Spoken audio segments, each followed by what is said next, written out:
My name is Zhang Fan, a student at Jiangnan City's 4th Academy. This institution is known as the Commoners Academy due to its tuition-free policy, but it also provides the fewest resources to students each month. Tomorrow is the graduation assessment, yet I still don't have a single tamed beast. In this world, everyone possesses the basic talent of beast taming and awakens a unique ability, but I have nothing beyond the foundational talent. I can't even contract with the free beasts provided by the Academy. They seem to despise me. Without a powerful beast companion, leaving the city is impossible. Beyond the walls lie endless hordes of monstrous creatures. My friendly Yaya collected the graduation resources for me, a first-tier low-grade energy core. She said helplessly, "Over the past year, I've exhausted all efforts researching materials. Beyond gaining insights into nurturing young beast companions, my greatest achievement has been mastering medicinal herb cultivation. It's a pity that without spirit beasts, even the best auxiliary means are empty talk. We originally had 500 gold coins, but you know, our school has to pay protection fees. Yang Zhengdong won't trouble you anymore." Li Yaya cautioned before leaving. "For the assessment 3 days from now, maybe you shouldn't participate. There won't be any danger, but that doesn't mean you won't get hurt. I've already discussed with my brother, after you graduate, you'll join our guild as a support member. Support roles are stable, but they have limited growth potential." With a sigh, I tucked the energy core into my chest pocket. It's currently my most valuable possession. Perhaps I should accept my fate. If I can't even tame beasts, what's the point of training them? Don't be in such a hurry to leave. Zhang Fan, right? I've been searching for you for quite some time. Yang Zhengdong surrounded me with over a dozen people and their tamed beasts. I've already paid the 500 gold coins. Why are you coming after me again? Yang Zhengdong sneered. The assessment is coming up, and the academy has issued everyone a first-tier low-grade energy core. I need to prepare for the assessment, so I'm borrowing yours. You don't even have a tamed beast, so keeping it would be a waste. I'll give you another 100 gold coins out of pity. His words were laced with threat. If you dare insult me again, I'll cripple you. The assessment is near, and I'm trying to give you some dignity. Don't make this difficult for me. I pay protection fees every month, and yet you still won't let me go? Don't blame me, blame yourself for not having a beast companion. A bug like you should just drop out. A few minutes later, bruised and battered, I sat on the ground with my clothes torn open. At that moment, a centipede crawled beside me. "Are you a bug too? What's wrong, staring at me here? I'm a bug too," filled with sorrow and hatred in my heart. Suddenly, this centipede emitted a purple light that shot straight between my eyebrows. This is the glow of a contract. The thing I had longed for countless times in my heart turned out to be a contract initiated by the beast itself. Beast information flashed in my mind. Crimson venomous centipede, rank, 0 tier low grade, skills, paralysis toxin, 100 refinements into goo, 6-winged sky centipede, 6 insect wings, a drop of blood, refined through willpower to form goo. There were nearly 100 evolution paths for refining goo. The information indicated that 100 refinements into goo must be unique to me. Ha ha ha, the 6-winged flying centipede, ha ha, I burst into laughter, the sound laced with bitterness. Good, finally insects, is it? I'll make those bastards see for themselves just how terrifying the insects they look down on can be. I carefully examined the panel and realized that many evolution paths required energy cores. At the moment, I don't have many materials, so I have to keep things simple and start by choosing the 6-winged flying centipede. The materials it requires are very few, just some insects, fish, a bit of blood, branches, stones, and other common items found everywhere. I reckon even if I choose it now, there will still be new evolution paths later. Come on, little one, it's time for us to grow stronger. Let's show those people just how terrifying the power of us bugs can be. I stretched out my palm, and the centipede leaped onto it, sending a cold electric sensation coursing through my body. Perhaps my previous inability to contract ordinary beast companions was precisely because my talents align better with insect-type beasts, and the 4th Academy lacked insect-type beasts. I quickly gathered all the materials and was about to perform the sacrificial refinement when I remembered that traces of beast blood were often left behind in the training room. My centipede is currently at 0 rank. With the current materials for sacrificial refinement, it should reach 1st rank low tier. But I want it to reach 1st rank mid tier, since most people are at this level.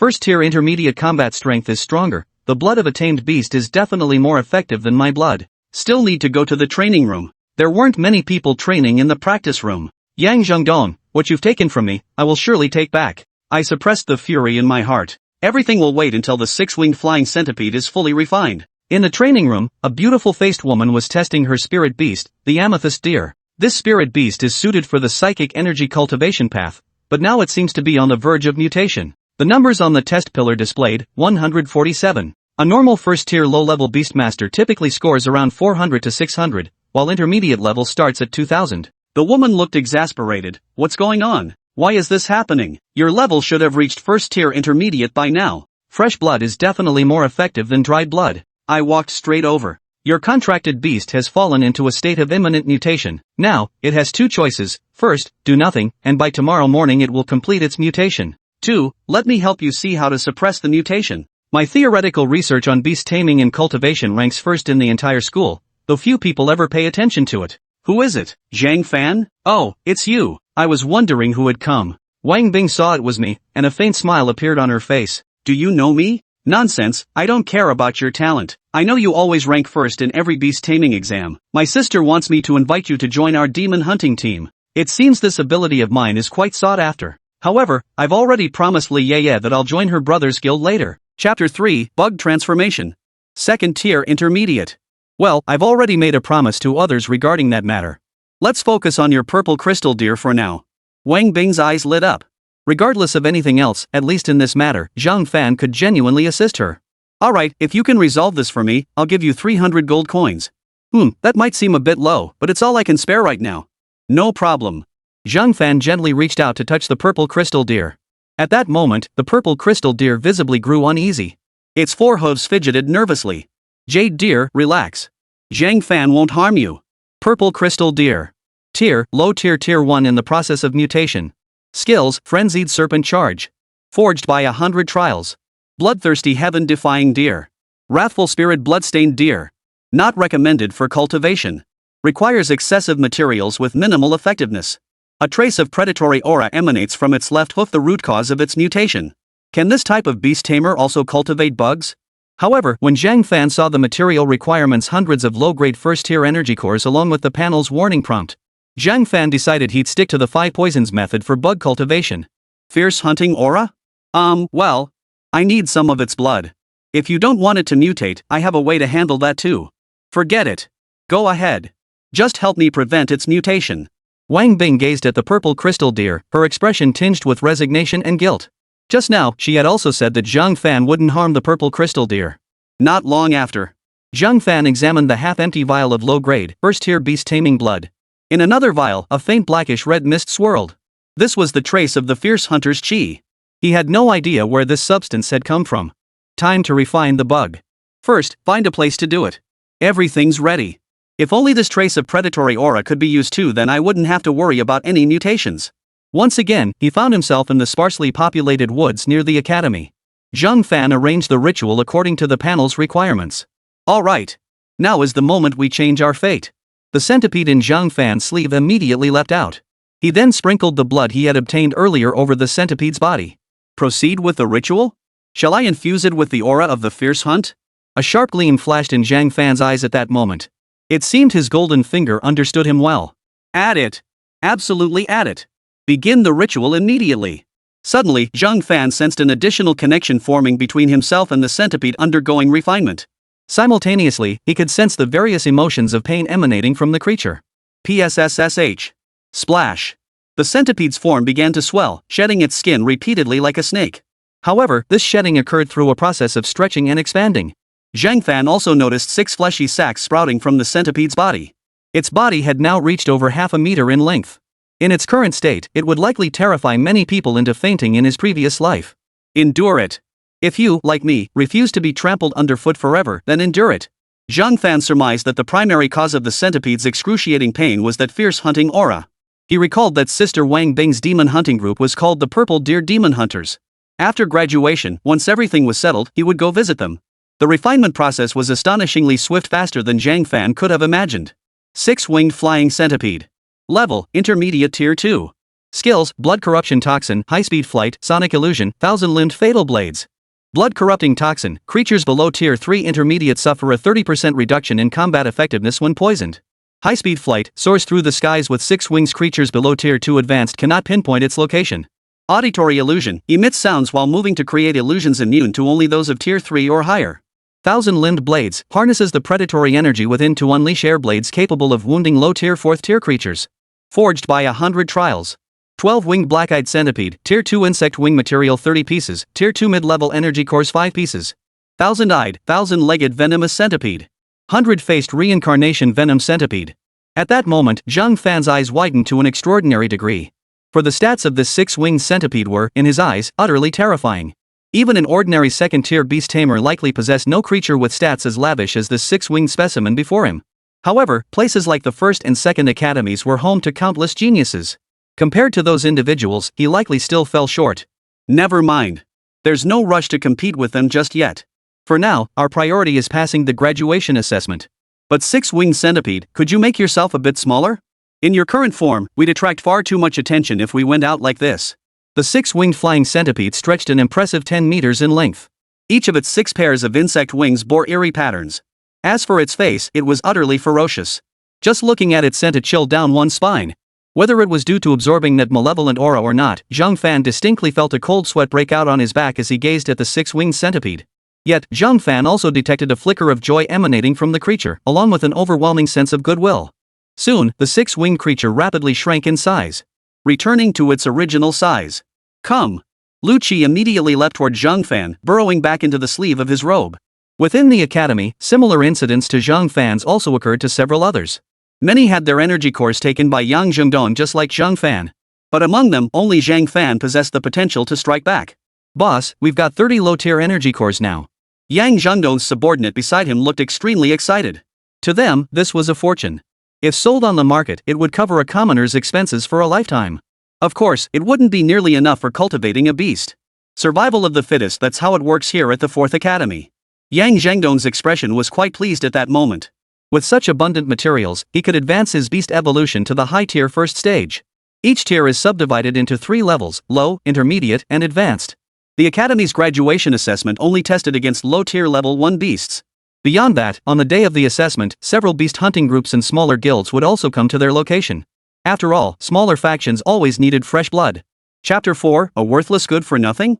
Of course, those minor factions wouldn't dare compete with the major powers for recruits at institutions like the 1st Academy or the 2nd Academy.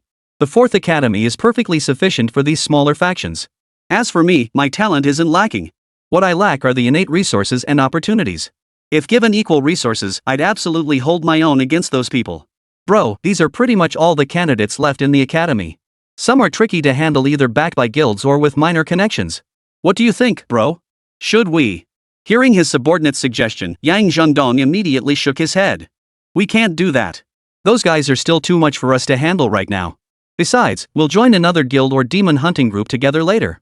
Even if they find out about what we're doing now, they'll turn a blind eye. But if we antagonize them, we might gain more benefits now, but we'll be stuck in a tight spot later. Hearing this, the subordinate beside him felt Yang Zhengdong had made a valid point. Suddenly, he found himself inexplicably thinking of Zhang Fan. Hey, boss, isn't that good for nothing got some connection with Li Yeye? If we pull this off, won't she come looking for trouble? Oof. If he were a real man, he wouldn't have sent Li Yeye to handle this. If she comes looking for us, I'm not helpless. Without Li Yeye in the picture, that good for nothing Zhang Fan? I'd take back every single meal he eats in this academy. Yang Zhengdong's eyes gleamed with cold-blooded determination. As for Zhang Fan, he had already been forgotten. A man incapable of contracting a beast, possessing no advanced talents beyond the basic gift of beast riding. With the graduation assessment just 2 or 3 days away. After graduation, whether they could even find each other again was another matter entirely. Moreover, a full year had passed since enrollment, and Zhang Fan still hadn't bonded with a single beast. Even if he acquired a beast now, how could it possibly catch up to him?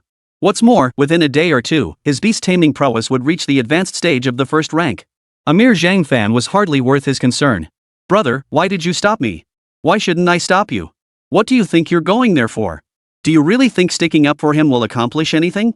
In a small guild's base within Jiangnan City. Though called a base, it was merely a small villa. Rent for such living quarters was only 1,000 or 2 gold coins a year. The pricier, larger ones cost around 10 to 20,000 gold coins. In Jiangnan City, the most expensive things were never dwellings or food. Even within certain factions, such necessities were often provided free of charge. Items related to beast taming. Take materials, for instance. A single item sold to a merchant guild for recycling could fetch over 200 or 300 gold coins. Li Yeye now knew of Zhang Fan's predicament. Thinking of her beloved, Li Yeye couldn't bear this situation at all. I know you're furious, but by doing this, you're actually making him too embarrassed to come to our guild. Men value their pride. If you don't want him avoiding you, you'll have to do it my way. Besides, I'm very satisfied with him. In the 4th Academy, he scored perfect marks in his beast cultivation course. You might not realize what that truly means. Let me tell you, breeding and nurturing beasts, including what they should eat, requires careful attention. In those major clans and powerful factions, the experts in this field are all handpicked and trained within their own families. With Zhang Fan around, he might even spot what's wrong with my old partner at a glance. After pausing again, Li Tianhe looked at his sister with a hint of resignation. Now you should understand, right? I'm not looking down on him. On the contrary, I'm afraid you'll mess things up and drive him away. Li Yeye opened her little mouth. Bro, so what do you think I should do next? What should you do? Just encourage him over the next couple of days, spend some in-game currency on him, and tell him about the perks of joining our guild. That night, Zhang Fan returned to the dormitory to rest. Over the next few days, aside from talking with Li Yeye, Zhang Fan spent all his free time in the academy's uninhabited forest, practicing various techniques with Lu Qi. Finally, the day of the assessment arrived. In the square, Zhang Fan spotted quite a few people. The square was unusually crowded for a weekday. After all, today was the graduation assessment. Depending on the evaluation results, the academy would offer certain rewards. Of course, regardless of the evaluation results, everyone would graduate. But if the evaluation was too low, there wouldn't be any rewards. I'm telling you, don't take this exam. Seriously, it won't do you any good. What if you get hurt? Listen to me, after I finish my exam, I'll take you to meet my brother. Li Yeye was positively buzzing with excitement today. She'd noticed a clear change in Zhang Fan over the past day or two. His complexion looked much better than usual. She suspected her brother's advice had likely been quite effective. Zhang Fan was practically hers now. I've already signed up. Zhang Fan watched as Li Yeye tugged his hand back and forth. He finally decided to bring it up. But the moment the words left his mouth, Li Yeye froze in shock. What? You? No, Fan, what are you thinking? Do you have any idea how dangerous this is? Everyone else has a beast companion at least. How are you going to manage? Are you planning to go up there and fight the examiner's beast companion hand to hand? Li Yeye was utterly baffled. Actually, I do have a beast companion. It's just quite fierce. I usually keep it hidden. If it came out, it would easily cause trouble. This was something Zhang Fan had carefully planned. After all, with the assessment approaching, suddenly producing a second-tier beast would look terrifying no matter how you looked at it. So it was best to mention it now. Set expectations early. Seriously? No way. Zhang Fan has a beast companion? Li Yeye's eyes widened once more. Just then, a voice interrupted from nearby. Oh dear, did I interrupt you too? Li Yeye and Zhang Fan turned to look. They saw an elegantly composed woman of striking beauty, accompanied by a deer, approaching slowly. Chapter 5. Actually, I have a beast tamer too. Wang Bing? How did you find me? Zhang Fan raised an eyebrow, inwardly curious. He didn't believe this was mere coincidence. Nothing much. I just came to ask, have you made up your mind? Are you sure you don't want to join my sister's demon hunting team? We've offered you quite a package, a monthly salary of 10,000 gold coins, and that's just the base. Beyond that, we'll cover all your living expenses: food, clothing, lodging, transportation. Any additional requests, you can discuss directly with my sister. As for how I found you, my jade deer remembered your scent. Wang Bing spoke while stroking the purple crystal deer beside him. At the same time, her brow furrowed slightly. What was going on? Why was the jade deer sensing fear? What was it afraid of? It wouldn't enter any altered state now. She had tested it again yesterday. Its combat capabilities functioned perfectly normally. As for the small wound Zhang Fan had pricked on her body that day to collect blood, it had long since healed completely. It could be said that her jade deer had now fully recovered to its previous peak condition. But why does the jade deer seem so terrifying? Don't be afraid, jade deer. How can you be like this? Wang Bing's mind grew increasingly puzzled. Zhang Fan understood it was likely the six-winged creature in his sleeve itching to come out for some fresh air. In this world, there were special pouches for storing tamed beasts. However, they were at the 4th Academy, where most were commoners. Few could afford beast pouches. As for Wang Bing and Li Yeye, they did possess beast pouches. However, Wang Bing doesn't seem to be one to keep his beast in a beast pouch. Zhang Fan, don't you dare go with that woman. My brother's guild offered you 8,000 gold coins. But I can talk to him and get you a raise. Rest assured, your food, clothing, lodging, and transportation, our guild, will cover it all. After speaking, Li Yeye fixed her gaze intently on Wang Bing. At that moment, several people nearby had turned to watch. After all, both Li Yeye and Wang Bing were undeniably stunning figures within the 4th Academy. It's Wang Bing and Li Yeye. Damn it, why are they even looking at that loser? Shoo, keep your voice down. Don't forget how crazy Li Yeye is about Zhang Fan. A loser who leeches off women. He probably spent all his talent on his looks. Ignore him. Today's the assessment. It all comes down to beast mastering skills. Once he leaves the academy, no one can help him. I think I just heard him say he signed up for the assessment too. What? He signed up too? How's he gonna pass? Get in close combat with the examiner's beast? With his build, one swipe from that beast could kill him. Most people around Zhang Fan looked at him with disdain. In their eyes, Zhang Fan was a lone individual with no real strength. And without a beast companion? He was practically useless. Yet both Li Yeye and Wang Bing, two girls with plenty of admirers in the academy, had taken a liking to Zhang Fan. One of them didn't seem particularly interested, but judging by the situation, she didn't dislike him either. Li Yeye's expression instantly turned cold. Just as she was about to speak, a hand suddenly pressed down on her shoulder. "Don't get angry." "I'm not angry, so why should you be?" Zhang Fan knew that words were useless now. The only way was for him to pass the assessment and achieve a good score. Not only would he earn the Academy's reward resources, but he could also restore Li Yeye's dignity. But they? Forget about them. Trust me this once. The reason I didn't release my beast is because it's too ferocious, not because I don't actually have one. Zhang Fan reiterated this point. He also signaled Lu Qi to rein in its aura, noticing that Wang Bing's purple crystal deer had begun trembling uncontrollably. And it wasn't just Wang Bing's purple crystal deer. Even those who had spoken earlier now failed to notice that the beasts beside them were trembling in terror. After all, Lu Qi's current aura indicated a mid-tier second-stage beast. Moreover, Zhang Fan sensed that Lu Qi's combat prowess was no weaker than that of a third-tier beast. At the same time, Wang Bing keenly noticed Zhang Fan's cuff. She also heard Zhang Fan's words. Primarily, the message the purple crystal deer conveyed to her was that its fear emanated from Zhang Fan. "Since you've also registered for the assessment, I wish you the best of luck. Of course, my sister's purple crystal demon hunters are always welcoming to you." After saying this, Wang Bing departed with the purple crystal deer. She had come to Zhang Fan specifically to try and gain some advantage. In truth, she had intended to do so a day or two earlier, only to discover she couldn't locate Zhang Fan anywhere. It was only today that the amethyst deer suddenly picked up Zhang Fan's scent. Several people nearby had scrutinized Zhang Fan for a few moments before shifting their attention elsewhere. After all, in their eyes, Zhang Fan was nothing more than a worthless without a beast companion. Some even thought he'd lost his mind. "Brother, Zhang Fan seems to have a beast." Yang Zhengdong gently stroked the black-furred wolf beside him. His beast companion, the black-haired Feng wolf, had now reached the advanced stage of Tier 1. It had also mastered a new skill. Counting its original abilities, it now possessed 3 skills in total. "He has a beast companion too? Is that even possible?" Yang Zhengdong's face was filled with disbelief. After all, he had extorted protection money from Zhang Fan multiple times. Especially just a day or two ago, he had snatched that low-tier energy core from Zhang Fan. Their relationship had reached the point of mortal enmity. Even in that situation, Zhang Fan had wanted to fight back. If he had a beast tamer, he would have brought it out long ago. "It's true, boss." Yang Zhengdong listened as his subordinate quietly recounted everything he had witnessed earlier. Yang Zhengdong raised an eyebrow. "I thought it was something serious." "Ignore him. He's probably just mentally unstable, unable to accept reality. If there really were a beast, it would have to be his own, and so vicious it became uncontrollable. But Class 1 beasts often possess immense combat power, and even carry a certain risk of devouring their masters. No one would choose such a beast as their first mount." Yang Zhengdong didn't give Zhang Fan the time of day.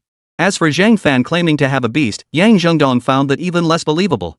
Could it be that Zhang Fan's beast was so ferocious it could rival a second or third tier beast? Chapter 6, The Bloodlust Trial.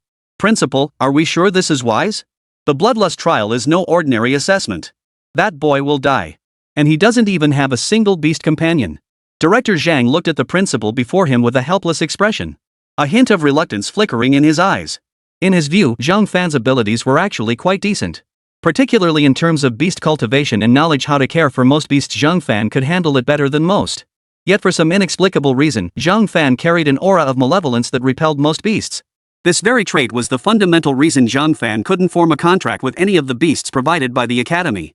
The middle-aged man standing opposite Director Zhang shook his head indifferently. He had been keeping an eye on Zhang Fan. His granddaughter attended the second academy, and judging by the timing, her trial assessments would commence in a few days. Given his status, it wouldn't be impossible to find a few decent beast cultivators to examine his granddaughter's beast. But those beast trainers charged a minimum of 100,000 gold coins per session, and beyond that, they couldn't really identify any issues. Moreover, hiring any of them required a one-time fee of 100,000 gold coins. He couldn't afford to hire higher-level beast tamers. Zhang Fan, however, possessed exceptional theoretical knowledge in this field. During his time at the academy, several teachers' beasts had benefited from his advice. "It's fine. The Bloodlust trial only involves facing 10 low-tier first-stage beasts. If he truly faces danger, just send someone to rescue him. That kid is just having trouble accepting reality. He also doesn't understand the true value of a beast tamer."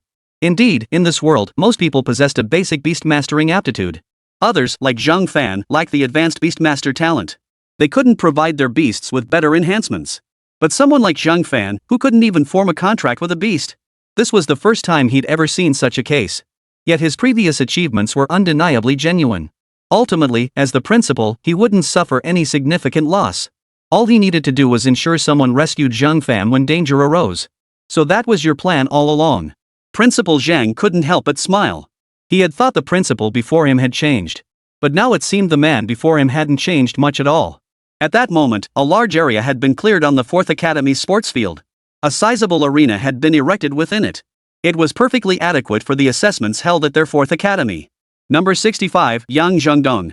Lasting half a minute passes the test. Lasting 1 minute earns an A-grade evaluation. Lasting 3 minutes earns an S-grade evaluation. The examiner repeated the test rules as usual. At the same time, his eyebrows raised slightly. Regarding the 4th Academy, the teachers generally didn't interfere in student affairs. As long as no one gets killed, they generally turn a blind eye under certain circumstances. Outside the academy, mutual suspicion and hostility among beast tamers ran deep. After all, most beast tamers must venture into the wilderness. The wilderness was a lawless place. Similarly, the beasts of the wild have all grown up amidst constant combat. Their combat prowess often surpasses that of most beast tamers. And this strength only goes up, never down. Yang Zhangdong? His turn already?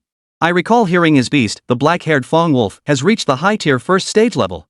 That strength alone qualifies him to challenge for the top spot in our academy. What? High-tier 1? Do you even know what that level signifies? No one in our academy has a beast master that's reached high-tier 1 yet. But that's the reality. Earlier, he led his henchmen to steal energy cores from many of our academy students. Otherwise, how do you think his beast master reached that level? Many eyes fixed on Yang Zhengdong. However, most chose to remain silent. After all, in the 4th Academy, fairness didn't equate to equality. From the very beginning, if they were stronger than Yang Zhengdong, then when they robbed him, Yang Zhengdong would actually hand over his belongings willingly. Such incidents had actually occurred before. Is it my turn already? Fine, I'll go first. Make sure you all perform well afterward. Remember, you're not doing this for me or the examiners. It's for the guilds and family factions to see. Going out alone to develop your own path will never compare to being part of a guild. Yang Zhengdong gave a few parting words to his sycophants before striding toward the arena without looking back. The crowd parted to make way for him. For Yang Zhengdong hadn't commanded his beast to suppress its aura. His beast's aura, that of a high-tier first-stage creature, was fully unleashed. Almost everyone on the field could sense the true aura of his black-furred fanged wolf beast. For a moment, Yang Zhengdong became the center of attention. However, to the guild representatives lurking in the shadows, those who had seen the world beyond this, was nothing special. It was scarcely worth mentioning. The evolution path and the individual combat strength of a beast were two things most beast tamers valued highly.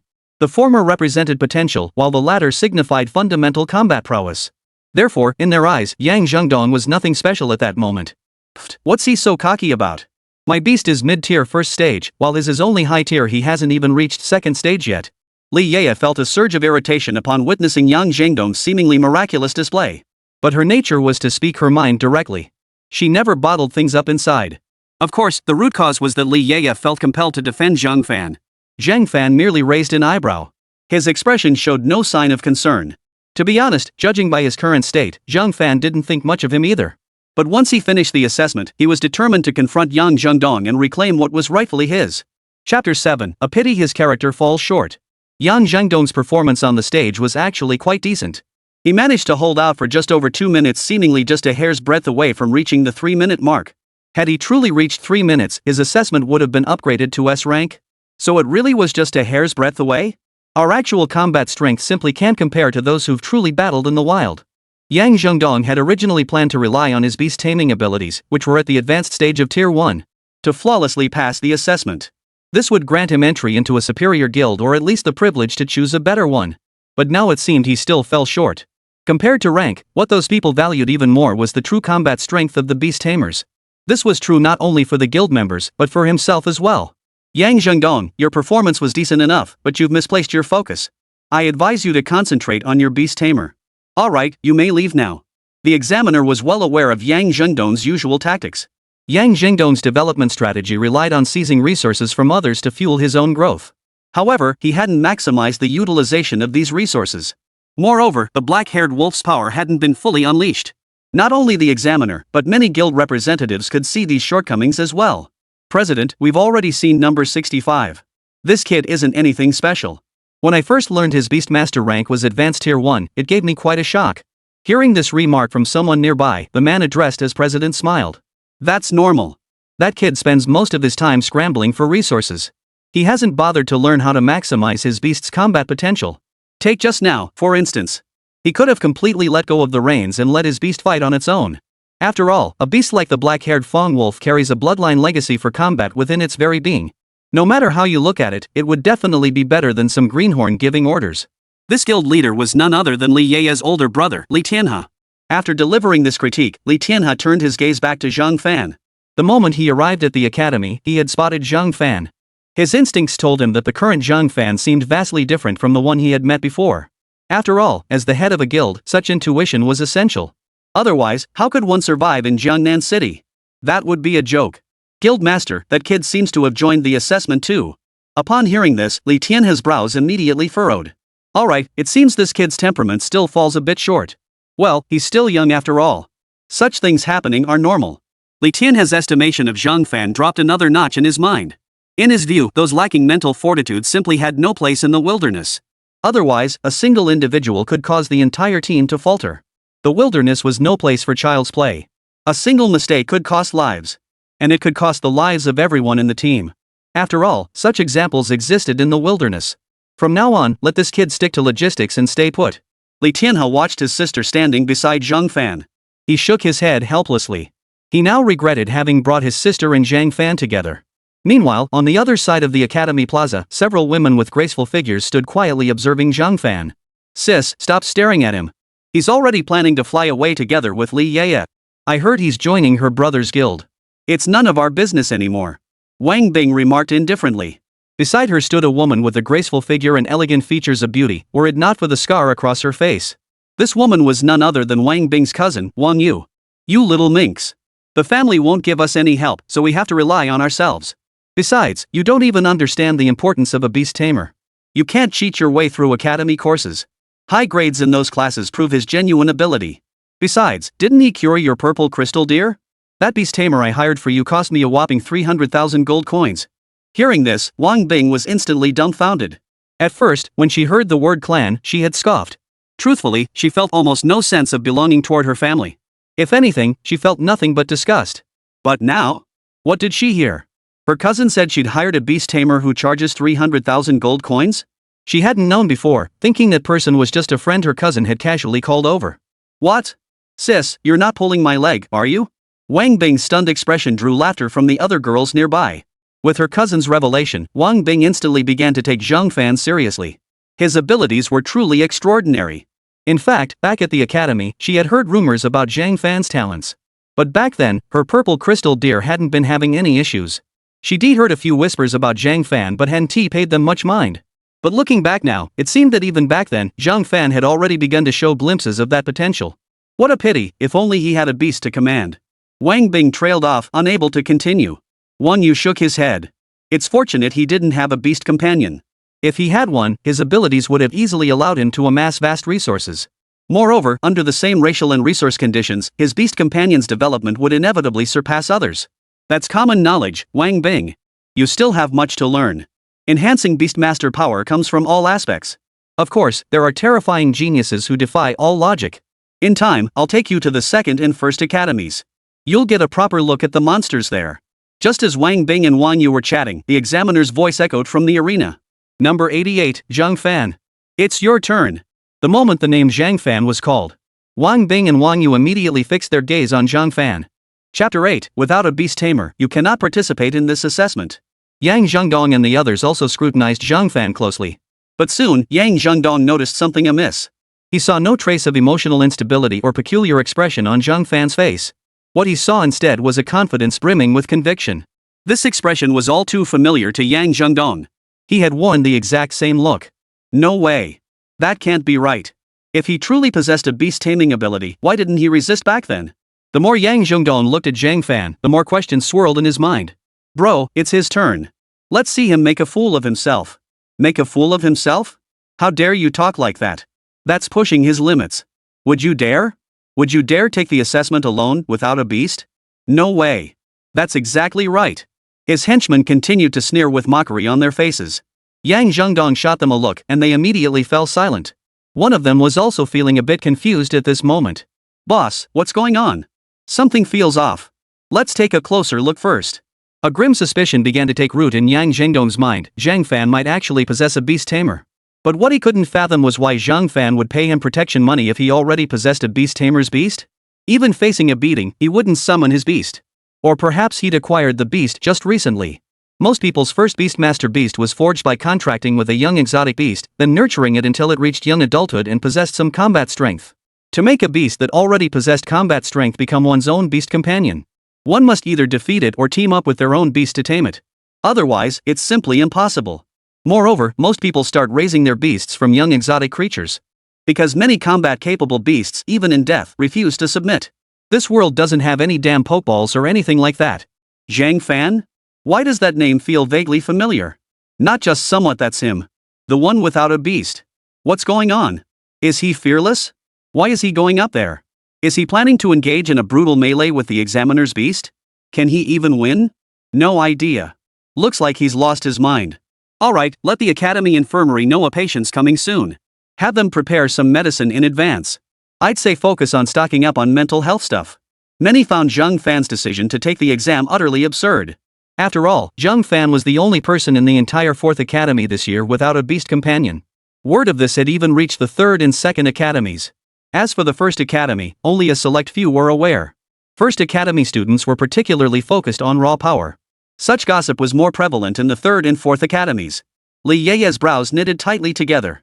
Her usually pretty face was now flushed with anger. You lot, watch your tongues. Then Zhang Fan quickly pressed his hand down on Li Yeye's shoulder. No need to get angry. Once I pass this assessment, we'll see who still talks like that. Then I'll have a proper spar with them. After all, Zhang Fan had lived 2 lifetimes, and now he possessed the 6 wings. He felt arguing with these people was nothing but a waste of time. Hearing this, Li Yeye took a deep breath. She looked into Zhang Fan's eyes, then fell silent, merely nodding slightly. As if you could even pass the assessment. Exactly. Without a beast companion, how do you plan to fight? Not that we're judging you, but with graduation approaching and you covered in injuries, people might wonder what you've been up to. Oh, so you've been going hand to hand with beasts. Even after hearing Zhang Fan's words, some people around him couldn't resist mocking him. But Zhang Fan himself paid them no mind whatsoever. Number 88, Zhang Fan, hurry up. The examiner on the platform began urging him on. At the same time, several instructors began stepping out from the crowd, including Director Zhang and the principal, a figure rarely seen on campus. They too approached the vicinity of the stage at this moment. They seemed to be holding several small cloth bags in their hands. Zhang Fan was also making his way toward the stage. The principal's here too. Hey, what's with those cloth bags in their hands? What could they possibly be holding? What cloth bags? Those are probably beast sealing pouches for capturing beasts. But they can only hold beasts below tier 3, and only one at a time. So that's what they are? Why would the principal and teachers bring those? Could this be the reward for the S-rank assessment? If they gave us these, how many of us could actually use them?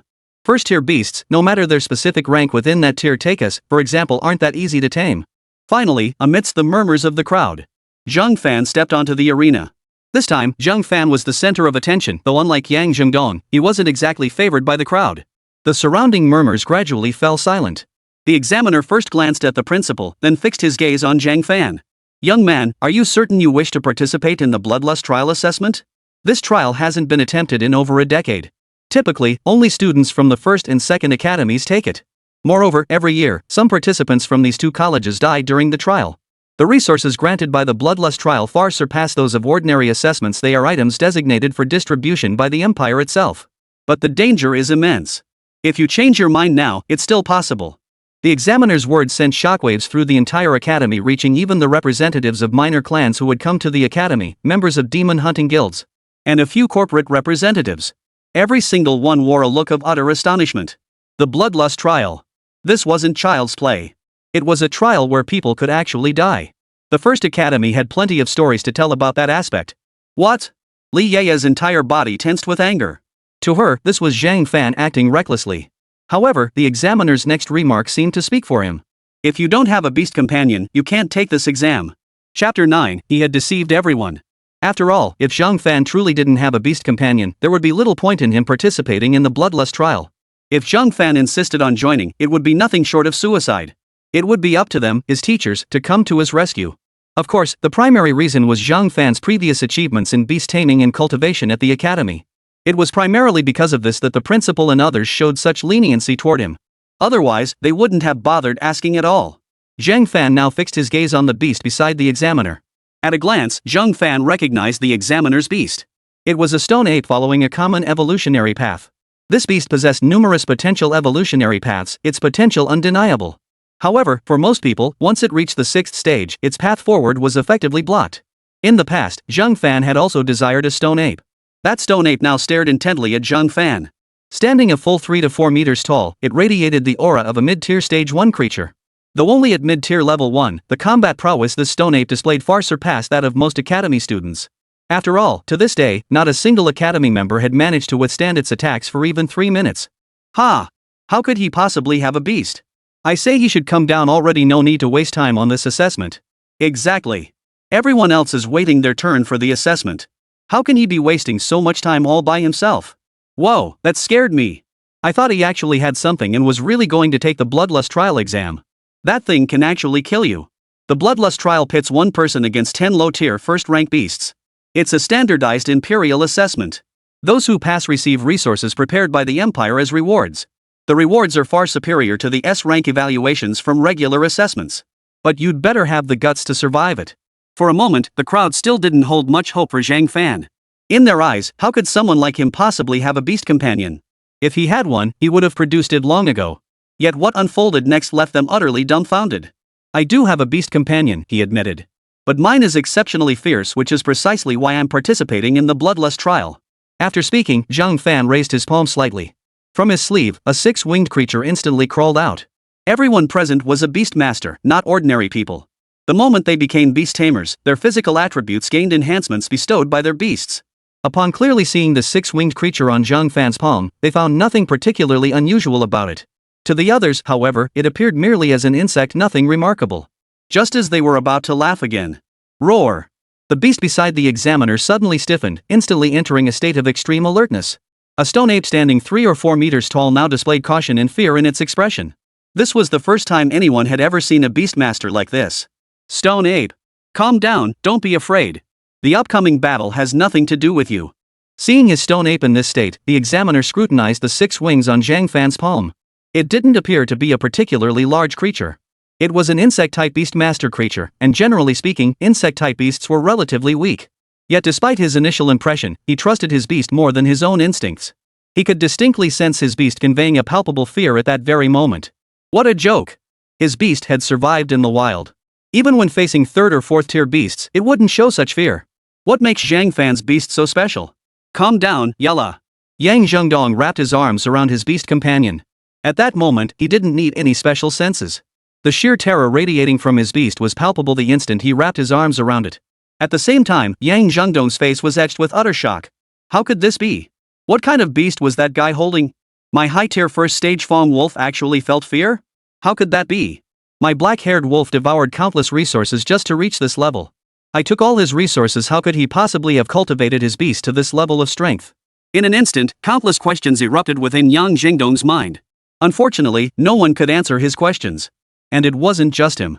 Li Tianhe's expression changed instantly. Didn't that girl say he didn't have a beast? Clearly, he does have one. And for this to happen means his beast is definitely not some ordinary insect-type beast. Indeed, beast tamers' beasts are generally quite powerful. They're born experts at breeding beast tamers. As Li Tianhe marveled, he also felt a pang of regret. After all, if things continued this way, it wouldn't be long before more powerful guilds including the demon hunters and clan members came looking for Zhang Fan. The offers they made would undoubtedly be far beyond what their small guild could provide. Would they join their guild just for Li Yeye? Having navigated Jiangnan City for 3 or 4 years, Li Tianhe didn't think so. As for what Li Yeye had said earlier that Zhang Fan had already made a promise to her. He didn't want to disappoint his sister either. So Li Tianhe hadn't said much to her about it face to face. After all, this world was a harsh reality. Few people honor promises. Few enough to count on one hand. President, it's just a bug. How strong could it possibly be? That's not how you judge it. Look at the reactions of those beast tamers, their senses are far keener than ours. And think about it, in this regard, we simply can't match their perception. Li Tianhe sighed softly after speaking. Regardless, with such a display, Zhang Fan's beastmaster skills were undoubtedly exceptional. As for Wang Bing and her sister, Wang Yu, both were born into prominent families. Though neither had received much attention from their clan, they had certainly witnessed prodigies within their clan. If someone in the clan managed to cultivate a beast like this, the elders would probably go mad with excitement. Sis, I didn't know he had a beast either. I just found out now. It's not your fault. We were just too late. Who could have guessed he'd deceive everyone? Chapter 10, these things aren't much of a problem for you. Wang Yu's face also betrayed immense surprise. She hadn't seen this coming either. Within the academy, nearly everyone knew Zhang Fan didn't possess a beast. This information had been verified repeatedly by many people. But if he did have a beast, why didn't he bring it out sooner? Why would he do that? Wang Bing was utterly baffled. Why would Zhang Fan act this way? Could it be, as Zhang Fan had mentioned before, that his beast was exceptionally vicious? But how vicious could it possibly be? After all, no matter how one looked at it, it was just an insect. At this moment, Wang Bing's mind was filled with questions. Wang Yu nodded lightly. It's likely his beast companion is exceptionally vicious, so much so that even he can't control it. Some beast companions appear weak at first glance, but they actually possess two forms. Typically, the first form is relatively docile. But upon entering the second form, their combat power skyrockets wildly. But they also lose all rationality. I suspect Zhang Fan's beast is the same. After all, beasts with dual forms rarely possess low combat strength. Moreover, the potential of such beasts is truly terrifying. Wang Yu gazed at Zhang Fan's figure with a look of regret. He shook his head slightly. A peculiar expression flickered in Wang Bing's eyes. As someone overlooked by her family, she understood her fate well. Yet the way her family viewed her and her sister as mere tools had always filled her with disgust. If it were Zhang Fan, perhaps it still wouldn't be enough. Even if it were enough, what could she possibly offer in exchange? Wang Yu remained unaware that his sister had once again become preoccupied with family matters. At that moment, several directors and teachers from the academy also turned their gaze toward the principal. The principal of the 4th Academy stared wide-eyed at this moment. He stared at Zhang Fan in utter disbelief. To be precise, he was staring at the 6 wings on Zhang Fan's palm. He couldn't tell if it was an illusion. He sensed a vicious aura emanating from the 6 wings on Zhang Fan's palm, an aura typically associated with third-tier beasts. But at that very moment, Zhang Fan spoke up. I have a beast under my command. Can we begin the bloodlust trial assessment now? As he spoke, Zhang Fan's fingers brushed against the 6-winged creature's carapace. An icy chill radiated from his fingertips. At the same time, anyone paying attention could see that the creature's 3 pairs of wings were trembling slightly. The 6-winged beast seemed slightly excited at that moment. I believe you're ready. Prepare yourself for what comes next. Once those beasts are unleashed, they'll all be in a state of fury. The examiner exchanged another glance with the headmaster before immediately stepping back and leaping off the platform. At this moment, no one around them dared to comment on the strength of the rebellion or the beast taming skills displayed. After all, many beasts had displayed fear earlier. Such widespread occurrence made it clear to anyone with sense that Zhang Fan's beast control was far from weak. In fact, their strength had reached the 2nd-tier level. No way, is that real? Could Zhang Fan's beast control have already reached tier 2? It should be. No, that can't be possible. Nothing's impossible. He's challenging the bloodlust trial. Who would dare take on that trial without a 2nd-tier beast? But if that's the case, why did he bring out his beast earlier? Could it be, as he claimed, that his beast is exceptionally vicious, even dangerously so? That must be it. After all, murder is forbidden in our 4th Academy. If he truly unleashed his beast and lost control, killing someone, the consequences would be far beyond what he could bear. Whispers of speculation rippled through the crowd. Many who had previously mocked Zhang Fan now fell silent. Not a single voice dared to be heard. Offending someone stronger than oneself was already terrifying enough. But offending someone who could endure it and was also stronger than you? That was enough to keep you awake at night. At that moment, the principal spoke up. Young man, you should be ready. Once we release those beasts, the trial begins. If you can endure for 3 minutes, you pass the test. As he spoke, the headmaster produced a scroll, tore it open, and a burst of energy shot forth. It plunged directly into the arena. Though the platform itself showed no visible change, a palpable sense of fortified defense settled over the crowd. As expected, the platform seemed to have been reinforced. I'm ready. Bring it on. With Zhang Fan's words spoken, the principal and the others wasted no time. They slapped the pouches at their waists and released the beasts. In an instant, 10 beasts of diverse forms stood upon the arena. Simultaneously, a palpable aura of malevolence spread across the entire playground. Many present recognized it immediately, the unique aura of malevolence that only such beasts possessed. Typically, only beasts raised in the wild possessed such a fierce aura. They're out. These are the wild beasts. Their aura seems far more powerful than the tamed beasts we've cultivated. Someone spoke up slowly at this moment. Many immediately fixed their gaze on Zhang Fan. They mainly wanted to see how strong Zhang Fan's beast riding combat power was. After all, Zhang Fan had previously boasted about his beast's ferociousness. If he used the word ferocious, then its combat prowess must be formidable. Or perhaps they all wanted to see what exactly gave Zhang Fan the confidence to challenge the bloodlust assessment? Could this palm-sized centipede beast truly possess such terrifying combat prowess? 6 wings, go. These should pose no significant challenge for you. As Zhang Fei uttered these words, everyone present couldn't help but gasp in astonishment. After all, the scene was eerily quiet, and Zhang Fan's voice carried clearly across the entire field. And since none of the people here were ordinary, they could hear every word of Zhang Fan's casual remark clearly. Roar! Roar! The difference was that the 10 beasts, upon emerging, immediately let out uneasy growls instead of their usual fury. Having been confined in the beast bags for so long, most of these creatures were not known for their temperament. Yet now, each one was on high alert. Chapter 11, Li Tianhe's Regret. As Zhang Fa's words echoed. With 6 slight leaps, he soared out of the tent's palm. Simultaneously, his form began to grow larger. In the blink of an eye, his 30-meter-tall form completely towered over all the beasts present. For a moment, everyone who witnessed this scene froze in place. Mouths gaped open, words failing them. For what unfolded before their eyes was something they had never witnessed. Where had they ever seen a beast rider whose mount could grow to over 30 meters in the blink of an eye? Even more terrifying was the aura emanating from this beast, one that even the tamers themselves could sense. What kind of monster is this? How could it look so terrifying? Insect-type beasts are already rare and relatively weak. Alright, his clearly isn't ordinary. It's not your common insect beast. Second tier? Mid-second tier? How is that possible? It's actually mid-second tier? How? How did he cultivate his beast to this level? Mid-tier second stage? Are you kidding me? With that kind of power, he could already be at a place like the Second Academy. Impossible. I heard Yang Zhengdong seized most of his resources. How could he still have enough to cultivate a beast? Perhaps, or rather, thankfully Yang Zhengdong took away a lot of his resources. Otherwise, with his talent, cultivating this beast to tier 3 might not have been impossible. The surrounding crowd was genuinely stunned by the sheer size of the 6-winged beast. After all, within the 4th Academy, anyone who could produce a beast companion around 10 meters in size would already be terrifying. Zhang Fan's 6-winged beast, however, was preliminarily estimated to be over 30 meters in size. Such colossal proportions were utterly uncharacteristic for a beast mastered at merely around the 2nd tier. Roar! A bone-chilling cry erupted from the 6-winged beast's maw. Yet this single sound plunged the 10 beasts on the arena into a state of extreme terror and fury. Just as they prepared to move, the 6-winged centipede proved far quicker than any of them. PSSSH. In the blink of an eye, one of the beasts was swiftly pierced by several of the 6-winged centipede's appendages.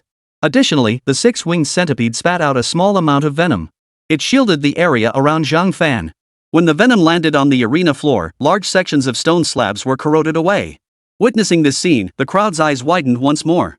Venom! Such potent venom! Its potency could likely wound even some 3rd-tier beasts. Then they soon saw that after one of the beasts was wounded by the venom of the 6-winged creature, large patches of its body were instantly corroded. Moreover, 6 wings swiftly bit off the head of another beast. In less than 10 seconds, half of the original 10 beasts had been wiped out. This terrifying combat prowess was entirely befitting of a mid-tier 2nd stage level. Even against 3rd-tier opponents, this combat power possessed sufficient strength to hold its own. Zhang Fan's beast control is downright terrifying, isn't it? Is this his beast? It's incredibly ferocious. He really didn't exaggerate at all, it truly is savage. He can control a beast like this? If it really goes berserk later, won't it even turn on him? Could be. That beast looks downright vicious. But with Teacher Nang and the principal here, it should be fine. But is this really just mid-tier 2nd stage? That combat suppression is downright terrifying. 2nd tier intermediate is a whole tier above 1st tier low tier. Plus, Zhang Fan's beast is inherently vicious. Its actual combat power might even surpass that of a typical 2nd tier intermediate beast. Many others gradually snapped back to reality. Yet their first thought upon regaining their senses was that Zhang Fan might not be able to control 6 wings. After all, in their eyes, a beast like the 6-winged dragon was simply too vicious. Moreover, it wasn't unheard of in this world for tamed beasts to devour their masters. Such incidents had indeed occurred. Beyond that, most speculated that the 6-winged's true combat prowess likely surpassed that of a typical mid-tier 2nd stage beast. Seemed to be even more formidable than that of an average mid-tier 2nd stage beast. And indeed, this was the case. Insect-type beasts like this usually follow extremely rare evolutionary paths. Even if they exist, they're typically controlled by larger factions. Moreover, most insect-type beasts serve functional purposes. Creatures possessing such terrifying combat prowess are exceedingly rare. At this moment, Li Tian had dared not underestimate Zhang Fan in the slightest. There was no way around it. The impression Zhang Fan had left on him moments ago was simply too terrifying. So young, yet already possessing a mid-tier second-stage beast. Moreover, this beast had been cultivated with virtually no academy resources. The only thing he could truly rely on was one thing. That was the knowledge he had acquired on his own about beast taming, cultivation, and the like. He had mastered the art of achieving maximum effectiveness with minimal resources. To put it in a common saying, it was like putting the best steel on the blade's edge and not just using it well. Most people aren't particularly clear on the finer points of beast taming and cultivation. Moreover, Li Tianhe could tell at this moment that Zhang Fan's beast might not have even unleashed its full potential. President, this kid isn't going to break his promise, is he? Hearing Li Tianhe's words, those nearby couldn't help but swallow hard. Frankly, with his current combat prowess, Zhang Fan joining their guild as a full member wouldn't be a problem. But while Zhang Fan could join their guild, he could just as easily join another. Who knows? Regardless, we can't afford to antagonize him. A man who possesses a beastmaster and has cultivated it to this level, while biding his time all this while such a person isn't someone to mess with. Li Tianhe sighed softly after speaking. Regret lingered, but dwelling on it now served no purpose. After all, the power 6 wings had just displayed suggested he might even stand a chance against a third-tier beast. Chapter 12, The Terrifying and Ferocious Six-Winged Beast. How much regret Li Tianhe harbored was now of no consequence to anyone. Wang Bing, however, widened her eyes considerably. Truthfully, at the very beginning, she had merely assumed Zhang Fan had some expertise in cultivating beast tamers. Without a beast companion, Zhang Fan's future achievements would ultimately be quite limited. Therefore, her interest in him was merely a little bit, but not much. One could even say she didn't care much at all. After all, in this world, the combat power of one's own beast was everything. And Zhang Fan was someone without the innate talent to advance his beast. Thus, Wang Bing's impression of Zhang Fan was that his future accomplishments were likely to be rather limited. Because a beastmaster's power largely came from their beast. Sis, what kind of beast is this? I swear I've never seen one like it before. Are insect-type beasts really this powerful? At that moment, Wang Bing felt as though her entire worldview had been assaulted. It was crumbling completely, as the unfolding scene before her eyes was utterly beyond her expectations. When Zhang Fan produced the six-winged beast, she was initially surprised Zhang Fan did indeed possess a beast. But that was all. Back when Zhang Fan faced Yang Zhengdong, he hadn't brought out his beastmaster either. So she had assumed his beast mastery wasn't particularly formidable. But now, this world holds many strange and unusual beasts of mastery. Numerous beasts of mastery have no recorded history whatsoever. Insect-type beasts of mastery are exceptionally rare to begin with. And judging by its appearance, this one seems to be a beast evolved from some kind of anomaly. Its current combat prowess is indeed impressive, but its future evolutionary path will require trial and error. As Wang Yu spoke these words, her tone was tinged with regret. After all, in her view, Zhang Fan's current beast combat power was undeniably impressive. But what about later? Further effort or devouring other beasts could indeed strengthen his beast. But there was a limit to that. Once one reaches around the third or fourth tier, devouring more beasts won't raise their level any further. Unless quantity triggers a qualitative leap. Yet such a leap in quality from quantity is as rare as winning the lottery. Every day, someone's beast undergoes this transformation. But it never happens to you. If he could discover the next evolutionary form of this beast, establishing a small guild here in Jiangnan City wouldn't be a problem. If he fails, he'll likely spend most of his life either pouring time into finding this beast's next evolutionary form. Or else, he'll use this beast as a stepping stone to cultivate another one, but finding a second beast is no easy task either. Surprise flickered in Wang Yu's eyes, mingled with a sense of regret. Having come from a family with deep ties to beast tamers, her knowledge far surpassed that of most people. A minute passed in the blink of an eye. All 10 beasts on the arena had been slain. 6 wings now clutched the corpse of one, gnawing at it. At this very moment, the only sound on the arena was the crunching of the 6-winged beast tearing into the flesh. Teacher, principal, I suppose I've passed the assessment? Zhang Fan turned his head, fixing his gaze intently on the principal, a faint smile playing on his lips. He also glanced over at Yang Zhengdong.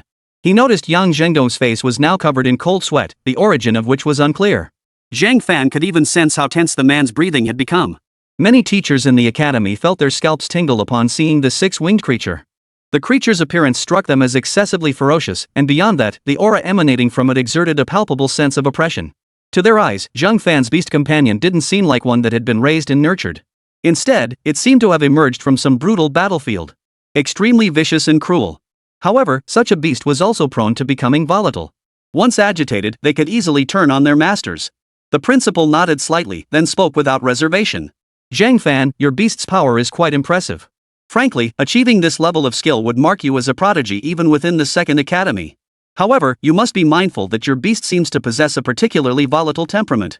I won't go into all the details, but just be extra careful. The principal observed Zhang Fan's beast once more. He couldn't shake the feeling that this creature hadn't even begun to exert its full power. Despite its massive frame, not a single one of its 6 insect wings had stirred. Could it be this beast can actually fly? Flying-type beasts were generally formidable in power and possessed immense potential. After all, in certain situations, if the beast rider is in the air, they can gain an unbeatable advantage against beasts that lack any ranged attack capabilities. It probably can't fly yet. At most, it might be able to glide. How could such a massive body possibly fly? Thank you for your guidance, headmaster. But these 10 beasts' carcasses, they're mine, right? As for the reward, Zhang Fan wasn't in a hurry to claim it now. An imperial quartermaster would arrive later to deliver supplies. When that time comes, Zhang Fan's reward would naturally be included among them. Thus, he felt no urgency regarding the reward. However, these 10 corpses held a certain significance for Zhang Fan. He could sense a certain craving to devour emanating from the 6-winged beast. It was this very emotion that told him the 6-winged creature desperately wanted to devour the corpses of these beasts. Perhaps these corpses held some extraordinary benefit for the 6-winged beast. Of course. But would you like us to store them for you temporarily? There are still assessments ahead. The principal spoke with remarkable patience at this moment. For Zhang Fan, it was no exaggeration to call him the academy's foremost prodigy. Even if placed in the second academy, Zhang Fan would still be a formidable force. Moreover, there was another point: Zhang Fan himself didn't possess abundant resources, yet he had cultivated this beast to this level. What did this signify? It indirectly demonstrated Zhang Fan's innate talent for beast cultivation, proving he possessed the potential to become an exceptional beast trainer. Even if Zhang Fan never left the city, he could earn ample resources by helping others diagnose and address issues with their beasts daily. In fact, within a year or two, he might well become a sought-after figure among various factions. Chapter 13, Why is this beast so well behaved? Got it, 6 wings. Don't chew slowly, just swallow it whole. Clear this area. Others are waiting for their assessments. We can't stand here and hold up the line. Zhang Fan's tone carried a hint of impatience as he spoke. Many eyes widened once more. Typically, when facing such ferocious beasts, most beast tamers would speak to them gently. They would never resort to scolding or hitting them. Some even treated their beasts as their masters. But Zhang Fan? His tone was anything but pleasant. It even carried a hint of urgency. Yet Lu Qi's movements instantly quickened. In 3 or 4 gulps, he devoured the corpse of one beast. In the blink of an eye, the carcasses of 10 beasts vanished without a trace, leaving only faint bloodstains on the ground. Then, 6 wings approached Zhang Fan, a trace of blood still lingering at the corner of its mouth. Hiss. Zhang Fan could tell that 6 wings seemed quite pleased. It seemed the carcasses provided excellent nourishment for the 6-winged beast. Or perhaps it was simply that Lu Qi was carnivorous by nature. To the onlookers, however, the scene resembled a creature poised to devour its master. The next moment, the 6-winged creature extended its head toward Zhang Fan. Smack! Zhang Fan struck it squarely with his palm. The sound of that slap felt like it struck everyone's hearts, causing their pulses to slow. Even the principal nearly jumped out of his skin. Shrink down first. Do you want to crush me with that size? At Zhang Fan's words, Lu Qi snapped back to his senses, instantly shrinking to no larger than the palm of a hand. It lightly leapt onto Zhang Fan's palm and, seemingly quite content, crawled into his sleeve. Zhang Fan turned and walked calmly off the stage. The crowd instantly parted to make way. Zhang Fan had now earned the recognition of everyone present. Meanwhile, the principal and others exchanged glances. If their perceptions were correct, Zhang Fan's beast should be ferocious. Why did it seem so utterly obedient to him? In a sense, Zhang Fan was effectively 6 Wings' parent. It was naturally extremely loyal to Zhang Fan. Its mind was childlike, yearning for Zhang Fan's praise. You, Zhang Fan, you actually do have a beast companion. So you weren't lying to me after all. Li Ya's face lit up with delight as she hurried toward Zhang Fan. A smile spread across Zhang Fan's lips. Why would I lie to you? You've helped me so much. I've been busy training it and haven't had a chance to repay you. Zhang Fan took this opportunity to share his true feelings with Li Yaya. But these words sent Li Yaya into an even greater frenzy of excitement. Oh my, why are we even talking about this? Just then, Zhang Fan sensed several people approaching him. Among them was a woman with a scar on her face, yet undeniably captivating. She approached slowly. Hello, Zhang Fan. I'm the leader of the Jade-Feathered Demon Hunters. We're all beautiful ladies here, and you're the only man at the moment. I wonder if you'd be interested in joining our demon hunting group.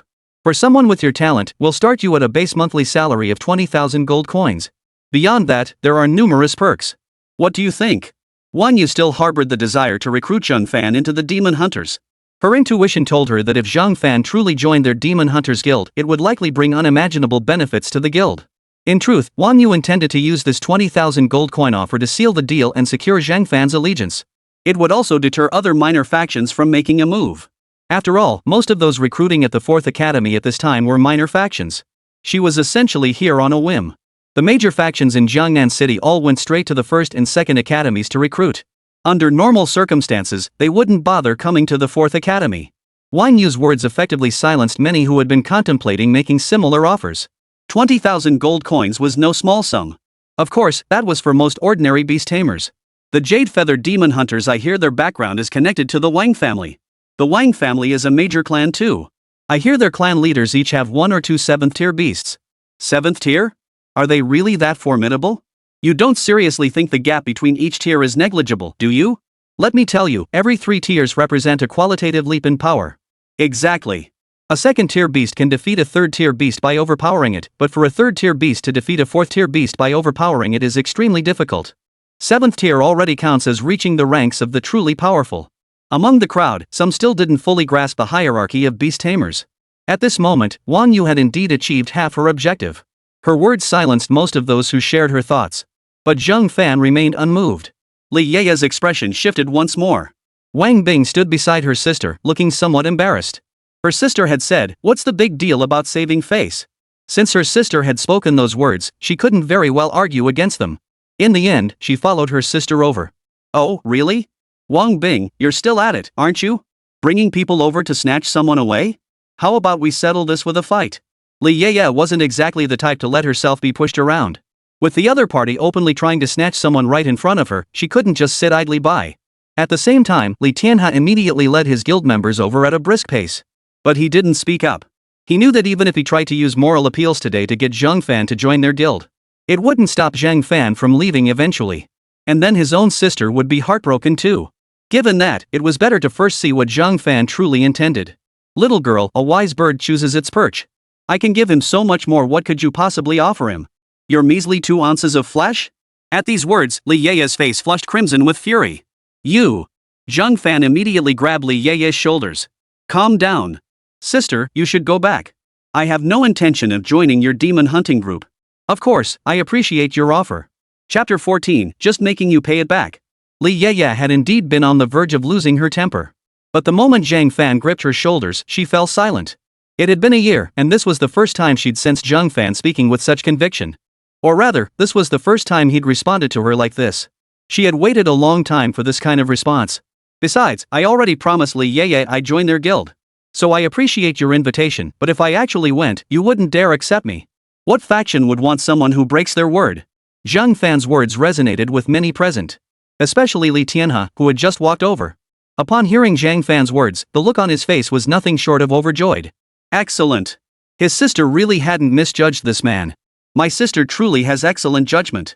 Upon hearing Li Tianhe's words, the deputy leader of Li Tianhe's guild couldn't help but roll his eyes. If he remembered correctly, it was about half a year ago when Li Tianhe had wondered how his sister could possibly have fallen for Zhang Fan. Back then, he'd looked utterly miserable. As for what Li Tianhe was saying, Zhang Fan and the others couldn't actually hear it. Wang Yu noticed that Zhang Fan wasn't just paying lip service. His eyes were genuinely earnest.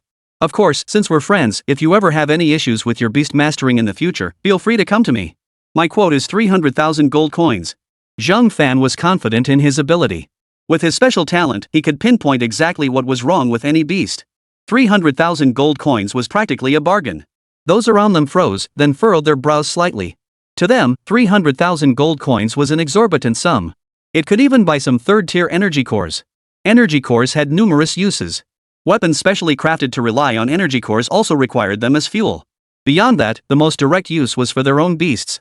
They significantly enhance a beast's physical capabilities, though this effect does have a ceiling. To break through that limit, evolution is the only path. Anyway, this is my price per job. It mostly depends on whether I have the time. After all, this was merely a side hustle, and he was just getting started. He was already short on resources.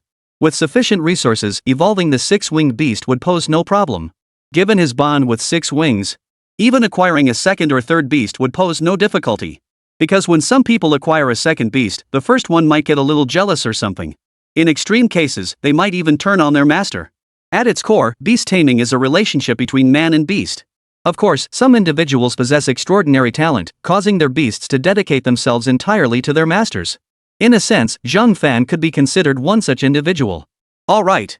Perhaps we'll have opportunities to collaborate in the future. Wang Yu nodded after speaking.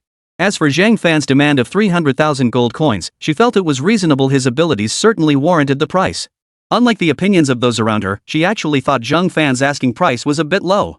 Subsequently, Zhang Fan led Li Yeye to find Yang Zhengdong. Those around them parted to make way.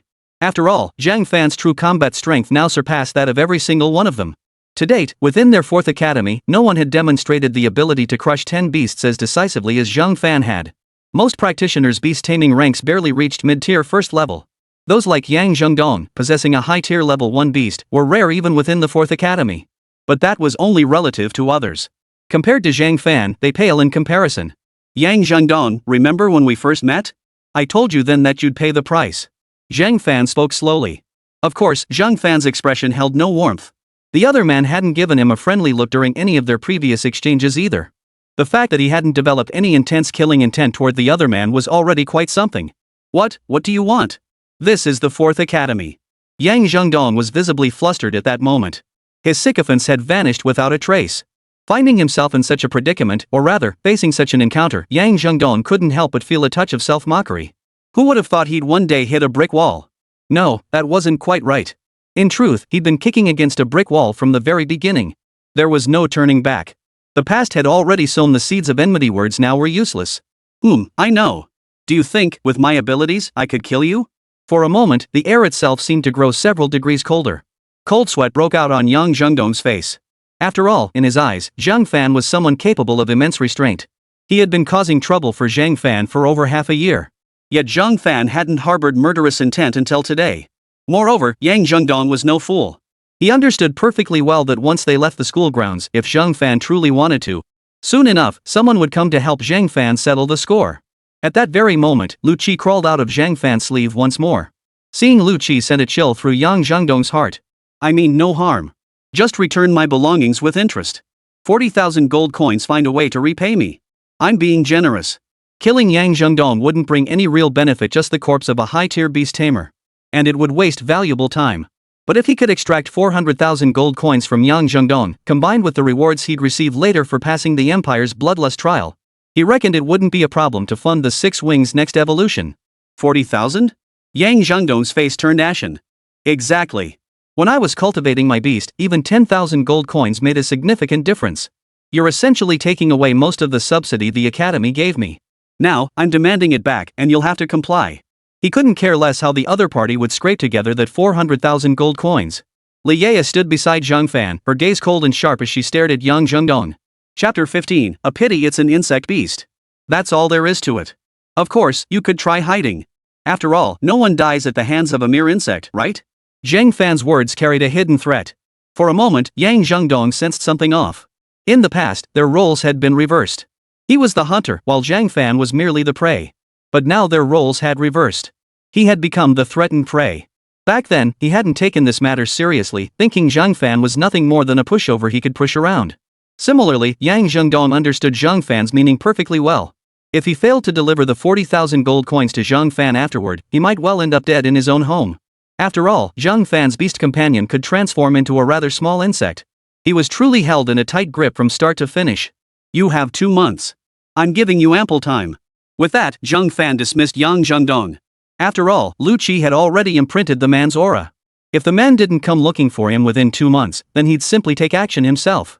Of course, the outcome wouldn't be favorable for Zhang Fan either. So, Principal, is there anything else you needed to discuss with me? At that moment, most eyes weren't on the examinees. They were fixed on Zhang Fan. A person doesn't have access to many resources in a single year. But relying on a terrifying insect-type beast, he passed the bloodlust trial, and not just passed, but crushed it. Such an achievement in their fourth academy was like a thunderclap out of the blue. It was incredibly eye-catching. Yet, as Zhang Fan spoke, heads began turning, scanning the surroundings. Only then did they notice the headmaster standing not far behind Zhang Fan. Ha, you needn't call me principal anymore. From the moment you passed the bloodlust trial, you've already graduated. Just call me old Zhang. I sought you out because I need your help. Take a look at my granddaughter and see what's going on with her beast taming. Of course, the 30,000 gold coins that some will certainly not be withheld from you. Zhang Fan's eyes lit up instantly. 300,000 gold coins, combined with the resources his empire had granted him for passing the bloodlust trial if he pushed himself a little harder, advancing the six-winged beast to the next stage wouldn't be impossible. He might even cultivate a second bug during this time. Then, gaining an edge early would lead to continuous advantages. He would inevitably venture into the wilderness soon anyway. And going with the guild members, he certainly wouldn't just kill one or two beasts and head back home. Perfect timing. Why not make it today? But please leave your address, I still have some guild matters to attend to. Zhang Fan stated directly. On the surface, he gave the impression he'd handle the matter today as a side task. But Zhang Fan knew full well that he was desperately short on resources.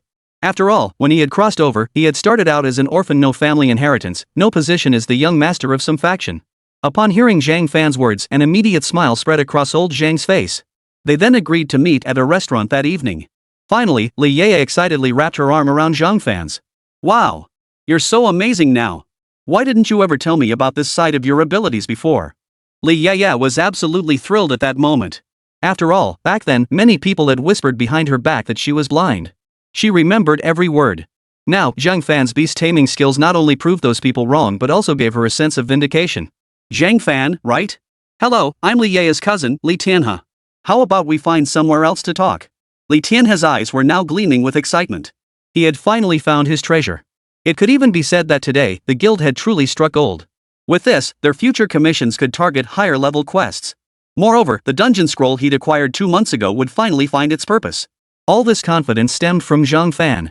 With Zhang Fan by his side, he finally had the confidence to pursue these ventures. Moreover, Li Tianhe privately estimated that someone like Zhang Fan wouldn't take long to elevate his beast taming to a 3rd-tier level. By then, exploring that underground cavern wouldn't pose much of a problem. Moreover, the dungeon contained materials he desperately needed. For a moment, Li Tianhe found himself envisioning the guild's bright future. Agreed. Zhang Fan agreed to join Li Yaya's guild partly as a way to repay her kindness. Over the past year at the academy, Li Yaya had frequently helped and guided him. In a way, Li Yaya was the person who understood Zhang Fan best. The others, meanwhile, watched Zhang Fan with eyes brimming with envy. Here was a man who, without relying on significant resources, had cultivated his own beast master to the intermediate 2nd-tier level. Moreover, on multiple occasions, he had no intention of taking Yang Zhengdong's life. From the moment Zhang Fan actually produced the 6-winged beast, every action he took had a clear purpose. Who would have thought? Not only is Zhang Fan skilled at breeding beasts and handling their complex ailments, but his basic cultivation abilities aren't half bad either. That's talent. Generally speaking, the beasts raised by a beast master who is also a cultivator tend to be superior to those raised by ordinary people. Exactly. Places like the First Academy or Second Academy have plenty of such prodigies. They possess immense experience in handling any situation involving their own beasts. We can't compete with those people.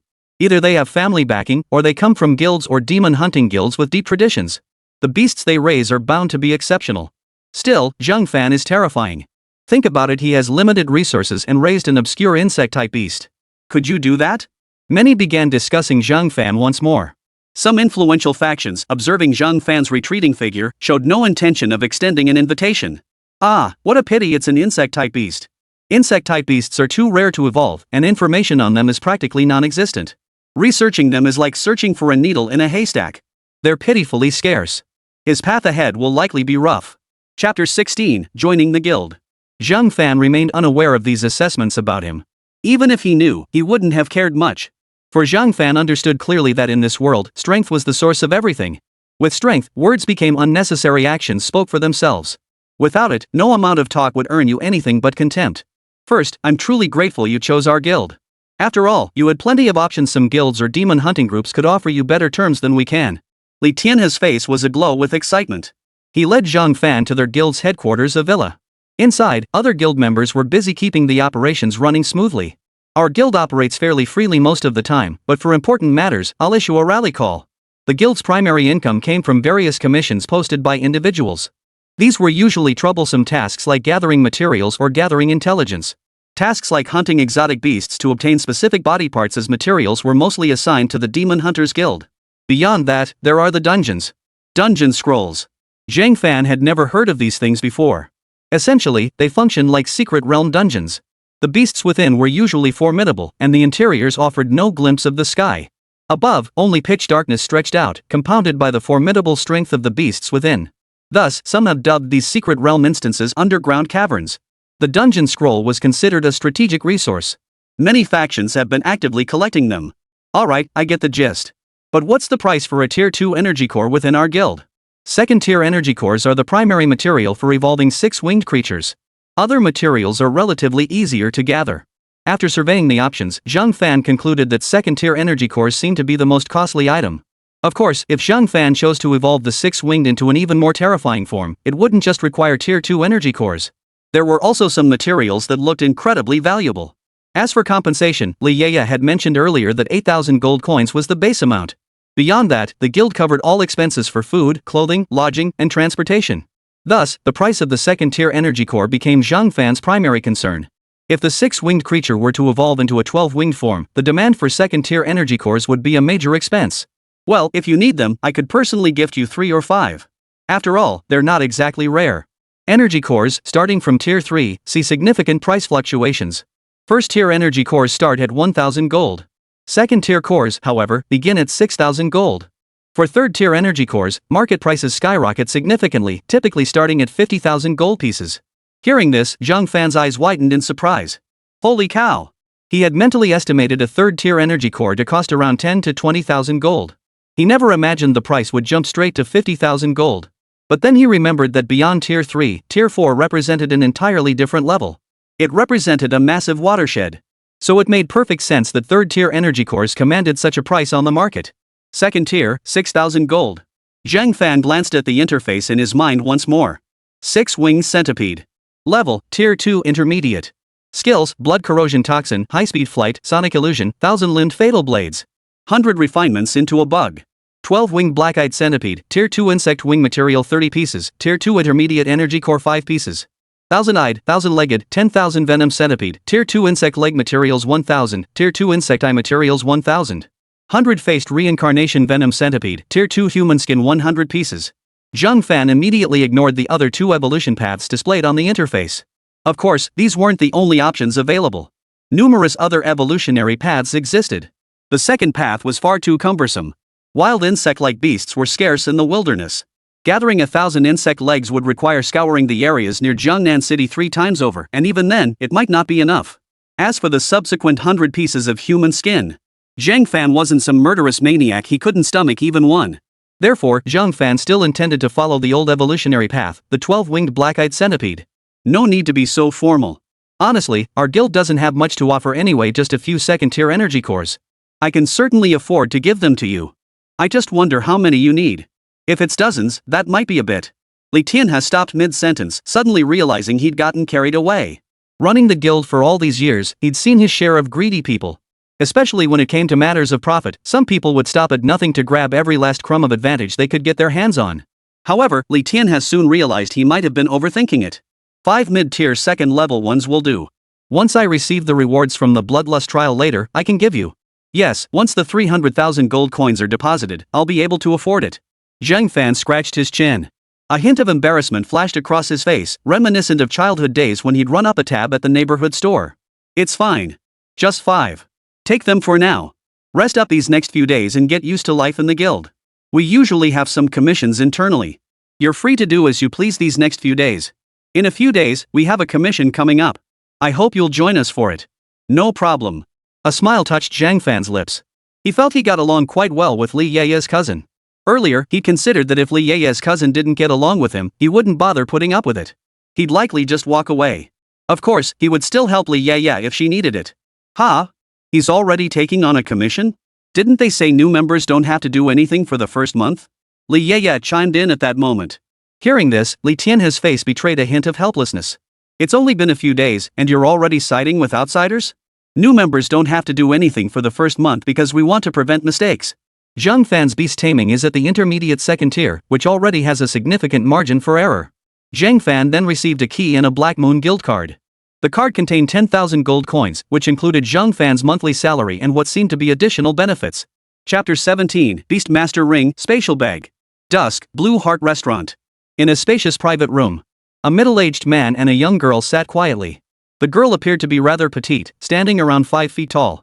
Her slender frame was complemented by a well-developed bust. Her face evoked a natural urge to protect her. Viewed from behind, she truly resembled a little lowly. Well, a legal one, at least. Grandpa, is this person you found reliable? And you got them from your school? Is it that teacher? If he's so skilled in beast taming and cultivation, why would he choose to be a teacher? Grandpa, I'm not trying to scare you, but did you get scammed? A few black lines appeared on Zhang Lin's forehead. Alright, kid, you don't know his story. This man is incredibly skilled. At the 4th Academy, within a single year and without relying on any resources, he cultivated his insect beast to the mid-stage of the 2nd rank. Hearing this, Zhang Yu froze in place. The mid-2nd tier level depended entirely on where you placed it. In the 1st or 2nd Academy, it was nothing special. After all, there were quite a few 3rd-tier practitioners there, though none had broken through to 4th tier yet. The last person to cultivate a beast to the 4th tier within the academy had the backing of a demon hunting guild. Resources were relatively limited for the many geniuses at the 1st Academy. However, this mid-tier 2nd stage cultivation level was a different story at the 4th Academy. The 4th Academy distributes few resources, and its students are either orphans or come from ordinary families, essentially lone wolves. They are individuals who have not joined any faction. Grandpa, you're not pulling my leg, are you? This is mid-tier 2nd stage. It'd be normal for the 1st or 2nd Academy, but the 4th Academy? With its limited resources? Zhang Yu's eyes widened before blinking rapidly. She knew full well her grandfather was the headmaster of the 4th Academy. She also understood just how scarce the resources allocated to the 4th Academy truly were. In reality, it amounted to a few hundred gold coins plus some useless 1st-tier beast materials. These items were all procured by her grandfather through large-scale purchases from minor factions like guilds scattered throughout Jiangnan City. This was the extent of the resources allocated by the 4th Academy. Getting one's beast to mid-tier 1st rank was already considered decent. To reach high-tier 1st rank required either access to far more resources, or possess the skill to focus resources precisely where they mattered most. But no matter how you looked at it, it was impossible to cultivate a beast to mid-tier 2nd rank. Don't doubt it. I didn't believe it at first either. But that kid passed the bloodlust trial assessment. Plus, the Imperial Quartermaster gave me documentation proving there's nothing wrong with his beast. The bloodlust trial is an assessment the Empire takes extremely seriously. Essentially, if anyone is caught cheating, the outcome is death. It was a red line no one dared cross. In some regions, there are no ordinary graduation assessments at all, only the Empire's bloodlust trial. Of course, such schools weren't found in their Jiangnan City. Compared to the entire Empire, Jiangnan City was considered a relatively backward city. Even the Sky Rail network doesn't connect to their city. I spent a whopping 300,000 gold coins to invite him. Don't you dare offend him later. Zhang Lin reiterated his warning to his granddaughter, Zhang Yu. Zhang Yu stuck out her tongue, signaling she understood. Not long after, a strikingly handsome young man pushed open the door and entered. Old Zhang, I'm here. My apologies for being delayed by some matters. The visitor was none other than Zhang Fan. However, Zhang Fan had originally intended to evolve the 6 wings first. Unfortunately, he hadn't gathered all the necessary materials yet. As the sky grew completely dark, he knew it was time to keep his appointment. At that moment, Zhang Yu scrutinized Zhang Fan closely. The next moment, she suddenly noticed 3 pairs of small, shiny black eyes staring at her from the cuffs of Zhang Fan's sleeves. You, what are those things in your cuffs? Zhang Yu shot up from her chair in an instant, her face turning pale. Upon hearing Zhang Yu's words, Zhang Fan froze for a moment before letting out a helpless laugh. It's my beast companion, 6 wings. This one looks a bit fierce, so I won't show it to you. It's an insect-type beast companion, nothing special. Zhang Fan never revealed the abilities of his own beast. After all, it was personal intelligence. Moreover, in Zhang Fan's view, his beast, 6 wings, was actually quite afraid of one type of beast, chicken-like beasts. It seemed as though this type of beast was 6 wings' natural nemesis. An insect-type beast? Zhang Yu froze in surprise. Ahem, well, Zhang Fan, since you're here, it's perfect timing. The Imperial Quartermaster already handed me the items earlier, so I'll pass them on to you now. By the way, here's a card with 40,000 gold coins, consider it your retainer fee. 100,000 gold coins are your reward for the bloodlust trial. Also, here's a Beastmaster ring. It can only store beasts. It has a capacity of about 300 cubic meters. And this is a spatial pouch, also holding 300 cubic meters. It can only store inanimate objects. As the situation threatened to spiral out of control, Zhang Lin immediately steered the conversation back on track, simultaneously presenting the reward for passing the bloodlust trial. Naturally, he also slipped Zhang Fan's fee into the mix. It must be said, this move proved remarkably effective, as Zhang Fan was indeed severely lacking in resources at present. With resources, his beast-taming abilities could grow both in number and strength. After all, he didn't have to worry about the moods of his beasts. After undergoing his refinement ritual, every insect-type beast's combat power would see a significant boost. Moreover, they became utterly loyal to him. A beast ring? A spatial pouch? The rewards for the bloodlust trial are actually quite generous. Yeah, the bloodlust trial is deadly, so the Empire rewards generously. Actually, the quartermaster should have come to you, but you know how our school is. With our school's limited resources, they wouldn't have prioritized us. Please don't dwell on this. Chapter 18, he figured it out this quickly? How is that possible? Overthink? No need for that. Insufficient strength means no reason to expect others regard that's reality. The elders haven't forgotten, have they? I'm from our academy, after all. I've had plenty of experiences like this. Zheng Fan replied with a laugh. Would he get angry over something like this? Don't be ridiculous. Honestly, he had no desire to meet any imperial quartermaster right now. On one hand, he feared the other might catch on to something. On the other hand, Zheng Fan felt he was still far too weak. Within the 4th Academy, no one could match him at present. But in places like the 2nd Academy or the 1st Academy, it would be a different story. Zheng Fan understood this principle all too well. Hearing Zheng Fan's words, a sharp gleam flashed in Zhang Lin's eyes. Good lad. That temperament, combined with his ability to endure and his cultivation of beast taming. Even if the art of beast taming never truly flourished, Zheng Fan would still command respect within Jiangnan City. Though he was still young now. Zhang Lin sensed keenly that in a few more years, Zheng Fan's progress might even catch up to his own. An intuition even whispered to him. A man like Zheng Fan would excel wherever he went. Enough of that. I've taken your payment. Now tell me, what exactly does old Zhang need my help with? Zheng Fan's face radiated confidence. Yet seeing Zheng Fan directly pocket his grandfather's 300,000 gold coins. Not even a word of thanks. Just as Zhang Yu thought this, he suddenly realized Zheng Fan had spoken again. By the way, I'd like to thank old Zhang for looking after me. Hearing this, Zhang Yu's face flushed involuntarily. Alright then. He was probably pretty capable after all. Otherwise, his grandfather wouldn't have invited him here. It's not my grandfather's fault. My beast has been acting up. We've already gone through several beast trainers. I just don't know if you can handle it. A sharp gleam flashed in Zhang Yu's eyes. As for Zheng Fan, his expression remained calm and composed. Well, it's hard to say for sure. Let's have the beast summoned first and see. Zheng Fan didn't claim any absolute certainty. Zhang Yu glanced at his grandfather before summoning his own beast from the beast tamer ring. This beast was tiger-like. However, its eyes were slightly bloodshot. Zheng Fan's instincts told him this beast was likely infested with parasites. Blue-striped blood tiger. Not a bad beast. Its potential looks promising too. May I touch it? The moment it emerged, the blue-striped blood tiger assumed an aggressive stance. Zheng Fan could tell it was in pain. Zhang Yu quickly nodded in agreement. Be good, Xiao Wen. Calm down. He won't hurt you. Zhang Yu was also hastily soothing his own beast. Zheng Fan felt like he'd heard those words somewhere before. Yes, that's right. The person who said it must have been Wang Bing. Meanwhile, the blue-patterned blood tiger fixed its gaze intently on Zheng Fan's sleeve. Don't worry, I won't hurt you. Let me examine what's wrong with your body. After all, in this state, you must be suffering quite a bit. Zheng Fan attempted to communicate with the beast. Never mistake the beast tamers of this world for fools. Most who tried that ended up devoured by their beasts. Just moments ago, when Zheng Fan had first obtained the Beastmaster ring, Lu Qi had sensed a wave of unease. Zheng Fan spent a long time soothing it mentally. Fortunately, the previous refinement ritual had established a bond between them. Thus, a deep mental bond now existed between Zheng Fan and Lu Qi. They could communicate telepathically without uttering a word. Of course, Zheng Fan had no intention of confining Lu Qi within the beast-taming ring. Zheng Fan gently placed his hand upon the blue-veined blood tiger. Blue-veined blood tiger.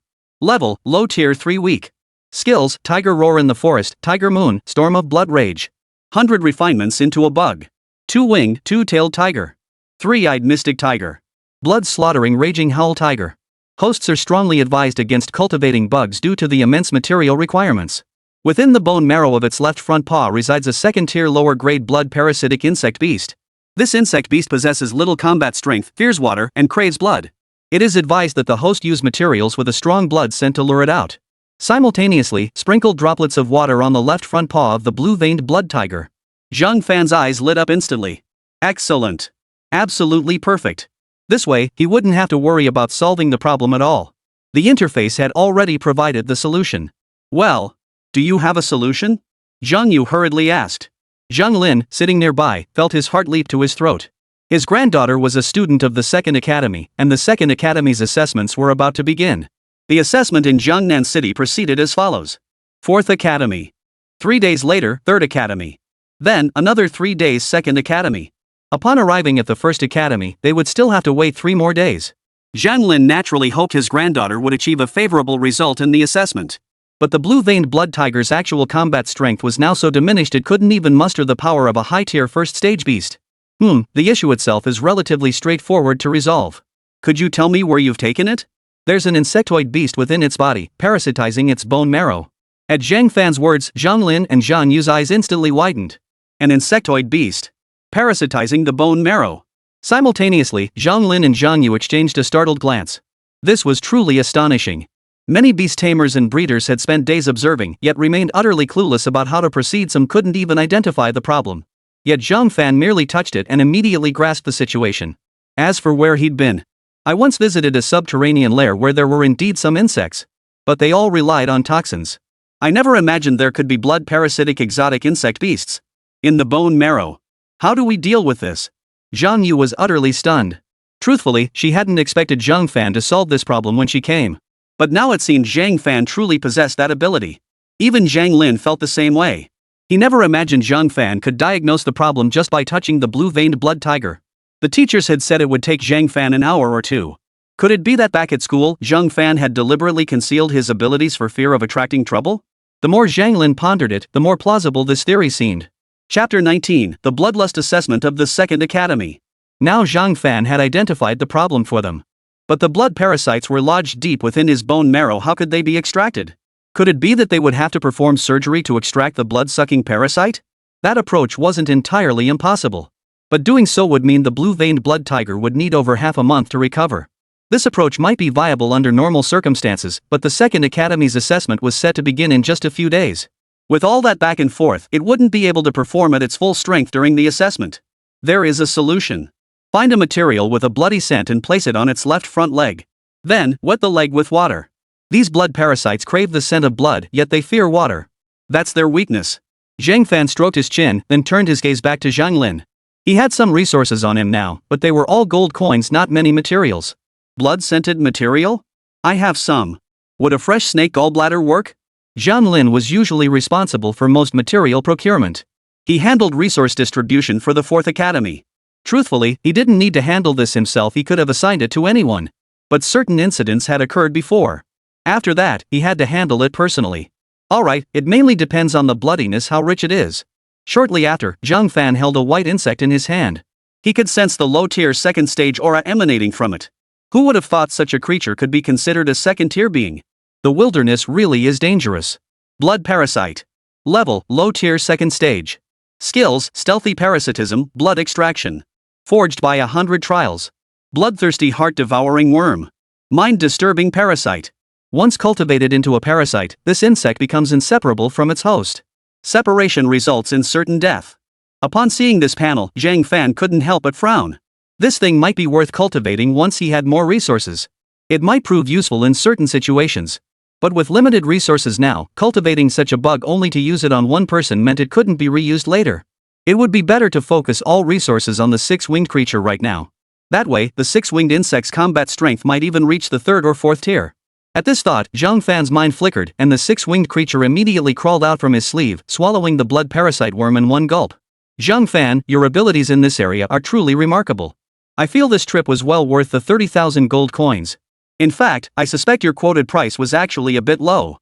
In Zhang Lin's view, Zhang Fan's abilities alone could easily command a price of 600,000 gold coins.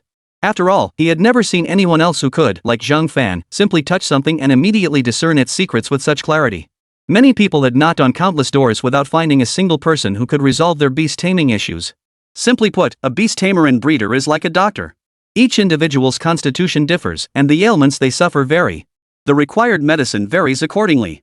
Similarly, each beast species varies, and even individuals within the same species exhibit differences. Even basic information about certain beasts is extremely difficult to find. Let alone the matter of treatment. That figure of 300,000 gold coins was just off the top of my head. The main thing is, I still need to focus on cultivating my own beast tamer. This is just a side gig for me. After speaking, Zhang Fan turned his gaze back to the blue-veined blood tiger. The blue-veined blood tiger's vital energy was steadily recovering. Thank you, Zhang Fan. My name is Zhang Yu. If you ever need anything in the future, feel free to come find me. Zhang Yu beamed. To be honest, these past few days had left her feeling rather gloomy and melancholy. After all, the assessment was about to begin. Her beast riding skills were actually sufficient to participate in the bloodlust assessment at the Second Academy. But its condition was clearly far from optimal. And the day of the assessment was drawing nearer by the day. Many judgments of strength were based on performance during the assessment. While judging someone's strength this way might seem somewhat arbitrary, it still held significant reference value. Alright then, if there's nothing else, I'll be heading back. After exchanging phone numbers, Zhang Fan and Zhang Yu prepared to depart immediately. Next, Zhang Fan planned to purchase materials for the six-winged evolution. After all, he was about to head out into the wilderness with Li Tianhe and the others. Thorough preparation was essential. Otherwise, wouldn't he just slow everyone down out in the wild? Hold on a moment. I wonder if you'd be interested in participating in the Second Academy's Bloodlust assessment. Given your abilities, you should qualify. However, if you do go, most Second Academy students will likely subject you to malicious insults. I hope you won't let that get to you. Zhang Lin looked at Zhang Fan with great seriousness. In his view, Zhang Fan had simply been unlucky. If only his background weren't that of an orphan, or had the backing of a guild or demon hunting troupe, then even in the first academy, Zhang Fan could have become one of their prodigies. In all his years as principal, he had never encountered anyone quite like Zhang Fan. With so few resources, he had managed to hone his beast-riding combat prowess to this level. What? Grandfather, you can't be serious. Our Second Academy's Bloodlust assessment is different from yours at the Fourth Academy. Zhang Yu immediately turned to stare intently at Zhang Fan. I strongly advise you not to go. That Bloodlust trial is deadly. I'm not even planning to participate myself. Our Bloodlust trial is on a different level of difficulty compared to the Fourth Academy's. Ours has 3 tiers, low, medium, and high. Even the lowest tier has 10 mid-level beasts. And if you die, you're dead, no compensation. Do you understand what I'm saying? Zhang Yu's words carried no hint of contempt toward Zhang Fan. She was genuinely concerned for his safety. Plus, at our school, most people rely on strength to speak for them. If they find out you're from the Fourth Academy, they might cause trouble. Zhang Yu's brow furrowed slightly. That look somehow made Zhang Fan want to pinch her cheeks. But with Zhang Lin present, such a gesture was out of the question. Chapter 20, The Second Evolution. Before reaching the pinnacle, one inevitably faces meaningless challenges and slander. More than them picking fights, what concerns me is this. If I pass the Second Academy's Bloodlust Advanced Assessment, what rewards might I receive? Though Zhang Fan didn't appear to be the type to be overly arrogant. At this moment, Zhang Lin could sense an aura emanating from Zhang Fan, an aura of defiance toward the future. He too had been young once. And meaningless provocation? Good lad, I haven't misjudged you. If my position weren't so sensitive, I'd already be recommending you to certain factions. Zhang Lin's eyes gleamed with profound admiration. In his view, the Zhang Fan standing before him now was already far superior to most of the Second Academy students. Among the Second Academy students, only a handful possessed sound character. Many were simply spoiled brats from privileged families. They'd never endured any real hardship. Have you forgotten? I'm technically part of a guild now. My apologies, I truly had forgotten that detail. So, you. Just as Zhang Lin was about to continue speaking. At that moment, Zhang Yu interrupted again. You're really going? And you're taking the Advanced Bloodlust Assessment? That's a difficulty level no one in our academy has even signed up for yet. Because this level of Bloodlust trial involves 10 second-tier intermediate beasts. If you can handle them, you'll be able to handle most situations in the wild. If you die, there's no one who can save you. And Imperial military personnel will be observing the assessment to prevent cheating. Zhang Yu's face was filled with concern. In her eyes, Zhang Fan was a truly exceptional individual. Moreover, from a somewhat selfish perspective, she deeply hoped that Zhang Fan, a beast tamer with such extraordinary talent, wouldn't simply throw his life away. 10 mid-tier second-stage beasts. Before, I wouldn't have had this confidence, but now, I'm quite sure of myself. Zhang Fan's confidence stemmed primarily from the six-winged. He already had more than enough mid-tier second-stage energy cores, thanks to Li Tianhe. With that foundation, he could easily spend 200,000 gold coins to gather all the materials needed for the six-winged beast's next evolution. He could even spend all 400,000 gold coins to procure a batch of higher-grade materials. To subject the six-winged creature to a second evolution through bug cultivation. He imagined the combat power the six wings would gain afterward wouldn't be low. But doing so would leave him nearly penniless. Sigh, truly lacking in everything. You? Fine, I can't talk you out of it. Zhang Yu rolled her eyes at her grandfather. Look at the nonsense you're spouting. And you're laughing? If this person dies, I'll see if you can still laugh. Looks like you've made up your mind. Go ahead. The reward should be substantial. Zhang Fan nodded lightly. Then I'll sign you up. I was actually hesitating whether to tell you earlier, but your words earlier really gave me a lot to think about. Also, I should tell you the reward for passing the Advanced Bloodlust Assessment is 20 second-tier high-grade energy cores and 5 million gold coins. That's just the base reward. There are other rewards as well, which vary each year.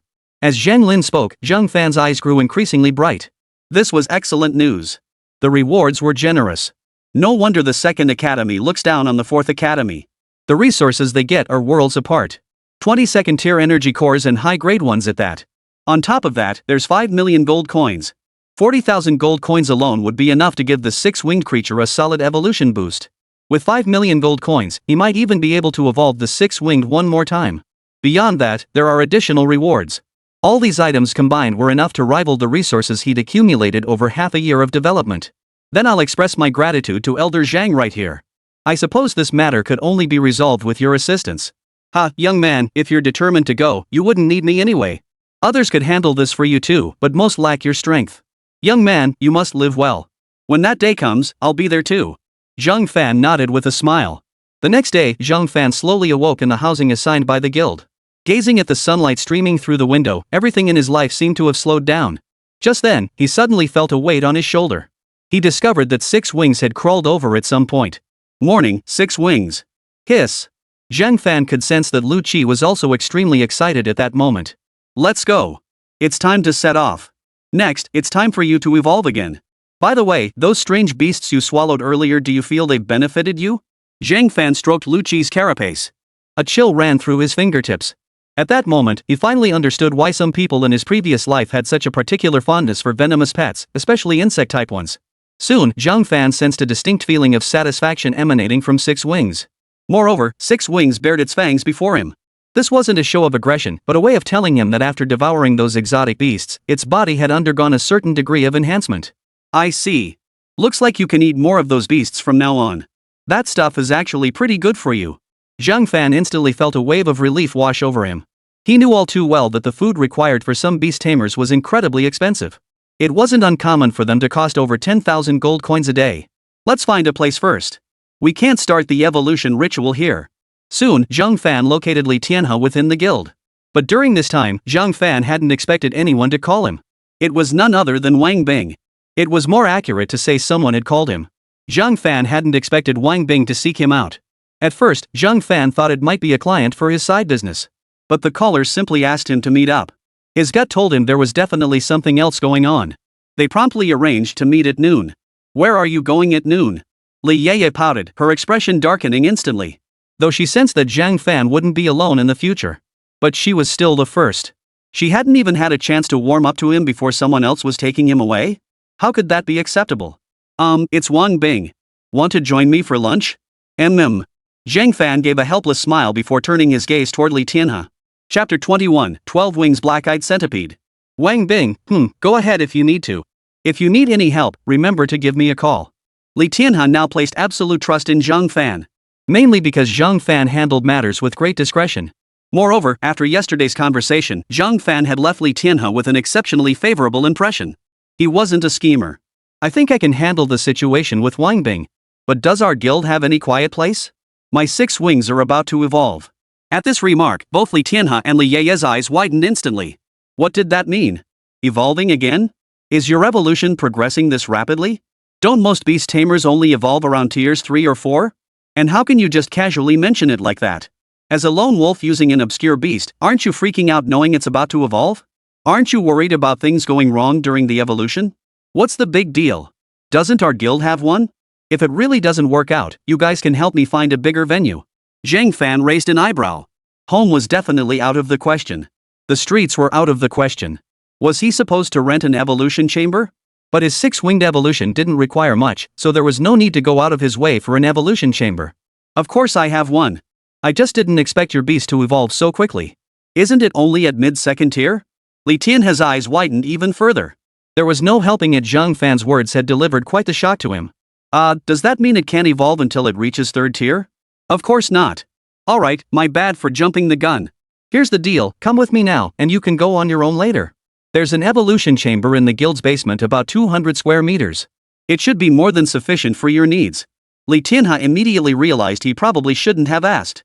Information about a beast master's evolution was incredibly crucial. Once you knew a beast's specific evolution method and requirements, you could then cultivate that type of beast. This meant one could bypass certain natural limitations, allowing even some individuals to wield powerful beasts. Li Yeye gradually came to her senses at that moment. Her mouth fell open, her expression one of utter astonishment. In the underground evolution chamber, Lu Qi flew out from Zhang Fan's palm and landed on the ground. Zhang Fan then began laying out the materials he had purchased the previous night for over 300,000 gold coins. Of course, 20,000 gold coins would have been sufficient to gather all the materials. But Zhang Fan wanted to obtain some higher quality variants of the same materials. Thus, Zhang Fan now had only 20,000 gold coins left to his name. Go, six-winged insect. Prepare to undergo your next evolution. Six Wing seemed to sense what was about to happen, fidgeting slightly with its myriad legs in unease. Zhang Fan wasted no time, immediately initiating the ritual according to the panel's requirements. Soon, a strange force began to manifest. Simultaneously, the materials Zhang Fan had placed earlier transformed into pools of thick, black liquid, all surging toward Six Wings. At that very moment, Zhang Fan could sense the power emanating from Six Wing rapidly intensifying. The difference was that this time, the six-winged creature did not emit any cries of pain. Zhang Fan could sense that the six-winged creature seemed somewhat excited now. It seems evolution within the same lineage spares you pain. I wonder what form you'll take next, 100-winged one. Time passed swiftly. Approximately 2 hours later, Zhang Fan distinctly sensed that the strange energy permeating the area had completely vanished. And the six-winged creature it could no longer be called six-winged. It should now be called 12-winged. 6 pairs of insect wings adorned a body whose length had changed dramatically, stretching a full 100 meters. Compared to before, it had grown roughly 3 times larger. Each of its numerous insect legs was now covered with a layer of black exoskeleton. Even within the basement, Zhang Fan could clearly see the cold gleam emanating from them. Moreover, the six-winged beast's heads now dwarfed Zhang Fan's own. Its gaping jaws seemed capable of swallowing objects 4 or 5 meters tall whole. 12-winged black-eyed centipede. Level, mid-tier tier 3. Skills, corrosive venom, aerial flight, despair illusion, black eye empowerment. Putrid venom, any beast below tier 5 will be unable to exert more than 50% of its combat strength unless it possesses exceptionally high resistance to toxins. Aerial leap, upon taking flight, numerous illusory forms surge from its body, allowing the main body to swap positions with these phantoms. Despair illusion, hearing the sound of its insectoid legs or glimpsing its 12-winged black eyes plunges victims into utter despair. Black eye empowerment, fully activates latent malevolent energy and cursed breath within the body, tripling all physical attributes and increasing toxin potency tenfold. Can corrupt any beast below tier 6 into black sludge. 100 refinements into a bug. 36 wings 100 faces golden light heavenly centipede, tier 4 energy cores 100. Ultimate venom godslayer heaven shattering evil. Zhang Fan's jaw dropped wide open. Good heavens, the power far exceeded his expectations. Though it was only a 3rd tier item, and merely mid-tier at that. Yet with these skills, Zhang Fan sensed that even against a 5th tier beast, the 6-winged centipede still possessed the strength to fight. And the subsequent evolution path seemed to grow increasingly terrifying. Golden light heavenly centipede, ruined heaven and earth evil. Each name sounded more terrifying than the last. Alright. But calling you 6 wings isn't quite fitting anymore. Let's call you Little Six. Hiss. Excited, Little Six immediately lunged toward Zhang Fan. Boom. Simultaneously, its body shifted rapidly, leaving a row of deep craters in the floor. Hold on. Shrink down your size. Zhang Fan watched as Xiao Lu, just like before, acted like a child begging for a hug. A thin sheen of cold sweat broke out on his forehead. As a beastmaster, he gained certain enhancements from Xiao Lu's power. But no matter how you looked at it, his current physical condition was roughly equivalent to that of a high-tier first-stage practitioner. If Xiao Lu collided with him like that, his body would likely be shattered. Xiao Lu promptly shrank his form once more. Then, with an almost impatient urgency, it dashed toward Zhang Fan. Zhang Fan patted him gently, offering reassurance. You little bugger, you're getting stronger and stronger. Chapter 22, is this the bug you told me about? Sorry about that. Xiao Lu was in the basement. Well, due to his evolution, he caused some damage down there, so I still have 2 gold coins here. Zhang Fan looked at Li Tianhe with genuine embarrassment. After all, Xiao Lu now measured over 100 meters in length, with nearly 100 insect legs beneath him. A single powerful movement could leave a row of massive craters in its wake. That evolution chamber? Zhang Fan figured it was going to need some serious repairs now. That was bound to cost a pretty penny. And speaking of which, he currently had only 20,000 gold coins to his name. For a moment, Zhang Fan felt profound relief that he hadn't rented an evolution chamber elsewhere. Otherwise, it's still uncertain whether he'll be able to leave in the end. While it's true that some beast tamers' evolutions do cause some damage to the evolution chamber. But no matter how you look at it, it couldn't possibly be like Xiao Lu stomping down and leaving a whole row of craters in his wake. That's a minor issue. Evolution chambers always sustain some damage. So, what level is your beast now? Li Tianhe's eyes sparkled with curiosity and excitement. He had originally planned to take Zhang Fan out for some practice later, but if Zhang Fan's Beastmaster combat power had increased again, That would significantly increase the margin for error here. This meant he wouldn't have to deliberately guide Zhang Fan. After all, excessive caution stemmed from weakness at its most extreme. Mid-tier third stage. Li Tianhe raised an eyebrow. Well, it was an insect-type beast after all. Evolution didn't grant it much of a boost. Typically, creatures leap 2 major tiers during evolution, but insect-type beasts were notoriously weak. And Zhang Fan's beast wasn't exactly weak for its tier. Don't worry about it. I'll handle the evolution chamber. My sister is waiting for you outside. You go ahead. Li Tianhe patted Zhang Fan on the shoulder before making a call to summon some people to come and repair the evolution chamber. After all, evolution chambers inevitably sustain some damage during the evolution process of certain beasts. So Zhang Fan's situation seemed perfectly normal to him. Are you coming with me? Zhang Fan sensed that Wang Bing's summons probably had nothing to do with romantic entanglements. More likely, she needed his help with something urgent. Most likely, it was about a beast tamer issue. Of course I'm coming. Li Yeye had been smiling moments ago, but her expression darkened considerably upon hearing Zhang Fan's response. Fine. You're not actually with her. Zhang Fan immediately pulled Li Yeye into his arms. I hope you trust me on this. I was just worried about you. But if you insist on going, I now have the confidence to protect you. Li Yeye was stunned by Zhang Fan's sudden embrace. A radiant smile instantly spread across her face. Alright, I understand. I believe you. Shortly after, the two departed. But no sooner had they departed. A group of people arrived at the guild. These were the very people Li Tianhe had summoned. At the same time, the guild's deputy returned. Master, the patron has given us a new commission. This one isn't urgent, it's for half a month from now. We're to escort someone. What's the situation here? Li Tianhe listened as his deputy spoke, nodding slightly. An escort mission scheduled for half a month from now? Was the guild involved to avoid drawing attention from certain parties? This was likely going to be a troublesome job. What's the price? The deputy nodded slightly. It's normal for an evolution chamber to sustain damage during evolution. What's concerning is that within a guild, an evolution chamber hasn't been used for over half a year. That guild could be said to be stuck in a rut, with no fresh blood coming in. 6 million gold coins. Wait, Zhang Fan? Zhang Fan's beast evolved? Didn't he just graduate from the 4th academy? Hold on, are you saying Zhang Fan's beast evolved? He just graduated from school. How could his beast evolve so quickly? Li Tianhe nodded slightly. Too bad. It's still a bug-type beast master, so it's a bit weak. Even after evolving, it only gained 1 rank. The deputy rolled her eyes at Li Tianhe upon hearing this. Hey, President, you're only a 5th-tier beast tamer. What gives you the right to talk like that? If a 7th or 8th tier powerhouse said it, it'd be prideful, but coming from you at 5th tier. Plus, I never heard you participated in any bloodlust trials back in the day. Li Tianhe's face flushed slightly. Ahem, let's go. We should check the damage downstairs. That kid even said he'd pay 20,000 gold coins for repairs. What a big deal, it's not like it's. The two men continued their conversation as they led the repair crew through the door of the evolution chamber. The sight that greeted them left everyone momentarily speechless. Holy crap. Those two perfectly aligned rows of pits made Li Tianhe wonder if Zhang Fan's beast was some kind of craftsman capable of hammering out neat holes in the ground. The scale of this destruction. Didn't you tell me Zhang Fan's beast was an insect? This is an insect? Do you have some misconception about insects? This scale? His beast must be nearly 100 meters in size. The deputy commander was utterly dumbfounded on the spot. This level of destruction, and you're telling me Zhang Fan's beast is just an insect? Who are you trying to fool? Seriously, are you even trying to fool your own people? No, his beast is a bug.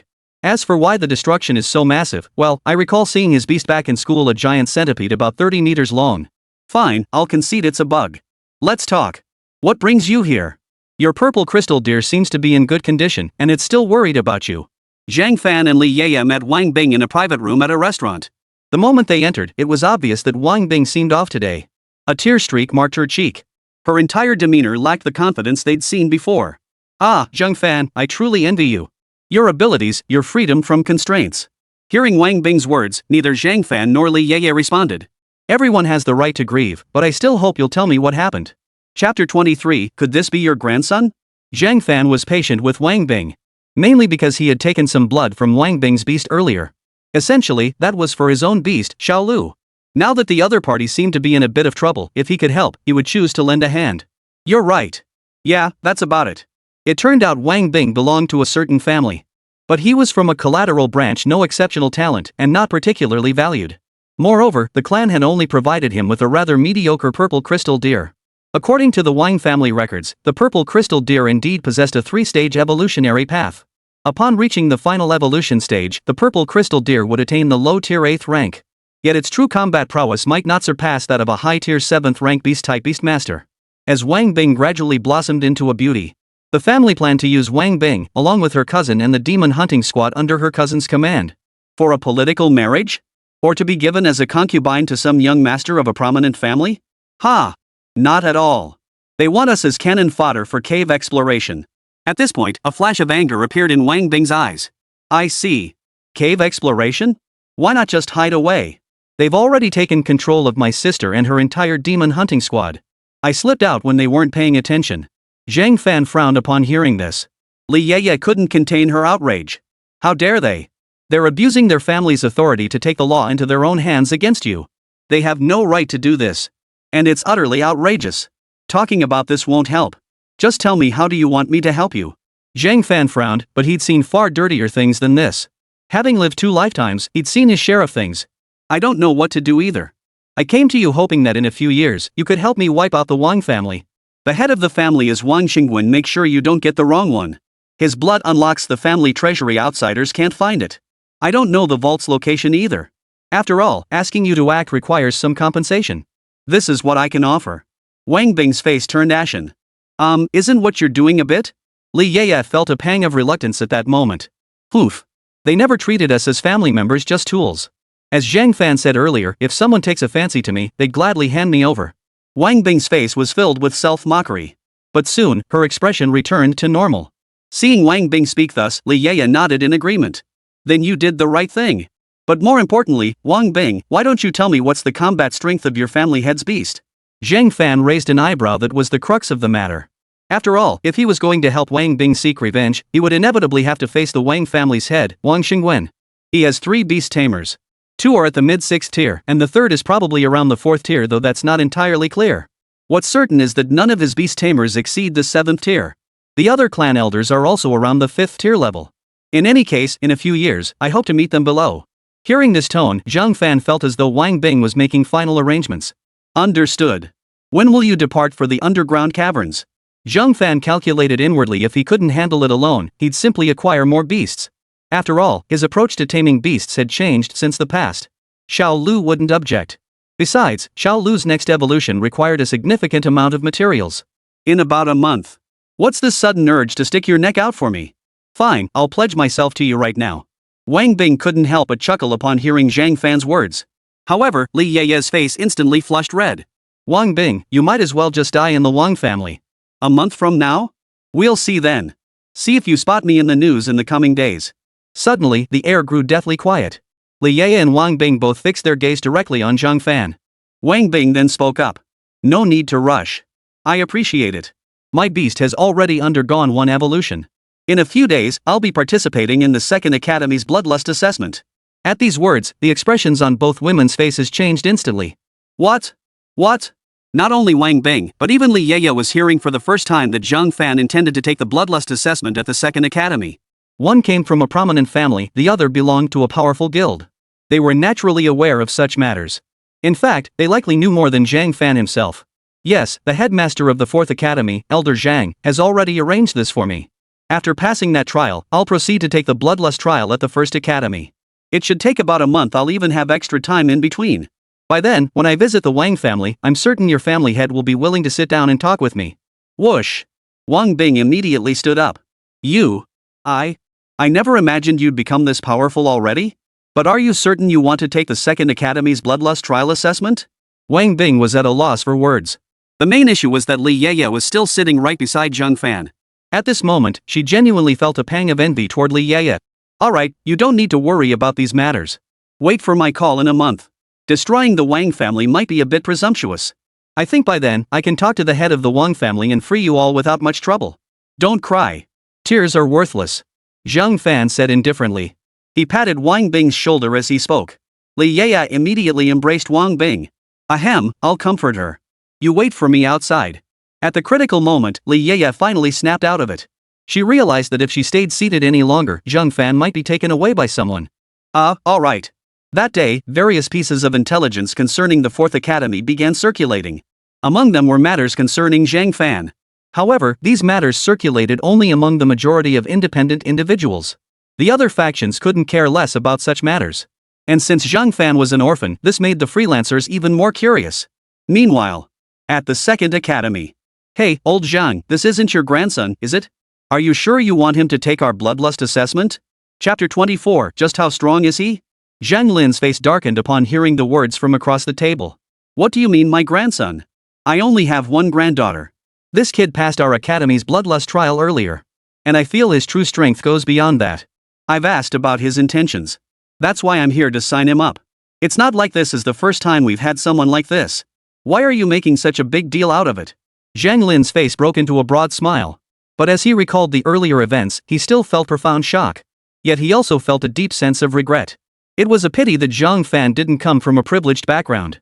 Had Zhang Fan been born into a privileged family and received early support from a family or guild, his current achievements would undoubtedly be far greater. Looks like it's not your kid. By the way, you know about the bloodlust trial, right? The difficulty here is nothing like what you face at the 4th Academy. I'm warning you now, if anything goes wrong, don't come looking for me. The 2nd Academy's principal spoke with a hint of seriousness on his face. After all, he intended to be upfront about these matters. By making things clear now, they could better handle any future complications. Zhang Lin nodded upon hearing this. I've already discussed these details with him as well. But my gut tells me that kid is confident he's definitely got this. Zhang Lin's mind once again conjured the image of Zhang Fan. Truthfully, in his many years as principal of the 4th Academy, he had never encountered someone so capable within the institution. It was primarily Zhang Fan's abilities and his articulate manner that had instilled such profound confidence in him. Alright, then I won't waste any more words on unnecessary chatter. Are you certain you've thought this through? You're going to help him enroll? The principal of the 2nd Academy stared intently at Zhang Lin. This was no trivial matter. Moreover, the annual bloodlust assessment claimed lives every year. Some participants were driven by blind conformity, while others sought nothing more than superficial prestige. The unfortunate truth was that the beasts in the bloodlust trial didn't give a damn about such things. I've signed up. And for the advanced bloodlust trial, no less. Alright, then. Suddenly, the principal of the 2nd Academy's expression changed. Hold on, Zhang Lin, you're not joking with me, are you? The advanced bloodlust assessment, do you know what that entails? This test is no walk in the park. Even among 1st Academy students who come here, few dare to sign up for the advanced bloodlust assessment.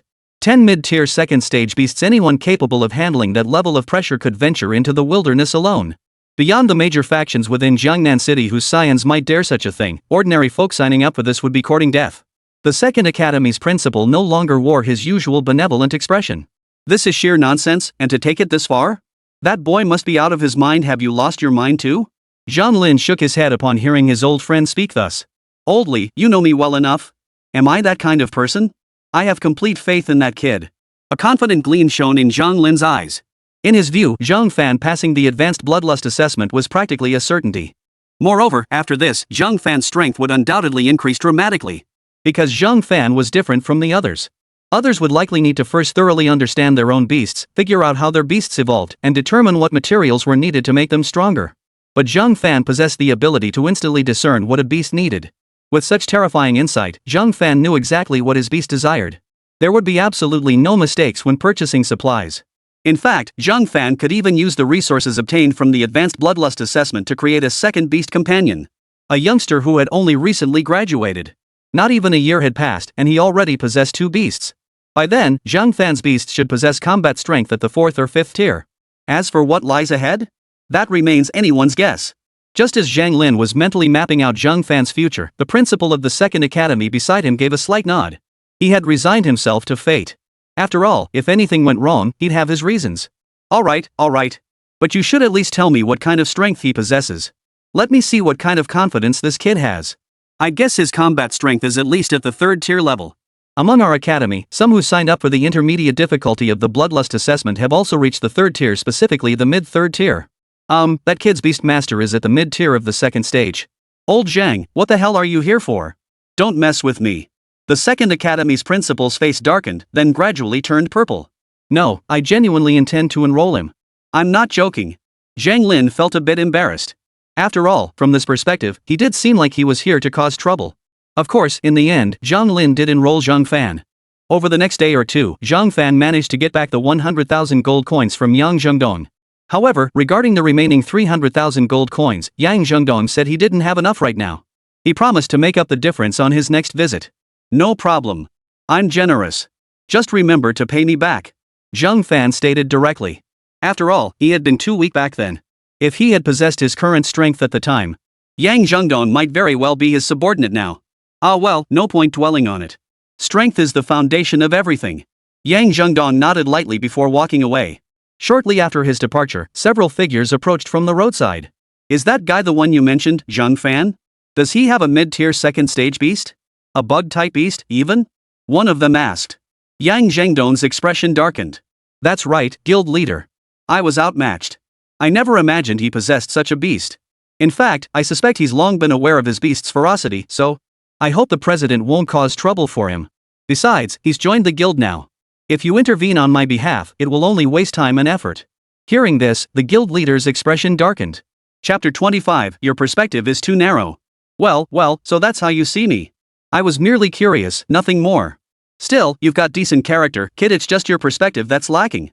Seeing his guild leader had no intention of intervening, Yang Zhengdong felt a wave of relief wash over him. Now, the sycophants had vanished from his surroundings. On the contrary, Zhang Fan's actions had once again brought him to a profound realization. From a rather absurd perspective, he actually felt somewhat grateful to Zhang Fan. Guys like the one you saw are everywhere in the second academy. I heard someone in the first academy today reach the mid-tier third stage in beast taming. In just a few days, the second academy's assessment will begin. Every year, many sign up for the bloodlust test. And unlike your fourth academy with just one tier, the bloodlust assessment at second academy is tiered. In a few days, I'll take you to see it for yourself. Hearing his guild leader speak thus, Yang Zhengdong couldn't help but think of Zhang Fan's beast. It was clearly an insect, yet possessed a body over 30 meters long. It also possessed 3 pairs of eerily abnormal insect wings. It didn't resemble an ordinary tamed beast at all. Instead, it bore a striking resemblance to some creature that had crawled out of hell. Honestly, President, I doubt even Second Academy's best could match him. He's already cost me a fortune in resources. Ha! Kid, you never believe me when I tell you how little you know. Anyway, the Second Academy's bloodlust trial assessment is in a few days. You'll see for yourself when you come with me. Zhang Fan remained unaware of the events unfolding around Yang Zhengdong. His mind was now occupied with contemplating the second beast he would tame. First off, the species was obvious. It had to be insectoid. Parasitic insects? Not an option. It had to be an insect capable of serving as a direct combat force. But when it came to insects that could serve as direct combat forces, Zhang Fan racked his brain and could only think of 3 types: spiders, scorpions, and mantises. Other insects felt somewhat inadequate as direct combat forces. So the question arose, where could he find such insects? Encountering the 6-winged beetle at the academy was nothing short of a fluke. After all, who would pay attention to a lowly 0-tier centipede? Even if someone did see it, they probably wouldn't give it much thought. After much deliberation, Zhang Fan decided to seek out Li Tianhe at the guild. At that very moment, Li Tianhe was discussing matters with his deputy. The number of recent commissions seems to have increased significantly. Is something happening outside the city lately? Our people haven't picked up any intelligence outside the city. Probably because the second academy is about to graduate. Some powerful guilds and demon hunting groups have either taken their new recruits out, or they've taken on contracts from major powers. After all, in a little while, all the remaining powerful guilds and demon hunting groups will be hired out. That leaves only small guilds like ours. Naturally, the commissions pile up. You're right. Let's head out into the wilderness tomorrow too. We'll pick up a few commissions. Li Tianhe said earnestly. Knock knock. Just then, a knock suddenly sounded at the door. Both men's expressions changed. Come in. The two immediately recognized the person pushing open the door as Zhang Fan. Zhang Fan also recognized the 2 figures inside as Li Tianhe and his deputy. The deputy's face bore several scars. His aura carried a hint of lethality. He must have been out in the wilderness not long ago. So it's you, Xiao Fan. What brings you here? When Li Tianhe mentioned Xiao Fan, a bead of cold sweat involuntarily formed between his eyebrows. The main reason was that Zhang Fan gave him an utterly terrifying feeling. Zhang Fan's beast control had now evolved to the 3rd tier. Even at his most conservative estimate, it was at least mid-tier 3rd stage. At this level, he could stomp out a row of pits in the evolution chamber. The sheer terror of such a beast master was self-evident. In some respects, it was even more terrifying than the wild beasts that grew strong through constant combat. Zhang Fan himself possessed remarkable composure. A person like this, even if he never joined their guild and remained a lone wolf, would be utterly terrifying. Are there any wilderness commissions coming up? I'd like to join you. The moment those words left his mouth, Li Tianhe immediately exchanged a glance with his deputy. Look at that mindset. In previous years, so-called prodigies would join a guild, take a month or two off, and then leisurely plan their first wilderness expedition. Of course, prodigies from powerful factions were a different story. Venturing into the wilderness, have you thought this through? A trip like that could take anywhere from 2 days to over 10 days. A hint of excitement flashed in Li Tianhe's eyes. He'd long hoped to take Zhang Fan into the wilderness.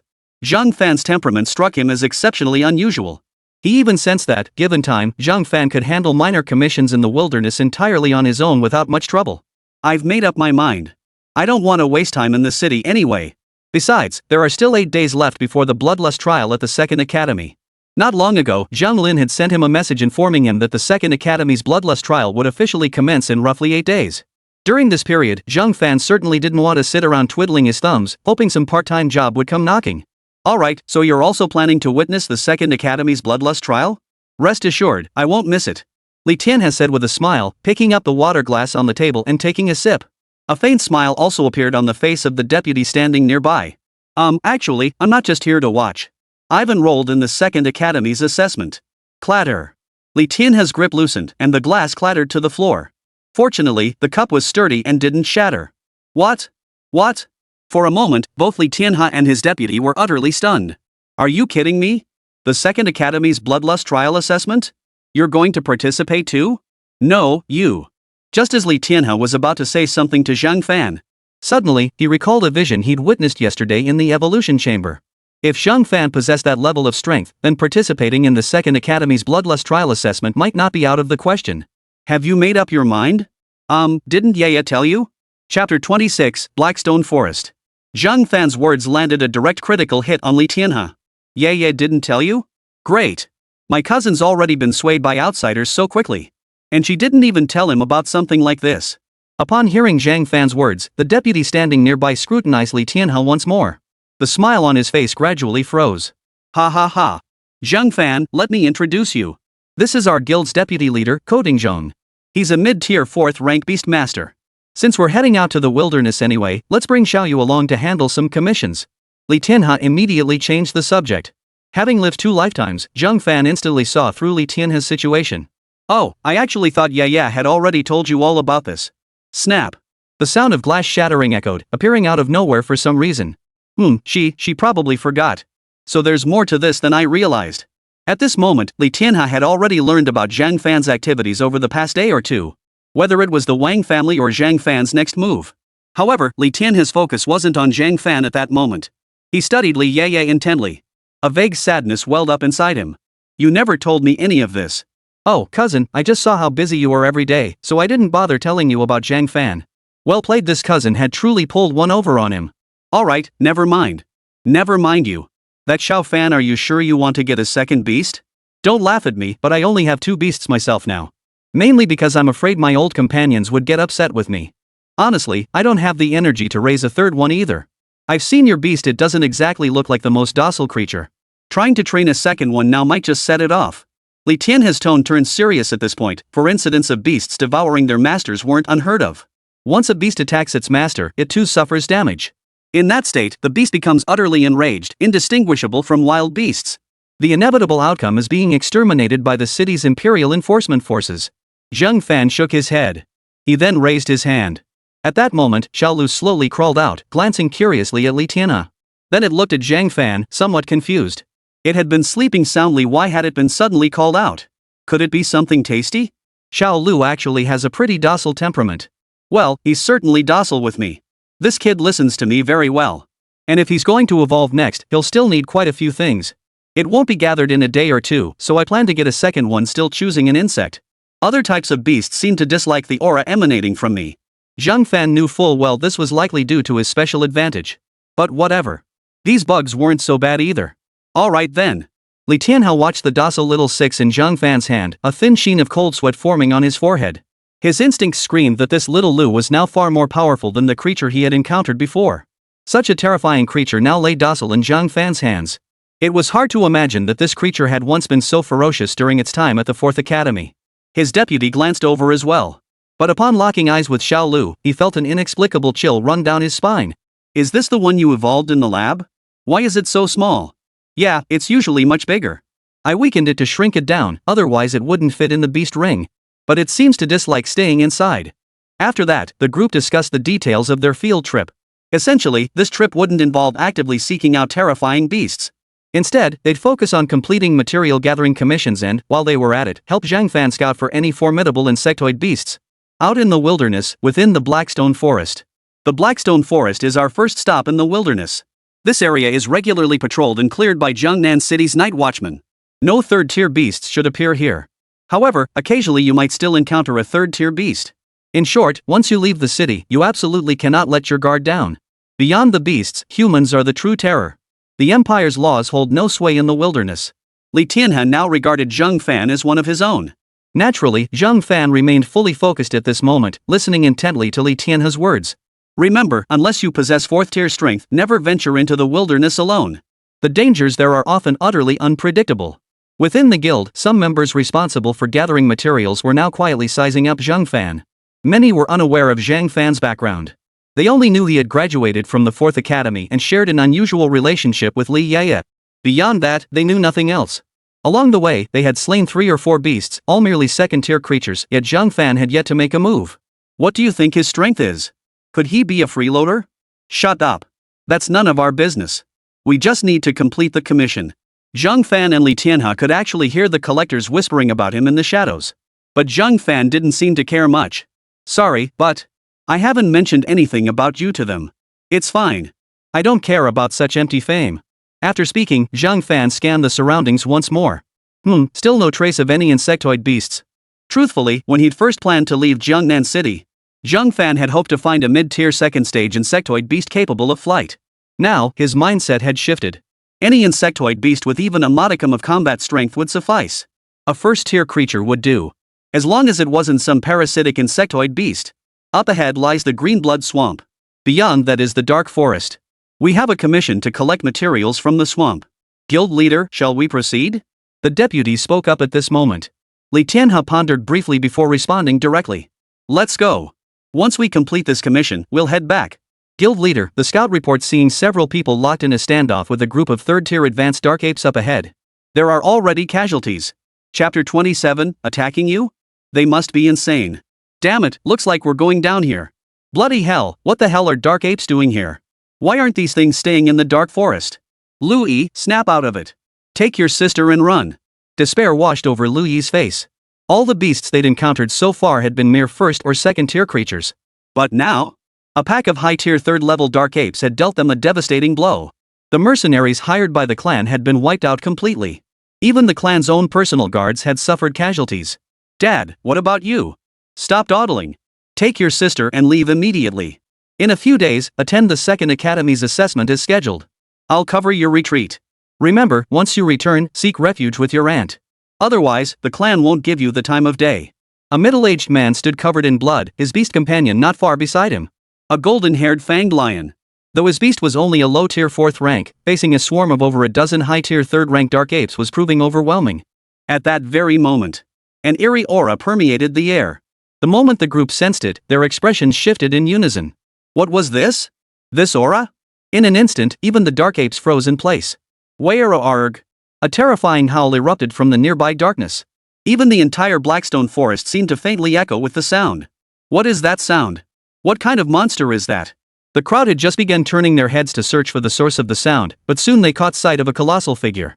This figure stretched a full 100 meters in length, standing 5 or 6 meters tall. It resembled an earth dragon. Yet upon closer inspection, it became clear this was a centipede bearing 6 pairs of insect wings. What the hell? This kind of monster. What kind of monster is this? Third tier intermediate? Is this 3rd tier intermediate? The group was utterly stunned by the sudden appearance of the little 6-winged creature. The main reason was the aura emanating from the little 6-winged creature. Combined with its size, it seemed completely mismatched in the eyes of the crowd. Typically, 3rd-tier beasts, even the larger ones, only reached around 40 meters in length, considered massive. Most were only around 10 meters in size. But the little 6-winged? Its body was a full 100 meters long. Roar! Among the group of dark apes, the one clearly acting as the leader roared and charged toward the little 6-winged beast. Mid-air, it raised its fist and swung it directly at the little 6-winged. Yet the little 6-winged possessed speed clearly disproportionate to its size. Its insect wings vibrated as it sidestepped. Simultaneously, it opened its mouth wide, spewing a stream of venom. The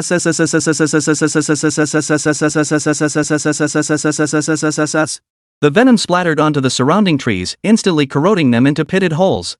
The dark ape's aura instantly grew feeble. The raised arm poised to strike was corroded by the poison, exposing large patches of bone. Thud. Crunch. Next, Xiao Luqi devoured the entire dark ape as if it were a snack, without even chewing much. This scene utterly stunned everyone present. Some had lived for decades yet had never witnessed such a scene before. A third-tier advanced beast devoured by another third-tier intermediate beast, gnawing it like a bone, leaving not a single scrap behind. Just then, the other dark apes turned to flee. Yet, just as they turned, their bodies trembled, and their eyes filled with bewilderment. A streak of light flashed through the pair of black eyes belonging to the little six-winged creature. Plunging these dark apes into hallucinations was no difficult feat for little six wings. The pattern repeated itself. The dark apes only emerged from their hallucinations when little six wings bit into them. Meanwhile, not far away on the other side, Li Tian and the others were utterly dumbfounded. What on earth was this thing? What kind of monster is this? How could such a terrifying thing exist? That form must be nearly 100 meters in size. Li Tianhe was utterly frozen in place. He even sensed that Zhang Fan's little six-winged beast could potentially kill his own beast. With that sheer size and savagery, even if he unleashed his own beast, it might not stand a chance against Zhang Fan's little six-winged. This is what you meant, it only evolved one stage? This aura? This. Li Tianhe was now completely at a loss for words. Meanwhile, the other guild members had fallen completely silent. Their eyes remained fixed on the little six-winged beast. To be honest, they'd been quite dismissive at first. At first, they'd merely seen a bug emerge from Zhang Fan's sleeve, then grow larger and larger. When it reached 1 or 2 meters, their expressions remained perfectly calm and composed. When it reached over 10 meters, some faces began to change. By the time it reached tens of meters, every face had lost its composure. Now, upon seeing this creature with a body stretching over 100 meters and hearing its terrifying howl, they were utterly speechless. And yet, they still hadn't witnessed any special abilities. The only thing they could discern was that the six-winged beast seemed to be able to immobilize other beasts in place with its own howl. It's only evolved one stage. It doesn't possess any skills to conceal its aura. Logically, since I released it, you should be able to sense it too. Zhang Fan's expression turned slightly peculiar. Li Tianhe nodded slightly upon hearing this, then smiled. At that moment, the same thought that had crossed Zhang Lin's mind surfaced in his own. If Zhang Fan weren't enrolled in the 4th Academy and didn't have some family connections backing him, combined with his abilities, Zhang Fan could very well become the most terrifying and outrageous genius Jiangnan City had ever seen. But looking at the situation now, it was actually quite absurd. It's almost finished eating. Let's go over there, Brother Li, keep an eye on these people, just in case. They might have a second beast or something like that.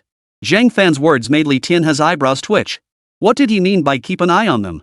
These men were on the verge of death in battle earlier and were planning to flee. Would they attack you? They'd have to be out of their minds. Chapter 28, this time, it's just our luck. The others, upon hearing Zhang Fan's words, also began to look increasingly perplexed. Prepare? These men were already planning to flee clearly, they couldn't hold out much longer. Over a dozen people had already died. It could be said that without them, only 2 or 3 of this group would have survived. These people, and a backup plan? What kind of backup could they possibly have? If they had any, they would have played them by now. But at this moment, no one dared to voice such thoughts to Zhang Fan. Lu Yi and his sister watched the scene unfold with blank stares, or rather, her gaze was completely fixed on the enormous black centipede that had suddenly appeared. Her father, too, remained silent at this moment. The same held true for the other guards within the family compound. At this moment, they dared not even breathe too loudly. Hello, everyone. A sudden, loud greeting echoed from nearby. Zhang Fan and the others slowly approached. Don't come over. Louis hurriedly whispered, her voice barely above a whisper. At the same time, she carefully examined Lu Qi. She noticed that Lu Qi had already finished eating the dark ape. Seemingly not quite full, she clearly saw Lu Qi lick the corners of its mouth. It's over. The words echoed in Lu Yi's mind. It's okay, this little creature is my beast companion. Zhang Fan said casually, flicking a smile toward Lu Qi. The six-winged beast immediately responded with a delighted squeal. Perhaps it was because of the bond between them. In Zhang Fan's eyes, Lu Qi's cry seemed somewhat endearing. But to everyone else, Lu Qi's voice sounded terrifying. Louis swallowed nervously, uncertainty gnawing at him. You mean this monster is your beast companion? Louis asked again for confirmation. Zhang Fan nodded lightly. But at that moment, under the astonished gazes of the crowd, Six Wings rapidly shrank in size, bouncing and hopping until it stood before Zhang Fan. Zhang Fan extended his palm. Lu Qi immediately leapt onto his palm and scurried up into his sleeve. That's correct. Sir, on behalf of the Lu family, I thank you for your assistance. Here is my Li family's calling card. Should you desire any compensation, you may come find me at the Lu residence. When the time comes, fine tea and wine will be prepared for you. Additionally, here are 100,000 gold coins. Our Lu family has faced some difficulties recently. We hope you won't laugh at our generosity. Lu Yi's father, Lu Bufu, quickly regained his composure. They couldn't afford to offend someone like this. Moreover, the man appeared so young, yet wielded such a terrifying beast. Especially such an obscure insect-type beast. Those who tame such obscure beasts usually knew the evolution path. Otherwise, who would bother with such an obscure choice? Moreover, this beast's combat prowess was downright terrifying. It had just devoured a high-tier 3rd stage beast as if it were a snack. If someone told him Zheng Fan's beast was actually 4th tier, he'd believe it. Well, fine tea and wine aren't necessary, but I'm a bit short on cash. I'll take these 100,000 gold coins. After Zhang Fan finished speaking, he turned his gaze toward Li Tianhe. Li Tianhe immediately caught on. Zhong, go help carry the items first. After saying this, Li Tianhe couldn't help but marvel. Zhang Fan was simply born to survive in the wild. He couldn't say how long others would live, but Li Tianhe sensed that Zhang Fan was likely to live the longest. As soon as Li Tianhe finished speaking, someone stepped forward from the logistics collection team and took the card from Lu Bufu's hand. May I ask you a few questions? Lu Bufu had just exhaled in relief when Zhang Fan's words made his heart leap again. After all, the wilderness was a lawless place. Who you encountered depended entirely on luck. Some people behaved decently in the city. But out here in the wilderness, their actions were anything but human. Go ahead. If we know the answer, we'll tell you everything we can. At the same time, Lu Bufu instinctively stepped in front of his daughter, Louis. The other guards of the family gradually snapped back to their senses. But cold sweat dripped from their faces, drop after drop. It's not really anything important, just some intelligence. Do you know if there are any insect-like beasts over there? The thing is, I haven't seen any insect-like beasts at all along the way. Insectoid beasts? Hearing this, Lu Bufu and the others felt a wave of relief wash over them. They had feared it was something major. Speaking of that, I do know a bit. Beyond the nearby Greenblood swamp and into the dark forest of contemplation, they're quite easy to spot on some branches. But from there onward, 3rd tier and higher beasts are everywhere quite dangerous. There are some in the Greenblood swamp too, usually just lounging on the purple-hued reeds along the marsh edges. Lu Bufu had practically grown up in the southern city. He'd explored nearly every wilderness spot nearby. Of course, over the years, he'd only ventured into the dark forest a dozen times or so. Most of his time was spent shuttling between places like Blackstone Forest and the Greenblood Marsh. The dark forest was simply too perilous. Alright, thank you both. We still have commissions to attend to. If I have the chance in the future, I'll pay a visit to your Lu family. After obtaining the answers he sought, Zhang Fan led Li Tianhe and the others straight past Lu Bufu and his companions. Only when Lu Bufu and the others could no longer sense Zhang Fan's presence. Only then did the others slowly exhale in relief. Today's events had truly shaken them to their core. Father, that man just now. This time, we were fortunate. Most people would have kicked us while we were down out here in the wilderness, but we actually encountered a good soul.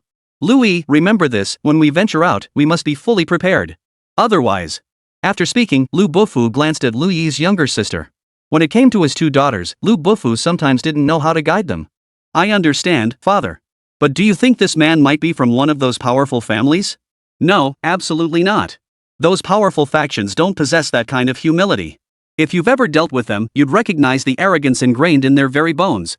This time we've stumbled upon a prodigy. Looks like there's a guild backing them. This time, you don't need to take the Bloodlust Trial assessment. Just participate in the regular assessment. The Bloodlust Trial is far too dangerous for you. Chapter 29, Lowland Mantis. In the wilderness of Jiangnan City, amidst the green marshes, the formation had shifted once more, with Li Tian leading the way. But at this moment, no one in the group dared to underestimate Zhang Fan anymore. The main reason was that Zhang Fan had summoned the 6-winged mantis earlier. The 6 wings' terrifying, extreme combat prowess had utterly stunned them. They never imagined that Zhang Fan was merely a recent graduate from the academy. And one who had graduated from the 4th Academy. The 4th Academy was widely regarded as the institution with the poorest resources in Jiangnan City. Its sole advantage was the absence of exorbitant tuition fees. Anyone under the age of 23 could enroll. Due to the same resource constraints, among its graduates over the years, some struggled to even reach Tier 2 with their own beasts. A few reach high Tier 1. Most students graduate after advancing their beasts to mid-tier level 1. Precisely because of these circumstances, few pay attention to what transpires at the 4th Academy. The same applies to the 3rd Academy. However, things are different for the 2nd and 1st Academies. In Jiangnan City, the gaze of most people was fixed entirely on these 2 academies. Finally found one a decent insect-type beast. Zhang Fan's gaze fixed on a nearby patch of aloe where a mantis, seemingly wounded, lay motionless. This mantis was roughly the size of Zhang Fan's palm. Compared to the mantises he had seen in his previous life, this one was considerably larger. Where is it? I don't see it. Li Yaya followed Zhang Fan's gaze, scanning the surroundings, but unfortunately, she couldn't spot it at all. It's on that reed over there. I'll go get it. Don't follow me. Zhang Fan's instincts told him. Although most ordinary beast tamers would despise him, insect-type beasts seemed to be quite fond of him. Zhang Fan could only attribute this to his special advantage. A mantis? A lowland mantis? This type of beast has very limited potential. Xiao Fan, are you sure you want to choose this insectoid beast as your second beast? Li Tianhe had spotted the second beast Zhang Fan intended to contract. He had encountered this type of beast before. Some used it purely as a precaution against venomous insects or strange beasts in unfamiliar environments. However, against stronger venomous creatures, the lowland mantis would serve little more than as an early warning system. Simply put, the lowland mantis possessed virtually no combat capability in direct confrontation. Or rather, most insect-type beasts were like that. They possess no formidable offensive combat strength. Ah, it's fine. As long as it's an insect-type beast, I have a way to handle it. As for other beasts, well, some of my ideas aren't suitable for testing on them. Zhang Fan leveraged his abilities as a beast tamer and his innate talent in this area to cover up his special advantage. Otherwise, over time, people would inevitably start investigating where his beasts came from. His own explanation was that he took an unconventional approach, conducting certain experiments on his beasts to make them stronger. As long as he had enough time. Then even if someone truly coveted his abilities later, he wouldn't have to fear them by that point. Upon hearing Zhang Fan's explanation, couldn't help but recall the six-winged beast Zhang Fan had unleashed not long ago. Even now, the memory of that terrifying beast sent shivers down his spine. A mid-tier third-stage beast facing a typical high-tier third-stage beast was as easy as slaughtering chickens. After all, most people faced situations where beasts of the same level were actually stronger than tamed beasts. After all, wild beasts grow up in the wilderness, where survival depends on constant combat. Come on, little one. I'll transform you completely. Zhang Fan extended his palm toward the lowland mantis crouched among the reeds. At this moment, Zhang Fan appeared completely unguarded. But in reality, the six-winged beast was poised within his sleeve, ready to strike at a moment's notice. It would strike instantly. This lowland mantis was actually wounded too. Zhang Fan could clearly see several wounds on its body, though they had already scabbed over. In the wild, once a beast sustained extensive injuries, it was essentially counting down its days. Hiss. Unaware of the six-winged's presence, the lowland mantis sensed that Zhang Fan seemed quite capable. It promptly leapt onto Zhang Fan's palm.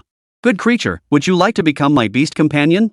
Zhang Fan could also initiate the contract himself. However, when facing insectoid beasts like this, Zhang Fan now possessed a different kind of confidence.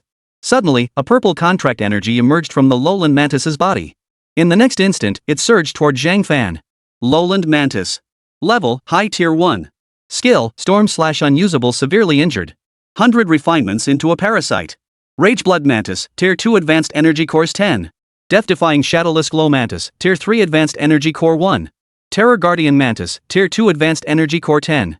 After accepting the contract, Zhang Fan discovered that the lowland mantis, starting from Advanced Tier 1, possessed numerous bug cultivation paths. Among them were even over a dozen paths requiring 4th-tier energy cores for evolution. While Zhang Fan wasn't entirely without options for acquiring 4th-tier energy cores, those paths demanded far more than just the cores themselves. In Zhang Fan's view, he needn't worry that his beast's chosen evolution path would eventually lead to a dead end. On the contrary, his best course now was to choose the evolution path that would immediately maximize combat effectiveness. Then, he could focus on gathering more and better materials. From there, it was all about snowballing. That was his approach to development. Choosing a 4th-tier evolution path to transform the lowland mantis into a bug indeed yielded formidable combat power. However, this path demanded considerable effort and resources. It seems the stronger the foundation, the greater the combat power gained after becoming a bug. But I wonder if you can match Xiao Lu after your first transformation. Zhang Fan intended to choose the Yao Mantis evolution path for the lowland mantis. Seeing that Zhang Fan had already contracted the lowland mantis, Li Tianhe and the others slowly approached. Simultaneously, Lu Qi emerged from Zhang Fan's sleeve. The lowland mantis instantly grew tense. Don't be afraid. You two will need to get along well from now on. Chapter 30, is it about to evolve? You succeeded in the contract so quickly? Li Yaya approached. She had witnessed Zhang Fan effortlessly contract the lowland mantis earlier. However, Li Tianhe saw things even more clearly than Li Yaya. You really are suited for insect-type beasts. Just now, it was this lowland mantis that initiated the contract with you, right? This is the first time I've seen a beast actively offer a contract to a human. After all, most beasts' first instinct upon seeing a human is to kill them. Li Tianhe stroked his chin, inwardly marveling at the sight. At the same time, a terrifying thought surfaced in his mind. Could it be that after passing through Zhang Fan's hands, turned into some terrifying creature too? But upon closer thought, the evolved forms of lowland mantises never seemed particularly impressive. It probably wouldn't turn into something as utterly terrifying as the six-winged mantis. Six Wings had retreated back into Zhang Fan's sleeve. It had only emerged to say hello. As for the lowland mantis, sensing Zhang Fan's reassurance, it gradually calmed down. Li Tianhe, observing this scene, couldn't help but marvel once more. Zhang Fan was a natural genius at taming and manipulating insect-type beasts. After all, every year, there were always a few individuals who possessed an extraordinary affinity for a specific type of beast. It was just that Zhang Fan's affinity leaned toward the more obscure side. What? Zhang Fan, this lowland mantis offered you a contract? This? Li Yeye's eyes widened in surprise. Earlier, she had merely sensed the fluctuations of contract energy emanating from Zhang Fan. She never imagined the contract had actually been initiated by the lowland mantis itself. But how could a beast actively initiate a contract? Brotherly, do you still have any high-tier third-stage energy cores? Six Wings has already devoured those beasts, so I don't have any high-tier third-stage energy cores left. Zhang Fan scanned the materials required for the Yao Mantis's evolution path. He realized they had gathered most of the other materials along the way, and substitutes for the rest could be found among similar specimens. The panel's requirements for certain materials were relatively lenient. The only exception was the energy cores. The level specified on the panel was the absolute minimum requirement. It could only be higher, never lower. In truth, after the recent incident, Li Tian and the others now implicitly regarded Zhang Fan as their leader. Most importantly, after parting ways with Lu Yi and the others, Zhang Fan hadn't assumed any role like a team leader. He immediately allowed Li Tianhe to resume leading the group. This single gesture made Li Tianhe realize that having Zhang Fan join their guild would undoubtedly bring unimaginable benefits. Yes, I do. Alright, remember that guy who gave us 100,000 gold coins earlier? Perfect, let's use it to buy you a high-grade third-tier energy core. A smile touched Zhang Fan's lips. If it still wasn't enough, he could always add more gold coins. After all, he still held the 100,000 gold coins Yang Zhengdong had given him not long ago. 200,000 gold coins should easily cover the cost of a high-grade third-tier energy core. Ha, you kid, no need to be so formal. Stop talking about buying it. We have a big commission coming up soon. You just come with us. As for a high-grade third-tier energy core, giving it to you is no problem at all. Besides, your 100,000 gold coins won't cover it. A high-grade third-tier energy core costs 22,000 gold coins at our guild's price. On the city market, it's 25,000 gold coins. Li Tianhe spoke, a smile gradually spreading across his face. Zhang Fan's expression, however, turned slightly awkward. Once again, he realized money was never enough. Alright then, thanks, Brother Tian. No need for formalities among family. It's just a high-tier third-stage energy core. After speaking, Li Tianhe reached into his robe. He then turned his gaze toward the vice president. Vice president? Soon, the vice president also produced a third-tier energy core and handed it to Zhang Fan. Li Tianhe, along with Li Yeye and the others, were now quite curious. By the way, what exactly do you need a high-grade third-tier energy core for? Of course, if you plan to use it to heal this little guy's injuries, I wouldn't recommend it. Doing so over time will cause his natural healing abilities to diminish to some extent. Even mediocre healing potions would be more effective than an energy core for recovery. Li Tianhe was truly laying his heart bare for Zhang Fan. He genuinely treated Zhang Fan as one of his own. Of course, Zhang Fan wouldn't shortchange Li Tianhe either. Well, it's not that. This little guy is about to evolve, but he still needs some materials. Fortunately, we've collected quite a bit along the way. Wait, you mean this lowland mantis is about to evolve? The others looked startled. How had they failed to notice? Logically, when a beastmaster is about to evolve, the intensity of its aura becomes exceptionally pronounced, and its mental state is unusually vibrant.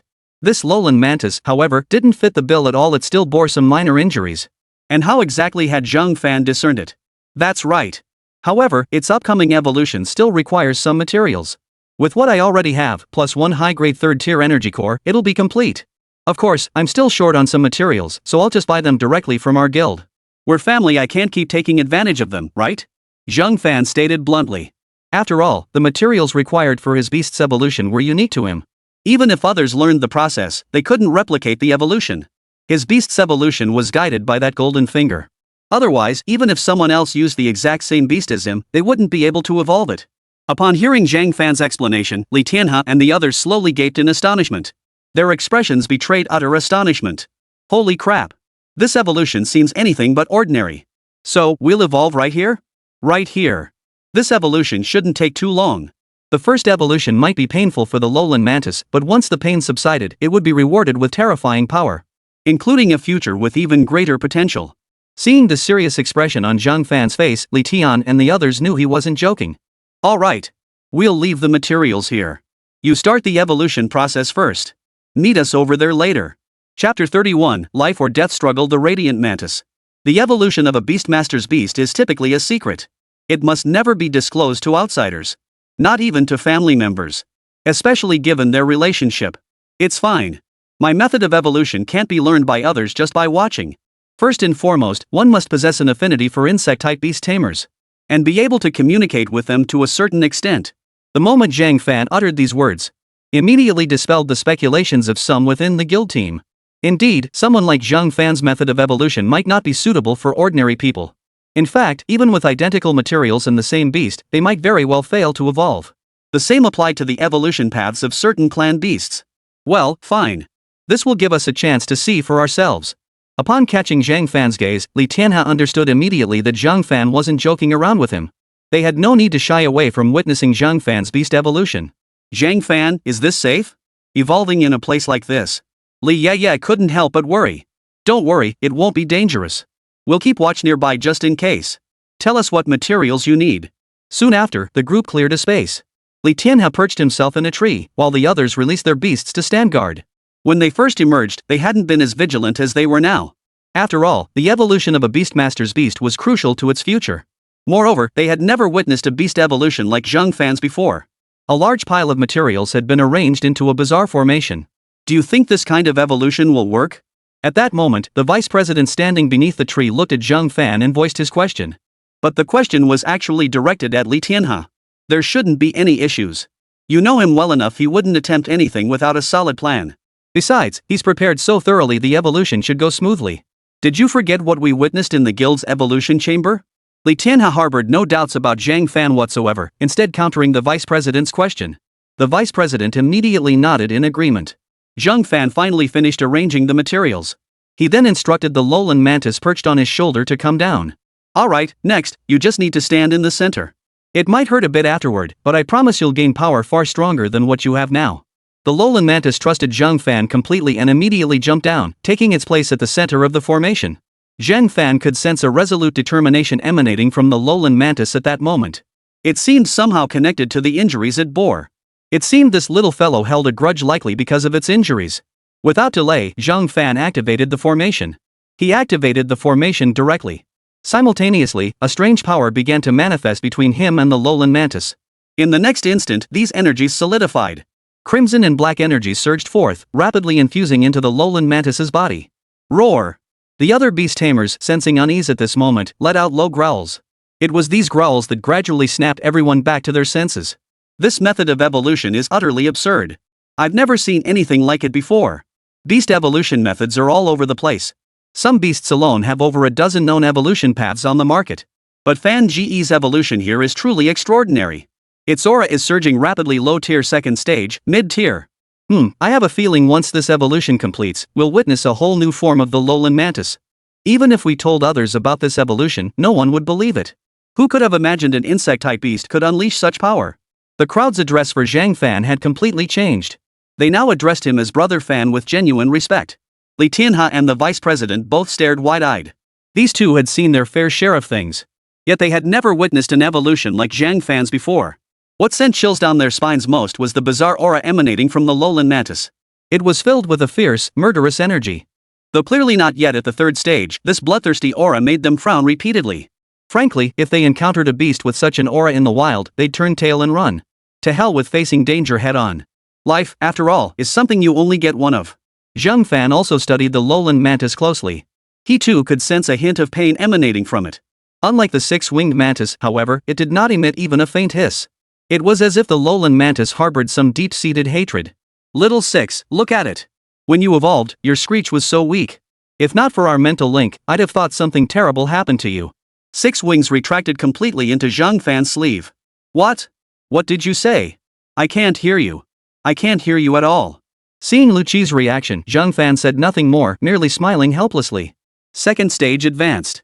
Even after reaching this level, the lowland mantis's aura showed no signs of stabilizing. Finally, at the third tier low level, the aura stabilized. Simultaneously, the strange energy aura gradually dissipated. The materials on the ground vanished completely. At this moment, everyone noticed that the original lowland mantis had undergone a profound transformation. 2 black-purple insect blades stood erect on each arm, and it possessed a total of 8 legs. Aside from the rear pair used for standing, the remaining 6 legs each bore black-purple insect blades. These blades emitted a faint, icy glint. Most astonishingly, the lowland mantis, once palm-sized, now stood over 10 meters tall. The sight of the utterly transformed lowland mantis left everyone utterly stunned. Mainly, the sight of the lowland mantis in this state gave them the distinct impression that it could hold its own against a high-tier third-stage opponent. A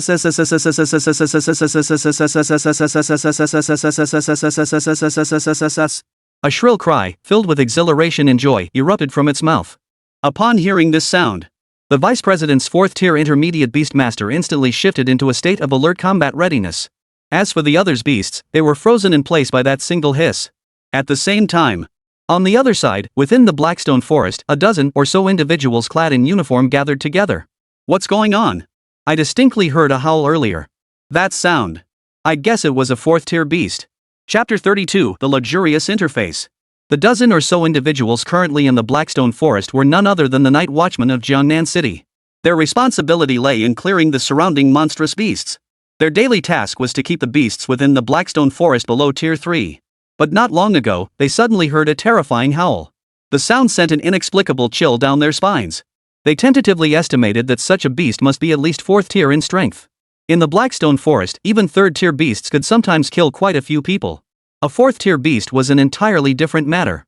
If such a 4th tier beast roamed here, it would be a significant loss for Jiangnan City. Many people depended on these beasts in the wild for their livelihoods. Damn it, it must have already left. Bloody hell, this thing's footprints were so dense, yet the trail just vanishes here. Its footprints suddenly got smaller. Could it actually grow and shrink at will? It's not impossible. Beast tamers within the same species might develop peculiar skills beyond their racial inheritance. Listen up, folks. If there really is a 4th tier beast out there, I doubt we can handle it. Starting at 4th tier, capable of changing size? Is this something our little group can deal with? Just as the dozen or so people were discussing among themselves, they suddenly heard another piercing howl. This sound seemed almost identical to the previous one. Hearing it, their hearts sank once more. 4th tier. It sounds like another 4th tier beast. What's going on today? Why are these 4th tier creatures all escaping from the dark forest? Judging by the sound, it's probably over by the green marsh. Should we go? Let's go. That one might just wander over here. Death-defying shadowless glow mantis. Rank, low tier 3. Skills, Frenzied Howl, Dark Energy Deathblow, Desperate Struggle, Spirit Radiance Instinct. Frenzied Howl emits a terrifying screech that disorients most creatures below Tier 3 high, simultaneously entering a frenzied combat state. All movement speed increases by 50%. Dark Energy Annihilation consumes dark elemental spirit energy within the body. After 6 consecutive attacks, any creature below Tier 5 will inevitably perish. Each attack consumes 15% of the dark elemental spirit energy stored within. Desperate Struggle, combat effectiveness increases proportionally to the severity of injuries sustained. Upon reaching near death, gains triple the combat power of its original state for 1 minute. Spirit Radiance Instinct possesses extreme sensitivity to combat nuances, easily discerning any melee attack. Each wound sustained accelerates recovery after combat ends. Each healed wound permanently enhances physical attributes to a certain degree. Forged by 100 trials. Netherworld Despair 8-Blade Glowing Mantis. Terrifying. Still an incredibly terrifying stat sheet. The stat's true combat power approaches the level of a 4th tier beast. It seems the current Yao Mantis would likely not fall to a 4th tier beast. The Ling Yao Instinct skill, in particular, has granted the Mantis immense potential for growth. Alright, come back. We should head back too. I'll find you a few beasts to practice on along the way. SSSS. Yao Tang let out a few hissing sounds. Zhang Fan understood what the Mantis meant. HM? You want revenge? Fine. But can you shrink your body? At this size, I'll have to confine you to my beast taming ring. This was also an experiment Zhang Fan was conducting on Yao Tang. He wanted to see if the beasts he tamed after evolving his bug cultivation could freely change size. Immediately, just as Zhang Fan had anticipated, the mantis instantly shrank to the size of a palm and leaped toward Zhang Fan. The others gathered around at that moment. Li Tianhe, in particular, was visibly excited. Judging by what he saw now, Zhang Fan already possessed a beast capable of annihilating a high-tier 3rd stage beast. And another low-tier 3rd stage beast. Consider that Zhang Fan had only graduated 3 or 4 days ago. Just 3 or 4 days had passed. And if another month passed, Li Tianhe would start to wonder if Zhang Fan was about to catch up to his own cultivation level. After all, Zhang Fan's rate of advancement along this path was simply terrifying. For others seeking to evolve their beasts, having a guild or clan would make things easier. But for an orphan like Zhang Fan starting from scratch, it typically took 1 or 2 years to figure out how to evolve their beasts. Or they'd buy them from the market.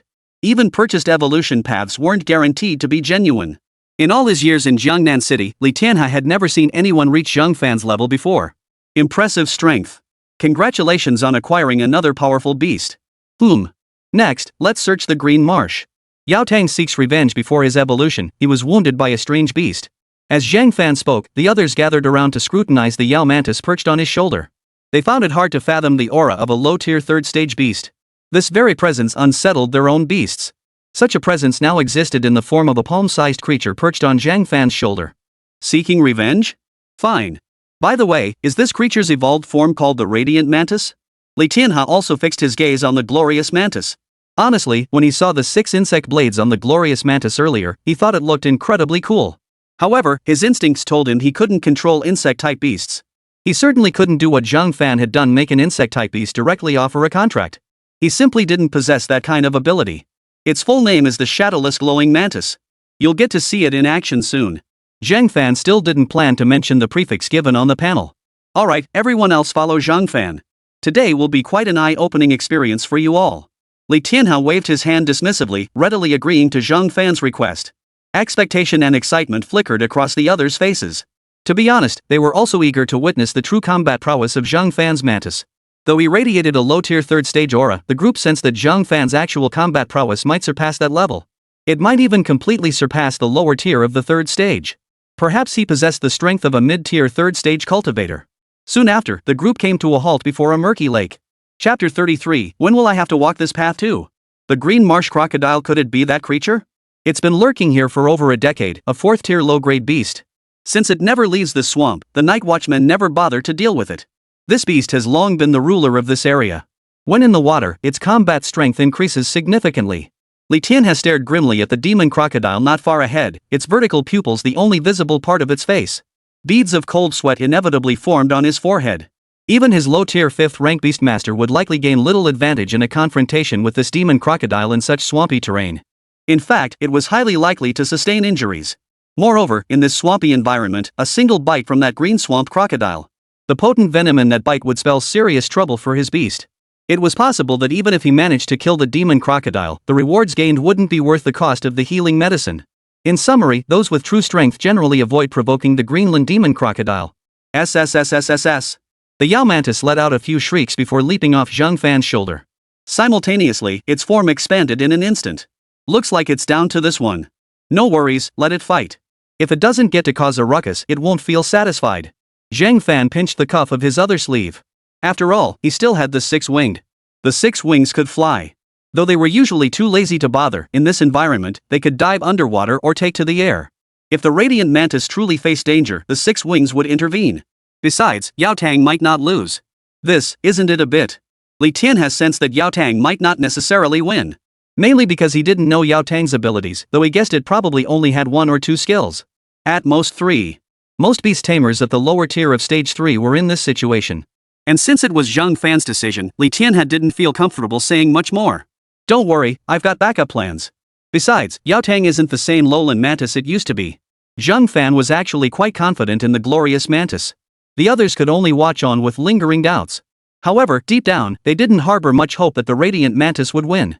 In their view, Yao Tang could at best defeat a mid-tier 3rd-stage beast. The beast before them, however, was a low-tier 4th-stage creature. The gap between 3rd and 4th tier was one of absolute qualitative difference. SSS. Without any preamble, Yao Tang unleashed a deafening shriek, his signature skill, the frenzied howl. At the same time, Zhang Fan noticed a faint aura of dark energy clinging to the mantis's forelegs. Upon witnessing this scene, Li Tianhe and the guild master's deputy gaped in astonishment. What? Dark elemental spirit energy? It can wield dark elemental spirit energy at this level? How is that possible? Spiritual energy? Spiritual energy? It really is spiritual energy. This shouldn't be possible. Isn't this a technique that should only be mastered starting from the 4th tier?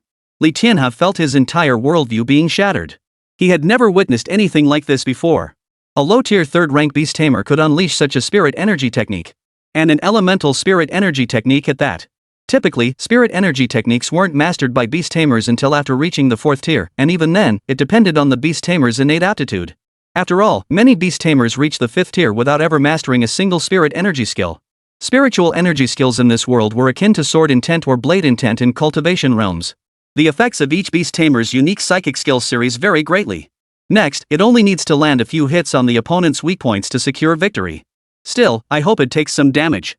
Zhang Fan was well aware of what Yao Tang's skill truly entailed. Among them, the one Zhang Fan valued most was the innate skill, Spiritual Radiance. It permanently enhances the user's physical strength.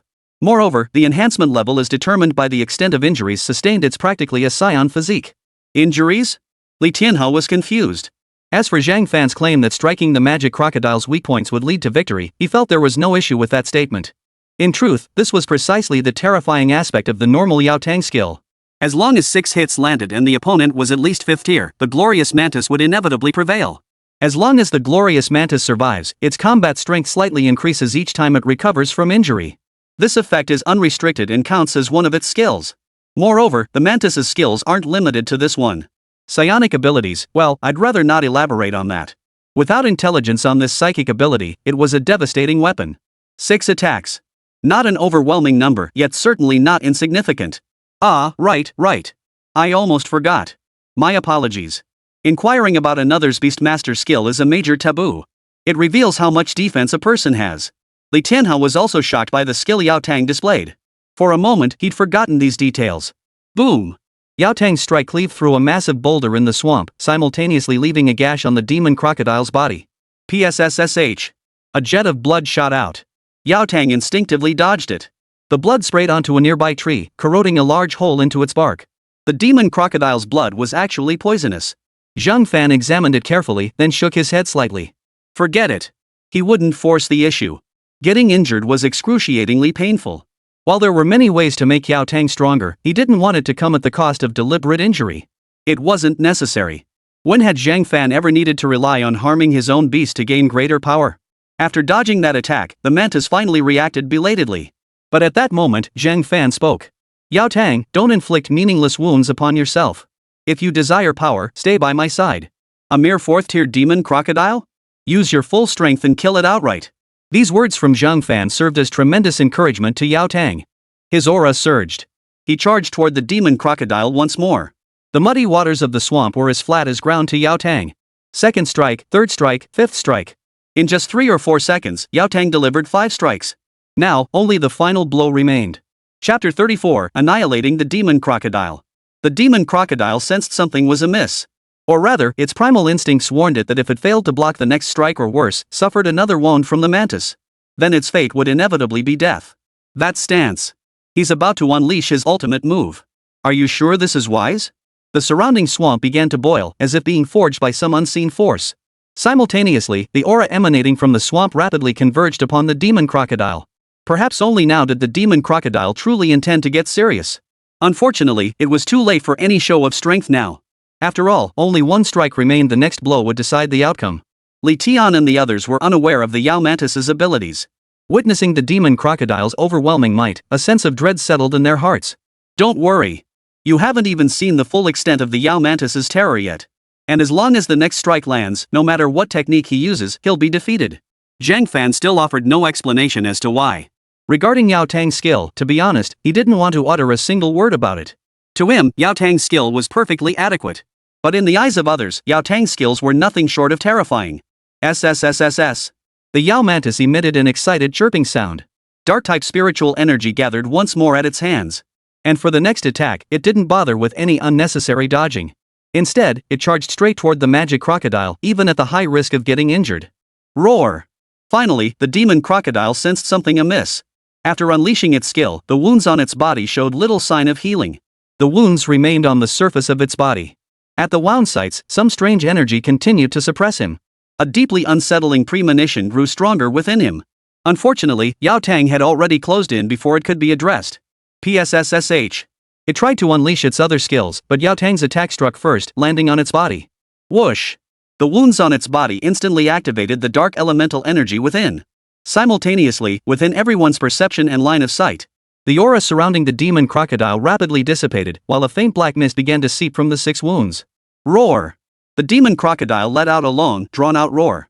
Then it slowly collapsed into the swamp. How is this possible? What kind of skill is this? Just a moment ago, Li Tianhe and the vice president beside him instantly widened their eyes in shock. He never imagined that the creature, which had seemed capable of holding its own against the Yao mantis for a while just moments ago, yet the mantis had only inflicted 6 minor wounds on the demon crocodile. Not even critical wounds. Under these circumstances, it completely drained the life force from the demon crocodile within a breath or two. A skill. Definitely a skill effect. It must be the effect of that dark element spirit energy skill from earlier. But this skill effect is downright terrifying. Just 6 wounds are enough to kill an opponent? No way. How could such a terrifying skill exist? There must be other conditions for this skill to activate. In fact, Li Tianhe had guessed correctly on this point, though he dared not think it aloud. Of course, Yao Tang's skill could only be used once per battle, and the opponent's level had to be below tier 5. Even so, it remains utterly terrifying. Thud! After the demon crocodile's roar, its lifeless body crashed into the swamp. Splashes of water rose from the impact. The crowd stared blankly at the scene. For years, it had run rampant in this verdant marsh, never once being dealt with. Now, this demon crocodile too had become a corpse. Before the crowd could fully recover from the shock, Zhang Fan cut straight to the point. Everyone, how should we harvest the materials from this beast? The energy core was straightforward. Yao Tang could simply crack open the demon crocodile's skull. Typically, most beasts' energy cores reside within their heads, though a few exceptions hold theirs near the heart. And right now, Zhang Fan was truly in dire need of everything. Evolution materials for the 6-winged. Evolution materials for the Yao mantis. Beyond that, gold coins. In Zhang Fan's view, his resources were simply insufficient. At this rate, he had no idea how much more he would ultimately need. Therefore, for Zhang Fan, there wasn't a single resource he could get his hands on that he would pass up. Hearing Zhang Fan's words, the others finally snapped back to reality. Li Tianhe steadied himself, took a deep breath, and cast a startled glance at the radiant mantis now perched on Zhang Fan's shoulder. He too could sense that the glorious mantis seemed somewhat weakened at present. However, whether it was an illusion or not, he sensed that after the battle, Yao Tang's aura had grown slightly stronger. Li Tianhe immediately added, "Leave the harvesting to us. This creature is practically a treasure trove from head to toe. Everyone, stop standing around, get moving. Once we finish this job, we can head right back. At least we won't have to camp out again this time." Though they had prepared for a night in the wild, their commission was now essentially complete. There were 1 or 2 more requests, but those required venturing into the dark forest. Upon hearing Li Tianhe's words, the group snapped back to reality. Regardless of how Zhang Fan's beastmaster defeated the demon crocodile, the pressing matter was that they now needed to transport it back. Spending the night in the wild was no easy task. Moreover, powerful beasts often emerged at night. For most of them, nighttime severely limited their vision. Before long, the group had dismantled the entire demon crocodile's carcass and carried it away. Here's the 4th tier energy core. Take it, it's a valuable item. As for the remaining materials, once we've processed them back at the guild, I'll hand them over to you. Li Tianhe's face now radiated excitement. Meanwhile, Li Yeye was still helping to dismantle the demon crocodile's remaining limbs. "I don't need this one. Just save the materials for me, brotherly, didn't you guys give me quite a bit before? Now that I have some extra, I'll return some to you. But honestly, I'm broke as a joke. All I can offer right now is a 4th tier energy core." At these words, a smile instantly spread across Li Tianhe's face. Chapter 35. No matter what faction, they all grow stronger. Under Li Yeye's gaze, Li Tianhe muttered something about family and not needing to do this. His hand deftly tucked the 4th tier energy core into his robe. The vice president standing nearby rolled his eyes at the sight. Shortly after Zhang Fan and his group departed, a group of uniformed individuals arrived at the very spot where Zhang Fan and his companions had been moments before. Of course, these individuals were none other than the night watchman who had been summoned by the Yao mantis's cry. Damn it, we're too late. Now there are 2 possibilities for that beast. First, it's return to the dark forest. Second, the worst case scenario, it's already headed for Blackstone Forest. Well, I don't think we need to speculate. It's 80% likely it went to Blackstone Forest. Now we've got a real problem. There are already 2 class 4 beasts in Blackstone Forest. We can't handle this situation ourselves. We'll have to report it up the chain. Fortunately, the academies in nearby Jiangnan City are about to hold their assessments. Some squad leaders should be arriving soon. Everyone, did you notice something off about the Green Marsh today? And this location? As the last sentence trailed off, everyone instinctively turned their heads to scan the surroundings once more. This time, they weren't searching for the powerful beast's form. Instead, they simply studied the surrounding environment. This is the demon crocodile's territory. No wonder it's so quiet, dead silent, not even a bug chirping. No, that's not what I meant. I'm saying the demon crocodile is gone and there's blood here. This blood dried only recently, it belongs to a 4th-tier beast. At these words, the expressions of the group instantly changed. They immediately began scanning the area with heightened senses, while also directing their beasts to do the same. Soon, they reached a conclusion. The demon crocodile that had always lived in the green marsh was dead, killed and devoured. Nothing remained on the ground except the bloodstains. Additionally, they observed traces of a fierce struggle. This clearly indicated that a powerful beast had arrived here and, incidentally, wiped out the demon crocodiles. Alright, we have 2 pieces of news.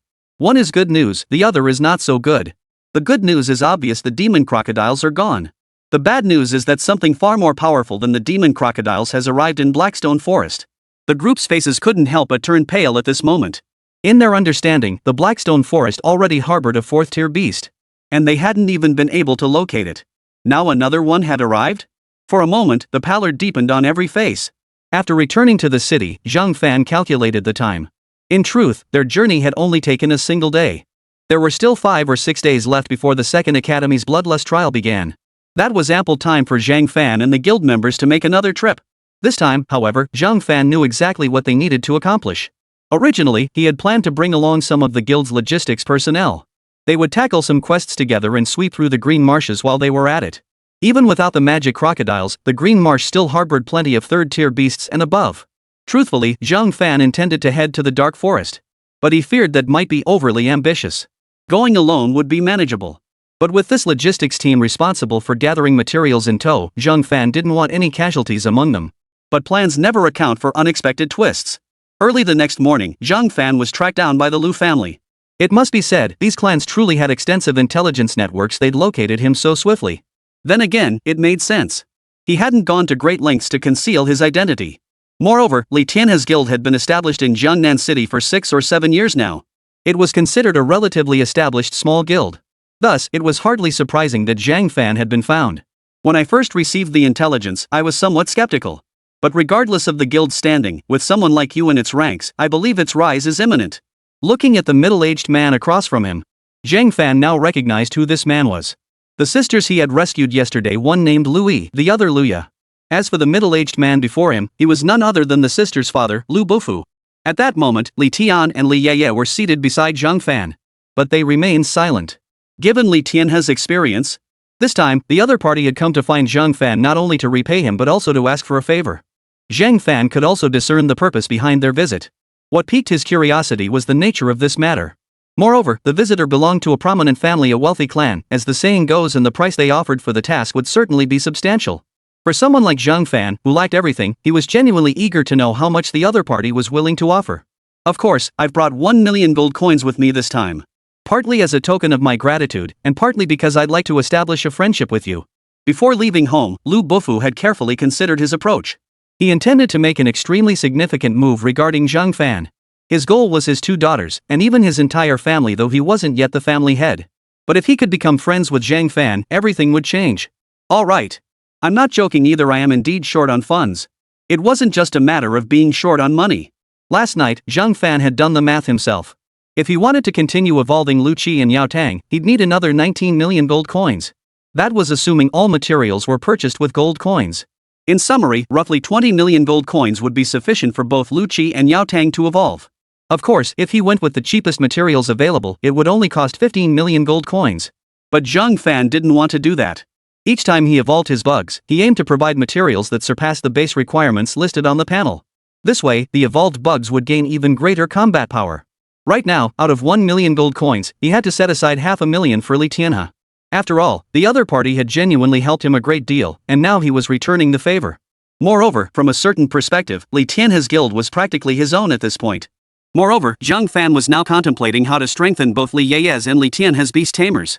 After all, if things continued this way, they wouldn't be able to keep following him. Chapter 36, to the Lu family. Since I've taken your money, I suppose that means I've accepted you as a friend. Beyond that, I wonder if Mr. Bu has anything else he needs my help with. After all, we're friends now. Zhang Fan wasn't foolish enough to believe that so-called friendship meant anything more than the playful camaraderie of their school days. Things were never that simple. Among adults, it's always about interests. Of course, in cases like his own with Li Tianhe, if one were to force a classification, it could be seen as a kind of alliance. The bond between them was Li Yeye. Alright, to be honest, I do have a favor to ask. Before coming here, I'd heard some stories about you.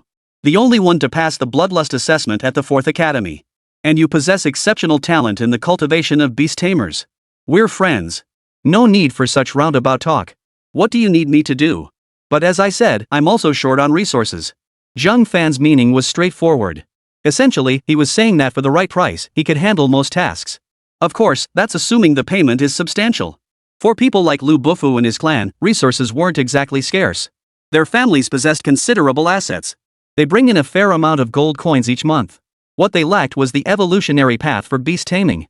This sort of endeavor, if pursued by throwing resources at it, is akin to scientific research in my previous life. No one knows how much money needs to be poured into it before results finally materialize. Most people were unwilling to invest heavily in this direction lightly. My daughter is in the 2nd Academy and is about to take her graduation assessment. Of course, in my opinion, her aptitude doesn't match yours. I hope you could help my daughter by examining her beast. If you could offer any guidance regarding evolution, that would be most welcome. 5 million gold coins is the maximum I can offer at present. After speaking, Lu Bufu fixed his gaze intently on Zhang Fan, his expectations for the young man immense. Upon returning yesterday, he had immediately mobilized all his resources to gather intelligence on Zhang Fan. Initially, he had practically deployed all his intelligence assets to 1st Academy.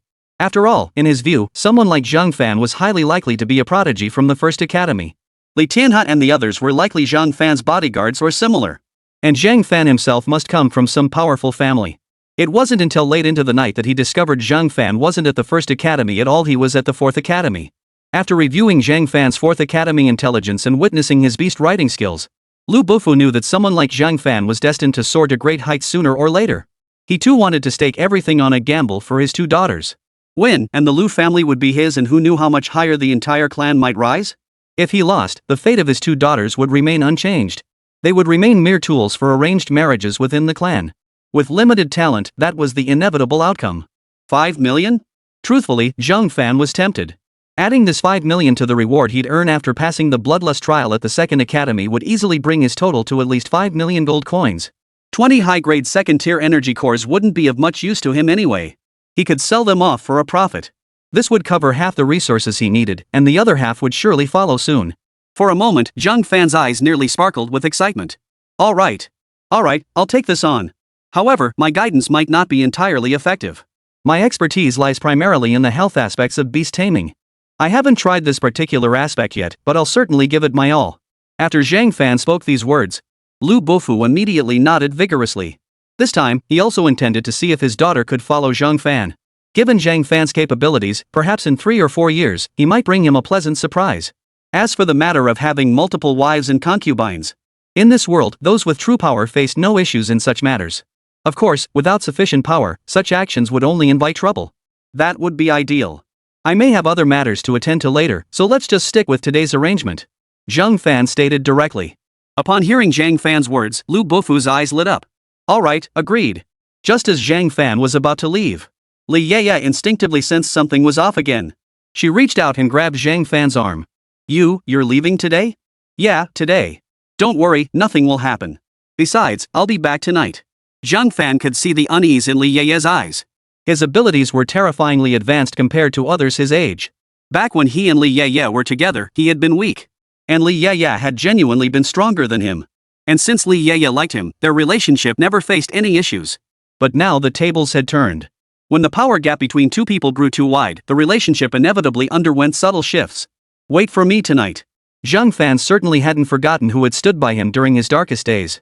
Sure enough, after these words were spoken, both Li Tian and Lu Bufu felt a surge of joy in their hearts. Such a person who values relationships is truly admirable. After all, no one wants to befriend someone utterly selfish. Shortly after 9 in the morning, Lu Yi and his younger sister, Luya, waited quietly in a room within the family compound. Sis, come on, admit it, you've got a crush on him. Ever since we got back yesterday, you've been completely distracted. Luya's face was twisted into a mischievous grin. She was no longer the same person she had been in the Blackstone Forest. That had been her first time venturing out, and she still hadn't graduated. Originally, Louis had considered the Blackstone Forest to be a very safe place. He rarely encountered large groups of third-tier beasts, only occasionally coming across 1 or 2. But without Zhang Fan present, if they encountered a large group of third-tier beasts, it would truly be like waiting for death. There would be no second chance. Xiaoya, shut up. I never thought that way. That guy worked his way up through sheer effort, and his talent is no joke either. Father said he's also a beast tamer and breeder. Even fresh out of school, he commanded a price of 300,000 gold coins. How could I ever compare to him? Sis, I think you're pretty attractive. How can you say it won't work without even trying? Chapter 37, The Three-Tailed Spirit Cat. After hearing her sister's words, Louis couldn't help but smile helplessly. Appearance is one thing, but what truly mattered was strength. Otherwise, even if she were to follow him, she'd inevitably be cast aside someday when she grew old and faded. This wasn't cruelty, it was reality. But Louis wasn't ready to share these truths with his sister just yet. After all, she hadn't even graduated yet and had only recently contracted a beast. One could say her life was only just beginning. Louis didn't want her to face these harsh truths just yet. It was at that very moment that Louis's phone emitted a faint vibration. She picked it up and saw it was a message from her father, Lu Bufu. After reading it carefully a few times, her eyes widened instantly. Hey, sis, what's going on? What's got you so surprised? Let me take a look too. Luya immediately walked over. Not long after, Zhang Fan and Lu Bufu stepped down from the hovercar.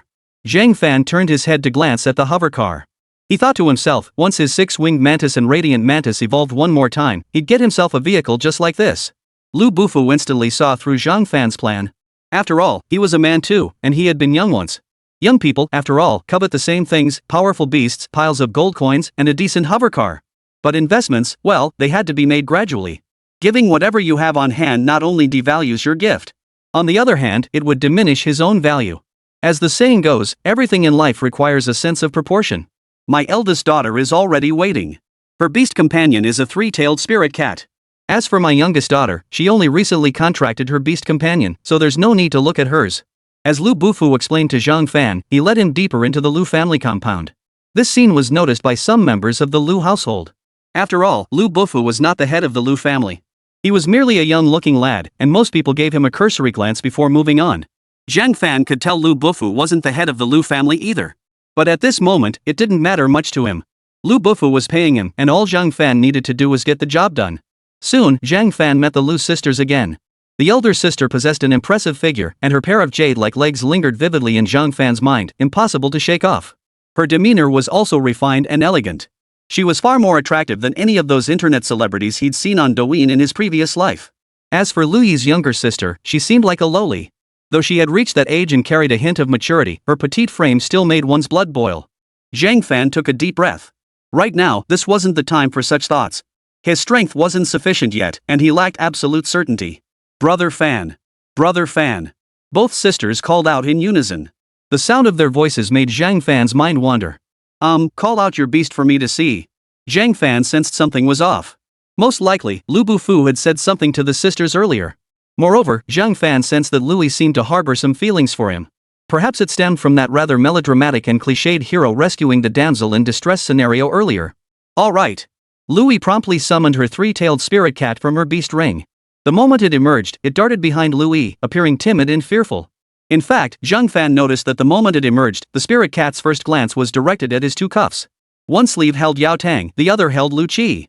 Don't be afraid, Yu. Come out and meet everyone. Why are you hiding behind me? Seeing his beast companion in such a state, Louis felt a pang of embarrassment. After a moment of soothing, Louis cradled it in her hands. Can I touch it? Regardless, he needed to touch it to understand what skills this beast possessed and how to cultivate its venom. Perhaps he could study the weaker evolutionary paths among the various bug cultivation routes. Of course you can. Upon hearing Zhang Fan's words, Lu Yi immediately agreed. Zhang Fan wasted no time reaching out to touch it. Instantly, an interface appeared in his mind once more. Three-tailed spirit cat. Level, low tier 2. Skills, dread perception, triple phantom form. Dread sense instinctively detects the most dangerous creature nearby. The reason it had hidden behind Louis earlier was likely due to this skill. The other skill, three-body illusion, is essentially a clone-based deception ability. Overall, this beast's combat prowess is rather unimpressive. Perhaps most beasts' initial forms are relatively weak. Only after cultivation by the Beastmaster and with material support do they gradually transform into a combat-ready state. 100 refinements into a bug. Malignant blood three-tailed spirit cat. Annihilation-oriented demon cat envoy. Not recommended for bug cultivation. Excessive resources consumed after cultivation. Just as Zhang Fan had anticipated, various bug cultivation evolution paths materialized before his eyes. Essentially, those prefixed with modifiers, Zhang Fan could confirm, possessed formidable strength at minimum, the power to contend with a fourth-tier opponent. However, none of these paths appeared particularly wholesome. Most appeared to evolve into bizarre creatures from the underworld. Or they were utterly vicious creatures. In short, after evolution, they completely departed from the concept of a pet beast, resembling instead extremely vicious beasts. I have some ideas, but I'm not certain they'll work. When Zhang Fan spoke these words, both Lu Yi and Lu Bufu wore expressions of indifference. For Lu Bufu, the main purpose was to get Zhang Fan to come here. From what he could tell, Zhang Fan didn't seem to dislike his daughter. He was merely a bit shy. To Lu Bufu, this was a minor issue. As for the pretense of offering guidance on evolution, it was essentially a small gamble on his part. If his daughter's beast truly could evolve, then he'd be in for a huge payoff. If her beast couldn't evolve, it wouldn't matter either. Before that, I wonder if the beast Miss Lu uses is a family-inherited beast or one contracted from the academy? A family-inherited beast refers to one used by the clan's main members, with the family conducting research on such beasts. Chapter 38, Not Healing, but Evolution. Brother Zhang, you're joking. My daughter's talent is limited. Even if I wanted to, the entire family wouldn't agree. Lu Bufu chuckled helplessly. Meanwhile, Louis studied Zhang Fan closely from up close. She found him rather handsome. He was clearly distracted. For a moment, Zhang Fan's words left her completely dumbfounded. It was her father's voice that snapped her back to reality. I see. While this three-tailed spirit cat's combat aptitude isn't particularly impressive, it possesses some fairly decent innate genes within its body. If we can activate these genes, even without evolution, its combat strength will see a significant boost. It will definitely be stronger than it is now. Zhang Fan then listed several required materials. Of course, he was listing the materials required for the evil blood three-tailed spirit cat's evolution path as shown on the panel. He merely reduced the quantities of certain items. He also mentioned that this spirit cat possessed inherently superior genetics. This meant that only this particular spirit cat could follow his proposed evolution path. Primarily, he hinted at this to Lu Bufu and the others. With Zhang Fan's words, the three of them immediately began to ponder. No way, we were just asking casually. You didn't actually spot an evolution path, did you? If you're this amazing, why are you only asking for 300,000 gold coins? 3 million gold coins, surely someone would be seeking you out for that. I have all these materials, and I can access some more through my family. But once I gather them all, what's the next step? Just feed it directly? Lu Bufu listened as Zhang Fan listed the names of these materials and explained their specific details. For instance, the maturity level of one material and how some couldn't be used directly, they needed to be roasted over fire and mixed with other ingredients. One had to be roasted until liquid before it could be collected and used. This level of seriousness. Could it be that the evolutionary path Zhang Fan outlined actually works? Bro, I was just testing the waters. Are you serious about this? At that moment, Lu Bufu was too stunned to care about anything else. He could sense that if his own daughter were to evolve the three-tailed spirit cat right now, the entire clan's treatment of them would change instantly. After all, the clan wasn't just one person's family. Their clan didn't engage in internal strife. It was simply a matter of who showed the most potential. The clan's resources would naturally flow toward that individual. It was as simple as that. No, this isn't for drinking. Under no circumstances should you give it to him to drink. If he drinks it, he won't die, but he'll fall into a critical condition. This liquid ingredient is meant to be poured over him. The original ritual for cultivating the bug. Zhang Fan knew that his panel power actively activated the materials in the magic array, perfectly fusing the substances into the beast's body. What he was doing now was removing a portion of these materials. He was manually infusing the essence of these materials into the beast's body. Of course, the effect might not be as potent as Zhang Fan's ritual. So that's how it is. Lu Bufu was genuinely astonished at this revelation. He now truly sensed that Zhang Fan possessed extraordinary talent in this field. Damn it, just by touching it, he discerned an entire evolutionary path and form. Can you believe it? Alright, I'll prepare accordingly. Zhang Fan froze upon hearing this. What's going on? Didn't you just ask me to take a look to help out? Prepare later? What's the point of preparing later? Why not start preparing now? Lu Bufu also caught on. What I meant was, once all these materials are gathered, to use them according to your method, we'll still need to find an evolution chamber for the spirit cat. Lu Bufu explained stiffly. No need. I came here today to get things done. Even without evolving, Ling Mao's strength will still increase to a certain extent. Your family isn't without servants. Can you get these materials ready before noon? Zhang Fan intended to cut through the mess decisively. On his way here, he had already collected the payment. The other party must have generously offered 1 million gold coins now, giving him 5 million gold coins was equally generous. In Zhang Fan's view, he had to make this a clean, decisive victory. Very well, I'll get to it immediately. However, doing this. No worries. These materials only work for Miss Lu Yi's spirit cat. If anyone else uses them, their spirit cat could easily pay the price. Zhang Fan was naturally cautious. After all, the interface panel was his greatest advantage. If his method of evolution were to leak out, it would inevitably bring him a lot of trouble. And Louis wasn't even on his side. At the same time, Zhang Fan intended to conduct an experiment to see if this method could actually evolve a beast tamer's spirit cat. If this method proved viable, everything that followed would become straightforward. Their guild's combat strength would then receive an absurdly massive boost. Soon, Lu Bufu leveraged his status to mobilize resources within the family. Such a large-scale operation naturally couldn't be concealed from the Lu family. By midday, Zhang Fan was summoned to the main hall. The head of the Lu family, Lu Dong, had even arranged for some fine tea to be prepared for Zhang Fan. I've long heard of Mr. Zhang Fan's reputation. Meeting you in person, you truly are extraordinary. However, I've been preoccupied with family affairs and neglected to attend to you properly. Please forgive my oversight. Of course, Lu Dong had never actually heard of Zhang Fan's background. He merely knew that Lu Bufu had nearly met his end outside earlier. Other members of the Lu family stood in the main hall as well. Their eyes held a hint of curiosity. After all, no one was a fool. Lu Bufu had invited the other party and followed the materials list they provided.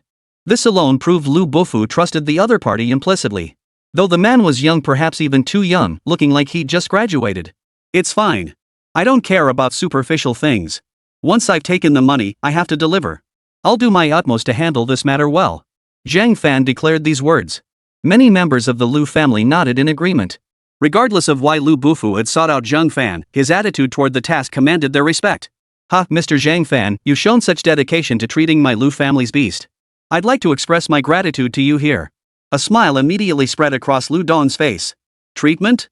This isn't treatment. It seems Mr. Bufu was too busy to mention it to you. These materials are prepared for Miss Lu Yi's beast evolution. Chapter 39, hurry up, don't just stand there. As Zhang Fan's words fell, everyone present was momentarily stunned. Are you kidding me? Beast evolution?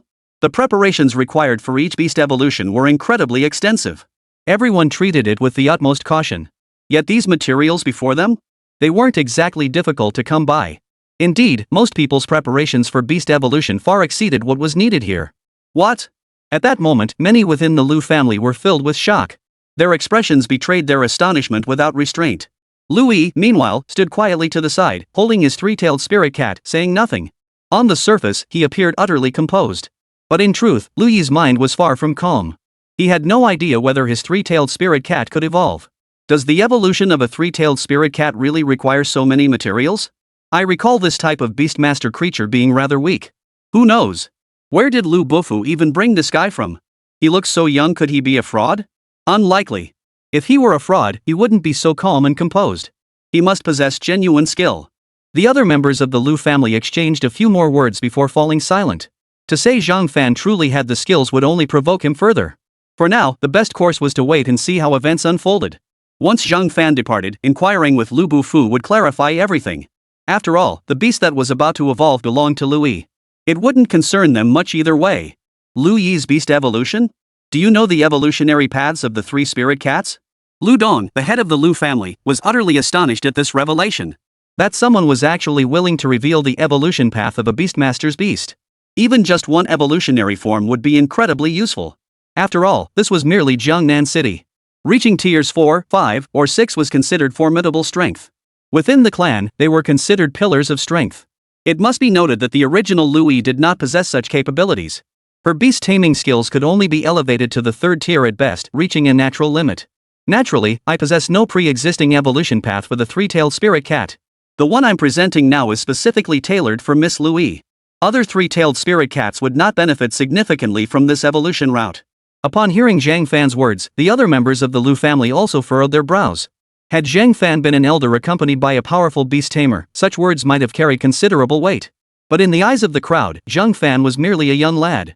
His demeanor now bordered on that of a con artist. Could it be that Lu Bufu had been deceived?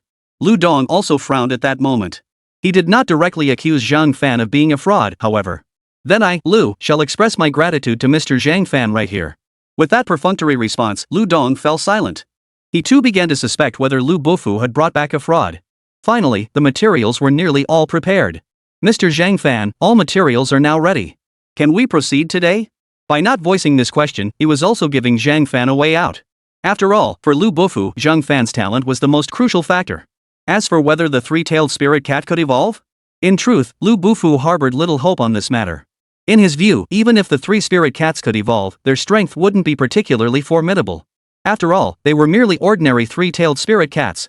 Powerful beasts, especially those with exceptional potential, were treasures the second academy simply wouldn't part with. In Jiangnan City, only the first academy would be willing to part with such powerful beasts. But the first academy's demands were rather high. Let's begin now. Pour the potion over its body last to restore its sanity. Apply that black mud paste to its head first. Seeing Zhang Fan proceed thus, Lu Bufu let out a soft sigh. He glanced at Louis. Louis promptly set the three-tailed spirit cat down. Following Zhang Fan's instructions, Lu Bufu applied the condensed black mud to the spirit cat's head. He then fed the remaining materials entirely to the spirit cat. Two types of materials remained in Lu Bu's hands. One resembled wild grass picked from the roadside. The other was the liquid Zhang Fan had mentioned to be poured over them last. Yet at this point, the three spirit cats showed no visible changes in appearance or aura. Alright, it should be about right. Miss Louis, you seem to have a good rapport with the three spirit cats. Crush that catnip plant and rub the juice from it onto your hands.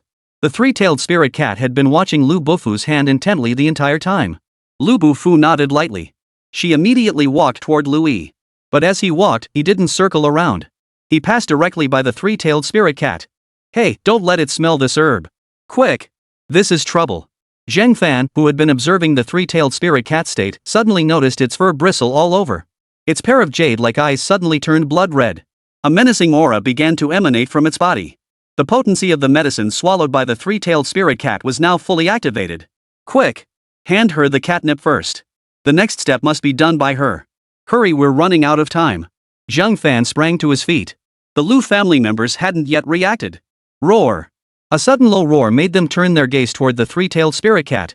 Upon looking, they realized the creature no longer resembled its original form, a mere dozen centimeters in size. Its body now stretched over 2 meters long, its eyes glowing with a blood-red light. Beneath its limbs, the sharp claws concealed within its paw pads extended outward. At that moment, the aura emanating from the three-tailed spirit cat rapidly intensified. Second tier intermediate. Second tier advanced. Early third tier. Evolution? It's actually going to evolve? Upon witnessing this, Lu Bufu was so astonished he nearly leaped out of his skin. Stop spacing out. Hurry up and give her the catnip. Zhang Fan was on the verge of cursing at this point. However, Louis reacted faster than expected. She snatched the catnip from Lu Bufu's hand. Got it. Chapter 40, the evolution is truly complete. As Louis spoke these words, Zhang Fan felt a wave of relief wash over him. Stand in front of it. It hasn't completely lost its senses yet. Crush the grass juice and hold it to its nose. Zhang Fan's expression darkened. After all, when he evolved his beast, he had the interface to assist him. Others were bound to make mistakes. Quickly, Louis immediately complied with Zhang Fan's instructions, pinching the three-tailed spirit cat's nose. Simultaneously, the three-tailed spirit cat, which had seemed on the verge of rampaging, suddenly fell silent. Though its aura remained somewhat unstable, still carrying traces of explosive energy. Compared to earlier, however, that primal, feral beast-like sensation had vanished. This is really evolving? How is that possible? Could it be this simple? Lu Dong couldn't contain himself any longer and rose abruptly from his seat. In his 50s, the beasts he commanded were typically of at least 5th tier rank. Within his clan, there were 2 or 3 others whose beasts also reached that level. Yet, no one in the clan believed beast evolution was this straightforward. Countless preparations were required, and even then, evolution only began within a special chamber. Even then, some beast tamers' evolutions ultimately failed. But now, the materials Zhang Fan had meticulously assembled were now being applied to the three-tailed spirit cat. What struck them as utterly absurd was that it actually worked.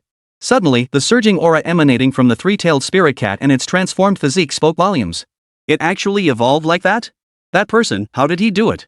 What kind of background does this person have? How come I've never heard of such a breeder in Jiangnan City? Jiangnan City is vast enough that recluses might exist. Looks like Lu Bufu got lucky this time. His luck being good is one thing, but I feel the main factor is still this young man. He looks far too young for this. The younger generation within the clan managed to recover their composure relatively quickly. After all, none of them had yet experienced that crushing despair, pouring every ounce of effort into their beast taming, only to see it fail to evolve. That crushing despair of utter failure, these youngsters hadn't tasted it yet. The elders, however, were a different story. They remained frozen in utter shock.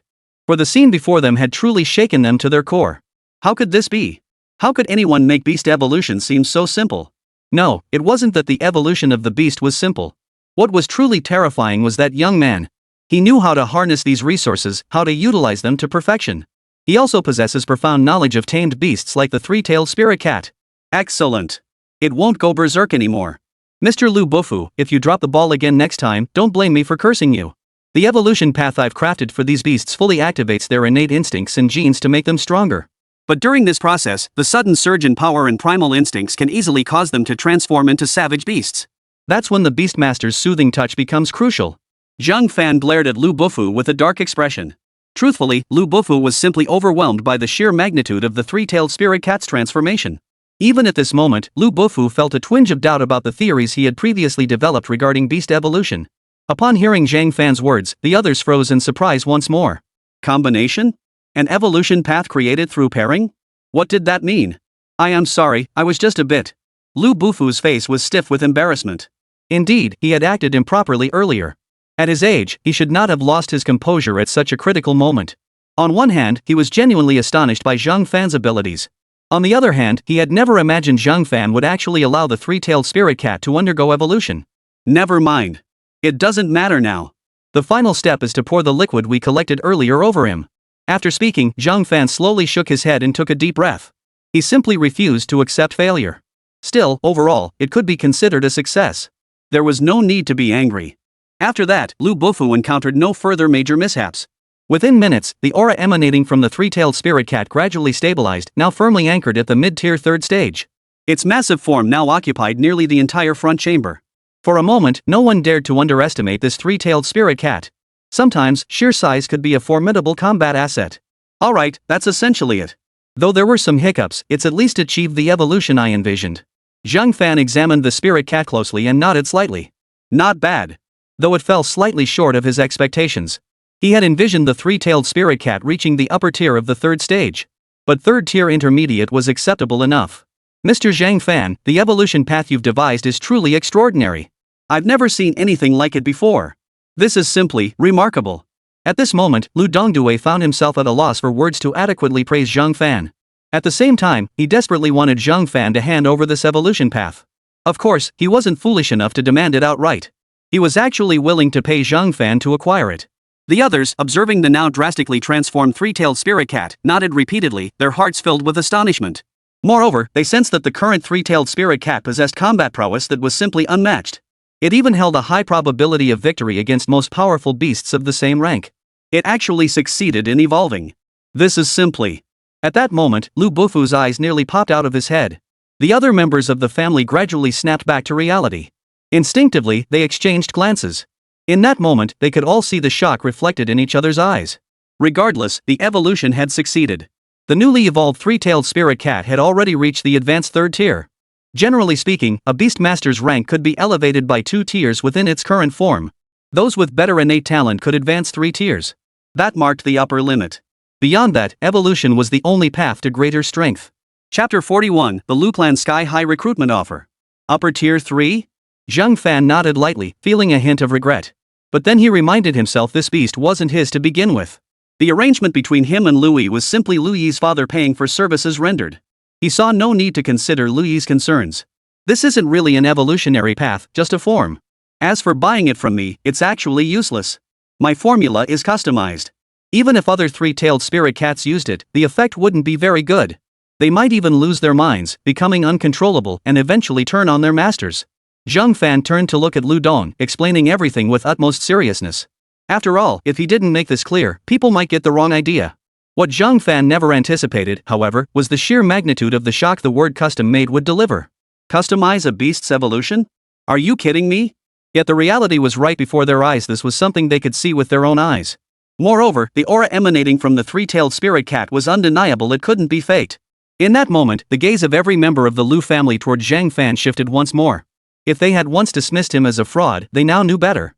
Now they sensed that Zhang Fan was no fraud at all. He was genuinely a man of remarkable ability. Master, you mean to say that Lu Yi's beast evolution was custom made by you? I never imagined you possessed such abilities. On behalf of the Lu family, I hereby invite you to become an elder of our clan. Additionally, our family pledges to provide 30 million gold coins annually to support your endeavors. Lu Dong had become the family head for a reason. At this point, how could he not understand that Zhang Fan was one of a kind in all of Jiangnan City? And he looked so young. Lu Dong then swiftly scanned Lu Yi and Lu Bufu. He knew his cousin well enough. Back in the day, Lu Yi had been one of his rivals for the position of family head. He could generally anticipate his cousin's thoughts. I think I'll pass. I'm used to my freedom. 30 million gold coins was indeed tempting, but he had already joined Li Tianhe's guild. Giving himself some time wouldn't prevent him from developing further.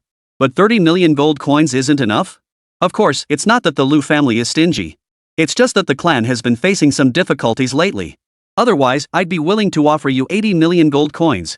80 million gold coins for a breeder who could likely unlock an evolution path for a beast master? To Lu Dong, this deal was worth every penny. In a way, it meant the Lu family could genuinely claim to have struck gold.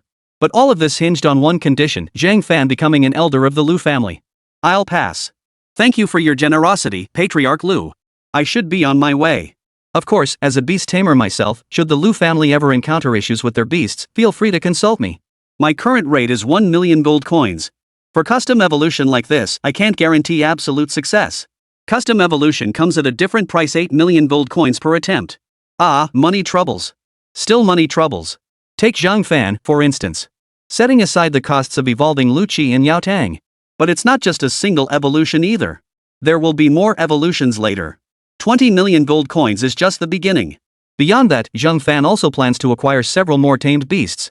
5 or 6, 7 or 8 should be sufficient. But each one would cost a hefty sum. Still, today's events proved quite fruitful. 5 million gold coins. And his experiments with the interface abilities so far, everything was unfolding exactly as he'd anticipated. Oh, and one more thing: my Beastmaster custom evolution is essentially a gamble. This time, I just got lucky. Zhang Fan casually added a caveat to his own statement.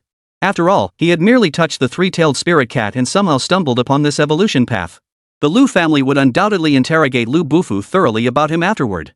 He was laying the groundwork for plausible explanations. Otherwise, he could make any beast evolve at will as long as he had the materials. It was possible. Zhang Fan was well aware of what this ability truly signified in this world. Before he had sufficient strength to protect himself, revealing this ability now would likely bring considerable danger to those around him. He then scrutinized the three-tailed spirit cat that had already undergone evolution. At the same time, he noticed a pair of exceptionally beautiful eyes fixed upon him. You can let this three-tailed spirit cat return to its original form. This appearance is merely its battle posture. It doesn't need to maintain it constantly. Zhang Fan assumed Lu Yi was particularly concerned about this point. In truth, Lu Yi was more concerned about Zhang Fan. And Zhang Fan couldn't help but feel a pang of emotion. After all, the evolution paths suggested by the interface were either terrifying, bizarre, sinister, or vicious. There wasn't a single fully evolved form that looked even remotely friendly. The previous three-tailed spirit cat had been quite adorable. But now, Zhang Fan felt it resembled nothing less than a lioness. Oh, alright. Lu Yi suppressed the excitement surging within him. This excitement stemmed partly from the thrill of witnessing his beast's evolution, but also from an inexplicable thrill at Zhang Fan's approach. The other members of the Lu family had by now processed what Zhang Fan had said earlier. I see. So Mr. Zhang is willing to make a move for 8 million gold coins? A thought flashed through Lu Dong's mind, one that everyone present could probably guess. Correct. I stand by my earlier statement: custom evolution isn't guaranteed to succeed. Your money could very well go down the drain.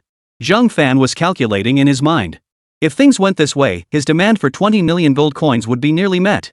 Most importantly, the evolution costs for both the six-winged and the radiant mantis were combined. With just 10 million gold coins, he could evolve one of them. He prioritized evolving the strongest, the six-winged.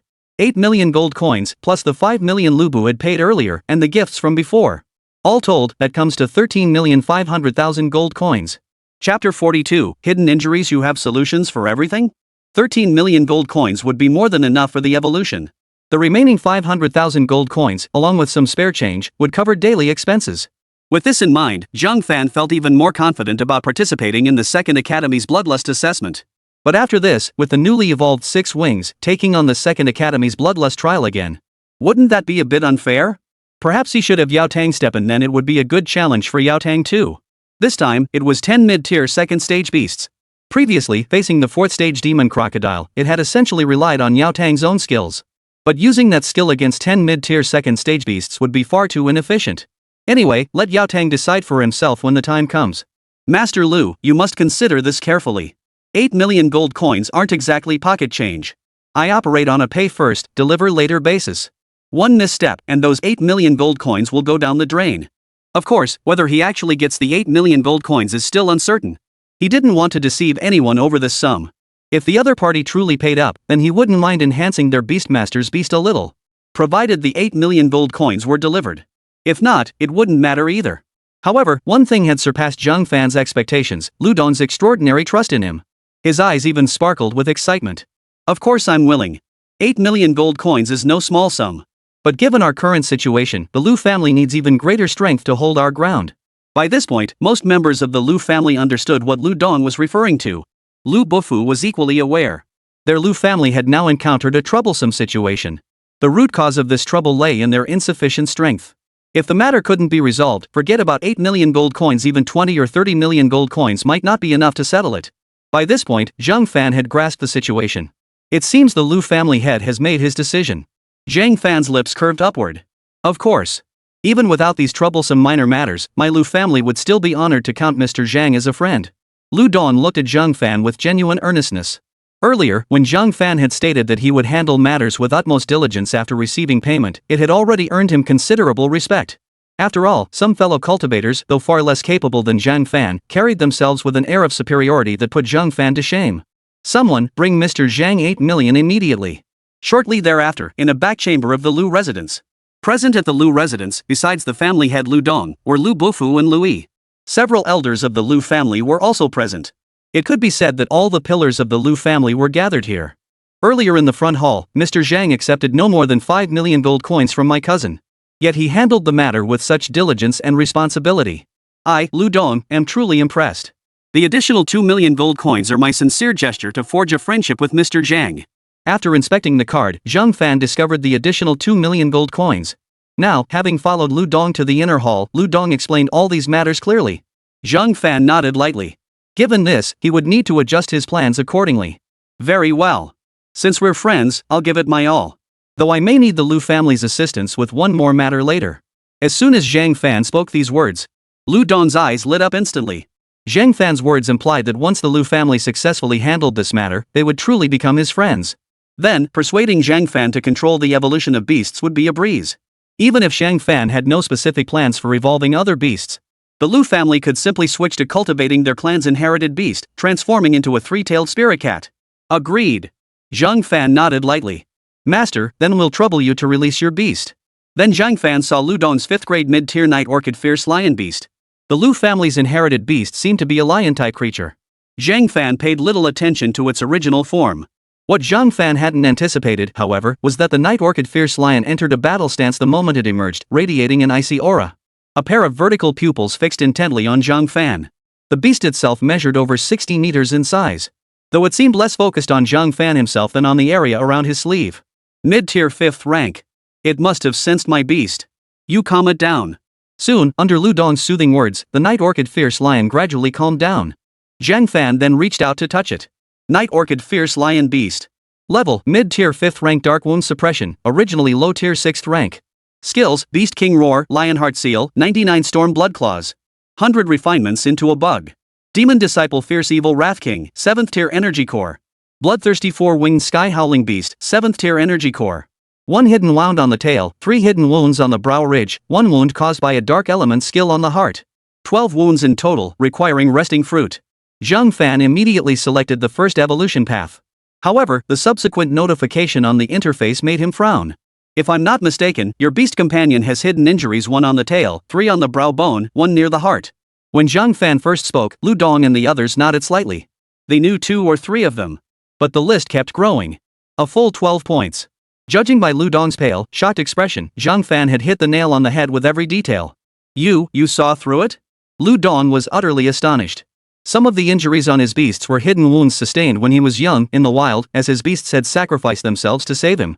These years, they had indeed begun to flare up again. Since we're friends, there's no need for formalities. We're both older than you, so calling me that feels a bit too distant. Mr. Zhang works just fine. Alright, haha. Mr. Zhang, you're right. I truly have no solution for these latent injuries. Could it be, it's evolution? Lu Dong's expression darkened slightly. He naturally felt a deep bond with his beast companion. We'll discuss evolution later. First, let's address the latent injuries. Prepare the materials I mentioned. Treat its latent injuries first. Once healed, its combat strength will recover to the mid-6th tier level. At Zhang Fan's words, Lu Dong and the others were stunned, each more astonished than the last. You have a solution for latent injuries? Chapter 43. The one who actually went to the second academy for the assessment was Mr. Zhang. The Lu family members present were each more astonished than the last. They exchanged glances. After all, hidden injuries were something they themselves were powerless against. It was even widely acknowledged that if a beast tamer had too many hidden injuries, there was essentially no hope. Unless one stumbled upon some extremely rare materials in the wild. Or perhaps some kind of fruit. Only then might the hidden injuries be repaired. But even if someone had that kind of luck, they might not have the means to act on it. Mr. Zhang, do you have a solution for these hidden injuries? Lu Dong's eyes widened dramatically as he stared intently at Zhang Fan. Of course. It's not particularly difficult, but the material process is rather complicated. Let me list a few ingredients first. As Zhang Fan listed the names of several materials, the others realized these weren't particularly rare or precious materials. Boil these ingredients into a liquid, then apply it to the wound. Within 3 days, it should be fully healed. Zhang Fan's words left the crowd stunned once more. What about evolution? Lu Dong hadn't forgotten that point. I'll tell you what materials are needed for evolution. Go gather them. After the second academy's bloodlust trial is over, I'll come back and help it evolve then. The materials it requires are numerous. It will take you some time to gather them all. One more thing. Once Zhang Fan passed the second academy's assessment, his resources would be sufficient to evolve the Radiant Mantis. By then, 5th or 6th tier beasts should pose no real challenge to him. Finally, Zhang Fan bid farewell to the Lu family. That night, the Lu family gathered all the required healing ingredients and boiled them into a liquid. Master, do you think the materials that young man gave us will really work? They don't look like anything special. Yes, Master. I had someone capture a tier 1 beast to test it, and that beast is now dead. Several clan elders, including Lu Bufu, gathered together at that moment. Lu Bufu remained silent, though he had always trusted Zhang Fan. His current concern, however, was how to arrange for his daughters to marry Zhang Fan. After all, both his daughters seemed to have feelings for Zhang Fan. Lu Dong nodded lightly. His expression was resolute. I understand. But at this point, I still intend to trust him. Let's test the waters first. Seeing Lu Dong's stance, the other clan elders said no more. Soon after, they observed a distinct shift in the aura emanating from the night orchid lion beast. It seemed to have grown stronger. It actually worked. One of the clan elders was utterly stunned by the sight. This shouldn't be possible. I never doubted him. Do you know how I came to know him? At that moment, Lu Bufu finally spoke up. He had been itching to speak earlier, but he knew his words might not carry much weight. Only after the results were evident would his words hold true persuasive power. What do you mean? My injuries earlier were caused by encountering several high-tier 3rd stage beasts in the Blackstone Forest. They surrounded and attacked us. It was Mr. Zhang who saved us at the last moment. Lu Bufu felt as though he'd finally exhaled the pent-up breath in his chest. He had been waiting for this moment for a long time. Lu Dong's eyes gradually brightened. As the tamer of the night orchid lion beast, he sensed it even more keenly. The next day, Zhang Fan was sought out at his door by Li Yeye and Li Tianhe. The moment he opened the door, Zhang Fan saw the look of extreme excitement on their faces. So, you followed my instructions and went for it and succeeded. You bet. The evolution path you provided is terrifying. My beast's combat power has nearly tripled compared to before. Li Tianhe's beast mastery had now reached the advanced 6th tier. Breaking through to 7th tier seemed like it was just a matter of time. At this advanced 6th tier level, he no longer needed Zhang Fan's assistance. He could lead his own team to complete that commission. Li Yeye, overcome with excitement, threw her arms around Zhang Fan. This made Zhang Fan feel inexplicably thrilled.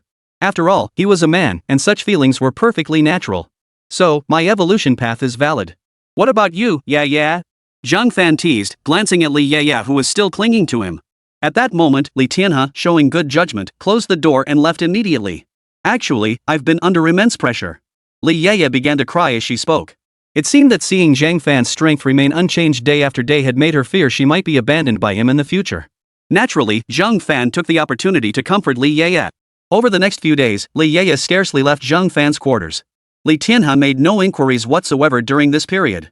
With his Beastmaster combat power now elevated to the advanced 6th tier, he could take on numerous guild commissions. The entire guild was swamped with tasks to handle. Until today, the day of the bloodlust trial at the 2nd Academy. Over these days, word had spread that a graduate from the 4th Academy was heading to the 2nd Academy to take the bloodlust assessment. Alright, time to get up. Today is my assessment day. Zhang Fan sighed, rubbing his temples in exasperation. Sure enough, when women get fixated on something like this, they want to do it every single day. Still, it threw his plans into disarray. Truly, the clutches of temptation. It seemed he'd have to wait until after the assessment to evolve Lu Qi and Yao Tang. Fortunately, he hadn't been idle these past days. He'd enlisted the Lu family to gather materials, and some of these tasks he'd also assigned to Li Tianhe. Yesterday, it seemed they had already gathered everything. That meant after today's assessment, he could immediately trigger Lu Qi's next evolution tonight. Ha? So soon? Okay. I'll go with you today. Li Yeye suddenly noticed Zhang Fan staring at her with a mischievous grin, causing her face to flush instantly. Someone from the 4th Academy wants to graduate and take the 2nd Academy's assessment? How laughable. The difficulty of these two academies' assessments is immense, especially when it comes to the bloodlust trial. Though it may be possible to do so in Jiangnan City, how many possess the strength to pull it off? At Lu Dong's feet within the Lu residence lay the Night Orchid Lion Beast, fully recovered and lying quietly. The Night Orchid Lion Beast now stood at the lower tier of the 6th rank. Its hidden injuries had healed completely. Listening to Lu Dong's words, Lu Bufu gave a light cough. Actually, it was Mr. Zhang who arranged for us to take the 2nd Academy assessment. Lu Dong. Chapter 44, The 2nd Academy. Lu Dong's silence in that moment felt deafening. Mr. Zhang truly is a prodigy. By the way, what difficulty level did Xiaoyi apply for in the bloodlust assessment? As the head of the family, Lu Dong skillfully shifted the topic with a single sentence. Of course, Lu Bufu beside him didn't pay much attention to this either. Xiaoyi applied for the intermediate level. It's not overly difficult. Given his current Beastmaster rank, passing this level shouldn't pose much of a problem. A look of satisfaction spread across Lu Bufu's face. After all, his daughter Lui was now the pillar of their family. A 3rd-tier intermediate Beastmaster rank was considered promising within their clan. Speaking of which, why did Mr. Zhang choose to take the 2nd Academy's trial assessment? Lu Dong was slightly puzzled. I'm not entirely sure myself. Perhaps it's because the 4th Academy offers fewer resources. If it were me, wanting abundant resources and possessing sufficient strength, I'd also take the 2nd Academy's bloodlust trial. Lu Dong nodded frequently in agreement with Lu Bufu's reasoning. Over the past few days, he had managed to gather some intelligence on Zhang Fan. But when he first learned about Zhang Fan, he was utterly stunned. What he never could have imagined was that Zhang Fan was merely a recent graduate. And not just any graduate one from the 4th Academy. That said, the 4th Academy was a place mostly watched by the minor factions of Jiangnan City. Of course, in the broader scheme of things, most eyes were still fixed solely on the 1st and 2nd Academies. Firstly, the graduation assessments for the 1st and 2nd Academies were equally rigorous. The bloodlust assessment followed the same principle. The only difference is that the 1st Academy genuinely provides some truly exceptional beasts for students to contract with. Given that, this year is bound to be quite lively. With Mr. Zhang's abilities, passing the advanced bloodlust trial should pose no difficulty. Our materials are now fully prepared. All that remains is to await Mr. Zhang's return. The only thing I'm still unclear about is the matter Mr. Zhang wishes to entrust to me. After saying this, Lu Dong turned his serious gaze back to Lu Bufu. Don't look at me like that. I don't know either. Alright, it seems we'll just have to wait. See? This is the 2nd Academy. Isn't this assessment much more spectacular than what you have at the 4th Academy? Yang Zhengdong glanced around but didn't nod. What left the deepest impression on him was Zhang Fan's beast riding. That flying 6-winged centipede. Now that was a beast. Now, looking at the people gathered in the 2nd plaza and the beasts by their sides, not a single one gave him that same sense of dread. But Yang Zhengdong wasn't some hot-headed rookie. After hearing his guild leader's words, he nodded slightly. It was a gesture to save face for his guild leader. I sense you possess great talent, though your background leaves something to be desired. Besides, he no longer intends to kill you. You've repaid the debt, and the matter is settled. It's time to start anew. With that, the guild leader patted Yang Zhengdong on the shoulder. At that moment, Yang Zhengdong nodded again, indicating he understood. I've heard rumors among the students about a kid from your 4th Academy who plans to take the 2nd Academy's bloodlust assessment. Could it be him?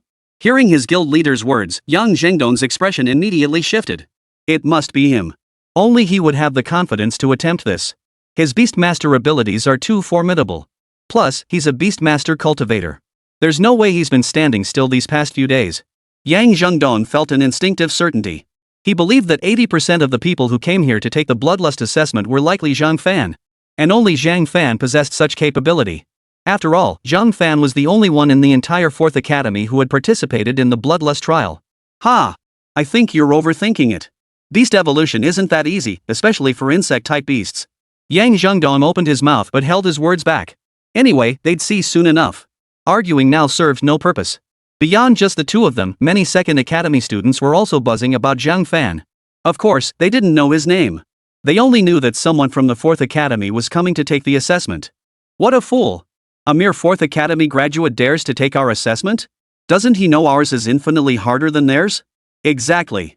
Our 2nd Academy's Bloodlust assessment at the advanced difficulty level involves 10 mid-tier 2nd stage beasts. Only those monsters from the 1st Academy dare to challenge it. Just another arrogant fool. Nothing worth discussing. No, we're just curious. What expression will he wear when he learns the assessment requirements? What despair will wash over him when he realizes his Beastmaster skills can't possibly withstand 10 mid-tier 2nd stage beasts? Zhang Yu stood with her hands on her hips, her delicate brows knitted tightly together. In her view, Zhang Fan shouldn't even be here taking the assessment. The rewards for the 2nd Academy's Bloodlust trial were exceptionally generous. But no matter how generous the rewards, you had to be alive to claim them. Little Yu, it's been a while. At the sound of those words, Zhang Yu's expression darkened. He was one of her admirers at the academy. Yeah, she really disliked him. And she'd heard he was some relative of the Wang family from the southern district, one of the 4 major districts of Jiangnan City, north, south, east, and west. In short, not exactly a minor family, but not a major one either. Though her grandfather was the principal of the 4th Academy. The empire generally didn't interfere in such matters. Unless the Wang family were after my grandfather's life, then the empire would intervene. Even relying on my grandfather, there's little he could do against this Wang family. Wang Xuxin, what business do you have with me? Zhang Yu's face darkened like the bottom of a pot. Ha? Can't I come find you without a reason? Oh, and I'm taking the intermediate level Bloodlust assessment this time. Once I pass, I'll ask old Master Zhang for your hand in marriage. A hint of excitement flickered in Wang Xuxing's eyes. I don't like you. Would you kindly find someone else? Just as Zhang Yu was fuming, she suddenly spotted a familiar face. But then, glancing at Wang Xusheng who had already approached, she hesitated for a moment. Chapter 45, Excited? Excited my ass. Truthfully, Zhang Yu didn't want her grandfather or her friends to know about the trouble she was currently facing. What's wrong? You seem excited? Hearing Wang Xusheng's words beside her, Zhang Yu nearly choked on her own blood. Excited? Like hell I'm excited. If you died that day, I'd have been absolutely thrilled.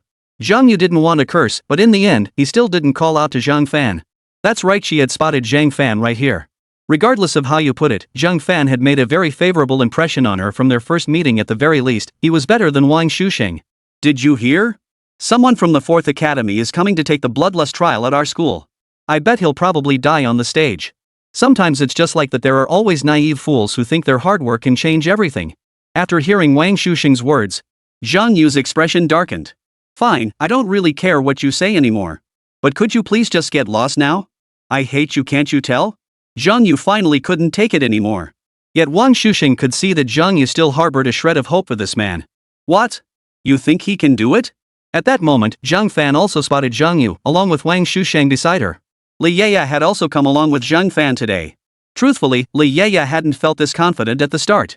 It wasn't until she followed Zhang Fan's method that her beast-taming ability evolved, advancing to the high-tier 3rd stage.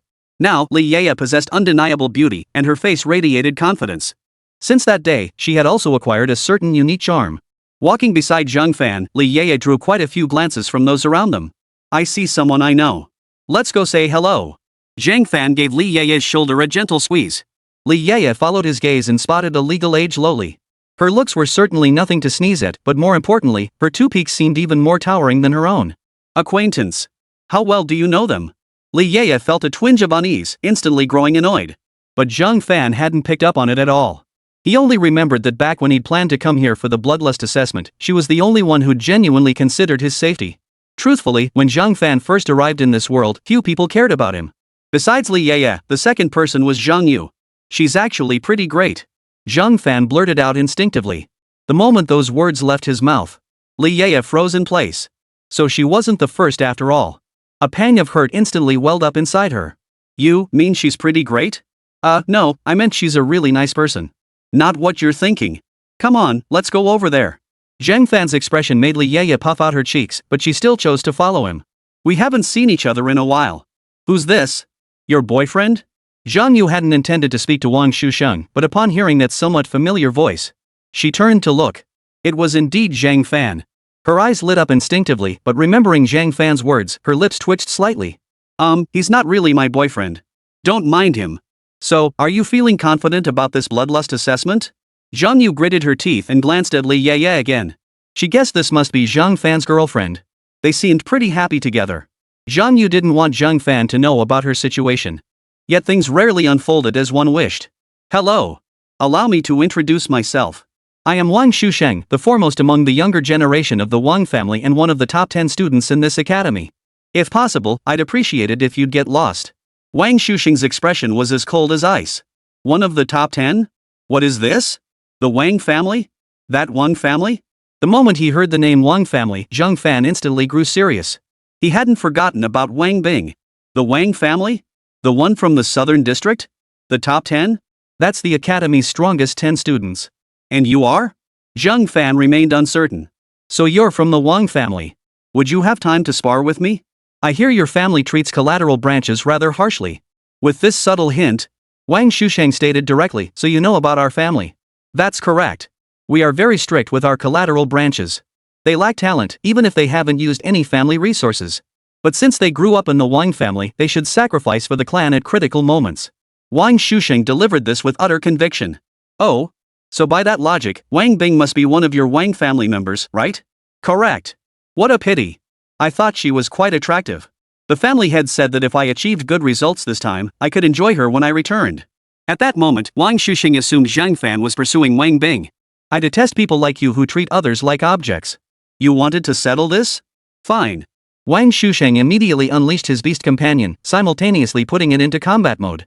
The beast, resembling a black panther, radiated an icy aura. A low-tier third-stage aura. The netherworld fierce panther. A ferocious beast with the potential to devour its master.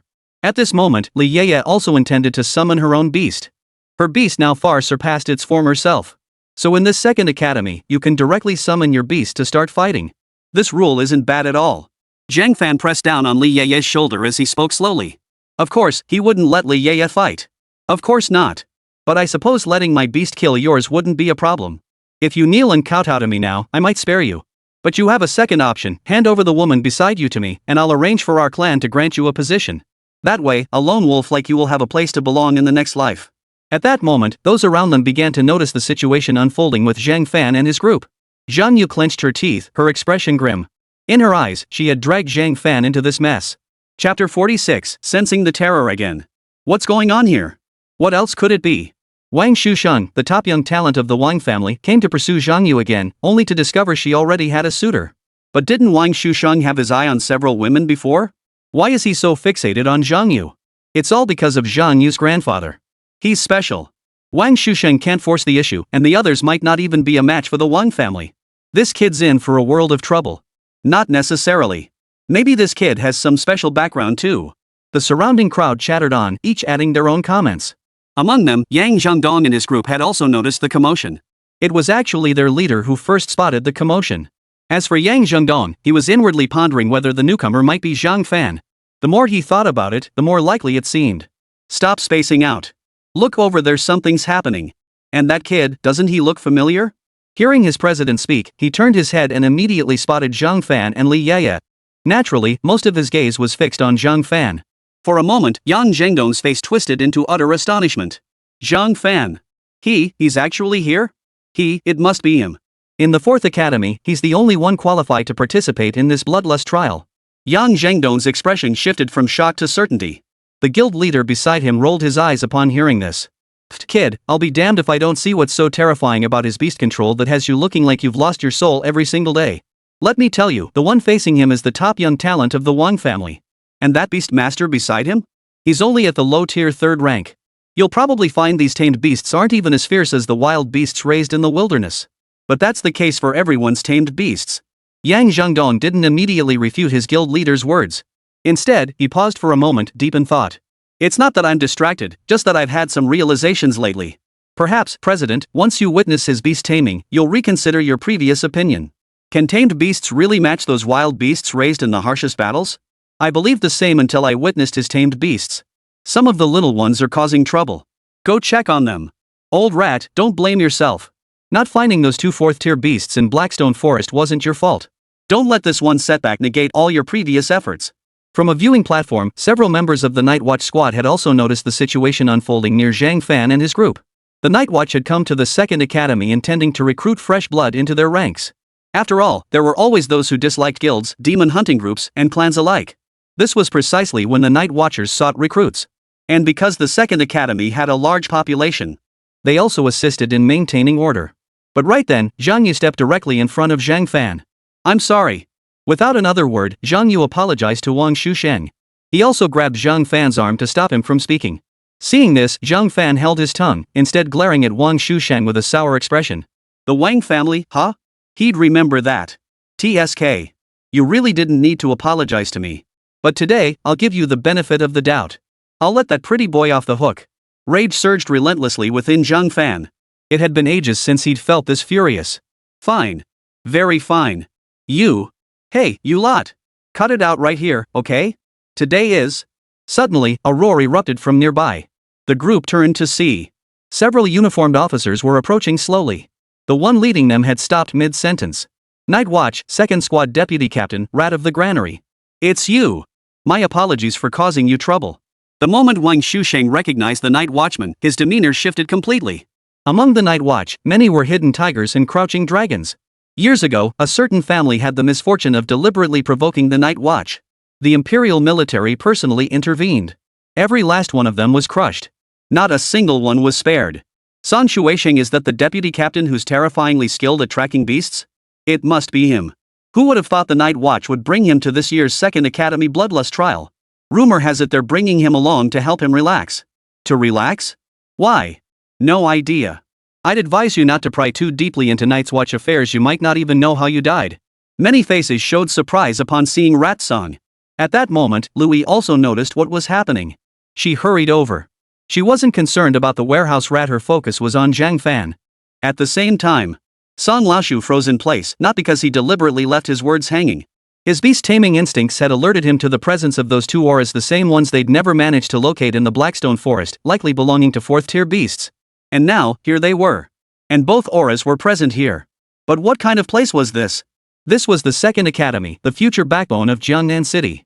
2 4th-tier beasts appearing in such a place. Kid, have you been out in the wild lately?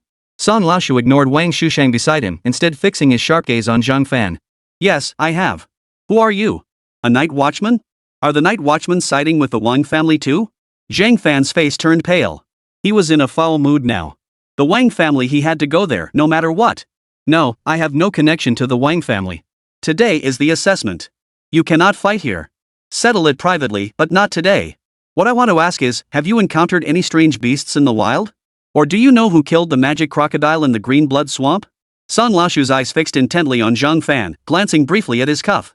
His beast-taming instincts had told him the source of those 2 terrifying auras was precisely at the location of Zhang Fan's sleeve. I killed them. Haven't seen any strange beasts. Any other questions? Zhang Fan composed himself. He also soothed Lu Qi and Yao Tang, who were nestled within his sleeve. The Yao Mantis remained silent, but Zhang Fan could sense its battle intent surging wildly. As for Lu Qi, it was clearly agitated and restless within his sleeve, its anger palpable. Chapter 47. Wait, what did you say? Just as Zhang Fan was calming Lu Qi and Yao Tang, San Laoshu looked at Zhang Fan but ultimately said nothing more. He planned to speak with Zhang Fan after the assessment was over. This wasn't the place for such a conversation. With that, San Laoshu departed.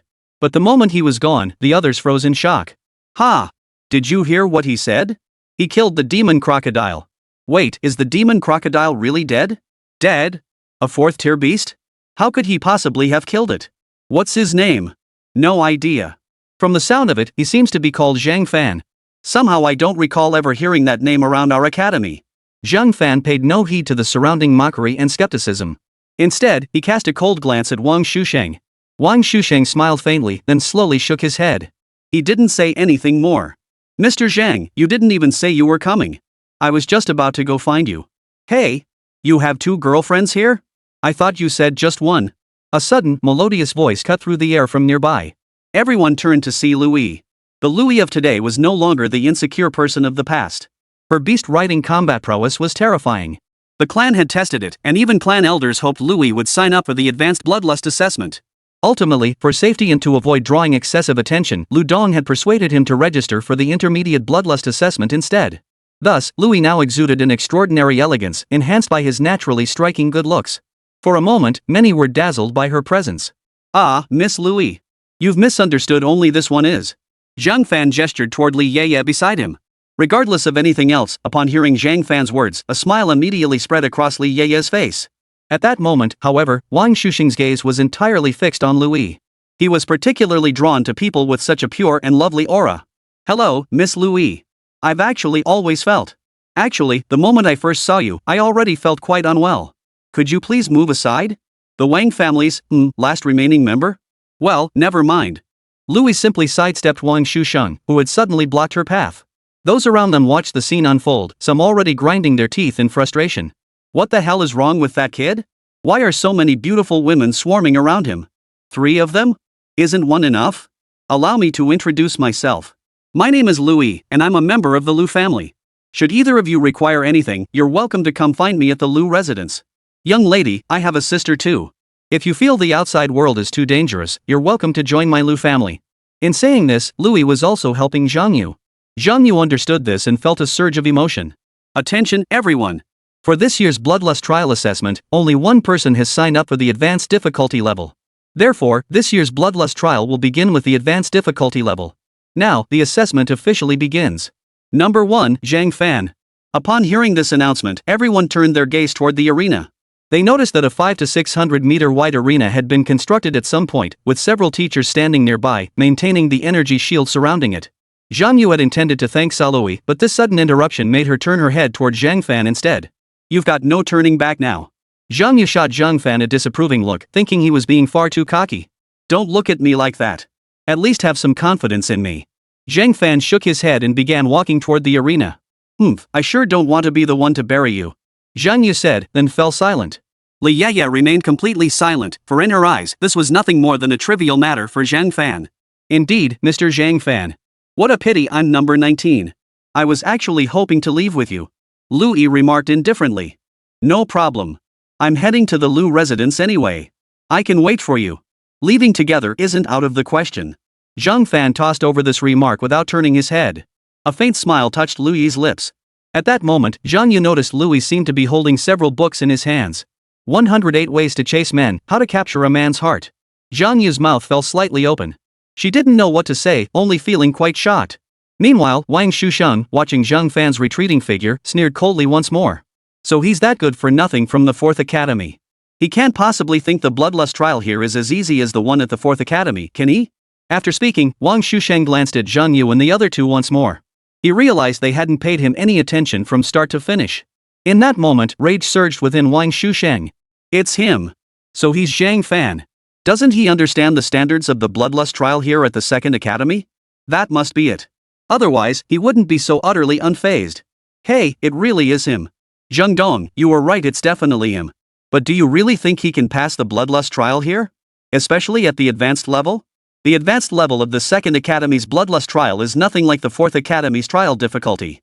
The advanced level involves 10 mid-tier 2nd stage beasts, not just ordinary 1st stage creatures.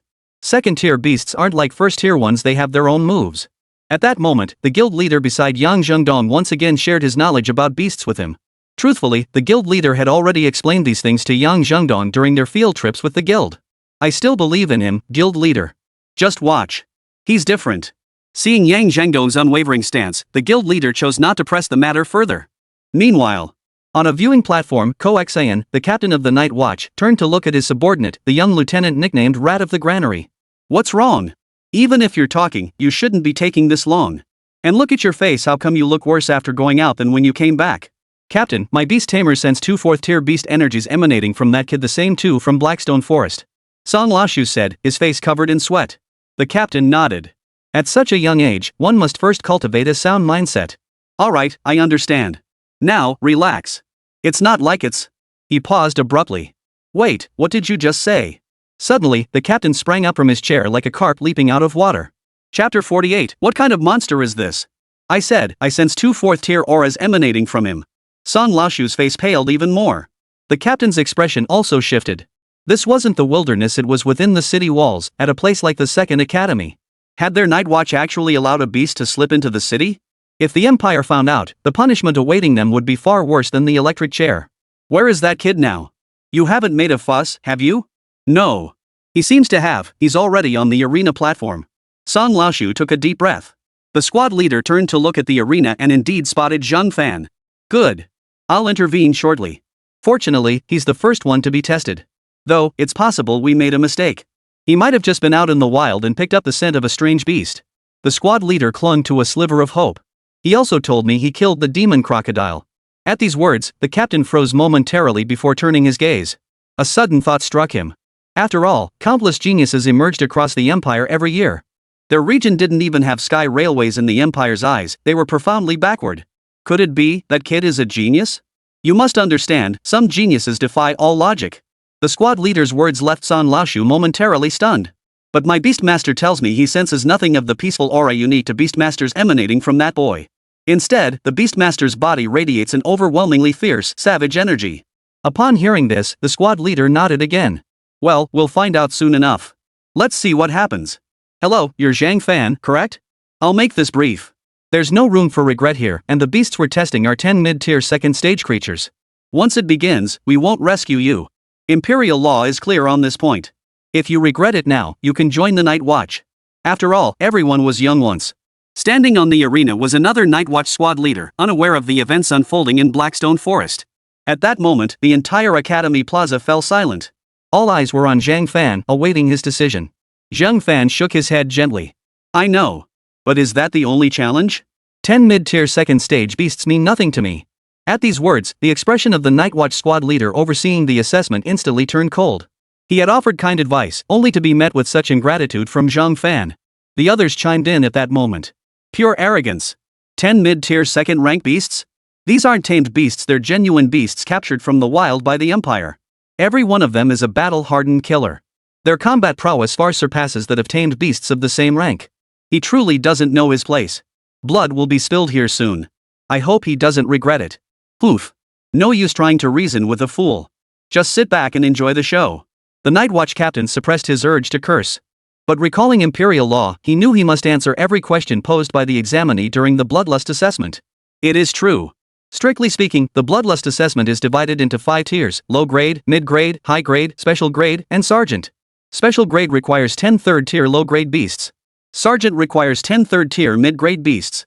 In Jiangnan City, not a single person has even participated in the special grade yet. As for the reward? You'll have to pass first. Zhang Fan raised an eyebrow. Back in the wild, those third-tier high-grade beasts were no match for the six-winged, offering no resistance whatsoever. And here, they were only facing mid-tier third-stage beasts. Then raise it to the sergeant level. Hearing Zhang Fan's request, many present burst into laughter. Seeing Zhang Fan's actions, the squad leader's anger flared even more. We Night's Watch clean up the wilderness every day just to protect you idiots? Forgot to mention something to prevent people like you. The Empire has requirements for the next 2 tiers. You must clear the advanced difficulty to advance to the next tier. Seeing this, Zhang Fan motioned for Yao Tang to climb out first. Alright, let's get started. Zhang Fan understood the other party meant well, it was just a misunderstanding. Begin. The squad leader didn't want to say more. As he stepped off the platform, he glanced at the Yao Mantis in Zhang Fan's hands. How could such a tiny beast possibly fight? A bug-type beast master? He shook his head and stepped off the stage. The teachers in charge of the beast bags, seeing this, immediately released their creatures. Boom! Boom! In an instant, 10 beasts transformed into streaks of light, appearing around the perimeter of the stage. The unique aura emanating from the beasts instantly filled the air around the platform.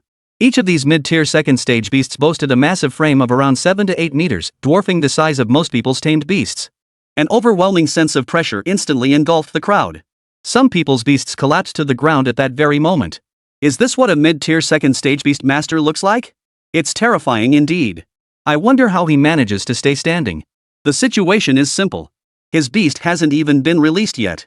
Once he realizes his beast is panicking, he won't be able to keep his composure. Compared to the students, some of the demon hunters present, including guild members, had long been keeping an eye on Zhang Fan. They had all seen the glorious mantis in Zhang Fan's hands. Intuition told them Zhang Fan's beast was no ordinary creature. Go on, take care of these guys quickly. There's more coming up behind. As soon as Zhang Fan finished speaking, the Yao Mantis leaped from his palm.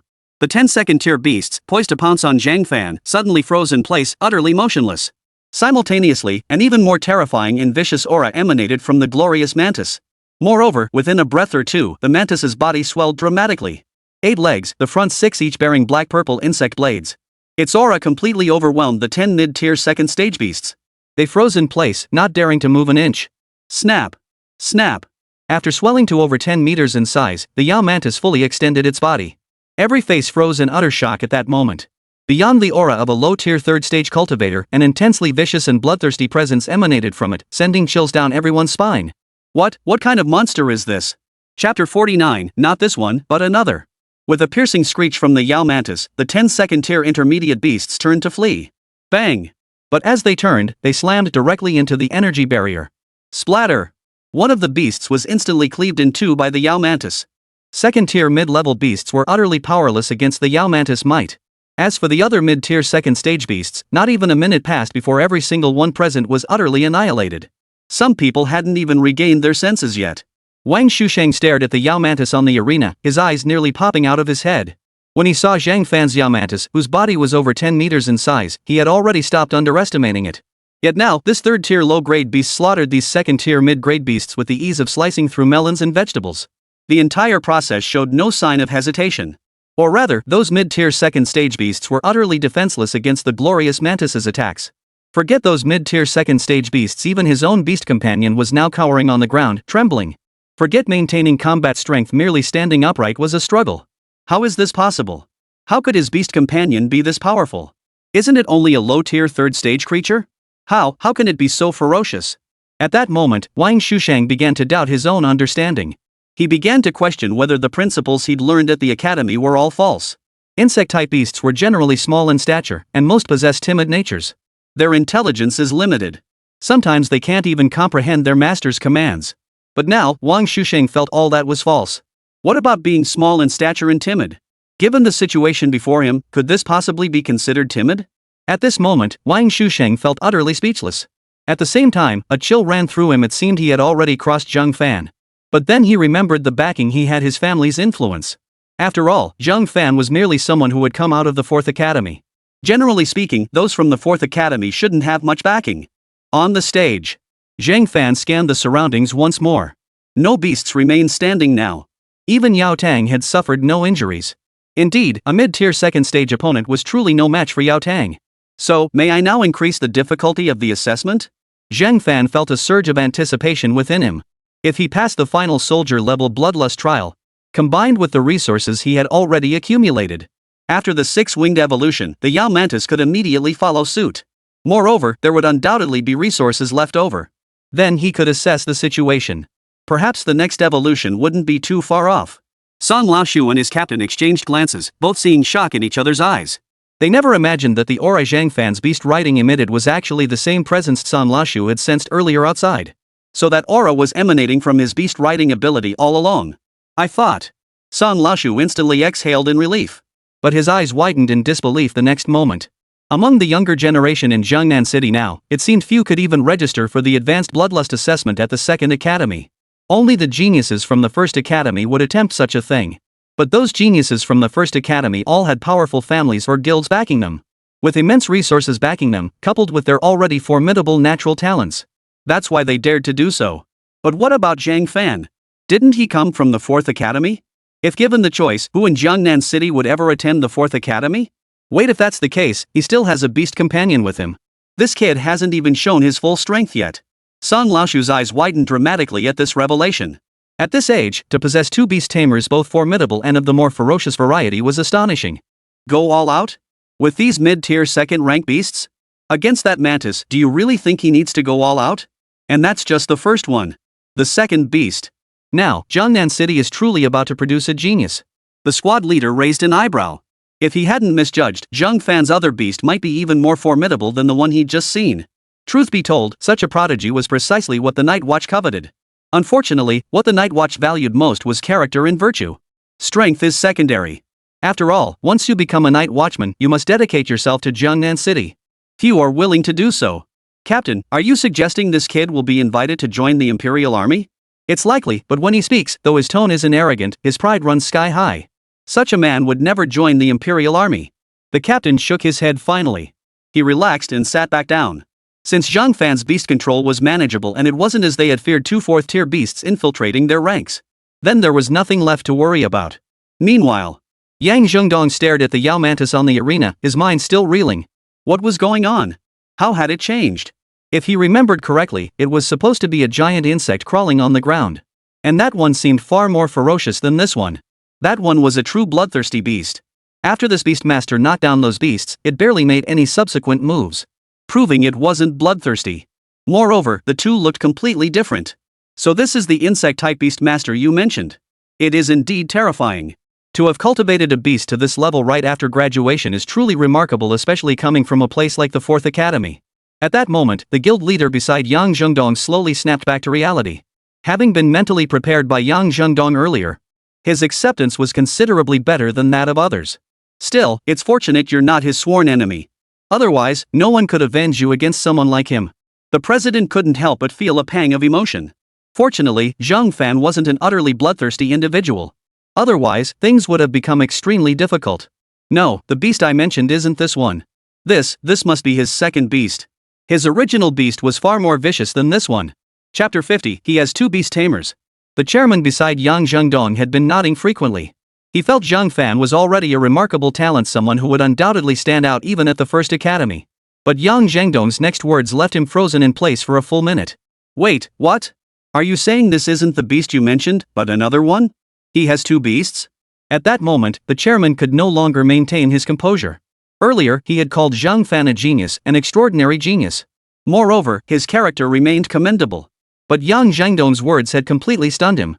Even now, he found it hard to believe that Zhang Fan's abilities could reach such heights. After all, Zhang Fan had only graduated a few days ago. How could he have reached such a level of skill? How could that be possible? You're not joking with me, are you, Yang Zhengdong? You know what two tamed beasts mean. If handled poorly, the first beast will devour its master. Even a slight misstep could cause the first beast to become passive or worse, refuse to fight altogether. The guild leader's expression was exceptionally serious at this moment. Under such circumstances, some individuals would first rely on their own abilities to fully subdue their first beast before seeking a second. Moreover, most people only seek a second beast after their first has stabilized in power and temporarily cannot evolve. To seek a second beast. Alternatively, the second beast chosen is exceptionally weak. This way, the two beasts wouldn't fight each other. Of course I know that, but the beast on the stage right now isn't the one I saw back at the 4th Academy. Yang Zhengdong's expression was utterly serious. He wasn't lying after all, that beast had left an indelibly profound impression on him. A terrifying aura, an utterly ferocious form. A demonic bloodlust. It scarcely resembled a Beastmaster's creature. He even began to suspect whether that beast had taken control of Zhang Fan. But that was unlikely. He had witnessed it before how obediently Six Wings had behaved in Zhang Fan's presence. So this kid hasn't even unleashed his full power. But then again, under these circumstances, he has no reason to. A single beast like this is more than enough to handle everything. For a moment, the guild leader stared intently at Zhang Fan. Meanwhile, the others gradually came to their senses. Some wore expressions of utter disbelief. Could Zhang Fan's beast truly possess such power? Did that guy really come from the 4th Academy? How could he have such a beast?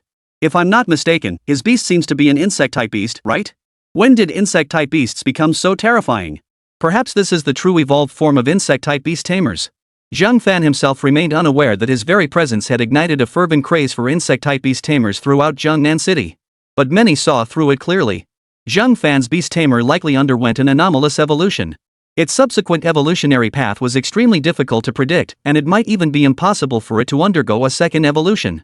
After all, such aberrations fundamentally alter the beast's inherent attributes and potential. This insect-type beast has likely reached its ultimate form. Further evolution is simply impossible. He's just a kid who got lucky, nothing special. The best path forward for this kid is to abandon his current beast and cultivate a second one. While mutated beasts possess formidable combat strength, their potential is severely limited, especially for an insect-type beast. A low-tier 3rd stage beast capable of annihilating 10 mid-tier 2nd stage beasts is already an extraordinary feat. Some spend their entire lives never surpassing that level. Whether it's luck or talent, those 10 mid-tier 2nd stage beasts were his limit. The next challenge is entirely different: 10 low-tier 3rd stage beasts. Representatives from various guilds, including the Demon Hunters Guild, gathered in small groups of 3 or 5, discussing the matter. In summary, they believe Zhang Fan could be put to immediate use upon recruitment. But the problem was equally clear. That was Zhang Fan's potential was severely limited. Unless he managed to cultivate a second beast. But fresh out of graduation, who had the resources to train a second beast? Meanwhile, in another section of the stands, Zhang Lin stared at Zhang Fan in astonishment. He had seen Zhang Fan's beast before, a centipede-like creature. He estimated its body to be over 30 meters long, and its combat strength was no slouch either. But what was this insect-type beast before him? Could this be Zhang Fan's second beast? But that seemed far too fast. Well, old Zhang, this is a bit underhanded. Earlier, you told me his beast was a low-tier second-stage insectoid. Now look, it's just another insectoid beast. Spill it, did you want to see me fail? Hey, don't play dumb.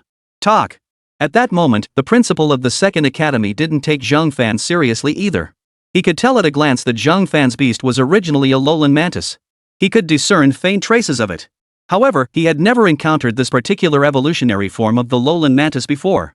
Clearly, this was a mutated evolutionary form.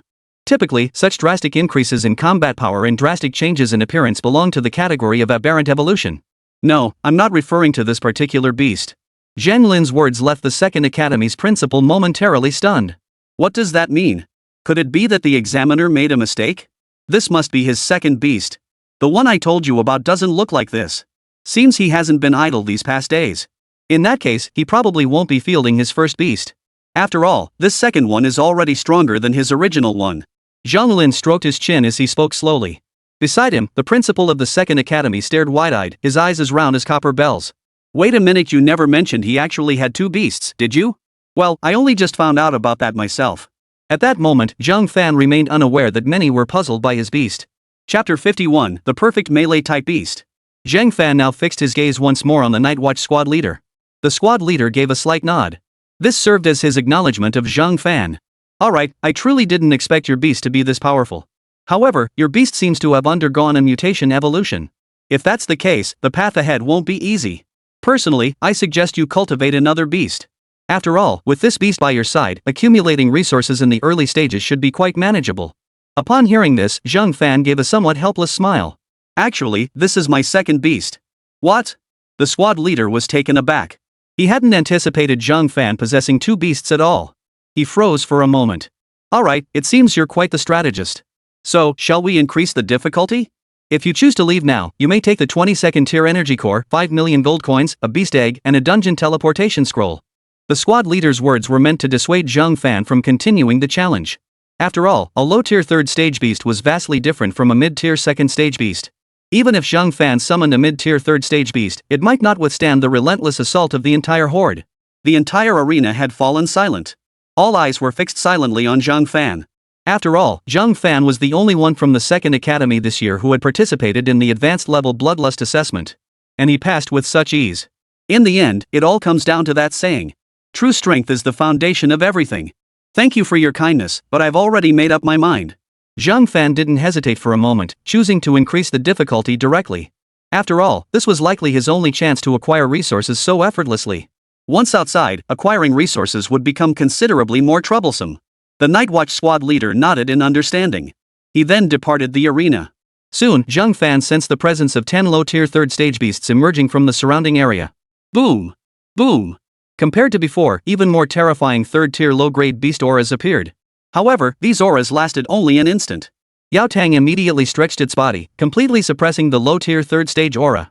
Hiss! Go! Zhang Fan knew the mantis was awaiting his command. This scene also caught the attention of many onlookers. At the same time, confusion flickered across their faces. Logically, Zhang Fan's beast should have been ferocious and savage. Such beasts were usually quite unruly. Yet judging by this display, it seemed far more obedient than the average beast. What unfolded next left everyone astonished. After the 10 low-tier third-stage beasts appeared, they glared at the Yao Mantis with bloodshot eyes, yet none dared to attack directly. The Yao Mantis gave off an extraordinary aura that unsettled them. Roar! Finally, one beast couldn't hold back any longer and charged straight at it. Yet Yao Tang sprang into action at that very moment. In an instant, it materialized before its opponent, its insect blade slashing down with blinding speed. Splatter! A limb was severed cleanly by Yao Tang. Simultaneously, Yao Tang deftly dodged the other attacks with perfectly timed evasions. Within a minute, 6 beasts lay sprawled across the arena. At this point, the crowd could clearly see that the mantis's close-quarters combat skills were terrifying. It could even be said that it was exceptionally adept at close combat. The 6 insect blades on its body were incredibly sharp. However, as the battle progressed, Yao Tang sustained injuries in several areas. This beast's combat strength should be at the upper tier of the 3rd rank. It should have no trouble handling these lower-tier 3rd rank beasts. Indeed, it should be no problem. But the situation on the battlefield often shifts at an extremely rapid pace. It's impossible to keep up. It was precisely at this moment that the group noticed one beast opening its mouth wide, seemingly aware that Zhang Fan was the primary target. A fiery orb began to gather within its maw. Yet Yao Tang remained locked in combat with several other beasts. It too noticed the situation here. Instantly, it grew anxious. In the next instant, it threw itself in front of Zhang Fan, taking the brunt of the attack at the cost of injury. Boom! The fireball roared toward them at that very instant. The 6 wings that had begun to emerge were once again forced back by Zhang Fan. In a way, this was also Yao Tang's challenge to its own limits. This beast is truly loyal. I wonder how it plans to block such a strike. Blocking it directly with its body is certainly an option. If it blocks it directly with its body, it will suffer extremely severe injuries. That would be detrimental to the course of the battle. If it were me, I'd summon my other beast now. That would keep the battle under my control. This kid's just got some luck on his side. Some people held their breath at this moment. After all, for many at the Second Academy, they hadn't spent much time in the wild. A battle scene like this was essentially their first time witnessing such a spectacle. Some found it incredibly difficult to remain as calmly standing as Zhang Fan did.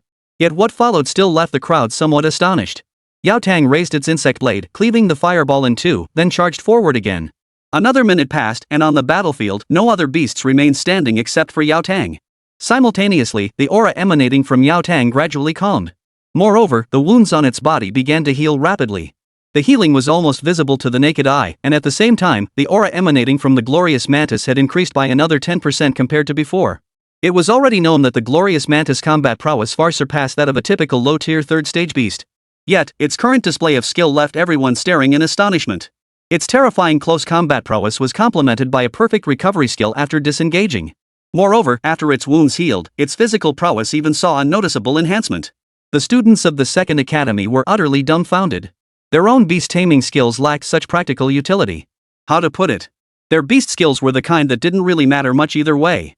A perfect close combat beast companion, it's almost flawless. The only pity is that these skills appear on an insect-type beast companion that has already undergone mutation and evolution. Had they manifested in a beast-type beast, this kid's potential would be truly terrifying. Chapter 52, Soldier Grade. At that moment, the captain among the night watchmen felt a twinge of regret. He suspected that Zhang Fan's other beast companion had likely undergone a similar mutated evolution. Otherwise, the presence of 2 beasts wouldn't have drawn such intense attention from San Lashu's beast. Captain, could it be that once a beast undergoes mutated evolution, there truly is no way to deal with it? Not entirely. The main difficulty with mutated evolution lies in the complete lack of records regarding this particular form of the beast. Moreover, even another beast of the same species might not necessarily evolve into this state. Without data, it means starting from scratch to research something you know nothing about. And when you don't even understand the subject, yet you're asked to make it evolve, tell me, isn't that difficult? As he spoke these words, the squad leader's tone carried a hint of regret. In his view, Zhang Fan should have had greater potential. He could even cultivate both beasts to achieve a state of mutated evolution. This proved his talent in beast cultivation was undeniably strong. But nothing is certain. Perhaps this kid harbors great ambition. Look closely at his beast companion, massive in stature, yet remarkably agile for an insectoid creature. Add to that terrifying close combat instincts and the ability to recover from injuries after battle. Clearly, he's invested significant effort and dedication to mold his beast into this formidable form. The more the squad leader spoke, the more astonished he became. He knew full well that Zhang Fan's only weakness lay in his background. If Zhang Fan had been born into some prominent family, then within days, all of Jiangnan City would know he was the foremost talent among the younger generation. But as things stood now, he still lacked that crucial edge. Increase the difficulty? The reward you stand to gain will double immediately. On the stage, the Nightwatch squad leader spoke, then glanced at the surrounding beast corpses with quiet admiration. If his own beasts were tasked with taking down these low-tier third-rank beasts, would likely sustain some injuries. But what about Zhang Fan now? How old was Zhang Fan now? He seemed to have only recently graduated from the 4th Academy. He hadn't had much time, yet under these circumstances, he had already cultivated his beasts to this level. And not just one beast. He has 2. While Zhang Fan might not be considered a top-tier genius yet, his future potential absolutely surpasses that of this Nightwatch captain. Let's keep increasing the difficulty. By the way, why is the final difficulty level called Soldier Difficulty? Zhang Fan couldn't help but feel a twinge of curiosity. Hearing this, the squad leader studied Zhang Fan carefully. Are you sure you want to hear this? Honestly, I hope this truth doesn't overwhelm you. He recalled his own curiosity about this when he first joined the Night Watch. It was only later that he learned about the internal rank structure of the Imperial Army. Go ahead. I can handle it. Zhang Fan raised an eyebrow. Alright, then I'll tell you. For an ordinary beastmaster to possess the combat strength capable of turning the tables and killing 10 mid-tier 3rd rank beasts attacking in unison, they must start at least at mid-tier 4th rank. Only at that level does one qualify to be called an Imperial soldier. Of course, within the Imperial Army, this rank is the lowest tier. Zhang Fan listened and nodded slowly. In truth, he could sense that some of the imperial officials looked down on them. They looked down on the entire city. As for why he'd reached this conclusion, Zhang Fan had noticed it even as a child. Meanwhile, the crowd below erupted in an uproar. A combat power starting at mid-tier 4th rank was considered the lowest-ranking soldier in the Empire's military? What? So you're saying a person's beastmaster only qualifies as a soldier if their beast can withstand an assault from 10 third-tier mid-level beasts?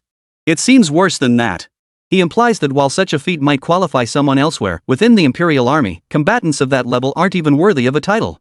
Many students were taken aback. Only those from guilds or demon hunting groups remained unperturbed. After such matters surfaced a few years ago, a little inquiry could reveal the truth. Otherwise, so many wouldn't have chosen to stay with the guilds or demon hunting groups. They all understood very well that within the Imperial Army, they wouldn't be worthy of staying. For those under 30, a mid-tier 4th rank Beastmaster combat strength was merely the most basic requirement within the Imperial Army. Alright, I see. Then let's proceed to the final challenge. Zhang Fan was merely curious. He personally had no particular interest in the Imperial Army. Besides, his cheat code provided ample materials to evolve his beasts. Joining the Imperial Army would also provide him with more diverse methods for acquiring materials and resources. But there was one problem: his evolution method was already rather unusual. If it caught the attention of certain individuals with ulterior motives, that would spell trouble. Alright then. A mid-tier 3rd stage beast is no ordinary low-tier 3rd stage beast. Though it's only a single-tier difference, the gap is vast. Well then, let's begin. Wang Shusheng slowly exhaled in relief. He had gradually realized that Zhang Fan's beast control was nothing more than a mutated evolution. At this moment, Zhang Fan's beast-riding combat power had indeed grown significantly stronger. But what about in a few years? What about in a few months? Could Zhang Fan's beast still evolve? As for Zhang Fan's other beast, in his estimation, its strength couldn't be much greater than that of the current one. He's practically courting death. 10 low-tier 3rd stage beasts could already injure him, let alone 10 mid-tier 3rd stage beasts. The difference here isn't like a one-on-one fight. It's 10 beasts attacking together. One small mistake could cost you everything. Wang Shusheng's heart grew cold with determination. The greater reason was that Wang Shusheng had been startled by Zhang Fan's beast later on. But at this moment, his words also caught the attention of the three women. Zhang Yu's expression shifted from shock to anger, her eyes red as she glared at Wang Shusheng. Lu Yi's expression also turned cold. Wang Shusheng, you don't seriously believe your Wang family is the foremost clan in Jiangnan City, do you? If a good-for-nothing like you is considered the top young talent in your family, then your Wang family truly is backward. Chapter 53, He Will Win. Li Yaya now glared coldly at Wang Shusheng. She had made up her mind, once today's events concluded, she would inform her brother about the Wang family. Miss Lu Yi was someone she could ally with. Making the Wang family pay might not be feasible, but making Wang Shusheng pay? That was entirely possible. Lu Yi. I've heard of you. I recall your abilities aren't particularly impressive. What? Are you planning to take me on? Wang Shusheng turned his gaze toward Lu Yi. But Lu Yi showed Wang Shusheng no mercy whatsoever. She summoned her three-tailed spirit cat directly from her beast-taming ring. Though the spirit cat was still only about 10 centimeters long, unchanged from before. The moment it appeared, Wang Shusheng's beast instantly collapsed to the ground, frozen in place. This time, it wasn't due to Zhang Fan's glorious mantis. It was because of Lu Yi's three-tailed spirit cat. How is this possible? Don't assume that just because you're the strongest among the younger generation in your clan, there's no one around you who can match you. You're nothing but a frog in a well. If I wanted to, I could make you pay the price right now. A cold gleam flashed in Lu Yi's eyes. In her eyes, Wang Shusheng had already chosen his own path to destruction. Few had yet turned their attention to Wang Shusheng's predicament. All eyes remained fixed on the arena. Mid-tier 3rd stage, but this is different from before. There are 10 mid-tier 3rd stage beasts, not just one. If it were just one, the difference might not be so great. Zhengdong, I know you think he's formidable, but he's only gone this far. Just watch when he faces danger, those Night's Watchmen in the stands will definitely save him. Imperial law tends to be lenient toward true geniuses in such situations. At that moment, the guildmaster beside Yang Zhengdong sighed as he looked at Zhang Fan. In his view, Zhang Fan had already achieved remarkably well to reach this stage. After all, Zhang Fan's background was exceptionally ordinary and unremarkable. Those with slightly better circumstances had gone to the 3rd academy. Enrollment in the 4th academy essentially confirmed that Zhang Fan was most likely an orphan. To have cultivated his beasts to this level. To cultivate his beasts to this level, and to have 2 beasts at all, was truly remarkable. Yang Zhengdong shook his head slightly. No, President, I feel he can pass this soldier-grade bloodlust test. I believe in him. Ever since witnessing Zhang Fan's 6-winged beast at the 4th academy, it had remained etched in his mind. He had never encountered such terrifying beasts before. Oh, you think he can pass this test? Kid, don't be so blind. The difference between these 10 mid-tier third stage beasts and the 10 low-tier third stage ones we just saw is no small matter. These beasts have gained power across the board. Take that fireball earlier. If these beasts unleash the same attack, this kid's beast might not be able to block it. The guild leader crossed his arms, his face radiating absolute confidence. Of course, he was also calculating that Zhang Fan's other beast should be roughly equal in strength to the one he was currently using. It could be slightly stronger or slightly weaker. Personally, he believed the latter was more likely. After all, Yang Zhengdong had mentioned it to him earlier. Zhang Fan possessed a low-tier second-stage insect-type beast. To elevate a low-tier second-stage beast to high-tier second stage within just a few days was already remarkably impressive. Let alone reaching tier 3. Kid, you're clearly intimidated. But facing peers with combat power surpassing your own, anyone would be shaken. The guild leader cast another glance at Yang Zhengdong before shaking his head slightly. Third tier mid-level, huh? As expected, it's a bit tough for you when it's not one-on-one. Zhang Fan sensed that Yao Tang's aura was now faintly suppressed. There was absolutely no way out. After all, these were 10 mid-tier third stage beasts. Moreover, Yao Tang had sustained even more injuries. Among the 10 mid-tier third stage beasts facing them now, one was a giant eagle-like flying beast. The situation was extremely unfavorable. Just then, the six-winged creature crawled out again, but this time Zhang Fan paid no mind. After crawling out, the six-winged creature scanned its surroundings with 3 pairs of gleaming black eyes. However, it did not release its aura nor pay attention to these mid-tier third stage beasts. It was searching for Wang Shusheng, the one who had taunted Zhang Fan earlier. How about letting the six-winged one help you? Crawling onto Zhang Fan's hand, the six-winged creature fell silent upon hearing his name, watching him intently. Hiss. A distinct sense of reluctance emanated from the mantis. Alright, then be careful. Zhang Fan knew the mantis was the stubborn type. It would never give up unless it truly had no other options. It seemed the mantis's evolutionary path was actually quite suited to its nature. As for Lu Qi's temperament, Zhang Fan understood it well, truly broken and vicious. And exceptionally vindictive. Zhang Fan glanced at Lu Qi. Stay put for now. No need to go looking for him. Tonight, I'll pay the Wang family a visit. By then, you'll have completed your evolution. We'll settle his score later, no rush. Lu Qi didn't fully grasp everything Zhang Fan had said. He grasped a few key points. No rush now. Find that guy tonight. Then kill him. Roar. Roar. The beasts charged forward in unison, their eyes gleaming with a bloodthirsty light. One of them suddenly accelerated significantly. The auras of the other beasts also intensified abruptly. Sure enough, after reaching the mid-tier of the third stage, most beasts would continuously unleash their skills during combat. Yet Yao Tang showed no sign of retreating. Initially dodging several times, it later chose to endure the blows head-on. This battle proved far more brutal for the Yao Mantis than the previous 2 encounters. After over 10 minutes, its body was covered in large wounds. Blood spilled onto the ground in numerous places. Seeing this, Zhang Fan sighed. As for the beasts across the field, 3 had already fallen, yet 7 remained standing. One of them was even soaring through the sky. At present, this particular beast showed no signs of injury whatsoever. Zhang Fan could see it clearly. The Yao Mantis possessed no area of effect abilities whatsoever, yet it wielded devastating single-target destructive power. Suddenly, 2 streams of dark elemental energy appeared on the Yao Mantis's insect blades. Chapter 54, Stalemate. The moment the 2 strands of dark elemental spirit energy appeared, most of the crowd, who had managed to remain composed until then, immediately grew restless. Spiritual energy skills? Dark-type spiritual energy skills? How is that possible? Shouldn't beast tamers only master spiritual energy skills at the 4th or 5th tier? How did his beast master already master one at the 3rd tier? What's going on? This kid's beast is terrifying. If that's the case, its true combat strength must be around tier 4. Ah, such a perfect pity. If only his beast hadn't undergone this abnormal evolution, this kid's future would be absolutely bright. No use arguing about it now. But possessing psychic skills proves its combat strength can't be low. Psychic. Damn it. My beast is a low-tier 5th tier, and it still hasn't mastered any psychic-type skills. For the academy students, they didn't know what psychic-type skills meant. Generally speaking, the earlier a spirit energy skill is mastered, the stronger the beast's comprehension. Moreover, most psychic skills grant tamers the ability to fight opponents of higher tiers. Moreover, every single psychic skill is terrifyingly powerful. Beyond that, unless the tamer themselves revealed it, outsiders couldn't possibly discern the effects of a beast's spirit energy skills. This is because their activation methods are largely similar. They all involve spiritual energy enveloping the point of attack before striking. At that moment, the captain of the Night Watchman's expression grew serious. This kid probably wasn't lying at all. He did kill the demon crocodile, and he didn't use 2 beasts to surround and attack it. It must have been just this one beast. But this beast's limitations are clear: it excels at dealing massive single target damage. Against a swarm attack, it simply can't hold its own. Having witnessed everything, the captain had now fully grasped the true power of Zhang Fan's radiant mantis.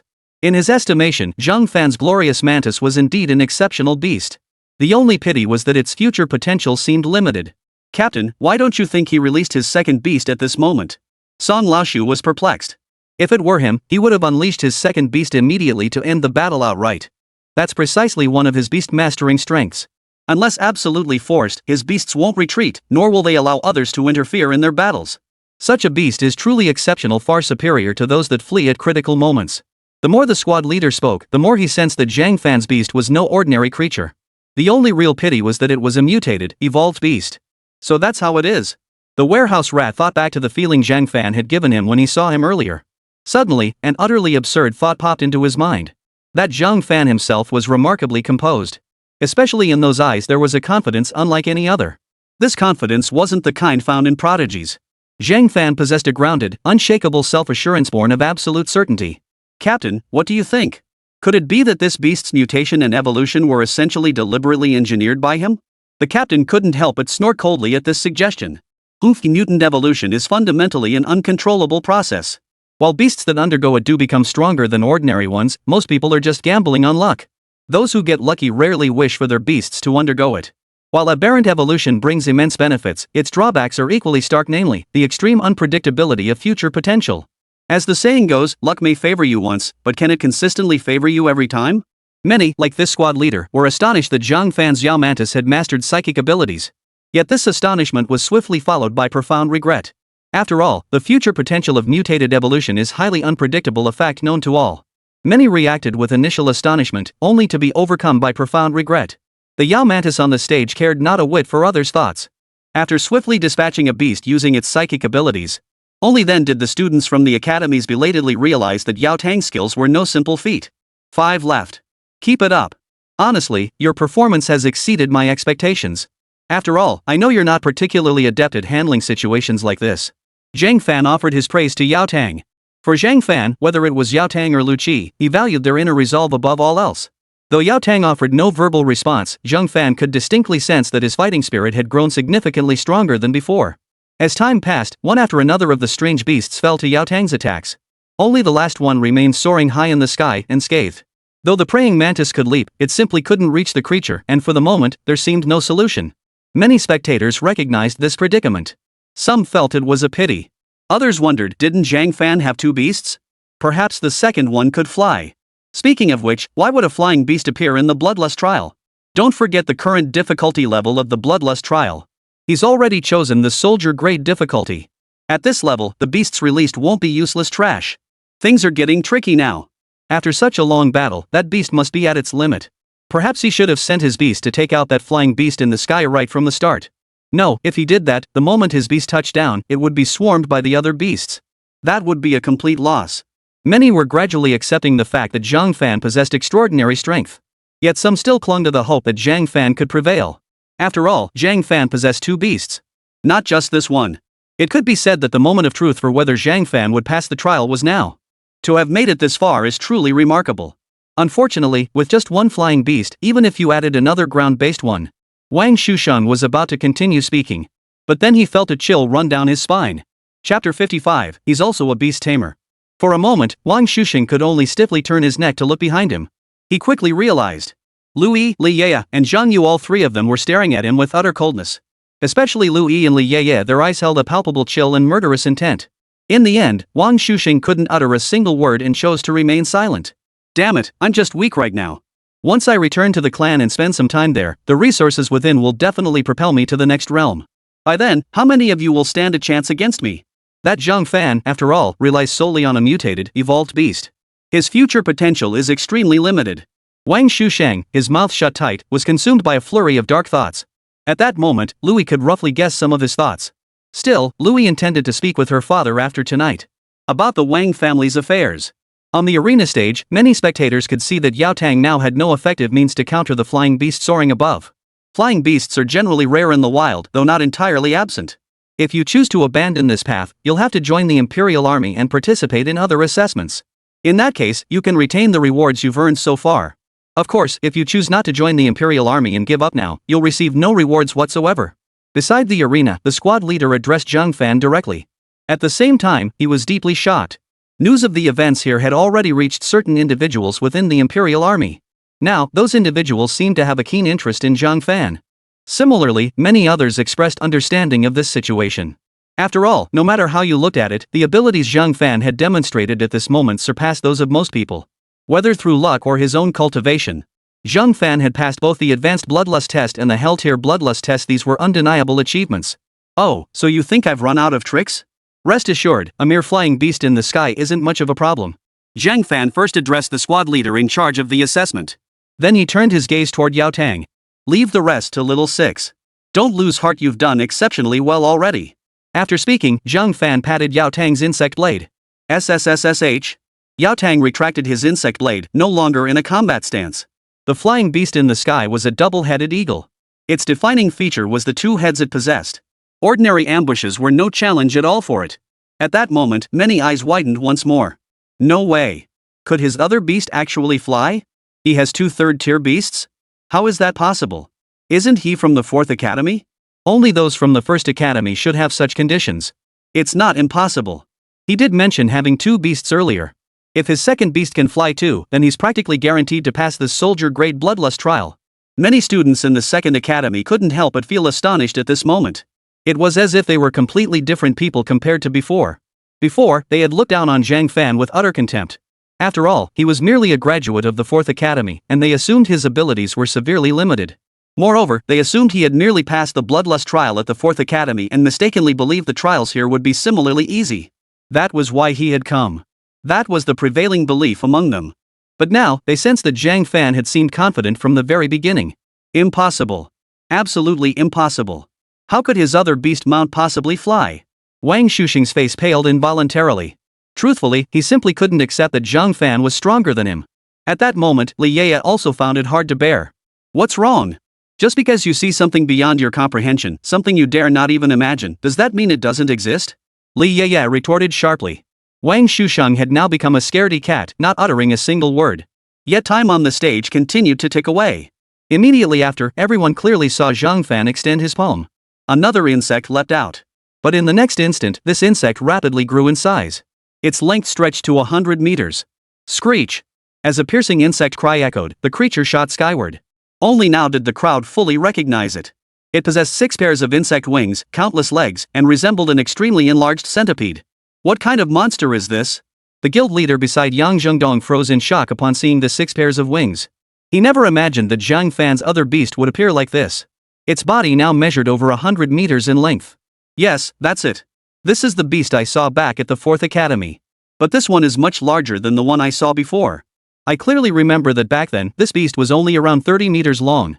Yang Zhengdong immediately interjected. He was profoundly impressed by Zhang Fan's 6-winged beast. In his view, Zhang Fan's beast had completely surpassed the 4th tier level. Although the aura it emitted was only that of a mid-tier 3rd rank beast. 30-something meters?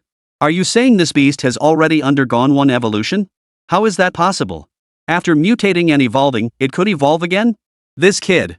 For a moment, the guild leader found himself at a loss for words. Primarily, in his understanding, both of Zhang Fan's beasts were supposed to be the result of mutated evolution. Oh, right, guild leader, I forgot to mention he's also a beast tamer breeder. I suspect these beasts' mutated evolutions were all deliberately induced by him. Yang Zhengdong was now, without a doubt, Zhang Fan's staunchest supporter. In his view, even after Zhang Fan had gone to the 1st Academy, his performance and strength weren't much different. He could even hold his own against the family geniuses at the 1st Academy. In Yang Zhengdong's mind, those family prodigies were no match for Zhang Fan. Chapter 56, Passing the Soldier Grade, Bloodlust Trial. The association president beside Yang Zhengdong was now completely dumbfounded. Originally, he had intended to bring Yang Zhengdong to the 2nd Academy to witness its grandeur firsthand and to show him just how vast this world truly was. To witness the sheer brilliance of the geniuses within the 2nd Academy. But Zhang Fan from the 4th Academy? He was just that. The stage wasn't that big, don't get intimidated. Good heavens, he never could have imagined this. This trip to the 2nd Academy wasn't about broadening Yang Zhengdong's horizons at all, it was clearly broadening his own. Upon spotting the 6-winged beast on the arena, the flying beast didn't hesitate for a moment. It turned on its heel and soared higher into the sky, intent on escaping this place entirely. However, the 6-winged beast's speed far surpassed its own. Both moved almost simultaneously. Yet, a dark, malevolent aura began to emanate from Six Wings. Black Eye Empowerment. The skill activated instantly. Under the skill's effect, the six-winged beast's physical attributes would be directly enhanced threefold across the board. As for its venom, it became truly terrifying. It surged tenfold. Beasts below the sixth tier simply couldn't withstand its venom. Before the onlookers' eyes, the colossal six-winged creature, its body stretching a full 100 meters, glided through the sky. Within mere breaths, it arrived before the beast. Squish! Like tearing into prey, it seized the beast in its jaws. The crowd heard only a few agonized screams, followed by the sound of chewing, before the aura of a mid-tier third-rank beast vanished. The six-winged beast stretched its body in the sky before immediately descending. At the same moment, on another viewing platform, the Night Watch captain and Old Rat stared dumbstruck at the scene. In their eyes, a creature of such immense size, over 100 meters long, typically belonged to the sixth tier or higher among tamed beasts. Moreover, the size of a beast's body itself could, to a certain extent, indicate its combat strength. In other words, this six-winged creature clearly radiated the aura of a mid-tier third-rank beast. Its true combat strength was likely no less than that of a sixth-tier beast. At the very least, it absolutely possessed the qualifications to battle a sixth-tier beast.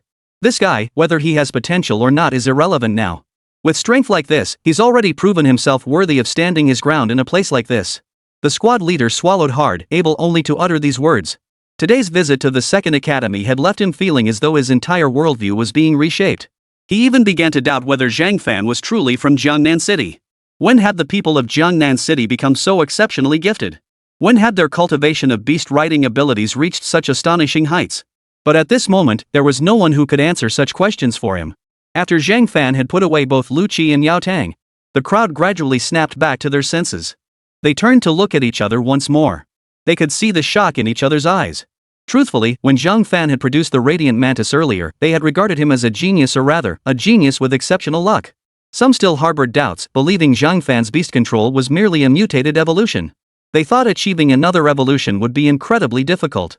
But upon witnessing the six-winged, they suddenly realized Zhang Fan seemed to have no need to worry about the future anymore. To the students of the Second Academy, the six-winged mantis's combat prowess now appeared to be at the level of a fifth-rank beast.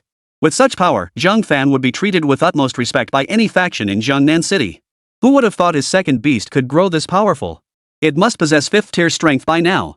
Likely so. But both his beasts seem excessively ferocious, especially the larger one, devouring living beasts whole. Beasts like that might be prone to devouring their masters, and generally speaking, they have terrible tempers. Not necessarily. Didn't you see just now? Both beasts obediently entered his sleeves. Folks, people are different. If he gave you beasts like that, would you dare keep them? At this remark, many immediately recalled the appearance of the six-winged beast. That bloodthirsty type of beast was simply too terrifying. And in this world, instances of beasts devouring their masters weren't unheard of. So, many instinctively shook their heads. Joking aside, if Zhang Fan's two beasts were given to them, they'd genuinely be too scared to keep them. Today, they might devour ordinary beasts as easily as eating vegetables. Tomorrow, they might just end up being the ones devoured. On the arena stage, the squad leader still hadn't regained his composure. Zhang Fan's beasts were far more powerful than his own. Deep down, he even sensed that his own beast would likely fall into a state of utter terror when facing Zhang Fan's beast. In such a state, forget fighting, even moving would be a struggle. Moreover, under such circumstances, it would be another matter entirely for it to heed his commands. After all, most beasts possessed only a limited capacity for rational thought. Does this mean I passed the assessment? After waiting a short while, Zhang Fan didn't see the squad leader come up to the stage, and he felt a bit puzzled. Could there be some bizarre rule forbidding the use of two beasts? That didn't make sense. If that were the case, the examiner should have informed him right at the beginning. Just as Zhang Fan began to harbor doubts, the Night Watch squad leader immediately stepped onto the platform. At this moment, everyone knew that Zhang Fan had passed the assessment. And it was the bloodthirsty test for soldier rank. On another viewing platform, Zhang Lin nodded repeatedly. Though utterly astonished, he couldn't help but feel genuinely pleased for Zhang Fan. At the same time, he couldn't help but marvel inwardly. Back then, for a mere 300,000 gold coins, he had sought out Zhang Fan to examine his granddaughter's beastly condition. Now, seeing this, he realized those 300,000 gold coins had been well spent. Well, old Zhang, that's not very fair of you. You knew his true abilities all along, so you just sat back and watched me make a fool of myself? The Second Academy's principal, seeing Zhang Lin chuckling, was furious beyond words. Chapter 57, Southern Military District of the Empire. Upon hearing this, Zhang Lin turned his head and looked directly at his friend. His expression betrayed a hint of helplessness as he shook his head swiftly. No, I only just discovered his true strength myself. It seems he hasn't wasted a single day these past few days, and has even cultivated that beast to this level. Truly, he lives up to his reputation as a gifted beast tamer. He understands exactly what his beast needs. Zhang Lin felt immense pride for Zhang Fan in that moment. In his view, someone like Zhang Fan was destined to make his mark in the world sooner or later. After all, during their earlier meeting, he had noticed that this young man, though seemingly detached from worldly strife, in truth, his ambitions soared higher than the heavens. Given his abilities, Zhang Lin considered such ambitions perfectly natural. In fact, Zhang Lin felt this was precisely how Zhang Fan should be. Alright. Wait, you're saying he's also a beast tamer? Do you realize what that means? The principal of the second academy, who had been nodding gently, suddenly heard Zhang Lin's words. The next moment, his expression immediately turned serious. His eyes widened in surprise. A beast tamer cultivator. This was no ordinary profession. It required profound knowledge of beast taming. And not just one type of beast, they needed to have knowledge and experience with multiple kinds. Of course, these were merely the most fundamental requirements. Truly aspiring to become a beast tamer? Without 3 or 4 years of dedicated training, it's simply impossible. Except for those with exceptional talent in this particular field. Yes, I certainly understand what that entails. At first, this young man only assisted our academy's instructors with minor issues concerning beast taming. After graduation, I asked him to examine my granddaughter's beast to see what was wrong with it. Otherwise, I wouldn't have let her take the bloodlust assessment this time. As Zhang Lin spoke these words, a look of considerable satisfaction spread across his face. After all, Zhang Fan was someone who had come from their 4th academy. In a sense, Zhang Fan had brought some prestige to the 4th academy. The principal of the 2nd academy, observing Zhang Lin's demeanor, couldn't help but give him a cold stare. He knew full well that Zhang Fan's achievements were entirely his own doing. My apologies, but your prowess truly astonished me. Well, your reward consists of 30 low-tier 3rd-grade energy cores, 30 million gold coins, 2 beast eggs, though I cannot say what beasts they contain, and a dungeon scroll. The Night Watch squad leader now addressed Zhang Fan with evident respect. This was a clear acknowledgement of his power. Regarding your reward, someone should come find you shortly. You can wait nearby for now. After all, Zhang Fan wasn't a student of the 2nd academy. According to standard procedure, Zhang Fan would normally have to wait until the entire assessment concluded before receiving his rewards. But now, as a 4th academy member, he didn't need to follow the standard procedure. He stepped down from the stage. At that moment, everyone immediately parted to make way for Zhang Fan. Some who had previously cursed him now buried their heads like ostriches. They dared not lift their heads to look at Zhang Fan. Zhang Fan didn't dwell on this reaction. Well, I never knew you possessed such strength. After Zhang Fan met up with the 3 women, Zhang Yu immediately spoke up, a smile lighting up her face. She genuinely felt happy for Zhang Fan. Zhang Fan offered a slight smile in return. Well, now you know. After all, I'm not exactly a sucker for suicide, right? Li Yaya playfully smacked Zhang Fan on the arm at that moment. What nonsense are you talking about? The 3 of them chatted happily, each adding their own comments. As for Wang Shuwen, once he saw that Zhang Fan had completely passed the assessment, he left immediately. Little did Zhang Fan know, however, that the video recording of his assessment had already been transmitted to the Imperial Military Headquarters. Impressive kid. I hear he's from the 4th Academy in Jiangnan City. In the command center of the Imperial Southern Military District, a quiet woman wearing glasses spoke with clear approval. Video footage of prodigies from numerous cities across the Southern Empire was transmitted to this very location. Yet among the multitude of prodigies here, Zhang Fan's performance was hardly remarkable. Few around him regarded it as noteworthy. What's his Beastmaster rank? Has he even reached 1 star? For you to praise him like that? Exactly. Not only did neither reach 1 star, but they're both only at tier 3. Before reaching 1 star, all ranks below the top 10 tiers are mere ants. The 1st star rank comes after the 10th tier. A faint smile touched Si Tianyan's lips. She made no effort to explain herself to those around her. But next, she planned to recruit someone into her main team. The question was whether she could actually recruit him. Typically, geniuses who emerged from the harshest environments possess their own pride. They wouldn't readily join the Imperial Army. Regarding Jiangnan City, that city was, in a sense, her hometown. Therefore, she understood the significance of the 4th Academy and possessed more detailed intelligence regarding Zhang Fan. Nothing. I'm from Jiangnan City too, so I think he's pretty decent. Si Tianyan didn't elaborate. She had no intention of letting these people know everything about Zhang Fan. Otherwise, she might not be able to outmaneuver them. The others didn't dwell on it, continuing to watch the numerous images on the light screen, searching for fresh blood to bolster their own large contingents. Meanwhile, at the 2nd Academy in Jiangnan City, Lui had also completed his assessment. Many within the academy were astonished by Lu Yi's beast riding skills. However, with Zhang Fan having already stunned them earlier, Lu Yi's beast control merely drew a few extra glances from them, nothing more. Zhang Fan's beast control remained etched in their minds. Or perhaps it was Zhang Fan's 6 wings. After all, that spectacle had left too profound an impression on everyone. Chapter 58. The Lu and Wang families tremble. We'll take our leave now. Zhang Fan glanced at Zhang Yu. He also noticed Lu Yi, who had passed the assessment, immediately requesting his reward from the academy and approaching them. Clearly, Lu Yi was aware of his intentions. Only Zhang Yu remained in the dark at this moment, still assuming Zhang Fan and the others had some business to attend to at this time. In fact, Zhang Fan intended to return to the Lu family first and discuss with them how to wipe out the Wang family. Had Wang Shusheng not been so brazenly provocative in his presence, Zhang Fan wouldn't have given him a second thought. But with the other side acting so brazenly, Zhang Fan certainly wasn't going to indulge them. Zhang Yu nodded in agreement. Then until next time. Next time we meet, Zhang Fan said meaningfully, it's possible Wang Shusheng of the Wang family won't be bothering you anymore. Zhang Fan remarked with hidden meaning. Li Yeye knew Zhang Fan well enough to understand his next move. As for Lu Yi, he had guessed Zhang Fan's intentions. A faint smile touched her lips. On one hand, she liked Zhang Fan. On the other, she wasn't exactly the most kind-hearted person either. Wang Shusheng's earlier words had successfully earned her contempt. Moreover, if it meant making the Wang family pay a price, she was quite willing to see that happen. Oh? Is that so? But you have a girlfriend now, don't you? Are you stepping up for me? Zhang Yu teased back. She took a closer look at Li Yeye. She noticed Li Yeye showed no extra emotion, still wearing that same calm expression.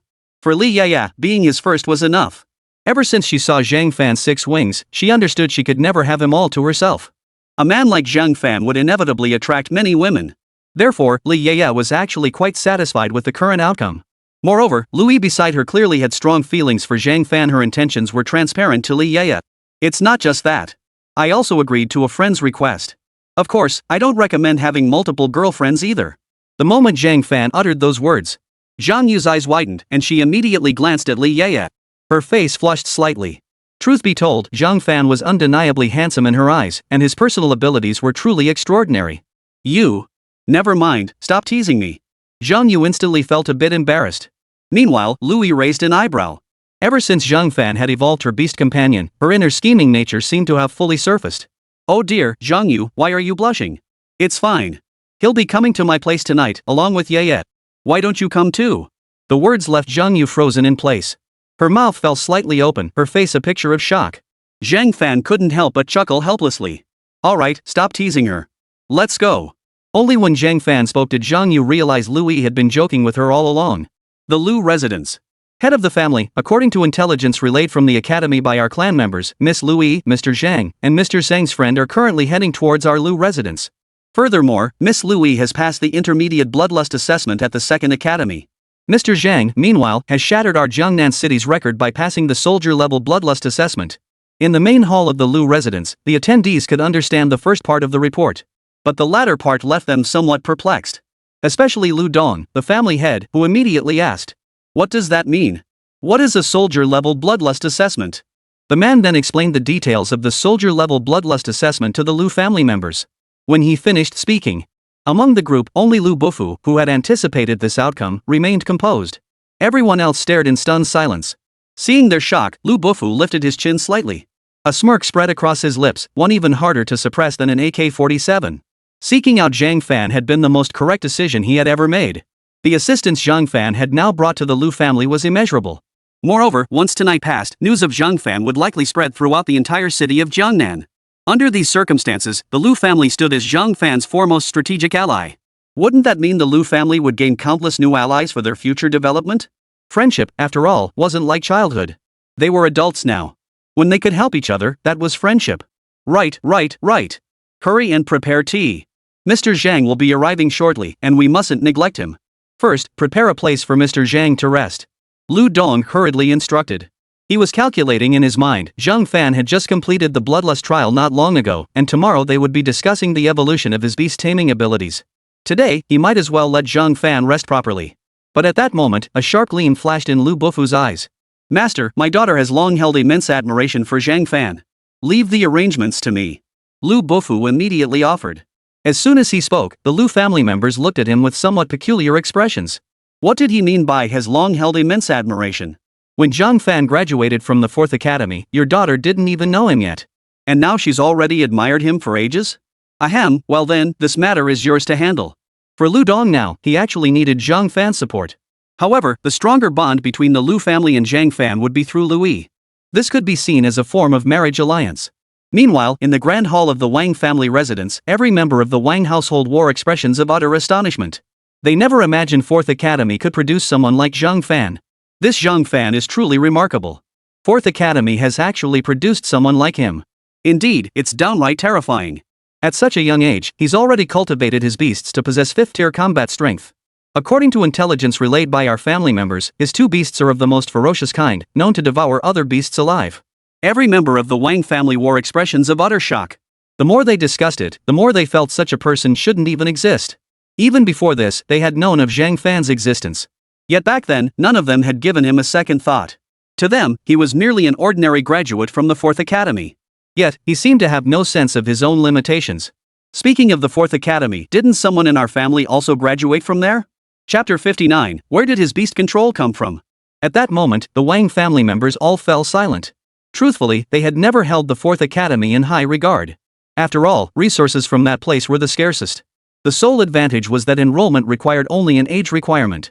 Beyond that, there were no other prerequisites whatsoever. In comparison, those cheap resources were among the few perks the Academy offered.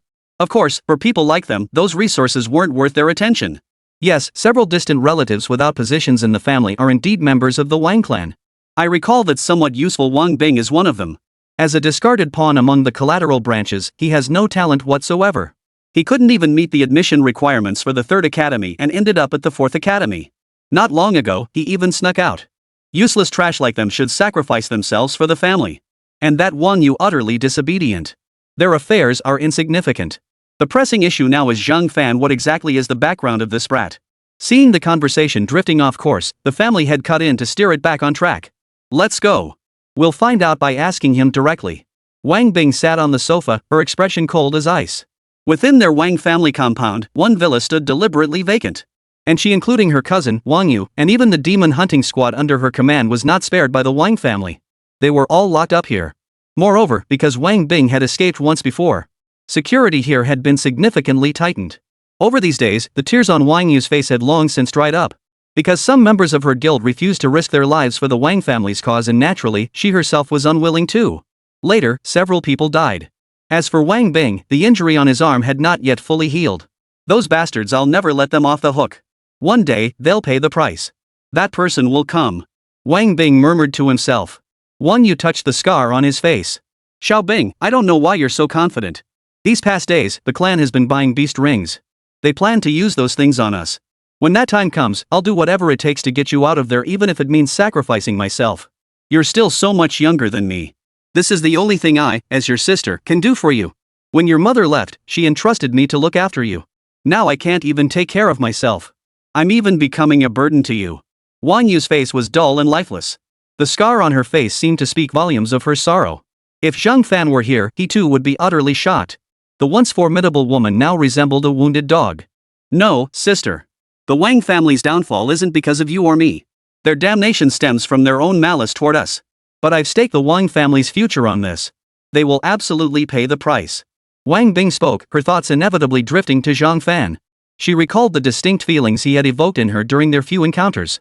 Back in school, when Zhang Fan was bullied, he endured it silently until graduation to avoid breaking the rules. By graduation day, not a single soul in the 4th Academy dared insult him to his face. Even Yang Zhangdong returned every resource he'd ever taken from Zhang Fan, with interest. The Wang family, huh? I'll be waiting for you in hell. Members of Wang Yu's demon hunters sat huddled against walls or stood by windows, their eyes fixed helplessly outside. They're here.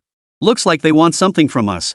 At that moment, a member of the demon hunters spoke coldly. Wang Yu and Wang Bing fell silent, their gazes drifting toward the doorway. Soon, the door swung open. Simultaneously, they noticed several others standing guard outside. As for the visitors, they were the key figures of the Wang family. The Council of Elders, along with the head of the Wang family. The senior patriarch regarded Wang Bing with an expression as cold as ever. In his view, those incapable of bringing benefit to the family should dedicate themselves entirely to service. Especially those from collateral branches. Even death must be for the sake of the family. Otherwise, they wouldn't even deserve the right to die. Wang Bing, you graduated from the 4th Academy, correct? After the Grand Elder spoke, Wang Bing merely stared at him coldly, offering no reply. Very well. This is crucial for the family. You should share information for our sake, specifically about Zhang Fan. What is the origin of his beast? The Grand Elder pressed on. However, upon hearing the name Zhang Fan, both Wang Bing and Wang Yu's expressions changed involuntarily. This reaction did not escape the Elder's notice. The rest of the Wang family witnessed it clearly as well. It seems you two know him. Now, share what you know. Perhaps during our upcoming underground cave expedition, I might provide you with scrolls or items for self-defense. After speaking, the Elder turned to survey the other members of the demon hunters under Wang Yu's command. These individuals were all women. Their looks were passable. Truthfully, the Wang family could find better uses for them. However, in comparison, that underground cave scroll could bring them far greater benefits. It was an eternal dungeon scroll. The Grand Elder's sweeping glance carried a clear implication: if you don't tell the truth, they'll keep killing. Zhang Fan, I know him. But he's a nobody. I've heard of him, but he's hardly worth all this attention, right? Wang Bing certainly knew Zhang Fan, but getting her to spill everything about him wasn't going to be easy. Yet her words caused the expressions of the Wang family elders to shift noticeably. A nobody? You might not realize what his current abilities truly signify. There's no harm in telling her. Zhang Fan, that kid, came out of the 4th Academy just like you. He took the Bloodlust assessment. That's right, and it was the soldier-level Bloodlust trial, a test 2 tiers harder than the advanced Bloodlust trial. He's now considered the foremost talent among the younger generation. You're also a 4th Academy graduate. Where did his beast-taming abilities come from? Chapter 60, Zhang Fan's true background. When the last question was asked, the group immediately fell silent, all staring intently at Wang Bing. After all, this was the very point that concerned them most. Their intelligence indicated that both of Zhang Fan's beasts belonged to an exceptionally vicious breed. Moreover, they were known to devour ordinary beasts. When Wang Bing and Wang Yu heard the elders mention Zhang Fan, they were utterly astonished. Their astonishment stemmed primarily from the fact that Zhang Fan had participated in the 2nd Academy's Bloodlust trial. Judging by the looks of it, he seemed to find the difficulty level no match at all. What exactly is the soldier-level Bloodlust trial? Wang Bing asked directly. Humph, you fool. This is also something that examiner from the 2nd Academy first mentioned. The advanced Bloodlust trial involves being attacked by 10 mid-tier 2nd stage beasts. But the soldier grade difficulty is different. It involves 10 mid-tier 3rd stage beasts attacking simultaneously. To turn the tables and kill 10 mid-tier 3rd rank beasts under such conditions requires at least 4th tier combat prowess. At this point, the Grand Elder couldn't help but sigh with admiration. How wonderful it would be if such a person appeared within their clan. As the Grand Elder spoke, everyone present, Wang Bing, Wang Yu, and even the members of Wang Yu's Demon Hunting Corps, stared in stunned silence. Wang Bing was no exception. However, a smile soon spread across her face. Truthfully, Zhang Fan's achievement was something she had never imagined. She hadn't imagined Zhang Fan would attain such power so swiftly. It seemed the Wang family's downfall might come within a few years, perhaps even less than a year. Perhaps even a year was too generous an estimate. At this point, Wang Bing decided to probe and see how much intelligence the family members had gathered on Zhang Fan. You all know that when Zhang Fan first arrived at the academy, he was considered a failure. He couldn't even contract a single beastling from the academy's pool, right? A flicker of unease passed through the eyes of those present. This didn't sound like Zhang Fan at all. Don't try to fool us. How could someone like him fail to contract a beast? Exactly. If he still can't contract beasts now, then how did he pass the assessment? How did he even get a beast? Humph, young lady, tell a lie and see if anyone believes it. Do you even buy your own story? For a moment, the elders turned their scorn toward Wang Bing, their fingers pointing accusingly. But Wang Bing only sneered inwardly. Very well. It seems the Wang family has only recognized Zhang Fan's formidable beast-riding prowess thus far. Beyond that, they remain unaware of his true potential. That potential to cultivate beasts. That absolute command over the physical condition of his beasts. In fact, Zhang Fan might not have fully tamed that ferocious beast at all.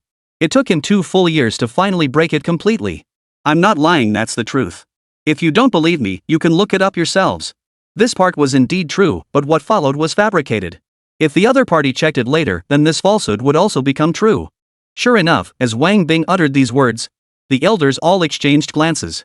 His beast taming is indeed formidable, but there are certain circumstances surrounding his beasts. At this point, Wang Bing deliberately fell silent. At that moment, the elders' expressions turned icy. Though your lives were meant to be sacrificed, losing a few now won't make much difference. Wang Bing paused deliberately upon hearing this. His beast's future potential is actually quite limited. It's in a mutated evolutionary state. Having said this, Wang Bing stopped speaking. In her view, mutated evolution was indeed an unfavorable outcome for most individuals. However, when it came to someone like Zhang Fan, the situation was different. The trouble with aberrant evolution was that it made predicting future evolutions impossible. But Zhang Fan was different. With a single touch, Zhang Fan could instantly discern what had transpired within his beast. With such innate talent, the disadvantages brought by the mutation simply didn't exist for someone like Zhang Fan. Very well. It seems we've been worrying needlessly. The elders exchanged glances. After all, these mutated beasts possessed formidable combat strength now, but this also meant their potential was virtually exhausted. Should we say this kid is lucky? Or perhaps not so lucky? Probably not so good. No, from the perspective of ordinary people, it's quite fortunate. With the resources he's acquired now, cultivating a third beast is a decent outcome. But that would waste a lot of effort. Plus, he'd have to watch out for the risk of his beast devouring its master. His beast is incredibly vicious. The group exchanged a few more words. Finally, Wang Xingwen, the head of the Wang family, waved his hand dismissively. Enough. We're making too much of this. It's not that important anymore. That guy is indeed quite strong right now, but in another 3 or 5 years, he'll just become ordinary. The peak of an ordinary person's lifetime is roughly what he is now. Some just take longer to reach it. He merely accelerated the process. With that, Wang Xingwen shot Wang Bing a cold glance before departing with the elders. Wang Bing and Wang Yu exchanged a few glances, their lips curling into faint smiles. If you want to know Zhang Fan's true situation, you might as well dream on. At the Lu residence. At that moment, the Lu household was abuzz with excitement from top to bottom. Especially the patriarch of the Lu family. Seeing the young men Zhang Fan and Louis exchanging meaningful glances meant something significant. It meant the matter was already settled. As soon as they entered the inner hall of the family compound, Lu Dong immediately spoke up. Mr. Zhang, after today's assessment, you must be exhausted. Why not rest well tonight? We can discuss the matter of evolution tomorrow. I'm in no hurry. Additionally, I've arranged for a room to be prepared. Please stay and rest comfortably at the Lu residence tonight. Come to think of it, our Lu family has never properly thanked you. As Lu Dong spoke these words, Louis, who had been radiating cheerfulness moments before, flushed slightly at his remarks. After all, she was a member of the family, and she had long since shared her thoughts with her father. Now that it was her turn to step forward, she found herself unexpectedly shy. Chapter 61, The Terrifying Pace of Evolution. Zhang Fan nodded lightly. He had been carefully considering the situation on his way here. With the Lu family becoming his allies, some might exploit his reputation to commit unscrupulous acts. However, his conversation with Lu Yi and his current covert observations suggested the Lu family maintained a commendable family ethos. One could discern much simply by observing the servants. As the saying goes, dogs tend to resemble their masters. This saying, from a certain perspective, can also be applied to people. Though it might not sound very flattering. I've rushed here today specifically regarding the master's beast evolution matter. You've already paid the gold coins and prepared the materials. Besides, I have other commitments tonight. A serious expression appeared on Zhang Fan's face.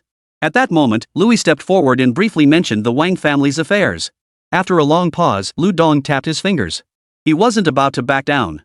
If you intend to approach the Wang family, I can accompany you to discuss matters with them. I can also arrange for them to apologize to you. That much I can certainly manage. Of course, if you intend to take action against the Wang family, I believe that with your abilities, waiting another year wouldn't be too late. But if you're in a hurry, I have a few friends.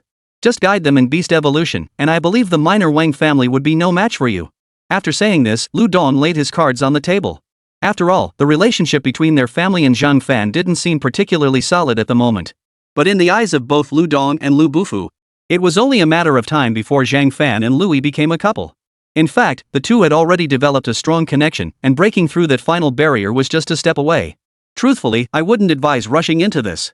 After all, your abilities are terrifyingly powerful. Not everyone might have pure intentions. Lu Dong's final remark stemmed from his concern that Zhang Fan, still lacking sufficient strength, might persist in provoking the Wang family. But Zhang Fan was utterly confident. If I grant your beast mastery the combat strength of an 8th tier beast and my own beast undergoes further evolution, adding another individual with 7th tier beast mastery combat power, wouldn't we have the strength to take down the Wang family together? Zhang Fan raised an eyebrow and spoke directly. He understood Lu Dong's meaning through his words. In his view, if Lu Dong could achieve this much, it would already be quite impressive. After all, he wasn't a member of the Lu family. He still fell short of the Lu family by a certain margin. What Zhang Fan hadn't anticipated, however, how profoundly his words would resonate with Lu Dong and the others. Wait, is your beast about to evolve again? This is happening far too quickly. Moreover, I've heard some intelligence about you. Back at the 4th Academy, your beast, that centipede-like creature, was over 30 meters long. Now, at the 2nd Academy, it's already reached 100 meters. Its form has changed drastically, and it's gained 3 pairs of insect wings. This clearly indicates evolution. But now it's evolving again? So quickly? Isn't this mutated evolution? Your beast is about to evolve again? Could it be that the materials you asked me to prepare earlier were for this? Lu Dong spoke in disbelief. His eyes widened to their fullest extent. Just days ago, he had finally resolved his family's issues. After all, his beast companion had now fully recovered its combat strength, reaching low-tier 6th rank. Wait, my beast, 8th-tier combat strength? You're confident about its evolution? As Lu Dong spoke, his entire body trembled slightly. Many were calculating in their minds if Zhang Fan could evolve Lu Dong's beast to high-tier 6th rank, or even beyond to 7th rank. Their Lu family could push their way into the ranks of Jiangnan City's top families. Or rather, they would have secured their ticket into that elite circle. It wasn't just Lu Dong who was stunned. The rest of the Lu family members were utterly speechless at that moment. At that moment, Lu Dong cast another admiring glance at Lu Bufu. Well. Back then, you youngster made the right choice in delivering that gift. You handled that matter splendidly. Without that, there would be no today. Yes, that reminds me, do you have sufficient material reserves in your family's warehouse? I still have 30 million gold coins and 2 beast eggs. I think I could trade you for some more materials. At this moment, Lu Dong was prepared to make a significant sacrifice to secure a favor from Zhang Fan. Zhang Fan saw right through his intentions. Master Lu, there's no need to be so insistent. I won't let the Lu family suffer any loss. I'll pay for the materials. Those 2 beast eggs are of no use to me anyway. Trading them for some materials from you is just right. Originally, Zhang Fan had planned to bring Li Tianhao along to get a piece of the pie from the Wang family. However, Li Ye would be accompanying him tonight. With Li Tianha's combat prowess skyrocketing recently, guild affairs had immediately piled up. He simply couldn't spare the time. Coincidentally, he now possessed nearly 40 million gold coins, including the 2 Beastmaster eggs, previous assessment rewards, and a dungeon scroll he hadn't examined yet. He could examine it after dealing with the Wang family. He could convert all these gold coins and the 2 Beastmaster eggs directly into combat power for his 2 beasts. Lu Dong took a deep breath. He accepted Zhang Fan's offer to evolve his own beast in Zhang Fan's beast. He also understood that Zhang Fan feared he might owe him a favor. Complicating matters would only push them further apart from Zhang Fan. Besides, no matter how you looked at it, Louis was still there. Zhang Fan might not just be a passing guest in the Lu family after all. Alright. I admit I was being a bit self-serving. So, let's proceed with evolving your beast first. As for the materials, rest assured we've prepared more than enough. Lu Dong had assumed Zhang Fan feared their materials might be insufficient and intended to purchase more from their family. But Zhang Fan's next words left Lu Dong and the others utterly stunned. Even Lu Yi himself froze in place. No. I'm purchasing materials from you because my other beast companion also needs to evolve. At Zhang Fan's words, Lu Dong, who had been about to take a leisurely sip of tea, stiffened involuntarily. What? Both of his beasts were evolving? So quickly? Weren't many people saying both your beasts underwent mutated evolution? How could the pace be this rapid? Chapter 62, 36 Wings 100 Faces Golden Light Heavenly Centipede. Lu Dong swallowed hard. He couldn't quite believe it was Zhang Fan joking with him. You're not joking with me, are you? Lu Dong pressed for confirmation once more. 2 creatures that were clearly mutated and evolved, could they really evolve that quickly? But then Lu Dong thought it through carefully. If Zhang Fan wanted to evolve a beast, it wasn't due to the beast's unsuitable constitution or any other beast-related issue. What was holding Zhang Fan back was a lack of resources. For Zhang Fan now, what was needed for evolution was resources. Once sufficient resources were available, the evolution of Zhang Fan's 2 beasts would no longer be an issue. Yet upon deeper reflection, Zhang Fan's capabilities remained truly terrifying. Of course I wasn't joking. Otherwise, I wouldn't have left so early. Moreover, that Wang Shusheng from the Wang family had repeatedly provoked him. After stepping onto the stage, the taunts from behind him only intensified. Had the opponent shown some sense from the start and simply left, Zhang Fan wouldn't have held it against him. But his attitude made it clear, this was going to be a fight to the death. Since things had come to this, Zhang Fan saw no point in holding back. Alright, here's the deal. First, take a look at what materials you need. Once everything you require is ready, then we'll discuss the price. A short while later, Zhang Fan ended up paying 10 million gold coins, including the 2 beast eggs.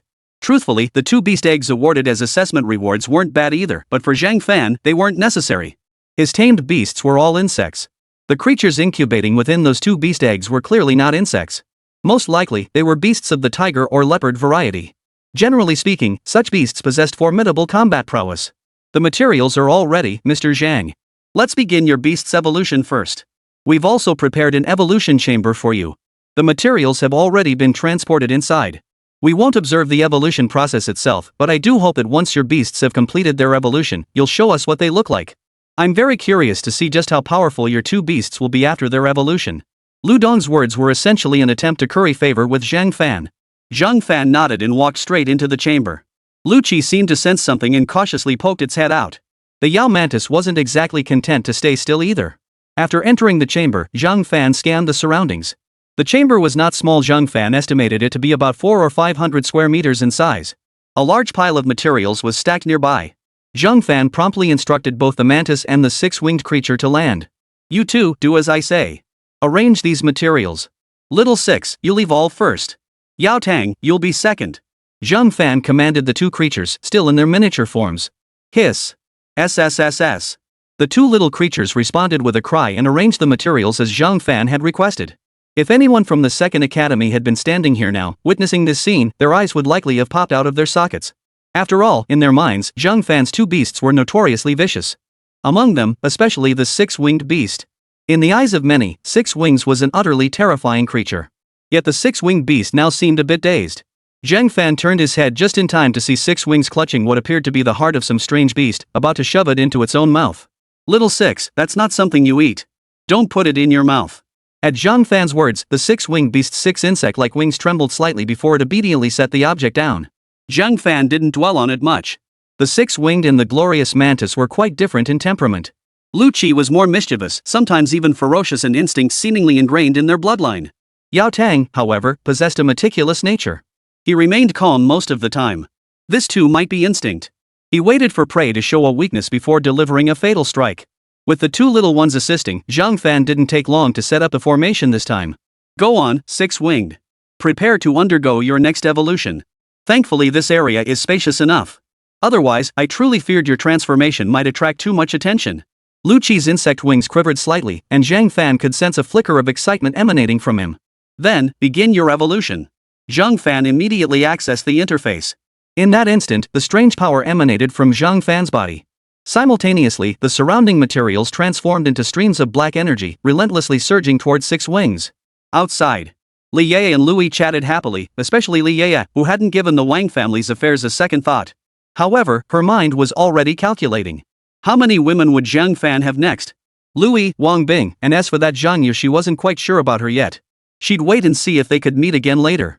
Yet a gut feeling told Li Ye that even if it seemed unlikely now, they would inevitably cross paths again. Just then, a faint aura emerged. The expressions on everyone's faces changed. This aura was fierce and intensely oppressive. Lu Dong's expression instantly darkened. Could this be Mr. Zhang's? That's right. This aura can't be mistaken, it's that flying centipede. Its current aura is far stronger than during the arena battle. Its evolution has clearly begun. Louis crossed her arms over her chest, her confidence in Zhang Fan unwavering.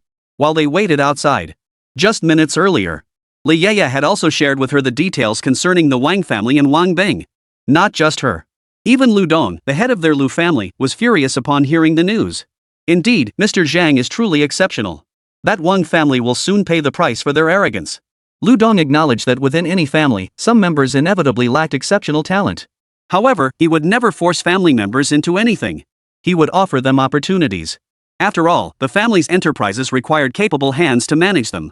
Did that person never intend to contribute to the family from the start? Or could it be that from the very beginning, that person harbored resentment toward their parents or the family itself? There were undoubtedly reasons that could never be shared with outsiders. Chapter 63, Your Turn, Yao Tang. Inside the evolution chamber, Zhang Fan stared at the six-winged creature before him, his expression tinged with excitement. The six-winged insect had now completed its evolution. Its body had swollen to a staggering 300 meters in length, nearly filling the entire evolution chamber. Its height alone reached a full 11 meters. Before Zhang Fan now stood a creature the size of a train magnified 3 or 4 times over. A human would be no larger than one of the six-winged creature's eye globes. Yet now, the six-winged creature bore 18 pairs of insect wings.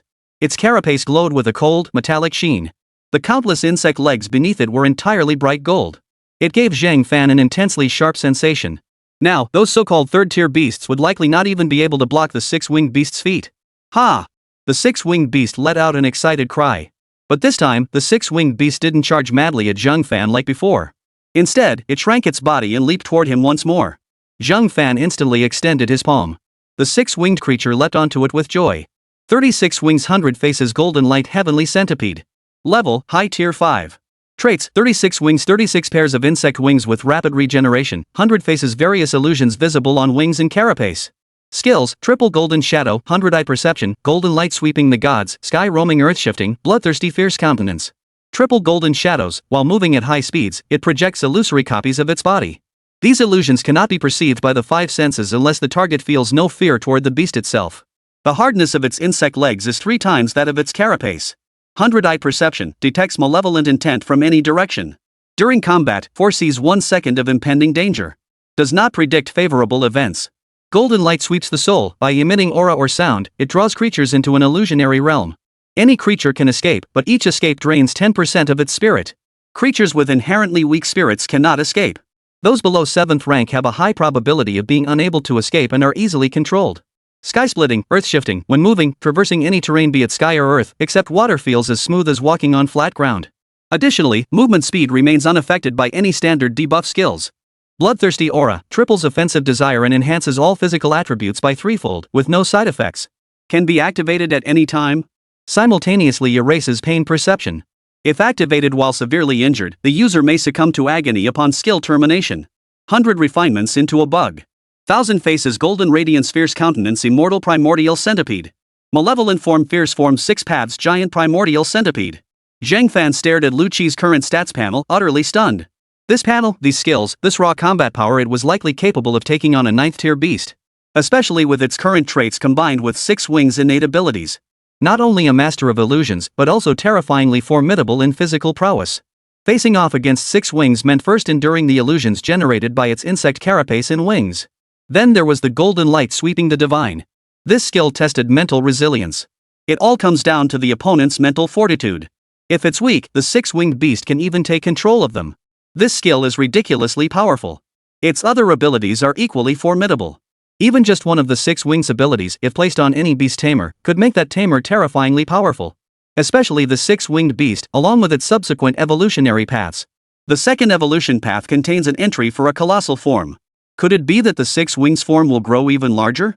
300 meters already makes the current 6-winged a formidable colossus in Zhang Fan's eyes. If it were to shrink in size, it might just scare people to death. From what he knew, even the Dark Forest, considered the most mysterious place in Jiangnan City, harbored numerous powerful beasts. Yet even those formidable beasts rarely exceed 100 meters in size. But the 6-winged beast? Its current form already stretches to a full 300 meters. If this 6-winged beast were to participate in the Second Academy's Bloodlust trial now, it wouldn't need those 10 beasts. The 6-winged beast alone could fill the entire arena. Not bad, little 6. Your evolution is impressive. Roar! The 6-winged beast had been relatively composed after all. Zhang Fan occasionally trained it. Yet this so-called composure shattered completely in Zhang Fan's presence. As the saying goes, even the most composed child loses their composure in front of their beloved father. But Zhang Fan took another careful look at the materials required for Lu Qi's current evolutionary path. Another silence fell. He began to doubt whether emptying the entire Wangjia household would even yield the materials needed for Lu Qi's evolution. He hadn't even begun to examine the other items. That 9th tier energy core, in Zhang Fan's eyes, was blindingly conspicuous. Moreover, after reviewing the 6-winged creature's other evolution paths, he noticed that every material list included a 9th tier energy core as a requirement. The only difference lay in the quantity required. For instance, the first path he'd chosen for the 6-wings evolution required at least 5 low-tier 9th tier energy cores, including those of the 9th tier. It required a minimum of 5 low-tier 9th tier energy cores, including those of the lowest tier. In any case, the minimum requirement was 5 9th tier low-grade energy cores. The last time Zhang Fan had heard of 9th tier beasts was back at the Imperial Orphanage. Back then, he overheard adults discussing them. 2 were said to be lurking in the Dark Forest. Later, he heard that many people had died in the process of dealing with those 2 9th tier beasts. Now, they actually need to find 5 9th tier energy cores. Take it slow. Even a 3rd tier energy core starts at several million gold coins. A 9th tier energy core?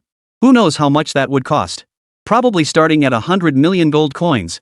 Zhang Fan chose to close the interface. Truth be told, he used to rely heavily on the interface back in the day. But today, he suddenly realized the interface was just that, nothing special. Especially after seeing the materials required for the 6-wings next evolution path, his eyes nearly popped out of their sockets. Alright then, your turn, Yao Mantis. Chapter 64, Both Beast Companions Evolve. Zhang Fan finally managed to steady himself. He estimated the cost of the 6-winged evolution materials would be at least around 100 million gold coins. But murder and arson come with their own rewards. The Wang family would be a visit worth making later. After all, the Wang family had provoked him first. SSSSH. Yao Tang could sense it too. The six wings' current strength was incomparable to its previous form. Immediately, Yao Tang arranged all his materials in order. At this moment, it was filled with anticipation, wondering just how far it could evolve. The same evolutionary process as the previous six-winged. Once everything concluded. In Zhang Fan's eyes, the transformation in Yao Tang's physique was quite significant. The most obvious change was its size, now starting at a minimum of 40 meters. Beyond that, the insect blades covering its body appeared considerably sharper to Zhang Fan. Apart from its size and the insect blades, there seemed to be no other major changes in its appearance. SSSH. The Yao Mantis glanced over its own body, seemingly not as terrifyingly formidable as the six-winged. Alright, no need to underestimate yourself. In my eyes, you're already stronger than many other beasts. Hearing Zhang Fan's words, Yao Tang immediately felt a surge of joy welling up within him. Netherworld Despair 8-Blade Glorious Mantis. Rank, Low Tier 5th Grade. Traits, Nether immune to 30% of dark elemental damage, despair each time an attack is countered by Yao Tang, the attacker sinks deeper into despair. Skills, Storm/Combo, Netherworld/Technique, Nether Radiance Revival. Storm/, a cost-free skill. Upon activation, attack speed progressively increases with each strike, reaching up to triple the base attack speed. Shadow/Path Technique, each attack consumes 1/5 of the user's dark elemental energy. After 2 full attacks, any opponent below Tier 8 will inevitably die. Resurrection of the Netherlight, all combat injuries heal rapidly. As long as the will to fight remains unbroken, recovery continues indefinitely. Each healing cycle permanently enhances physical resilience. Concurrently, dark elemental energy within the body gradually replenishes. 100 refinements into a curse. Netherworld Despair Deathblow Primordial Heaven Earth Mantis. Zhang Fan scanned through the list, his eyes glowing gold as he examined the Yao Mantis skills. Damn, this glorious mantis combat power now rivals that of a six-winged. Creatures below the 8th tier needn't even dream of defeating the Radiant Mantis. As for beasts of the 8th tier and above, unless they could defeat the glorious mantis in a single strike or shatter its will to fight. Otherwise, in the end, it might very well be the glorious mantis that emerges victorious. Good, very good. You shouldn't underestimate yourself either. Your combat prowess is quite impressive. Immediately after, Zhang Fan also noticed the materials required for the mantis's evolution path and made a preliminary estimate himself. Alright, it'll be around several tens of millions of gold coins. Besides, it was uncertain whether all those materials could even be gathered.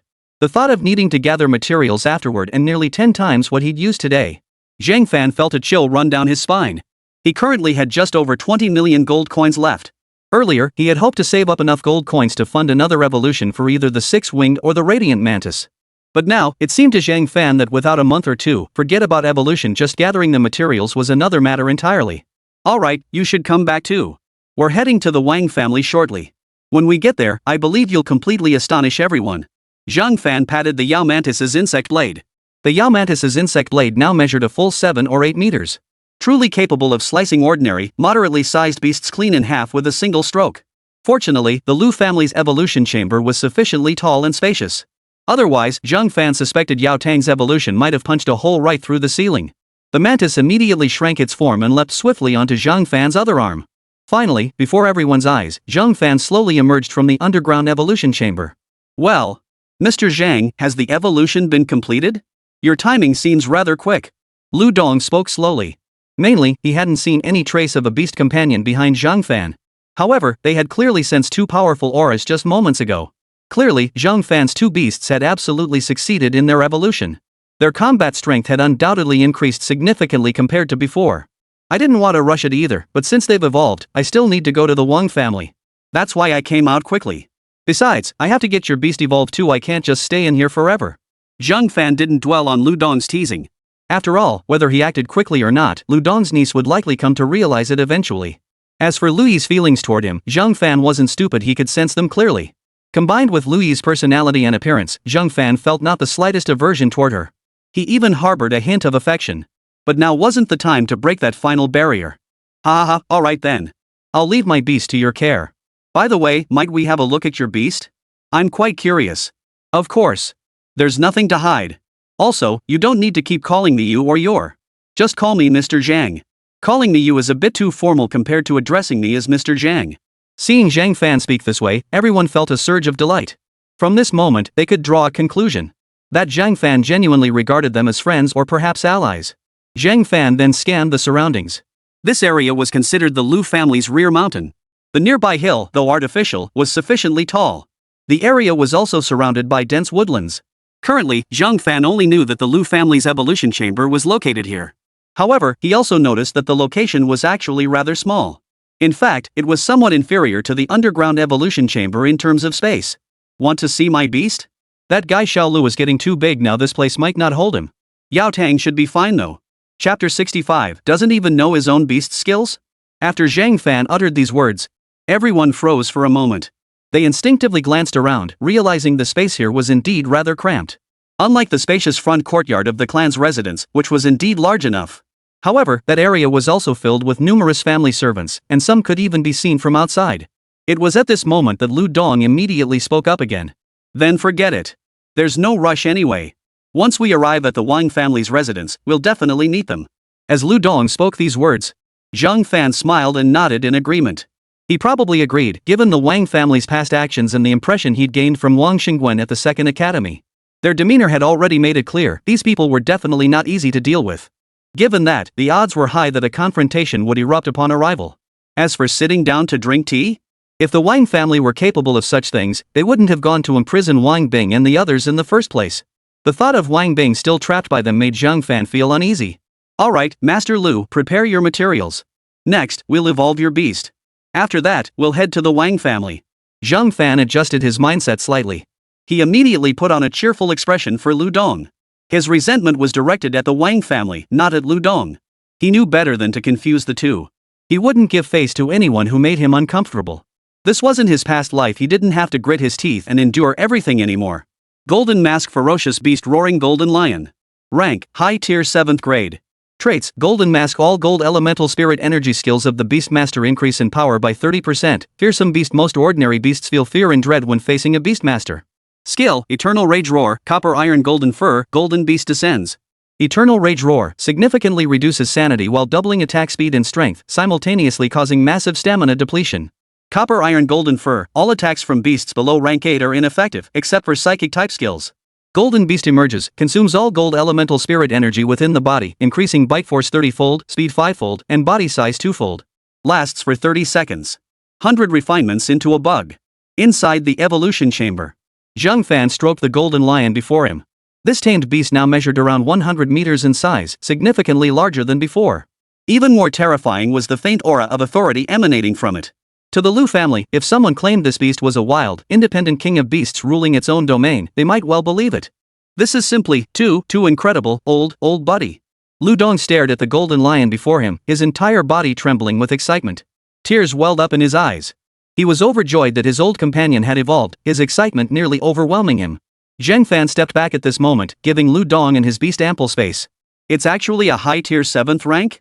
This aura is only a hair's breadth away from 8th rank. Lu Dong spoke slowly, his eyes wide as saucers. In his estimation, this beast's combat prowess was undoubtedly extraordinary. After all, the tamed beast Zhang Fan had evolved possessed the ability to fight opponents of higher tiers. His daughter Lu Yi's beast had proven this point perfectly within the academy. At that moment, the elders of the Lu family stared in disbelief, their eyes nearly popping out of their sockets. They were all under a powerful illusion that the beast before them was not Lu Dong's beast at all. Yet they had witnessed the entire evolution process with their own eyes.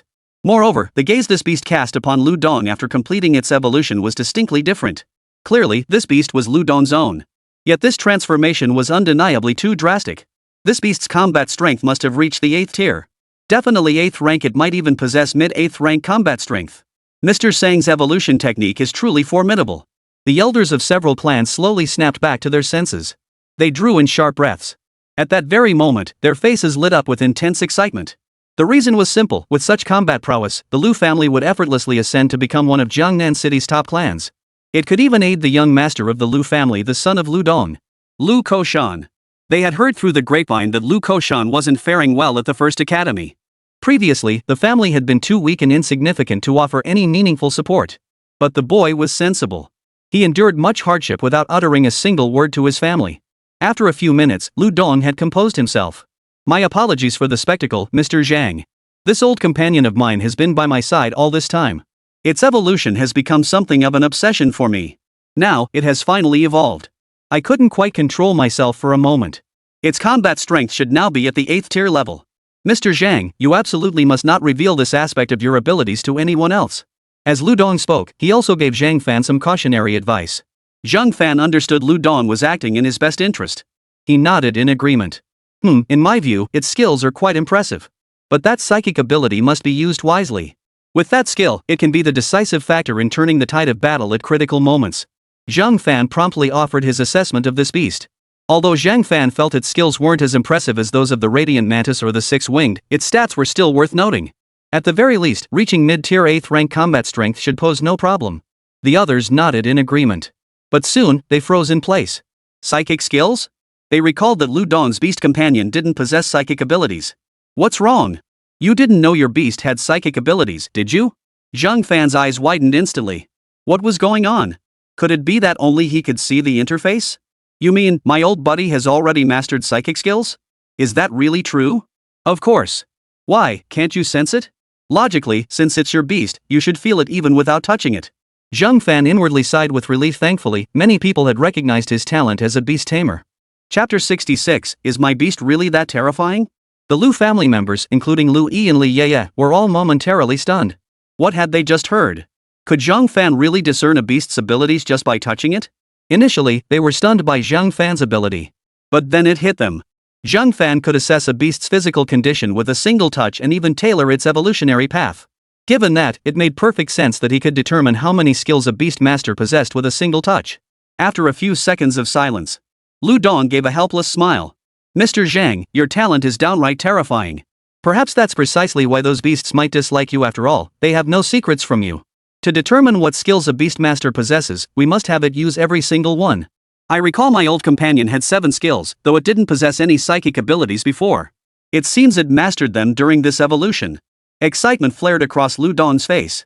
At this moment, Lu Dong also shrunk his beast, the golden lion, to a size of 3 or 4 meters. He knew this while beasts cultivated along Zhang Fan's evolutionary path typically grew to enormous sizes. Their combat power was terrifyingly formidable. In fact, Lu Dong harbored a growing conviction: the evolution path, or rather, the evolutionary form customized by Zhang Fan, represented the true, intended state of a beastmaster. After all, their original evolution methods were based on records passed down by their clan elders. It was something they had gradually figured out and passed down through generations. Take the human race, for instance. Every individual is unique. Yet these beast tamers? Their evolution was identical. Not a single variation existed. Just as Lu Dong pondered these thoughts, Zhang Fan's words froze everyone in their tracks once more. Though I didn't pay much attention to your beast's original skills back then, it now only has 3 abilities. And in my view, they're not weak at all. Zhang Fan stated bluntly. His words caused Lu Dong, who had been frozen in place, to pause in surprise. 3?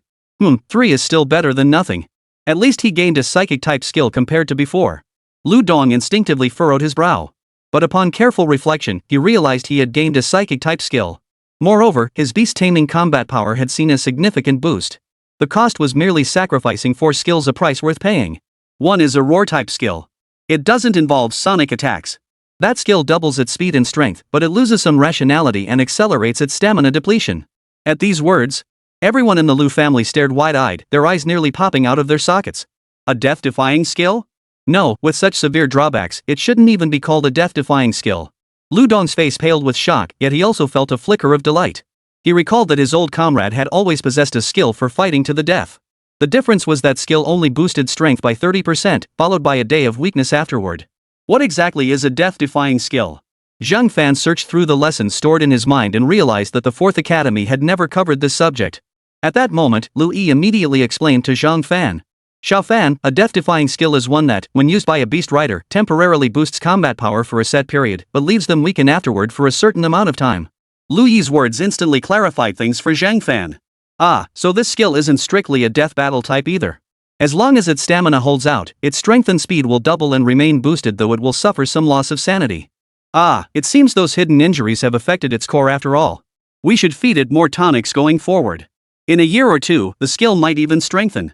The others nodded slightly upon hearing Zhang Fan's explanation. Then, Mr. Zhang, what about the other skill? And what exactly does that psychic ability do? The remaining one seems rather ordinary to me. It becomes useless against beasts of the 8th tier or higher. It's a passive skill that grants immunity to all attacks below the 8th tier. Naturally, it fails against the 8th tier. Ah, it seems it can't immunize against attacks from psychic skills. After Zhang Fan finished speaking, everyone sucked in a collective breath of cold air, stiffening in place. This skill is downright hopeless. Attacks below rank 8 are simply ignored. meaning Lu Dong's beast could face a horde of beasts and remain unharmed as long as none were 8th tier. This is simply. Even if the clan faced a siege, Lu Dong's beast could just stand there taking hits without breaking a sweat. 8th tier, immunity to all attacks below 8th tier? Lu Dong shouted aloud. The golden lion beside him rolled its eyes at him. Overreacting. Zhang Fan nodded slightly. Yeah, if the enemy is above 8th tier, they won't pose much of a threat. The last one is a psychic skill, it can only be used once. After activation, it completely drains the beast's psychic energy. During that skill's duration, its body doubles in size, its bite force increases 30-fold, and its speed boosts 5-fold, lasting for half a minute. In that state, even a slightly slower 9th tier beast might get bitten to death. Overall, it has only 3 skills. Its trump cards are easy to read, especially the psychic skill. Don't use it lightly. Once you do, it must be the decisive blow. After Zhang Fan finished describing the final skill, everyone present swallowed hard. To them, these 3 abilities were far more potent than the original ones. But were Zhang Fan's claims a bit too far-fetched? Were these skills truly that powerful? Moreover, in Zhang Fan's eyes, skills at this level still weren't powerful enough. Immunity to nearly all attacks below the 8th tier. What is this? A true Lion King. Beyond that psychic skill seems even more terrifying. It can hold its own against 9th tier opponents. What level is Lu Dong's beast taming now? Advanced 7th tier. That's at least a major tier leap. Moreover, an advanced 8th tier beast might not even regard Lu Dong's beast as a threat. But if Lu Dong's beast suddenly unleashed that psychic skill at that moment, is my beast really this terrifying? Chapter 67, Why did they just start fighting? After speaking, Lu Dong unconsciously swallowed hard. It wasn't that he doubted Zhang Fan. Rather, he found it hard to believe his beast's combat power had reached such heights. Oh, no wonder. I recall during the assessment, I had my beast use a skill, but it couldn't pull it off. At that moment, Louis was the first to snap out of it. She had experienced it firsthand. Li Yaya froze too. Her brother seemed to be heading out on some kind of commission today. But it shouldn't cause any problems. Yes, that's the exact skill. I didn't misremember. If the Lu family still doubts it, have someone else's beast try attacking yours. And for some reason, your beast's power increases when it uses gold element spirit energy skills. Not long after, the members of the Lu family emerged from the evolution chamber, their faces still pale with shock. Even Lu Bufu, who had long known Zhang Fan was no ordinary man, looked somewhat dazed. Lu Dong, however, wore a smile that was harder to suppress than AK's. Because just moments ago, the elders of several clans had summoned all their beasts, 6 high-tier 5th rank beasts and 1 low-tier 6th rank beast. Lu Dong immediately summoned his own 2 additional beasts. The massive horde of beasts launched a coordinated assault on Lu Dong's golden lion. It felt as though the evolution chamber itself was about to collapse. Lu Dong's golden lion remained calmly sprawled on the ground, even seeming to yawn sleepily mid-battle. That single gesture shattered the fighting spirit of one of the beasts. Mr. Zhang, in that case, there's no need to call my friends. We'll accompany you. The Wang family? Poof. They're nothing but a grasshopper trying to stop a cart. They're no match for you at all. Zhang Fan didn't dispute Lu Dong's point. Nightfall at the Wang residence. Wang Shusheng had already returned to the family compound. Upon his return, he immediately informed the family members about Zhang Fan. It was only then that the Wang family truly learned of Zhang Fan standing within the second academy. 2 beast masters, each possessing terrifying combat prowess. Against opponents of equal rank, defeating him one-on-one was virtually impossible. Especially during the final bloodlust trial. Had it not been for one that could fly, Zhang Fan's mantis beast would have been utterly helpless. Otherwise, Zhang Fan's other beast would never have needed to be deployed. Upon hearing about Zhang Fan's other beast, the Wang family members felt their scalps tingle. Good heavens! 100 meters in size, and it could even fly through the skies. What kind of terrifying monster was this? Well, I suspect both his beasts have undergone mutated evolution. Shusheng, don't worry, in a year or 2, he'll be so far ahead you won't even catch a glimpse of his back. Wang Xingwen, the head of the Wang family and Wang Shusheng's father. He voiced the thoughts swirling in his mind. Initially, when they received the intelligence, they were genuinely alarmed. However, after hearing more about Zhang Fan from Wang Bing, they breathed a sigh of relief. Yet now, due to Wang Shusheng and the mounting intelligence about Zhang Fan from the second academy, their hearts were once again filled with apprehension. Especially after learning from Wang Shusheng that it seemed Zhang Fan and Wang Bing had a rather good relationship. It was precisely Wang Xingwen's words that allowed everyone to breathe a slight sigh of relief. True, Zhang Fan's current combat prowess was formidable. But the question remained, could Zhang Fan maintain such formidable strength in the future? The greatest challenge with mutated evolution lay in predicting subsequent stages of transformation. Most people had no way to predict what would happen after mutation evolution. There simply wasn't any reference material. Exactly. He's only chosen the present moment. His entire future might be limited to this state. Moreover, with his explosive beastmaster temperament, 2 beasts are already his limit, let alone contracting more. Xu Shang, you made the right call. There's no need to compete with him now. In a few years, he won't be your opponent anymore. The Lu family poses a problem. They do have women in their clan. Perfect. You can put that Wang Bing to some use after all, those people are destined to be sacrifices in the underground caverns anyway. The Lu family. I hear Lu Dong's beast has regained its combat strength. That beast possesses 7 skills. That does complicate matters. The clan members exchanged glances. They all agreed the Lu family posed a significant challenge. At that moment, Wang Xingwen slammed his hand on the table. Relax. It's just the Lu family. What's wrong with giving them some benefits? Once we conquer that eternal secret realm in 2 or 3 years, the Lu family will have to bow their heads before our Wang family. By then, in Jiangnan City, only the Wang family of the South District will remain. The Wang families of the other 3 districts will either merge with us or be annihilated. Small grievances must not disrupt grand plans. Now is the time for us to endure. Besides, the Lu family wouldn't dare come knocking on our door like that. Wang Shusheng sat in the head of the household's seat, his smile as natural as could be. But what followed left the Wang family members speechless. The Wang family members had just nodded slightly after hearing Wang Shusheng's words. Indeed, the Lu family's issue was actually quite easy to resolve. After all, no matter how you looked at it, the Lu family wouldn't go to war over a single young girl. Most importantly, this girl wasn't even the daughter of the Lu family's head. She was merely a distant relative. While she wasn't treated as a sacrificial pawn like in their own clan, it was still inconceivable that they would declare war on the royal house over a mere collateral branch. Bang! Suddenly, the doors to the family council chamber were violently kicked open. Thud! Both door panels slammed hard against the wall. If not for the sturdy construction, Wang Xingwen would have wondered if the door panels might have shattered entirely. Master of the house, it's bad news. The Lu family, along with Zhang Fan, have arrived. It seems they're here looking for the young master. Moreover, the Lu family has mobilized 5 or 6 elders. Beyond that, the Lu family has brought along quite a few combat-ready members from their clan. Bringing elders and combat forces? This was practically a declaration of war.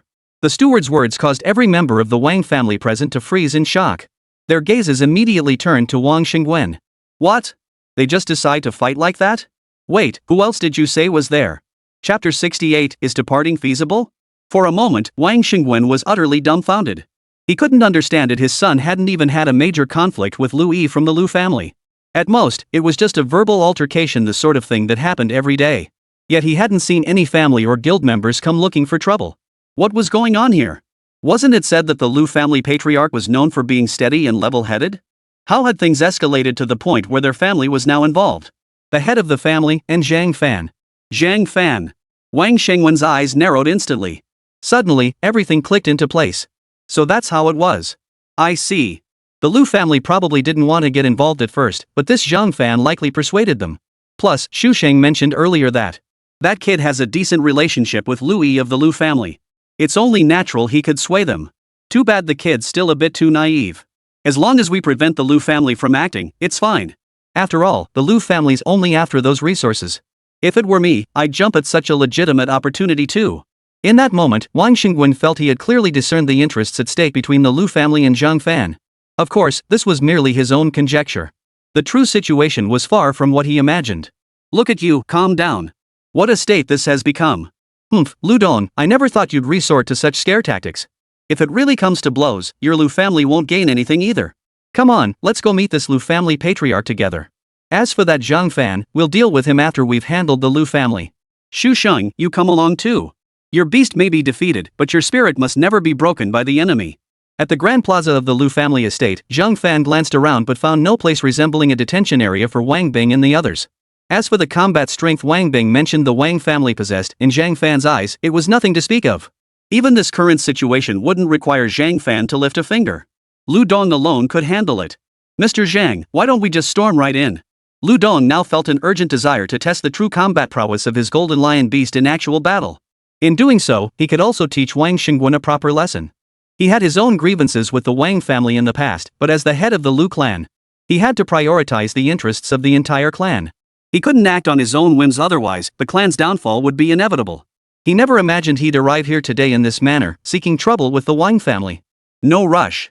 First diplomacy, then force. After all, our initial plan was to offer compensation and secure their release. If negotiations fail, don't blame us for being ruthless. Building a family to this stature was no small feat. Zhang Fan's gaze was icy cold. Yet at this moment, Lu Dong discerned something else. Despite possessing overwhelming power to crush the Wang family, Zhang Fan showed no trace of arrogance. He continued to advance steadily. Cautious and prudent, with a broad perspective and a depth of calculation that was impossible to underestimate. As this thought crossed his mind, Lu Dong couldn't help but glance at his niece. There she was, skipping and hopping alongside Zhang Fan, her face radiating nothing but utter fascination with him. Well, his niece was probably already following Zhang Fan, though the final step remained uncrossed. Of course, Lu Dong himself held no regrets. Even if given the chance to choose again, he would still make the same decision. Without Zhang Fan, it was the Lu family who now faced the real danger and trouble. Ha ha ha, Lu Dong, you've come after all and brought so many men with you? Are you trying to intimidate me? Wang Xingwen emerged slowly from the inner chambers of the family residence, his men following behind. His laughter was hearty and boisterous. It was as if old friends were reuniting. But in truth, a barely perceptible glint of anger flickered in Wang Xingwen's eyes. All right, Lu Dong. Take your men back. Tomorrow, the Wang family will send you something.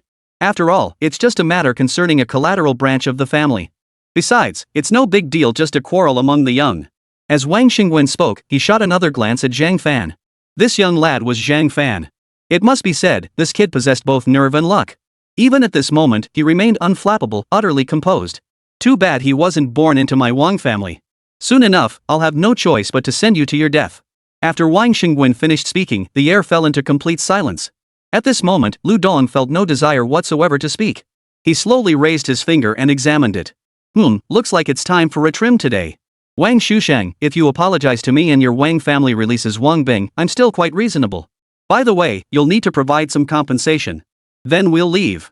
Zhang Fan spoke slowly at this moment. After all, he wasn't inherently bloodthirsty. Earlier, Zhang Fan had indeed wanted Wang Shusheng dead. But after his two beast companions, Lu Qi and Yao Tang, had evolved, he estimated that even if Wang Shusheng had a year or two, he might not be able to catch up. That meant Wang Shusheng no longer posed a significant threat to him. Otherwise, Zhang Fan wouldn't have been so accommodating. Having a sense of righteousness didn't mean he couldn't distinguish between advantage and disadvantage. Ha ha ha ha. Kid, do you even know where you are? This is the Wang family territory. You think just because you've got the Lu family on your side, you can pick a fight with us? With that, Wang Shusheng crossed his arms over his chest and sneered coldly at Zhang Fan. Meanwhile, Wang Xingwen kept his eyes fixed on Lu Dong. He had sensed something amiss. Because among the group, Zhang Fan stood in the center position, the leading role. This meant the Lu family was now following Zhang Fan's lead. What had this kid given the Lu family? Lu Dong, are you truly intent on declaring war against my Wang family? Let me make this clear, our two families are evenly matched. A war would only benefit this young upstart. Instead, let me eliminate this brat for you. As a token of gratitude, I'll provide you with something of value. You gain the advantage, I take care of the killing, and we part ways. How does that sound? Chapter 69, The Terrifying Golden Lion Stuns the Wang Clan. Wang Xingwen stared intently at Lu Dong. He tried to read something in the other man's expression, but ultimately felt disappointed. He saw nothing unusual in Lu Dong's expression. Instead, he saw only a clear, unmistakable intent to kill. What was going on? Why did Lu Dong harbor such intense hostility toward him? Could it be that even a subterranean scroll wasn't enough for him? Was his appetite a bit too large? As this thought crossed his mind, Wang Xingwen's expression shifted completely. His expression grew so cold it seemed blood could drip from it. For this eternal cavern, the Wang family had schemed relentlessly. Now, expecting them to hand over Wang Bing and the others? Not so easily. Moreover, they were now locked in a bitter feud with Zhang Fan. Haven't you noticed? I now serve Mr. Zhang. Besides, are you sure you don't want to follow Mr. Zhang Fan's suggestion? We were old friends, after all. Here, I'll give you a hint, don't let momentary greed lead you down a dead end. Otherwise, no one will be able to save you. By saying this, Lu Dong was essentially urging Wang Xingwen to comply with Zhang Fan's wishes. That way, his family wouldn't have to go to war. Of course, speaking selfishly, Lu Dong actually rather wanted the conflict to happen. After all, conflict would bring some measure of benefit to the Lu family. Besides, no matter what, the Wang family was unlikely to back down. Don't try to fool me. At the end of the day, you just want more for yourself. How about a single underground cave scroll? Wang Xingwen clenched his fists tightly. If this didn't work, he'd have no choice but to call in his reinforcements. After all, his takeover of the Purple Deer Demon Hunters had, to some extent, benefited that guild. Though it wasn't exactly a major guild, their combat strength reached the 7th tier. Combined with their family resources, they should be fine. The reinforcements Lu Dong brought weren't numerous either. Besides the elders from the 3 clans, Lu Dong himself had restored his Beastmaster combat power to the 6th tier. Furthermore, Lu Dong possessed another 6th-tier beast, bringing the total to 2 6th-tier beasts. And this was the Wang family's home turf. He alone commanded 4 high-tier 6th-tier beasts. While one was his old companion, bearing numerous hidden injuries, it was still more than sufficient to counter the Lu family's assault. It was at this moment that Wang Xingwen fixed his gaze on Zhang Fan, shooting him a fierce glare. "It's all your fault, you brat." Zhang Fan, naturally, noticed this. He gave a cold laugh before speaking directly. "It seems you've chosen the path least suited to you. Since that's the case, let's get this over with." At this point, Zhang Fan had nothing more to say. "Let's get this over with." Wang Xingwen was already seething with rage, gritting his teeth, but at this moment, hearing Zhang Fan's words were like pouring oil on the fire, making his inner rage unbearable. "Oomph, kid, why should the Lu family listen to you? Do you think?" Just as Wang Xingwen was about to continue, suddenly, the Wang family members witnessed Lu Dong swiftly raise his hand, summoning his beast companion into existence. Simultaneously, the aura emanating from this beast felt distinctly off to them. It wasn't a low-tier 6th-rank beast, nor a high-tier 6th-rank beast, it was a high-tier 7th-rank beast.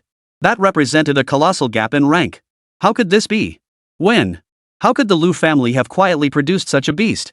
Wait, this beast, it looks like Lu Dong's old mount. Didn't they say just days ago that its rank had only recently recovered to what it was 2 years ago? How could it have jumped from low-tier 6th rank to 7th rank? For a moment, Wang Shengwen's mouth gaped wide open, as if it could fit a duck egg inside. This aura, this rank. Your beast evolved? How is that possible? How could that be? Your beast was stuck at that level for so long, and it still had plenty of hidden injuries. Under these circumstances, how could it possibly evolve? Just recovering its injuries and regaining its former combat strength would be remarkable. How could it possibly achieve evolution again? Wang Xingwen found it utterly hard to accept. He had reached his conclusion: Lu Dong's beast had indeed evolved. That much was certain. After all, if it hadn't evolved, he simply couldn't fathom why the aura of this golden lion had suddenly surged by an entire tier. The other elders of the Wang family now stared wide-eyed, scrutinizing the beast intently. The golden lion, Lu Dong's beast, now radiated a terrifying aura. High tier 7th rank. Damn it! How is this possible? Don't panic, don't panic. This doesn't make sense. Lu Dong's beast was only just regaining its combat strength, right? How could it have evolved out of nowhere without a word? The elders within the clan, who were already among the most prominent figures in their respective families, now witnessed Lu Dong's beast. Especially after sensing that it possessed the strength of a high-tier 7th rank beast. This left them feeling utterly hopeless. Upper 7th tier, the kind of pressure wasn't something just anyone could withstand. In all of Jiangnan City, those possessing even a low-tier 7th rank beast master were few and far between. Let alone someone like Lu Dong, who possessed a high-tier 7th rank beast. Lu Dong, what exactly are you trying to do?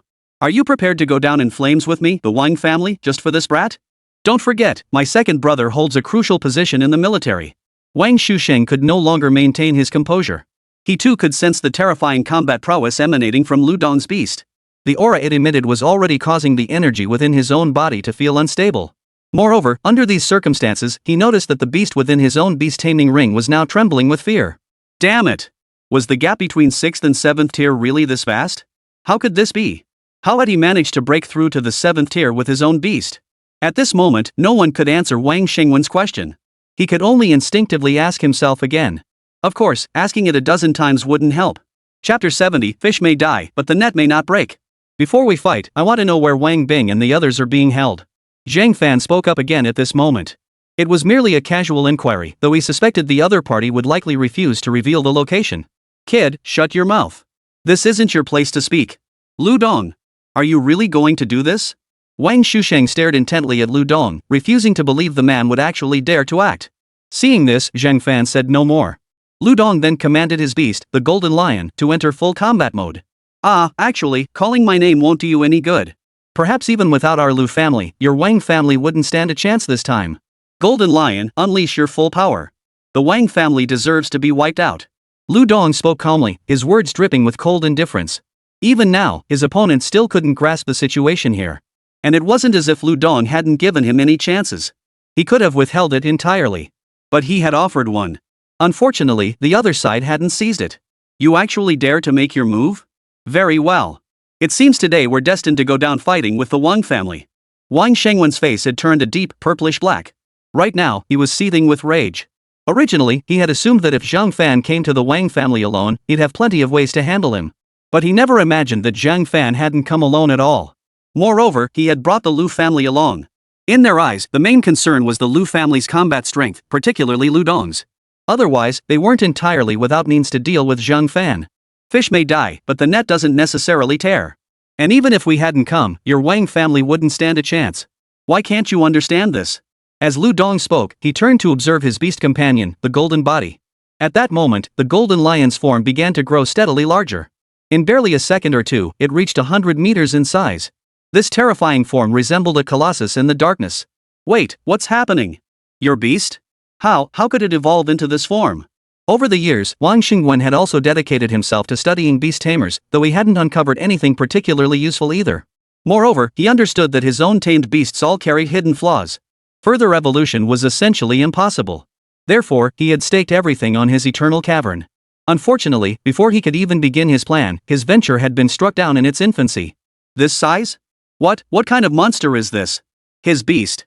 I distinctly remember it not being this massive. Is this the true form of the Lu family patriarch's beast?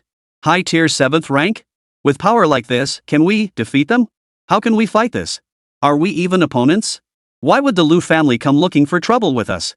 Wang Xingwen and the other elders, upon seeing the complete form of the golden body, their hearts sank instantly. For now, the creature standing before them seemed like a 7th tier advanced beast. The overwhelmingly ferocious aura emanating from it was undeniable. At that moment, Wang Xingwen couldn't help but swallow hard. He immediately pulled out his phone and began sending messages. TSK. Lu Dong instinctively wanted to stop him. Don't rush. Let's see what other tricks he has up his sleeve. Once he arrives, we'll deal with everything at once. Zhang Fan felt remarkably composed at that moment. Truth be told, given his current combat prowess, even if the enemy fielded a 9th tier force, he wasn't the least bit afraid he'd actually be quite excited. Because that would mean he'd be one step closer to gathering all the materials he needed.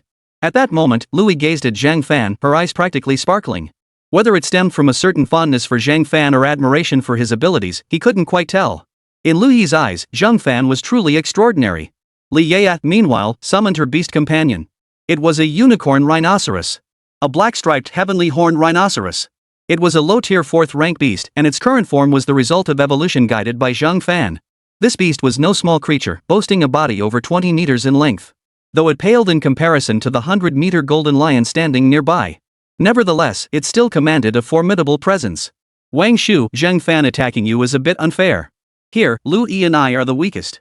Since Lu family head has already made his move, it's only fitting that I spar with you too. If you're brave enough, I might even spare your life.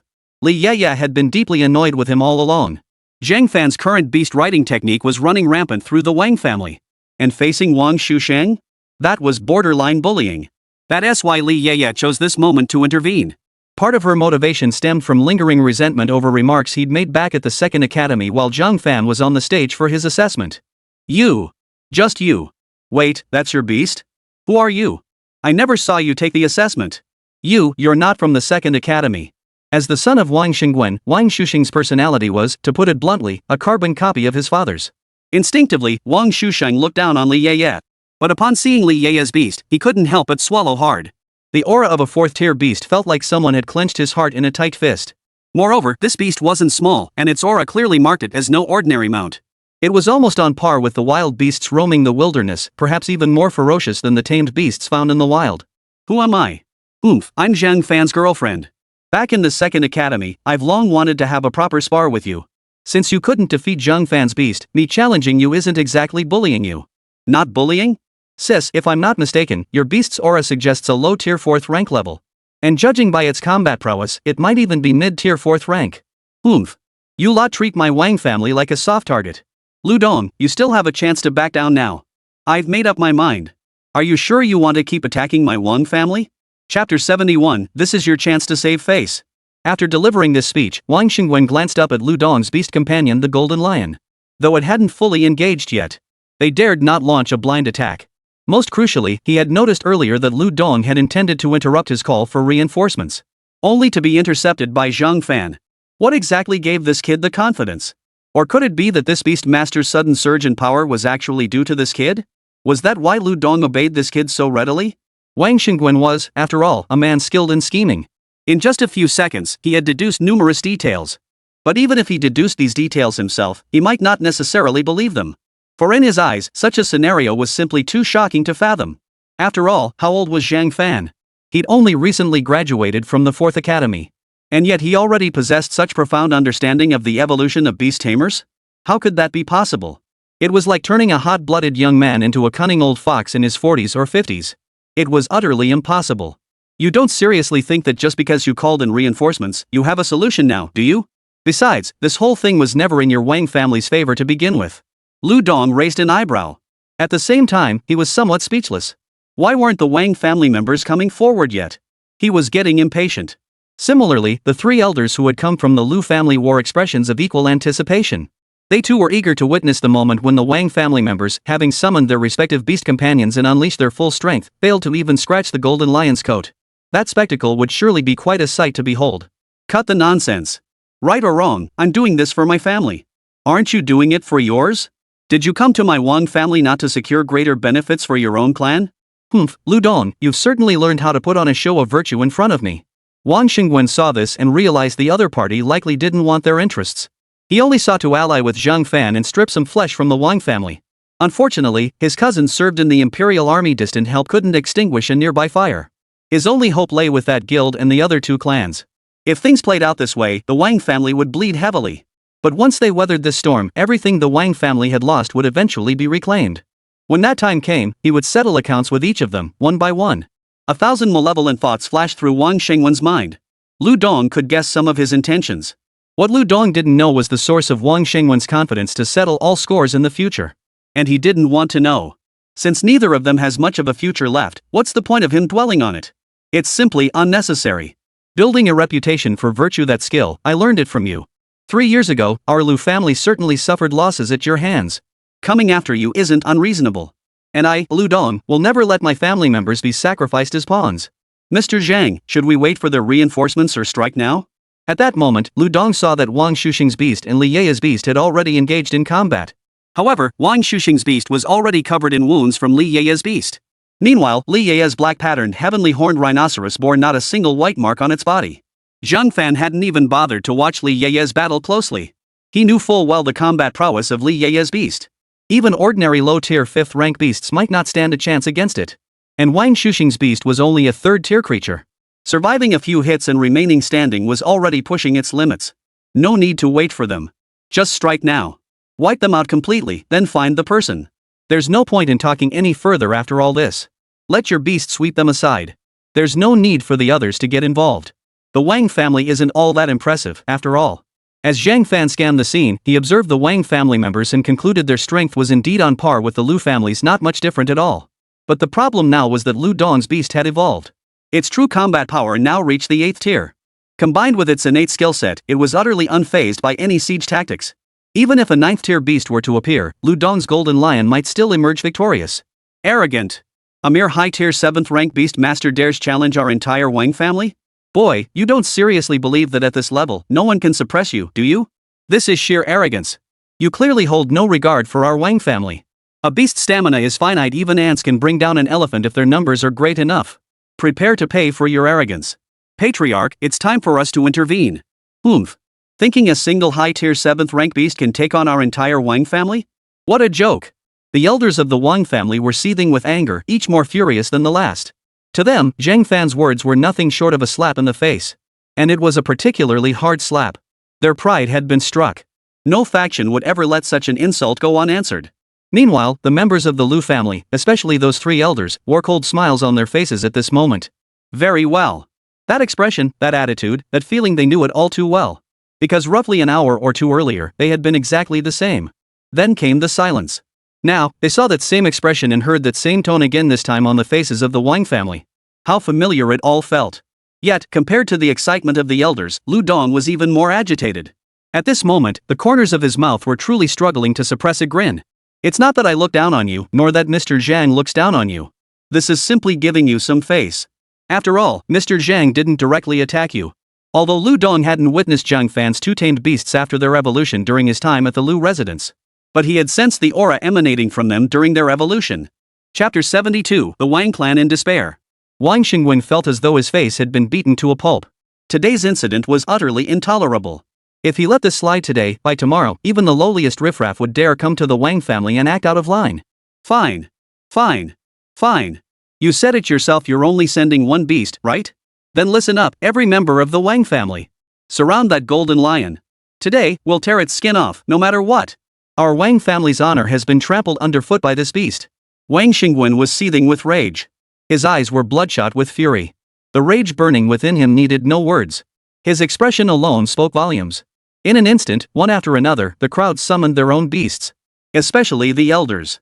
Nearly every one of them commanded one or two beasts starting at the 6th tier. Zhang Fan scanned the group. There were 26th tier beasts present, but not a single 7th tier one. Not even a single high tier 6th rank beast. Strange. If he remembered correctly, Wang Bing had mentioned it before. The head of the Wang family, Wang Xingwen, still had two 7th tier beasts in his possession. Why hadn't they been brought out at this critical moment? Was he playing some kind of game? Interesting. A cold gleam flashed in Zhang Fan's eyes. For him, 7th tier beasts weren't a major concern. If the situation truly threatened Lu Dong's golden lion, he could simply unleash either the six-winged or the radiant mantis. Even Zhang Fan himself couldn't confirm whether his two beasts could defeat a 9th tier beast. But one thing Zhang Fan could confirm. Ordinary 8th tier beasts were no match for the radiant mantis or the six-winged dragonfly. Over 26th tier beasts immediately began their evolution. Every attribute, skill and close combat technique was unleashed. Yet not a single beast employed a psychic skill. Yet, in the eyes of the golden lion, the destructive power of these attacks felt like nothing more than a gentle breeze brushing against its face. In fact, the golden lion stood completely still, not moving an inch. It even swished its tail, seemingly bored by everything unfolding before it. What a pain. Lu Dong sensed this sentiment. Well, admittedly, for the golden lion at its current level, a 6th tier opponent was like children playing in front of an adult. They held absolutely no threat. Well, old buddy, why not just kill them all? Aren't you feeling a bit hungry? Now Lu Dong understood why Zhang Fan's beast-taming creatures preferred devouring other beasts. It wasn't that Zhang Fan's beast was particularly bloodthirsty. The main reason was that as the beast grew stronger, the food they fed it might not be enough to satisfy its hunger. Such formidable power required immense internal energy to sustain. Devouring other beasts provided that extra surge of energy. After all, he had studied beast taming himself. In this world, nearly everyone had some level of knowledge about it. After all, this is a path to becoming stronger, and for most people, it's the only viable route available. Boom! Boom! Various skills and techniques struck the golden lion's body, proving utterly useless. The crowd detected no sign of weakness in its aura. Or rather, they heard something, a low groan of pain emanating from the golden lion.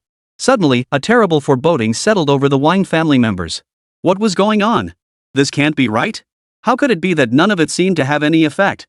This was a skill unleashed by over 26th tier beast masters, each giving it their all. There's no way it wouldn't make a single ripple. Roar! Boom! Suddenly, the smoke parted as the golden lion burst forth. It opened its gaping maw and lunged directly at one of the beast tamers. Oh no! How is this possible? How could it be? It's completely unharmed? Scatter quickly. Don't stand together like this. We're done for. 26th tier beasts, each over 10 meters in size. During their earlier assault, they had nearly surrounded the golden lion. At the same time, their bulky forms prevented them from turning and fleeing at this moment. However, a few beasts were fast enough to evade the attack. 3 6th tier beasts, however, were swallowed whole by the golden lion. Soon, several agonized screams echoed, accompanied by a thick, pungent scent of blood slowly wafting from the golden lion's jaws. This scent caused the numerous Wang family members present, including Wang Xingwen, to freeze completely in shock. They had never imagined. In the blink of an eye, 3 6th tier beasts had been killed outright under these circumstances. Throughout the entire process, they hadn't even had the slightest chance to resist. It wasn't unheard of for a 100-meter class beast to devour several smaller ones, perhaps a dozen meters at most. Ugh! Suddenly, the three elders spat blood at that very moment. The reason was quite simple. This was the backlash clause within the beast contract. If one's beast companion perished, the master would suffer repercussions as well. Some beasts, unable to endure the torment inflicted by their masters, would ultimately choose to devour their handlers. Additionally, some beasts possessed inherently volatile natures, lacking much rationality. At this moment, everyone within the Wang family fell into a heavy silence. Some even held their breath in terror. Eyes wide, hands completely limp, utterly clueless about what to do. How could they possibly fight this? The attacks unleashed by the Wang family elders, including the patriarch, and their beasts were nothing more than a tickle to the golden lion. Or rather, they had been utterly ineffective from the very start. Is this the full might of your Wang family? As Mr. Zhang said, your level isn't even worthy of him lifting a finger, nor does it require our Lu family to exert ourselves. My old pal alone has already scared the living daylights out of you, making your bones rattle. So, Wang Xingwen, do you have any other tricks up your sleeve? Otherwise, before your reinforcements even arrive, you'll be finished. Chapter 73. Do you have the strength? After Lu Dong's words fell completely silent, no one spoke again. Even Wang Shusheng, who had been easily defeated by Li Yeye, collapsed with a thud, his eyes glazed over and his mouth slightly agape. His eyes were vacant, his mouth slightly agape. His beast companion lay twitching on the ground beside him, seemingly pleading for help, but he didn't even notice. He, too, had lost his senses. The scene before him was simply too shocking. 26th-tier beasts unleashed their full power attacks, yet not a single mark was left on the opponent's body. And it wasn't just that the enemy's beast was a high-tier 7th rank, even an 8th rank beast would have suffered some damage from such a blow. What was even more astonishing was that the golden lion hadn't even flinched. It had simply stood there. It was as if it had taken the blow head-on with its bare flesh. No, it can't be. How could your beast be this powerful? It's only a high-tier 7th rank beast. Wang Xingwen knew full well. A 7th-tier beast simply couldn't possess such power. This strength bordered on the realm of a 9th-tier beast. Though he, Wang Xingwen, had never personally witnessed a 9th-tier beast master. But he had encountered a few 8th-tier ones. Yet, the combat prowess of Lu Dong's beast before him clearly exceeded what a 7th-tier beast should possess. He wasn't without 7th-tier beasts himself, he actually owned two. Precisely because of this, he understood all too well. He knew exactly what level of combat power a 7th-tier beast should possess. Strong? Oomph, you haven't seen anything stronger yet. Out of moves? If you're out of moves, then stop. Almost too late. Whose beast is this? It's enormous. High-tier 7th rank? This level is truly troublesome. Old one, you'd better give us something good afterward. Otherwise, today's situation won't be easy to resolve. Just as the Wang family thought everything was lost, several voices drew near in quick succession. They all looked up. West District, Li family. West District 5th Guild, Daydream Sky. 6th Guild, Eternal Night Tower. South District, 5th Demon Hunter Corps, Mad Dog Land. TSK, when did you lot start cozying up to the Wang family? As the head of a clan, Lu Dong naturally understood the power dynamics across Jiangnan City. Among them, one figure particularly caught his attention, Ma Xintian, leader of the Mad Dog Demon Hunters. The man commanded a mid-tier 8th rank beast master and another 7th rank beast master.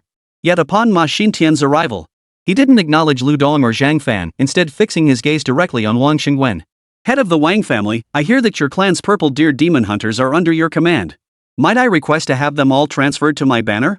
For Ma Xintian, having reached his level, he was practically at the pinnacle of Jiangnan City. In Jiangnan City, this represented the absolute ceiling. An 8th tier rank granted near unrestricted power within Jiangnan City. Still, certain rules must be observed. His visit was solely for Wang Bing, Wang Yu, and the others, though it wasn't that he held any particular regard for them. He simply wanted to toy with them. It was one of his peculiar tastes. Upon seeing Ma Xintian arrive, Wang Xingwen's slightly agape mouth snapped shut. Simultaneously, a smile instantly spread across his face. Good. An 8th tier mid-level combatant. As long as he could endure today, endure this period, then in the next step, everything he had lost could be reclaimed. Ah, you finally arrived. I've been waiting for you for quite some time. If you hadn't come, the Wang family might have been wiped out. Brother Tian, rest assured those children have long held you in the highest regard. Perfect timing, tonight I'll introduce you to them. But right now, my Wang family faces some issues. After Wang Xingwen finished speaking, the group that had rushed over from outside immediately turned their attention to Lu Dong, Zhang Fan, and the others. Neither the Li family, the guild, nor Ma Xintian had come alone. Each had brought their own subordinates and confidants. At that very moment, a peculiar aura of pressure emanated from the group, coalescing and bearing down upon Lu Dong. Ma Xintian's gaze immediately locked onto Li Yeye and Lui. He instinctively licked his lips.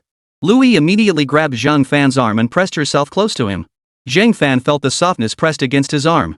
Li Yeye stood calmly to the side, though the disgust on her face was unmistakable. Boom! At that moment, the golden lion sensed the pressure Lu Dong was under. It lashed its tail once and slowly fixed its gaze on the crowd. It made no sound, yet a bloodthirsty aura gathered in everyone's hearts. This beast master was clearly on the verge of anger.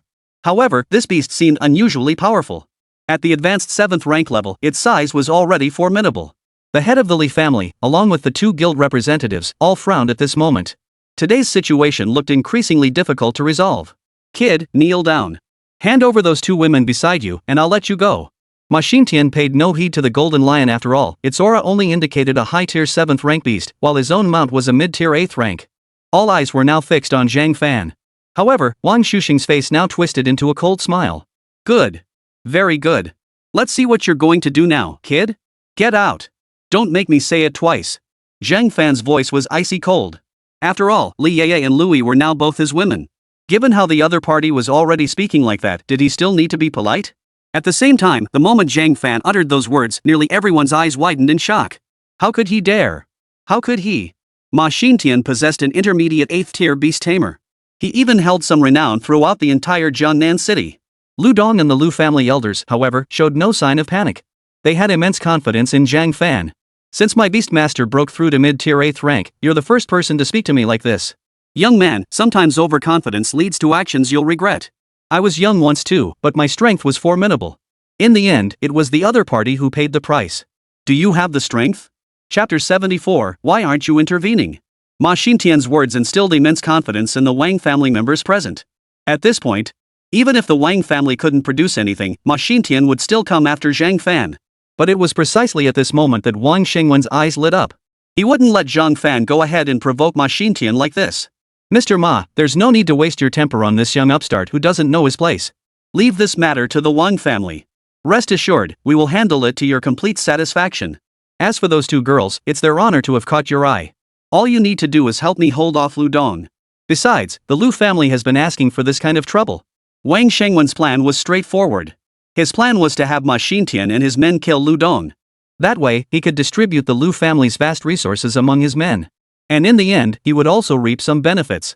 Moreover, after today's events, he would have forged a bond with top-tier experts like Ma Xintian in Jiangnan City. With that, the future development of his family would face almost no problems or obstacles. For a moment, Wang Xingwen saw a splendid path laid out before him. Oh? Well then, since that's the case, you won't be leaving just yet. Zhang Fan's face turned pale with rage. Simultaneously, a murderous intent toward Ma Xintian surged within him. Ever since he had cultivated those 6-winged creatures, he hadn't felt this furious in a very long time. Oomph. Kid. This is the Wang family's turf, not yours. Mr. Ma possesses an intermediate 8th tier beast rider. With just your 2 beasts, they might show some combat prowess at tiers 3 or 4, but tier 8 is an uncrossable chasm. No matter how mutated or evolved your 3rd or 4th tier beasts become, they can never match an 8th tier beast. Surely you understand this simple truth? As he spoke, Wang Xingwen summoned his trump cards 2 mid-tier 7th rank beasts. The moment these 2 beasts appeared, they let out a piercing howl to the heavens. The spectacle was immense. The aura of mid-tier 7th rank power radiated from their bodies. Facing such overwhelming pressure, Zhang Fan remained utterly unfazed. Wang Xingwen couldn't fathom what was happening, a strange unease creeping into his heart. Something's off. This kid saw my 2 beasts at mid-tier 7th rank, and the Lu family has already been intercepted. Why doesn't he show any reaction at all? Could it be that this kid has some other outside support? Impossible. If he truly had any connections, he wouldn't have ended up at the 4th Academy in the first place. At that moment, Ma Xintian turned his gaze toward the Golden Lion. He hadn't really looked closely before. But now, upon closer inspection, his mind suddenly lit up. This beast rider, something was off. How could a 7th tier advanced aura be this formidable? The Lu family, it seems you're determined to side with that brat. Ma Xintian stared intently at Lu Dong. Yet Lu Dong remained even more composed than him. Even if it were an 8th tier mid-level beast, with that skill in hand, Lu Dong wouldn't feel much flustered even facing a 9th tier beast. As for the others present, he didn't give a single one of them a second thought. Beast tamers below the 8th tier couldn't even scratch his old buddy. Ma Xintian, I know you. Rumor has it you've been obsessed with women for over a decade, betting countless young girls. But today, I'll teach you a lesson. An intermediate 8th tier beast? It's nothing. These words drew several curious glances toward Lu Dong from the crowd. Simultaneously, they felt an even greater sense of unease. Where exactly did Zhang Fan and Lu Dong draw their confidence from? Also, I suggest you learn not to underestimate anyone. Lu Dong's few words filled Ma Xintian's face with fury. Very well. Emerge, Xianming Dark Tiger. A swirling mass of black flame materialized from the void, followed by a massive, solidified tiger-like beast over 100 meters in length. Zhang Fan gave the beast a cursory glance. Even that brief observation revealed its combat strength likely hovered around the lower tier of the 8th rank. While its outward appearance and aura suggested mid-tier 8th rank, Zhang Fan trusted his instincts more. Even without a stats panel, his innate ability to perceive the state of a beast remained intact. Go, Xianming Dark Tiger. Crush it. Ma Xintian swept his arm in a commanding gesture, urging the beast beside him to charge forward. Roar. Yet at that moment, Lu Dong's beast let out a piercing roar that echoed through the heavens. Many immediately covered their ears. Some of the younger generation of the Wang family, who hadn't yet contracted beasts, collapsed onto the ground. The Golden Lion's eyes were now bloodshot, its aura steadily intensifying. In an instant, it vanished from its original spot. That speed. Wang Xingwen and Ma Xingtian, witnessing this scene, both gasped in unison. They realized Lu Dong's beast's combat prowess seemed far from ordinary. PSSSHH. Roar. In the blink of an eye, Ma Xingtian's Xianming Dark Tiger had a chunk of flesh torn from its body. Everyone present was seasoned veteran in their own right. The combat prowess gap between the two beasts became starkly apparent. Clearly, Ma Xingtian's beast was no match for Lu Dong's. In fact, it seemed to offer little resistance at all against its opponent. The Dark Tiger hadn't even made a move yet a chunk of flesh had already been torn from its body. Instinctively, fear crept in. Meanwhile, the Golden Lion, already under the influence of the skill, saw its sanity drastically diminished. Even without the sanity drain, the Golden Lion couldn't possibly stop now. It lunged forward once more. This time, it pinned the Xianming Dark Tiger to the ground. Witnessing this, Lu Dong shook his head slightly. As expected, an intermediate 8th tier beast is nothing special. It wasn't even necessary to use that move. Perhaps your beast is simply too weak. A faint smile played at Lu Dong's lips, though he didn't forget who had sacrificed everything for this moment. What about you two guild masters over there and that Li family head? Aren't you going to intervene? Chapter 75, Despair, Invincible Might. The head of the Li family summoned by Wang Xingwen, along with the two guild leaders. They were now filled with profound regret. When they had come, they never imagined this outcome. Lu Dong's current beast riding prowess had reached such formidable heights. Attacks from beasts below the 8th rank were utterly ineffective. Meanwhile, beasts of 8th rank and above were now pinned to the ground. Large pools of blood were already spreading across the ground. Of course, this blood doesn't belong to Lu Dong's beast, but to Ma Xingtian, one of the top-tier powerhouses in Jiangnan City. The three of them, along with the few people each had brought, fell completely silent. Yet Ma Xingtian's expression also darkened at that moment. Master Lu, are you truly intending to declare war against me? Ma Xingtian was deeply distressed over his beast's plight, but though his heart ached and panic surged within him, he could not fully show it. Otherwise, he would be unable to control the situation. He knew full well the extent of his own actions. Many sought his death. At this critical moment, bringing forth what he considered to be friends of equal standing could exert some pressure. Lu Dong didn't bother responding directly to the other party. Instead, he turned his head and looked straight at Zhang Fan. Mr. Zhang? Hold him off first. Don't let him escape. I mean his men, and of course, his beast tamers too. At that moment, Zhang Fan extended his palm. The Yao mantis had just emerged, appearing as though it had just woken from sleep. Yet, upon closer observation, one could sense a hint of irritation emanating from Zhang Fan's Yao mantis. This emotion stemmed primarily from Zhang Fan's influence. As for Lu Qi, his body was already growing restless, his insect wings quivering slightly on his back. Its current fury surpassed even Zhang Fan's own rage. Zhang Fan's anger affected it too. It hadn't been resting either, but upon hearing someone mock Zhang Fan, its rage surged violently. Very well. Then, Ma Xingtian, you'd better step up your game. Those Wang family members won't pose much of an obstacle to Mr. Zhang. Lu Dong now fixed his gaze on the two beast riders on Zhang Fan's hands. The crowd's eyes followed suit. Among them, Wang Xingwen, taking the lead, immediately sent the two beasts beside him charging forward. Quick! Kill him! In that very instant, a ferocious roar erupted from near Zhang Fan's palms. Wailed. After bursting from Zhang Fan's palm, Lu Qi instantly shed all control over its form, expanding to a colossal 300 meters in an instant. To the onlookers, it was as if a colossal truck had suddenly burst around a corner. The moment the six-winged beast revealed itself, it charged at full force toward Wang Xingwen's two beasts. The distance between them was already extremely close. The two beasts instinctively tried to dodge and flee, but alas, it was nothing more than a fleeting thought. Snap! Snap! Without a second thought, the six-winged beast swallowed both beasts whole.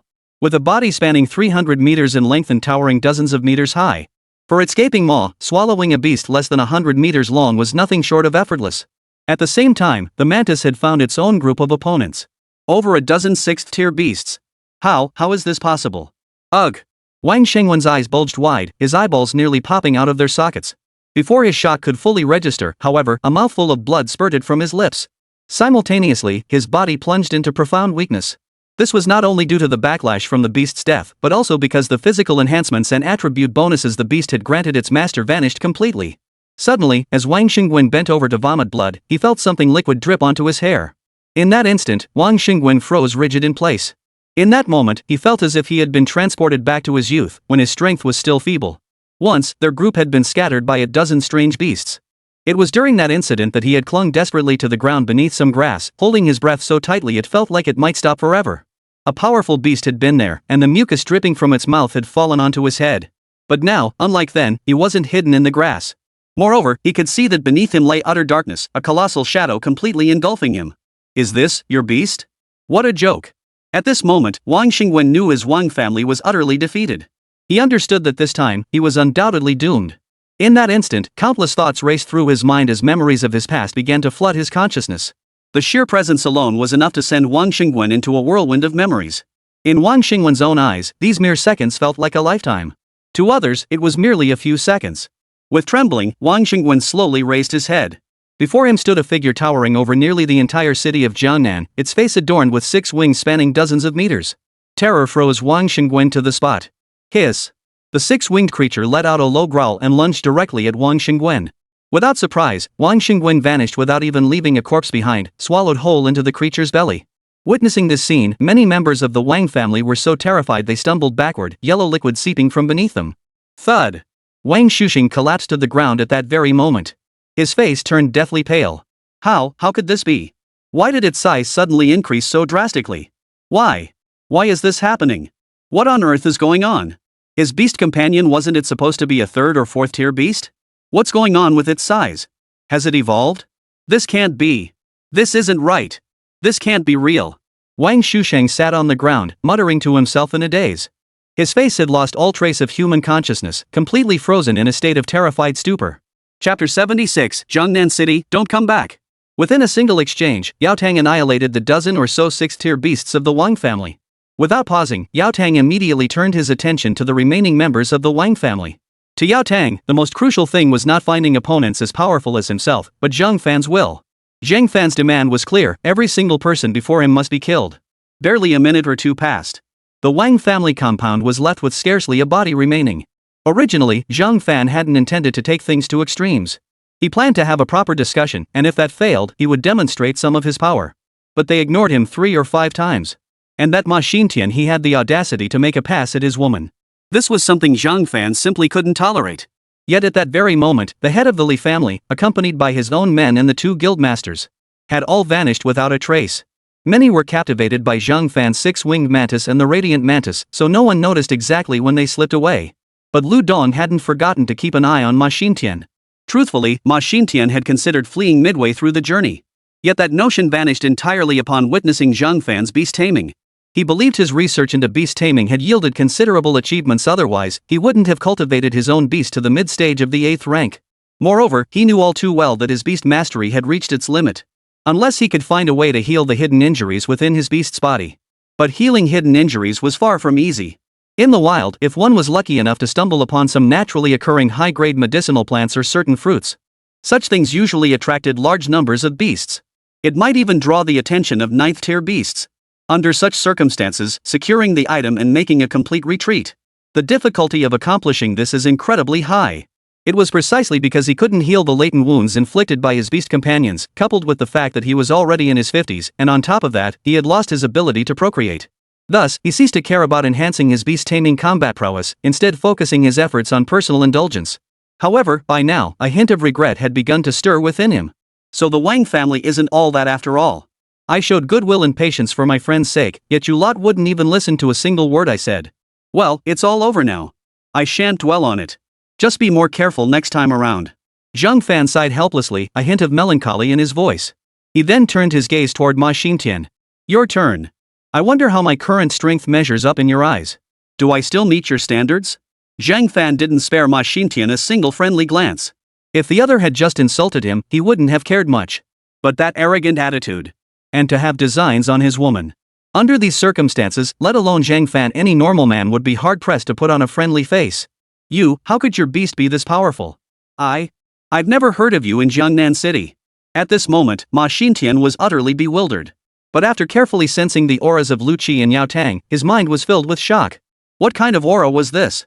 Was this level of aura genuine? Why did it feel almost weaker than it should be? Could it be that he was misjudging their level? Under normal circumstances, these 2 beasts should be an 8th tier and a 9th tier, respectively. That would make logical sense. Yet the aura emanating from these 2 beasts sent shockwaves through his mind. Because one was a high-tier 5th rank beast, and the other was a low-tier 5th rank beast. The problem was, he had seen it clearly just moments ago, that high-tier 5th rank beast had swallowed it whole. This capability, this level of combat power, was this truly a high-tier 5th rank beast? Shouldn't this be a 9th tier beast? Me? I just graduated a few days ago. Today was merely my first participation in the second academy's graduation assessment. But that's beside the point. Do you have any other beasts? Don't blame me for not giving you a chance. In your eyes, the weak deserve to pay the price. Now, I expect you to pay that price. Bring forth all your beasts and fight to the death. I'll show you great respect by tearing you limb from limb. What does respect have to do with being torn to pieces? Yet at this moment, no one present dared voice that question. Upon hearing Zhang Fan's words, Ma Xintian gave a bitter, self-mocking laugh. Who would have thought I'd meet such an end? Very well, bring it on. I won't run, there's nowhere to run anyway. Zhang Fan saw this and sneered coldly. He patted Yao Tang beside him. Not long after, the Wang family's grounds held another corpse, one that had been hacked into over a dozen pieces. This was none other than the former Ma Xintian. Meanwhile, his beast companion had been devoured by the golden lion. He must have arrived. That voice, it feels familiar. Wang Bing stood before the window, scrutinizing the outside. Suddenly, she realized all the guards near their house had vanished. Wang Yu raised an eyebrow. At this moment, the Wang family remains a formidable force to that young man. He wouldn't have lost his temper over you, would he? After uttering these words, Wang Yu's composure instantly shattered. She rose abruptly from the sofa. She hurried toward the window. However, from where they were being held captive, the front courtyard of the Wang residence was largely obscured, further blocked by surrounding trees. The only difference from usual was that not a single guard remained. Yet the sealing power from the scrolls within the house remained intact. Still, the guards are gone. We should break the seals here first, then go out and see. If that kid Zhang Fan has arrived, I'll find a way to rescue him. You and my demon hunters should leave the Wang family immediately and never return to Jiangnan City. A friend of mine is heading to the Imperial Southern District's central city, Lion Camel City. It's a major hub where many beast tamers possess beasts ranked 10th tier or higher. You'll have far more opportunities there. With that, Wang Yu released his own beast rider. Chapter 77, The Wang Family's Downfall. Boom! The Wang family's house was instantly blown apart. Excitement instantly flashed across the faces of Wang Yu and his companions. But immediately afterward, Wang Yu turned to face the others. Quick! Now is our chance, we must leave immediately. Suddenly, an intensely vicious aura rapidly approached. The sheer force radiating from the intruder caused the beasts beside them to collapse instantly to the ground. That aura. What? Is that Zhang Fan's beast? Wang Yu instinctively sensed something was wrong and turned to look. Immediately, he saw a colossal, towering creature charging toward them, smashing through a row of walls and flattening numerous trees in its path. Wang Bing also turned her head toward the source of the sound. But the moment she saw it, she froze in place. First, this beast bore an uncanny resemblance to Zhang Fan's mount. The only difference was that this beast seemed to be a colossal version, magnified by more than 10 times compared to Zhang Fan's. If Zhang Fan's reptilian beast were a child, then the one before them was its grandfather. This beast, it must be Zhang Fan's. That aura, no mistake about it. Wang Bing was also somewhat shocked, and at the same time, she was curious how had Zhang Fan's beast grown so much larger? Could it be that Zhang Fan's beast had undergone another evolution? But this evolution was far too rapid. A single evolution had propelled it to nearly 300 meters in size. Its combat power must have surged dramatically. At that moment, everyone also understood why the Wang family's guards had vanished without a trace. Given the situation, if they were truly Wang family guards, they would have left immediately. They wouldn't risk life and limb for mere gold coins. Immediately afterward, the group sensed a massive surge of energy rapidly approaching their location. Soon, Wang Yu and Wang Bing also spotted Zhang Fan. The moment they met, Wang Bing rushed forward and threw herself at Zhang Fan. Thud! Zhang Fan gently embraced Wang Bing. It's all right now. Actually, I had intended to have a thorough discussion with your Wang family. After all, this is your clan. Unfortunately, your family head. Just as Zhang Fan was speaking these words, Wang Bing burst into tears. She couldn't fathom how Zhang Fan had attained such formidable power. All she felt was the immense weight on her neck vanishing completely. Her body felt light. The tension she'd been holding onto finally dissolved. You finally came. I thought. Upon witnessing this scene, Lu Don and the others wisely took a few steps back. Lu Yi frowned. Another one. With her keen eye, she could tell in women possess an exceptionally sharp intuition. She sensed that Wang Bing and Zhang Fan shared a relationship that wasn't quite ordinary. Come to think of it, hadn't Zhang Fan mentioned before that he couldn't form a contract with any spirit beasts while at the 4th Academy? How come he always had women wherever he went? Don't worry. Theoretically, you're third in line. She comes after me. As for Zhang Yu, well, you probably won't see her anytime soon. At that moment, Li Yaya quietly spoke up from the side. Her words startled Lu Yi. She soon realized that Li Yaya's words were meant for her ears alone. Her face flushed slightly. It's already so late today. After we finish talking, it'll probably be time to get down to business. Ah, what business? Louis understood what talking things over meant, but getting things done coupled with Li Ye's peculiar tone left her hesitant to speculate further. A short while later, in the Wang family's grand hall, Zhang Fan took his seat at the head of the table. Before Zhang Fan could speak, Lu Dong spoke up directly. He had been contemplating the Wang family's affairs all along. First, no matter how they negotiated, they could secure some resources from the Wang family. But afterward, they would have no further ties with the Wang family. At best, they'd remain mere acquaintances. But if he forgoes those resources and cultivates the Wang family as genuine friends instead, then, after Zhang Fan left Jiangnan City, the Lu family and the Wang family would become the major clans of Jiangnan City. Within the next generation or two, the two families could even arrange marriages between their branches. That would be a long-term strategy. Mr. Zhang, after giving it some thought, I realize the Wang family is facing difficulties now. Their numbers are dwindling. At this juncture, our Lu family should lend them support as friends. Lu Dong spoke directly. His words drew no objections from the Lu family members present. After all, this was something he had planned from the start and discussed with the family beforehand. Zhang Fan and Lu Yi, however, looked utterly stunned. Wasn't the Lu family supposed to take some resources? Why the sudden change of heart? Zhang Fan had insisted the Lu family accompany them precisely to guard against any potential backup plans from the Wang family. Well, it turned out they did have one, but it wasn't much to worry about. Why the sudden change of heart? Zhang Fan was curious. Well, the main thing is, even if we hadn't come, you could have handled the Wang family on your own. My beast only evolved because of your guidance. And this evolution isn't ordinary. A standard 8th tier beast couldn't possibly withstand it. I witnessed its combat prowess in the battle just now. All of this was made possible with your help. So I won't be taking the Wang family's resources. After Lu Dong finished speaking, Zhang Fan nodded in understanding. Their discussion had centered entirely on this matter. As for the Wang family's treasure vault, with Wang Bing around, knowing its location was all that mattered. It wasn't as if it couldn't be opened. Now that Lu Dong had declined the Lu family's resources, it remained to be seen how much the Wang family's resources would amount to. He couldn't possibly take it all anyway. Late at night, Zhang Fan had intended to rest with Li Ye, but Louis barged into their room in the middle of the night. Later that night, Wang Bing also slipped in quietly. The next day, Li Ye and Zhang Fan had both gotten up, while the other two were still lying in bed. I'll take care of them. You go find Wang Yu first. Didn't she say yesterday she needed to talk to you about something? Zhang Fan looked at Li Ye before him. A faint smile appeared on his face. Truth be told, he was most satisfied with Li Ye. But gazing at her in the early morning light, clad only in scattered pieces of clothing, with lingering traces of last night still visible. Stop staring. Hurry up. Wang Yu is waiting for you. Chapter 78, Want to go to wider places? Good morning, Sister Wang Yu. Zhang Fan looked at Wang Yu with a relaxed expression. Her face wasn't bad either, except for that scar. Her figure was equally impressive, with a pair of prominent peaks that commanded attention. Her two jade-like legs were casually propped up beside her, without a hint of restraint. Wang Yu reclined on the sofa with utter nonchalance. Morning. Had a good night? I heard every sound they made. Wang Yu's remark instantly threw Zhang Fan off guard, causing his face to flush crimson. Even though he was a man, being teased like this now made him feel genuinely embarrassed. In his previous life, Zhang Fan would have scoffed at others facing such situations, declaring, "What's there to be embarrassed about? We're men." But now that it happened to him, he genuinely felt embarrassed. Alright, enough joking around. How strong are you now? Your true combat power.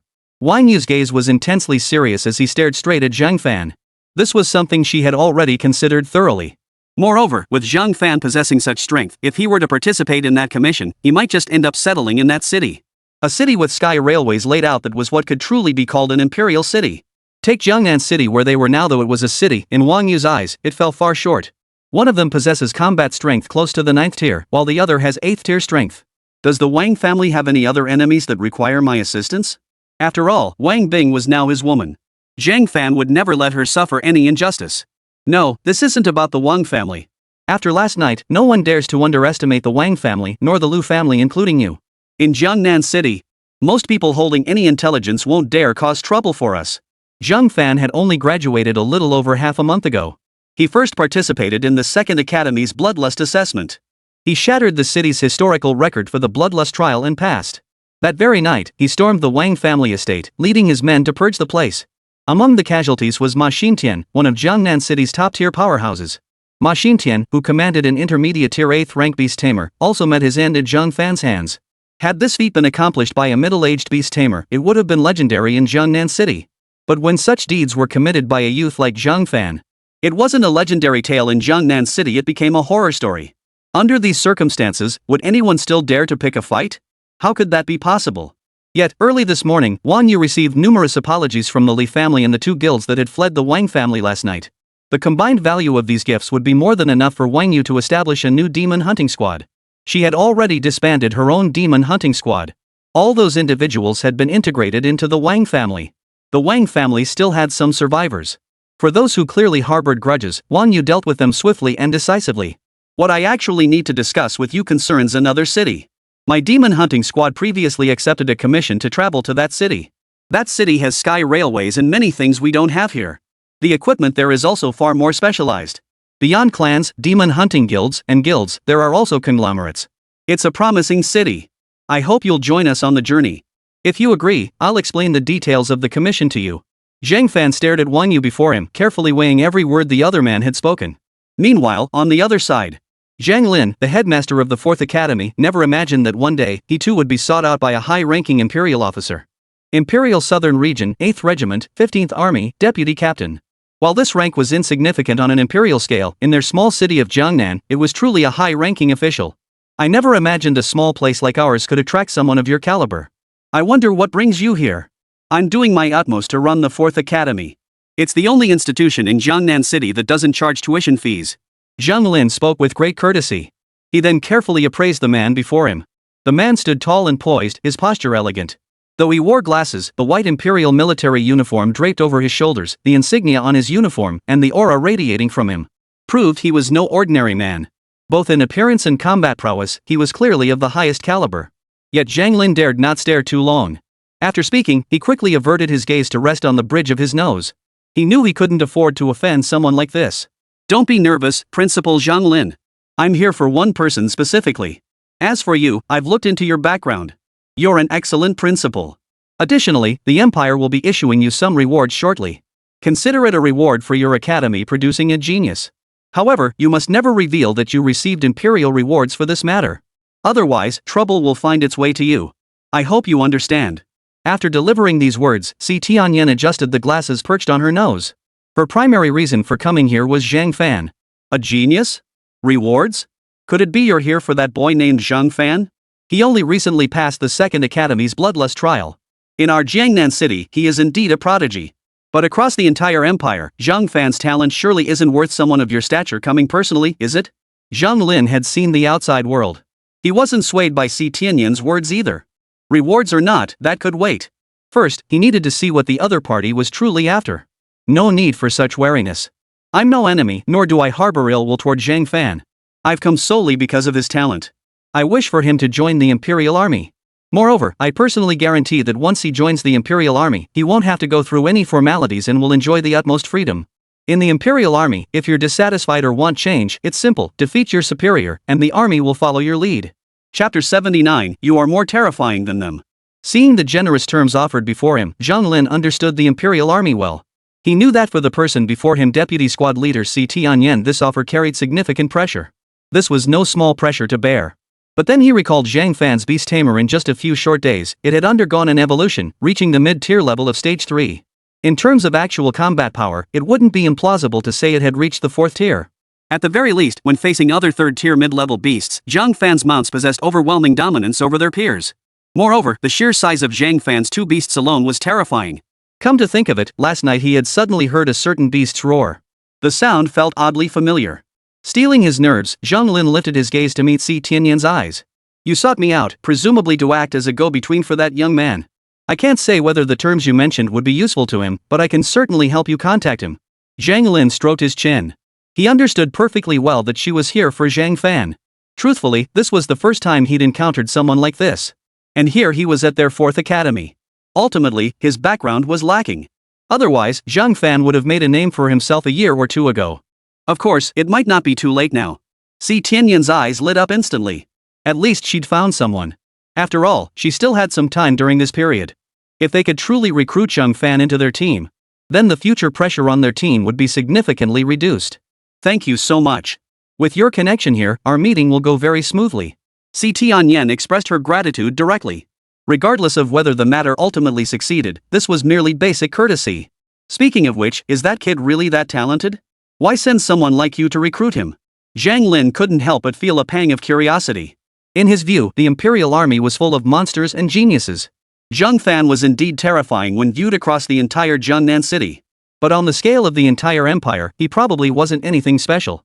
First off, I'm also a beast tamer. I can tell his beasts are different, something others haven't noticed yet. That's why I decided to strike first. A faint smile touched Si Tianyan's lips. She was determined to secure Zhang Fan at all costs. Seeing this, Zhang Lin chose to say no more. Meanwhile, Zhang Fan also strongly agreed to relocate to another city. After all, an intermediate 8th tier cultivator could already lord it over others here. In other words, mid-tier 8th rank strength placed one among the elite in Jiangnan City. While this level represented the pinnacle for most others, to Zhang Fan, it was merely adequate. His two current beast mounts both possessed 8th tier combat strength. Moreover, with sufficient resources, he could amass as many 8th tier or even 9th tier combat forces as he desired. Given sufficient resources, his combat power would inevitably reach a point where one man could rival a city, or even an entire empire. Of course, all this required time for Zhang Fan. With sufficient time and resources, however, none of this would be an issue. For now, Jiangnan City was indeed a favorable base. After all, it was the place where Zhang Fan had grown up alone. He did harbor some affection for this place. But the city's resources have reached their limit. Sooner or later, he would have to leave. I've actually been considering that myself. Tell me more about that commission. Zhang Fan spoke slowly. Wang Yu, seated across from him, instantly broke into a smile. Excellent. I knew someone like you wouldn't stay here long. This is essentially an escort mission. The client hired 3 factions, one of which you're quite familiar with. That guild belongs to Li Tianhe, and there's also my Demon Hunters Guild. As for the third guild, I'm not sure about them. The client wants us to escort her to a major city in the southern center, Lion Camel City. Zhang Fan's eyebrow shot up at the name. It was a rather fitting name. In his previous life, he had heard of such a city. But it was in Journey to the West, the city where the golden-winged giant eagle swallowed people. Now, there was actually a city called Lion Camel City here too. This was rather intriguing. Just a simple escort mission? Yes, escort her until the other party takes over. But according to the client's instructions, there's a high chance they'll betray us and ambush us. As long as you can escort her to Lion Camel City, she can arrange your identities within Lion Camel City. However, the sponsor also mentioned that if those people do betray us and attempt an ambush, they'll have at least 8th tier combat strength as a baseline. At this point, Wang Yu couldn't help but sigh inwardly. In her youth, she too had considered leaving the Wang family to seek a life in another city. But she had only visited Lion Camel City once. Back then, she had genuinely felt that it truly lived up to its reputation as an imperial recognized city. The things within were simply incomparable to ordinary cities like Jiangnan. But the people there were also exceptionally strong. Beyond their terrifying beast-taming prowess, the power wielded by the beast-tamers themselves was extraordinary. Unfortunately, her talent and strength weren't sufficient to survive there. Otherwise, she would have been devoured whole sooner or later. Only sufficient strength was the foundation for survival there. I see. So you mean we'll accompany you on your commission, and in the end, we'll all stay in Lion Camel City together? Zhang Fan spoke slowly. Simultaneously, a flicker of anticipation stirred within him. This marked his first departure from Jiangnan City to venture to another city. His previous departure had merely been to gather materials in the wilderness. He wondered if this wilderness trip might yield some insect-type beasts along the way. These days, Zhang Fan wasn't too picky about the beasts he tamed. Any insect type will do. No, we won't stay. Our strength is insufficient. You're different. To be honest, I've never seen anyone like you before, someone whose power could swell to this extent in just a few short days. Compared to the people of Lion Camel City, I feel you're the more terrifying one. Chapter 80, what? Evolving again? Zhang Fan remained unmoved by Wang Yu's flattery. Having lived 2 lifetimes, he rarely experienced emotional fluctuations unless something struck at his very core. So, you're not planning to join us? Zhang Fan inquired once more. The Wang family is still here. I must stay behind. Of course, the main reason is that our strength is insufficient. But you're different. As he spoke, Wang Yu exhaled slowly, rising from the sofa to gaze out the window. Earlier, when she returned to the Wang family, she had been like an ostrich, unable to lift her head or speak. A heavy weight constantly pressed down on her heart. But she had no way out. But now? She could finally relax at home. How swiftly this had all come about. She had truly believed she would never be able to return to any family for the rest of her life. Come on, I'll take you to the Wang family treasury. See if there's anything you need. We don't have much gold right now, but how about 5 million coins? Wang Yu turned back to Zhang Fan and got straight to business. After all, Zhang Fan hadn't agreed to this for nothing in the first place. Though Wang Bing and Zhang Fan's relationship was no longer that of ordinary friends. But when it came to matters of interest, it was often best to keep things clear. Otherwise, problems would inevitably arise later. Acceptable. This is already a huge bargain for me. By the way, does the Wang family have any 9th grade energy cores? Zhang Fan felt a flicker of anticipation. His current gold reserves were actually sufficient to purchase the materials for the 6-winged creature's next evolution. But 9th tier energy cores? These were a different beast altogether compared to 3rd or 4th tier cores. Such items could, to a certain extent, repair latent injuries on 4th or 5th tier beasts. Of course, using them this way was somewhat extravagant. More importantly, a 9th tier energy core could serve as nourishment to elevate a beast master beyond the 9th tier. After all, there were only a few ways for a beast to advance in rank. Among them, the fastest methods to see results are devouring energy cores and evolution. The former method has a limit based on the current form. Once this limit is reached, whether through continued core consumption or other methods like training or devouring other beasts, cannot be surpassed. Evolution, however, is different. There is no ceiling here. Instead, it continuously breaks through its own limits. Beyond that, Zhang Fan had also heard that 9th tier cores could be used to craft powerful scrolls and similar items. Lower grade energy cores could be used for this purpose, but the results were reportedly far less effective. However, Zhang Fan himself had no idea. What exactly did his words imply? 9th tier energy cores? Are you kidding me? I've never seen such a thing in my entire life. Let alone our Wang family. If those things existed, those old fools wouldn't be scheming to use us as sacrifices to enter that eternal secret realm. Suddenly, Wang Yu realized that whatever Zhang Fan wanted was surely for his beast. Could it be that your beast's level hasn't reached its limit yet? Is there a cap to its current form? Wang Yu couldn't help but recall that when he first met Zhang Fan, the other's beast companion was only about 30 meters in size. Truthfully, back then, even compared to the beasts of 4th Academy students, Zhang Fan's beast wasn't exactly small. It certainly wasn't small. Well, actually, since our first meeting, it has undergone 2 evolutions. Oh, I see. That explains why. Wait, it's already undergone 2 evolutions? Isn't your beast supposed to be a mutated evolution? Wang Yu felt another wave of shock wash over her. She had assumed Zhang Fan was simply lucky, combined with his unique ability to assess the state of his beast. That's why he'd managed to cultivate this beast to such a level. But now it seemed like that wasn't the case at all. Zhang Fan's beast had undergone 2 evolutions to reach its current state. Wait, did that mean Zhang Fan and himself needed a 9th tier energy core? Could it be that Zhang Fan's beast was about to evolve again? What kind of luck is this? Hold on, no, this isn't about luck. This beast's evolution stems solely from Zhang Fan's own abilities, not some stroke of fortune. Once was coincidence, twice was luck. This is the 3rd time. Looks like you guessed it. That's right, I've gathered most of the materials already. But this 9th tier energy core is the only thing missing. Your Wang family, such a large clan, doesn't have one either? Zhang Fan's face was filled with suspicion. Upon hearing Zhang Fan's words, Wang Yu's face instantly turned ashen. What do you mean even a clan as large as ours doesn't have one? Honestly, forget our Wang family, you won't find one anywhere in the entire city of Jiangnan. But while Jiangnan City doesn't have one, OU City definitely does. That place is enormous. You know that feeling when you stand atop a skyscraper and your gaze can't even take in the entire city? OU City, there must be one there. Of course, you could also try your luck in the Dark Forest. I recall there was a 9th tier beast there last time. Zhang Fan's eyes lit up instantly. One 9th tier core was 1 core. The 6-winged evolution required a total of 5 cores. As for the Radiant Mantis, Zhang Fan had chosen a different evolutionary path. Regardless of the path, the energy cores required for the Radiant Mantis were substantial. At least 3 were needed to start. Zhang Fan still decided to prioritize the 6-winged evolution first. If circumstances changed, he would prioritize the Radiant Mantis instead. When was this intelligence gathered? Where in the Dark Forest roughly? Is there a map? Excitement instantly flashed across Zhang Fan's face. Yet the response he received was Wang Yu shaking his head. Probably over a decade ago. If there were a 9th tier beast outside now, the entire Jiangnan City would be in an uproar. Forget about finding it in Jiangnan City. You'll have to go to OU City. I guarantee you, it's definitely there. As he spoke these words, Wang Yu felt his toothache intensify unbearably. His eyes flashed with horror. Evolution, was it really that simple for the person before him? Chapter 81, Join? Not a chance. Upon hearing Wang Yu's words, Zhang Fan's face broke into a helpless smile. In this situation, he truly had no solution.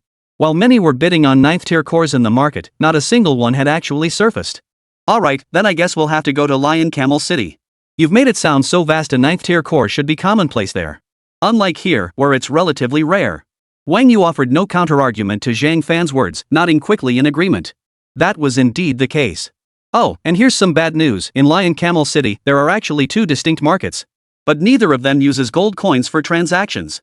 That's why I said after visiting that place, I felt Jiangnan City wasn't all that impressive. They use energy cores for transactions there. But I'm still too weak to stay. Come on, I'll take you to meet that benefactor. I'll give her a heads up first. She's considered my friend, so she won't shortchange you. You can rest assured about that. Zhang Fan nodded lightly. Just then, his phone suddenly rang. He pulled it out to glance at the screen, then lifted his head again, fixing Wang Yu with a careful gaze. Wang Yu understood the situation. This was most likely someone trying to contact Zhang Fan. And for Zhang Fan, it would be difficult to refuse. Well, looks like someone's after you. Let me guess you probably can't say no. Is it a woman? Wang Yu teased. Zhang Fan shook his head. No, it's the principal who enrolled me. He said someone from the Imperial military wants to see me. It's probably about recruiting me into the military. I'll see if I can buy a 9th tier energy core from them. Since the gold coins can't be spent in Lion Camel City anyway, I'll just spend them here over the next few days. As for the commission, Zhang Fan looked dead serious. The piece of intelligence Wang Yu shared was indeed crucial. The markets in Lion Camel City didn't even use gold coins as currency. As for the commission, there are still a few days left before month end, so there's no rush. What about considering the offer from the Imperial military? I hear their compensation is quite favorable. Wang Yu was curious, sensing that Zhang Fan didn't seem particularly keen on the military. Zhang Fan shook his head flatly. In his previous life, he'd been confined for most of his existence. Now, arriving in this world, he was being urged to join the military only to be locked up again? No thanks. Besides, he feared the military might uncover his secret.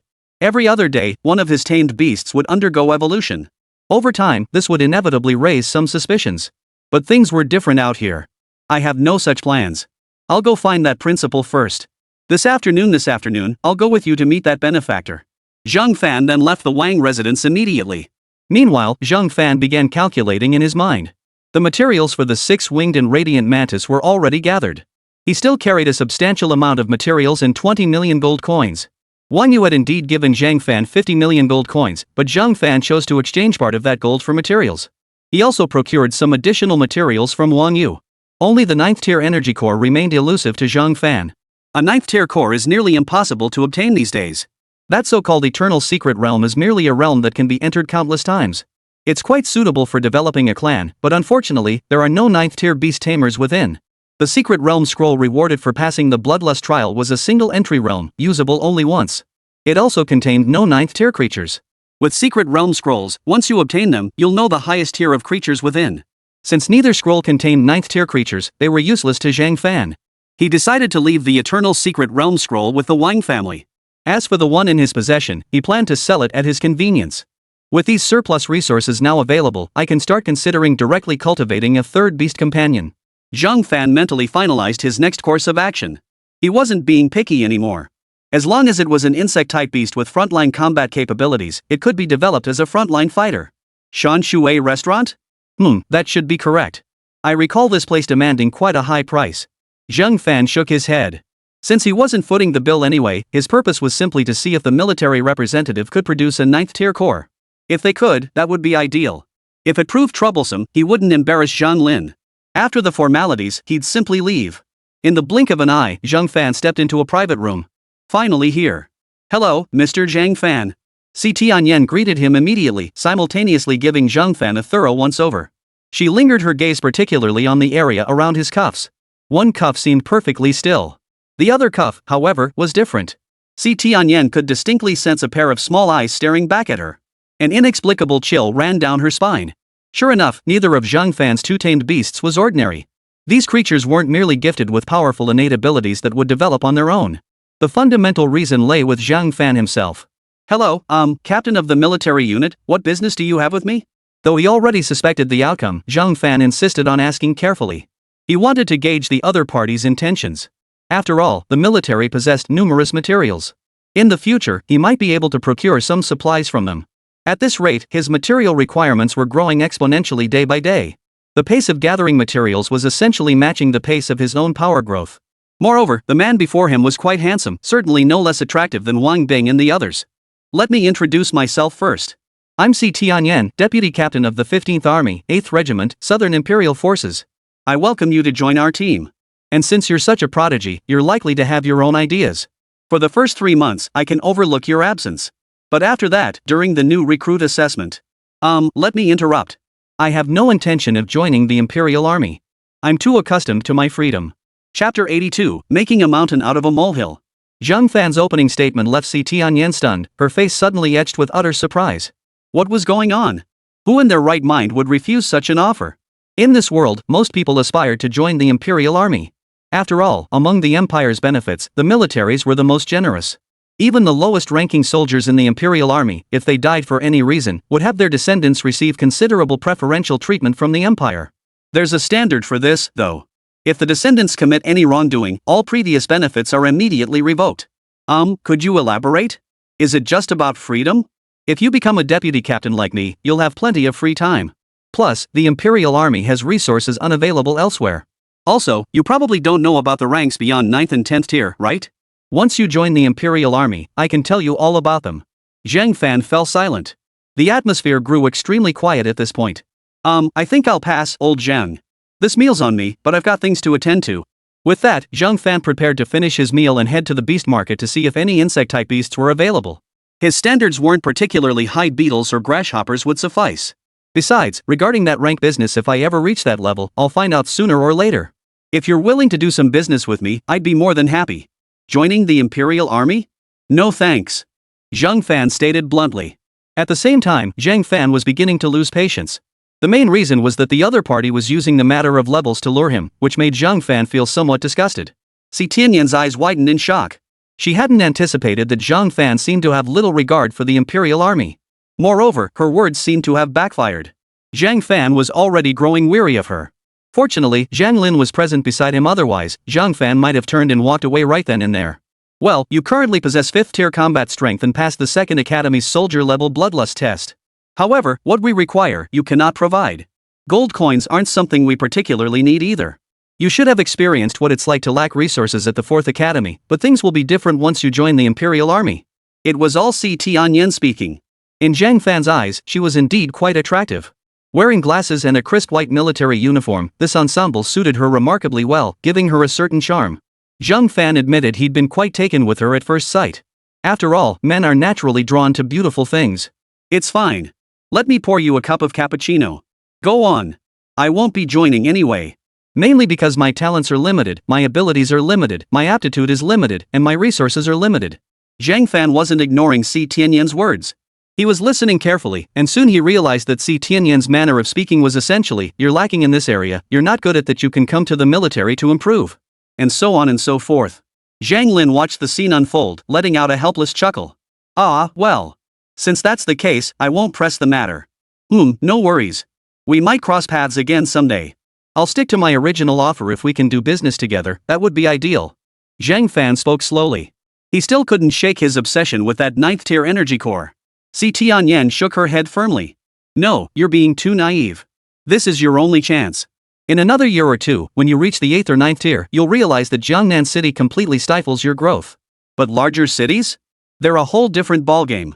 After saying all this, Si Tianyan scrutinized Zhang Fan once more, hoping to detect some sign of embarrassment on his face. But Zhang Fan remained as calm as ever. Alright, it seemed she had underestimated the situation. She had already offered numerous favorable terms, yet he clearly had no intention of joining the military. I'm done eating, so I'll be heading out. Truthfully, I don't really want anything, just some 9th tier energy cores. If they're unavailable, then never mind. 9th tier? Hearing this, Zhang Lin and Si Tianyan both froze.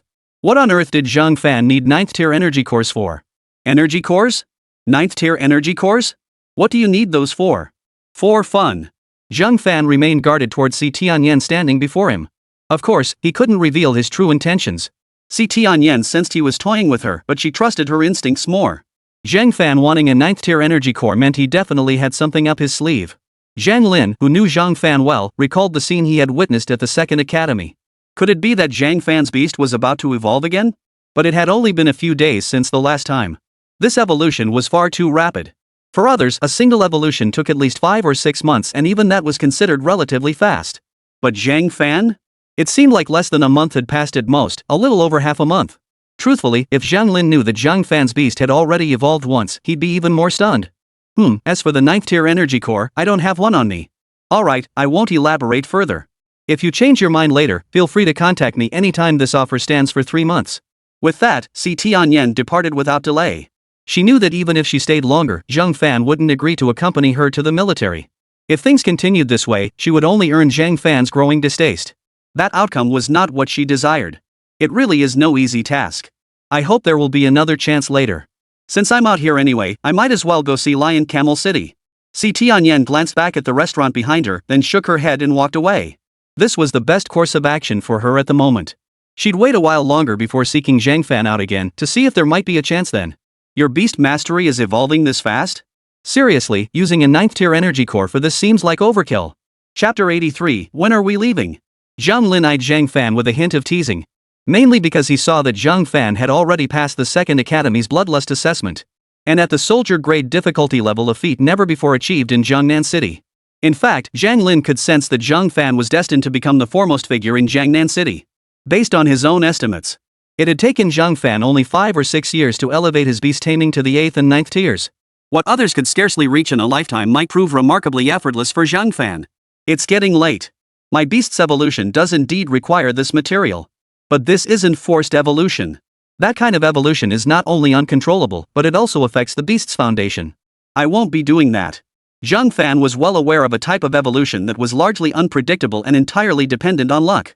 That involved using a high-grade energy core to channel its vast stored energy directly into the beast's body. Typically, such an evolution required the beast's level to be significantly lower than the energy core's.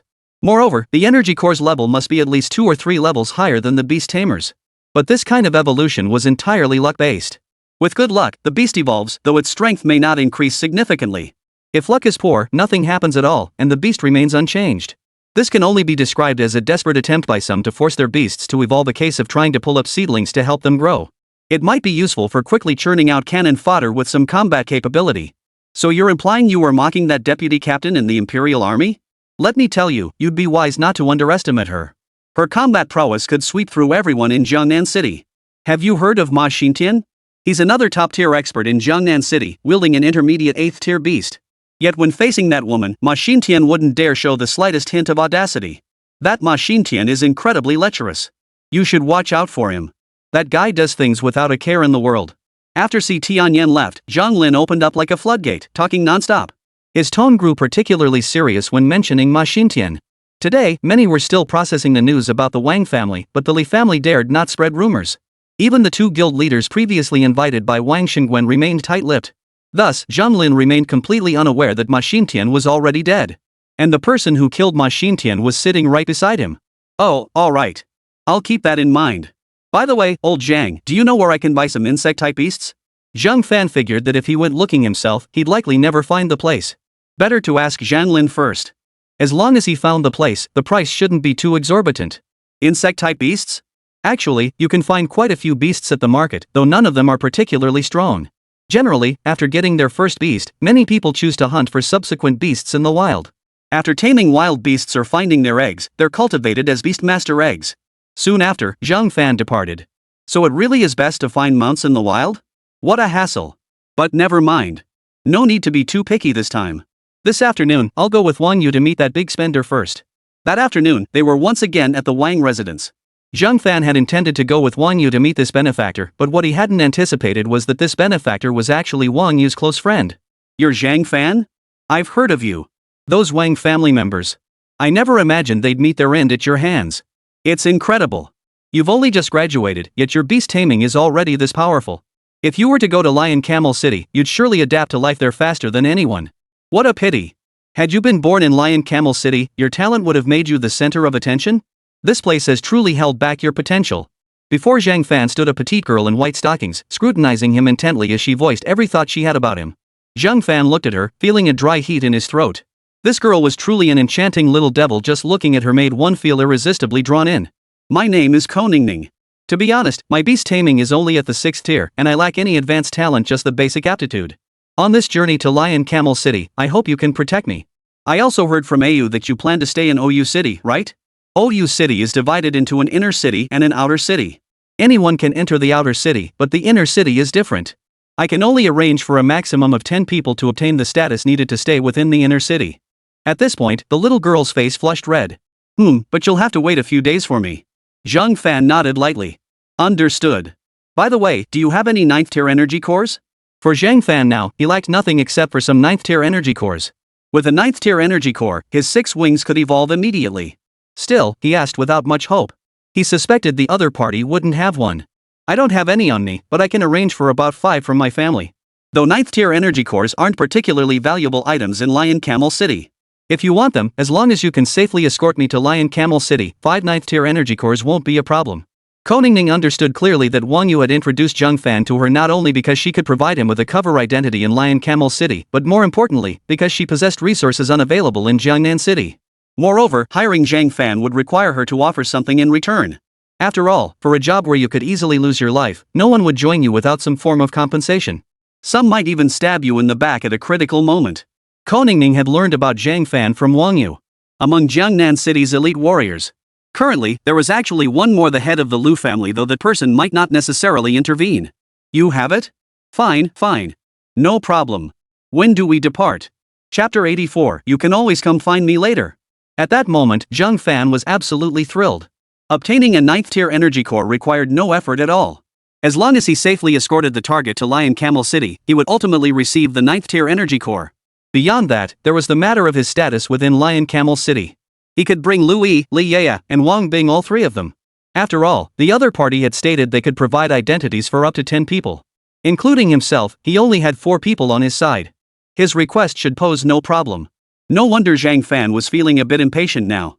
Both of his tamed beasts were stuck precisely because of this requirement for a 9th tier energy core. With a 9th tier energy core, Zhang Fan could immediately advance his beasts. This would significantly boost his combat strength. Moreover, with these 2 mounts, he wouldn't have to worry about facing 9th tier beasts at all.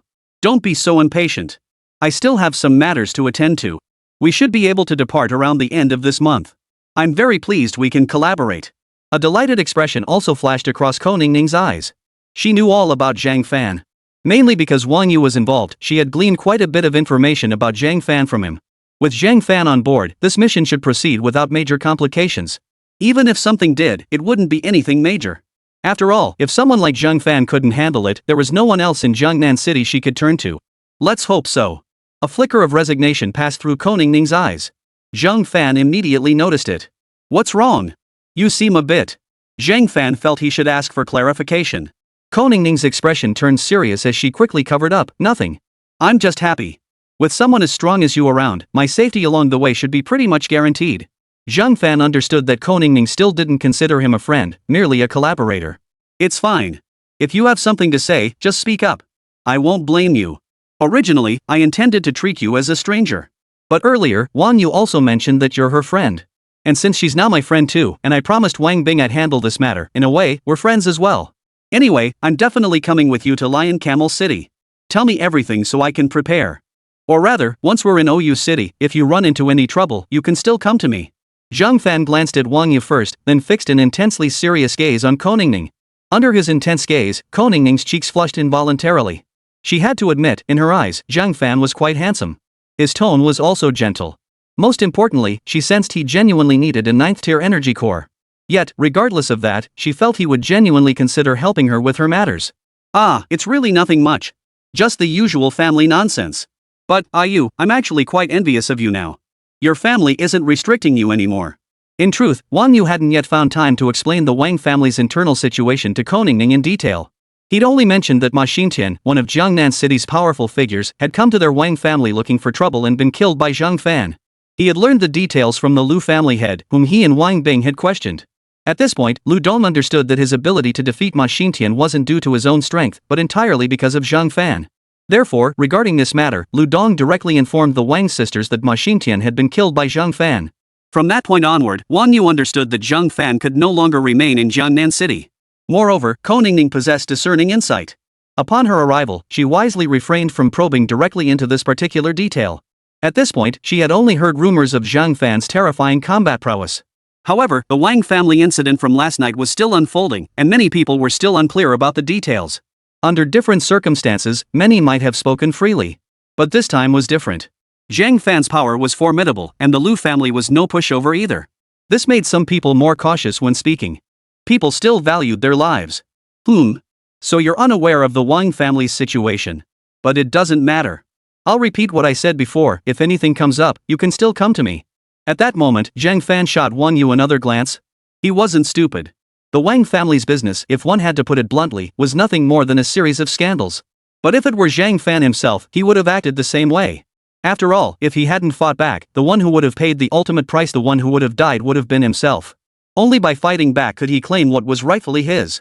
Otherwise, it would be telling others that he was fair game for plunder. There's really nothing we can't talk about, Ning Ning. Do you know why we don't have to worry about those elders from the Wang family? Wang Yu knew that matters concerning the Wang family could only be spoken of by her. It wouldn't be appropriate for Zhang Fan to speak. But Wang Yu didn't really hold it against him. Ko Ningning's eyes widened. Suddenly, she sensed something was off. Could it be? That's right. My sisters sought out Zhang Fan and had him slaughter them all. Though they were our kin, the moment they treated us as sacrificial pawns to be exploited. From that moment on, the bond between our families was severed. Oomph. They always preached about sacrifice with such righteous fervor, but when it actually came time for them to make a sacrifice, they backed down. Those of us without special talents had no way to resist.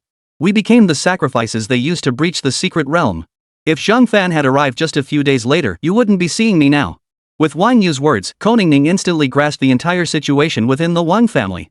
She also recalled that when she arrived today, there seemed to be only a handful of people left in the Wang household. Chapter 85, Setting the Goal. After learning about the Wang family's situation, Ko Ningning nodded slightly, her mind already forming some thoughts. However, she felt it was still too early for Zhang Fan to handle such matters now. It would be better to wait until they reached Lion Camel City. Brother Zhang Fan, there's no rush for us right now. My situation might indeed require your help later on, but I hope that by then, you'll possess combat strength surpassing the 9th tier. Ko Ningning stated earnestly. Given Zhang Fan's terrifying potential, she was placing her bet squarely on him. The main reason was that her own connections were scarce. Back then, she never could have imagined she'd end up in this situation. But looking at it now, her luck had actually been quite favorable. After all, it wasn't every day one encountered a terrifying genius like Zhang Fan, willing to lend his aid. Surpassing the 9th tier? As long as I have a 9th tier energy core, I can meet that requirement. So, it's settled. Now, tell me about the commission. What do you estimate the opponent's combat strength to be? The issue of the 9th tier energy core was resolved. For Zhang Fan, the next concern was the intensity of the attack. If there were 3 or 4 9th tier opponents, it would still pose some trouble for him. While 9th tier opponents posed no real threat to the 6-winged or the current Yaumantis, the inherent risks remained significant. Zhang Fan was unwilling to expose his beasts to such danger. Regardless, he needed to prioritize finding his 3rd and 4th beasts. Otherwise, if something went wrong with this mission, all his previous efforts would truly be for naught. To others, perhaps all Zhang Fan gained was a few 9th tier energy cores and an inner city identity in Lion Camel City. The practical value of that status aside, 9th tier energy cores were notoriously difficult to find. Even if Zhang Fan managed to acquire them through other means, it would still consume a significant amount of time. Even for himself, the 2 tamed beasts he had come to regard as children. Yao Tang and Lu Qi had likely sacrificed themselves to protect him during this mission. Such an outcome was utterly unacceptable to Zhang Fan. He had painstakingly cultivated both beasts to their current state. To Zhang Fan, it seemed like he hadn't expended much effort. But for the materials, he had calculated every possible contingency. He couldn't afford any mishaps at this critical juncture. Everything must proceed with utmost caution. Otherwise, the cost of starting over again would still be substantial for Zhang Fan. And he had no desire to start over. 9th tier? No. You're actually overestimating them. Given how they underestimate me, they wouldn't send such powerful pursuers. At most, it'll be 8th tier. There should be 1 or 2 8th tier experts. Is that a problem for you? 2 9th tier, perhaps high tier 9th tier. Sorry, I can't say for sure. Without you, the others would need several more guilds. I also feel it's not particularly useful. Ko Ningning also harbored a bit of self-interest. She desperately wanted to return alive to Lion Camel City. Once she reached Lion Camel City, someone would come to assist her. 8th rank, huh? Zhang Fan paused briefly, appearing to ponder whether to grant Ko Ningning's request. In truth, however, Zhang Fan wasn't pondering this matter at all. 8th tier alone was unlikely. Preparing for the worst-case scenario, the enemy would likely deploy 3 or 4 9th tier beast tamers. If that were the case, it might actually be for the best. He could assess the situation when the time came. As long as he continued accumulating beasts in the coming days, acquiring 2 more should suffice. With the materials he possessed, cultivating 2 more to their current level should be feasible. If absolutely necessary, he could collaborate with Li Tianhe's guild or the Lu family over the next couple of days. Gather more materials. Considering the resources he already possessed, cultivating 2 beasts to Yao Tang's level wouldn't be too difficult. In any case, his immediate goal was to secure 2 new beasts within the coming days. That way, even if the enemy dispatched 5 or 6 9th-tier beast tamers, he could handle them. Alright, understood. Anything else you need to relay? Like, besides the group you know about, are there any others lurking in the shadows who might target you? Also, since arriving in Jiangnan City, have you been accompanied by anyone? Are they truly trustworthy? We need to eliminate these unexpected variables and keep everything firmly under our control. Zhang Fan stared intently at Koningning. There was no way around it. This matter was incredibly important to him personally. Moreover, for Zhang Fan himself, there truly was no room for retreat. There was a way out, but Zhang Fan was unwilling to take it. One step back meant retreating step by step. By then, it wouldn't be a retreat at all, it would be a dead end. You? Koningning's eyes widened further. In recent years, after leaving her family due to certain events, this was the first person she'd encountered who treated her so genuinely. And this person was genuinely considering her interests above all else. But Wang Yu beside her also widened her eyes, studying Zhang Fan intently. If she remembered correctly, Zhang Fan had been with 3 people last night. How could he already be fixated on someone else so soon? Was he that energetic? For a moment, a faint blush crept onto Wang Yu's cheeks. Her heart pounded wildly. If Zhang Fan could have known what was going through Wang Yu's mind at that moment, he probably wouldn't have been able to resist mocking her. Why are you blushing like a bubble teapot? Zhang Fan, I'm truly grateful to you. With this kind of attitude, I feel I can completely trust you with this commission. I can tell you that when I came to Jiangnan City this time, I was in a terrible state. I escaped on my own. At that time, I didn't even have a place to sleep. If it weren't for Wang Yu, I truly wouldn't have known what to do. Rest assured, I won't withhold any resources from you in this commission. As for my situation, aside from Xiaoyu, you're the only one who knows about it right now. Chapter 86, Something's off about this third brother. Zhang Fan furrowed his brow. What's wrong? Nothing. I just feel like whoever's behind this has been planning it for a long time. Could you tell me who will be meeting you when you arrive in OU City? Or rather, who gave you the confidence to leave Jiangnan City now and return? After all, once you're back in OU City, it's a massive metropolis. It was bound to be teeming with beings surpassing the 9th rank. In such a place, those surpassing the 9th rank likely walk the streets like common dogs. And 9th rankers would be as worthless as dogs. At that point, forget Zhang Fan. Even if the entire population of Jiangnan City came along, they wouldn't be able to protect Koningning within OU City. Clearly, Koningning's desire to return stemmed from the immense confidence instilled in her by the person awaiting her in OU City. But Zhang Fan saw it clearly. If that person truly intended to protect Koningning, she wouldn't have fled to Jiangnan City alone. Unless, of course, those people were concerned that making a move within Jiangnan City would draw too much attention. Therefore, they needed a way to lure Koningning out. Moreover, this person had to be someone Koningning trusted implicitly. Like a relative, for instance. Upon reaching this conclusion, Zhang Fan's expression grew even more serious. At that moment, Zhang Fan couldn't help but feel a pang of sympathy. From a certain perspective, his orphan child was actually quite fortunate. Otherwise, dealing with family matters like this would be a headache for him. It's my third brother. He told me the family situation has stabilized. Moreover, those hunting me now intend to capture me alive as leverage against the clan. So once I return to Lion Camel City, I'll be safe. And at that time, I can give you the compensation you need. Koningning spoke with utmost sincerity. She sensed that Zhang Fan seemed genuinely concerned for her. After carefully weighing everything in her mind, she realized the situation might not be as straightforward as she'd imagined. The only thing she could offer Zhang Fan were those 9th-tier energy cores. As for anything else, Zhang Fan likely didn't need it. Yet, upon hearing Koningning's words, Zhang Fan immediately formed a suspicion. The person seeking to kill Koningning was either her so-called third brother. Or, there were others lurking behind her so-called third brother. Alright, I understand. You just wait here for now. I'll make some preparations. At the end of the month, we'll meet up at the Wang family's place. Then we'll set out together. Alright. That works. Koningning replied with a smile. At that very moment, Li Yaya and the others entered the main hall. The 3 of them spotted Koningning immediately.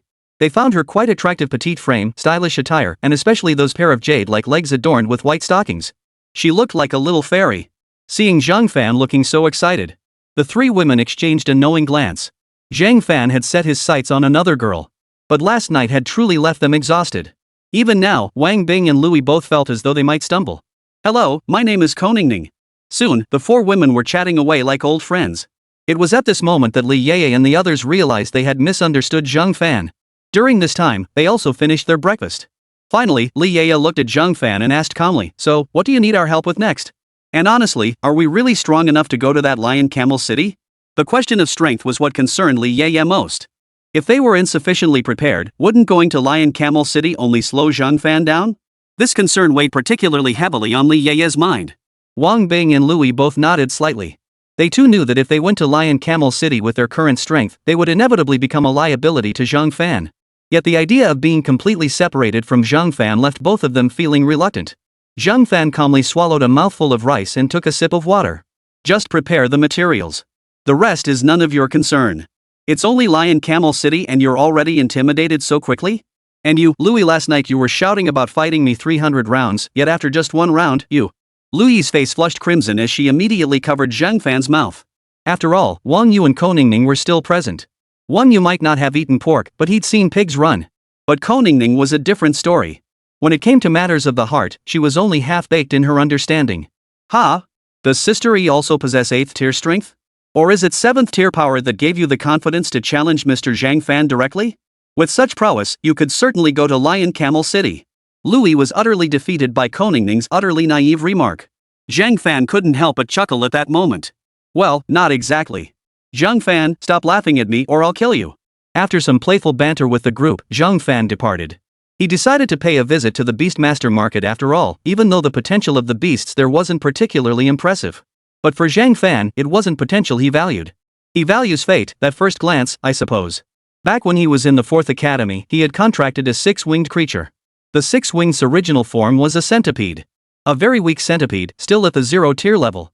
The Yao Mantis's predecessor was a lowland mantis. In terms of starting point, the Yao Mantis actually had a higher baseline than the 6 wings. Yet despite Yao Tang's current combat prowess being far from weak, Zhang Fan still felt it fell slightly short of what 6 wings had offered. Of course, Zhang Fan had no intention of pitting these two little creatures against each other to determine which was weaker or stronger. But the facts proved that what Zhang Fan needed for his bug cultivation evolution wasn't innate talent at all.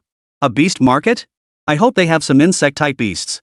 Otherwise, this is going to be a real headache. I don't want to go hunting in the wild again. In the wild, Zhang Fan felt like a savage searching for insects, only stumbling upon the lowland mantis by sheer coincidence. That very same insect is now the radiant mantis. He certainly didn't want to relive that ordeal. His only worry now was that the beast market wouldn't have the insect-type beast he desired. Chapter 87, Mr. Zhang Fan truly thinks ahead. Hey, come check this out. My beasts here are all top-notch breeds. Anyone interested? I've got several high bloodline beasts here. Fresh beast eggs. Just brought back from the wild dark forest. A little taming and they're ready to go. We've got beast incubation nutrient solution too, just 5,000 gold coins a bottle. Sold. Sold. 10,000 gold coins for 1 beast egg and 10 bags of beast feed. Upon arriving at the Beastmaster market, Zhang Fan found it resembled a vegetable market. But instead of vegetables, it sold Beastmaster eggs and numerous young Beastmaster creatures. These young beasts all looked incredibly adorable. Zhang Fan felt that if this place existed in his previous life, it would likely become the hottest pet market around. After all, these little creatures looked utterly adorable. Zhang Fan casually approached a stall. Hey, want to check out a beast? All top-notch breeds here, bloodhound demons, with a chance to master spirit skills at tier 6. 2,000 gold coins. These are flying off the shelves this year. How about I help you pick one out? The stall owner was incredibly enthusiastic. I'll just browse for now. Soon, Zhang Fan noticed that the young beasts in the cages at the stall in front of him were all baring their teeth at him. Of course, this wasn't a friendly greeting. At his current level, he still made these ordinary beasts feel uneasy. The stall owner's eyes widened. Bro, you've got at least 5th or 6th tier power, right? Your beast is really freaking out my little ones here. The man assumed Zhang Fan's beast had a fiery temperament and that the scent of his beast clinging to Zhang Fan was unsettling the young beasts. But that wasn't the case at all. Fundamentally, it was the effect of the golden finger within Zhang Fan's body. Hiss. A faint, almost inaudible sound emanated from Zhang Fan's sleeve. 6 wings, its 2 black eyes gleaming with a hint of ferocity, stared intently at the young beasts outside. In an instant, the young beast tamers fell completely still. Yet each of them held their tails slightly raised and trembling, revealing their far from calm state. Zhang Fan pinched his sleeve, calming Lu Qi. You're right. Do you have any insect-type beast tamers here? Zhang Fan didn't beat around the bush, getting straight to his purpose. Insect-type beast tamers? He wasn't picky at all now. As long as it wasn't some parasitic type that could only be used once, it would do. He had no intention of cultivating such mounts in the future. After all, such insect mounts depended on their hosts for survival. If the host died, the insect mount would perish too. Zhang Fan, who treated each of his beasts like his own child, naturally loathed the idea of such a fate. Insect-type beast? Bro, I'm afraid I don't have any. Why do you need one anyway? They're pretty weak. I like them. You don't have any here? Well, I do have some, but I don't sell them. They're usually just for the young ones to play with. If you want them, I'll give you 2. The stall owner immediately pulled a glass case from his chest. Zhang Fan's eyes lit up. Inside were 2 insect-type tamers. Wheat eradicating locust. Level, 0 tier. Skills, grass devouring, rapid digestion. Bloodthirsty jade scorpion. Level, tier 0. Skill, bloodlust. The levels of these 2 beasts are extremely low. They were literally 0 tier, seemingly no different from the 6-winged creatures encountered during Academy days. Zhang Fan immediately examined these 2 insect-type beasts more closely. He discovered that one had its tail severed, and both pairs of insect wings had been torn off. The bloodthirsty jade scorpion with the severed tail bore numerous scratches on its black-red carapace, and Zhang Fan could even discern traces of dried blood. As for the grass-devouring locust, Zhang Fan couldn't help but recall the grasshoppers he'd seen in his previous life. However, this grass-eradicating mighty locust wasn't the typical earthy brown color, but rather a golden hue. Of course, there were also traces of blood on its body. Zhang Fan could sense that these 2 little creatures were staring intently at him, their eyes filled with a longing. A longing for him to take them away. Well, they're a bit rough around the edges, but you know how it is, big brother. I use these things to entertain the young ones, so they're bound to be a little worn. As for the price, 10 gold coins. 10 gold coins, that was practically a steal. All right. I'll take these 2 little ones. Zhang Fan promptly tucked the glass box into his chest. He then swiftly produced 10 gold coins and handed them to the stall owner. The entire transaction flowed smoothly. Whether it was because Zhang Fan was buying things that usually went unsold, he hadn't encountered any particularly dramatic incidents. Meanwhile, in the front hall of the Lu residence, Lu Dong stared at Lu Yi and Lu Bufu in utter disbelief. His eyes nearly popped out of his head. Yet his beast companion, the golden lion, now measured only 2 or 3 meters in size, lying calmly nearby. Also present in the hall were several individuals who had just delivered gifts moments ago. You intend to go to Lion Camel City? Do you know what kind of place that is? Our Lu family has only just established a foothold in this city. Besides, with your beast, Zhang Fan will undoubtedly assist you in the future. Zhang Fan instructed me to go. He said that after completing this task, I would gain status within the inner city of Lion Camel City. I don't know what that status entails yet. But he's already told me to prepare some materials. He'll come here tonight. Lu Yi cut Lu Dong off abruptly. Lu Dong froze in place. His eyes widened slightly before he realized that Lu Yi and Zhang Fan were likely no longer ordinary acquaintances. For a few seconds, the air fell silent. Ha! Excellent. Mr. Zhang Fan truly possesses foresight and meticulous planning. Indeed, at this moment, our Lu family has become somewhat too prominent. Moreover, Mr. Zhang Fan. The others looked helpless. The golden lion lying on the ground beside them couldn't help but yawn. It knew Lu Dong all too well. This man was a man of principle, well, a principle that was rather flexible. Chapter 88. What kind of terrifying evolution is this? While these events unfolded at the Lu residence, another development occurred within Li Tianhe's guild. Sis, I know you crave strength, but people like Zhang Fan are incredibly rare in this world.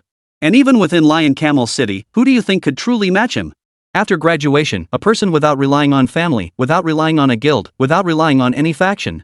To reach an 8th tier combat strength entirely on their own? In just a few short days, he had reached the pinnacle that most ordinary people in Jiangnan City could never hope to achieve in a lifetime.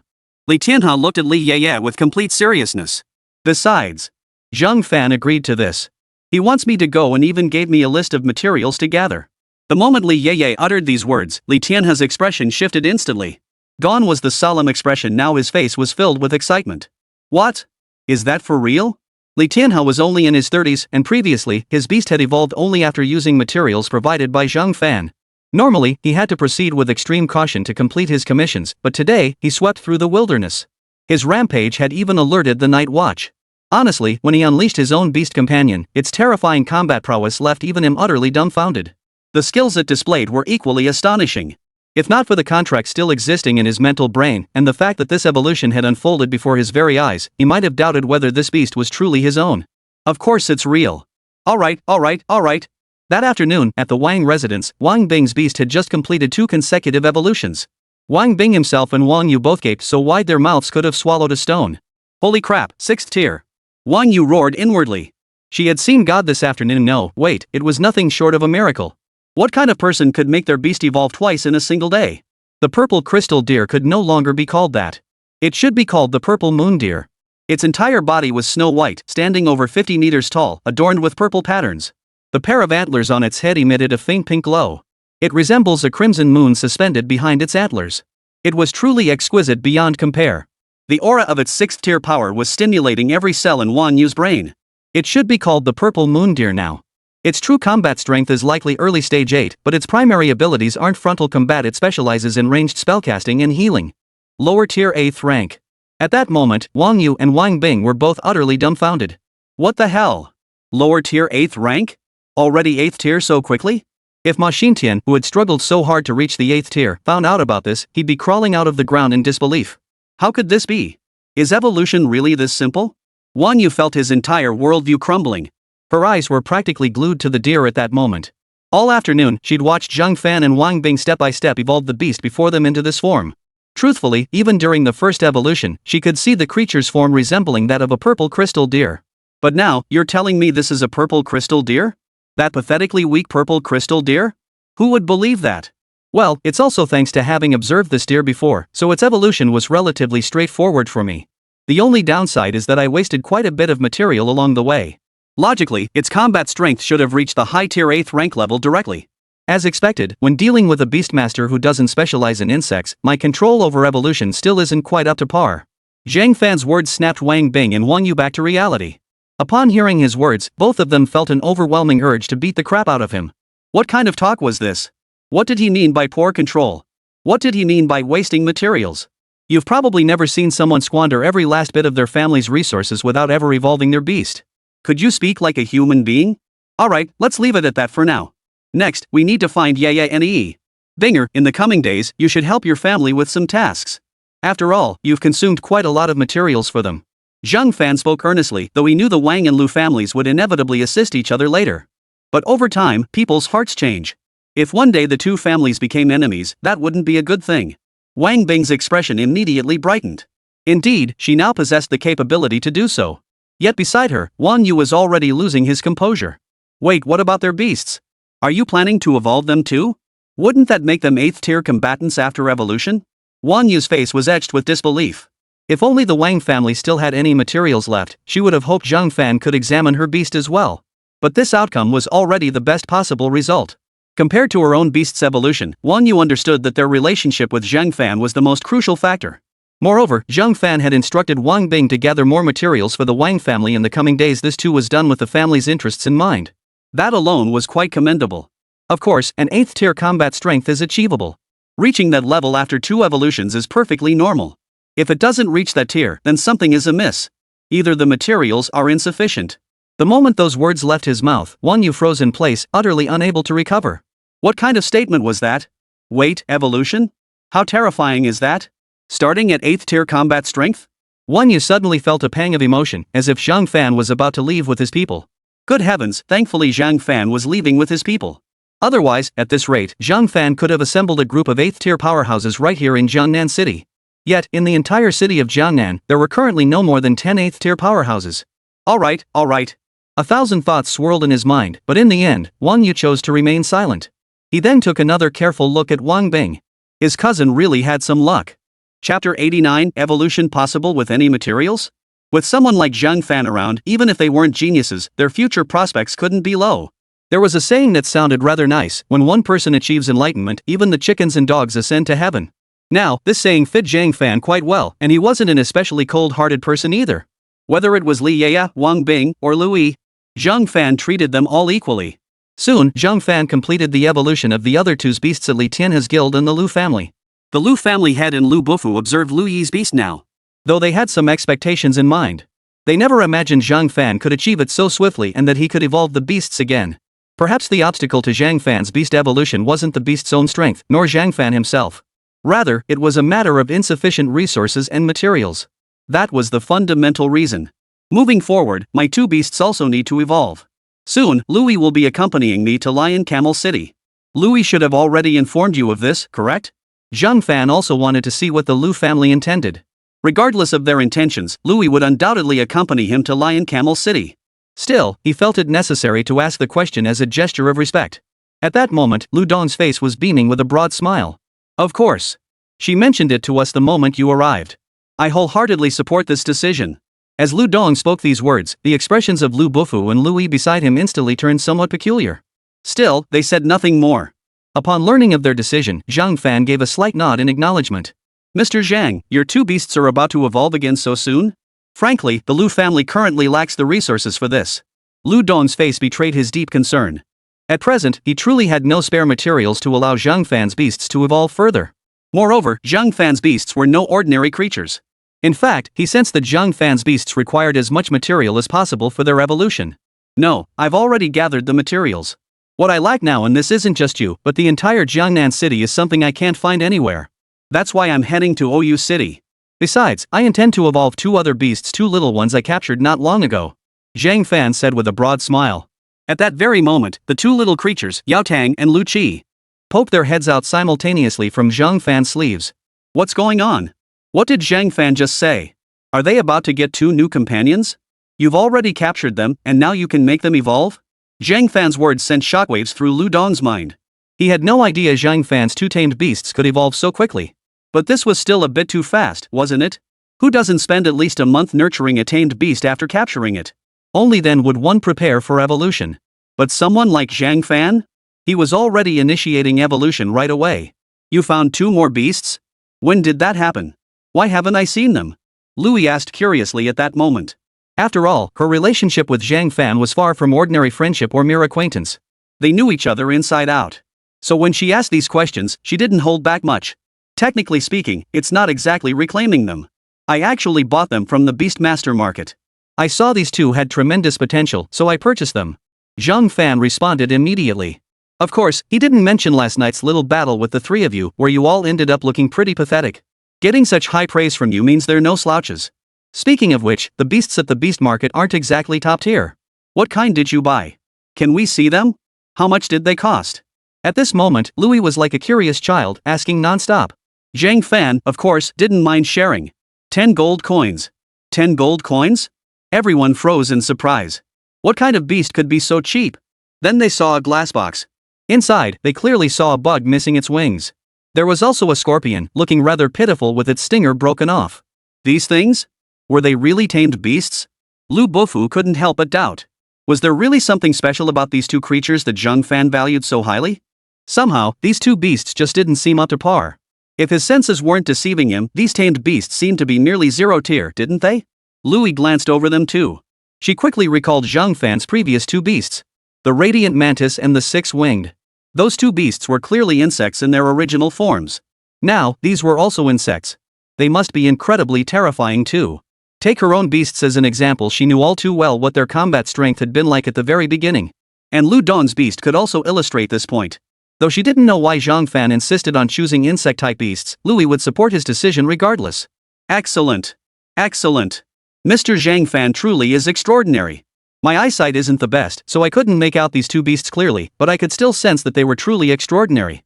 Lu Dong hadn't actually understood anything, but that didn't stop him from launching into an immediate, over-the-top praise. Of course, Zhang Fan wasn't one to quibble over such things with Lu Dong. Next, I'll need you both to step outside. I'll be evolving them in the evolution chamber, and your presence here might distract me. Lu Dong nodded immediately.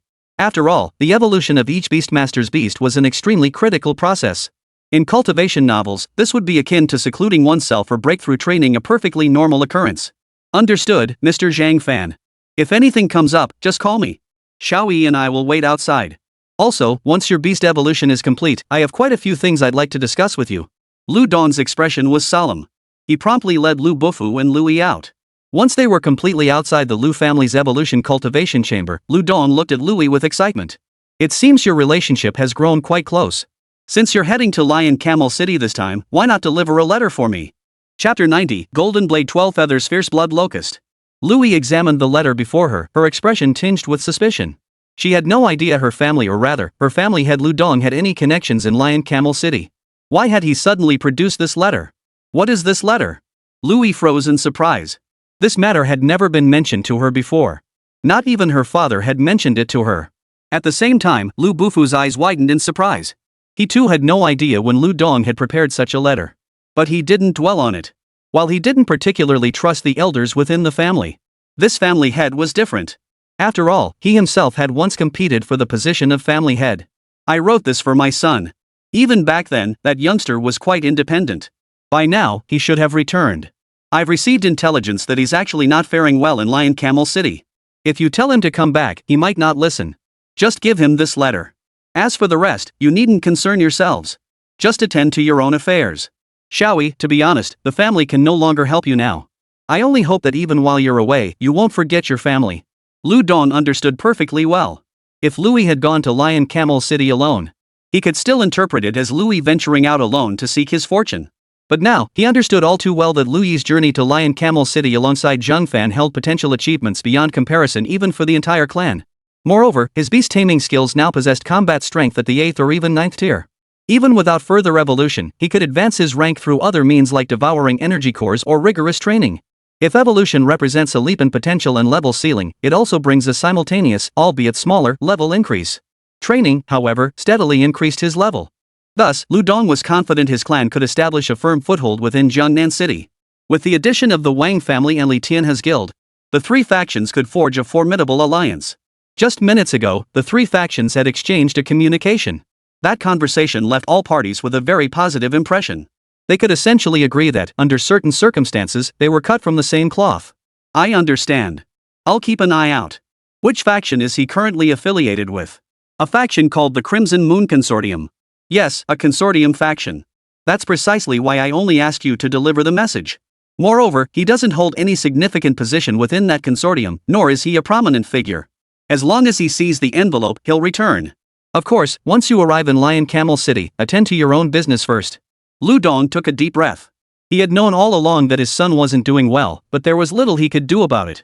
After all, the family's problems were there for all to see, and his son's return wouldn't solve them. Now that the family no longer faced such pressing concerns, it was time for his son to return.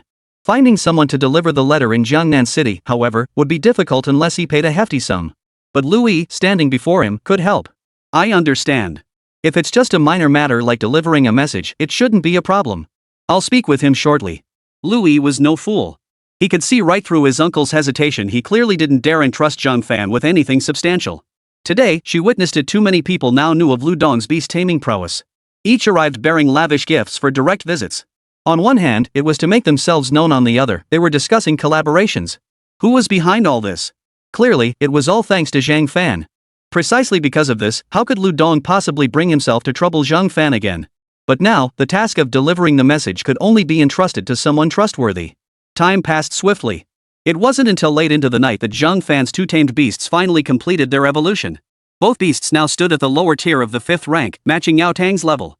Yet in Zhang Fan's estimation, their true combat prowess could likely match that of a 9th tier beast. Now standing before Zhang Fan were two ferocious, savage beasts. One resembled an enlarged locust.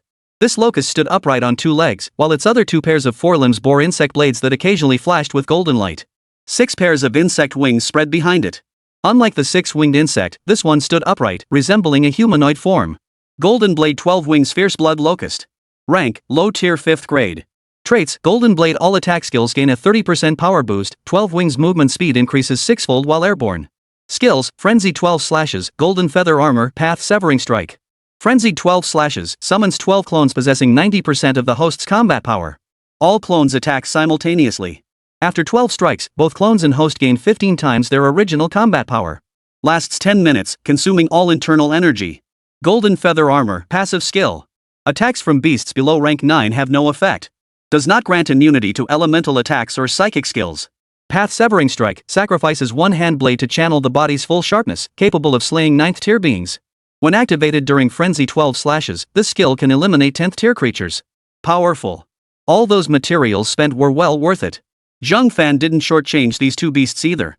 He divided all the materials on his person into 2 portions, one for the locust, one for the scorpion. Excellent. Truly impressive. Now, let me examine your attributes, Poison Scorpion. Zhang Fan turned his gaze to his other beast companion. This creature was enormous, so large, in fact, that its form nearly touched the ceiling of the evolution chamber. A full 200 meters tall. Zhang Fan estimated in his mind that the scorpion was currently restraining its true form.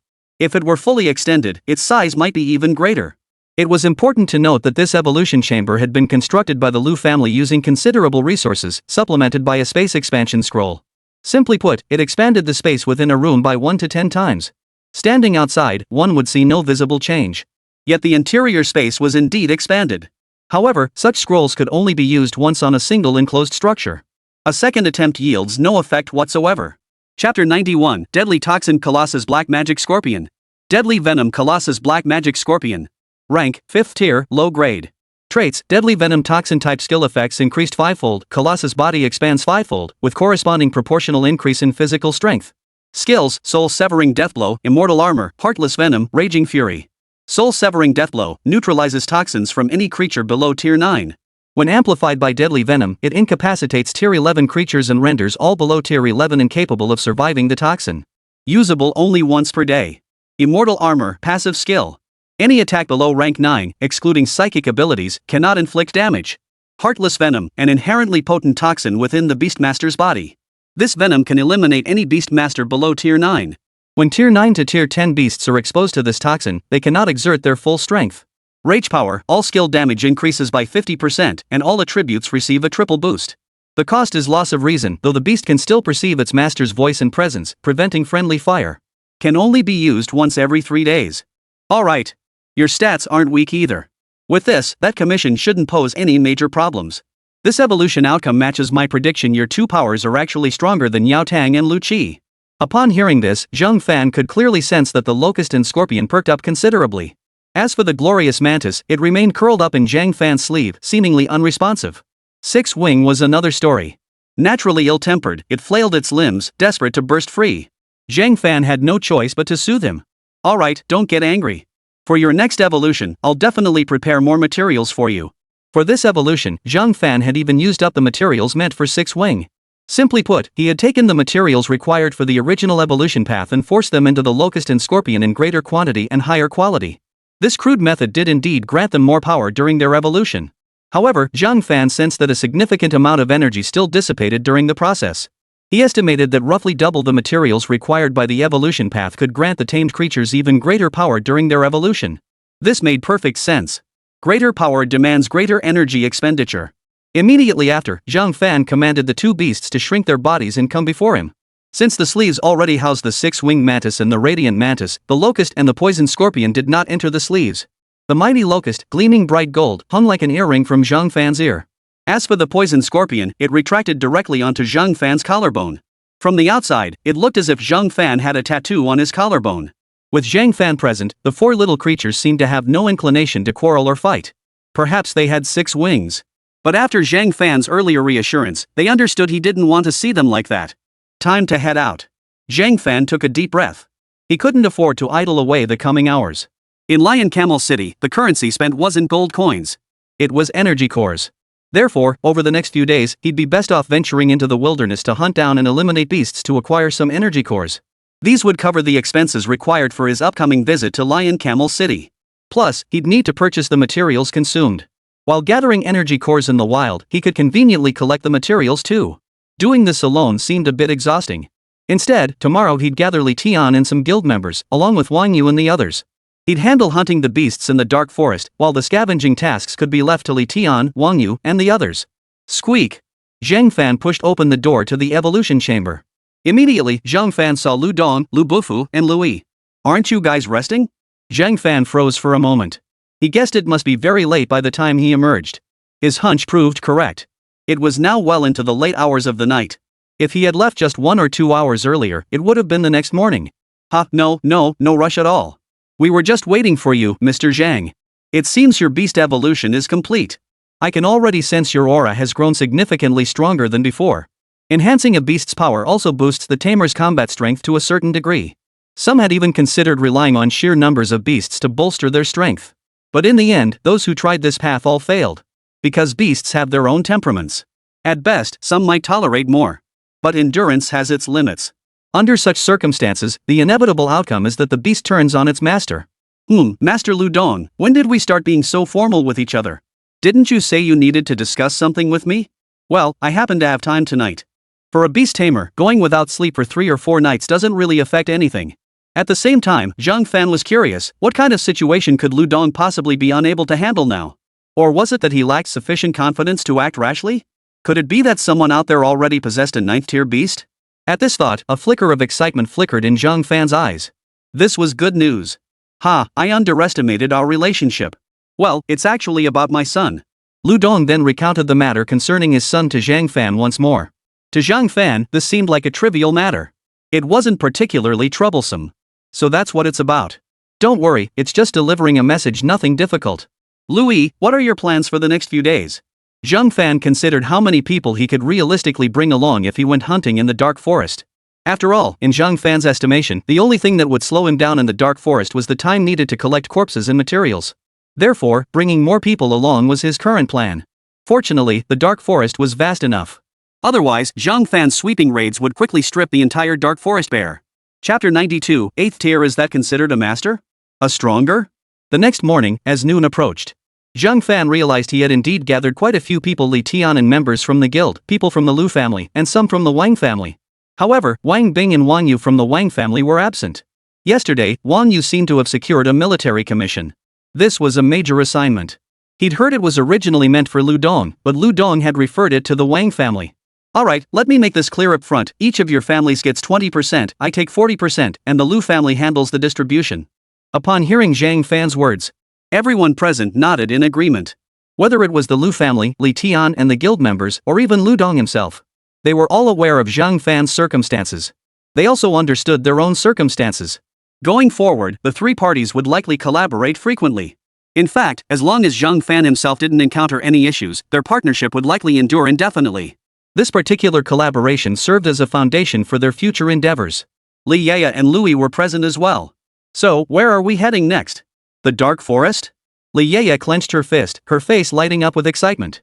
Her personality was inherently competitive. Her beast taming skills were now immeasurably stronger than before. Moreover, her beast's evolution required materials. She couldn't keep asking her cousin for them after arriving in Lion Camel City, could she? Louis felt the same way. Zhang Fan's face immediately broke into a smile. Exactly, the dark forest. Other areas are either too distant or harbor too weak beasts. I won't intervene further. The two of you should manage without issue. Of course, if you can't resolve the fight within a minute, I'll have my beast step in. Li Yaya and Louis weren't fools. They knew full well that Zhang Fan intended to focus all his efforts on accumulating energy cores during this period. Therefore, every minute wasted on the journey meant fewer energy cores and fewer materials. Naturally, they had no objections to Zhang Fan's words. In fact, they wholeheartedly agreed. Alright. Li Yaya waved her hand decisively in agreement. However, Louis looked at Li Yaya with a hint of teasing. Alright then, Yaya. How about we have a little competition? Inner City, Lion Camel City. A family hall. Ko Fengshan's face was etched with cold indifference. He was none other than Ko Ningning's cousin. Master, your sister has received your message. She has already gathered some guards to escort her back. The steward in the hall delivered the news with a hint of excitement. His words stirred a flicker of excitement among the elders present in the hall. With Ko Ningning dead, no one in the world would ever know what they had done. Very well. That little brat, I've always doted on her. I'd hoped she'd repay me someday. Too bad she never did. That's fine. I merely used the beast tide to attack Jiangnan City. I don't know how many people perished there, but countless beasts certainly met their end. In the end, our clan would emerge as saviors, aiding the people of Jiangnan City. Energy cores, resources, will have it all. With the massive haul of beast corpses, we'll finally be able to carry out that plan. 31st tier. Before reaching soldier rank, the higher the rank of a beast master, the more their combat power increases. After reaching soldier rank, the combat power they bring becomes truly terrifying. A fundamental principle holds true. That is, before reaching soldier grade, the lower a beastmaster's rank, the higher its combat power. Conversely, the power gained after reaching soldier grade becomes all the more terrifying. Evolution beyond soldier tier requires venturing into the caverns within the soldier tier realm. Unfortunately, while dungeon scrolls are plentiful, most are low-tier scrolls. Reusable eternal scrolls still hold some value. And so, he finally discovered a method to enhance the grade of dungeon scrolls. Once this task was accomplished, his clan would be able to look down upon those so-called conglomerates in the future and become one of the 3 top-tier families in Lion Camel City. No, come that time, it wouldn't be the top 3 families anymore, it would be the 4 great families. Whenever this thought crossed his mind, Ko Shanfeng couldn't help but chuckle. He could almost see that day arriving. So, let's start with this: who exactly did she recruit as her guards? Did any of them reach 9th or 10th tier? The 9th and 10th tiers marked a watershed. Reaching 9th or 10th tier signifies that the beast has potential and is considered a decent mount.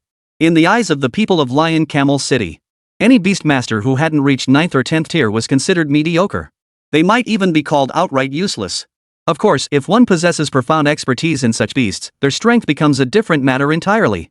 However, the mounts owned by the people of Lion Camel City are generally not ordinary, run-of-the-mill mounts. After all, this isn't Jiangnan City. Ha, head of the family, you're overestimating that place. It's just a backwater. If we people from Lion Camel City go there, the Empire's peacekeeping forces will be watching us. They're worried we'll make too much noise and scare the flowers and plants. Simply put, they feared that if OU City's people went to Jiangnan City or similar small towns, they feared oppressing the locals or even treating the small town as their own backyard. Such behavior is strictly forbidden within the Empire. Crossing that red line means certain death, no exceptions.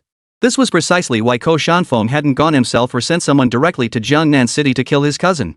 What infuriated him even more was Ko Ningning's earlier tirade of insults.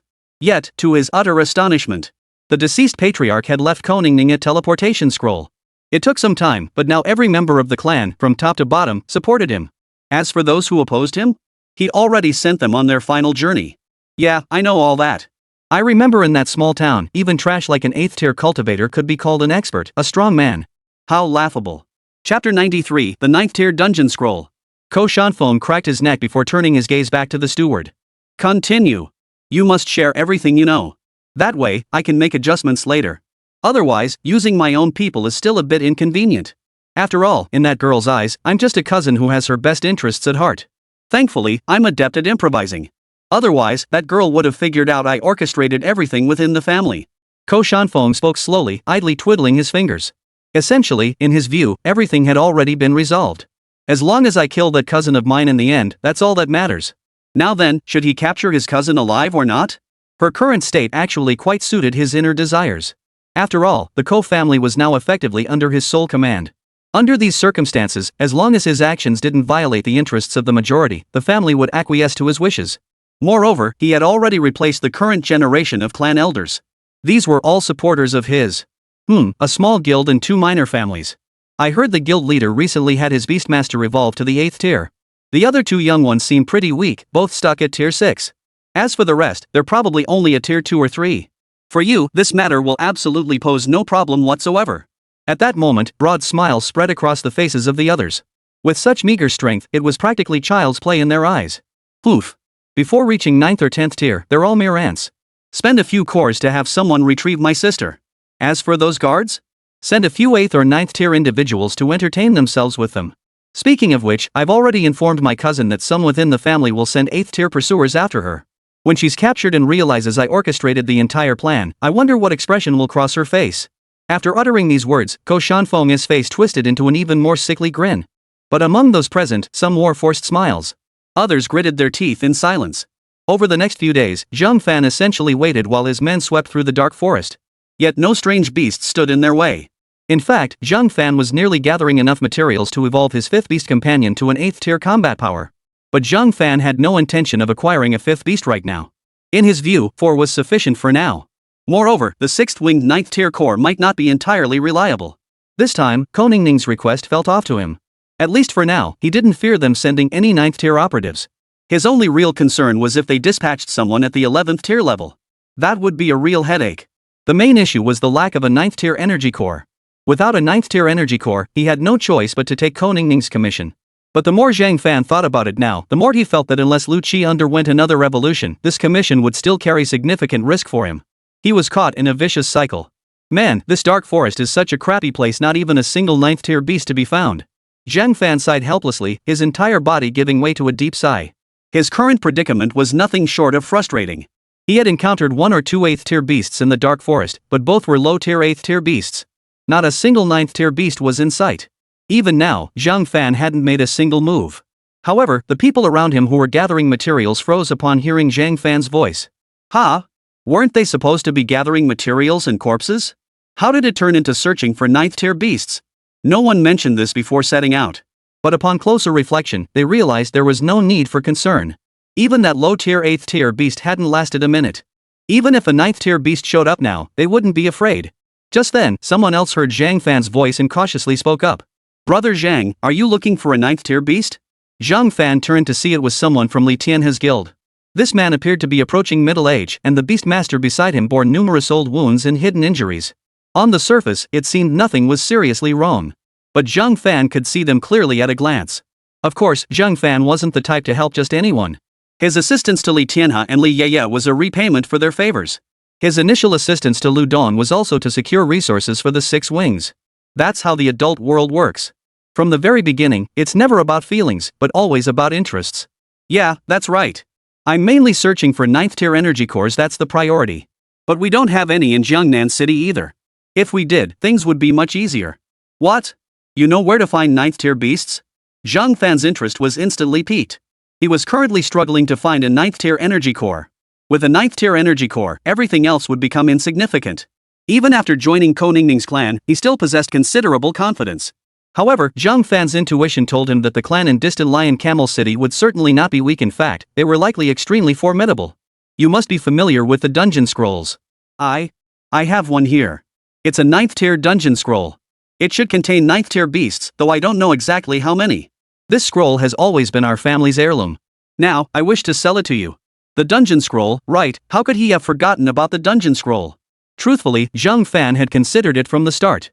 But the one awarded by the Academy was a 5th tier dungeon scroll. For others, especially fresh graduates, it was genuinely useful. But for Zhang Fan, whose power had skyrocketed to terrifying levels, it was practically worthless junk. The Wang family's scroll, capable of multiple re-entries, was known as the Eternal Dungeon Scroll. It was a 7th tier item. For Zhang Fan, it was equally useless. Moreover, since the Wang family itself was expanding, Zhang Fan's stockpile of 7th tier energy cores held little value to them. His purpose here was simply to gather materials while earning some energy cores to cover his expenses in Lion Camel City. Chapter 94, You've been too kind to us. Truthfully, I've long considered that this scroll might never serve me in my lifetime. But now it's different. With you here, clearing this underground lair shouldn't pose much of a challenge. As for what I want in return? Just give me 2 9th tier energy cores. Of course, there's bound to be more than one 9th tier beast lurking in the dungeon. Asking for 2 should be.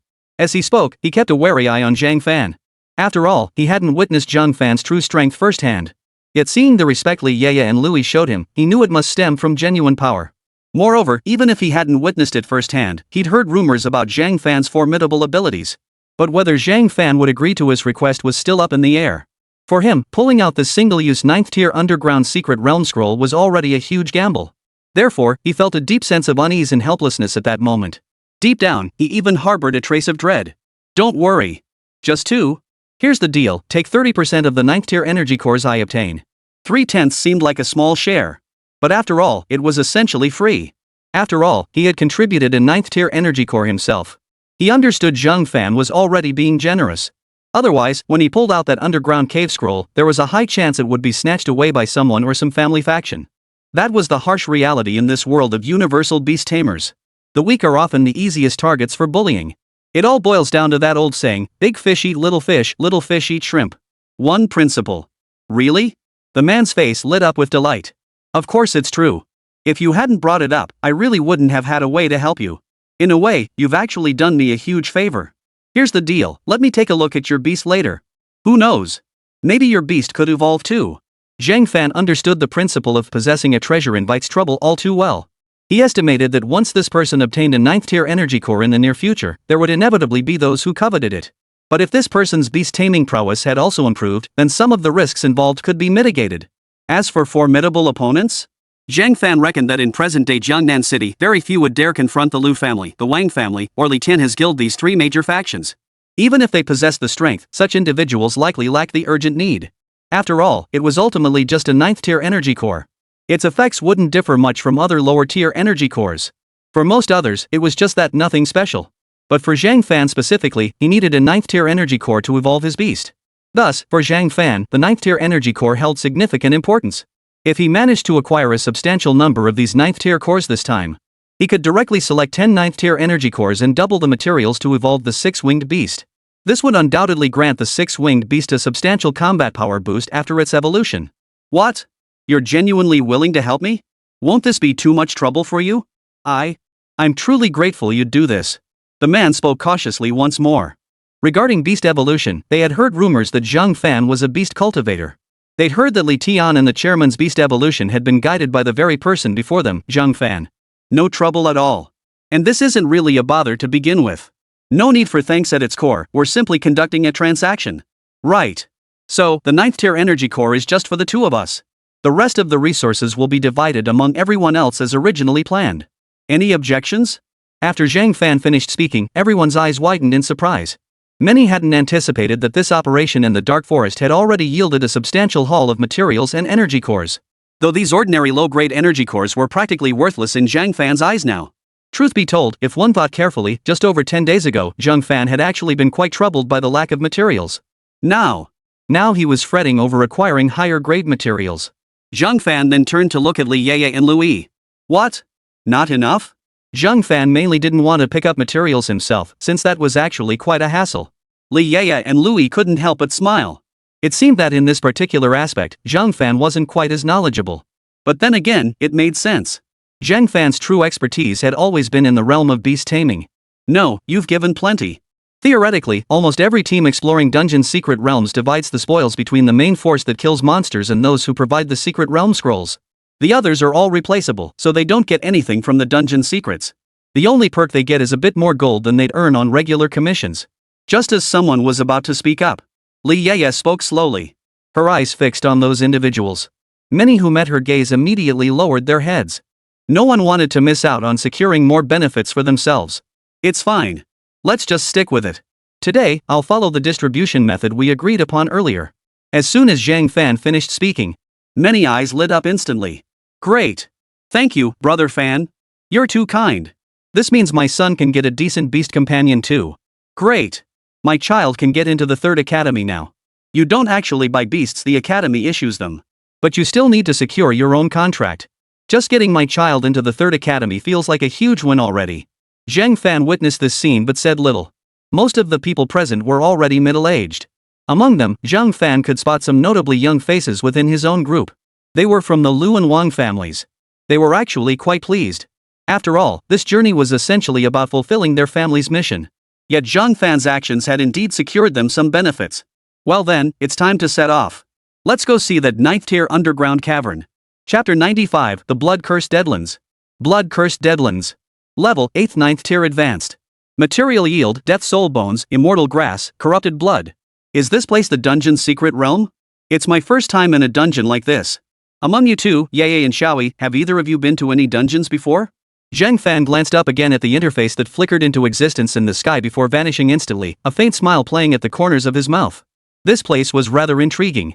If he hadn't misjudged, the number of 9th tier beasts here was actually not small at all. In fact, one could say there were an overwhelming number. This was the primary reason for Zheng Fan's excitement. Perhaps this journey into the underground caverns would allow both his Yao Mantis and 6-winged beast to undergo an evolution. By then, he'd feel much more at ease about that commission in Lion Camel City. But this really was a stroke of luck. Without this stroke of luck, the mission would still be fraught with danger in his eyes. After all, the true dangers often stemmed from the unknown. Often, one simply couldn't reveal all their trump cards outright. Otherwise, one might find themselves in a desperate situation when it mattered most. This is my first time in the underground caverns. It seems the cavern scrolls are likely technological artifacts from the Empire. The panels in the sky provide evidence of this. Typically, Imperial technological artifacts feature floating panels serving as straightforward explanatory interfaces. Li Yeye spoke while gesturing toward the sky. Several others present instinctively looked up at the sky. Their nerves settled considerably. The main reason was experiencing the underground scroll's teleportation. It instantly sobered many up. After all, carelessness in the wilderness could truly be deadly. This had become an instinct, ingrained deep within many people. 8th tier to advanced 9th tier. At this level, could it be dangerous? How could it be dangerous? Brother Fan doesn't even consider it a threat. Is this place the underground cavern? The atmosphere here feels incredibly oppressive. Many felt uneasy. Yet more still held unwavering faith in Zheng Fan's strength, especially those from the Lu family. 8th tier, 9th tier against others, that would indeed be terrifying. But in Zheng Fan's presence, such ranks meant little. There was nothing to fear. They were certain they'd slaughter their opponents handily. At that moment, Louis responded to Zheng Fan's words with a slight nod. The underground caverns are indeed products of Imperial technology, but only those below the 10th tier. I heard this from my father. As for the underground caverns described in the scrolls, each secret realm is entirely unique, even completely different from one another. In some dungeon realms, the ground beneath your feet is unstable and impossible to stand on. Plus, that teleportation we just experienced was from a dungeon realm. We didn't miscalculate the location. The monsters here aren't exotic beasts, they can't be tamed. That said, some exotic beasts do exist. Of course, even these monsters possess energy cores within their bodies. As Louis spoke, his beast companion, the three-tailed spirit cat, scanned the surroundings warily. Li Yeye did the same. After all, both of them had some backing behind them, so they weren't completely clueless. At the very least, while Li Yeye hadn't eaten pork herself, she'd seen pigs run. So that's how it is. A completely unknown secret realm with no intelligence available? That's probably what this place is like. Zhang Fan raised an eyebrow, a faint smile playing at the corners of his mouth. He had likely already grasped the situation. In that case, let's clear this underground lair first. Let's see just how many 9th tier beasts are lurking here. Right. We can leave any time, but the scroll won't regenerate. Louis also looked at Zhang Fan intently. Of course, she didn't think Zhang Fan would leave. I see. Got it. Yaya and Xiaoyi, you two protect them. As for the monsters in this secret realm, leave them to me. Zhang Fan declared excitedly, thinking this was the perfect opportunity to test the combat strength of the mighty locust and poison scorpion. The moment this thought crossed Zhang Fan's mind, Lu Qi and Yao Tang immediately poked their heads out from his sleeves. Though they couldn't read Zhang Fan's thoughts, they could sense the general direction of his thoughts. If you're alone, 2 tamed beasts facing a 9th tier ambush might be a bit troublesome. Why don't we slowly chip away at the outer perimeter instead? After all, there are still 11 or 12 days left until the end of the month. Li Yaya sensed the bloodlust permeating the air, and a lingering unease settled in her heart. In truth, Li Yaya was still unaware that Zhang Fan had cultivated 2 more beasts. Only Lu Yi and 2 others from the Lu family were privy to this information. After all, last night, after discussing numerous matters with the Lu family, Louis and Zhang Fan had gone to rest and practice calligraphy together. If it were before, maybe, just maybe. But things are different now. Not long ago, I cultivated 2 more beasts. As he spoke, Zhang Fan decisively unleashed all 4 creatures, the 6-winged, the radiant mantis, the fierce locust, and the venomous scorpion.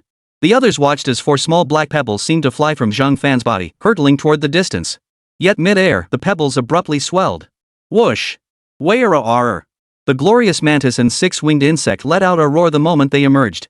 Simultaneously, the 6-winged insect spread its insect wings and soared into the sky. Lu Qi's face was filled with excitement. Now, it wasn't just Zhang Fan who could sense it. Anyone who saw Lu Qi could feel the intense, bloodthirsty excitement radiating from him. Yao Mantis spread its body fully on the ground, its insect blades gleaming with a bone-chilling cold light. An intensely combative aura swirled around its form. Mighty Locust also held several insect blades in his hands. However, unlike Yao Tang, he stood upright on 2 legs rather than crouched like Yao Tang. Its entire insect body remained tilted forward at a slight angle. Chapter 96, When did you acquire such a beast? Yao Tang's body measured over 100 meters, while the 6-winged form stretched over 300 meters. The mighty locust, however, measured roughly 150 meters. As for the poison scorpion, Zhang Fan was seeing its true size for the first time, roughly 700 meters long. It was a colossal creature. Even in the presence of these 4 creatures, Zhang Fan felt as though he had stepped back into the ancient era. The fear humans felt when confronted by the colossal beasts of the wilderness. Of course, such fear was foreign to Zhang Fan. After all, these were his tamed beasts, how could he possibly fear his own mounts? Soon, Zhang Fan heard a phrase he seemed to encounter frequently. What kind of monster is this? How big is it? And there are 4 of them? Wait, their level aura feels off, right? 5th tier? Is this really 5th tier? How could it possibly be 5th tier? My cousin's beast is already high tier 4th tier, and his beast isn't nearly this exaggerated in size. That size, and that enormous scorpion, its body must be over 500 meters long. Is this really only 5th tier? This is ridiculous. Wait, this looks like Brother Fan's beast. Wasn't that just a pebble he threw? Some instinctively dropped to the ground. For some among them, they had never in their entire lives witnessed such a terrifying beast. Instinctive fear and dread threatened to consume them entirely. But others quickly snapped out of it. First off, these 4 beasts appeared only after Zhang Fan tossed those 4 pebbles. That meant these 4 creatures were most likely Zhang Fan's beasts. There's no need to be afraid. These 4 little ones are my beasts. Though one of them does have a slightly fiery temper, you really have nothing to fear. Sure enough, as Zhang Fan spoke these words, everyone felt a wave of relief wash over them. Even Li Yaya and Louis were momentarily stunned. They had been particularly startled by Zhang Fan's 2 tamed beasts, the ferocious locust and the venomous scorpion. Although Louis knew Zhang Fan had evolved both beasts the previous night, she hadn't known exactly what form they had taken. It wasn't until they entered this underground secret realm that she finally understood. What she hadn't anticipated was that the creatures, which had been palm-sized insects back then, their current size had changed so drastically that it could only be described as terrifying. For a moment, Louis understood why Zhang Fan had specifically chosen insect-type beasts as his primary mounts. After all, the evolution paths Zhang Fan had designed granted each of these beasts an enormous power boost. Even ordinary insect-type beasts could increase their size by hundreds of times, and their combat power would also see terrifying growth. If Zhang Fan had instead devoted himself to cultivating another type such as tigers or leopards, beasts already inherently fierce than the beasts he would have cultivated, at that point, they would undoubtedly become even more terrifying. Their sizes could easily surpass the kilometer mark. 7th or 8th tier beasts reaching a kilometer in size would be truly terrifying. However, the materials required at this stage would be astronomical. Earlier, she had privately asked Zhang Fan why he had specifically chosen an insect-type beast as his primary mount. His response had been that insect-type beasts required fewer materials. At the time, Louis hadn't grasped the full meaning behind his words. But now, she felt she was beginning to grasp some of Zhang Fan's reasoning and intentions. So these are the 2 insects you mentioned earlier? How did you evolve them into this state? Louis found herself stumbling over her words. Meanwhile, Li Yeye was gradually coming to her senses. Zhang Fan, when did you cultivate these 2 beasts? How come I've never seen them before? Yesterday. I only learned yesterday that he had these 2 beasts. Seeing Li Yeye ask, Louis almost blurted out how Zhang Fan had evolved 2 bugs small enough to crush in one hand into their current size overnight. But then Louis realized they weren't alone in the room. The 3 of them needed to be careful about how they spoke. Otherwise, if word about Zhang Fan got out, it would be extremely troublesome. Louis certainly didn't want her own careless words to endanger Zhang Fan. Li Yeye, too, finally caught on. Zhang Fan spoke up immediately. I made considerable preparations for that evolution to achieve the results I have now. Alright, we should press on. I don't want to waste too much time here. With that, Zhang Fan swept his arm, and the 4 beasts immediately charged forward. Among them, the 6-winged and the poison scorpion particularly caught everyone's attention. The reason was simple: the 6-winged soared through the sky, enhanced by its innate abilities. As it moved at high speed, golden afterimages trailed behind it. As for the poison scorpion, the reason it drew attention was equally straightforward: its sheer size was terrifying to the extreme. Who had ever seen a creature of merely 5th or 6th tier? No, just 5th tier possess a body spanning 700 meters. Soon, Zhang Fan and his companions caught sight of the monsters dwelling within this subterranean realm. Some resembled beasts, yet each bore an utterly grotesque appearance, as if possessed and corrupted by a demonic entity. However, at least the energy cores produced from their bodies showed little difference. Energy cores remained energy cores, nearly identical to those found on the beasts outside. Of course, these monsters were no match for the Yao-mantis or the 6-winged beasts. The most formidable, however, was the poison scorpion. A single strike from its tail stinger was enough to fell nearly every monster in its path. Chapter 97, Time to Leave. Within this subterranean realm, Zhang Fan had lost count of how many beasts and monsters he'd slain. They had collected nearly 1,000 8th-tier energy cores. However, 9th-tier monsters and beasts were relatively scarce within this subterranean secret realm. It was nothing like what Zhang Fan had imagined, where you could stumble upon 9th-tier monsters and beasts just a few steps away. True, taking just a few steps could indeed lead to encounters with some 8th-tier monsters and beasts. But after these 7 or 8 days passed, he realized the haul was actually quite decent. In total, he had obtained 18 9th-tier energy cores. 10 of them were high-tier 9th-tier cores, 1 was a low-tier 9th-tier core, and the rest were all 8th-tier cores. The haul is pretty decent, and we've gathered quite a few 8th-tier energy cores. Xiaoyi, has it really been several days already? Initially, Louis and Li Yeye's beasts had been protecting the logistics team responsible for collecting or excavating energy cores. But soon, many realized there was no need for protection at all. The surrounding monsters were essentially wiped out before anyone even caught sight of them, thanks to Zhang Fan's tamed beasts like the Radiant Mantis. Some had even worried whether Zhang Fan's beasts might sustain injuries. That changed when they witnessed Yao Tang obliterate a 9th-tier monster with just 2 strikes. At that moment, everyone sucked in a collective breath of shock. And indeed, that's exactly how things unfolded. They scarcely needed to worry about safety anymore. Except Louis remained by Zhang Fan's side. Li Yeye, too, led her own beast into the fray. After all, Zhang Fan knew Li Yeye's temperament well. In terms of personality, he felt that from a certain perspective, Li Yeye's disposition was quite similar to Lu Qi's. Both of them had a strong inclination toward slaughter. To be more precise, Li Yeye preferred the thrill of combat. As for Lu Qi, it was an instinct ingrained in its very bones. Some people have had 7 or 8 days now. Should we head out? Louis understood perfectly why Zhang Fan asked this question, given the commission awaiting them. That commission was the one for Lion Camel City. In Louis's view, the Lion Camel City commission was bound to be fraught with danger. In fact, such a commission might very well be a trap. Only, the target of this trap wasn't them. It was Ko Ningning. But Li wasn't about to voice his suspicions just yet. After all, nothing had happened yet.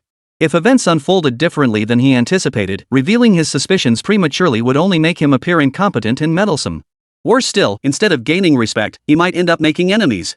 Neither Louis nor Zhang Fan desired such an outcome. Has it really been 7 or 8 days already? Time flies. Seems most of the 9th-tier monsters around here have been wiped out. Ah, if only the Dark Forest had some 9th-tier beasts left. We originally planned to fight our way through, but so much time has passed. If we want to clear it, it might take several more days. This underground labyrinth really is enormous. Zhang Fan couldn't help but crack his neck. After all, he hadn't moved much at all. The entire journey had been nothing but walking, and more walking. Watching his pre-sale items clash with other monsters. The monsters in this underground labyrinth were actually quite powerful. But my pre-sale was even more formidable. Especially Yaotang. Originally, Yaotang struggled somewhat against 9th tier monsters. But seemingly due to the attribute bonuses granted by skill progression, its physique had gradually grown stronger, allowing it to steadily gain the upper hand against those 9th tier monsters. Over the past few days, Yaotang had fully developed the strength to engage in combat with 9th tier monsters. Even against lower tier 9th tier monsters, it could defeat them without needing to use any skills at all. "Shall we go out?" Louis asked once more. She felt a surge of excitement within her. He knew Zhang Fan was currently only missing 9th tier energy cores. But now that Zhang Fan had gathered all the 9th tier energy cores, the next step was the evolution of those two beasts. Over these days, she had witnessed the combat prowess of both the six-winged and the Yao Mantis. It was nothing short of terrifying. If she had to compare the two mounts, Louis felt the six-winged was the most formidable. It's definitely time to head out. After all, we still have commissions to fulfill. We can't afford to lose our reputation. Zhang Fan and Louis then began gathering the others back. However, when Zhang Fan saw Li Yeye, he froze in place. Because Li Yeye was now covered head to toe in blood.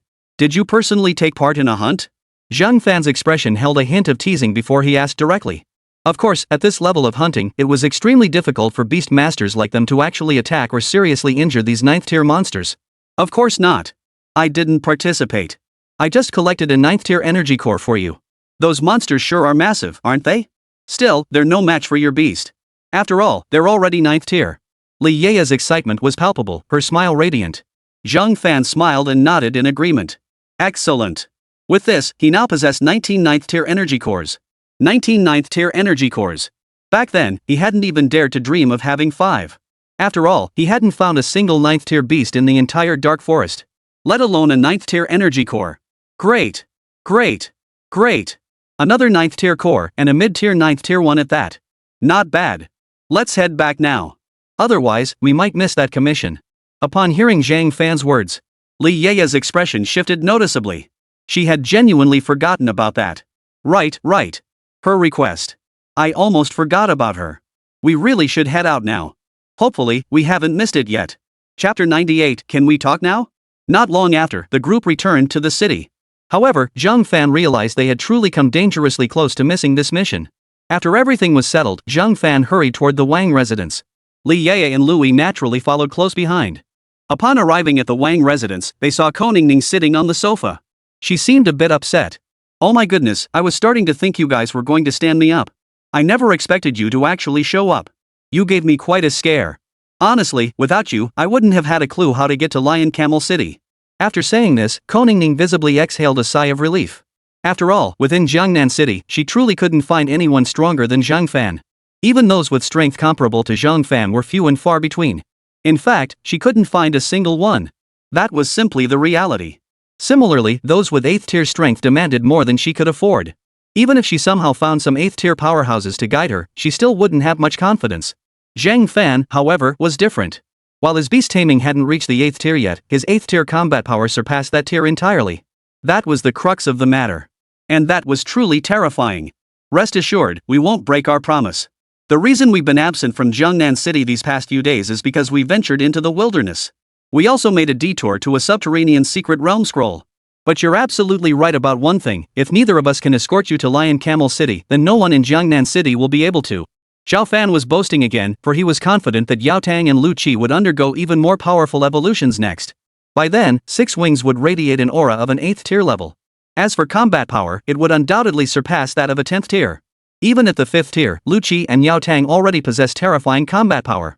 If they truly reached the 7th or 8th tier, their combat prowess would become even more terrifying beyond compare. That was precisely why Zhang Fan possessed the qualifications, or rather, the confidence to make such a bold claim. To others, such words would undoubtedly sound arrogant. But to Lu Yi and Li Yeye, Zhang Fan's words seemed perfectly reasonable. Sure enough, after these words were spoken, the sisters Wang Bing and Wang Yu studied Zhang Fan's expression with intense focus. They scrutinized his eyes particularly closely. Yet they detected no trace of arrogance in his gaze, only absolute confidence. The last time they had witnessed such confidence was when Zhang Fan had designed a customized evolution path for Wang Bing's beast. They knew Zhang Fan well enough to recognize that he rarely spoke with arrogance. If he had uttered such words, it proved he was truly confident in his abilities. Well, looks like you've made quite the haul this time. Wang Yu studied Zhang Fan intently. She wanted to probe him for more details. It was just a bit of a shame that Zhang Fan ultimately said nothing. He merely returned her gaze with a smile. Oh? You, how come you suddenly have such confidence?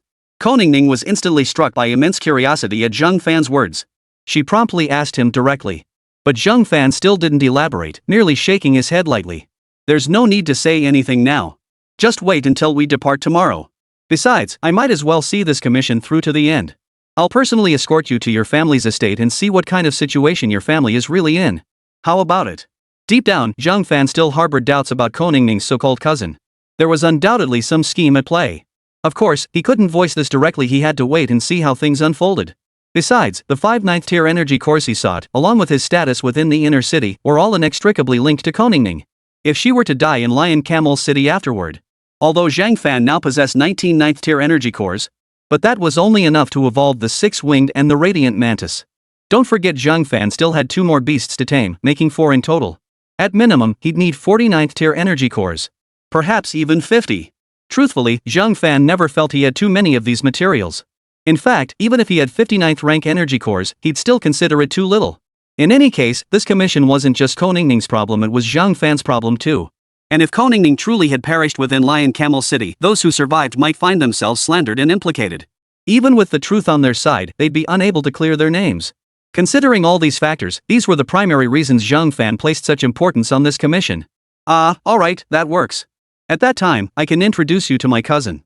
Joining might even bring you some commissions to complete. With me as the intermediary, you should be able to secure substantial compensation. Consider it my way of repaying you. What do you say? Although Koningning spoke, she wasn't entirely clear on the family's internal upheavals. She could only vaguely guess at the motives, some coveted power within the family. Others were likely eyeing the upcoming Beastmaster initiation in Lion Camel City. Moreover, she had stumbled upon the Third Elder's sordid dealings. Yet, during her escape, she happened to encounter her cousin. It was only because of her cousin that she managed to escape. But the truth was far from that. At that time, Ko Shanfeng hadn't fully seized control of the family yet. He feared his actions might be exposed. Therefore, he deliberately let Koningning go. Now that he fully controlled the family, Ko Shanfeng naturally remembered Koningning. Alright, then rest well today. We'll depart together tomorrow morning. Meet here at the Wang residence again. As soon as Zhang Fan finished speaking, Koningning nodded immediately. She wholeheartedly agreed with Zhang Fan's plan. Shortly after, Koningning departed alone. Truthfully, her visit to the Wang residence stemmed from a sense of unease, primarily because she hadn't seen Zhang Fan anywhere in the city. Nor had she seen him at the Wang residence. Had it not been for Wang Yu's earlier introduction to Zhang Fan, Koningning would have begun to suspect he had slipped away. Now you can tell me, can't you? Why were you so confident? Wang Bing stared at Zhang Fan with genuine curiosity, casually settling beside him. Chapter 99, Facing Terrifying Evolution Once More. Wang Bing sensed that Zhang Fan's current confidence must stem from a specific reason. Otherwise, he wouldn't have spoken so boldly. In this regard, Wang Bing felt he understood Zhang Fan quite well. Why am I so confident? Mainly because the gains from this trip have been immense for me. My beast mastery is about to undergo another evolution. Once that happens, even this level won't be a threat to me. It might even surpass the 10th tier, though that depends on whether his cousin delivers. If he's cooperative and sends more experts, I might even get my hands on more energy cores. Beasts actually possess energy cores within their bodies. Only humans lack such cores. After all, most beast tamers gain strength by entering a symbiotic contract with their beasts. However, when it comes to their personal combat strength, many rarely delve into that aspect. After all, the human body has its limits. It requires training and such, but beast tamers are different. They only need to invest resources into their beasts, and they will inevitably grow stronger. Although there is still an upper limit. Compared to physical training, the cost involved is significantly lower. Still, within the Imperial Army, there remains a demand for individual physical conditioning. As Zhang Fan finished speaking, Wang Bing and Wang Yu both nodded slightly.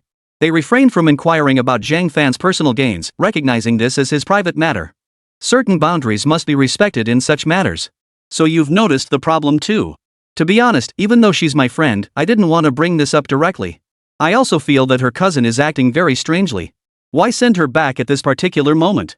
I even suspect it's due to some upheaval within her family, and it must be because of her cousin. As someone from a family background herself, Wang Yu understood this all too well. As for Wang Bing, upon learning of this request, she immediately sensed something was terribly wrong. But since their relationship with Koningning hadn't reached a very close level yet, speaking up directly would only strain their bond. Moreover, this assignment held particular importance for Zhang Fan. Wang Bing was no fool, she knew better than to speak recklessly. But then, Wang Bing and Wan Yu suddenly realized something. Both women's eyes widened instantly as they scrutinized Zhang Fan intently. Wait, your beast is about to evolve again?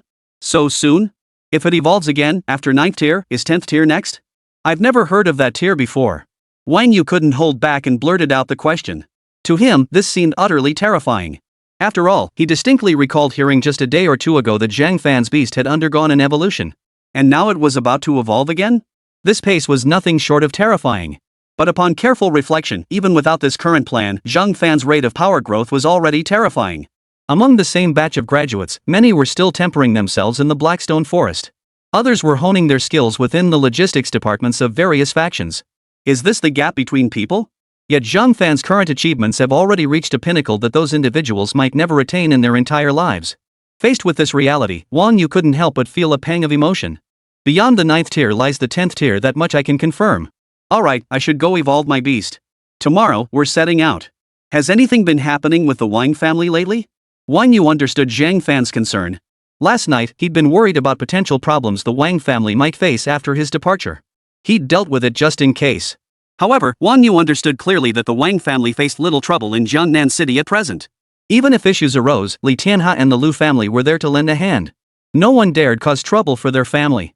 Of course, if the Wang family wanted to develop independently, they would have to rely on themselves.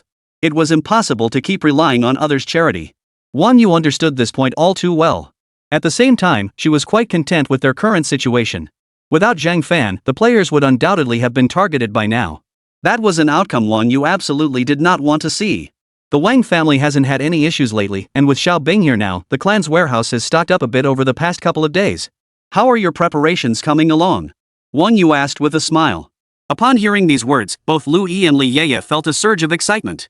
The main reason was this upcoming expedition hunting exotic beasts in the dark forest.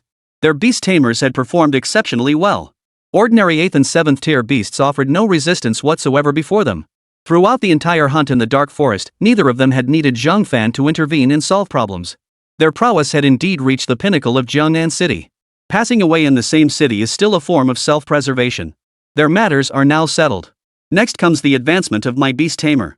It seems the Wang family is thriving. I can rest easy knowing that. This time we're heading to Lion Camel City, and we might be staying for quite a while. In any case, we won't be back within a month or two. Should anything arise, remember you can reach me through Wang Bing. Zhang Fan's expression was solemn. Wang Yu understood this was because Zhang Fan saw their current weakness, or perhaps it was due to Wang Bing's influence that he paid them such close attention. I understand. If anything truly comes up, I'll reach out to you. Wang Yu smiled and replied directly. Nighttime, on a clearing in the rear mountains of the Wang family estate. Zhang Fan was well aware that the six-winged creatures were no longer what they once were. Their current size had reached an impressive 300 meters. The next time they needed to evolve, they might have to go out into the wilderness. Evolving within the city would draw unnecessary attention due to its massive size. As for renting an evolution chamber elsewhere, Zhang Fan felt it wasn't entirely safe his evolution might be monitored. First up is you, Little Six. You must be really looking forward to this evolution, right? Chapter 100, Primordial Sacred Golden Centipede. As soon as Zhang Fan finished speaking, Lu Qi leapt directly out from the sleeve of his shirt. Simultaneously, it fully extended its body. The space in the Wang family's rear mountain area was currently sufficient for it to stretch its body. It could even stretch its body to several hundred meters in length. Whoosh! The moment it emerged, Lu Qi greeted Zhang Fan with great excitement. For Lu Qi, every moment of eye contact with Zhang Fan was the happiest thing imaginable. Simultaneously, the numerous insect wings covering its body quivered slightly. Then let's begin the evolution. Afterward, we'll be heading to that Lion Camel City. I imagine we'll face quite a few formidable foes there. Zhang Fan then began planning the entire evolution ritual with Lu Qi. Midway through, he released the other three to assist. Of course, he didn't let them stretch their bodies as well, otherwise, the Wang family's back mountain would truly run out of space. As the final ingredient was placed into position, Zhang Fan retrieved 10 9th tier energy cores and placed them at the very center of the formation. Begin! With a flicker of his intent, that peculiar force surged forth from his body once more. Simultaneously, all the surrounding materials instantly transformed into swirling masses of black mist, rapidly converging toward the six-winged beast. The scene now resembled nothing less than a ritual to resurrect some kind of demon. It was utterly terrifying. Unlike the initial evolution of the bug cultivation, Zhang Fan could distinctly sense the six-winged creature's excitement and agitation at this moment. The initial evolution had indeed been painful for the six-winged creature. After all, the leap from 0 to 1 is often the most difficult step. But once the threshold is crossed, the journey from 1 to 2 becomes considerably easier. Finally, another full half-hour passed. The unstable energies in the air gradually dissipated. Simultaneously, a terrifying aura of malevolence shot skyward. However, this aura of malevolence appeared only for an instant before vanishing into concealment. Your current appearance is indeed much more pleasing to the eye. However, your physique remains unchanged and frankly, your current form is quite sufficient. Zhang Fan examined the six-winged creature closely and noticed its body size remained unchanged. However, its coloration had indeed undergone significant changes. The insect wings gleamed with a brighter, silvery radiance, clearly no ordinary creation. The carapace had shifted from its original dark purple to a deep golden hue. Countless pairs of insect legs now gleamed in the same dark gold hue. Primordial Sacred Golden Centipede. Rank, High Tier 7th Grade. Skills, Immortal Perfect Body, Malignant Plunder Sweeping 3 Hearts, Soaring Heaven and Earth at Will. Immortal Perfect Body, possesses extreme physical resilience. Creatures below Tier 13 cannot breach its defenses. Immune to all techniques and skills, including psychic abilities. Any wounds inflicted heal rapidly, permanently enhancing the body's strength. If severely injured, it can regenerate by shedding its exoskeleton. During the 1-hour molting regeneration period, all skill usage incurs 0 energy cost. If no skills are used within this hour, the body's strength permanently increases by 20%. Evil Plunder Triple Heart Sweep, 3 beams of golden light can be unleashed from its body, insect wings, or eyes. This sweeping light seals all perception, plunging the opponent into hallucinations while simultaneously blocking all skills including psychic abilities for 15 seconds. If struck twice by this skill, there is a chance the target will forget their own abilities. Soaring Heaven, roaming Earth at will, movement through any terrain remains undetectable and unimpeded. The greater the perceived hostility, the more one's speed increases. Each movement grants an extremely slight boost to all movement speeds based on one's mood. 100 refinements into a bug. Supreme Path, Immortal Heavenly Heart, Unsurpassed Sage, 11th Tier Low-Grade Energy Cores 30 pieces. Supreme Path, Eternal Day Great Centipede, 13th Tier Low-Grade Energy Cores 5. Terrifying stats. Skills seem reduced, and traits are gone too. But the six-winged creature now bears no resemblance to its former self. The only difference between its current state and before evolution lies in its coloration and that aura of malevolence. Of course, for Zhang Fan, the most terrifying aspect remains what the six-winged creature requires to evolve beyond this stage. He hasn't even laid eyes on a Tier 10 energy core, yet he's already attempting a Tier 11 upgrade. There was another path, one whose very name suggested a terrifying evolution route. But the materials required for it were downright horrifying. A Tier 13 energy core? His current combat strength, well, the combat strength of a six-winged form can't really be measured by tiers. The combat power of the six wings was absolutely terrifying, likely equivalent to a 14th tier being. Originally, Zhang Fan had assumed that after this evolution, he could earn a decent haul of 10th tier energy cores in Lion Camel City. Then he could undergo another round of evolution and see if there were any profitable ventures in Lion Camel City. Logically, a place like Lion Camel City should offer more opportunities. Acquiring some 10th tier energy cores shouldn't be a problem. But what Zhang Fan never anticipated was that the energy cores required for the six-winged beast had jumped straight to the 11th tier. When Zhang Fan first saw the interface, he felt genuinely pleased, even somewhat excited. But after carefully examining the material requirements for the subsequent evolution path, he couldn't help but freeze in shock. Roar! At that moment, the six-winged creature shrank its body and bounded toward Zhang Fan, hopping happily. Ah, little six, your evolution is truly remarkable. No matter how you look at it, your combat strength has increased significantly. Someday, we'll be able to reach the pinnacle together. Zhang Fan gently stroked Six Wing's head. It was Lu Qi's cry that snapped Zhang Fan back to his senses. Mere materials. The path to reaching the pinnacle had been greatly simplified for him. Some people exhaust every ounce of strength and still never walk such a path. His path? Merely a handful of materials. What was there to complain about? Thank you, little six. Now, it's your turn, Yao Tang. Chapter 101, Primordial Sacred Jade Mantis. Yao Tang's material requirements were only one less than Lu Qi's energy core. However, Zhang Fan chose to use more materials to fill this gap. A 9th tier energy core was a finite resource lacking one. Zhang Fan simply couldn't conjure another. Naturally, all the extra materials were directed toward Yao Tang. The radiant mantis showed no sign of discontent whatsoever. The mighty locust and the poisonous scorpion stood quietly by. Though still very small, they eagerly anticipated their next evolution. However, they both understood clearly that Zhang Fan would certainly not evolve them now, as the materials for their transformations were insufficient. Come on, Yao Tang. You've been waiting for this moment too, haven't you? Step into the center of the formation. Yao Mantis was usually a quiet and reserved creature. It then stretched its body, returning to its 100-meter-tall form. The formation activated instantly, and in that very moment, the surrounding materials transformed into swirling masses of black mist energy that surged toward Yao Tang. The terrifying aura and power caused the surrounding void to warp slightly. It seems your evolution this time is truly extraordinary. Zhang Fan speculated inwardly that perhaps this use of a 9th-tier energy core represented an enhancement of the very essence of life itself. Take the current 6 wings, for instance. This single evolution would undoubtedly yield higher innate potential than all previous evolutions combined. Soon after, the surrounding energies gradually stabilized, yet Yao Tang's form had undergone significant changes. Its original body color had vanished entirely. Its current form was a jade-white hue. Additionally, a layer of exoskeleton had formed over its body. Where once there had been 6 arms and 6 insect blades on its upper body. But now, only 2 insect blades remained. Yet Zhang Fan could neither see nor sense these 2 insect blades. Only the sensation transmitted through the Beastmaster contract informed him that the current Yao Tang possessed a pair of insect blades on its upper body's 2 arms. Though these blades were utterly invisible. SSS. The Yao Mantis let out an excited cry. It too could now sense the overwhelming power surging within its body. It was truly absurd. Primordial Sacred Jade Mantis. Rank, High Tier 6. Skills, /Annihilation, Fatal /Annihilation, Selfless /Annihilation, Annihilation / Sword Annihilation, channeling energy throughout its body, it swings its insect blades to deliver a slash. Each hit inflicts a temporary restriction on the target's speed and power. 5 hits cause the target's life force to wither and dissipate. Creatures below Tier 12 cannot withstand this attack. Fatal Annihilation / consumes 1/3 of the user's spiritual energy for a full power strike 5 times more potent than Annihilation / If the target is killed, the user recovers half of the expended spiritual energy while permanently enhancing their physique. Creatures below Tier 14 cannot resist. Selfless Annihilation / consumes all strength. Any creature below Tier 16 struck by this is erased by the rules. As a cost, 1 insect blade permanently vanishes and cannot be restored until the next evolution. Annihilation / consumes all strength, will, and potential to unleash a frenzied strike. Targeted creatures cannot escape if locked on. Creatures below Tier 20 cannot resist this blow. As a cost, strength, will, and potential cannot be restored until the next evolution. Forged by 100 trials. Ultimate Path, Immortal Holy Mantis, Tier 11 Energy Core 28.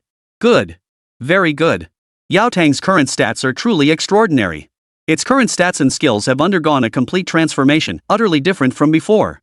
Moreover, the effects granted by its skills are exceptionally potent. The original psychic ability required 2 hits to land and consumed significant resources. However, that psychic skill now appears to have transformed. Not only has its raw power increased, but it also no longer consumes as much energy as before. Compared to the original, the current mana cost is incredibly low. Especially the latter 2 skills. They now possess the capability to single-handedly take down high-tier beasts. The final skill, in particular, can single-handedly take down a 19th-tier beast.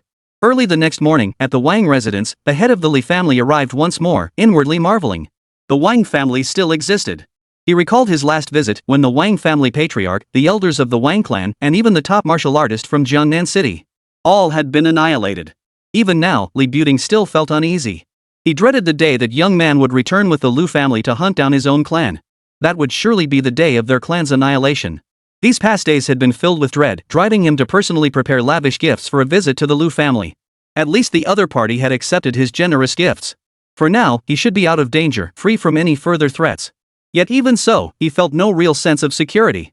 After all, his safety no longer rested in his own hands, but in the hands of others. It was from that day onward that he truly felt his own weakness. 6th tier? What was 6th tier worth? 6th tier was still but an ant. Not even an ant. To the Beastmaster's eyes, an intermediate 8th tier cultivator was utterly insignificant. Chairman Li, I never expected you to be here for this commission. Are you also part of the escort team? Li Buting turned to look at Li Tianhe. He felt a pang of helplessness. If only Li Tianhe were truly family. Alas, though they shared the same surname, they were unrelated. Li Tianhe commanded his own guild, and recently, his Beastmaster had undergone an evolution. Now, Li Tianhe and his guild were practically the top guild power in Jiangnan City. Rumors swirled that Li Tianhe's guild and the Lu family had formed an alliance. How exactly this alliance came to be was a mystery to many. Some even suspected their alliance was born of some sinister plot. After all, these 2 factions had no prior connection whatsoever before suddenly becoming allies. To claim there were no underlying reasons for this would be impossible. Chapter 102, still waiting? Li Tianhe slowly turned his head to look at Li Buting. He had heard about this head of the Li family from his sister. He had previously assisted someone from the Wang family. Of course, he had aided the Wang family patriarch, not Wang Yu or Wang Bin. To be honest, Li Tianhe didn't hold much regard for this head of the Li family. Correct. I accepted this commission as well, and it was quite some time ago that I received it. Going to Lion Camel City?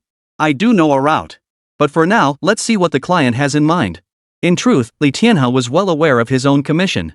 He also knew that the client and his cousin were now practically friends. After all, once he arrived in Stork City, Zheng Fan would be leading the team. His sister had absolutely nothing to worry about. At the same time, he felt a certain anticipation for this mission. How powerful would the attackers be? 8th or 9th tier? Truthfully, Li Tianhe no longer regarded 7th or 8th tier beast tamers as threats. The main reason was that his own beast master, along with his cousin's beast master, possessed terrifying strength. Ordinary 8th tier beast tamers stood no chance against them. As for 9th tier beasts? Frankly, Li Tianhe hadn't encountered any of that caliber yet. After finishing his words, Li Tianhe slowly closed his mouth, choosing not to continue. Seeing Li Tianhe fall silent, Li Buding understood immediately. The other party had no desire for further interaction. Chairman Tianhe, I wonder if you've heard anything about this Wang family matter. Although they were still in the Wang family's main hall, there were few people present now. The majority present were members of Li Tianhe's guild and his own Li family clan. As for the Wang family itself, it seemed none of its members had gathered here at all. They were all out, busy with who knows what affairs. Likely tending to their own family affairs. Perhaps the Wang family would no longer be involved in the upcoming expedition. If that were the case, could the Li family secure a larger share of the commission's reward? But that would depend entirely on the patron's intentions. The departure was originally planned at the city gates, so why had the gathering point been shifted to the Wang residence? Could it be that this patron also has some connection to the Wang family? Could it be that the commission suddenly changed? That they were now tasked with causing trouble for the Lu family? That seemed unlikely. The thought of the Lu family patriarch sent a chill down Li Buding's spine. His current cosmic combat power could easily kill an 8th tier beast master. Even a 9th tier beast master wouldn't be taken seriously by him. The mere thought sent a chill down Li Buding's spine. If the commission truly changed and they were ordered to cause trouble for the Lu family, he would never agree. He'd rather pay the commission penalty than go after the Lu family. The fact that he'd survived that night was already a miracle. The fact that they hadn't finished him off meant they were giving them a chance. Had they truly sought retribution, the Li family might not even exist now. Or perhaps they'd be reduced to a handful of survivors like the Mao family. Lately, however, the Lu family seemed to harbor no particular animosity toward the Wang family. It appeared they were considering co-opting them instead. I don't know, and I don't want to know. As these words fell, they saw several figures re-entering from outside. Li Buding's eyes widened instantly. There was Wan Yu from the Wang family, Lu Yi from the Lu family, the wealthy patron, and Li Yeye Li Tianhe's younger sister. So, it seemed the Lu family was indeed planning to absorb the Wang family. Moreover, it seemed highly likely that the Lu family had already meddled in this commission.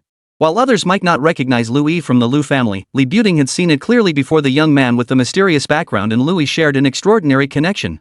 As for the young man's background, Li Buding had secretly investigated it himself. He had deployed numerous people and spent considerable sums of money. He had even combed through every inch of the First Academy grounds, yet found absolutely nothing, not a single trace or shred of information regarding Zheng Fan. This led him to suspect that Zheng Fan might very well be an outsider from the outer city. Like Lion Camel City. In Li Buding's view, if Zheng Fan's injuries truly originated from the outer city, then his formidable strength would suddenly make perfect sense. Greetings, Chairman Li Tianhe, and you, head of the Li family. This has been quite a bother for you all, but we still need to wait for one or two more people. Additionally, Wang Yu and the other members of the Wang family do not intend to accompany me to Lion Camel City.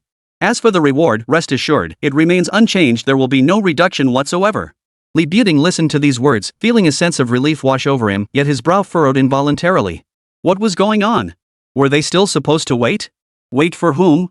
2 more people? Where had those 2 gone? What were they doing? Truthfully, Li Buding felt a growing unease. Being within the Wang family compound, thoughts of Zheng Fan and the others kept surfacing. And now Lu Yi was still nearby. Cold sweat was breaking out on his brow. He didn't want to linger here any longer. As Koningning spoke, she couldn't help but glance at Li Tianhe several times. She'd heard quite a bit about Li Tianhe lately.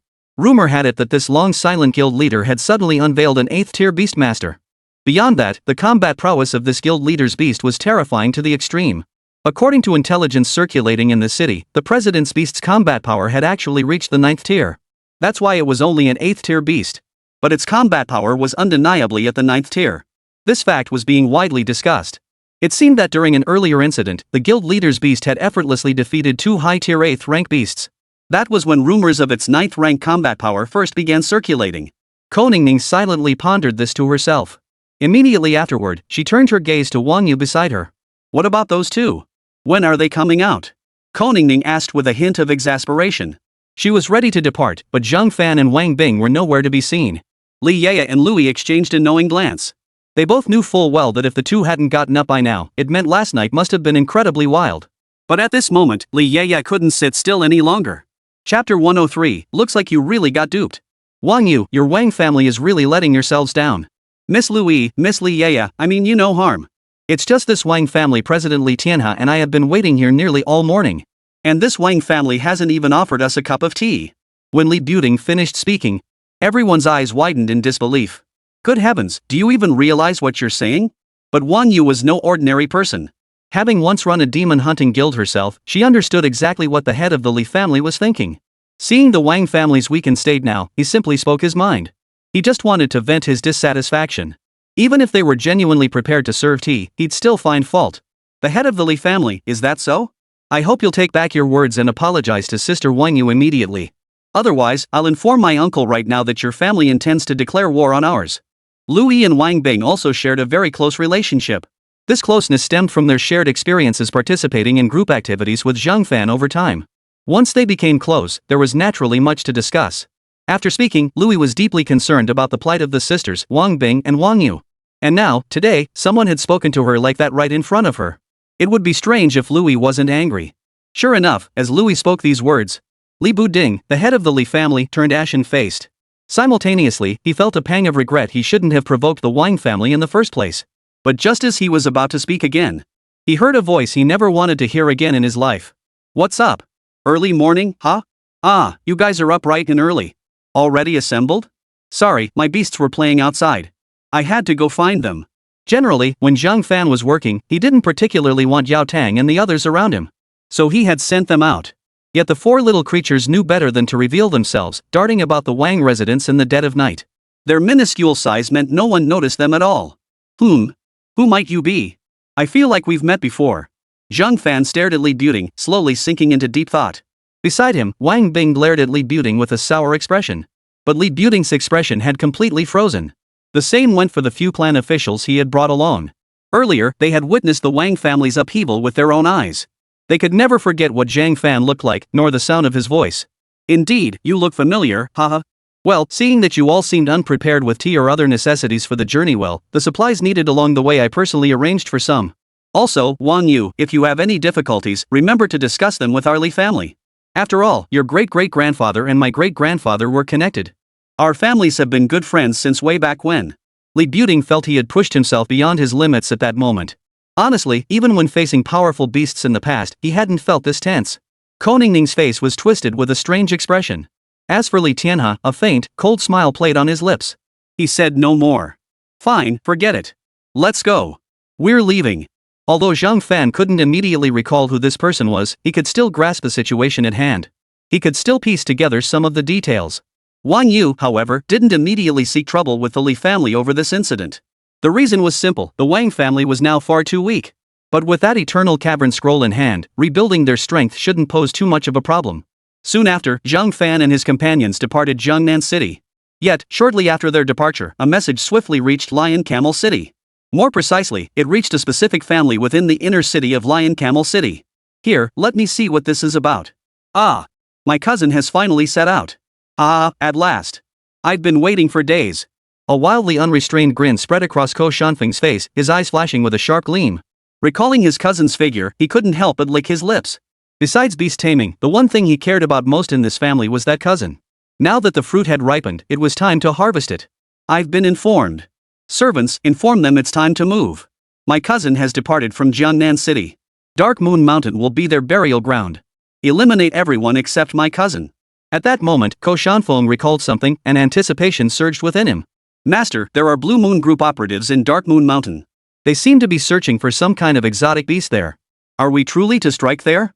Upon hearing the servant's words, Ko Shanfeng couldn't help but let out a cold laugh. Ignore them. Those people only see profit. Besides, this is our family's business. They won't interfere. My cousin's funds are limited, just a worthless check. It'll never tempt those conglomerates. So we needn't worry at all. Proceed as planned. As for why we aren't acting in the dark forest, I fear that little minks might run back there. There's only one chance, and I don't want to mess it up. If that same bunch of losers screw up, tell them not to come back. Beyond the Greenblood Marsh lies the Dark Forest. After the Dark Forest comes Dark Moon Mountain. Once we cross Dark Moon Mountain and pass the lighthouse, we'll reach Lion Camel City. That's the route. At our current pace, it should take about 3 days. Koningning spoke while carefully observing Zhang Fan. In this situation, she was truly placing her safety in Zhang Fan and the others' hands. At this moment, he also noticed that the entire group revolved around Zhang Fan. This confirmed that Zhang Fan was indeed the most formidable figure in Jiangnan City at present. No need to rush. We'll take our time on this journey. I've already sensed that no one is following us anymore. It seems you were indeed deceived on this trip. Chapter 104, Something's Off. At first, Koningning still harbored some anxiety about unexpected incidents arising along the way. For her, this was now the most critical step. As long as she could successfully return to Oyu City, she would face no further danger. Yet here she was again, walking this wilderness path. For Koningning, this route was the one she feared most, dreading any possible mishap. Yet Zhang Fan's single remark now left her frozen in place. At the same time, after these words were spoken, everyone instinctively froze in place. Had someone been following them just now? I was deceived? What does that mean? I wasn't deceived. My cousin wouldn't deceive me. He couldn't possibly deceive me. Koningning wasn't stupid. She immediately realized Zhang Fan was referring to her cousin. But upon careful reflection, her cousin had no reason to deceive her. If he truly intended to harm her, why would he have escorted her to safety in the first place? Koningning couldn't quite make sense of the details of that situation herself. Nothing is impossible. Zhang Fan declared with absolute certainty. The others looked puzzled. They hadn't sensed anyone following them earlier. Yet, since Zhang Fan had spoken with such conviction, they nodded in agreement. If my cousin was deceiving me, why would he have escorted me out back then? Regarding the family matters, my brother must have had his reasons. Though now there are still some. If he hadn't fully secured control of the family back then and didn't want to make a public spectacle of it, would you say killing you was the safest option? Or was letting you leave the family the safer choice?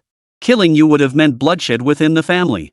Nowadays, who doesn't have a beast or two by their side? When it comes to the scent of blood, beasts are far more sensitive than humans. Never mind. There's no point arguing. Let's go to Lion Camel City. The people along the way will give us the answers. Zhang Fan spoke while striding forward, seemingly with no intention of debating Koningning. Instead, Zhang Fan's blunt words left Koningning momentarily speechless. She sensed he was actually quite right. Plus, her cousin had seemed off back then, clearly aware of something. But anyway, there was only one road. She had to return now. She couldn't just stay in Jiangnan City forever. Once she returned to Oyu City, all the answers would become clear. If things truly unfold as you describe, then upon our return to Oyu City, I will do everything in my power to reward you generously. Koningning could only say this. Yet at this moment, the one filled with the deepest regret was the head of the Li family. Within their current team, only Wang Bing had come from the Wang family, the rest had not gotten involved. Li Tianhe's guild, on the other hand, was fully committed. As for the Li family, they were the weakest link among this group. He recalled that the commission had explicitly stated the enemy might be an 8th-tier opponent, but he hadn't taken it seriously at the time. After seeing Koningning, he had instinctively assumed she was just a little girl. He dismissed it as sensationalism, just some kid who'd never ventured beyond the city walls, probably from some family that had run away. He wanted to explore Lion Camel City. In his eyes, it was nothing more than foolish people throwing money around. That was his thinking at the time. So he resolutely led his clan to accept this commission. Back then, he thought he'd gotten lucky, landing an easy commission that promised substantial profit for his clan. After all, in Lion Camel City, his family hadn't yet established any business operations. Meanwhile, their operations in Jiangnan City kept hitting roadblocks. That's why the head of the Li family had set his sights on Lion Camel City. But now that events had unfolded to this point, he sensed something was amiss. There was no turning back now. Rest assured, we've made thorough preparations this time. Your safety is guaranteed.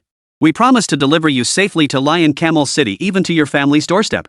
Louis spoke slowly at this moment, mainly because he noticed Koningning's face had turned pale. The young girl was clearly frightened. Truth be told, from the moment she first laid eyes on him, she had sensed that Koningning would likely cross paths with him frequently in the future. Why she felt this way, Louis couldn't quite explain.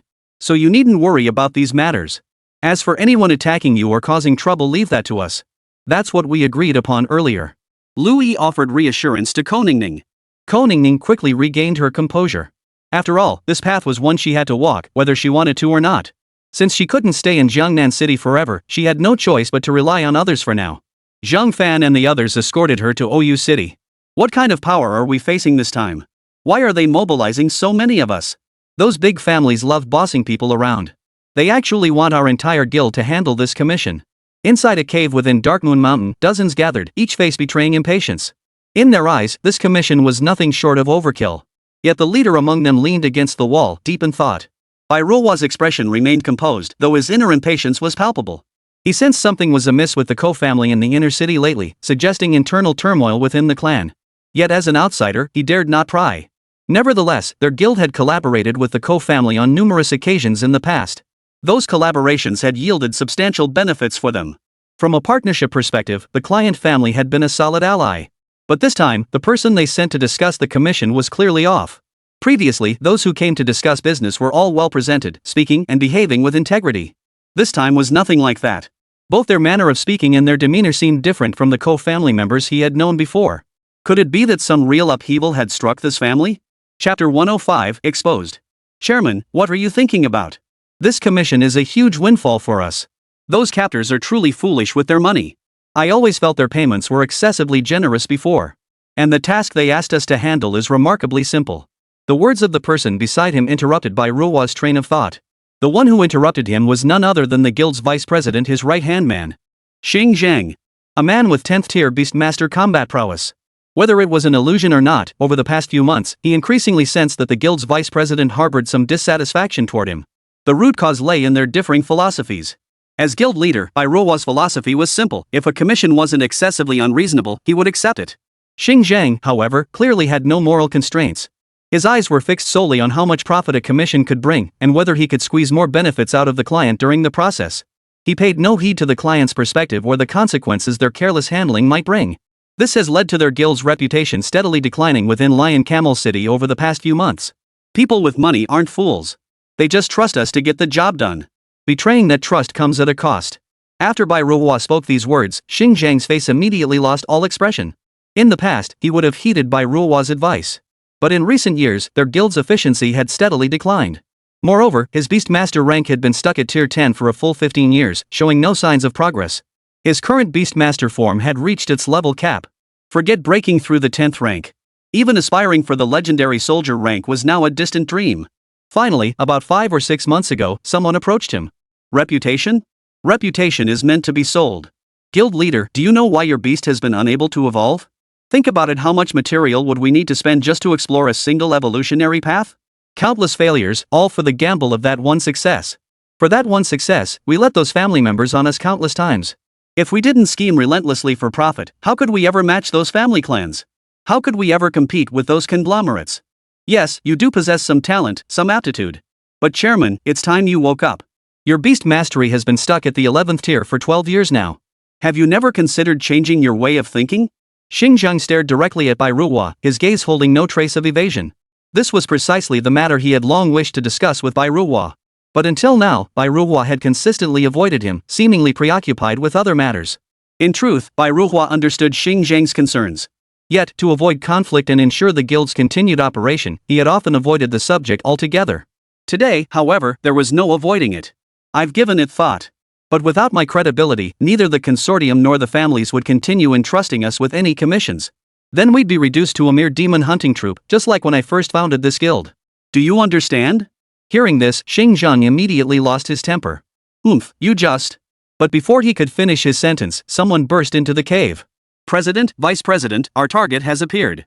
However, she's accompanied by numerous guards.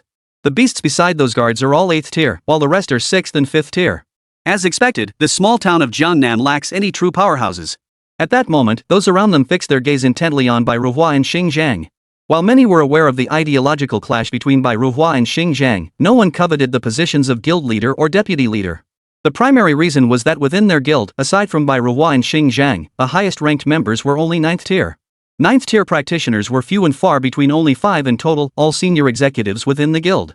After all, positions were assigned based on one's strength. This guild could offer nothing more than that. Let's discuss our matters later. First, let's resolve this current commission. Bai Ruo immediately interjected. He genuinely didn't want to continue discussing this matter with Xinzing. Ultimately, it came down to innate talent. Their research into beast taming simply wasn't sufficient. Or perhaps their comprehension wasn't up to par. In Lion Camel City, every beast tamer was also a beast breeder. Otherwise, it would be impossible to cultivate their beasts to the 8th or 9th tier. Alright, let's handle this commission first.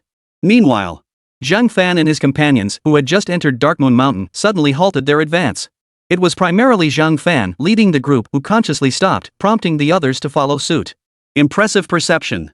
What kind of beast do you have To sense our presence from such a distance. But please wait here for now. Don't proceed any further. Who's Ko Ningning? Please step forward yourself, okay? If we get into a fight and end up killing you, that wouldn't be good. After all, the Ko family specifically said to keep you alive. Need I point her out? She's the shortest one in the crowd. Everyone, be careful. Don't let your beasts hurt her. Otherwise, the Ko family won't pay our commission. Sure enough, the moment they hesitated, a crowd began closing in. Moments before, they hadn't sensed a single presence. Yet unlike the panic-gripping the Li family members, Li Tianhao along with Wang Bing, Lu Yi, and the others remained utterly composed. The main reason was Zhang Fan's presence. With him around, their hearts remained utterly unruffled.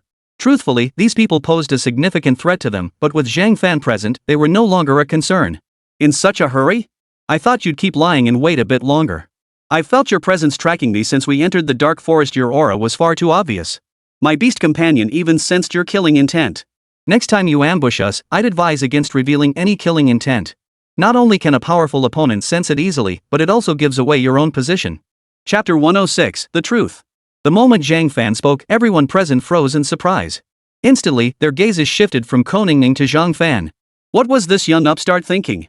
He hadn't even released his beast companion. How dare he speak so boldly? Could he possibly have some hidden advantage? Yet throughout their journey, they had already thoroughly scouted Zhang Fan's group. Among Zhang Fan's group, the highest-ranked beast tamer was only at the peak of the 8th tier. Not a single one was even a low-level beast tamer. Needless to say, their guild leader and deputy leader were no exception. Even ordinary guild members were supremely confident they could crush any rebels in one fell swoop. Kid, you don't need to lecture us on this. Do you even know what kind of power we wield? You're just a cocky brat who doesn't know his place. Maybe you're some kind of prodigy in Jiangnan City, or perhaps an 8th tier is considered a powerhouse there. But in our Lion Camel City, an 8th tier is nothing more than a roadside insect. Just an ordinary person there. So why haven't we made our move? Didn't you receive any updates? The vice president already stated we must wait for their arrival before proceeding. Ah, the vice president's message. Got it. But isn't the Ko family our partner? Isn't this a bit? No worries. Partners are meant to be screwed over. Besides, this is the vice president's order. It's none of our business. We're just following orders. Hearing the people surrounding him speak this way, Zhang Fan shook his head slightly. I thought there was a leader among you. So the president and vice president haven't arrived yet, and you've already taken matters into your own hands. As he spoke, a poisonous scorpion suddenly crawled up from his sleeve. No one knew when it had gotten there. However, the scorpion was still small enough at this stage to go unnoticed. Zhang Fan did this as a precaution, wary of the possibility of a sudden ambush at this moment. Should they choose to do so, Zhang Fan would immediately hurl the scorpion at them. He'd let the scorpion hold them off first, then bring in the locusts. These opponents' beasts were also around 8th or 9th tier, easily manageable for Lu Yi and his team. The only unknown was the rank of the vice president and president's beasts. 10th tier? 11th? Or even 12th? Truthfully, Zhang Fan now faced such opponents without a flicker of emotion. The main reason was that Yao Tang and Lu Qi's combat power had skyrocketed after their evolution. This single event had instilled considerable confidence in Zhang Fan. Shut up, kid. You talk too much. The vice president ordered us to intervene. We need to stop you lot first. Otherwise, once we enter the inner region of Darkmoon Mountain, we'll likely encounter numerous beasts and members of the conglomerates. We don't want any trouble with them. At that moment, Ko Ningning was utterly stunned. Still, she couldn't quite believe her cousin would come to harm her. She slowly spoke up. My cousin sent you here? She voiced the question burning in her mind. After all, these men were merely ordinary members of the guild, not the ones responsible for handling the commission. The person in charge of the handover had no idea about the details of these commissions. Just then, a voice suddenly echoed from the distance. Correct. The one who sent us to escort you back is none other than Ko Shanfeng, the current head of the Ko family. As the words echoed, two figures slowly materialized nearby. With a single stride, they stepped before the group. Bai Ruo's brow furrowed slightly. He knew nothing about this matter concerning Ko Shanfeng. So when exactly had his deputy chairman received this information? This mission actually consists of two parts. The first is to escort you back. The second depends entirely on you. If you have sufficient resources, we can also arrange for a fake corpse to be brought back. Though he requested a living body, fabricating a corpse poses no difficulty for me. Moreover, we haven't fully entered Anhua Mountain yet. This area is under our control. No one from Lion Camel City would come here. There are no resources, and the beasts are extremely weak. You can rest assured. Xingjiang spoke while studying Koningning intently. At that moment, Bai Ruhua opened his mouth but ultimately chose to remain silent. He understood that this was already a concession to him. Had Xingjiang not intended to yield, this so-called second commission would never have existed. Xingjiang would have demanded more from the other party outright. Give them a glimmer of hope, then plunge them into utter despair. In plain terms, it was about squeezing every last drop of profit from a single commission. So you two are the president and vice president? Zhang Fan's eyes flashed with a hint of interest. He mainly wanted to know what level of beastmaster these two were. What kind of strength did they possess? If their beasts reached the 13th tier, that would be ideal. That would mean he could collect 2 13th tier energy cores. But then he remembered that 6 evolutions would require nearly 30 13th tier energy cores. As for whether these two beast tamers could be exceptionally high level, Zhang Fan felt utterly reassured on this point. After all, 6 Wings hadn't displayed any signs of heightened excitement. If they truly faced formidable foes, 6 Wings would be highly agitated. By nature, 6 Wings craved challenging formidable foes and could be quite brutal at times. Thus, Zhang Fan could gauge the strength of those around him through every action of the 6-winged beast. He himself also sensed something. My cousin? This is impossible. Koningning's face was etched with disbelief. The way things were unfolding now, it seemed Zhang Fei had been right all along. He had been the bait to lure her out. Moreover, the clan had indeed faced turmoil at that time. Even as he left then, he could hear an elder from the clan calling out his name. But her cousin had immediately told her that the elder was trying to kill her. Amidst the chaos, she had no time to ponder further. By the time she realized what was happening, she had already been sent out of Lion Camel City. Chapter 107, is this 5th tier? That's how it went. Are you the leader among you lot? Right, I'm the vice president. The one beside me is the president. What's up, kid? Got something to say? You don't seriously think that just because you have an 8th or 9th tier beast rider, you can stand up to both of us, do you? Let me tell you, in Lion Camel City, we might not be anything special, but to you people from Jiangnan City, we are absolute powerhouses. Because in your Jiangnan City, no one has broken through to the 10th tier. And I am currently at that tier. What can you possibly do about it? After Xingjiang finished speaking, many faces paled. Even Li Tianhe and the others felt a chill run down their spines at that moment. 10th tier? They'd never even heard of such a tier. As for the Li family members, they were utterly petrified. 10th tier, such a rank didn't even exist in their collective imagination. Only Li Yeye, Lui, and a few others with close ties to Zhang Fan remained composed. They knew that not long ago, Zhang Fan's beast master had undergone another evolution. Each evolution of Zhang Fan's beast mastery didn't depend on the beast's own level.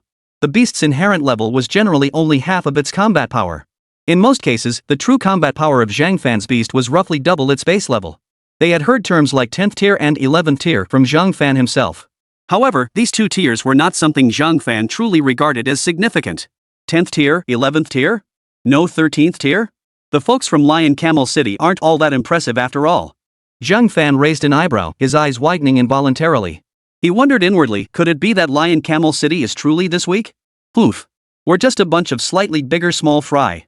Those clans, those major guilds, those conglomerates, those are the real heavyweights. Among them, our ranks are nothing more than ordinary folk. Alright, kid, I've said more than enough. You can have your last words now. Of course, all of you can have them. In this regard, our guild has always been exceptionally generous. The moment he heard Zhang Fan's words, Xingjiang's expression instantly turned cold. He seemed to catch a glimpse in Zhang Fan's eyes, a look of astonishment, as if they were too weak to be taken seriously. That look he despised intensely. He was just some kid from Jiangnan City, and a very young one at that. Most likely from some family in Jiangnan City, either planning to rely on his family connections or having some backing within Lion Camel City. But what a pity! This place was Dark Moon Mountain. Most people from Jiangnan City never made it this far. As for the people of Lion Camel City, most wouldn't be here either. This region was roughly the borderland between the Dark Forest and Dark Moon Mountain. Even rare beasts are seldom seen in such a place. If not for this commission, he might never have noticed this prime spot for killing. Last words? Why do you assume the people of Lion Camel City are stronger than those of Jiangnan City? Why do you think you can take us for granted? As he spoke these words, Zhang Fan casually flicked the poisonous scorpion far away. Eyes widened in shock. Suddenly, they sensed a faint 5th tier aura. This left Bai Ruhua, Xingjiang, and the others utterly perplexed. A bug-type beast master? Did it carry some potent toxin? Just as these thoughts crossed their minds, the next scene left them utterly wide-eyed. In midair, the poisoned scorpion's body abruptly swelled. From its original palm-sized form, it transformed into a 100-meter-tall colossus. At a full 700 meters, its form obscured the sky and blocked out the sun. Its enormous, deadly stinger was even larger than the bodies of some tamed beasts. 5th tier? This size, this aura, it's 5th tier? How is that possible? How could a beastmaster creature be this powerful? What is this thing? This kind of beast, is this even a beast? 5th tier? Is it truly 5th tier? Did I misjudge? The members of the White Light Transformation Guild all gaped, their mouths wide enough to swallow an egg. Some had even frozen completely in place, utterly dumbfounded. Truth be told, it wasn't just by Manhwa and his group. Even Li Tian and the others were losing their composure. What was going on? How could Zhang Fan's beast companion have changed? Was this even the same beast? Wait, could this be what Zhang Fan mentioned not long ago, the 2 new little creatures he'd cultivated? Hold on, so this one before them was merely one of them? Don't panic. Keep calm, everyone. Their beast is only 5th tier, a Skywing Tiger. Charge. Kill it. Boom. A high-ranking officer from the Bai Ruhua Guild roared, immediately sending his own beast charging forward. But in the next instant, a dark shadow slammed into the ground far behind him. The crowd caught a glimpse. The creature that had been sent flying seemed to be his beast. This can't be. That's Officer Yang's beast. His beast is 9th tier. A 9th tier beast? How? How could it be defeated by a mere 5th tier beast? A 5th tier beast? Who can tell me if this is even real? This kind of monster? Ha! 5th rank? Ha! Some were utterly petrified, while others had descended into madness. As for the other cadres, they hadn't summoned their beasts yet. Truthfully, summoning them now would serve little purpose. After all, their beasts had only just reached the 100-meter tier. But the venomous scorpion size? That was a terrifying 700 meters. 8th tier? Honestly, it's nothing special to me. By the way, I suggest you stop fixating on my beast's tiers. At this stage, their tiers are practically meaningless. Oh, and one more thing, Mighty Locust, wake up. Aren't you going to get up and move around? Staying coiled up like that for so long might weaken you when you evolve next. Chapter 108, You're way too arrogant. Zhang Fan's remark to the Mighty Locust was meant somewhat as a joke.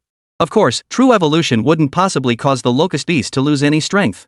But the Locust didn't know any of that. All the others could see was the thing hanging from Zhang Fan's ear, resembling a golden earring. Suddenly, a pair of insect wings unfolded and it flew away. Wait, this insect, it can't possibly be. Some already had sweat beading on their palms.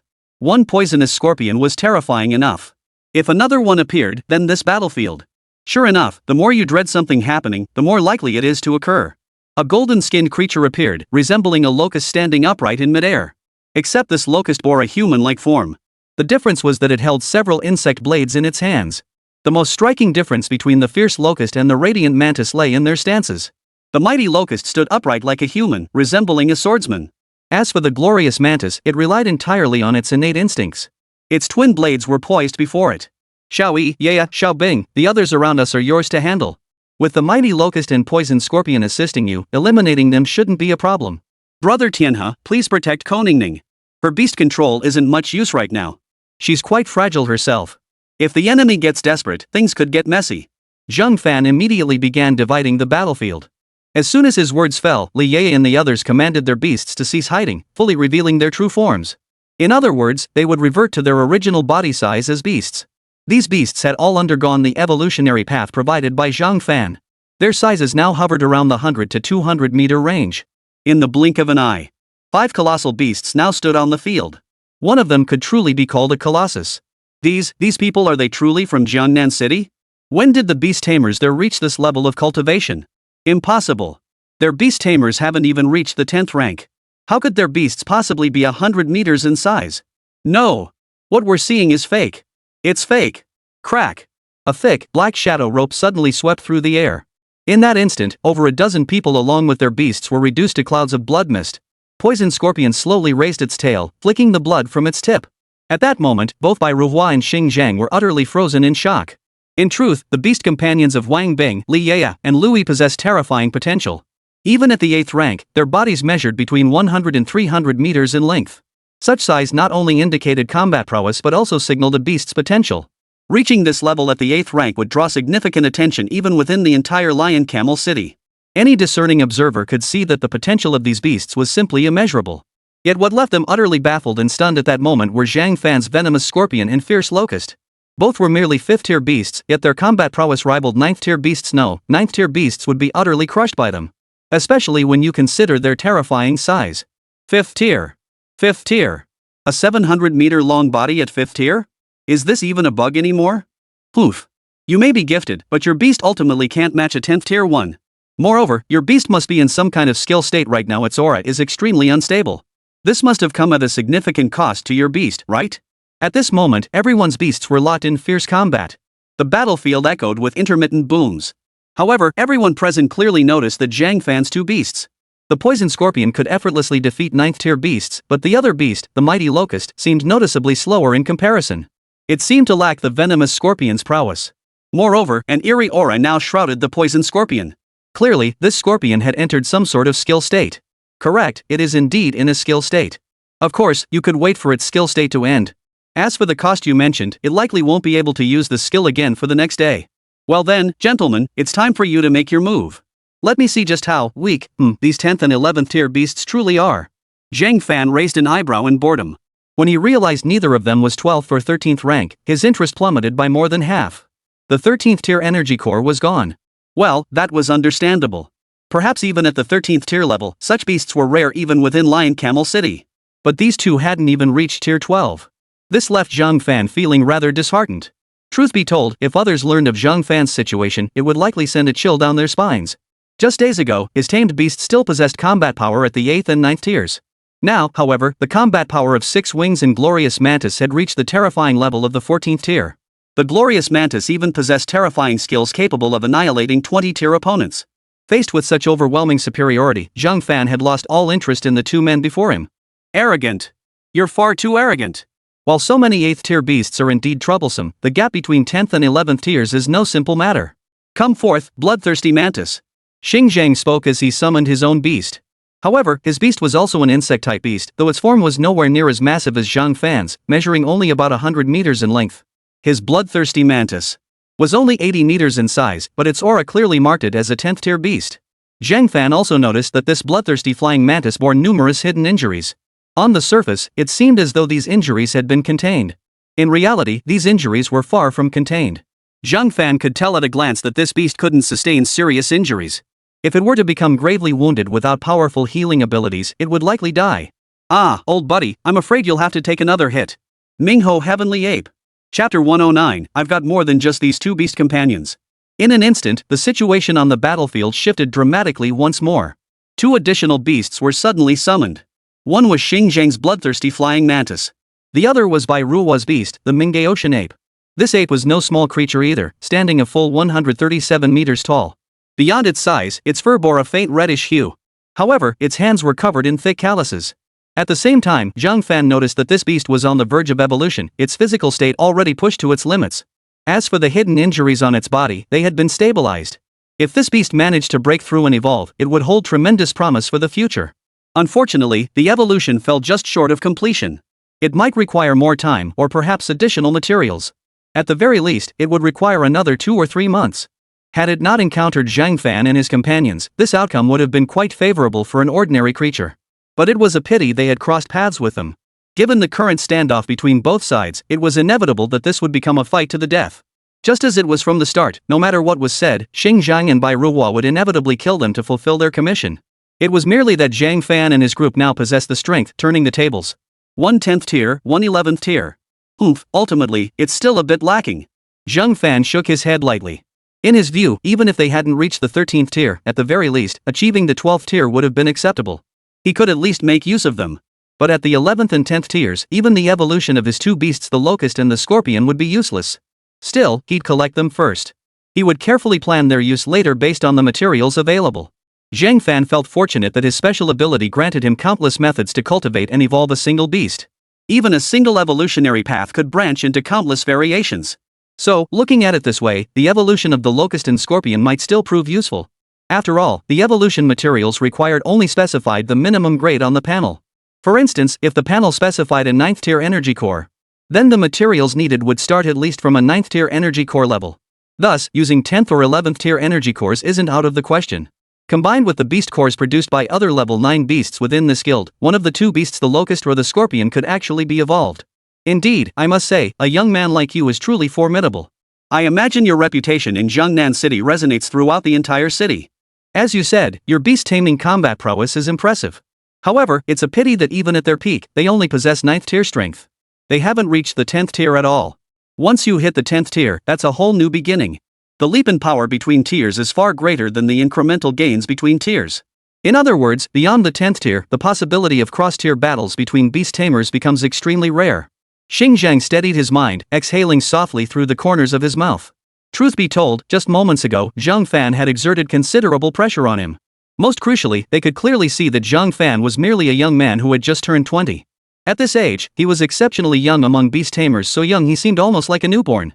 For most, their journey as beast tamers began precisely at this age. As for earlier times, most souls were incapable of bearing such a beast taming contract. Thus, most individuals only begin to contract with beasts at this stage. Of course, there were also those who, at a very young age, somehow entered into a beast contract without knowing when it happened. Generally speaking, such individuals possessed extraordinary talent.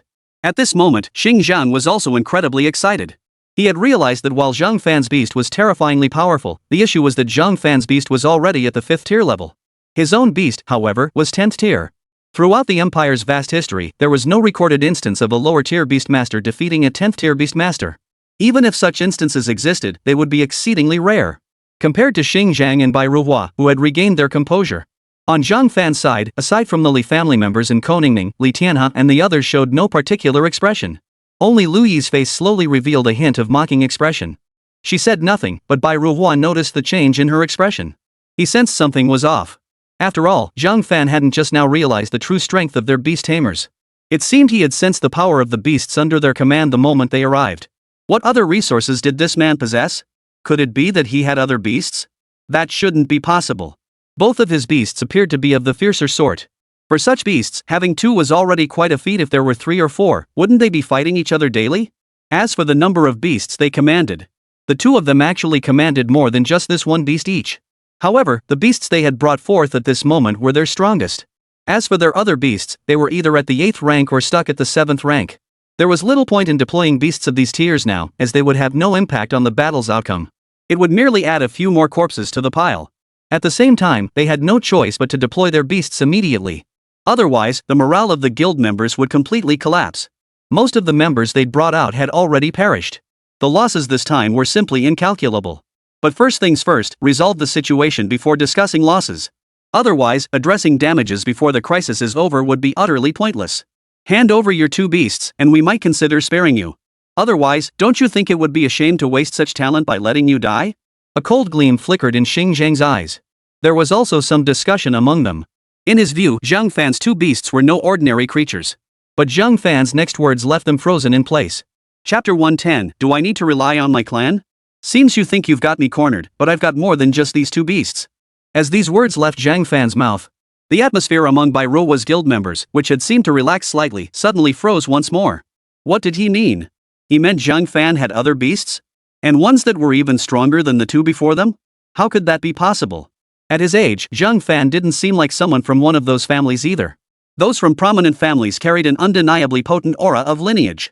This was something they could all sense in Wang Bing, Koningning, and even Lu Yi. Whether someone comes from a family background makes a huge difference. From personality to every aspect of how they conduct themselves. But today felt different. Bai Ruhua and Xingjiang both nearly popped their eyes out of their sockets, utterly baffled by Zhang Fan's origins. To cultivate such a beast master, his family background must be terrifyingly wealthy. Even if he wasn't from a clan, he was likely affiliated with a guild. Could it be that they'd misunderstood?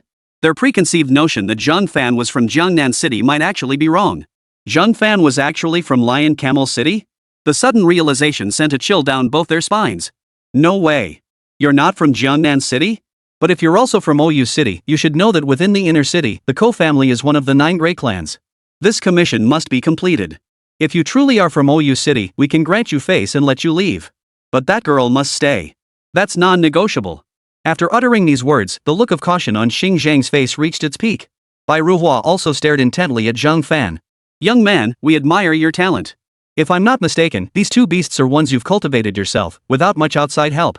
Personally, I suspect you possess unique insights into cultivating insect-type beasts. A talent like yours is rare even in Lion Camel City. Few could match it. How about this, you can keep the girl, and the rest of us will follow you. As for her, she is our target. We cannot compromise on that point.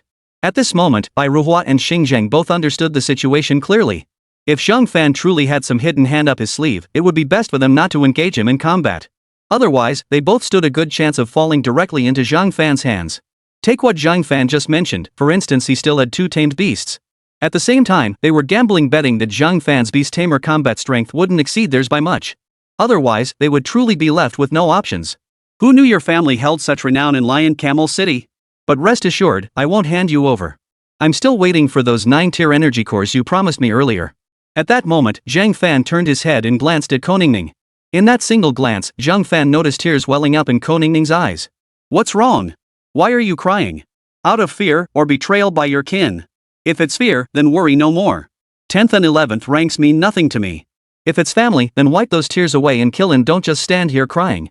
I recall you telling me that when you escaped, you didn't shed a single tear. How did you become so weak now? Zhang Fan chimed in immediately. It was precisely Zhang Fan's words that directly triggered the differing reactions from Koningning, Xingjiang, and the others. At that moment, Koningning realized she had been overthinking things about Zhang Fan. At the very least, in her eyes, Zhang Fan had gone this far, which meant he was truly being kind to her. This was true responsibility to the very end. Nothing? Oof, you're being overly arrogant. Do you think you're relying on your own strength? If you didn't have the backing of your faction, would you dare to act like this? Xingjiang's words were cut short mid-sentence as Bai Ruhua grabbed his shoulder. Because what followed couldn't be spoken aloud. Otherwise, if the other party truly pursued the matter, the two of them wouldn't be able to handle it. Moreover, the guild's situation was already extremely dire. If things continued to deteriorate, whether their guild could even survive at all had become a major question. In short, if you hand over that co-family member, we can all coexist peacefully.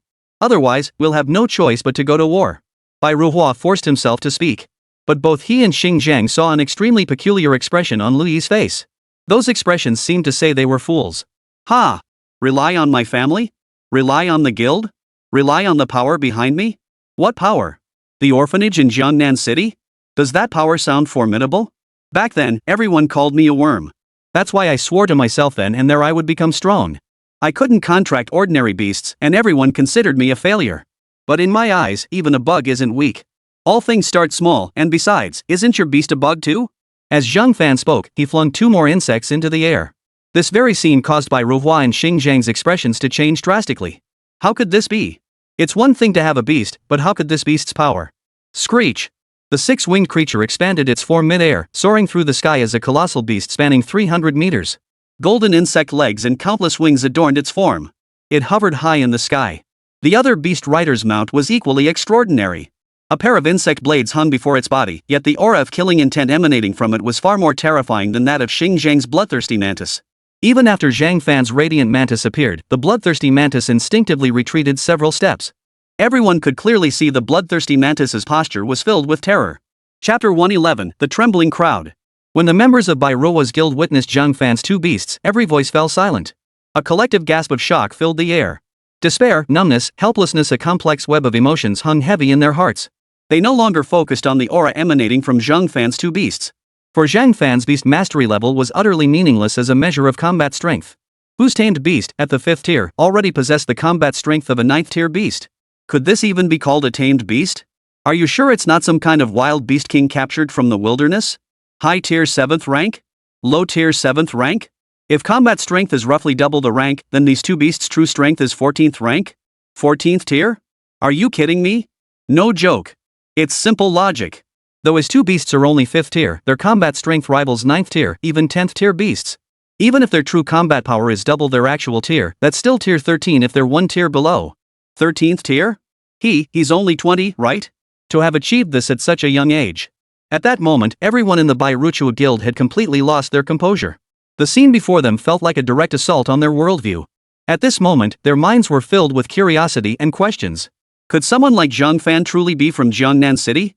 Was he definitely not from Lion Camel City? His power was overwhelming, and the strength of the beasts under his command was terrifying. This wasn't about natural talent anymore, he was a freak of nature. Meanwhile, on Zhang Fan's side, the head of the Li family, along with the members he had brought from his clan, were utterly dumbfounded. Zhang Fan's beast riding display was utterly terrifying. The 700-meter-tall poisonous scorpion alone had left them speechless for a moment. For the Li family members, this was the first time in their lives they had witnessed a beast of such terrifying proportions. Could this even be considered a beast? Some members of the Li family couldn't help but ask themselves this question. Could such a terrifying creature truly be called a beast? Had they wandered into the wrong place? Had they stumbled into some kind of illusion? Was everything before their eyes merely an illusion? But upon closer inspection, it became clear this was utterly impossible. This is the beast mastered by that Zhang Fan. That centipede soaring through the sky, it left an indelible impression on me. At that moment, the head of the Li family also fixed his gaze upon the six-winged beast. He too sensed an aura of utter terror emanating from the six-winged beast. This aura sent a chill running down his spine. Even though he stood firmly on solid ground and had no fear of heights, under these circumstances, he felt his legs grow weak beneath him. Were it not for his years of mental fortitude, he might have collapsed to the ground like those members of the opposing guild. Thankfully, they weren't Zhang Fan's enemies. However, the head of the Li family suddenly recalled that before setting out, he had actually complained about Zhang Fan's sluggish pace. If he could travel back in time now, the first thing he'd do would be slap his past self across the face. Damn it, he nearly wiped out the entire Li family. The beast tamers under his command were all formidable fighters capable of crushing 11th and 12th tier opponents. A man with such combat prowess could wipe out not just one Li family, but 20 Li families and still come out unscathed. Li Tianhe was equally stunned. Meanwhile, the vice president who had accompanied him all along now had eyes bulging as if they might pop out of their sockets. Now I understand why you suddenly had such confidence before departure. It was because he was here. As expected, these people from Lion Camel City are no different from us. After seeing his beast tamer, they all turned into fools. After the vice president spoke, he noticed Li Tianhe hadn't responded. He immediately turned his head to look. He saw that Li Tianhe's eyes were also widening in astonishment. Truthfully, this is the first time I've witnessed his beastmaster's evolution. That level of power is truly terrifying. Li Yaya, Lu Yi, and the other girls showed little surprise. They all knew Zhang Fan well. If he could produce a 20th tier beast tomorrow, they'd find it perfectly normal, let alone now. Compared to the utterly composed Li Yaya and the others. Koningning, on the other hand, looked completely dumbfounded. Honestly, even if she'd racked her brain from the very beginning, she never would have imagined Zhang Fan possessed such power. Only now did it begin to make sense to her why, before their departure. Wang Yu had warned her, if Zhang Fan couldn't see her off this time, no one else in Jiangnan City could. And the current situation proved Wang Yu's words to be absolutely correct. This kind of power, just a few 9th tier energy cores? Koningning was utterly baffled. The energy cores within the beast Zhang Fan was about to kill were worth more than a dozen 9th tier cores combined, weren't they? Impossible. How could you possibly possess such beasts? There must be a family or some other power backing you. Otherwise, no single person could achieve this level of power. Xing Zheng couldn't accept the scene before him. What he found most unbearable was that Zhang Fan, so young, already possessed such terrifying beast riding prowess. And Zhang Fan was nothing like him. He was nearly 50 years old, but Zhang Fan? He had only just turned 20. Realizing this, Xing Zheng felt as if the heavens themselves were mocking him. He had also noticed that his own beast, the bloodthirsty mantis, showed genuine fear when facing Zhang Fan's beast, the radiant mantis. Such emotions might be imperceptible to others, and the beast itself could conceal them. But as its master, he couldn't be fooled. Of course, Zhang Fan didn't rely on any family connections, innate talent, or guild affiliations.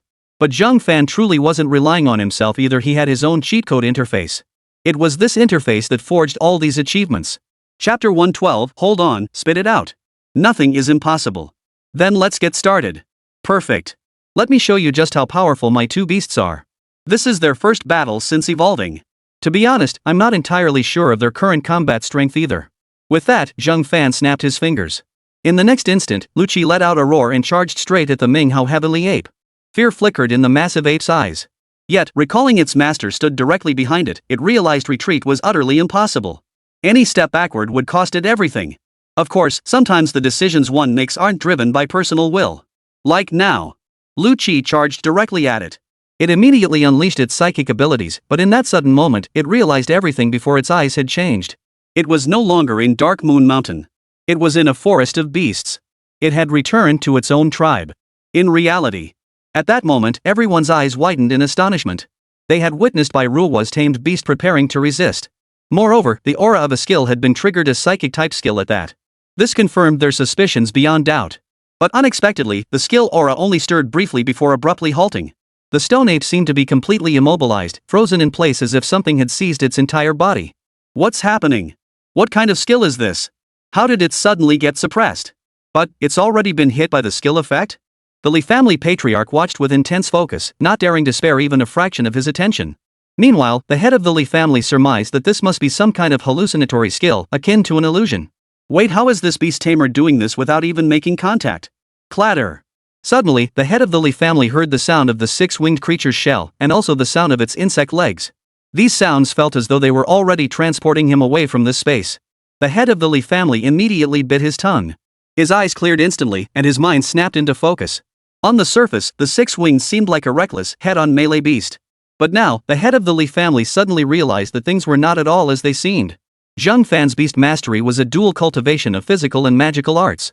Moreover, the two aspects complemented each other, yielding power that could be described as terrifyingly formidable. The ability to fly, strip perception, and plunge opponents into illusions coupled with its inherently terrifying physical strength. Such attributes were typically found only in exceptional beasts. Yet today's spectacle left the Li family patriarch utterly frozen in place. Completely speechless.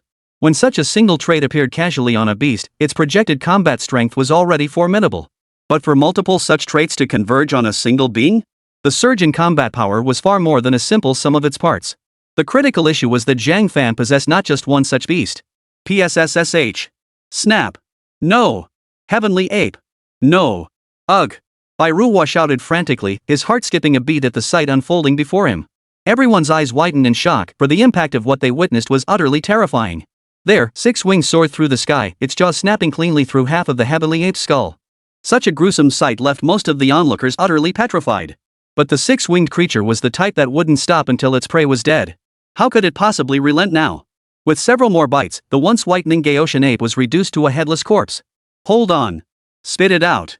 These materials are quite useful to me. Blood-soaked, Six Wings slowly turned its head. The bloodstains on its face made it look especially terrifying. Everyone else was also startled by Zhang Fan's words. Bro, you don't know your own beast, do you? This creature is terrifying.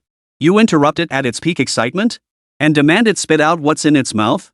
How can you speak to such a ferocious creature like that? Most people would coax their beasts if they possessed formidable combat strength and a savage temperament. But looking at Zhang Fan like this, it seems he doesn't care about the six-winged beast at all. Does he not fear the six-winged beast turning on its master? The six-winged beast instantly whipped its head around and charged toward Zhang Fan. It halted abruptly before him, opened its maw, and spat out the 11th tier energy core. A pair of black eyes stared intently at Zhang Fan. Good boy. From now on, save the energy cores for me. You know how important they are to me. As for the corpse, eat it if you want. Next time I won't call you, just swallow it without digesting it. Go on. Zhang Fan caught the energy core as it flew from Six Wings' mouth. He gently scratched the six-winged creature's chin. The hard, slightly icy cold feel of the six-winged creature's shell slowly transmitted through Zhang Fan's fingers. Whoosh! Lu Qi responded with a sharp cry before cheerfully scuttling away from Zhang Fan. Only after moving a short distance did it take flight into the air. At that moment, everyone's mouths gaped wide enough to swallow an egg. If they had been raising such a beast, one that looked so ferocious, they would never have been able to handle it with the same ease as Zhang Fan. How can this beast be so docile in front of him? The head of the Li family couldn't count the questions swirling in his mind. Only this one question escaped his lips. But at that moment, no one could answer him. Across from him, the guild leader, Bai Ruhua, had collapsed to the ground, overcome by the backlash from his beast's death. This was precisely why many people held no fear of beast tamers fleeing.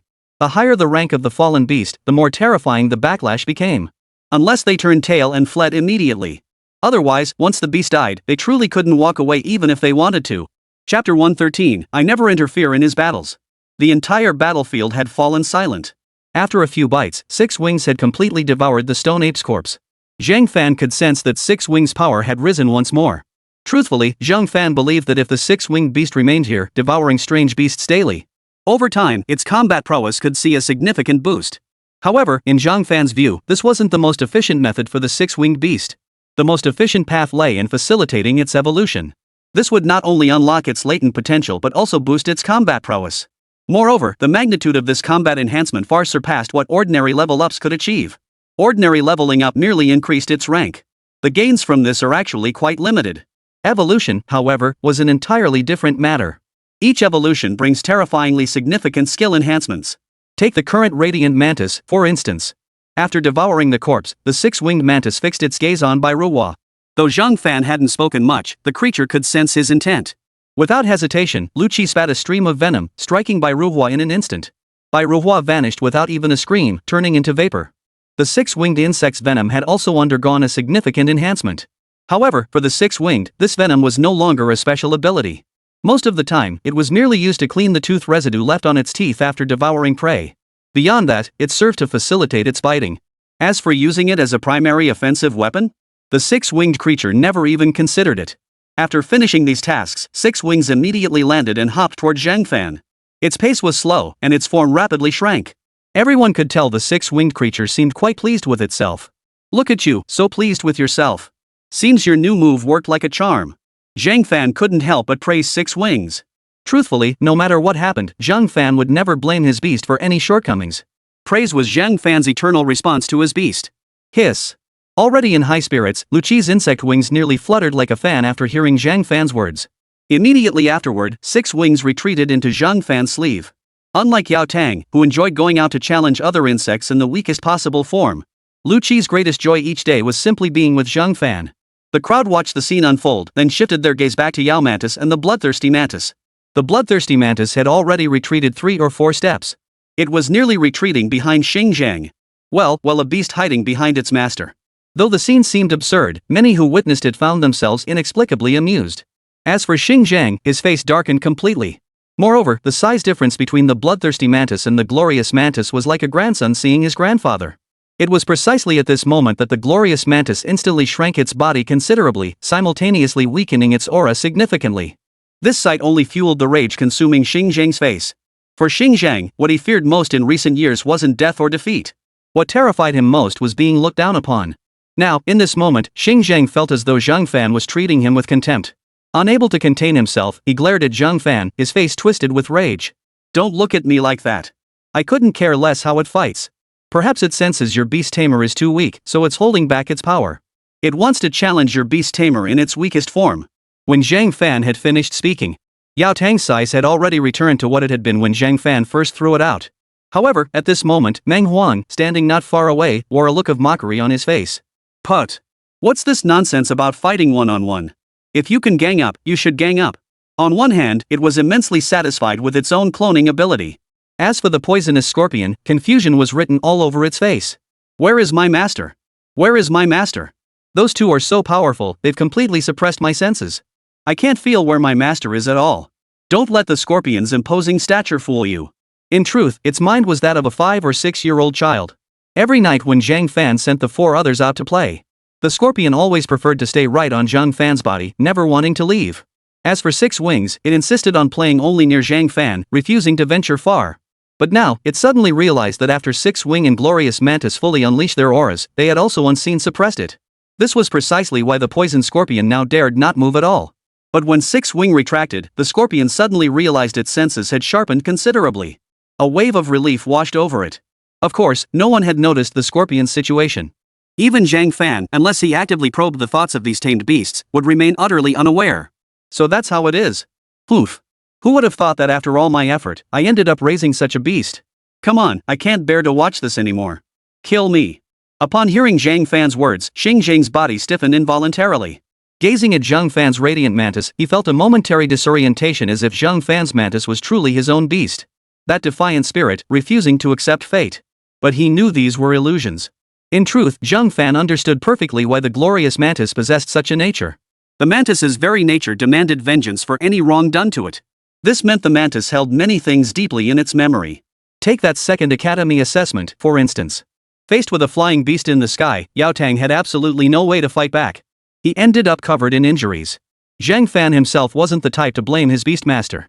Yet what Zhang Fan hadn't anticipated was that his praise and encouragement for Yao Tang had also solidified Yao Tang's resolve. He would never again allow himself to be placed in a situation where he was powerless to resist. A situation he couldn't resolve. He would rather risk everything than fail to defeat the enemy before him. This realization stemmed from Zhang Fan's earlier curiosity about how beasts grasp skills during evolution. Later, Zhang Fan discovered that the skills a beastmaster could comprehend during evolution were tied to their deepest desires. Chapter 114, Nothing is Impossible. Ha! Who would have thought my carefully nurtured beast would fall short of yours, raised so casually? For Xing Zhang, raising a beast was akin to raising his own child. He had poured his heart and soul into his beast.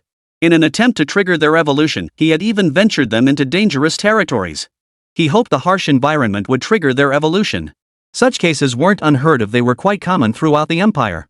What Xing Zhang didn't know, however, was that such evolution required the beast's level to reach a certain threshold and its condition to be in a state of peak vitality. Under these conditions, the likelihood of successful evolution is significantly higher. Or rather, breaking down to build anew. But his bloodthirsty mantis was already in poor condition to begin with, and now it was only getting worse. Exhausted all your efforts? I can see at a glance that your beast carries numerous hidden injuries, some clearly fresh wounds from recent events. You must have subjected it to materials it simply couldn't endure, or perhaps forced it into some unbearable environment. You wanted it to evolve, hoped for its evolution, but sadly, that was nothing but your delusion. You are not it, you cannot feel its pain, you cannot hear its cries. Now it's consumed by fear, despair, and timidity. If you voluntarily dissolve the contract, I'll have Yao Tang grant you a swift end. In Zhang Fan's view, most beast tamers start out without inherited memories. And such beasts of bondage are the overwhelming majority. Sadly, some individuals, lacking both talent and resources, delude themselves into believing their beasts can become true dragons soaring through the heavens. Later, under their influence, not only did their beasts fail to develop positively, but they even developed numerous problems. In the end, they blamed their beasts for lacking innate talent, completely absolving themselves of the negative impact they had caused. Zhang Fan's words left most of the audience stunned. They couldn't sense its pain, couldn't hear its cries. Simultaneously, astonishment gripped their hearts. No wonder Zhang Fan could train his beast to resemble a wild beast from the wilderness. No, even more terrifying than the wild beasts. This relied on support. A kind of inner, spiritual support. Not merely piling resources on blindly. At that moment, many suddenly grasped the truth. Among them, Xingzhang felt it most acutely. Zhang Fan's words left Xingzheng momentarily stunned. Immediately, memories of the past flooded his mind. Yet, a look of helplessness quickly spread across his face. Release? Ha! Fine. So my beast has potential in your eyes, does it? Xingzheng fixed his gaze directly on Zhang Fan. In truth, this was an idea that had suddenly occurred to Zhang Fan. He hadn't considered it at all initially. But after Zhang Fan had spoken so much all of a sudden, he realized that the bloodthirsty mantis across from him actually possessed decent innate talent. Though it bore numerous hidden injuries and might be the weakest 10th tier combatant present. Nevertheless, Zhang Fan could still discern from some of its hidden injuries that this beast master should have been exceptionally talented. Perhaps Xingzheng had always hoped this beast would remain outstanding, and this expectation had unknowingly placed immense pressure on it. Beyond that, Xingzheng likely pushed the beast toward impossible training regimens in pursuit of greater power. Such training naturally yielded no positive results. Thus, Zhang Fan suddenly conceived an idea. He wanted to see just how far this beast could go. However, the thought that his beast's evolution would now require one more step and that this meant needing even more materials weighed heavily on him. At this thought, Zhang Fan felt an inexplicable weight press down on him once more. Fortunately, with his golden finger, his beasts would always undergo positive evolution. Alright, fine. Then might you tell me what your beast is? I've never seen a beast like this before. Xingzheng's gaze instinctively fell upon the Yao mantis, yet the creature did not deign to meet his eyes. In its perception, aside from Zhang Fan, it had never given the slightest thought to any other two-legged creatures. If any of these bipeds dared challenge it, its blades would fall without the slightest hesitation. At that moment, the Yao mantis kept its gaze fixed on the bloodthirsty mantis, its eyes never wavering for even a second. With Zhang Fan standing behind it, it felt no hesitation whatsoever. It's actually quite ordinary, just a lowland mantis. I found it back in the green blood swamp. At the time, one of its legs was broken, but I took a liking to it the moment I saw it. I've always cherished this one, never ceasing to nurture it. Yet it has its own way of training. Like now, if an opponent can't draw out its full strength, it will suppress itself to its weakest state. After Zhang Fan finished speaking, everyone felt astonished once more. Lowland mantis? This type of mantis is actually quite common throughout Dark Moon Mountain. While they do exist in the Greenblood marshes, their numbers are relatively scarce. Wait a moment. With a body height of 100 meters and an aura that was terrifyingly intense, such a powerful beast's initial form was actually a lowland mantis? Multiple mutations? How is that possible? Mutations aren't recorded. An ordinary beast, how could it possess such potential? Xingzheng's face was etched with utter disbelief. If anything, he could have blamed his own lack of aptitude for beast taming earlier on. Zhang Fan possessed exceptional talent for it, coupled with his innate gift for taming beasts and access to certain resources. It was these factors that had cultivated Zhang Fan's own beast-taming abilities to this level. But now it seemed that wasn't the case at all. Nothing is impossible. Just because you haven't seen something doesn't mean it doesn't exist. Chapter 115, Miscalculation. After uttering those words, Zhang Fan glanced at the poisoned scorpion and the fierce locust. When he mentioned the praying mantis's broken leg earlier, these two little creatures had also felt a stir within. Take the locust, for instance. It had always looked down on the mantis, spending most of its time lazily hanging from Zhang Fan's earlobe. It was generally too lazy to move. Even during their nightly patrols, it never joined Yao Tang for strolls or the like. But today was different. The look it gave the mantis now held a hint of recognition. After all, it knew firsthand what it was like to be tormented to the brink of death because of weakness. You're not pulling my leg, are you? Its original form couldn't possibly be a lowland mantis, a weak, commonplace beast. How could such a beast be this powerful? Are you trying to deceive even a dying man like me? Xingjiang roared furiously, his eyes turning bloodshot as he fixed Zhang Fan with an intense stare, desperate to catch the slightest hint of deception on his face. He wanted to see that Zhang Fan was lying. How could a mere ordinary lowland mantis possibly evolve to this extent? And not just any evolution, mutated evolution. Not just once, but multiple times. At least 2, maybe 3. If that were true, then the value of Zhang Fan's beast companion would be beyond estimation. Do you think you're worth deceiving in my eyes? Look around you. Everyone else from your guild has surrendered except you. What benefit would deceiving someone like you bring me? Zhang Fan spoke calmly. At the same time, Xingjiang couldn't help but glance around. He immediately noticed that among the people nearby, everyone except those on Zhang Fan's side had already curled up into themselves. Their eyes were filled with terror and disorientation, their bodies trembling. As for the beasts beside them, some were already dead, while the rest had been recalled by their masters. In this world, when one beastmaster directly recalled their beast, it was essentially a white flag in another sense. However, in the wild, few would resort to this tactic. After all, when someone truly intends to kill you, no gesture of surrender matters. Fine. Since that's the case, I'll dissolve the beast contract. I hope you treat it well. With those words spoken, Xingjiang hesitated not a moment before severing the beast contract. This type of contract dissolution wouldn't trigger any backlash or retaliation. Zhang Fan nodded lightly. Just as he was about to say something, an unexpected turn of events occurred. The bloodthirsty mantis swung its insect blade, striking Xingjiang directly. In an instant, 2 bloody chunks appeared on the ground. Yet immediately afterward, the bloodthirsty mantis let out a mournful cry before slashing itself with its own blade, its life force extinguished. Thud! Its massive body slowly collapsed to the ground. At that moment, the radiant mantis withdrew its stance and leapt lightly backward. Yao Tang itself felt no particular emotion.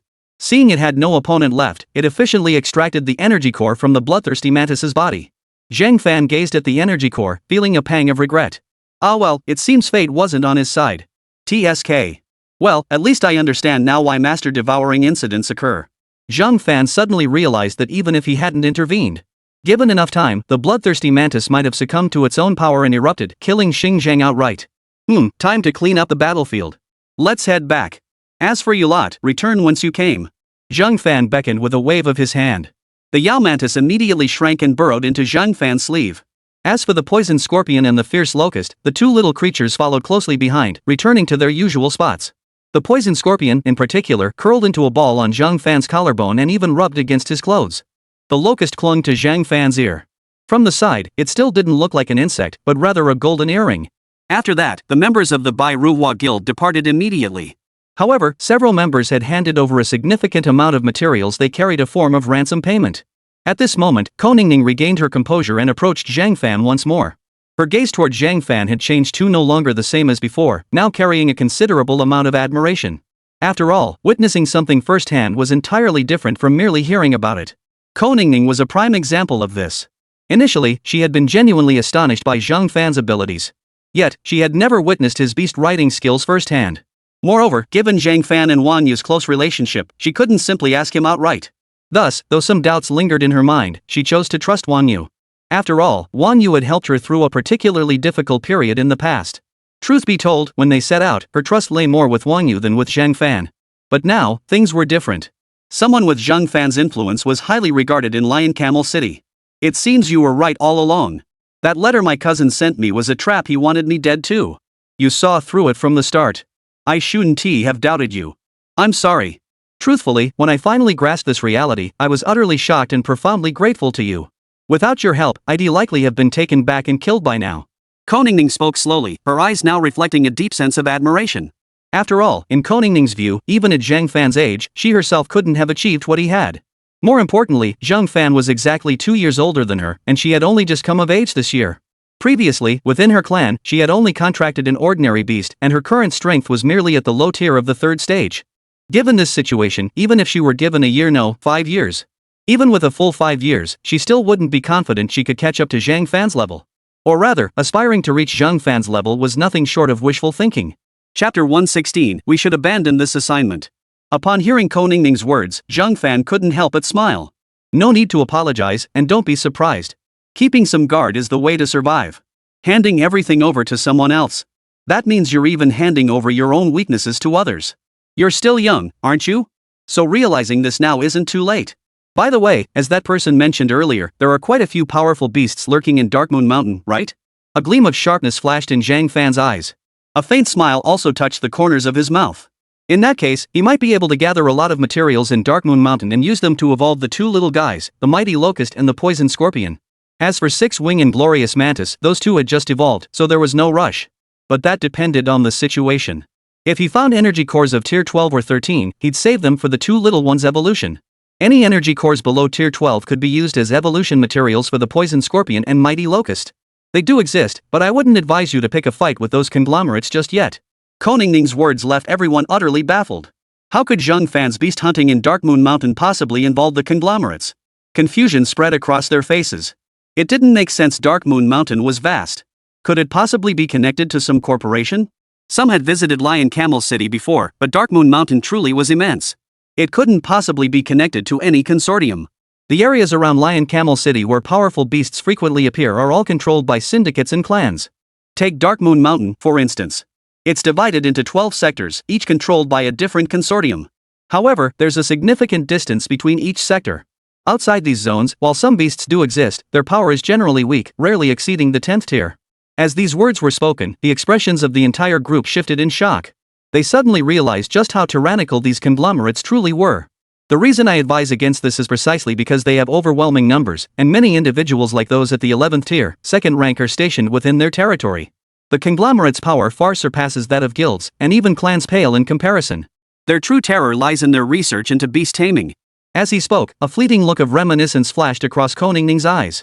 However, Zhang Fan suddenly glanced at Louis at that moment. Louis immediately returned Zhang Fan's gaze. Both recalled the words spoken by Lu Dong, the head of the Lu family, before their departure. So that's how it is? Alright, then we'll take a detour. You lead the way. Let's handle your business first. By the way, what's your cousin's strength level? After Zhang Fan spoke these words, Koningning's face paled involuntarily. It suddenly dawned on her, if her cousin intended to kill her, it meant the entire family had already fallen completely under his control. Or rather, everyone in the clan now followed the group led by her cousin. Under these circumstances, if she returned, Zhang Fan alone wouldn't stand a chance. Even with Zhang Fan's 4 tamed beasts, her cousin's tamed beasts were ranked at the 15th tier. How could they possibly fight against that? For a moment, Koningning froze in place, speechless, her face turning deathly pale. What's wrong? What rank is he? 20th tier? Zhang Fan's brow furrowed slightly. Was he truly that weak? If the opponent's strength was at level 20 or above, then things would get complicated. They absolutely must not enter the inner city. Instead, they should first complete the task entrusted to them by Lu Dong. Along the way, they could see if there was any way to obtain more energy cores within Lion Camel City. As long as his beast had completed its last evolution, he wouldn't have to worry about dying. Although Yao Tang's skill could handle beasts below tier 20, Zhang Fan didn't want to use it. Once that skill was spent, they'd have no backup plan. Moreover, while that technique possessed immense power, Zhang Fan was unwilling to subject Yao Tang to such a heavy cost unless absolutely necessary. But at this moment, Zhang Fan's words left everyone utterly bewildered. What's going on? This can't be right. Earlier, our enemies shouldn't have been higher than tier 11 or 12, right? When did their levels suddenly jump to 20? Does the 20th tier seem so ordinary to you? A 20th tier level is terrifying no matter how you look at it. Remember, once you hit tier 8, you could strut around Jiangnan City like you owned the place. Back then, few dared to say anything. But now? Zhang Fan just casually mentions wanting to take on someone at tier 20. Forget the head of the Li family. Even Louis and Wang Bing's eyes widened in disbelief at that moment. How many? 20 tiers? No, his rank isn't that high. His Beastmaster rank is only 15th tier. Beyond that, I don't know what support he has, nor do I understand how he managed to seize control of the clan. After uttering these words, tears suddenly welled up in Koningning's eyes. I can't do anything. Suddenly, Koningning felt completely overwhelmed. She had set out today brimming with confidence. Upon arriving at Darkmoon Mountain, despair washed over her. After learning of Zhang Fan's strength, joy filled her heart once more. At that moment, she believed returning to Lion Camel City would pose no problem whatsoever. But now? She suddenly remembered that her main source of confidence upon returning to Lion Camel City was her cousin.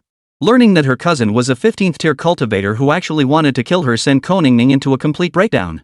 Lu Yi's gaze instantly turned cold. Her thinking revolved entirely around Zhang Fan's safety. 15th rank. Fan, don't blame me for being cold-hearted, but we should abandon this commission. Chapter 117, Opportunity knocks, and I'm willing to pay the price. After Louis spoke these words, the room fell suddenly silent. Even time itself seemed to hit pause. At the same time, Koningning's tears flowed even more freely. Zhang Fan simply shook his head. He understood Louis was considering his safety, and he certainly wouldn't blame her for it. Just as Louis saw him shake his head and was about to say more, Zhang Fan cut her off. I know. 15th tier. But the enemy probably has more tricks up their sleeve. Retreating now keeps us safe, but we can't avoid going to OU City. Escape is only a temporary solution. Take Ningning, for instance. She stayed hidden in Jiangnan City all this time. On the surface, she seems safe. But her cousin?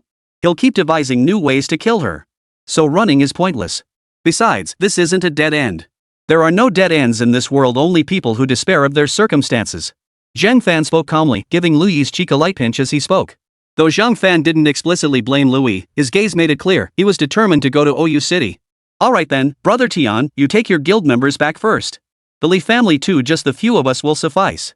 Next, we'll change into different clothes and head to OU City. We'll use these corpses for clothing. Once we reach Lion Camel City and handle our business, we'll find an opportunity to address matters concerning your co-family. If we go, we still have a chance. If we don't, Jiangnan City offers no resources to support our continued growth. Running away would truly be sitting and waiting for death. After Zhang Fan finished speaking, Li Tianhe frowned. You've made up your mind. In that case, we'll depart first. There's little point in us tagging along now. Do you need any of the materials I have here? As a man himself, Li Tianhe couldn't help but admire Zhang Fan deeply. At Zhang Fan's age, he himself had possessed neither such insight nor the courage to shoulder such responsibility. Perhaps it was that innate talent of his that made it possible. At the same time, Li Tianhe was thinking about repaying Zhang Fan for his kindness one day. This moment presented a partial opportunity. After all, he desperately wanted his beast to evolve, and Zhang Fan had previously helped him achieve precisely that. That was why he had always wanted to express his gratitude to Zhang Fan. Now, a partial chance was indeed presenting itself. No, the materials we've gathered along the way aren't particularly useful to me. Brother Tian, your guild still needs to operate, and your people still need to eat. You can just head back the way you came. Moving forward, I'll head to Lion Camel City with them. First, we'll find someone. Once we're settled, we'll figure out the next steps. After speaking, Zhang Fan ruffled Koningning's hair again. By now, Koningning's sobs had gradually subsided. She lifted her head to look at Zhang Fan. My cousin's Beastmaster rank is mid-tier 15th level. The elders in our family are all around 14th level. My father's Beastmaster is 16th level. If my cousin truly took control of the clan, then his strength. Koningning's voice trembled with emotion. Her speech came in short, gasping bursts. Her jade-like eyes were now tinged with a faint crimson hue. Clearly, Koningning was now truly on the verge of despair. Indeed, most people would break down under such circumstances. Her greatest reliance was the very blade that had stabbed her most viciously. Only someone like Zhang Fan, who had lived 2 lifetimes, could maintain such composure and calmness. An ordinary person might not even hold up as well as Koningning. At this point, it was highly likely they'd be unable to utter a single coherent word. Koningning felt much the same now, as if she had entered a countdown to her own death. Alright, I understand. I can still hear you clearly. Now, let's change clothes and sneak into the city. Zhang Fan found it hard to believe. Once they reached OU City, wouldn't they at least have a place to stay? As long as they could stay, his 4 tamed beasts would undergo another revolution. By then, a solution for the Ko family's affairs would naturally present itself. Returning to Jiangnan City? That thought had actually crossed Zhang Fan's mind earlier, but the moment it surfaced, he immediately dismissed it. Fleeing back to Jiangnan City would be utterly useless. Well, you two must be careful. Yeah, you two, be careful. Li Tianhe knew his sister could be stubborn at times. Just like now, there was no way she'd ever follow him back. After bidding farewell, Li Tianhe led the guild members away immediately. There was no point in them staying any longer. Wang Bing, Li Yaya, and the others exchanged glances, silently nodding to each other. The 3 women now intended to follow Zhang Fan wherever he went. Only the Li family remained standing in the square. Seeing Li Tianhe about to depart, Li Xiangwen, the head of the Li family, clenched his teeth fiercely. He was determined to go all in. The reason behind the sudden rise in power of Li Tianhe's guild and the Lu family had been uncovered. Now, he too had an opportunity. But this opportunity would demand a price. Since that was the case, he was willing to pay it. It would secure a brighter future for his clan. Mr. Zhang Fan, I have no intention of leaving. Though my Li family possesses neither property nor connections in Lion Camel City, I will accompany you there. Upon arrival, I shall handle all logistical matters, lodging and such. I imagine you'll need someone to handle these matters, and I'm here to assist with the details. Li Xiangwen could guess some of Zhang Fan's intentions. Zhang Fan would most likely head to Lion Camel City first, then leverage its resources to evolve his beast. Perhaps in a year or 2, he would return to the Ko family with Koningning. By then, the Ko family would be powerless to resist a genius like Zhang Fan. Meanwhile, Zhang Fan had also considered the situation in Jiangnan City. Due to the Wang family incident, their clan's operations in Jiangnan City had been hindered. The gifts sent to the Lu family earlier had bought them a measure of peace. Yes, for now, the Li family had preserved itself. But what about the future? If this trend continued, the Lu family and the Li Tianhai Guild could very well become the dominant power in Jiangnan City. Chapter 118, What kind of monster escaped from there? Li Xiangwen understood this perfectly well. As long as he handled his affairs properly, Zhang Fan would surely lend him a hand. For instance, by examining how his beast-taming abilities could evolve. The reason Li Xiangwen could be so certain of this was because, at that very moment, had directly pinpointed the problem with Xing Zhang's beast-taming. Standing right beside them, Li Xiangwen had seen it all clearly. With someone possessing such ability, Li Xiangwen refused to believe that Lu Yi, the Lu family, Li Tianhe, and others beast-tamers' evolution matters had absolutely nothing to do with Zhang Fan. But to receive Zhang Fan's guidance, he would have to pay a price. Master! Master! Master! You! The numerous Li family members instantly widened their eyes, their expressions shifting dramatically. Some even turned pale as death at that moment. No need for further discussion. My mind is made up. Li Xiangwen felt a surge of satisfaction within. Very well. Truly, he is a worthy son of the Li family, a far cry from those traitors. At this critical moment, not only did he remain devoted to the Li family, but he also held deep respect for me, the family head. Today, Li Xiangwen had truly thrown caution to the wind. Yet, upon sensing the profound affection he commanded from the Li clan, Li Xiangwen lifted his chest even higher. No, head of the family, if you don't return, we can follow Chairman Li Tianhe and the others. But the problem is, we can't account for ourselves to the clan. Our family doesn't have your token now, and the Grand Elder, he'll treat us like traitors. His voice trailed off as he spoke. The atmosphere grew distinctly awkward at that moment. Li Xiangwen felt a surge of blood rising in his throat. All right, I understand. Nearby, Li Tianhe and the others, who hadn't yet walked far away, slowly widened their eyes. They hadn't expected Li Xiangwen, as the head of the Li family, to suddenly act this way. Yet Li Tianhe silently nodded in agreement at this moment. Indeed, most who could become family heads always possessed some hidden skills. Zhang Fan also looked up at Li Xiangwen. Truthfully, Li Xiangwen hadn't said anything wrong. He genuinely needed Li Xiangwen's assistance. Otherwise, he'd have to handle all those trivial matters himself. Have you made up your mind? Zhang Fan calmly slipped on a deceased person's coat, ran his fingers through his hair. He pulled the hood over his head. His gaze underwent a subtle shift as well. Zhang Fan's movements were utterly seamless. As if he'd done it countless times before. If not for the fact that Li Xiangwen could sense the person before him was Zhang Fan, and that the voice sounded familiar, he would have been completely deceived. I've made up my mind. After all, this is my only chance. Li Xiangwen stared intently at Zhang Fan, beads of cold sweat forming on his forehead. After all, he was essentially asking for a favor, and asking for a favor required the right attitude. If one remained stubborn and unyielding while asking for favors, nothing would ever get done. Pride is never something you actively pursue. Without merit, any face gained undeservedly would inevitably be stripped away. With true ability, respect comes naturally. I've made up my mind. Li Xiangwen replied directly. Zhang Fan nodded in agreement. All right, fine. Then you're in. If you want to leave midway, that's acceptable. However, once we enter OU City, I won't let you leave. This is for safety reasons. If you have second thoughts, you can leave now. I'm a pretty generous guy. Zhang Fan could certainly discern a hint of something in the other man's eyes. Since the man needed his help, Zhang Fan decided to lay his cards on the table.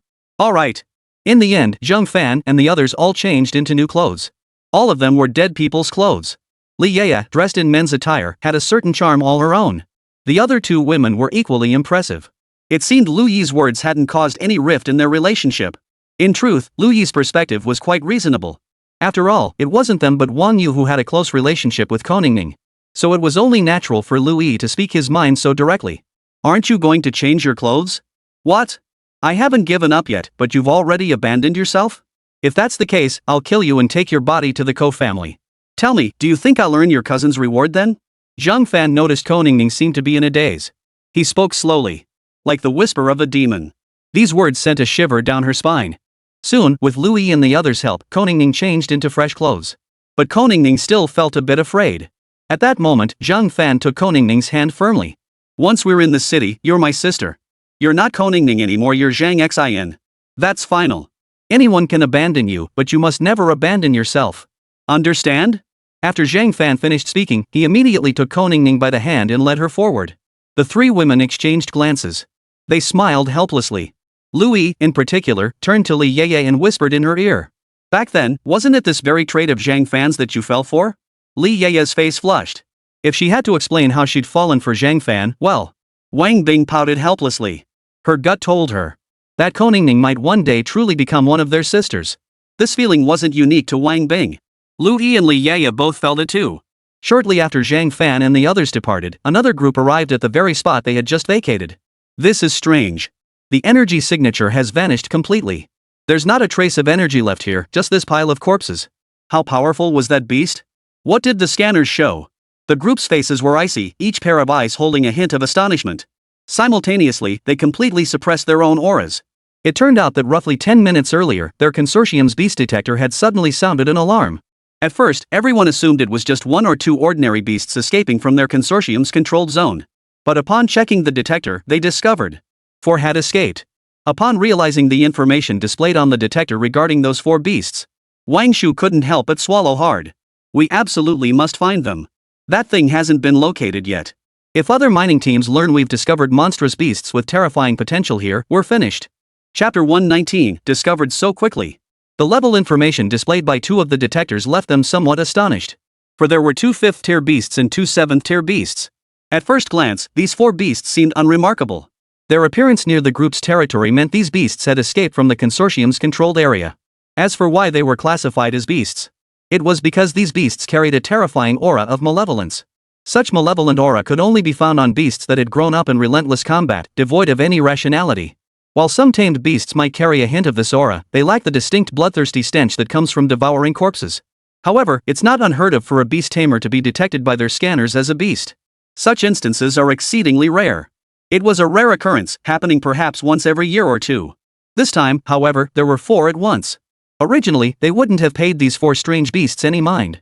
The critical issue, however, was that the combat power readings detected for these 4 creatures were wildly mismatched with their apparent levels. This was deeply unsettling. Despite their low levels, 2 of them showed combat power assessments reaching the 10th tier and beyond. Had they not double-checked their own beasts with the scanner and confirmed it was functioning properly, they would have been instantly relieved. After all, these scanners were no cheap gadgets, they were genuinely expensive. Wait a minute. If the detector is working properly, then this beast must be. Damn it! Where did those 4 beasts go? Not a single trace. How could we suddenly lose their signal midway? Could the detector be broken? The detector isn't broken. I just used it to monitor my own beasts again. For now, most of my beasts are still showing up on the detector. The detector is fine. The problem lies with those 4 beasts. Their current location spells trouble. With such terrifying creatures, I think we should report this to the consortium. The group surveyed the scene, discovering numerous massive footprints, some stretching 100 meters across. Judging by their shape, they appeared to belong to an insectoid beast. But do insectoid beasts really leave footprints this large? And aren't insectoid beasts supposed to be extremely weak? For a moment, everyone was plunged into confusion. Yet they knew that half an hour had already passed since they first detected those auras. That span of time was ample for those creatures to circle nearly half of Lion Camel City. Having searched the surrounding area without success, this meant they were unlikely to find anything further. Given the situation, we'll have to report this. Let's just hope it doesn't escalate into a full-blown conflict. A battle? Even without this incident, those previous beasts were already the spark. We lowly commoners can't do much about it. Anyway, we should report today's events to the consortium first. Meanwhile, Zhang Fan and his group weren't actually moving slowly. Throughout this time, they also made every effort to suppress their presence. They did their utmost to appear utterly weak. Anyone from Lion Camel City would instantly recognize them as country bumpkins who'd come from Jiangnan City. Likewise, presenting themselves this way wouldn't arouse anyone's suspicion. For one thing, their aura of power was obvious. A quick glance revealed they were only at the 7th or 8th tier. In Lion Camel City, any ordinary person would reach this level by their 30s or 40s. This had nothing to do with any other factors. It wasn't that the people of Lion Camel City possessed exceptional natural talent. The fundamental reason was simply that the resources available here were exceptionally abundant. That was the true cause. Other factors might have played a minor role. But when it came to innate talent alone, it wasn't particularly outstanding. It was precisely at this moment that Zhang Fan's figure suddenly froze. It wasn't that he sensed anything unusual in his surroundings. Rather, Lu Qi poked his head out from Zhang Fan's sleeve. Looks like someone's already been to where we were. That speed, just as you said, there really are a lot of conglomerate agents around here. Through Lu Qi's movements and the sensations he picked up from the creature, Zhang Fan understood that certain individuals seemed to be searching for them. However, it wasn't for Koningning. It was likely for Lu Qi and the others. In other words, at this very moment, creatures like Lu Qi, these tamed beasts, were viewed by certain individuals as nothing more than plunderable resources. Zhang Fan's words sent a chill through Koningning's heart. Her heart once again hung in suspense. This fast? If her cousin was so determined to see her dead, and if things continued at this pace, she and Zhang Fan might not even make it past the gates of Lion Camel City before meeting their end in the depths of Darkmoon Mountain. And in Darkmoon Mountains, people died daily. After all, this wasn't within Lion Camel City, where imperial laws held sway. Most dared not act recklessly. As for clans? The empire couldn't care less about clan feuds. On one hand, the cost was too high, on the other, it simply wasn't worth the effort. Moreover, the more matters they meddled in, the more likely they were to make mistakes. So, can we return to Lion's Roar City like this? Of course we can. Those people are most likely not after you, but after my beast. Lu Qi has already sensed that distinct aura of investigation. It's likely those consortium agents. From here on, we'd be wise not to release our beasts. This means we need to avoid routes with high concentrations of beasts. Otherwise, dealing with those conglomerates will be a huge hassle for us. Do you know the way? After Zhang Fan finished speaking, he turned his gaze directly to Koningning. For now, it's best to head to Lion Camel City first. Once we reach Lion Camel City, solutions to most problems will gradually present themselves. Only then did Koningning realize how truly extraordinary Zhang Fan's beast riding skills were. Some conglomerates did indeed prey on powerful beast tamers. After all, ordinary people stood no chance against these conglomerates. Chapter 120, Impossible. An 8th tier beast slaying a 10th tier? I don't actually know the way either. When I fled back then, it was purely to save my own skin. I have no idea how I managed to escape. The only thing I know is that those areas are controlled by the 12 financial groups. These places are also relatively easy to find, they always display their flags nearby. A hint of reminiscence flitted across Koningning's face. Then it dawned on her Zhang Fan hadn't actually needed to come out with her to risk his life. As this thought crossed her mind, Koningning found herself wanting to say something more. It was precisely at this moment that Zhang Fan instantly saw through Koningning's true thoughts. Don't overthink it. I just want to see if you know any routes. We should avoid those beasts and such. We don't need to avoid every single one. Just find a route to Lion Camel City that avoids the areas controlled by those conglomerates. The most urgent matter now was to reach Lion Camel City first. Once settled, the next step was to visit the consortium. The first order of business was to deliver a message to Lu Dong's son. After that, we'll approach other conglomerates to see if we can secure some commissions. Or perhaps exchange the low-grade energy cores he carried for a higher-grade one. In short, no matter how many plans swirled in Zhang Fan's mind, achieving any of them required reaching Lion Camel City first. Otherwise, everything would remain nothing more than empty talk. Well, if it's just a matter of bypassing the areas controlled by the 12 consortiums here, that's something I can handle. Koningning saw the resolve in Zhang Fan's eyes. She quickly composed herself, refraining from further objections. Night fell. Ko Shanfeng sat in the family's seat of authority, his brows knitted so tightly they seemed poised to fuse together. What the hell? Huh? An 8th tier and 7th tier beast tamer killed your chairman and vice chairman? Do you take me for a fool? Damn it, you lot must have crossed some corporation. And 7th and 8th tier beasts can kill 10th and 11th tier beasts? What kind of joke are you useless fools playing on us? At that moment, Ko Shanfeng was seething with rage. Damn it. He had sent out his people, fully expecting things to go smoothly. At the very least, the team led by his cousin couldn't possibly exceed tier 10 in strength. After all, at the 8th tier, Jiangnan City was a place where many simply couldn't advance any further. Some even chose to retire there. But anyone with even a shred of ambition, anyone born in Lion Camel City, would never consider going to Jiangnan City. No one could bear to see their circumstances deteriorate. Yet in this very place, his sister had recruited some unknown individuals who managed to intercept the people he had sent out. To be precise, even the guild leader and deputy leader had been eliminated. The more Ko Shanfeng pondered it now, the more unsettling it felt. This shouldn't be happening. This situation shouldn't have happened. What kind of powerhouses could possibly exist in Jiangnan City? If someone's beast-taming prowess was already at the 10th tier or above, why would they need to bring it along to Jiangnan City? Any faction would offer substantial rewards for such a service. Under these circumstances, anyone above the 10th rank would never go to Lion Camel City. It could be said that when dispatching his men, Ko Shanfeng had considered every possible contingency. He had anticipated not only the Lion Camel City front and the Jiangnan City front, but also various unforeseen factors. Take his own sister, for instance. She might have been captured after all. On the return journey, she might sneak away. He had certainly contemplated such a low probability event. But what he absolutely never imagined was that someone's beastmaster, operating at a 7th or 8th tier level, could directly defeat beasts of the 10th and 11th tiers? How could that be possible? Was this some kind of trick? At that moment, Ko Shanfeng's eyes nearly popped out of their sockets. Damn it, is your guild pulling some kind of grand scheme on me? Finally, Ko Shanfeng watched them depart. An inexplicable unease settled in his heart. His cousin, even if she hadn't perished, was most likely heading toward Lion Camel City. But then again, who knows? Maybe this little minx planned to hide out in Jiangnan City instead. It wasn't impossible. After all, being able to kill 10th and 11th tier beasts didn't mean she could take down 13th or 14th tier beast tamers. Ningning, I truly never imagined you could find such people. But will you dare come to Lion Camel City? Or will you remain hidden in Jiangnan City? If you choose to hide forever, that's not necessarily a bad thing either. As he spoke, a sharp gleam flashed in Ko Shanfeng's eyes. As far as he was concerned, as long as his cousin remained alive, or rather, outside his control, he could never feel at ease. Just then, two elderly figures slowly pushed open the door and entered. First elder, second elder, what brings you to my quarters at this hour? The current first and second elders were, in a sense, his men. After all, these two hadn't held these positions from the start. That was all thanks to him. The two exchanged a glance.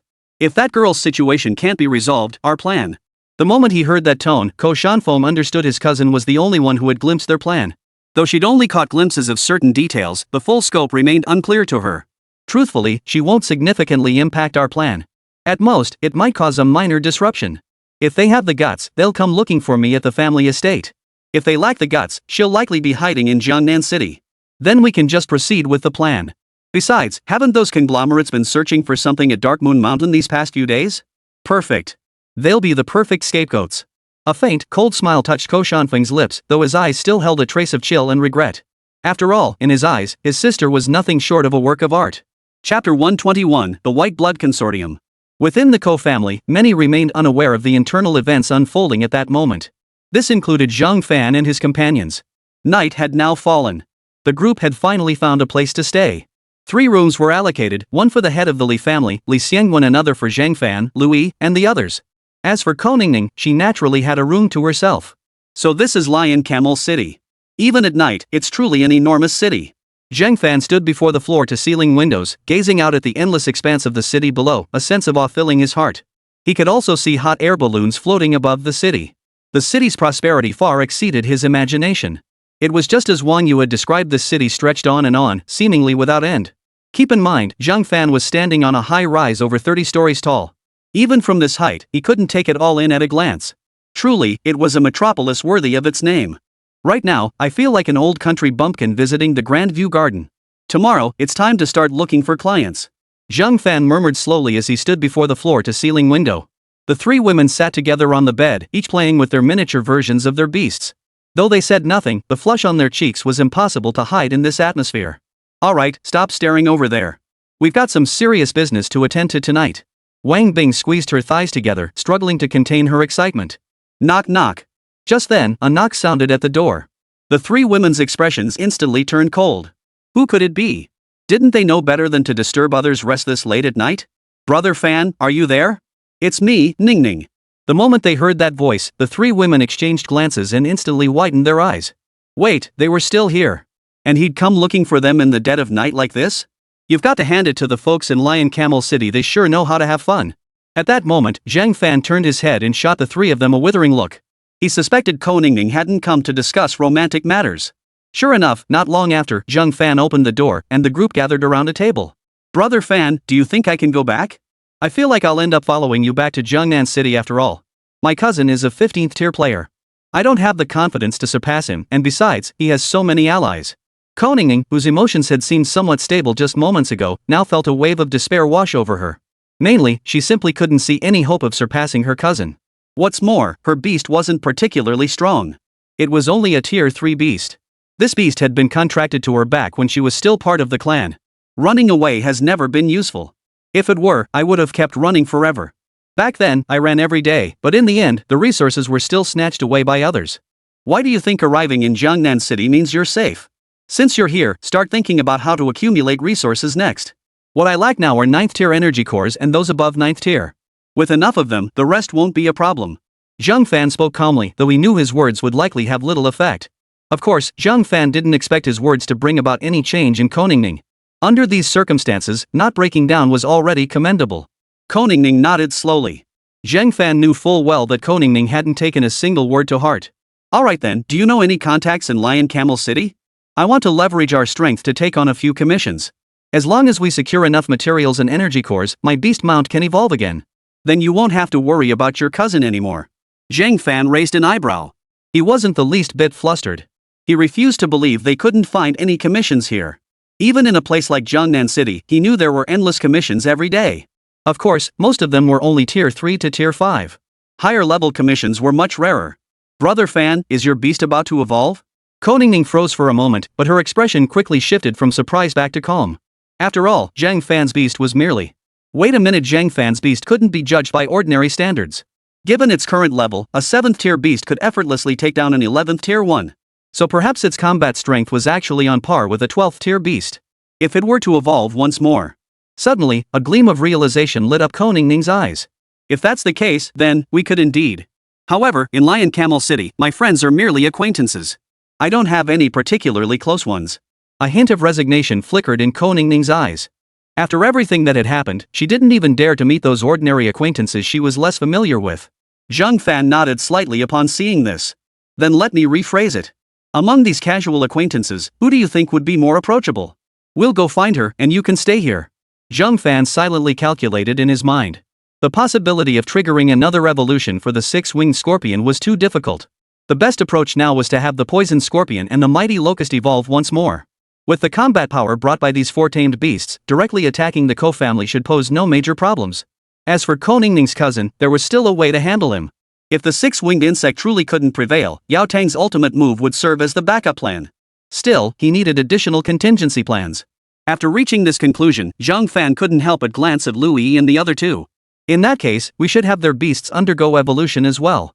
That way, if any real danger arises, they'll be able to extricate themselves. As long as they remained outside the family's territory on the streets, within the city no one would dare kill them outright. To do so would be challenging the empire's very foundation. Then, the Ko family wouldn't be facing mere talks with imperial military officials, they'd be wiped out outright. If I had to name someone, it would be Luo Yexin from the White Blood Consortium. But her beast master isn't particularly strong, so she doesn't hold much sway within the consortium. If you plan to approach her for a commission, that's feasible. She often hires people to take her into the wilderness, and occasionally ventures into the underground caverns. Chapter 122, Trouble. The White Blood Consortium? Zhang Fan's eyebrow twitched. So soon, they'd already crossed paths with someone from a conglomerate? If so, that couldn't be better. The White Blood Consortium? Alright, I'm aware of it now. I have a hunch this person might be able to help us. Zhang Fan nodded slightly. Finally, some good news. Tomorrow then. I'll go with you. No, you can't leave tomorrow. In fact, you shouldn't show your face at all these next few days, just to be safe. Don't worry, this won't last long. As Zhang Fan spoke, he was also calculating in his mind. Several of his beasts were due for evolution. First were his own two, the mighty locust and the venomous scorpion, his primary combat forces. The remaining ones belonged to Lu Yi and the others, serving as a backup force. In total, 5 beasts required evolution. Each beast required at least 10 9th tier energy cores, not to mention the other materials needed for evolution. He had gathered quite a bit on the way here. In this regard, the materials were relatively sufficient. Therefore, as long as he could obtain 50 energy cores, there would be no issues. With that thought, Zhang Fan nodded slightly. It didn't necessarily have to be 9th tier, higher tiers would work too. Meanwhile, on the other side, within a sprawling villa complex, in one of the buildings tucked away in a corner. Inside one of the rooms, painted in soft pink and white hues. A young girl sat not on the bed, but leaned against it, perched on the floor. Her 2 jade-like legs stretched out casually beside her. A white fox with 3 tails lay obediently beside her. The fox bore distinctive purple-red markings across its fur. This person was none other than Luo Yexin. Luo Yexin stroked her spirit beast. Her beast companion was a 3-tailed purple aura fox. This type of beast companion utilized Illusory Series spiritual energy skills as its combat power. The problem was, her current beast companion had already reached the 7th rank. After reaching the 7th tier, it should have long since grasped some spirit energy skills. Instead of mastering any spiritual energy skills, it had instead mastered several skills related to close combat. Such beasts were inherently ill-suited for close-quarters combat. Yet, all the skills it acquired were melee-focused. This meant her beast's combat power couldn't even reach 7th tier levels. If it could muster 6th tier strength, that would be considered decent. Ugh, recent events have been utterly frustrating. Ningning vanished without a trace, the Ko family's internal turmoil erupted, and that guy from the conglomerate, I never once intended to compete with him, yet he just keeps pushing his luck further and further. Fury flared in Luo Yexin's eyes. The Ko family's turmoil had her deeply concerned for Koningning's safety. Unfortunately, despite dispatching numerous spies, she'd only managed to uncover a few scraps of information lately. Ko Shanfeng, Ko Ningning's cousin, now controlled the Ko family. Moreover, Ko Shanfeng had used artifacts to seize control of the family's former patriarch's beast. Beyond that, all the original elders had been killed by Ko Shanfeng. The Ko family's current combat strength was less than half of what it had been at its peak. After all, many of the clan's elite fighters had perished in the internal strife. Thus, the clan's overall combat strength has inevitably declined. She couldn't keep focusing on this now, because something had also come up on the consortium's end. Ding! Suddenly, a message popped up on her phone. News from Dark Moon Mountain? Who would have thought such powerful beasts would appear in that place? That's quite a surprise. Given that Lion Camel City was enormous, it was impossible for the surrounding areas to contain only Dark Moon Mountain. Dark Moon Mountain was merely the poorest area among them. Among the territories controlled by the White Blood Syndicate, the section encompassing Dark Moon Mountain was the most impoverished. Scarce materials, scarce resources, scarce beasts. At best, it could be called a region. To put it bluntly, it's just a patch of land. Lately, though, things have gotten a bit lively. She'd heard that the Bairi conglomerate was searching there for some ancient beast fossil. Luo Yexin harbored serious doubts. Could such fossils even be found? This can't be possible. A beast with a 7th tier aura and a combat strength rating of 14th tier? After glancing at the message, Luo Yexin immediately sprang to her feet. She immediately dialed her subordinate's number. Though this region was the poorest, she was its top leader outside the council. Are you certain the scanners aren't malfunctioning? As Luo Yexin uttered these words, she was already on her feet.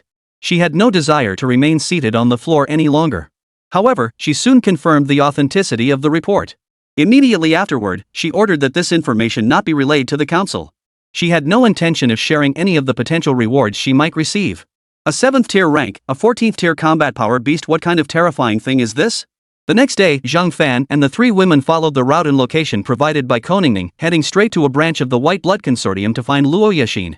Simultaneously, Zhang Fan instructed Li Xiangguan, the head of the Li family, to investigate other conglomerates. Midway, Zhang Fan also instructed Lu Yi to deliver the letter to Lu Dong's son. As it turned out, Lu Dong's son was working as a staff member within a major conglomerate. And this major conglomerate happened to be none other than the White Blood Consortium. It seemed everything was converging at once. Soon, Zhang Fan and the others arrived at the entrance of a towering building.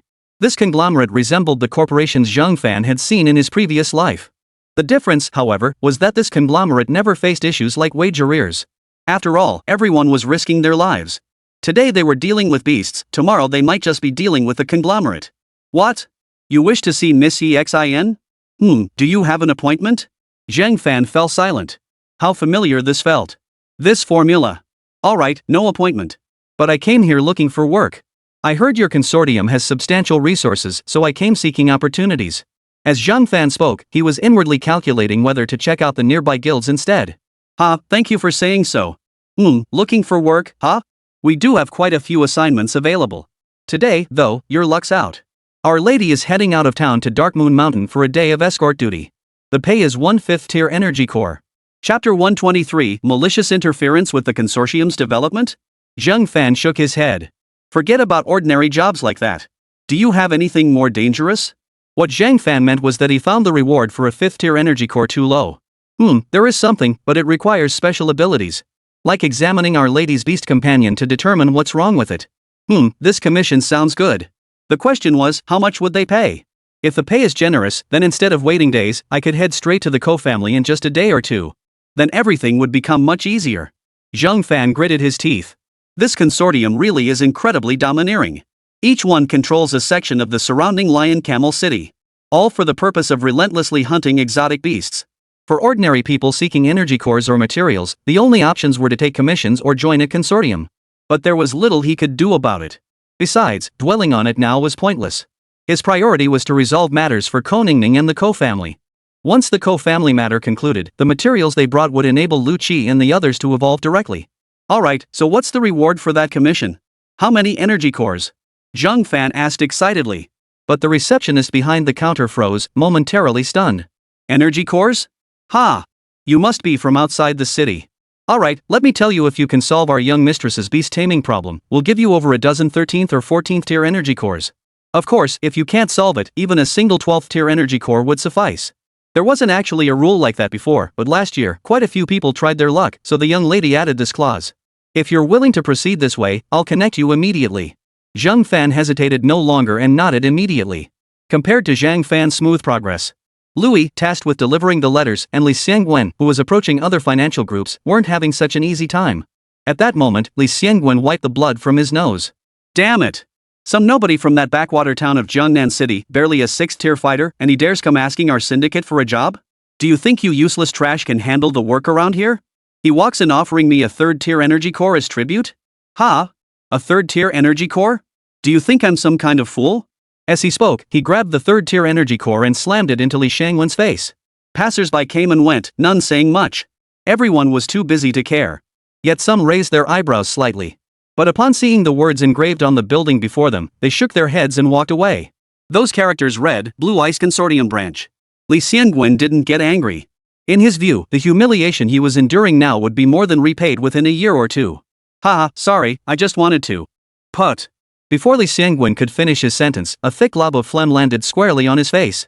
Afterward, Li Xiangwen merely took out a tissue to wipe it off. He turned and walked away. But as he walked away, his legs still dragged slightly. Damn it, this fool from Jiangnan City doesn't even bother to find out where he is. Really? The middle-aged man muttered, his eyes filled with utter contempt as he watched Li Xiangwen's retreating figure. Shaking his head, he promptly returned to the conglomerate's building. I don't want to keep mining anymore. This isn't even my responsibility, why should I be stuck doing it? Inside one of the Baishui Consortium's or splitting facilities, numerous workers hammered away at the rocks before them with iron picks, their movements resembling a swarm of bees. These rocks were actually brought up from underground caverns. Some contained flower stones from powerful beasts. Even without them, the stones contained plant materials to some degree. With good luck, one might even unearth jade. Wearing such jade over time could enhance one's physical constitution. When worn by a beastmaster's mount, it could gradually heal the mount's injuries over time. Of course, such jade commands an extraordinarily high price. Yet the young man standing here was none other than Lu Dong's son, Lu Wenhe. At that moment, a pot-bellied man approached, his eyes filled with the contempt one might reserve for trash. Why stop? Young man, get back to work. Work hard? I've been here for 3 or 4 months now. I clearly remember it was supposed to be underground patrol duty and preparing beast-taming recovery potions. How did it turn into mining? Finally, Lu Wenhe truly couldn't take it anymore. Those positions are all gone now. So, this is what's left. I told you it might be tough, and here we are, facing the hardship. It's in black and white, work for a full year, and you get 10 9th-tier cores. Of course, if you don't complete the year, you can't leave. And you'll have to pay 300 9th-tier cores as a penalty. If you have the money, you can leave immediately. If not, you'll just have to work here quietly. Any questions? The pot-bellied middle-aged man wore an expressionless face. He saw young people like Lu Wenhe all the time. Originally, these contracts weren't quite so exploitative. But ever since that Luo Jifeng, the third heir of the conglomerate, pulled off a certain stunt, his influence within the entire organization skyrocketed. Thus, a 2-year branch operation period was established. And Lu Wenhe's branch happened to fall under his jurisdiction. Does he have to pay a penalty fee to leave? Is that even a thing within the conglomerate? Louis had also arrived at this location. But the moment she arrived, her eyes widened in shock. What kind of place was this? Were these people even human? Some were working themselves to the bone, yet they never stopped. Where were their beasts? Why couldn't they rest? Who are you? Second sister. You, how did you get here? Lu Wenhe's face was flushed with embarrassment.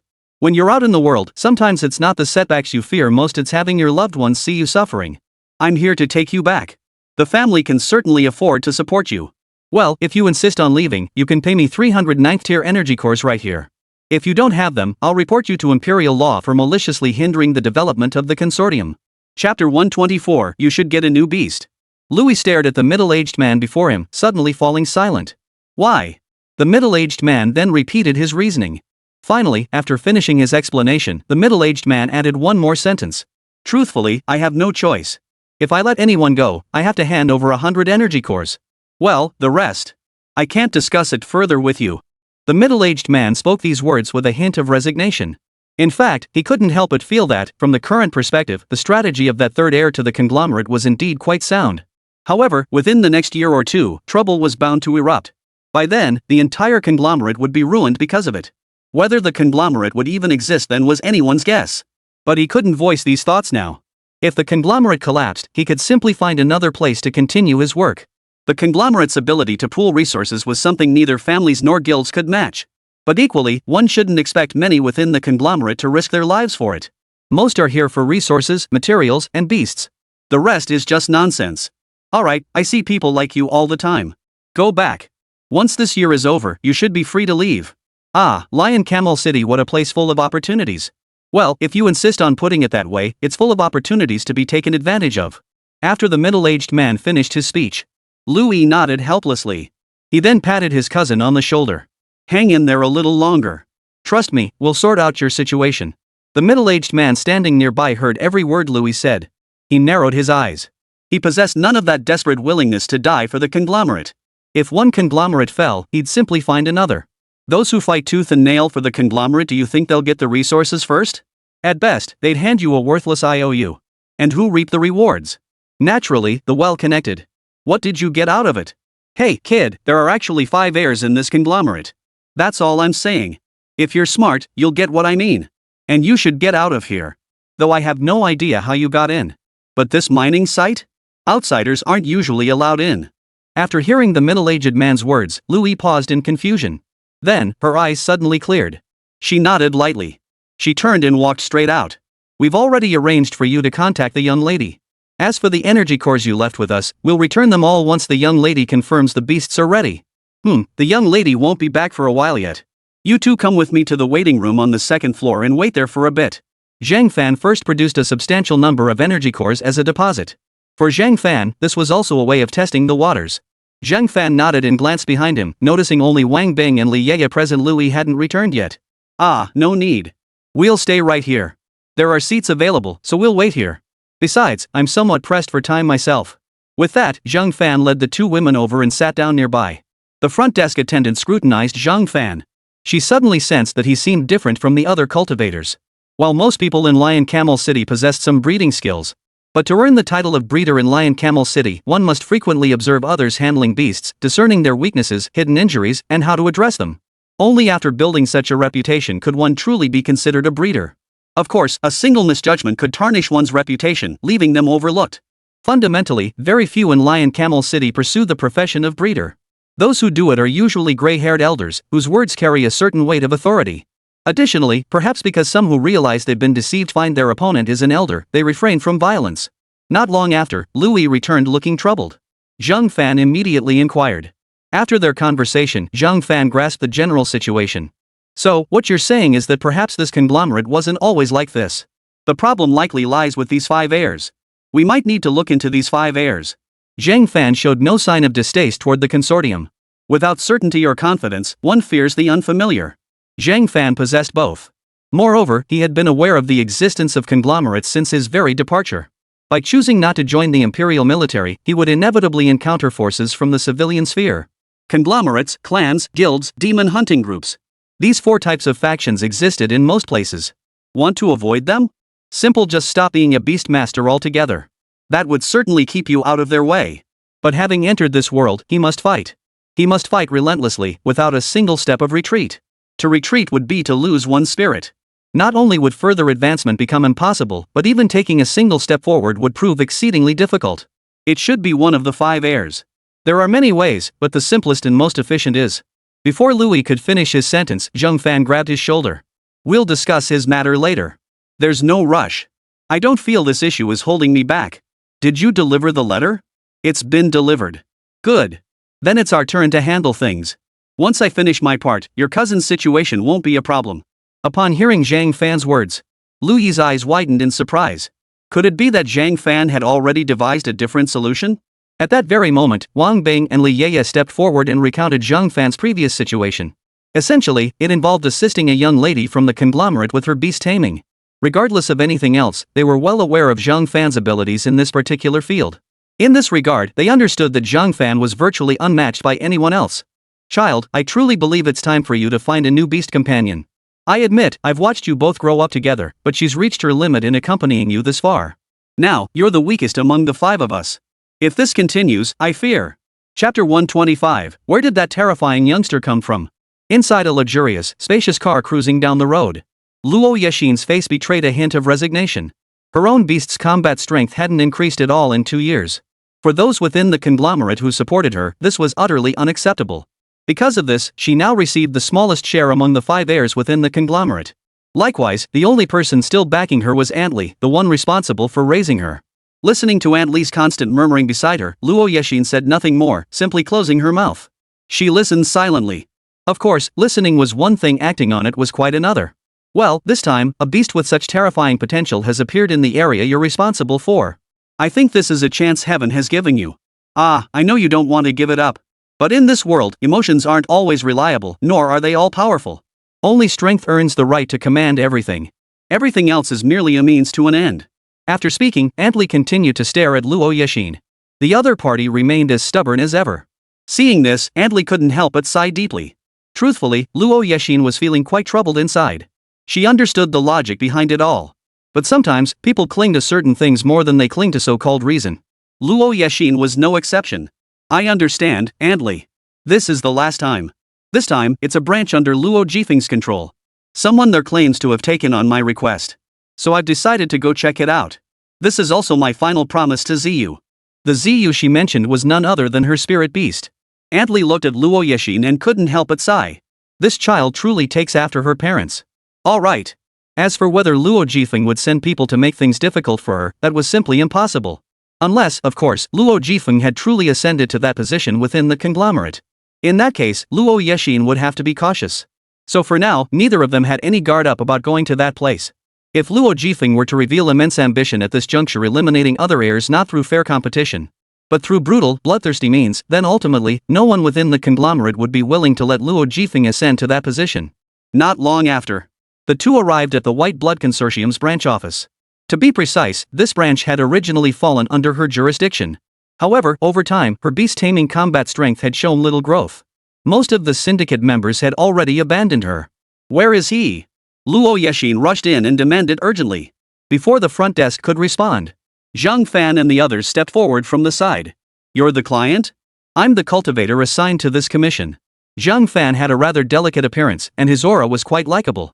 However, Aunt Lee, who had followed closely behind Luo Yexin, felt a jolt of unease upon seeing Zhang Fan. Her third beast companion, the alarm rat, possessed the ability to sense danger. Especially dangers that others couldn't possibly detect. Where is it? A thought flashed through her mind. Aunt Lee immediately fixed her gaze on Zhang Fan's cuffs, his neck, his collarbone, and his ears. That golden earring? No, this isn't an earring. It's an evolved form of a locust-type beast. This golden hue. A sacred golden locust with 21st tier evolutionary potential? For a moment, Aunt Lee's breathing grew uncontrollably rapid. But she quickly regained her composure. After all, no one would dare commit outright murder in broad daylight. This wasn't a corporate war or a clan conflict. In those cases, imperial law wouldn't intervene. But to kill someone out of nowhere, for no reason at all? Imperial law would intervene immediately. There was absolutely no room for leniency in this matter. You're a cultivator? Seeing Zhang Fan so young and quite handsome, and noticing Lu Yi and the others following behind him, she couldn't help but frown. She likely assumed Zhang Fan was someone who favored women. Not someone whose focus lay in the art of beast taming. A chill ran through her heart. Now even someone like this dared to set his sights on her? Zhang Fan, unaware of anything amiss, scrutinized Luo Yexin closely. He wondered inwardly, could it be that Luo Yexin's beast, like his own, could shrink small enough to be carried on one's person? The reason was that Zhang Fan could sense traces of beast-taming energy emanating from Luo Yexin. In truth, that aura was merely the effect of Luo Yexin's beast-taming skill. It didn't mean her beast was actually on her person. That's right, I am. Why don't you summon your beast for me to see? Zhang Fan's eyes held a trace of confusion. What was going on with this woman? He now vaguely sensed that this woman seemed to harbor a hint of irritation toward him. Never mind, Aunt Lee. Let's go. Front desk, return his energy core to him. Also, please withdraw my commission. Luo Yexin felt utterly drained. Perhaps fate was forcing her to give up on Ziyu. Now that things had reached this point, she no longer harbored any hope.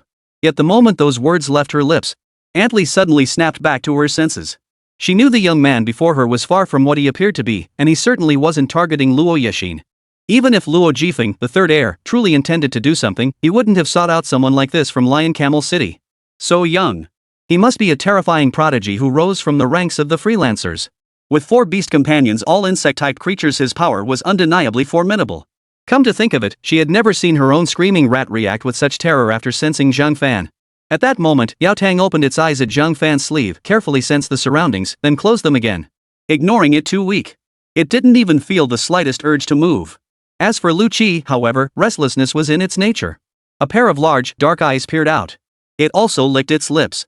For some reason, it sensed the presence of tasty food nearby. Chapter 126, How did you know? Zhang Fan immediately pressed Lu Qi back down. Of course, the motion was executed with the utmost nonchalance. The giant locust hung motionless from Zhang Fan's earlobe, occasionally swaying in the breeze, but mostly just sleeping there.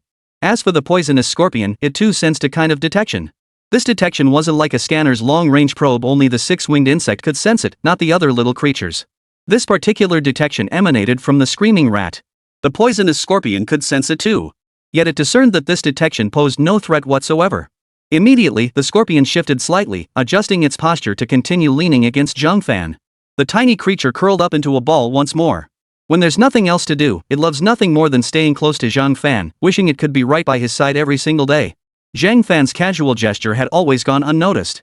Not even Li Yeye and the others had ever paid it any mind. But Aunt Li, who had been observing all along, saw it clearly this time. She understood that the beast at Zhang Fan's cuff must have sensed something. Once again, Zhang Fan had forced it back. This incident indirectly demonstrated the terrifying combat prowess of Zhang Fan's beast. A beast with such perceptive abilities couldn't possibly be weak. Especially one capable of terrifying his own screaming rat into such a state. So you're not taking that commission? Fine. Why not just summon your beast then? You're already here. Summoning it would only take a minute or two, it wouldn't delay anything. Zhang Fan's eyes held a hint of confusion. Logically speaking, this was his first time in Lion Camel City. He hadn't done anything here, so the locals shouldn't have any information about him. Even if they did, they shouldn't be looking at him like this. Could it be his clothes weren't formal enough? When he arrived, Zhang Fan had changed his appearance. On one hand, he feared being recognized. On the other hand, he also feared that he and his companions might inadvertently attract the attention of the Ko family. Logically speaking, the entire Lion Camel City was vast beyond measure. In his previous life, imperial capitals were divided into several concentric rings. If one were to apply that division to Oyu City, it would easily span 100 rings. You really know how to cultivate beasts? Luo Yisan instantly grew impatient. Yet her words caused Lu Yi and the others to stare wide-eyed in astonishment. Even Aunt Li was equally astonished. Zhang Fan didn't get angry. In his view, it was likely because he looked too young that they doubted him. Hey, Yashin, don't. Though Zhang Fan wasn't overly concerned, his time was limited. If he couldn't get anything done here, he refused to believe there wasn't another place where he could take on a commission. As for now, Zhang Fan was genuinely curious. Aunt Li's subsequent intervention also puzzled Luo Yashin. This was the first time she'd seen Aunt Li speak so decisively about this matter. Before she could finish, Zhang Fan spoke first. Release your beast. I want to take a look. This isn't a commission. I'm just curious to see what's wrong with it, why so many breeders couldn't handle it. Luo Yashin froze. She suddenly noticed that Zhang Fan's gaze upon her was clear and pure, devoid of any desire. It held only curiosity and a faint trace of distaste. All right. Though Luo Yashin couldn't fathom why Aunt Li had worn that peculiar expression earlier, summoning her beast now posed no issue. With a wave of her hand, her beast suddenly crawled out from behind her. Zhang Fan looked closely. A three-tailed purple chi fox. This beast has excellent potential. They're well suited for the illusion-type spirit energy path. After speaking, Zhang Fan turned to lead the three of them away. Luo Yashin rolled her eyes. She promptly recalled her own beast companion. But this beast is different. It can't grasp illusion-type spirit energy skills, its body is naturally unsuited for it. It's considered an anomaly within its kind. At the same time, however, it possesses a natural immunity to any illusion-type spiritual energy skills. But this also means that consuming any resources with illusion-type spiritual energy properties will cause it harm. My suggestion is this not for the sake of the commission, but because I see it suffering. That's all. Let's go check out the other consortiums. Zhang Fan's words left Aunt Li and Luo Yashin wide-eyed. Good heavens, not a single word Zhang Fan spoke was wrong. Indeed, Luo Yashin's beast had always been unable to comprehend any powerful illusion-type psychic skills. In fact, it couldn't comprehend any illusion-type psychic skills at all. To solve this problem, Luo Yashin had spent enormous resources trying to obtain materials that could help her beast master grasp illusion-type spiritual energy skills. Each time she fed it these resources, she witnessed her beast suffering terribly. She had assumed this was simply how beasts grew. But now, Zhang Fan's words left her stunned. Sir, please accept my apologies on her behalf. She's been in a poor mood lately, so her words may have been sharp. But I assure you, this child harbors no ill will toward you whatsoever. Additionally, I've just acquired a 14th tier energy core. Please accept it. Front desk, snap out of it. Notify logistics immediately to prepare the finest tea and deliver it to the waiting lounge on the 3rd floor. Aunt Li knew Luo Yashin was frozen in place at that moment.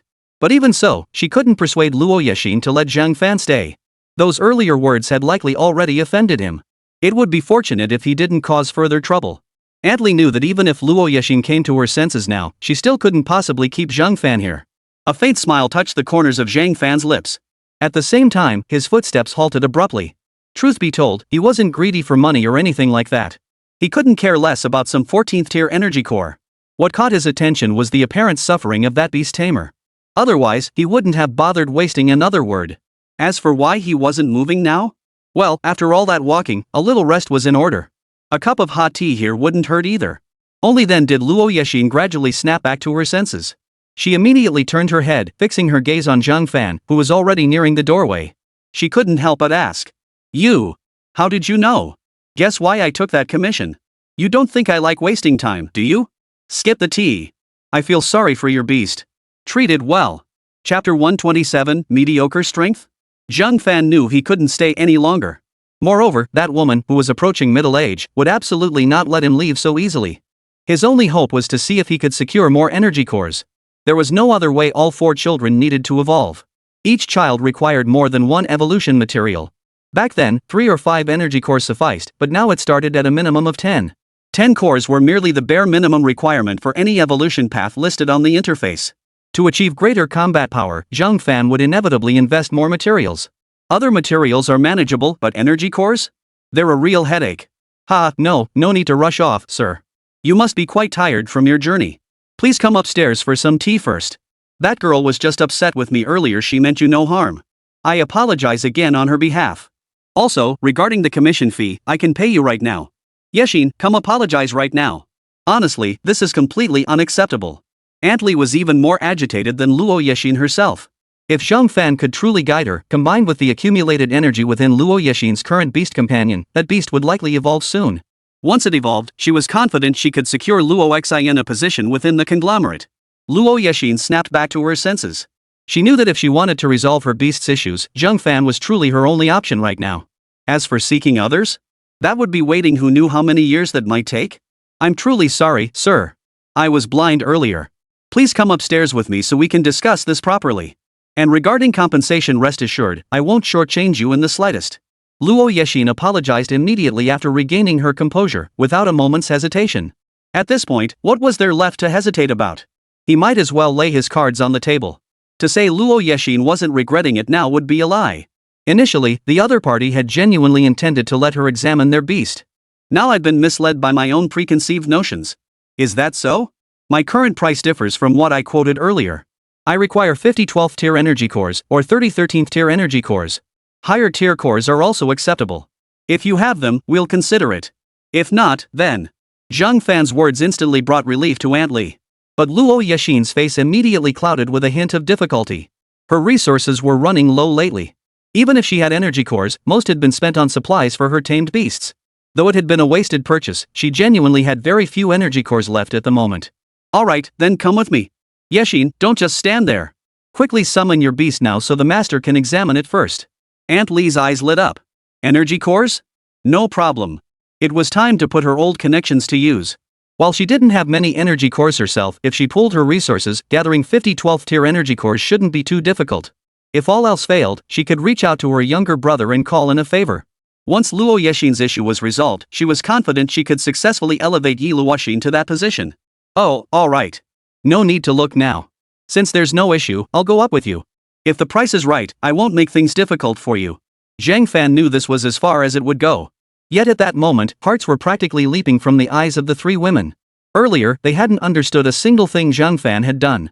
Now, seeing the 3 women standing by his side, they instantly grasped the situation. If Zhang Fan resolved matters successfully today, he could immediately evolve his beast companion.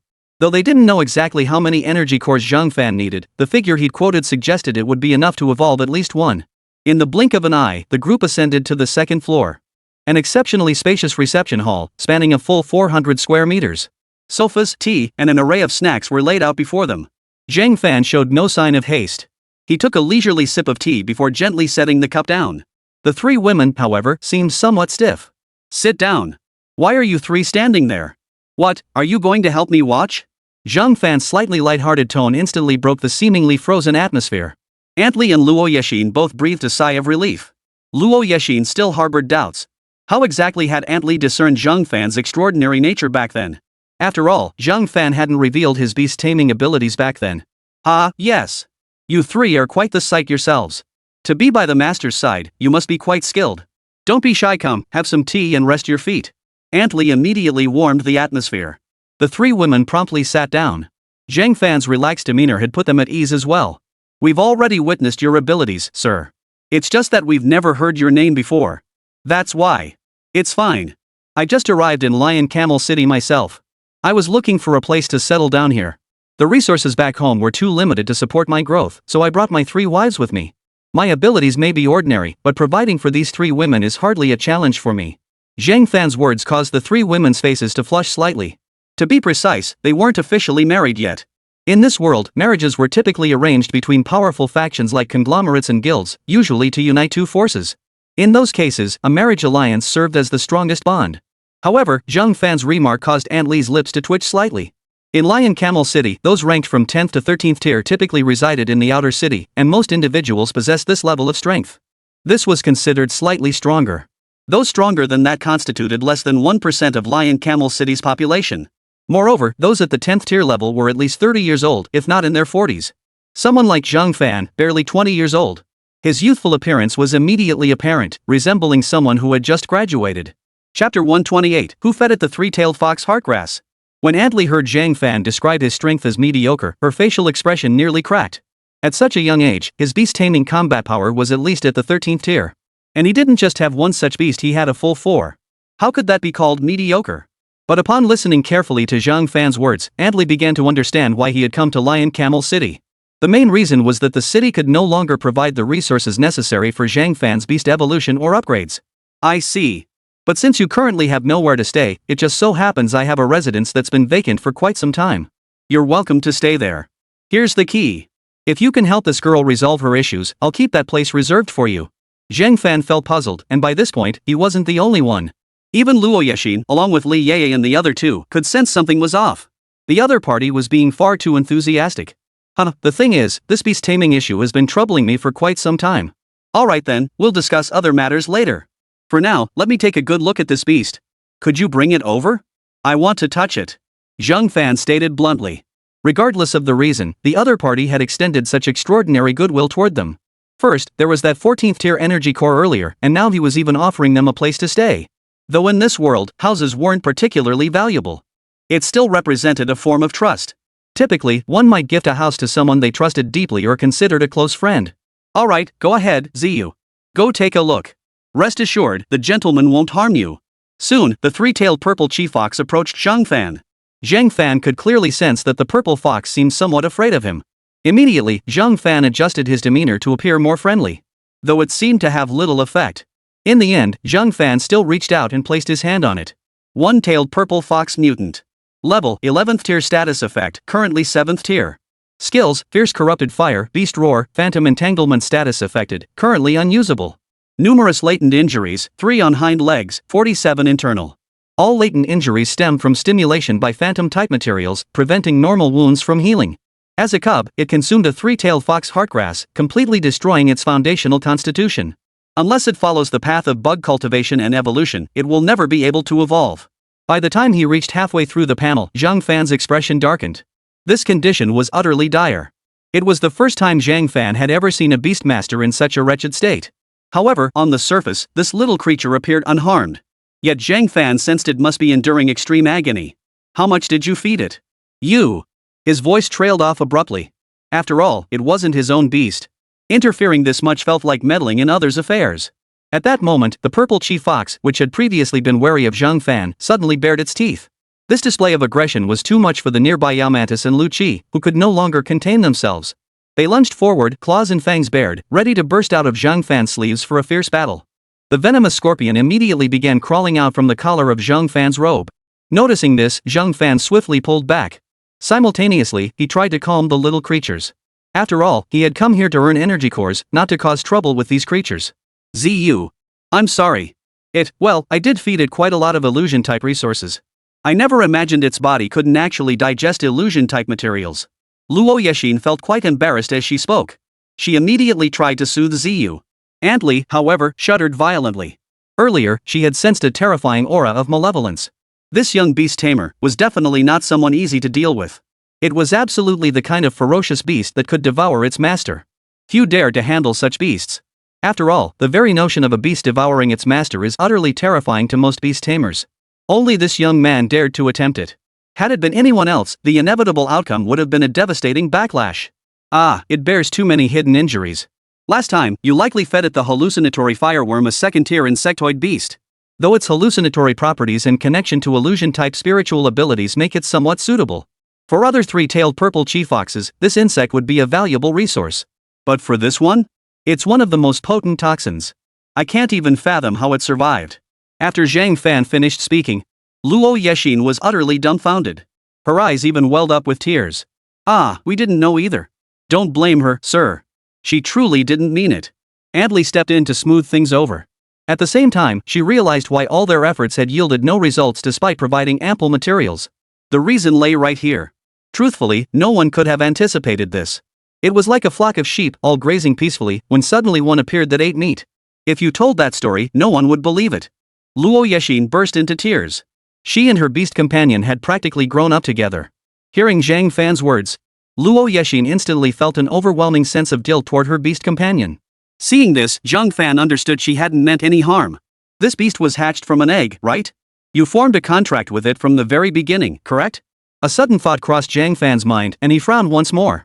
Aunt Li hurriedly nodded in agreement. That's right, sir. The girl didn't want any other beast at the time she set her heart on this beast's egg. Then who instructed you to feed it the three-tailed fox heartgrass? It should have been a single-tailed beast. That herb completely undermined its foundation. That thing robbed it of its potential for evolution. Zhang Fan's words sent shockwaves through the room. Luo Yexin and Aunt Li both wore expressions of utter astonishment. Regarding Luo Yexin's beast, only her parents, grandparents, aunts, and similar relatives knew about it. Not more than 10 people in total. Chapter 129, what kind of terrifying ability is this? Three-tailed fox heartgrass. This was actually a relatively expensive material used for evolution. Generally, this material offers tremendous benefits for tamed beasts like foxes. Especially for beasts that naturally rely on illusion-type spiritual abilities. The assistance it provides far exceeds that for ordinary beasts. However, if a beast master inherently dislikes illusion-type spiritual energy, consuming it will damage its body. In such cases, it could even lead to the beast's death. How do you know about the three-tailed fox heartgrass? This. Aunt Li's eyes widened instantly. After all, this was an incident from years ago. Few people knew about it back then.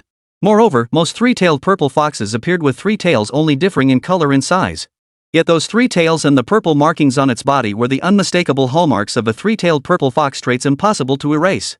However, Luo Yexin's three-tailed purple chifox actually had a flaw. When it first hatched, it was essentially a single-tailed purple fox. Appearing as an anomaly with a weak aura, they initially believed this beast held little potential. At that very moment, they had planned to replace the three-tailed purple fox. But Luo Yexin refused to budge, leaving them no choice. Fortunately, the consortium possessed certain resources and materials, including the three-tailed fox heartgrass. They had paid a considerable price to use the three-tailed fox heartgrass on Luo Yexin. They had been extremely cautious about its use, fearing that the other faction within the consortium might seize upon it as leverage. The three-tailed fox heartgrass possesses extremely potent illusion-type spiritual energy.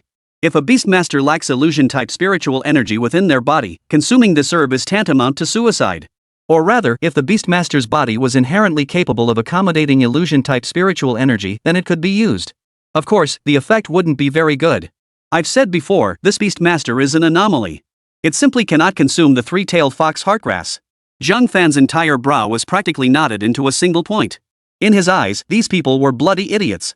Couldn't they see how agonizing it was for the beast to ingest these substances? How could they be so reckless? And it happened every single time. When this kind of suffering occurred, they should have stopped immediately to figure out what was wrong.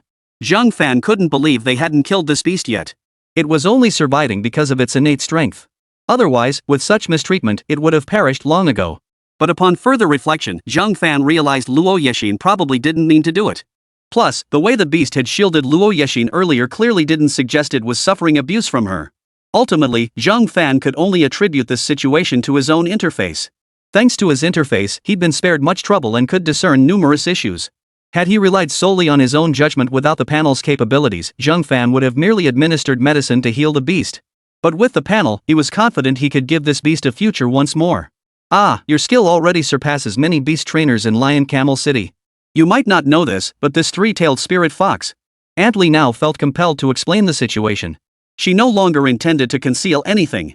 Moreover, those who had initially supported Luo Yexin had long since withdrawn their backing. Those who wished to leave had already departed.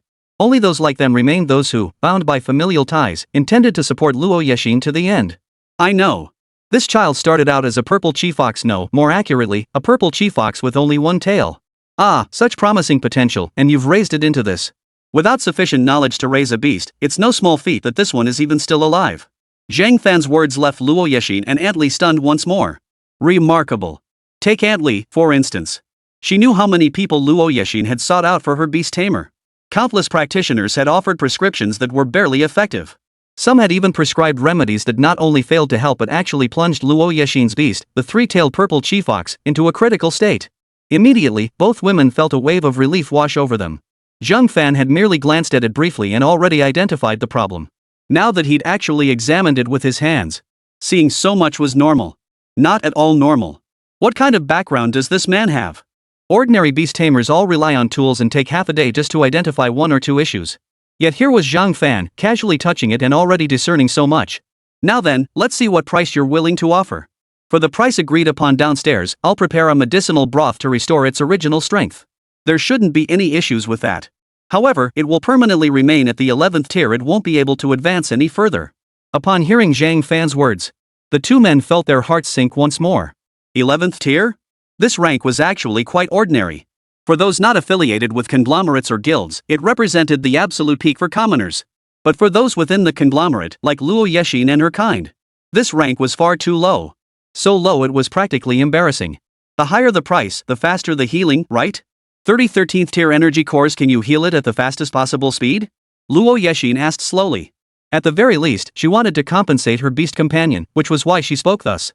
She had gradually regained her composure. Regardless of the circumstances, her beast companion could no longer remain her primary combat beast. It could only fall back to second or third tier. She truly needed to find another beast companion. Moreover, she had come to recognize Zhang Fan's terrifying ability to cultivate beast tamers. It was downright shocking. In fact, she privately reckoned that, in a way, she'd been quite fortunate this time around.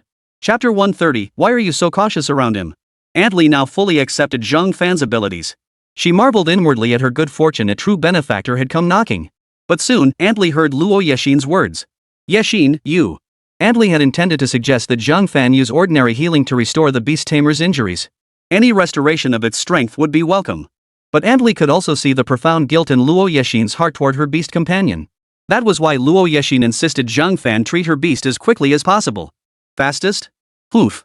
It's just treating some internal injuries, nothing major. As long as you prepare the materials, it can be healed in 3 days.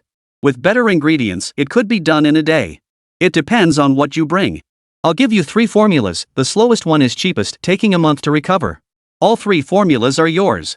Oh, and let me clarify up front, these formulas only work on this particular beast. Using them on other beasts is a waste of time. And to most people, my formulas aren't even considered proper formulas. At this point, Zhang Fan paused again. Yet these few words alone sent shockwaves through both Luo Yexin and Aunt Lee once more. Wait a minute? Several prescriptions? All 3 formulas? Aren't formulas supposed to be guarded like treasures? How could someone like Zhang Fan just hand them over so casually? Could 12th tier energy cores really buy these formulas? But it wasn't until they heard Zhang Fan's subsequent words that they realized these formulas were useless for other beast tamers.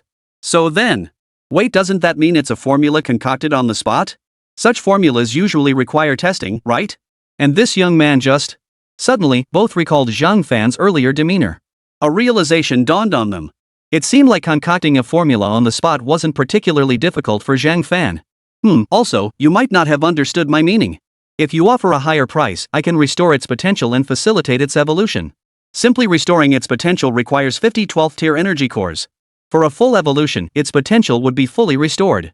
Moreover, this evolution would be considered a unique transformation.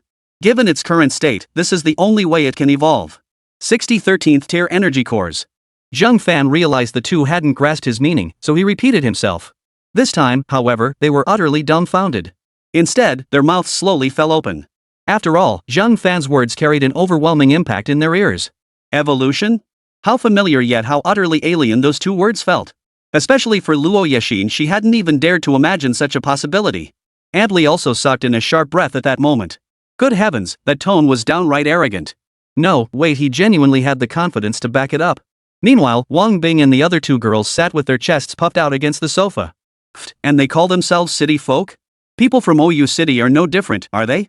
Are you truly capable of doing this? Antli swallowed hard before blurting out the question. Zhang Fan raised an eyebrow. Is it difficult? Not particularly for me. However, the materials required for its evolution must be prepared by you. The quantity of materials will determine its power after evolution. Of course, you could opt to just heal its injuries now. If you want evolution later, that'll be a separate price. Don't blame me for being greedy or anything, the price wasn't always this high from the start. Zhang Fan stated this with complete candor. Antli hurriedly nodded in agreement at this point. Indeed, if Luo Yexin had negotiated properly from the start, the outcome might have been different. But the outcome before them was already set in stone. I hope you won't hold this against me. But could we split the payment for the 60 13th tier energy cores?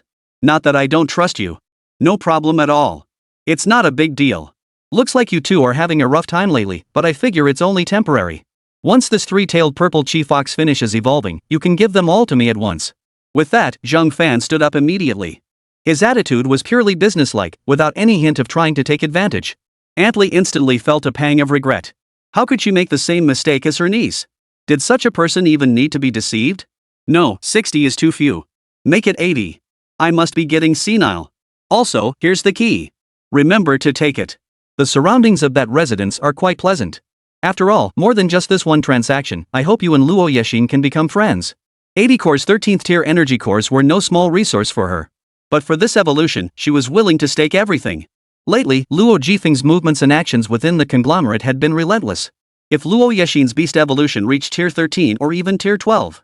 In that case, making Luo Yexin the conglomerate's proxy would pose no issues. Friends? I'll take the 80 energy cores. Since we're friends, I have one small favor to ask of you afterward. Of course, it won't affect your interests, just a very minor matter. My wife Louie has a cousin working in one of your rear mines. The family simply wants him to return home. Upon hearing Zhang Fan's words, Luo Yexin and Antli both breathed a sigh of relief. They'd feared it might be something serious. But this? Well, Zhang Fan hadn't been wrong. It really was just a matter. I see. In that case, I'll just... No need. Just prepare the materials for the beast summoning. Remember, bring everything you can muster. You decide the location for the evolution, but it's best to choose a place you can control. The commotion from the evolution won't be insignificant. That's all. I'll await your report. Zhang Fan then promptly departed with the three women. He had no intention of saying another word. Once she sensed Zhang Fan and the others had completely departed, Antli let out a sigh of relief. Chapter 131, Can this fragile frame handle it?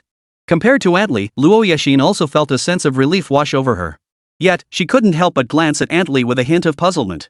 If her memory served her correctly, Antli had previously been overly enthusiastic and cautious toward Zhang Fan. Now that Zhang Fan had departed, so Luo Yexin immediately relaxed herself. Antli, why were you so cautious around him?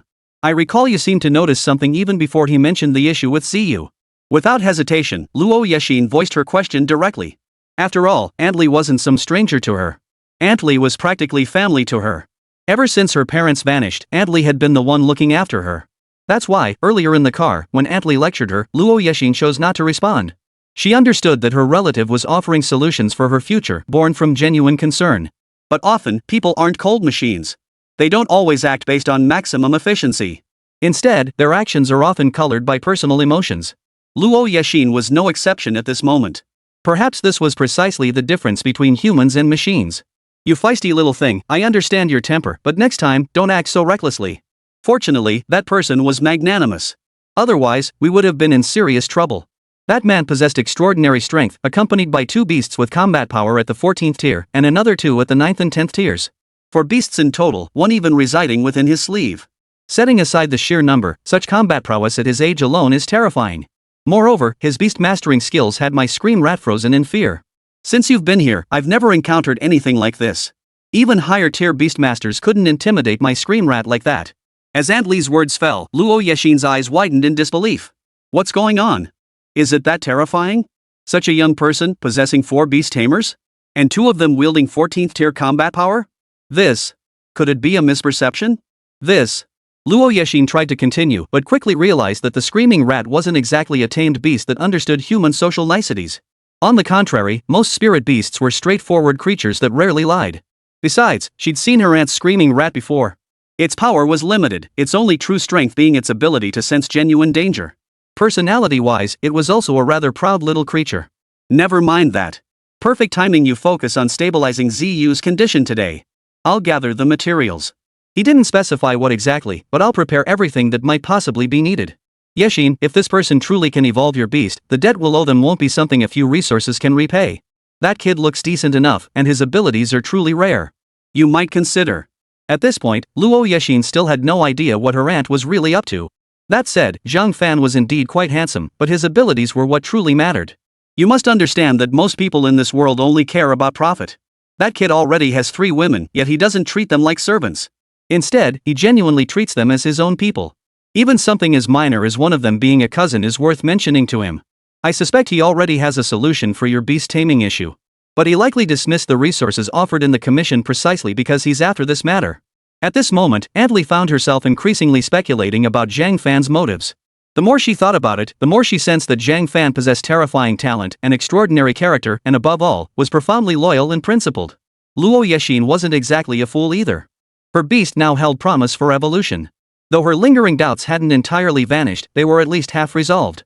I understand. A faint blush crept across her cheeks. By afternoon, Zhang Fan and the others had settled into a villa. Before that, they had also brought Koningning over. Even now, Koningning was still completely bewildered. What was going on? Had Zhang Fan already resolved the issue with her friend's beast taming? And soon, Zhang Fan would receive another 80 13th tier energy cores? On top of that, this villa was gifted by Aunt Li from the White Blood Consortium. She was one of the 21 elders within the conglomerate. She wields immense power and commands her own faction within the conglomerate. She even commanded a 14th tier beast under her command. Of course, the most terrifying aspect of the conglomerate's members wasn't their individual combat strength. Rather, it was that their high-tier combat forces generally outnumbered those of ordinary clans. Moreover, they command resources far exceeding those of clans. The true combat strength the Syndicate can unleash is only revealed when facing absolute survival or death. There was a reason the consortium stood as the foremost power in Lion Camel City. This can't be possible. You possess such capabilities? Koningning's mouth fell open in astonishment. Her jade-like eyes seemed to want to burrow right into Zhang Fan's body. Zhang Fan smiled and pinched Koningning's cheek. At this moment, Koningning no longer held any grudges against Zhang Fan. Truth be told, her feelings toward Zhang Fan had grown rather complicated lately. I do have quite a few skills. Like tonight, a few of us are planning to discuss economics together, mainly about expanding the market, the give and take aspects of it. Want to come check it out? Relax, most people get nervous the first time. Zhang Fan immediately changed the subject in front of Koningning. Koningning's face flushed instantly. She hadn't eaten pork, but she'd certainly seen pigs run. Even if she hadn't done anything herself, she knew exactly what kind of thing they were talking about. Oomph. You're such a jerk. Sister Yaya, aren't you going to stop him? Koningning wailed, immediately hiding behind Li Yaya. At that moment, a sly smile spread across Lu Yi's face. 5 people together might not be so bad after all. At least the burden could be shared. The only question was whether this little body could handle it. Chapter 132, This isn't adding trouble. Just as Lu Yi was thinking this, Koningning suddenly sensed something. A chill ran down her spine. She turned her head and suddenly realized that Lu Yi's smile looked downright sinister. Uncontrollably, Koningning shuddered. Sis Lu Yi, what's with that look on your face? Ha? Come to think of it, it seems you have nowhere to run now. How interesting. In Koningning's line of sight, Lu Yi's eyes seemed to glow red. Just then, the door swung open abruptly. A man and a woman walked in. These two were none other than Wang Bing and Li Xiangwen. The atmosphere in the villa had been relatively relaxed, but the moment these two returned, the air instantly turned thick and heavy. Zhang Fan immediately noticed Li Xiangwen's limp. Without a word, Wang Bing recounted Li Xiangwen's ordeal the day before Zhang Fan could speak.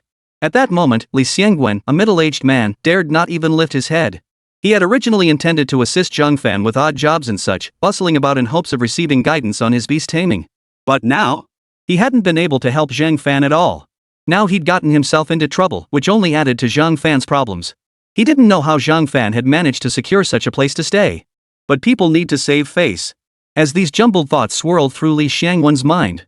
That's about it.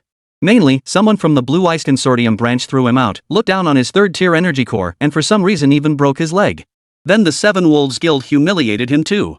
That's basically the whole story. Wang Bing's expression darkened considerably. The other factions weren't worth mentioning. After all, it was only natural for people from Lion Camel City to look down on those from Jiangnan City. After all, the people of Lion Camel City held a very equal contempt for the surrounding small towns. Therefore, Wang Bing wasn't particularly bothered by such incidents.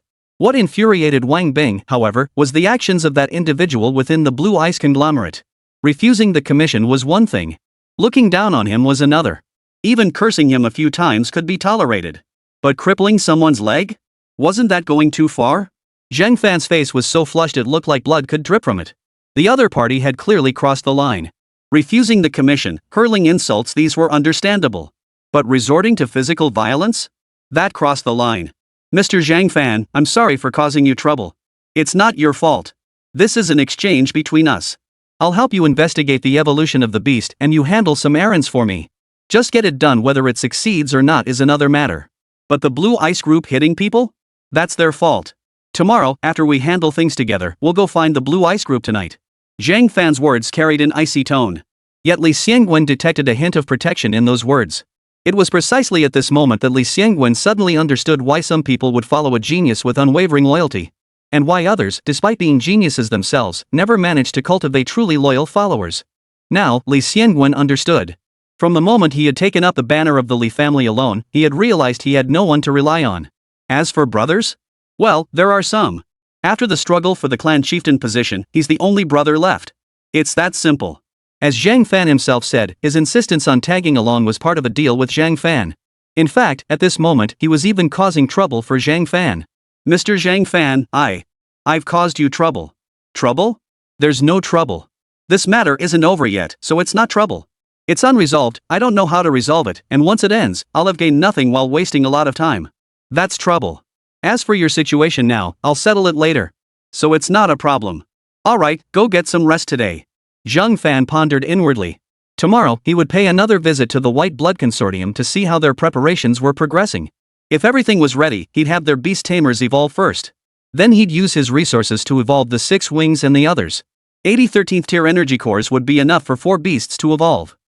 Today he still had one 14th tier energy core in hand, along with the 10th and 11th tier cores obtained earlier. Counting the other lower tier energy cores as well. In truth, he could already evolve the Poison Scorpion and the Mighty Locust once. Then, the 80 level 13 energy cores would allow the 4 beasts to evolve once more. After that, the Ko family should pose no further problems. As for that so-called Blue Ice Consortium, Luo Yexin should be quite familiar with it. The Blue Ice Conglomerate? That group is notorious. They control 16 regions, one of which is in Dark Moon Mountain. However, they have plenty of internal problems. I vaguely recall that cousin of mine who tried to kill me mentioning that the Blue Ice Conglomerate is divided into 4 factions. One of them acts without regard for consequences. You likely encountered a branch under that faction's command. I've heard there are 10 14th tier fighters among them. They're quite troublesome. Ko Ningning suddenly spoke up at this moment. Zhang Fan finally snapped out of it. He had a local expert right beside him. You know about this conglomerate? Zhang Fan turned to look at Ko Ningning. Well, I don't know much about it. Just heard bits and pieces from that damn cousin of mine. The intel might not be entirely accurate. Ko Ningning felt embarrassed. She scratched her head. It's fine. Even if it's inaccurate, it can still serve as a reference. Alright, don't just stand there. Go get some rest first. I'll call you when we set off tomorrow. There's a small bedroom in the corner of the first floor. Make do with it for now. Zhang Fan said directly. Li Xiangwen flashed a smile at that moment. No discomfort at all. Then Zhang Fan turned to the 3 women and said, you girls should get some rest early tonight. I'll take a look at the evolution room in this villa. After all, this was the world of universal beast taming. Every home here might vary in other aspects, but an evolution chamber was an absolute necessity. It was merely a matter of size. Some homes had the smallest standard evolution chamber at 100 square meters, while larger ones could be as spacious as one's budget allowed. Chapter 133, Primordial Venom Scorpion. Upon entering this subterranean evolution space, Zhang Fan discovered that the evolution chamber here also measured 400 square meters. Its height was just over 200 meters. This space likely utilized some sort of scroll for internal space expansion. Scrolls are truly remarkable. Perhaps I should find time later to study their functions in greater detail. Without wasting any further time, Zhang Fan proceeded to rouse the 2 little creatures, the mighty locust and the venomous scorpion. These 2 little creatures barely moved at all while attached to him each day. Take Manhwa, for instance, hanging from his earlobe day after day, utterly motionless. The only time it stirred was when a breeze brushed past. Faced with this situation, Zhang Fan didn't feel like saying anything. As the saying goes, every child has a different personality. If every child were as boisterous as Six Wings, he'd find it quite a headache at times. At that very moment, Lucci suddenly opened its shiny black eyes and circled around the cuff of Zhang Fan's sleeve a few times. What was going on? It had just sensed that Zhang Fan seemed to be calling it. But now that it opened its eyes, something didn't quite feel right. I wasn't calling you, but if you want to come out for some fresh air, that's fine too. Zhang Fan then instructed the giant locust and poisonous scorpion to begin arranging the materials. First up was the poison scorpion's evolution. A 14th tier energy core, supplemented by several other materials, though it remained uncertain what tier it would reach after evolution. Zhang Fan harbored a hunch it might surpass the current six-winged and radiant mantis. Next came the mighty locust's evolution. An 11th tier energy core and a 10th tier one. The current poison scorpion and mighty locust possessed astonishing speed, a far cry from their pre-evolution days. Poison scorpion, this evolution is somewhat constrained by the environment.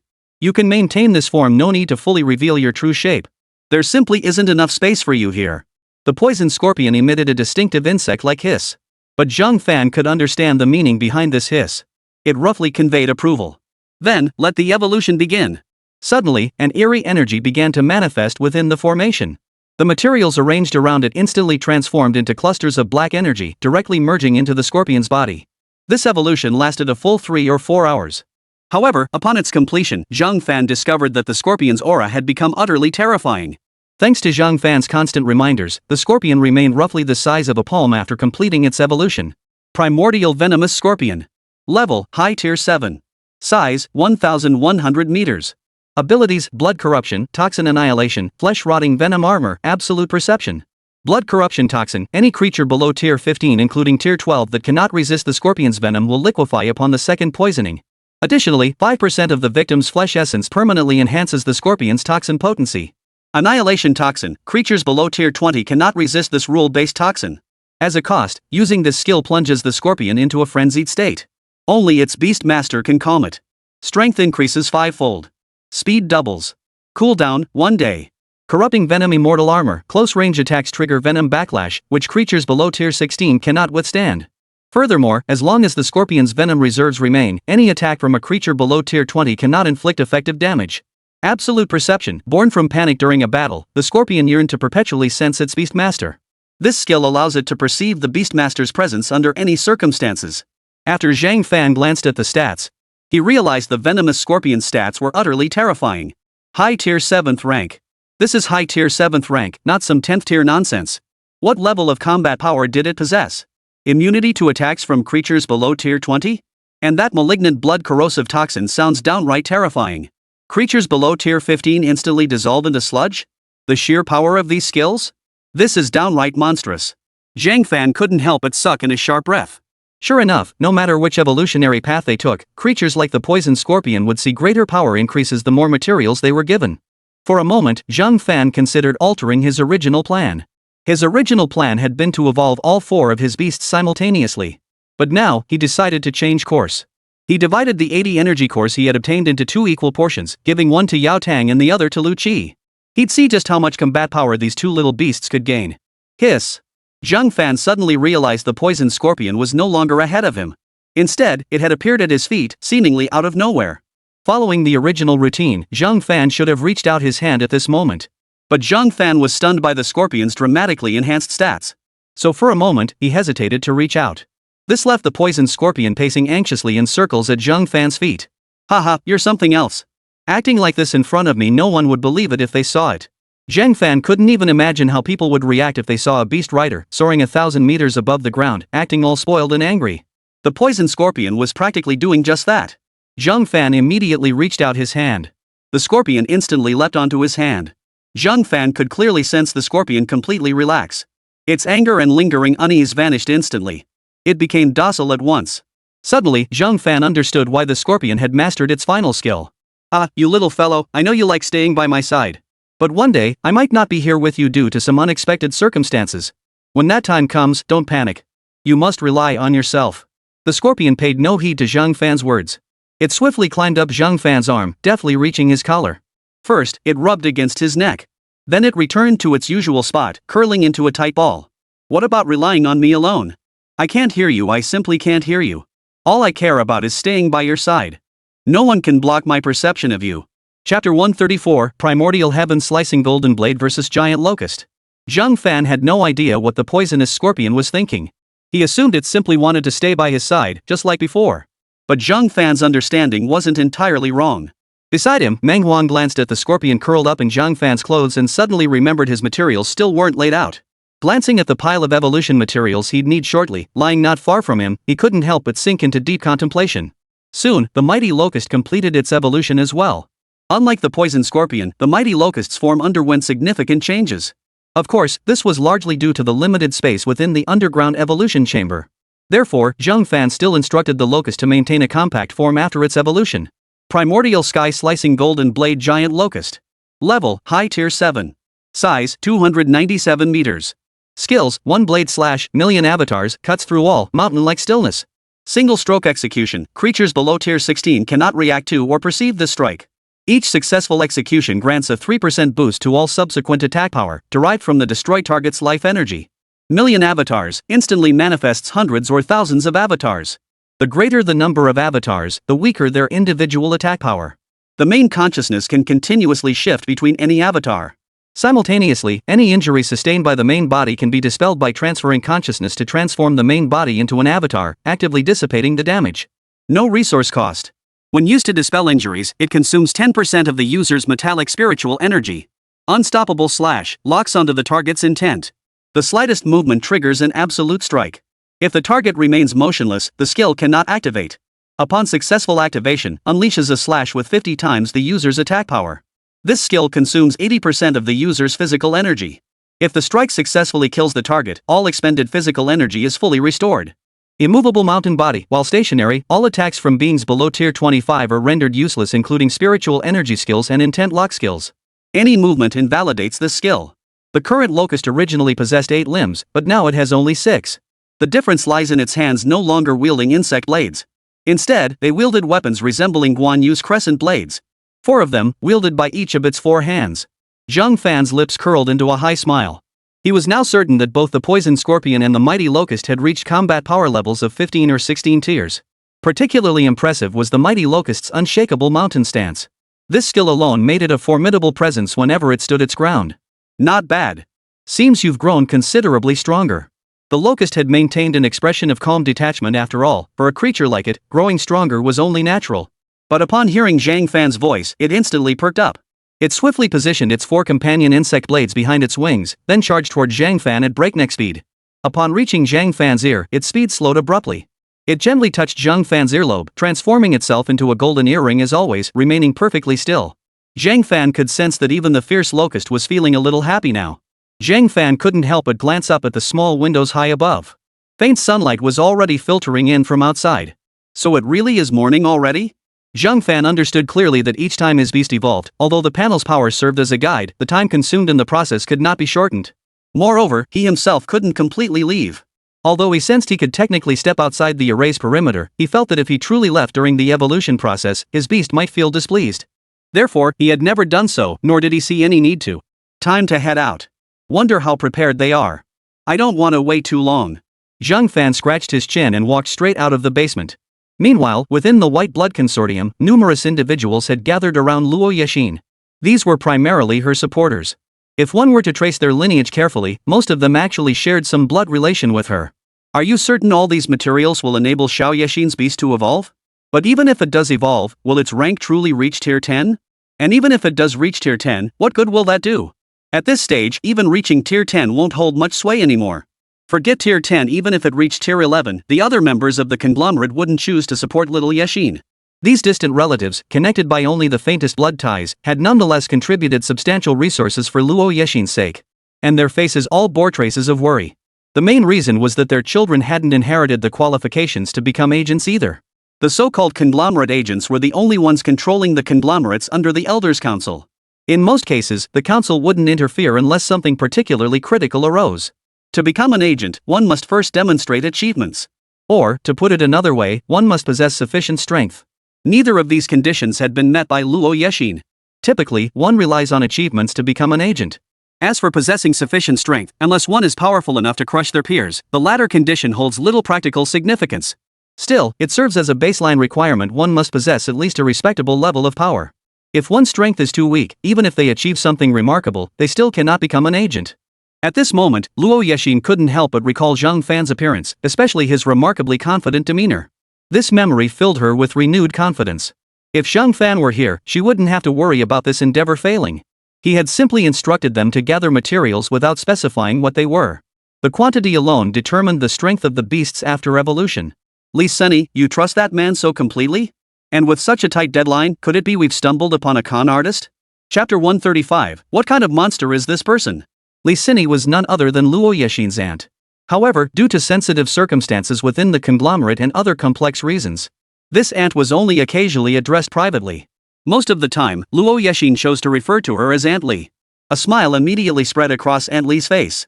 She could certainly detect a hint of distrust on others' faces. Typically, everyone's beast evolution required over 10 days of preparation, gathering materials, managing the beast's emotions, and so on. Only after thorough preparation could the evolution formally begin. But someone like Zhang Fan?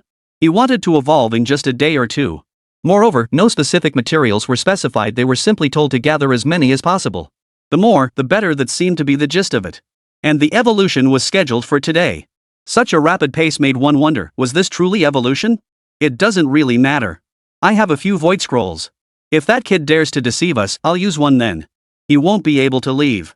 If he tries to dodge or evade after I activate the scroll, it'll prove he's hiding something. At that point, no further proof will be needed. An elderly man with snow-white hair stood calmly to the side, leaning on his walking stick. He, too, had brought a considerable amount of materials here.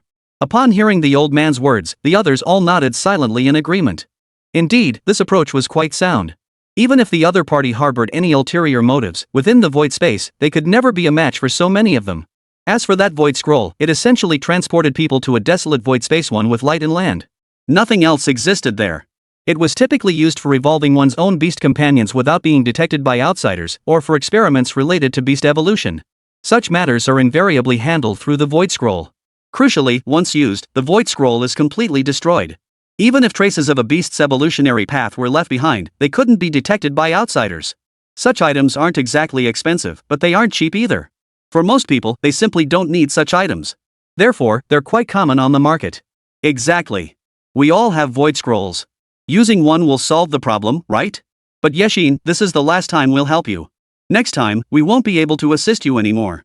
Another uncle by blood spoke up. Of course, Luo Yexin wasn't particularly selfish. She understood these people were acting in her best interest. And they had already been incredibly generous to her. Why should others keep being kind to her without expecting anything in return? Fully aware of this, Luo Yexin naturally said nothing more. I know. Thank you all for your help all this time. But this time, I feel it will be different. The others didn't pay much attention to the rest of Luo Yexin's words. At that moment, Aunt Li spoke again. A smile had been fixed on her face the entire time. Everyone, since there are no outsiders here and this is Xiao Yexin's home, I'll be blunt. That beast tamer is a young man about a year or two younger than Yexin. The revelation sent shockwaves through the assembled crowd. A young man? To them, this felt as absurd as encountering an extremely young traditional Chinese medicine practitioner on Earth. What was most shocking was that someone was telling them this young practitioner possessed medical skills terrifyingly advanced to an extreme degree. The reason I have such unwavering faith in him is because he possesses 2 tamed beasts with combat power at the 14th tier. Beyond that, he also has 2 tamed beasts with combat power at the 9th and 10th tiers respectively. This isn't something I detected with a portable scanner, it's the aura sensed by my beast, the screaming rat. You understand what I mean, right? After Aunt Li finished speaking these words, the group couldn't help but stare in shock, then exchanged glances. A young man wielding 2 beasts, both possessing combat power at the 14th tier level. What kind of monster is this?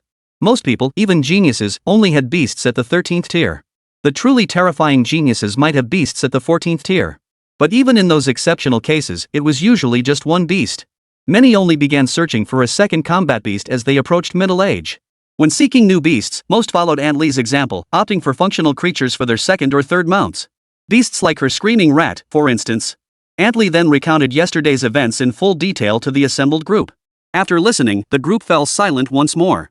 However, since they hadn't seen the person themselves, they still harbored some doubts. Finally, the elderly man with the cane gently tapped his walking stick. His complexion was rosy. There's no point in us speculating here. Since the other party has already made such an arrangement and one where payment comes after the work is done, we shouldn't be petty about it. Let's see what they're willing to do. I suspect if Xiao Yexin's beast couldn't evolve, they wouldn't be asking us for resources in the first place. But given all the terms they've laid out, I don't think we can dismiss them just because he's young. At this point, the elder couldn't help but utter a gasp of astonishment. It was utterly absurd. Had he not known Li Sini was incapable of lying, he would have been stunned halfway through the conversation. Just then, Aunt Li's phone suddenly emitted a faint ring. She snatched it up, glanced at the screen, and her face lit up with excitement. He's here. Shortly thereafter, Zhang Fan was led by several people up to the third floor of the villa into the largest room. Accompanying him today was Li Xiangwen. Of course, Li Yaya and the others would inevitably follow along. Well, quite the crowd you've gathered today. Looks like you've prepared quite a lot of materials. I estimate this evolution process might take most of the day. If we start now, we should be able to finish around dusk. Chapter 136. Wait, his beast taming ability evolved again? Upon Zhang Fan's arrival, he showed no trace of fear. His gaze remained exceptionally composed, and aside from a hint of astonishment, everyone present sensed it. Zhang Fan and Aunt Li's assessments were remarkably similar. An extraordinary young man, wonder where he came from? Ha! Who's that limping man behind him? I never heard Li Sini mention him. Instinctively, everyone's gaze shifted toward Li Sini. They immediately noticed that Li Sini had gone completely blank. At that moment, Li Sini was completely frozen in place. The instant Zhang Fan had entered, her alarm rat had alerted her. The two auras emanating from Zhang Fan, which should have been at the 9th or 10th tier, had now terrifyingly surged to a minimum of the 16th tier. In fact, it was precisely because of those two auras that her screaming rat had curled up into a tight ball, completely paralyzed with fear. Li Sini thought to herself silently. No way. No way. Could his two weaker beasts have evolved? How could that be? This. Zhang Fan knew he should introduce himself. After all, this was a matter of evolution. Bringing along a stranger like this was somewhat awkward. I won't introduce these three, you should know them. This one here is also my assistant, not an outsider. Let me see how much material you've prepared. Also, have you found a suitable location for the evolution? You're not planning to do it here, are you? This place is far too small. You'll need an area of at least 800 square meters, with a height starting at 200 to 300 meters. The location for evolution is crucial. Also, let me make this clear up front, the evolutionary path I've developed is only suitable for that particular beast. Other beasts of the same species cannot use my evolutionary path. Understood? Zhang Fan silenced the entire room with just a few words. Most significantly, they sensed the unwavering confidence radiating from his every word. Even more bizarrely, they couldn't discern the aura emanating from Zhang Fan. This situation could only mean one thing: the beast on Zhang Fan's body was incredibly powerful. Either his beast possessed terrifying combat prowess, or its sheer numbers granted him such powerful bonuses that they completely blocked their detection. However, Li Sini remained frozen in shock. At that moment, Luo Yexin swept away yesterday's emotions and fixed a serious gaze on Zhang Fan. The evolution takes place within the Void Scroll. Are there any other preparations needed?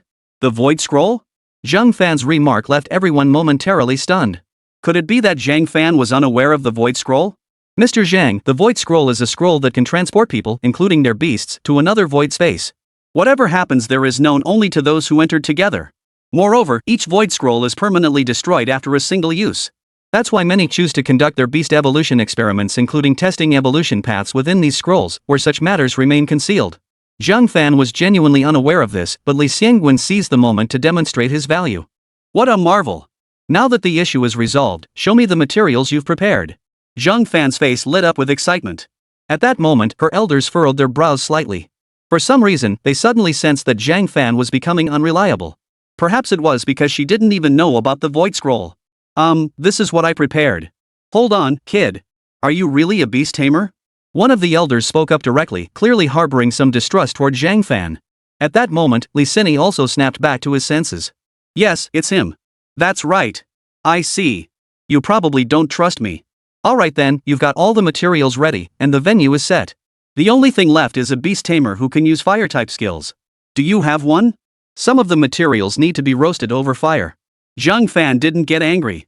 After all, he still had the 83rd tier energy core, and if he wanted to cause trouble, it would be with the Blue Ice Group. Not here. It was precisely this single sentence from Zhang Fan that left everyone stunned. No way, bro.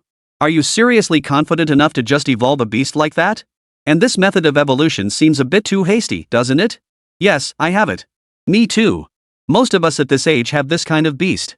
Zhang Fan noticed that everyone present possessed functional beasts. Fire-breathing beasts, for instance, were practically ubiquitous, though not for combat, but for tasks like starting fires. Perhaps he should acquire one or two functional beasts himself, ideally, a versatile one. For a moment, Zhang Fan couldn't help but think of alchemy, artifact forging, and talisman drawing in the cultivation world. It seemed he'd discovered a new avenue for enhancing his beast-taming combat prowess. He hadn't paid any attention to this aspect before. Now it seemed this kind of thing was actually quite important. Then let's use the void scroll. Once we're in that so-called void space, you won't worry about me running off with the materials, right? Zhang Fan's bluntness caught everyone off guard. They promptly transported him into the void space. To the group, it felt like the world spun violently before their eyes. When they opened them again, they were no longer in Luo Yexin's house. Instead, they found themselves in a desolate expanse. Beneath their feet lay only yellowed, parched earth. The sky held not a single cloud, only a uniform blue and a brilliant light. Nothing else remained. No wonder those who underwent beast evolution always chose to use such void scrolls. This thing was truly remarkable. Li Ye and the others curiously surveyed their surroundings. Li Xingwen couldn't help but marvel in Lion Camel City, so many things were utterly foreign to their hometown of Jiangnan City. This void scroll was one such example. Unfortunately, its price was still affordable for the people of Lion Camel City. But if this thing were placed in Jiangnan City and people were asked to buy it with gold coins? No one would do that. As for energy cores? How many people in Jiangnan City could even produce one? Those who sold such items undoubtedly considered matters far more comprehensively than he did. Chapter 137. Wait, what tier was it again?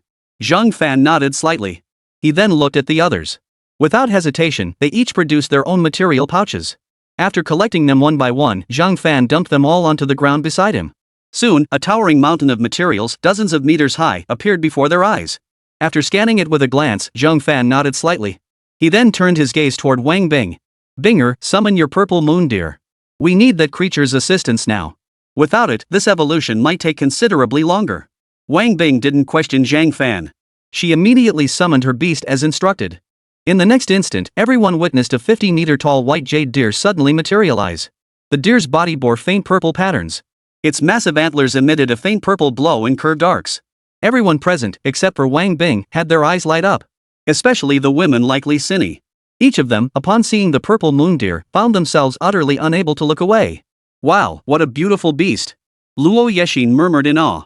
She too was astonished by the purple moon deer's beauty. Indeed, the purple moon deer's looks were undeniably striking. The purple-hued fox nestled in Luo Yexin's arms suddenly grew displeased, letting out a soft whine. This sound immediately snapped Luo Yexin back to her senses. She hurried to soothe it.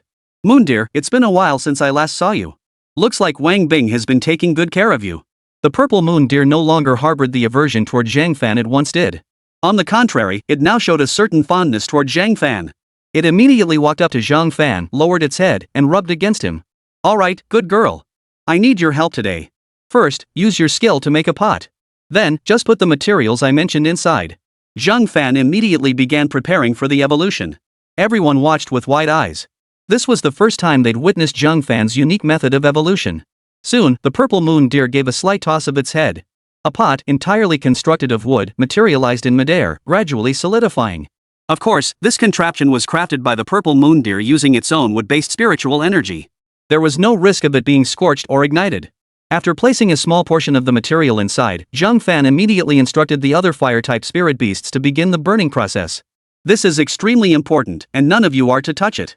Luo Yexin, once everything inside turns into a white liquid, it will be fully cooked.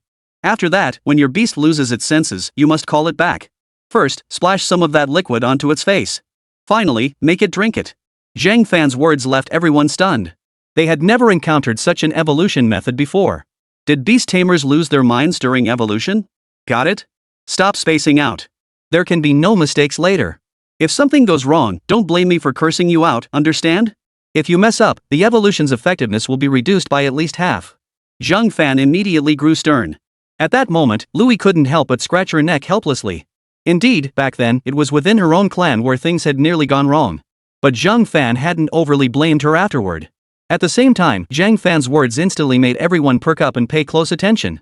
Whether they caught every detail or not was beside the point. But Zhang Fan's warning that the evolution's effectiveness would be reduced by at least half was crystal clear to everyone. In their view, Luo Yexin's beast was already relatively weak. If it continued evolving, its level might not be particularly high. But at least there was hope. But the idea that Luo Yexin's beast might only reach an 8th tier level after evolving was something the group simply couldn't accept. Rest assured, I'm capable. What do you need me to do? Just wait for these herbs to be refined? Luo Yexin immediately assured him. No, your only task is to stay with it. Soon, I'll deliver the medicinal potion to you. Once the evolution begins, you must hold on to it tightly. Under no circumstances can it lose your presence. Also, that energy within this child has accumulated quite a bit. We can utilize that later, but regardless of whether that energy is present or not, you absolutely cannot let go. The moment it senses your absence, that's when the real trouble begins. As Zhang Fan spoke, he patted the purple moon deer again, directing it to arrange the materials into a formation according to his instructions. For the purple moon deer, it required only the slightest expenditure of spiritual energy to make these materials float. In the blink of an eye, 1/5 of the formation was already complete. At this point, the others couldn't help but exchange glances before finally turning their attention to Li Sini. Noticing their gazes, Li Sini understood their unspoken question given Zhang Fan's evolutionary approach. What level Luo Yexin's beast mastery would ultimately evolve to? Mr. Zhang, once this evolution is complete, what level will this beast reach? Li Sini asked without hesitation. She was no stranger to Zhang Fan now, and her question held no hidden meaning. She simply wanted to know how much power Luo Yexin's beast would gain after evolving. And what exact level would it ultimately attain? With all these materials for this beast, if everything goes smoothly, it should reach the lower tier of the 18th rank. But if the final step isn't done right, it'll only reach the 13th rank, and the next evolution will become extremely dangerous. Ultimately, the energies within its body aren't particularly useful to it. Otherwise, this evolution might have reached the 20th tier. As Zhang Fan's words flew from his mouth, the others had been nodding slightly. 18th tier isn't bad. Wait, what tier was it again? 18? At worst, only 13th tier? Their eyes instantly widened.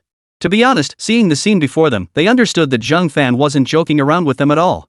He seemed quite confident, even now, within the inner city of Lion Camel City, the top geniuses, the designated heirs of major conglomerates and families, had beasts under their command that were only around the 16th or 17th tier. Chapter 138, The Evolution Begins. Zhang Fan's words left everyone utterly speechless. Even Li Xiangwen, who had accompanied Zhang Fan, wore an expression of utter astonishment.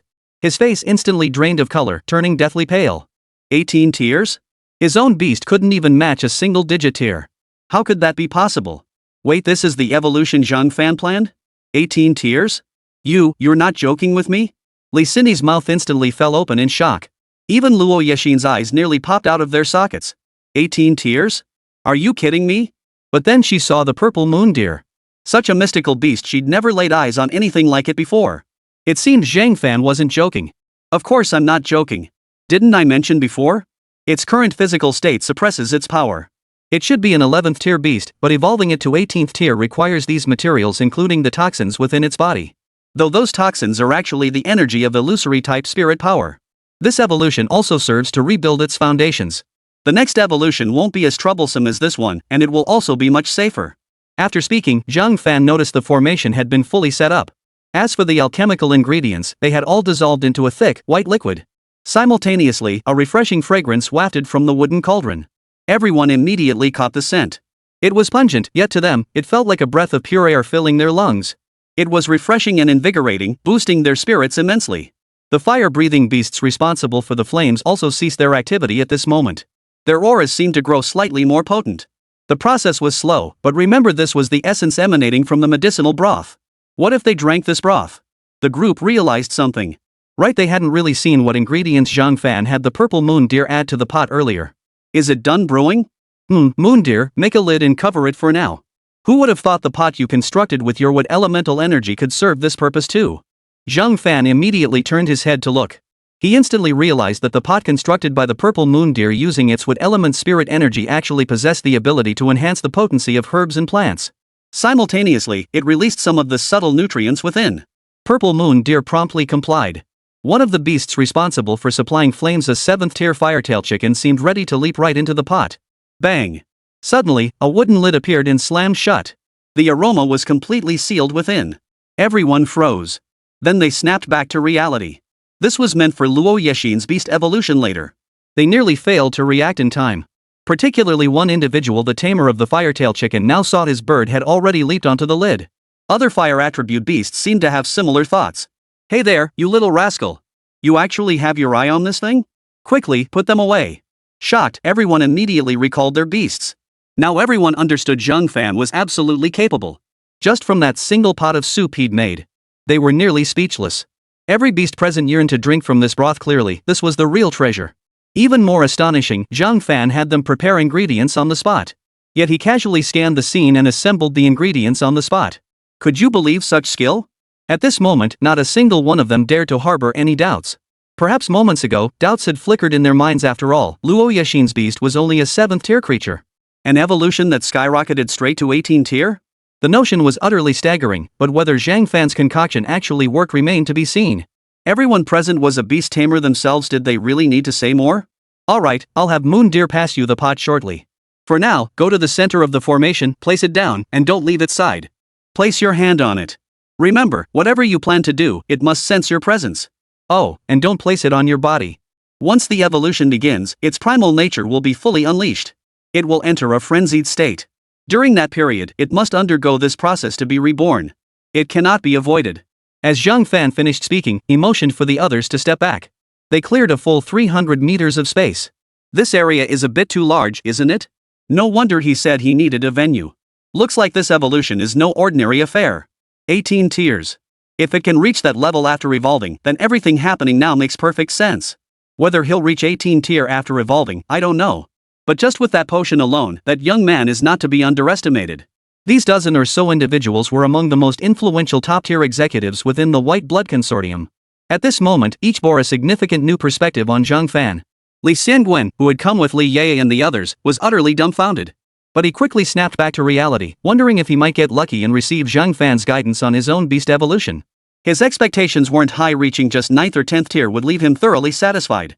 Meanwhile, on Zhang Fan's side, Luo Yexin and her purple chief ox were seated at the very center of the formation. Nearby, Li Xini was positioned slightly closer, but Zhang Fan paid her no mind. After all, someone had to stand guard here just in case. It's about to begin. Get ready. Zhang Fan slowly raised his finger, a strand of spiritual energy gathering upon it. This was the nature of beast tamers. Whenever a beast grew stronger and mastered a spiritual energy skill, certain enhancements would inevitably transfer to the tamer. This enhances their physique and allows spiritual energy to manifest within their bodies. Got it. Luo Yexin gently stroked the purple chief ox, but the fox felt inexplicably uneasy, pressing its little head tightly against Luo Yexin's knee.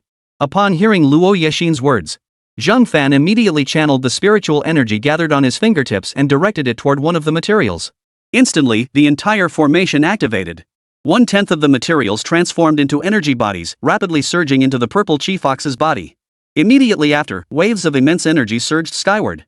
Chapter 139, The Purple Chief Ox's Evolution Complete. Low tier 7th rank, mid tier 7th rank, high tier 7th rank, 8th tier, 9th tier, 10th tier. In an instant, everyone sensed that the purple chief ox's aura had surged several-fold.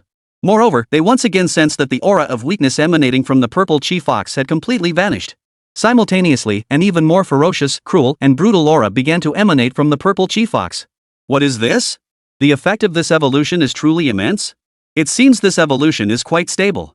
We really shouldn't have doubted him earlier. So this is what he meant by evolution? Judging by those materials, this evolution seems to have only just begun. Reaching the 18th tier afterward isn't impossible. What's there to discuss? This is inevitable. Everyone, our next focus should be on how to make Luo Yexin the new conglomerate representative. Do we even need to strategize? With an 18-tier Beastmaster boasting such terrifying combat prowess, not only would we support her, but even the Elders' Council within the consortium would back her. Hold on. Isn't that aura a bit too terrifying? It doesn't feel like a Beastmaster's aura at all. And that form, it seems to be growing larger? All washed over the crowd's faces. Initially, their expressions held only a hint of mild astonishment. But as they realized this evolution had only just begun. Moreover, this evolution wasn't merely boosting the purple chief ox's rank. Boom! Boom! The purple chief ox's form continued to grow larger. Its white fur suddenly transformed into a fiery crimson hue in an instant, and 2 more tails sprouted from its body. 5 tails. The purple patterns on its body vanished completely. Roar! A beastly roar erupted from the purple chief ox's mouth. The sound alone sent an inexplicable sense of unease through the crowd. A more savage and brutal aura began to emanate from its body at that moment. Its eyes were now a blood-red color. It had clearly lost all reason. Its size had also transformed dramatically from its original pet-like dimensions. It now towered over 100 meters tall. Don't just stand there. Your hand is about to slip off it. You can't let it lose your presence, understand? Otherwise, once it plunges into complete fury, the only option will be to knock it unconscious. Zhang Fan's words struck home. Everyone snapped back to reality. Indeed, the purple chief ox's state was highly unstable. They could sense it was now in an extremely frenzied condition. In this state, if the purple chi fox truly lost track of Luo Yexin's aura, it would unleash a bloodbath. Luo Yexin snapped back to her senses at Zhang Fan's words. She realized her hand was indeed about to slip off the other person's body.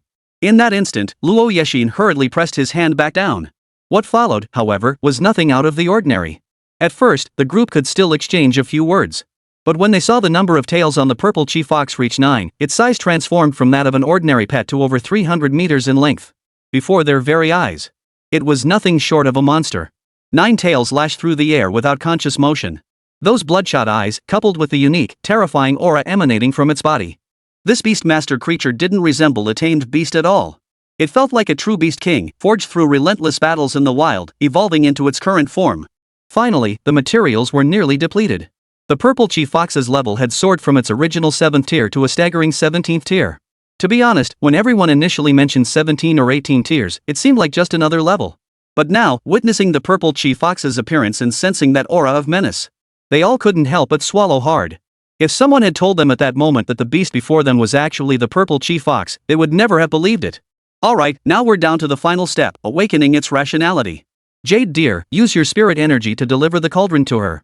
Luo Yexin, first sprinkle a little of the medicinal liquid on its head to keep it somewhat lucid. Then pour the rest directly into its mouth. At that moment, Luo Yexin clung to the beast's leg as if hugging a pillar. Of course, she couldn't hold it properly, she could only stretch her arm out and rest it entirely on the creature. She could feel it now, her beast was in a highly unstable state. If she hadn't been standing here, it would have charged out immediately to slaughter everything in sight. She swiftly caught the wooden pot as it floated toward her. At that moment, she could also smell the scent of the medicinal liquid inside the pot. It truly invigorated the senses, leaving one feeling refreshed and alert. Without a moment's hesitation, she lifted the potion and sprinkled a small amount onto the purple chi fox's head. That single gesture instantly restored most of the purple chi fox's lucidity. A spark of liveliness returned to its eyes.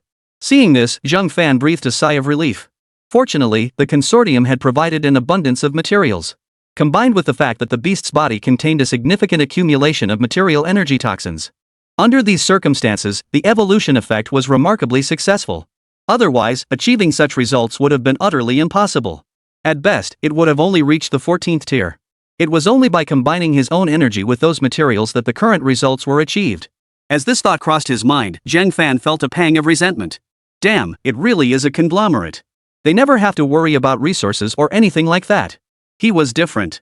He worried about it every single day. It was always the same pattern, just when he gathered enough materials for an evolution, he'd immediately evolve, only to find himself depleted again. In the end, he needed even more materials and higher quality ones at that. Take the poison scorpion and the mighty locust, for instance. The materials required for their next evolutions were 15th tier energy cores. And the quantity isn't exactly small either. Finally, all the materials within the formation were completely depleted. The medicinal liquid in the wooden cauldron was also completely consumed by Luo Yexin. The formation completely dissipated. Before everyone's eyes now stood a creature nearly 400 meters in size, its entire body of fiery crimson, 9 tails swaying freely. Though its aura of malevolence had retreated, it was far from gone. Very good. This evolution went smoothly. Though it didn't quite meet my expectations, it's still satisfactory. Chapter 140, The Terror of an 18th Tier Beastmaster. Zhang Fan's words left the crowd utterly speechless. For in their eyes, Luo Yexin's beast no longer resembled a purple chi fox at all. 9 tails, crimson fur. Beyond that, only by carefully sensing it could one detect the immense aura of malevolence emanating from its body. In this state, it was virtually indistinguishable from the wild beasts roaming the wilderness. Yet they sensed that this purple chi fox now possessed far greater power than any beast in the wild. Has the evolution been completed? Luo Yexin couldn't help but breathe a sigh of relief. Finally, it's evolved. But now a new problem arose. With its massive size, this beast could only be stored in the beast ring from now on. Yes, the evolution is complete. You can shrink its body back to its original size, it still possesses that ability. Furthermore, you can now feed it so-called phantom-type spiritual energy materials and the like. Essentially, it has no dietary restrictions. However, its primal beast instincts might drive it to crave the flesh or carcasses of other beasts. That wouldn't necessarily be a bad thing, it would simply mean its primal instincts have fully awakened. Zhang Fan nodded slightly. At least in his view, this evolution was acceptable. To the others, this evolution was truly extraordinary. When had they ever witnessed such an evolution? They'd never even heard of this kind of transformation before. Now, Zhang Fan's words gradually brought them back to their senses. Is that all there is to its evolution? What more could it be? This is already terrifying enough, okay? For fox-type tamers, there's a reference point for judging strength and potential: the number of tails they possess. 9 tails signify reaching the pinnacle of potential. Even the legendary blue-faced jade fox, the strongest beast ever recorded in the Blue Fox Heaven Guild's lineage, only possessed 7 tails. Ours here surpasses that one. An aura of the 18th tier. But with this size, plus that earlier aura that felt like a beast of another kind, this level isn't something ordinary beasts can mess with. Its true combat strength might actually be at the 19th tier. 19th tier? Not even 100 such beasts exist within the inner city. Even Luo Yexin's own elder relatives exchanged stunned glances. They found it hard to believe that such a terrifying beast belonged to an heir within their consortium. What sent chills down their spines, however, were Zhang Fan's words. This beast could shrink in size, meaning Luo Yexin could conceal its power to a certain extent. Moreover, it could remain by Luo Yexin's side at all times. This meant that after today, many within the consortium would remain unaware of the evolution of Luo Yexin's beast. Perfect. This situation provided ample room for maneuver. They were now extremely confident in directly promoting Luo Yexin. In fact, they wouldn't even need to push very hard. If the aura of this beast's rank wasn't merely superficial, then Luo Yexin becoming the new representative of the consortium would essentially be a done deal. But judging by the situation, they sensed that Luo Yexin's beast simply couldn't possibly have an inflated level. It can shrink? Luo Yexin was astonished. She'd never heard of a beast like this. Most beasts maintained their fixed size and couldn't alter it. Of course it can. At that very moment, the purple chi fox shrank its body. Simultaneously, its fur turned white once more, and the purple patterns reappeared across its body. The only difference from its pre-evolved state was that its tail had become a single strand. Moreover, it became nearly impossible to sense the purple chi fox's presence. Clearly, when the purple chi fox existed at this size, no one could perceive it. Thank you so much. This evolution of yours has truly surpassed our expectations. Here are 113th tier energy cores as your reward, 20 more than originally promised. Consider the extra ones a token of gratitude for your friend. At that moment, Li Sini didn't hesitate for a second. He stepped forward and arrived beside Zhang Fan. He immediately produced all the 13th tier energy cores he had prepared earlier. In truth, she had initially only prepared 80 13th tier energy cores. The additional 20 were added after witnessing the evolution process and its outcome. However, at this moment, they were both severely short on resources. But this gamble had paid off handsomely for both of them. Under these circumstances, Li Sini understood that compared to certain materials, offering more energy cores and forging a friendship with Zhang Fan was what truly mattered most. After all, someone like Zhang Fan possessed immense capability. Wherever he went, he would be treated as an honored guest. She even sensed that, from a certain perspective, this evolution had granted them an immense advantage. For one thing she was certain, within Lion Camel City, Zhang Fan was certainly not the only one capable of curing the Beastmaster's affliction. But someone like Zhang Fan, who could directly evolve a Beastmaster with such terrifying results. She dared say that no second such person could be found anywhere in Lion Camel City. 100 pieces? Not bad. Zhang Fan picked up the material bag and glanced inside, instantly sensing the number of energy cores within. Excellent. With this, he could set aside a portion of the energy cores to purchase materials directly. Then he could evolve the 6-winged. After that, he'd see if the remaining materials were enough for Yao Tang to evolve once more. As for his next move to acquire materials, Zhang Fan already had a plan in mind: leverage the Ko family. He reasoned that if he helped Ko Ningning stabilize the Ko family, he would surely receive energy cores, and likely more than a few. I've already taken these energy cores. Additionally, let's discuss the matter concerning my wife's cousin. If it's possible to send him back, that would be most ideal. Zhang Fan was referring to Lu Yi's cousin, the son of Lu Dong. Chapter 141, The Power of the Blue Ice Conglomerate. As soon as Zhang Fan uttered these words, a sharp gleam flashed in everyone's eyes. They weren't afraid of what Zhang Fan might demand. What they feared was that from this day forward, they would have no further business dealings with him. Truth be told, they had previously considered that if Zhang Fan truly possessed exceptional talent and possessed formidable abilities, they would find ways to recruit him into the conglomerate. Bring him in. Together, they could help Luo Yexin secure the position of consortium representative. And now, an opportunity had indeed presented itself. But they sensed that someone like Zhang Fan couldn't be easily bound by mere resources. Very well. Frankly, this matter is no great challenge for us. Additionally, we wonder if you might be interested in joining our consortium? Naturally, you wouldn't be required to take on any regular responsibilities. We'd simply appreciate your assistance on certain critical matters. Zhang Fan wasn't a fool. If he agreed to Li Sini's request, he'd likely get dragged into the conglomerate's internal power struggles. And right now, he had plenty of his own affairs to attend to. He had no desire to become fully entangled in the consortium's internal power struggles. Zhang Fan then shifted his gaze to Luo Yexin. At that moment, Luo Yexin was cradling her spirit beast in her arms. The purple Chifox still glowed with a jade-like white hue, but now its purple patterns were tinged with hints of red. Its tail had transformed into a single strand. From its facial expression, Zhang Fan could sense that this spirit beast was now utterly delighted. Some help? Speaking of which, I do have a matter. Have you heard of the Blue Ice Consortium? The moment Zhang Fan uttered these words, a collective sinking feeling washed over the group. Truth be told, their relationship with the Blue Ice conglomerate was far from amicable. Of course, they weren't the only ones with strained relations. Other factions within Lion Camel City shared the same sentiment. Generally speaking, any conglomerate or family in Lion Camel City would have one or two enemies. But the Blue Ice Consortium was different. The number of people it had offended was beyond count, with numerous factions openly hostile toward it. This was especially true in the outer city of Lion Camel, where the Blue Ice Consortium held the position of the foremost outer city faction. On one hand, their supplies went directly to the Imperial military. On the other hand, their own strength was undeniably formidable, standing a full tier above most other conglomerate factions in terms of power and influence. However, within the Blue Ice Consortium itself, four distinct factions have emerged. While all belong to the consortium, members of these factions openly dislike one another. Moreover, many of the Blue Ice Consortium's enemies were provoked by members of the third and fourth factions. In a sense, this very dynamic fuels the constant infighting among the Blue Ice factions. We know. We're all consortium factions here in the outer city. We're naturally familiar with factions similar to ours. The Blue Ice Consortium? Why do you ask? Could it be you've already joined them? To be honest, we have some intelligence on the Blue Ice Consortium that you might not be aware of. Li Sini immediately shifted his tone. So what? Does it really matter whether Zhang Fan joins or not? If he had, couldn't she just poach him? As the saying goes, where there's a will, there's a way. And fundamentally, this was just poaching talent. Compared to truly underhanded tactics, this approach was practically a safe and normal maneuver. Her little maneuver? That's practically nothing. The Blue Ice Conglomerate? I never joined them. On the contrary, we've got some unfinished business now. I just wanted to gather some intel. Like, what's the strength level of their strongest member? If you can give me this intel, you're my friends. Zhang Fan's words carried an air of immense confidence. Now, a full 113th tier energy cores. Both the Poison Scorpion and the Mighty Locust now possessed combat power at the 17th or 18th tier level.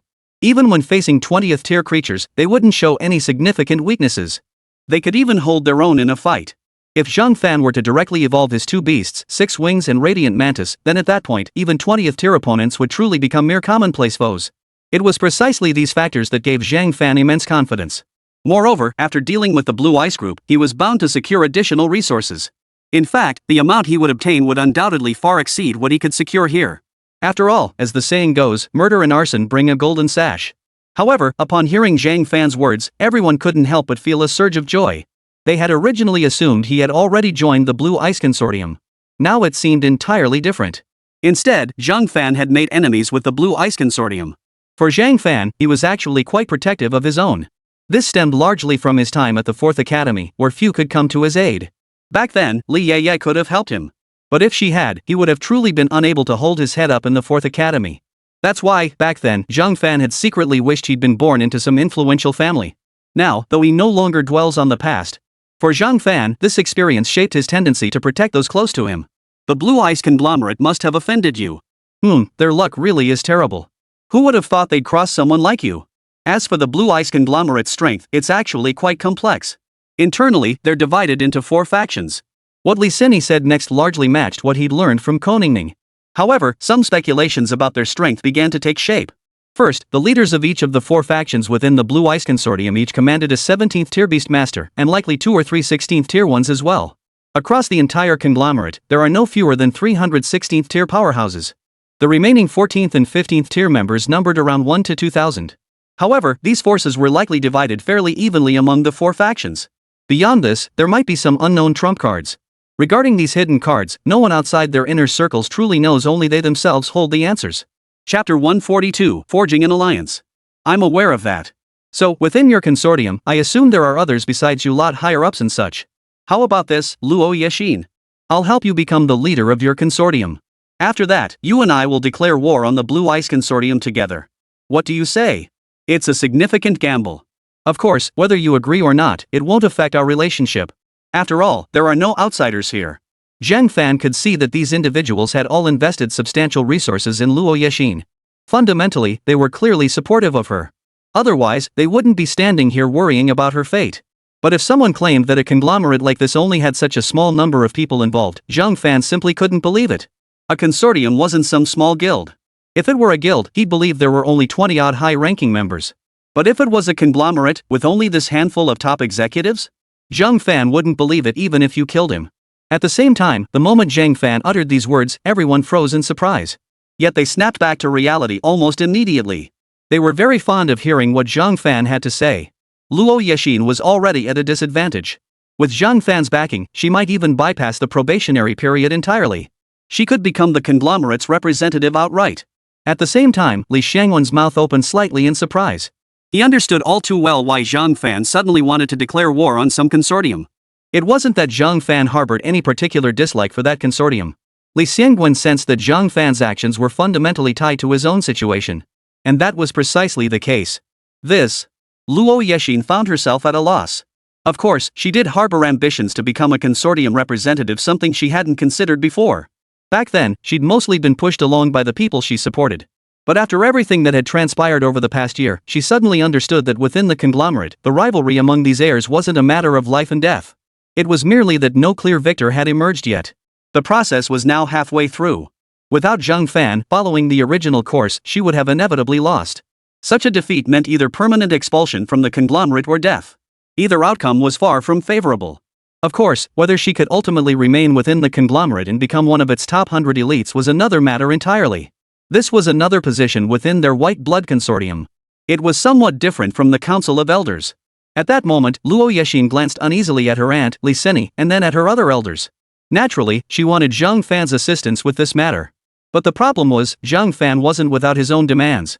This time, his demand was nothing less than the annihilation of the Blue Ice Consortium. In her view, this was no simple matter to resolve easily. On the contrary, mishandling this could very well jeopardize their entire conglomerate. Previously, she had been preoccupied with tending to her own beasts and hadn't fully grasped the overall state of the conglomerate. However, contrary to Luo Yexin's expectations, everyone present now had their eyes practically glowing. Li Sini, in particular, had barely finished listening before immediately chimed in. Of course, it's no problem. This is exactly what we've been hoping for. If you truly can help this child become the consortium's proxy, then we can assist you in return. In Li Sini's view, this was nothing short of a stroke of incredible luck landing squarely on their laps. Once Zhang Fan helped Luo Yexin become the consortium's representative, they could then approach the consortium they had a decent relationship with.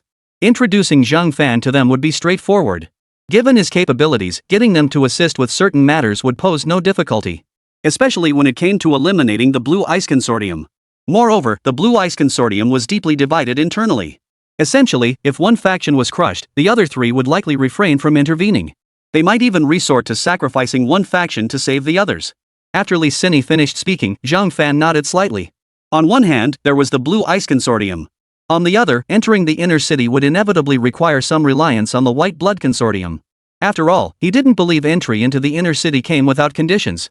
For ordinary people, the requirements would undoubtedly be extremely harsh. In fact, entry into the inner city wasn't intended for ordinary people at all. It was merely a carrot dangled before them, keeping them motivated to continue contributing their energy within Lion Camel City. Otherwise, where would all those people come from to serve as fodder for the powerful? If one could see through this, wouldn't it be better to simply return to ordinary cities like Jiangnan City, coasting along until death? After all, most people would choose to live freely in a small place over toiling like a beast of burden with no dignity in a place where an 8th-tier warrior reigns supreme. But I digress. Essentially, Zhang Fan also hoped to avoid unnecessary trouble when entering the inner city, so he could deal with the Ko family later. Though trouble might be overstating it theoretically, this was merely helping Ko Ningning fulfill her commission. Of course, Zhang Fan would naturally choose the path that maximized his own gains. It seems you have no objections. Then let's proceed. First, tell me about the inner workings of your consortium. For instance, what steps are required to appoint her as the current consortium representative? The term conglomerate representative was something Zhang Fan had learned from Ko Ningning. Essentially, what many were vying for was the position of consortium representative, alongside a council of elders or board of directors. The two were essentially the same, differing only in name. Fundamentally, every conglomerate's top-tier structure followed this pattern. One consortium representative, one council of elders. Members of the council held immense prestige within the conglomerate and served as the retirement destination for every agent after their 20-year term. Once retired to the elders' council, they are barred from interfering in the consortium's overall operations.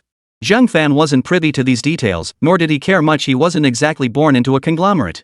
Chapter 143. Perhaps I need not intervene myself. Our consortium has 4 heirs. Lee Sin-hee seized the moment and proceeded to outline some details about the conglomerate.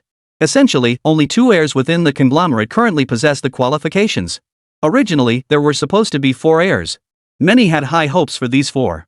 Later developments nearly fractured the entire conglomerate into 4 internal factions. However, even if the consortium were to split into 4 internal factions, it wouldn't be like the Blue Ice Consortium, where the 4 factions were like sworn enemies. By now, it's become clear which of these 4 heirs will ultimately become the true proxy of the conglomerate. That person is the 3rd heir, Luo Jifeng. According to Zhang Fan's understanding, this individual had previously accomplished something significant. He had brought back some evolution samples of beast tamers from the underground caverns. Moreover, he presented a perfect evolutionary path capable of advancing a beastmaster to the 13th tier. This path has now come to the attention of the Elders Council. Moreover, this path is no slouch in terms of strength. Its combat power actually reaches the level of a 14th tier beast. This evolution path could indeed be considered one of the very best. However, over this period, Luo Jifeng's actions have become increasingly excessive. Originally, the ordinary employees and staff within the White Blood Consortium remained relatively loyal to the organization.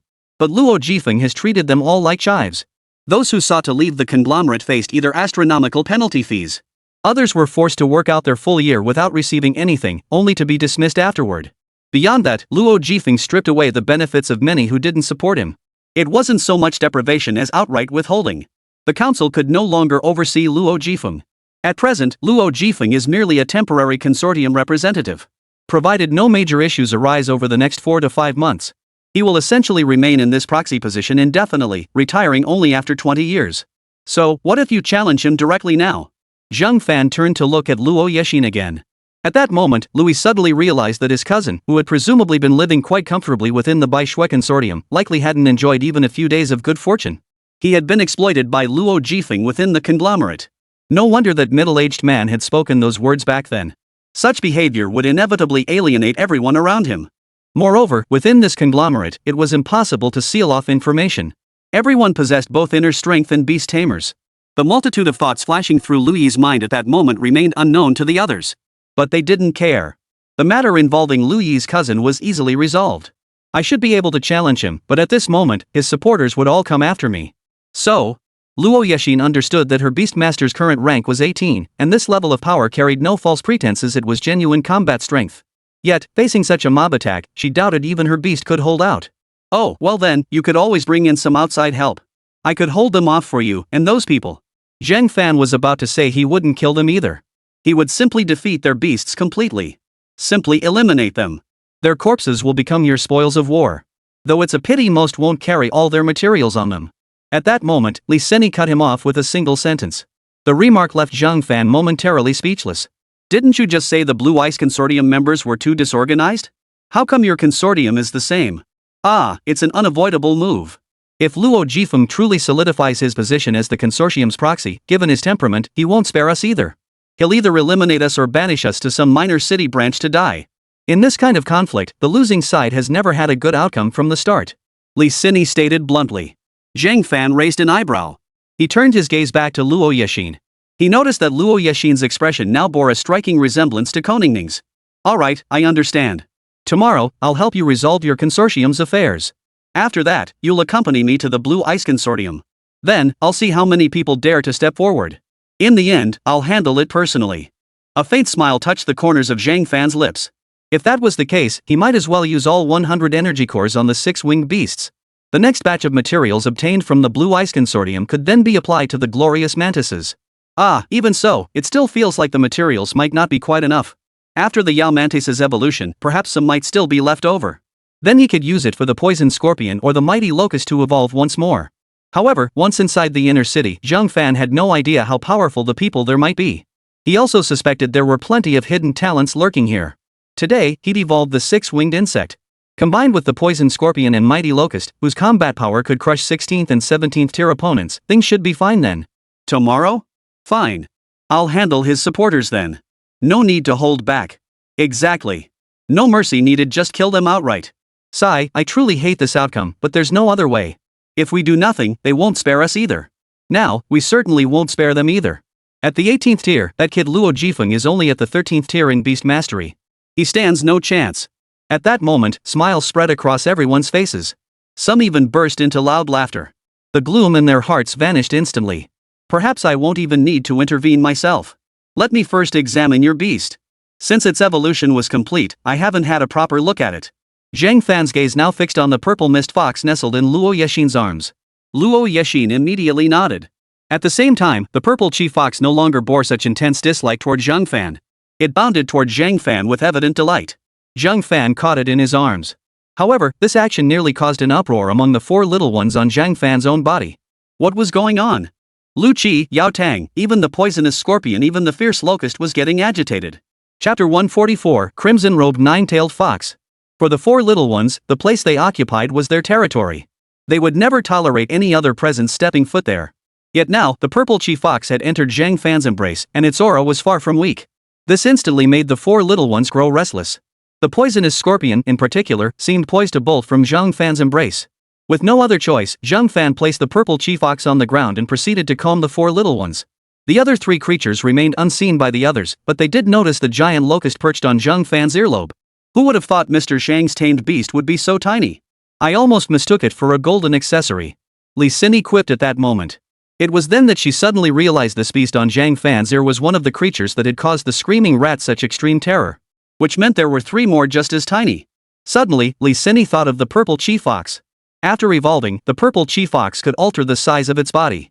Therefore, judging the strength of Zhang Fan's beast by its current size alone would be overly hasty. The mighty locust had now landed on Zhang Fan's shoulder.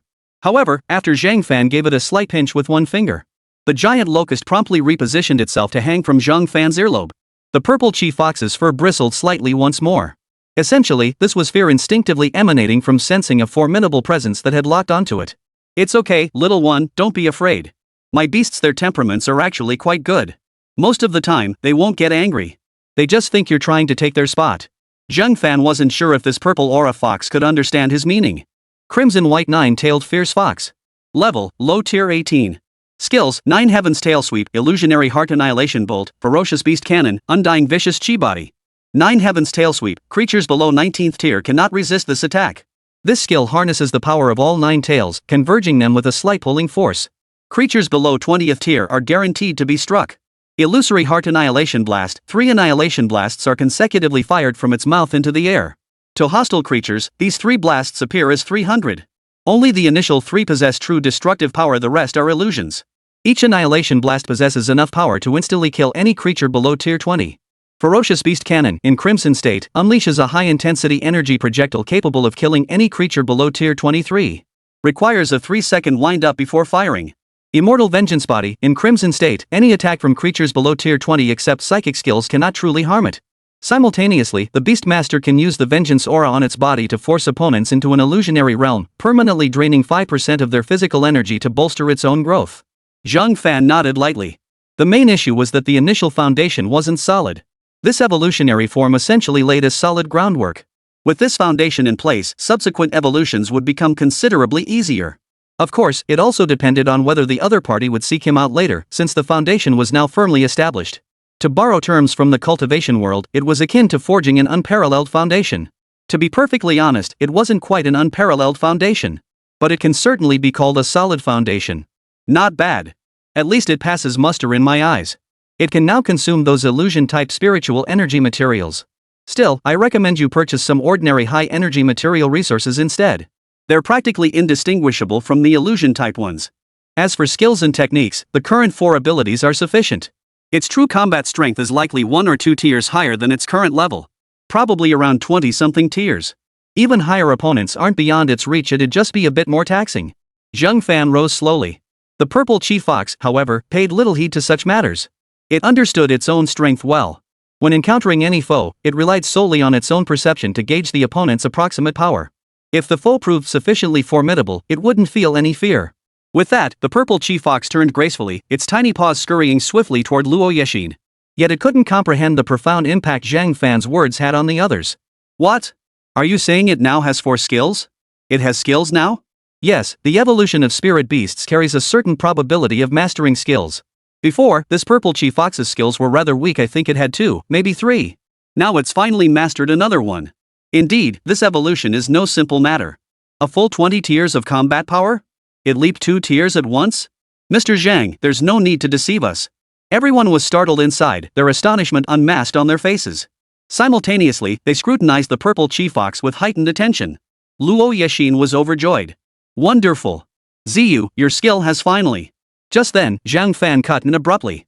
Its current abilities aren't the original ones. All 4 are brand new. The old ones might still exist, but it can unleash them freely without any cost. Perhaps those old skills were too weak, requiring almost no energy to use. You can find someone to test it out today. At Zhang Fan's words, the crowd fell silent once more. What did that mean? It meant it hadn't just mastered one skill, but 4 entirely new ones at once. You're not joking with us, are you? Li Sini swallowed hard before asking uncertainly. Of course, Zhang Fan had no intention of deceiving them, nor was there any need for it. Of course not. As for its current evolved form, it's called the Crimson-Robed Nine-Tailed Fierce Fox. The name is just a designation, don't dwell on it too much. Its inherent nature remains quite cruel and ferocious. Also, the aura emanating from it is quite similar to that of a beast. That's about all I can say. By the way, may I make use of this desolate void? Zhang Fan's words snapped everyone back to attention. However, having spent years within the conglomerate, Li Sini instantly saw through this minor ploy. No need for that, Mr. Zhang. This thing isn't particularly valuable. I'll just give you a few. Chapter 145, Evolution is Child's Play for Us. At that moment, Li Sini showed no hesitation whatsoever. She directly pulled 4 scrolls from her bosom and handed them to Zhang Fan. Zhang Fan nodded in acknowledgement. Luo Yexin, however, could no longer contain herself. Mr. Zhang Fan, has my beast truly mastered 4 skills? And in your opinion, are they quite powerful?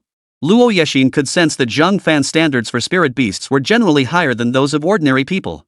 This much was evident from his earlier remarks. It's certainly not weak. If there's nothing else, we should head out. Tomorrow, I'll first help you become the representative for this consortium. After that, it'll be the Blue Ice Consortium. Regarding the Blue Ice Consortium, you only need to block off some of the people for me. Leave the rest to me. I believe there shouldn't be any further issues, right? After delivering this statement, Zhang Fan turned to look at the group. Li Sini and the others immediately nodded in agreement. They greatly appreciated Zhang Fan's approach to handling matters. In fact, this entire affair had been more than worth their while. Especially for Luo Yexin, her beast mastery should easily reach the 20th tier now. Moreover, if things continued this way, she might even be able to lead her consortium directly into the inner city of Lion Camel City. A whole new world awaited there. Afterward, Zhang Fan and the others accepted a meal hosted by Luo Yexin and her group before heading home. On the way back, however, Zhang Fan pulled out 10 13th tier energy cores and handed them to Li Xiangwen. Here, you can handle something for me. I think this sort of task suits you better than me. Zhang Fan's personality often didn't incline him toward hiding his intentions. He knew that buying large quantities of materials with those 10 13th tier energy cores would likely draw unwanted attention from those with ulterior motives. His schedule was packed lately, leaving Zhang Fan no time to handle such troublesome matters. Li Xiangwen's eyes lit up at Zhang Fan's words. Good. Zhang Fan hadn't abandoned him, choosing instead to keep him around like a burden. But Li Xiangwen also understood clearly that, based on his observations, Zhang Fan wasn't that kind of person either. What is it? Please tell me. I will see this through for you. Li Xiangwen's expression was one of complete seriousness. This was also a chance for him to prove himself, albeit a small one. It's nothing too complicated. Just find a place and use these 10 13th tier energy cores to buy as many materials as possible, level 7 or 8 and above. The more, the better. Among all materials, even in Lion Camel City, energy cores remained the most expensive items. No need for anything exceptionally rare. As long as they meet my grade requirements, common ones will suffice. I'll be waiting at home. Hope you go and return quickly. After Zhang Fan finished speaking, Li Xiangwen immediately nodded and swiftly took the energy cores Zhang Fan had handed over. Night fell once more, and this time Zhang Fan waited quietly for Li Xiangwen. Soon, the villa door creaked open. Upon entering, Li Xiangwen found Zhang Fan seated in the living room, with 2 cups of cold tea on the coffee table before him. My apologies for your late return. The tea has grown cold. I hope you don't mind. Zhang Fan said casually. A smile spread across Li Xiangwen's face. He immediately replied, not at all. Of course I don't mind. Here are the materials you requested. Is there anything else I can do for you? Li Xiangwen placed the material bag directly on the coffee table. This material pouch was only about the size of a palm. In truth, this material pouch could also be called a spatial bag. Of course, this thing wasn't forged using any spiritual energy. Essentially, it was a cloth bag constructed from the materials of a strange beast. Finally, a spatial expansion scroll was applied over it. Thus, the material pouch was complete. It can only be used to store materials from exotic beasts. Of course, naturally occurring materials found in the wild can also be stored inside. Zhang Fan picked it up lightly, gave it a cursory glance, and nodded indifferently. Seeing the other party's weary and dust-covered appearance, Zhang Fan said nothing more. Not bad. You can go rest now. Zhang Fan spoke again. Li Xiangwen blinked. If there's anything else you need, just say the word. I can handle it. Nothing else for now. My beast is about to undergo another evolution soon. There might be some miscellaneous tasks for you afterward, but starting then, at least here in the outer city of Lion Camel City, no one should give you any trouble. Zhang Fan waved his hand dismissively. Then, Zhang Fan watched as Li Xiangwen went to rest. As for Li Yeye and the other two women, Zhang Fan had sent them to rest early as well. At this moment, there was actually one other person in the hall besides Zhang Fan. That person was Koningning. Come out. You've been hiding here for quite some time. Is there anything else you wish to say? If you're concerned about the Ko family's affairs, I can assure you that within the next week, I will personally escort you back to your clan. Of course, if I'm helping you resolve internal family matters, then I'll require half of your family's resources. This was agreed upon long ago. Any further questions? Zhang Fan turned his gaze toward a load-bearing pillar. Sure enough, as soon as Zhang Fan finished speaking, a petite, fair-skinned young girl stepped out from behind it. It was none other than Koningning, who had been hiding behind the pillar all along. No, it's not about my family. I wanted to ask about you and my friend. She hasn't given you any trouble, has she? Didn't you say you were going to evolve her beast today? When I saw you two come back, you didn't look too happy. Koningning nervously tugged at the hem of her dress, unable to meet Zhang Fan's gaze. She only dared to steal occasional, cautious glances at him. Then she'd quickly avert her gaze elsewhere. Zhang Fan laughed heartily. Ha! I thought something serious had happened. So that's it? Evolution isn't particularly difficult for me. If that's all, you should go rest. We thought you'd already gone to bed. Chapter 146, The Ultimate Path, Immortal Heavenly Heart, No Lower Saints. Sure enough, after Zhang Fan spoke these words, Koningning's anxious heart instantly settled completely. At the same time, Zhang Fan's words allowed Koningning to breathe a quiet sigh of relief. This outcome was simply the best possible scenario for her. So that's how it is. It seems you truly belong to that exceptionally gifted category in Jiangnan City. Though Xiaoyu had mentioned quite a bit about you before. But now, your abilities carry significantly more weight in my estimation. Koningning said with a smile, settling into the sofa opposite Zhang Fan. Zhang Fan nodded casually. He had seen this kind of praise and the astonishment of most people far too often. In fact, he understood it all too well. So to Zhang Fan, Koningning's words felt utterly ordinary. If there's nothing else, you should go rest. Also, if you want to see that good friend of yours, she'll definitely take care of you when the time comes. Zhang Fan raised an eyebrow. Once the matter with the Lanbing group was resolved, it would be time to deal with the Ko family. Currently lacking intelligence on the Ko family, it might be wise to lure the snake out of its hole. Whatever their response, it would take at least 3 or 4 days. 3 or 4 days would be enough to help Luo Yexin seize control of the White Blood Consortium and handle the Blue Ice Consortium situation. 3 or 4 days should be sufficient to handle everything. No, I'll stay with you guys. I'm not in a hurry. After all, right now, I'm actually worse off than that Li Xiangwen. Koningning shook her head helplessly. In my eyes, everyone has their value and you're no exception. If I help you reclaim your family, would you give your all to assist me? Zhang Fan asked casually. Koningning responded immediately at that moment. Of course I would help you. You are. Koningning's face flushed involuntarily. In her eyes, Zhang Fan truly had it all: good looks, capability, and most importantly, a strong sense of responsibility. If Zhang Fan hadn't already been with Li Yeye and the others, she might have had some thoughts about him. Excellent. That's more than enough. By the way, you have materials on you too, right? What tier is your current beast? Suddenly, Zhang Fan's interest was piqued. If he were to let Koningning reclaim her family on her own, no, he needed at least a basic combat force. Otherwise, even if he helped Koningning reclaim the family, once he left, the Ko family would still be a problem. As for Koningning, she might not be able to hold it down on her own either. I do have some, but not much. My beast is currently 5th tier. Koningning pursed her lips. This level wasn't impressive even within OU, let alone in Jiangnan City. In fact, it could even be considered rather low. Alright, forget it then. Just stay put and wait these next few days. Leave the rest to me. Zhang Fan couldn't help but ruffle Koningning's hair, giving her cheek a playful pinch as he did so. It had to be said, the feel was truly quite pleasant.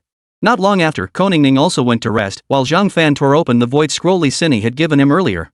In an instant, he vanished from where he stood. When he opened his eyes again, he found himself back in that familiar barren void. Essentially, these barren spaces all look the same. Zhang Fan immediately released the 6-winged mantis. This time, you're the only one evolving, Yao Tang.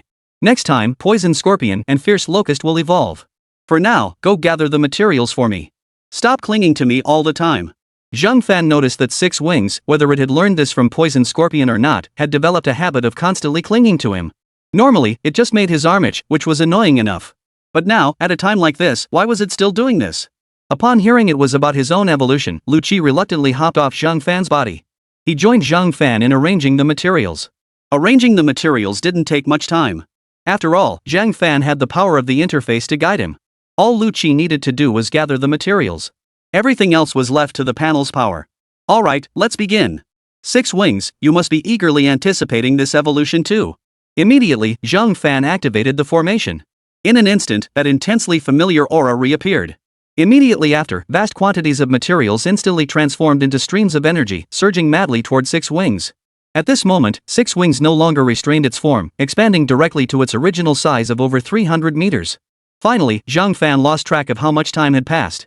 The six-winged one's evolution was finally drawing to a close. Compared to before, the six-winged beast's carapace now gleamed with a jet-black, lacquer-like sheen. The countless legs beneath it, however, had grown a deeper golden hue. Supreme Path, Immortal Heavenly Heart, No Lower Saint. Rank, Low Tier 10th Grade. Skills, Immortal Body, Unbeatable Fangs, Undying Venom, Unfading Will. Immortal Body, any creature below Tier 30, any offensive action, or any skill-based attack will have zero effect. Furthermore, if the opponent uses a skill-based attack, that skill will be completely cursed and sealed for the next 10 minutes. Unconquerable Fangs, the venom within the fangs carries traces of law power. A single bite inflicts unbearable agony upon any creature below Tier 32. Within mere breaths, the victim will be tortured to death, the duration determined by the target's physical resilience. Undying Venom, the Beastmaster can harness toxins generated by the rules within their body to directly resurrect corpses as combat units. For every corpse resurrected nearby, the Beastmaster gains a 1% all-around enhancement. Resurrected corpses must be at least 15th tier, otherwise, they cannot bear the venom's power. Undying Will emits a frenzied, blood-curdling roar, shedding all playful inclinations to revert to its original, murderous, ferocious beast form. All physical attributes surge to 5 times their baseline, and all injuries heal 10 times faster. Additionally, the potency of the other 3 skills doubles. Chapter 147, I think we underestimated him. After Zhang Fan finished reviewing Six Wings' current stats panel, he was utterly stunned. Simultaneously, he slowly raised his head once more to observe the six-winged beast. The six-winged beast now stood as a colossal creature over 600 meters tall. Its head alone towered 100 meters high. Even more terrifying were the countless barbs covering its body. The golden insect legs beneath him. After a few glances, it even evoked a faintly hallucinatory sensation. Indeed, the current six-winged form essentially possessed more than just those 4 skills. The original abilities were still present to some degree. For the six-winged creature now, however, those abilities required virtually no energy expenditure whatsoever. It could unleash them at will. Immediately afterward, the six-winged creature swiftly shrank its form and leaped toward Zhang Fan. The six-winged creature could now feel the surging power within its body, wildly amplified by its evolution. But its immediate concern was to get inside Zhang Fan's sleeve. As for its power, it wasn't in a hurry to examine it now, intending to leave that for later. You little rascal, why are you clinging to me like this now? Fine, if you want to stay, then stay. Zhang Fan reached out and pinched the now shrunken six-winged creature. The 6 wings didn't struggle, resting very calmly in Zhang Fan's hand. Eventually, Zhang Fan stopped petting it. The 6-winged creature wriggled its body and slowly crawled into Zhang Fan's sleeve. It settled motionless in its usual spot. Had one pulled back Zhang Fan's sleeve at that moment, they would have seen the 6-winged creature now resembling a bracelet, snugly encircling his arm. Early the next morning, Zhang Fan rose from bed before dawn. Immediately, he saw 3 alluringly attractive bodies. But Zhang Fan quickly composed himself. Normally, he could sleep in without issue, but recent events had kept him busy. He couldn't afford to get lost in this moment. It truly proved that even heroes struggle to resist the allure of beauty. Zhang Fan realized that if he spent a few more days lying around with Li Ye and the others, he might genuinely lose all motivation to do anything else. He promptly began his morning routine. Li Ye and the others followed suit, rising one after another. Compared to Li Ye and Wang Bing, Louis had become quite the seasoned pro. Aren't we going to work out this morning? Louis asked Zhang Fan with a playful grin. Zhang Fan couldn't help but raise an eyebrow. He felt Louis was all talk and no action. It was always the same pattern. He talked a big game, but when it came to actually putting in the work, he'd surrender within half an hour. That was Louis for you. A smirk spread across Zhang Fan's lips as he paused. His eyes locked onto Louis. Oh? You want to take a shot? Not a bad idea. Last night, my beast companion evolved again. Right now, I feel like I've got endless energy coursing through my veins. Sure enough, the moment Zhang Fan spoke, beads of sweat formed on Louis's forehead. She couldn't help but think of something. Aren't we supposed to go to the White Blood Corporation today? After all, today's business is pretty important. Our business can wait until later. Luhi instinctively swallowed hard. After a brief playful exchange, the group headed straight out the door. Meanwhile, at the White Blood Consortium headquarters, in the Grand Hall on the topmost floor, a significant portion of the White Blood Consortium's high-ranking officials had already gathered. The Council of Elders. The 100 high-ranking officials. The Council of Elders comprised the historical leaders of the White Blood conglomerate. Only 3 remained. Originally, there had been 9, but 16 years prior, a fierce battle erupted in Lion Camel City, involving over a dozen conglomerates.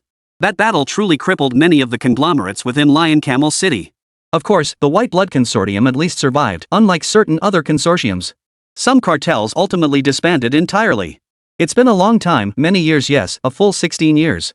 The last time the consortium held such a grand assembly was 16 years ago, during the Lion Camel City Consortium War.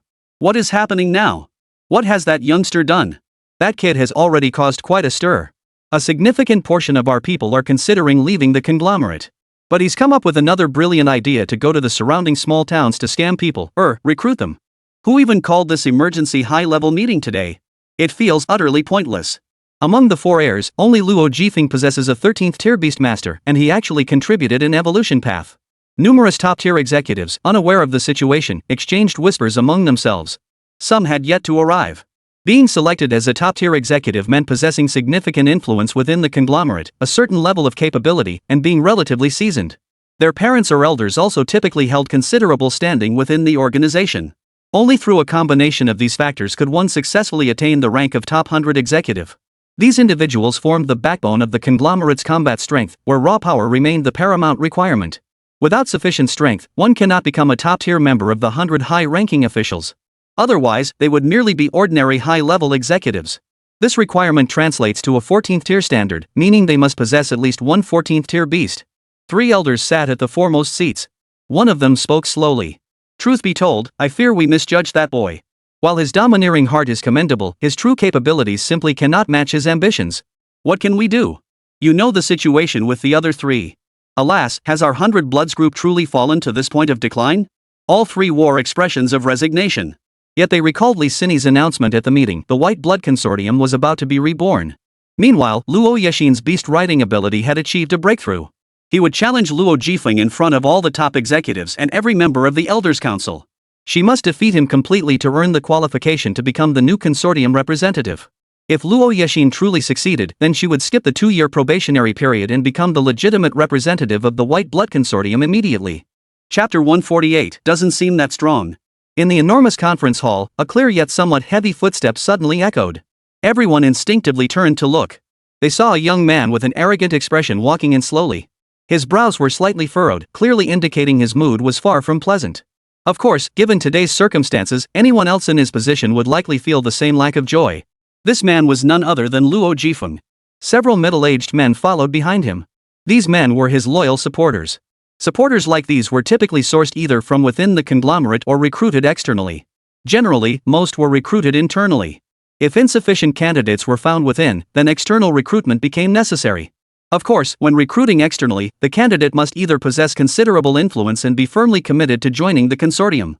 If lacking such connections, their personal combat strength must start at level 15. Meeting these requirements is also acceptable. Put simply, anyone capable of bringing substantial benefits to the syndicate while possessing formidable strength can become its agent. I am a consortium representative.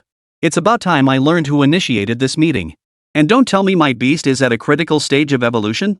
If you don't give me a satisfactory explanation for today's events, don't expect me to let this slide. Luo Jifeng strode in with extreme arrogance and took his seat at the meeting table, the seat reserved for the proxy. What infuriated him even more this time was that no one had personally invited him to the meeting. He only learned of its existence through the consortium's internal meeting notice. What was most outrageous was his conviction that this meeting couldn't possibly have been prepared in a single day. After all, convening such a high-level, all-hands meeting required substantial preparation. Surely it couldn't be that someone's beast had absurdly broken through to the 18th or 19th tier and now wanted to challenge his proxy position? Clearly, the reality couldn't possibly be that. That left only one possibility. A significant portion of the group had already grown deeply dissatisfied with him. And in this situation, they might even want him dead. Once he's removed from the position of conglomerate proxy, he won't survive. This is an unwritten rule. This rule holds true not only within the conglomerate he acquired but also applies universally across other conglomerates without exception. The primary reason he hasn't yet taken decisive action against the other three is that each of them currently commands a certain level of support. Another reason is that his position hasn't been truly solidified yet. Give you an explanation? Are you kidding me? Luo Jifeng? This is my legitimate authority. And don't forget, you're still in your 2-year probationary period. The council won't interfere during the first year. Only after the top 100 executives deem you qualified in the second year. Only then will you truly become an acting representative. Right now, you're merely an intern on the same level as us. We can choose whether or not to notify you in advance. Li Sini spoke up at that moment. Her voice echoed throughout the conference room. Simultaneously, the room fell completely silent. In truth, a significant portion of the attendees had no idea this general meeting had been called by Li Sini. Now, everyone stared wide-eyed. If Li Sini had called this meeting, it meant Luo Yexin had designs on challenging him for this position. Instantly, Luo Jifeng's expression shifted. Truth be told, within the white blood conglomerate, there were many bearing the Luo surname. In other words, whichever family's offspring showed the most potential could vie for this position. But up until now, Luo Jifeng had been the clear favorite. Well, he had been the favorite before. Now, some were beginning to harbor dissatisfaction toward Luo Jifeng. Alright then, you must be here representing Luo Yexin? Where is she? Luo Jifeng couldn't help but glance around. He didn't see Luo Yexin anywhere. Whispers rippled through the 100-strong elite ranks. Some were utterly perplexed. How dare Luo Yexin show her face now? Haven't her beast spirits been stuck for 2 or 3 years without any way to evolve? She couldn't even grasp a single illusion-type spirit energy skill. Why would she suddenly covet this proxy position now? She'll be here shortly. And today, she intends to challenge you before everyone present, including your supporters. After Li Sini delivered these words, the entire hall fell silent once more. Some were stunned, but these top-tier executives had weathered countless storms. Each was a seasoned veteran, and now they all stroked their chins, faces etched with confusion. No one here was a fool. What they couldn't fathom was where Li Sini drew his confidence from. Ha ha ha ha. Based on her? Based on her 9th-tier beast tamer? You must be joking. Out of 100 people, 21 are absolutely loyal to me. And I have 7 more right behind me. Each of these 7 possesses combat strength at the 14th or 15th tier, and they've pledged their allegiance solely to me as the consortium's representative. I've even secured an evolutionary path for the conglomerate. What does Luo Yexin have to offer? Why should I step aside for her? Could it be because of that 9th-tier beast she commands? After speaking, Luo Jifeng couldn't help but cross his legs and laugh again. The 7 middle-aged men behind him wore similar expressions. Just as Li Sini was about to speak further, the conference room door swung open once more, only this time, from a different direction. Everyone immediately turned their heads. First, they saw Luo Yexin. Yet their eyes were immediately drawn to the beast in her arms. The 3-tailed purple chi-fox. The current form of the 3-tailed purple chi-fox, its 3 tails had merged into one, the other 2 having vanished. This bizarre transformation caused everyone's expressions to change abruptly. Simultaneously, they could no longer sense the 3-tailed purple chi-fox's aura. Could it be the 3-tailed purple chi-fox was already beyond saving? It shouldn't be. Is this the conglomerate meeting you mentioned? Are these the people we're supposed to defeat? They don't seem particularly strong. Chapter 149, Look Who You Brought Back? Zhang Fan's words sounded incredibly arrogant, leaving everyone present stunned. Truth be told, in all their years, they'd never encountered a young man as brazen as this Zhang Fan. He seemed utterly indifferent to everything around him. However, it wasn't that Zhang Fan truly disregarded everything. Rather, his evolved 6 wings had grown so powerful that he could genuinely afford to look down on everyone present. Earlier, he had scanned the room and found virtually no one who posed a threat to him. Like, say, a 30-tier aura or something. Clearly, not a single person among them possessed a beast-taming aura of the 30th tier. On the contrary, most hovered around tiers 13, 14, or 15. As for the 3 elders seated at the very top, their strength wasn't particularly formidable either. Their combat power was only around the 17th tier. It was precisely at this moment that they instantly withdrew their gaze from Luo Yexin and fixed it squarely on Zhang Fan once more. They soon realized that this young man, Zhang Fan, was someone they couldn't fathom at all. However, Zhang Fan's words caused Li Sini and others who were already aware of the situation to break out in a cold sweat. Truthfully, Zhang Fan possessed every right to speak thus. At his age, he had already attained that level of power. He truly had every right to speak this way. Add to that the evolution he'd engineered for Luo Yexin's beast. For someone like him, the only thing that could slow his development was a lack of resources. Kid, who are you? Do you even know where you are? This is a top-level meeting of the White Blood Consortium. You look so young. Did you just graduate from the academy? Don't be so ignorant of your place. Otherwise, you could die. Luo Yexin, won't you explain? Who is he? Why did you bring him here? Luo Jifeng wore a look of casual indifference, for he sensed no overwhelming aura emanating from Zhang Fan. In fact, he sensed absolutely nothing emanating from Zhang Fan. For this to happen, it meant the other party's beast mastering was absurdly more powerful than his own. But given how young he looked, that seemed highly improbable. Thus, only one truth remained: Zhang Fan's beast taming prowess was exceptionally weak. Most likely, these creatures were merely bait to draw his attention. The question remained, what methods did Luo Yexin possess? Before Luo Yexin could finish his sentence, Zhang Fan cut him off before he could finish. Explain? Explain what? I'm in a hurry. As far as I recall, defeating all of you should suffice, right? Zhang Fan spoke calmly, his gaze fixed on the other man with the intensity of someone staring at a corpse. His words, however, caused Luo Jifeng's brows to furrow deeply. Kid, do you know what you're saying? So you insist on doing this? Pan Zhe, go. Destroy this kid's beast and kill him too. Oomph. Clearly a fresh graduate from the academy, clueless about the world, yet daring to meddle in our consortium meeting. Don't you realize this will get you killed? Luo Jifeng declared with utter arrogance. Behind him, one of the middle-aged men stepped forward in a few strides. Fighting right here? This space is a bit too cramped. Can we go somewhere else? Besides, this distance is too close for my liking. I don't want your blood splattering on me. Zhang Fan understood long ago that this kind of conflict could never be a normal sparring match. No one would hold back, each would inevitably unleash their full power. One of the three elders seated at the highest level spoke up at this moment. Young man, have you considered this carefully? If you turn and leave now, what happens here will not concern you. Your courage is commendable, but you must face reality. Death means losing everything. And Neithart, don't forget, even if you find someone who can defeat Jifeng's supporters, you'll still have to defeat Luo Jifeng yourself in the end. The final step must be taken by you alone. No one can do it for you. Our consortium's strength isn't what it once was. If possible, I'd prefer we avoid this kind of infighting. The other two elders wore similar expressions. As for Li Sini and the others, at this moment, each of them radiated confidence. Setting aside the fact that Luo Yexin's beast mastery had already reached the 18th tier, the main concern was Zhang Fan. His power far exceeded the 18th tier, or rather, his combat strength was undoubtedly far greater than they imagined. Li Sini's certainty stemmed largely from one of her own beasts sensing the condition of Zhang Fan's four beasts. Now, it seemed Zhang Fan's beasts had grown even stronger. Regret? There's no need for that. Let's begin. I've already seen the scroll in your hand. It should be a space expansion scroll, right? Use it.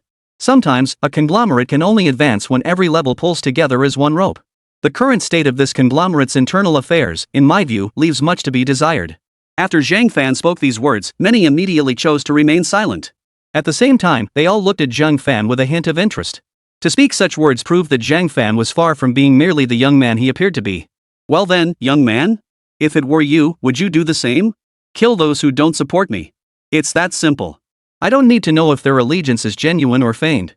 I must ensure the entire consortium obeys my commands. Only then can the consortium function at peak efficiency to fulfill my vision. Zhang Fan said calmly. Bang. Luo Jifeng, however, was visibly displeased. His fist slammed down hard on the table before him. The thunderous sound instantly drew the attention of everyone in the room. Luo Yexin, look at this. What kind of person did you bring back? Someone like him is allowed into our consortium? Chapter 150, wait a minute. Zhang Fan's words sent a chill down many spines. Moreover, for someone like Li Sini, people like Zhang Fan were absolutely untouchable. Otherwise, Zhang Fan's vindictive nature would inevitably seek revenge on them sooner or later. But now, upon careful reflection, they had already established a favorable relationship with Zhang Fan, so there was no need to worry about that issue at all. At this moment, Zhang Fan didn't glance at Luo Jifeng. Instead, his gaze remained fixed solely on the three elders seated on the high platform. Oomph, that arrogant brat. He truly doesn't know his place. Looks like he's dead set on meddling in this. Where does this brat get the nerve to speak like that? Does he not fear death? Perhaps he truly isn't afraid of death. Oof. He dreams of soaring to the heavens, but alas, reality never plays by the rules. In the end, he'll surely die here, leaving behind nothing but his pitiful courage. Ah, he's still just a youngster, after all. Among the surrounding elite 100-man leaders, few held any hope for Zhang Fan at this moment. Most held no hope for him whatsoever. Except for a few individuals. Arms crossed over their chests, faint smiles playing at the corners of their lips, they remained utterly silent. Had Zhang Fan scrutinized them closely, he would have recognized them figures he'd encountered before. These were the elders who had once been Luo Yexin's superiors. Meanwhile, Li Sini, standing nearby, grew increasingly impressed with Zhang Fan the longer he watched him. If only someone like Zhang Fan had been born into their conglomerate. A man like him would undoubtedly command the respect of everyone within the organization. He was nothing like that petty man Luo Jifeng. Perhaps it would be best if Zhang Fan stayed to assist them. He could become Luo Yexin's right-hand man. In that case, their white blood consortium could fully develop within 2 or 3 months. It might even briefly return to its former peak. Unfortunately, she knew all too well that these were nothing but her own wild fantasies. Essentially, Zhang Fan had only cleared all obstacles for Luo Yexin this one time. But next time, the one clearing those obstacles would be Luo Yexin herself. The question was whether Luo Yexin would still be capable of doing so when that time came. At the very least, with her guidance, it should pose no major issues. With these thoughts, Li Sini now fixed her gaze upon the high platform where the 3 elders sat. Her face bore an expression of immense anticipation. Barring any surprises, the elders would likely activate the spatial expansion scroll next. Though it was a temporary scroll lasting only 3 or 4 hours, the duration should be sufficient. Perhaps, there might be a large number of supporters willing to back Luo Jifeng. If that happened, the battle would become quite troublesome. In that scenario, the Void Scroll would be the optimal choice. Young man, this is your own choice, not ours forcing you. Now, I shall activate the temporary spatial expansion scroll. This space will expand, making the arena vastly larger. It should be ample for your contest. The elder spoke calmly as always. The other 2 elders watched the proceedings indifferently, showing no intention of speaking. The other top-tier elders present nodded slightly upon witnessing this scene. Especially those who had originally supported Luo Jifeng now, as they looked at Zhang Fan, faint, cold smiles spread across their faces. How laughable. Such meager strength, and judging by his appearance, clearly just a young man fresh out of the academy. He simply didn't know his place. But such people weren't unheard of. Most ended up dying miserably. In the past, they had wondered if such individuals truly existed. Now they had seen it with their own eyes. They do exist, and now one has come right before them. Hold on. Before we start, we need to get everything straight. Li Sini, I never expected Luo Yexin to accomplish anything great. To be honest, I used to hold you in high regard. I thought finally, someone within the conglomerate understood what it takes to accomplish something truly significant. Attitude, intuition, vision, you possessed all of it. Unfortunately, you've lost today. If this kid dies, you and those others, you know who I mean, will all be removed from the top 100 leadership positions. Luo Jifeng wasn't a fool. His gut told him this wasn't someone Luo Yexin could have found. Luo Yexin had no clue how to play the internal power games within the conglomerate. On Luo Yexin's side, the only ones who could navigate these waters were people like Li Sini. In truth, his involvement this time was merely a hunch. Zhang Fan's assistance to Luo Yexin was merely a coincidence. There was no other reason behind it. Withdraw from the top 100? Fine. No problem, I can do it too. TSK, Luo Jifeng, you sure are confident in yourself. But with that attitude, who knows if you can keep it up? The people present weren't fools. And those individuals were all members of the 100-person elite themselves. Upon hearing Luo Jifeng's words, they nodded in quiet agreement. Li Sini wore an expression of utter indifference. Of course, if I lose in the end, I'll leave the conglomerate. Luo Jifeng spoke slowly. After all, he wasn't without a fallback plan, though that plan wasn't exactly a desirable one for him. Therefore, Luo Jifeng had no intention of losing. In truth, he didn't believe he would lose. Leave? Have you misunderstood something? Losing means death. What's so simple about leaving or not? Zhang Fan saw right through him. Once someone chose to be an enemy, he couldn't let them walk away. He had to kill him. Otherwise, he shouldn't have made an enemy in the first place. Otherwise, it would be granting the enemy an opportunity to seek revenge. Luo Jifeng's expression darkened. His gaze fixed on Zhang Fan, turning icy cold. Before, he'd merely thought Zhang Fan was a cocky youngster who didn't know his place. But now, he genuinely wanted Zhang Fan dead. Enough. I'm about to use the spatial expansion scroll. You two prepare yourselves. As for the rules and such, young man, since you're here, you know them already. I won't repeat them here. Wait. Chapter 151, Don't Blame Me. Suddenly, Zhang Fan spoke up again. This time, many grew impatient. Especially Luo Jifeng, who was already brimming with resentment toward Zhang Fan.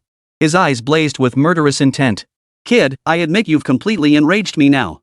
In a moment, I'll chop you and your beast into pieces to feed the dogs. What's the matter?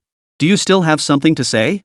Since you've come this far today to attend our White Blood Consortium meeting, regardless of your motives, you're not leaving alive. Luo Jifeng spoke with an icy expression. His gaze darted intermittently toward Li Sini and Luo Yexin, as well as those covertly backing Luo Yexin. He had originally planned to secure his position as the consortium's proxy before taking action against these individuals. But he never imagined they would come knocking on his door first. And to be confronted with this kind of meeting first. If he lost this meeting, he would pay a price. Also, kid, let me clarify one detail. Since you've chosen this path, it means you cannot use any temporary level boosting items, potions, scrolls, or similar enhancements on your beast. Got it? Luo Jifeng was indeed furious with Zhang Fan, but he wasn't stupid. With the beast tamers you have, there's no need for my beast tamer to use those props or whatnot. I just want to say, even if you used a space expansion scroll here, it wouldn't make a difference. Just use the void scroll directly. Since you're in such a hurry, why not just pull one out and use it yourself? Zhang Fan regarded Luo Jifeng calmly. He sensed the aura emanating from the man distinctly. It was that of a 13th tier beast tamer. That meant his beastmaster's beast was also 13th tier. Yet something puzzled Zhang Fan. Why did Luo Jifeng's aura feel so hollow? Logically, a beastmaster's aura should derive entirely from their beast. It was highly unusual for a beastmaster's aura to feel so insubstantial. Could it be that his beast's rank itself was inherently unstable? That shouldn't be the case. Even if the rank itself was somewhat unstable, the power it fed back to enhance its master was real, a tangible, solid thing. Zhang Fan didn't dwell on it further. After all, Luo Yexin would inevitably face off against Luo Jifeng in the end. As for what secrets the opponent might harbor, Zhang Fan no longer cared much. If he wasn't strong enough, what was there to care about? It was utterly unnecessary. It would only waste his energy. I'll use it if I want to. With that, Luo Jifeng turned his gaze directly toward the elderly man standing at the very center. Elder Zhang, there's no need to trouble you now. I'll use a void scroll to send this brat off. Panzai, you needn't hold back, either go all out and give him the highest death honor. Your beastmaster rank is 15. I imagine this should be no trouble for you. Banzai was the middle-aged man Luo Jifeng had dispatched earlier to kill Zhang Fan. The middle-aged man nodded lightly in response. As for the white-haired elder who had spoken earlier, he too nodded silently, saying nothing more. Immediately afterward, Luo Jifeng produced a void scroll. In the blink of an eye, the group found themselves transported into the void space. The scenery here remained eerily familiar. The surroundings were eerily barren. Not even a whisper of wind could be seen. However, a dozen or so high-ranking figures immediately retreated a considerable distance. These were Luo Yexin's relatives. While others might not know, they were well aware that Luo Yexin's current beast companion measured around 300 meters in size. If a fight broke out, the dust it kicked up would easily cover a kilometer. And Zhang Fan was the one who had spearheaded the evolution process. They didn't believe for a second that Zhang Fan's beast was any smaller. On the contrary, it was highly likely that Zhang Fan's beast was enormous. Perhaps even reaching 400 or 500 meters in scale. After all, when Luo Yexin's beast, the three-tailed purple chief fox, measured a full 300 meters, Zhang Fan showed no surprise whatsoever. Clearly, he had anticipated this possibility long ago. This, in a way, also demonstrated that Zhang Fan's beast's size was definitely no small matter. It's starting. Watch closely. Yexin, to be honest, your performance today hasn't been great. Your beast companion is no pushover now. But you can't afford to keep being weak. Even Mr. Zhang has noticed this. In his eyes, he sees you as extremely weak. This is your chance. At the very least, with him being so arrogant now, no one dares to underestimate you. Li Sini pulled Luo Yexin close and whispered these words. Yet Li Sini failed to notice at that moment. Luo Yexin's eyes were filled entirely with Zhang Fan's figure. The way Zhang Fan had shielded her behind him earlier stirred a surge of unease and excitement within her. Truthfully, she had never experienced such a feeling before.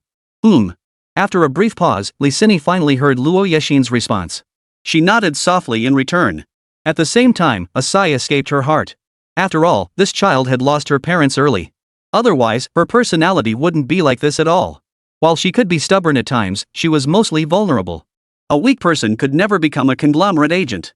Unless they possessed overwhelming power. Then, the kindness shown would be a form of tolerance. But clearly, Luo Yexin was nowhere near meeting that requirement. At this moment, most eyes were not on Luo Yexin, but rather on Zhang Fan and Panzai. Panzai immediately summoned his own beasts. The Crimson Flame Bone Horse and the Shadow Cat Leopard. My two beasts, one is 15th tier, the other 13th tier. Since I must use full strength, if you only have one beast, I won't hold back either. We stand here now with no room for compromise. When I kill you shortly, I hope you won't resent me. Banzai spoke slowly. His face bore a cold, murderous intent. He was equally aware that Zhang Fan was unlikely to hold back either. 8 out of 10 chances he'd go for the kill outright. Chapter 152, Yao Tang reveals his true form, terrifying everyone. Zhang Fan nodded. Of course, he wouldn't harbor any resentment. He scrutinized the opponent's beast tamer once more. He noted that the Shadow Cat Leopard's body measured just over 70 meters. However, it bore numerous hidden injuries. Zhang Fan could even discern 3 old wounds' weaknesses in their own right. Barring surprises, this beast was likely the opponent's first mount. Otherwise, it wouldn't have sustained so many hidden injuries. The other beast, however, was quite bizarre in appearance. Standing over 100 meters tall, it was entirely composed of bones, yet flames continuously surged from every bone across its entire body. To Zhang Fan, this beast seemed rather intriguing. However, this beast's strength lay in its very form, and its weakness lay in the same form. Such a form was indeed terrifying among beast tamers, yet its potential was inherently capped. Zhang Fan estimated that such a beast could at most ascend to the 18th tier. Any further advancement was essentially impossible. Of course, if it could eventually evolve, that would be an entirely different matter. Just then, as he reached out to pinch the sleeping locust, he suddenly sensed a faint fluctuation emanating from his left sleeve. That aura belonged to the radiant mantis. HM? You want to join the fight? All right. Zhang Fan immediately altered his plans. More often than not, he would agree with his beast's suggestions. But these tamed beasts rarely had any particularly strong opinions. Without hesitation, Zhang Fan flung the Yao mantis into the fray. He then turned his gaze to Pan Zhe. It's fine. Is that all you've got? From here on out, I won't be holding back either. Before Zhang Fan could finish his sentence, Luo Jifeng beside him couldn't hold back any longer. He sneered directly. Ha ha ha ha. With a beastmaster that tiny, how do you expect to win? And that aura level? Ha! Are you kidding me? A high-tier 6th rank insect-type beastmaster? Where on earth did you get the confidence to even think you could win? Luo Jifeng was laughing heartily at that moment. Some supporters of Luo Jifeng joined in the laughter at this moment. What's going on? Is he bringing out this beast just for laughs? He must be trying to make us laugh ourselves to death, haha. A 6th tier beast? This little thing is actually quite unique. Did he make a mistake? Could it be he has no idea how powerful Pan Zhe's beast is? How dare he bring out something like this? These remarks were all teasing, and none of them felt particularly surprised at this moment. They merely found it somewhat novel. Even at this point, Li Sini and the others were equally puzzled. That shouldn't be possible. His beastmaster rank couldn't possibly be this weak. Immediately, Li Sini had his screaming rat sense the situation. Almost instantly, a wave of dread washed over her from the screaming rat. No mistake, it was this beastmaster. Combat power around the 14th tier? Li Sini froze in shock, even doubting whether her beastmaster had misread the situation. But, wait, could it be that this beast truly possessed a 14th tier combat strength? That was simply its level. But the question was, how many beasts could possess a 14th tier combat strength right at the 6th tier? Instantly, Li Sini's eyes widened in disbelief. It wasn't that she didn't believe it, on the contrary, she now believed it completely. First, because of her own beast companion, the screaming rat. Second, there was Luo Yexin. Back then, after Luo Yexin's beast underwent evolution, its level had skyrocketed straight to the 18th tier. But according to Zhang Fan's own account, that beast's true combat strength was actually at the level of a 20th tier beast. If that was the case, just watch calmly. This time, you'll witness the terrifying prowess of geniuses from the outside world. This is what a truly terrifying genius looks like. Many others overheard Li Sini's words at that moment. He couldn't help but raise an eyebrow. A beast tamer like Zhang Fan could actually be called a genius? Pan Zhe was stunned. Now approaching 50, he felt he had weathered many storms in his travels. In his youth, he had left his hometown to seek his fortune here. Now, someone like Zhang Fan, a 6th tier beast tamer, wouldn't even be considered a genius back home. At best, he'd be regarded as competent. Yao Tang, there's no need for this. They are enemies we must eliminate. This isn't some friendly sparring match. As long as they have beast tamers and you sense their intent to kill, they are our enemies. As Zhang Fan's words fell, the surrounding area fell silent once more. If they hadn't misheard, Zhang Fan was actually speaking to his own beast. But the question was, could a beast comprehend such complex meaning? Especially insect-type beasts, their brains weren't exactly large. Such creatures generally struggle to fully grasp their master's intentions. This was precisely why many chose not to use insect-type beasts as companions. Kid, are you? Just as Pan Zhe was about to speak further, suddenly, a colossal aura of malevolence surged skyward, and Yao Tang's form instantly swelled. From its original size of 5 or 6 centimeters, it rapidly transformed at a visible speed into a colossal mantis 300 meters tall. Its 6 insect-like appendages stretched out, each terrifyingly long. The aura emanating from them sent shivers down everyone's spines. At the same time, Ban's 2 beasts slowly lowered their bodies and retreated backward in the face of the Yao mantis. They were uneasy, filled with fear. Wait, is this still the same beast? How is that possible? That aura is pure beast aura. How did he cultivate a beast to this level? A beast of this size, this potential, no, wait. That bloodthirsty aura? This beast's true combat strength can't possibly be only 6th tier. It's at least 13th tier. At that moment, many felt their eyes nearly pop out of their sockets. Even Li Sini and the others felt profound shock at this moment. However, they accepted it relatively quickly. After all, they had witnessed Luo Yexin's beast earlier. Chapter 153, I need an explanation. Just as everyone was reeling from the shock, Yao Tang's form began to move. Whoosh! The sound of air being sliced cleanly through rang in their ears. That sound made everyone's hair stand on end. It felt as though they had been transported to a wilderness they had never seen before, a place devoid of any intelligence. Every patch of grass nearby seemed to harbor a monstrous beast lurking in wait, poised to slaughter them all. This potential? A disaster-level beast tamer? How is that possible? Why would a beast tamer with such potential not join the Imperial military? One of the elders who had spoken earlier, a white-haired old man, now trembled slightly. There was no other reason the moment he laid eyes on Zhang Fan's radiant mantis, he was utterly stunned. What exactly constituted a disaster-level beast? Such beasts defied conventional measurement. Moreover, such beasts carried a more common name, divine beasts. One must never judge them by their apparent rank, for their true combat power could easily be 3 or 4 times their stated level. And this wasn't due to any skill-based effects. Rather, these beasts possess formidable innate strength, and leveling up grants them even greater enhancements. When combined, their inherent combat prowess becomes truly terrifying. To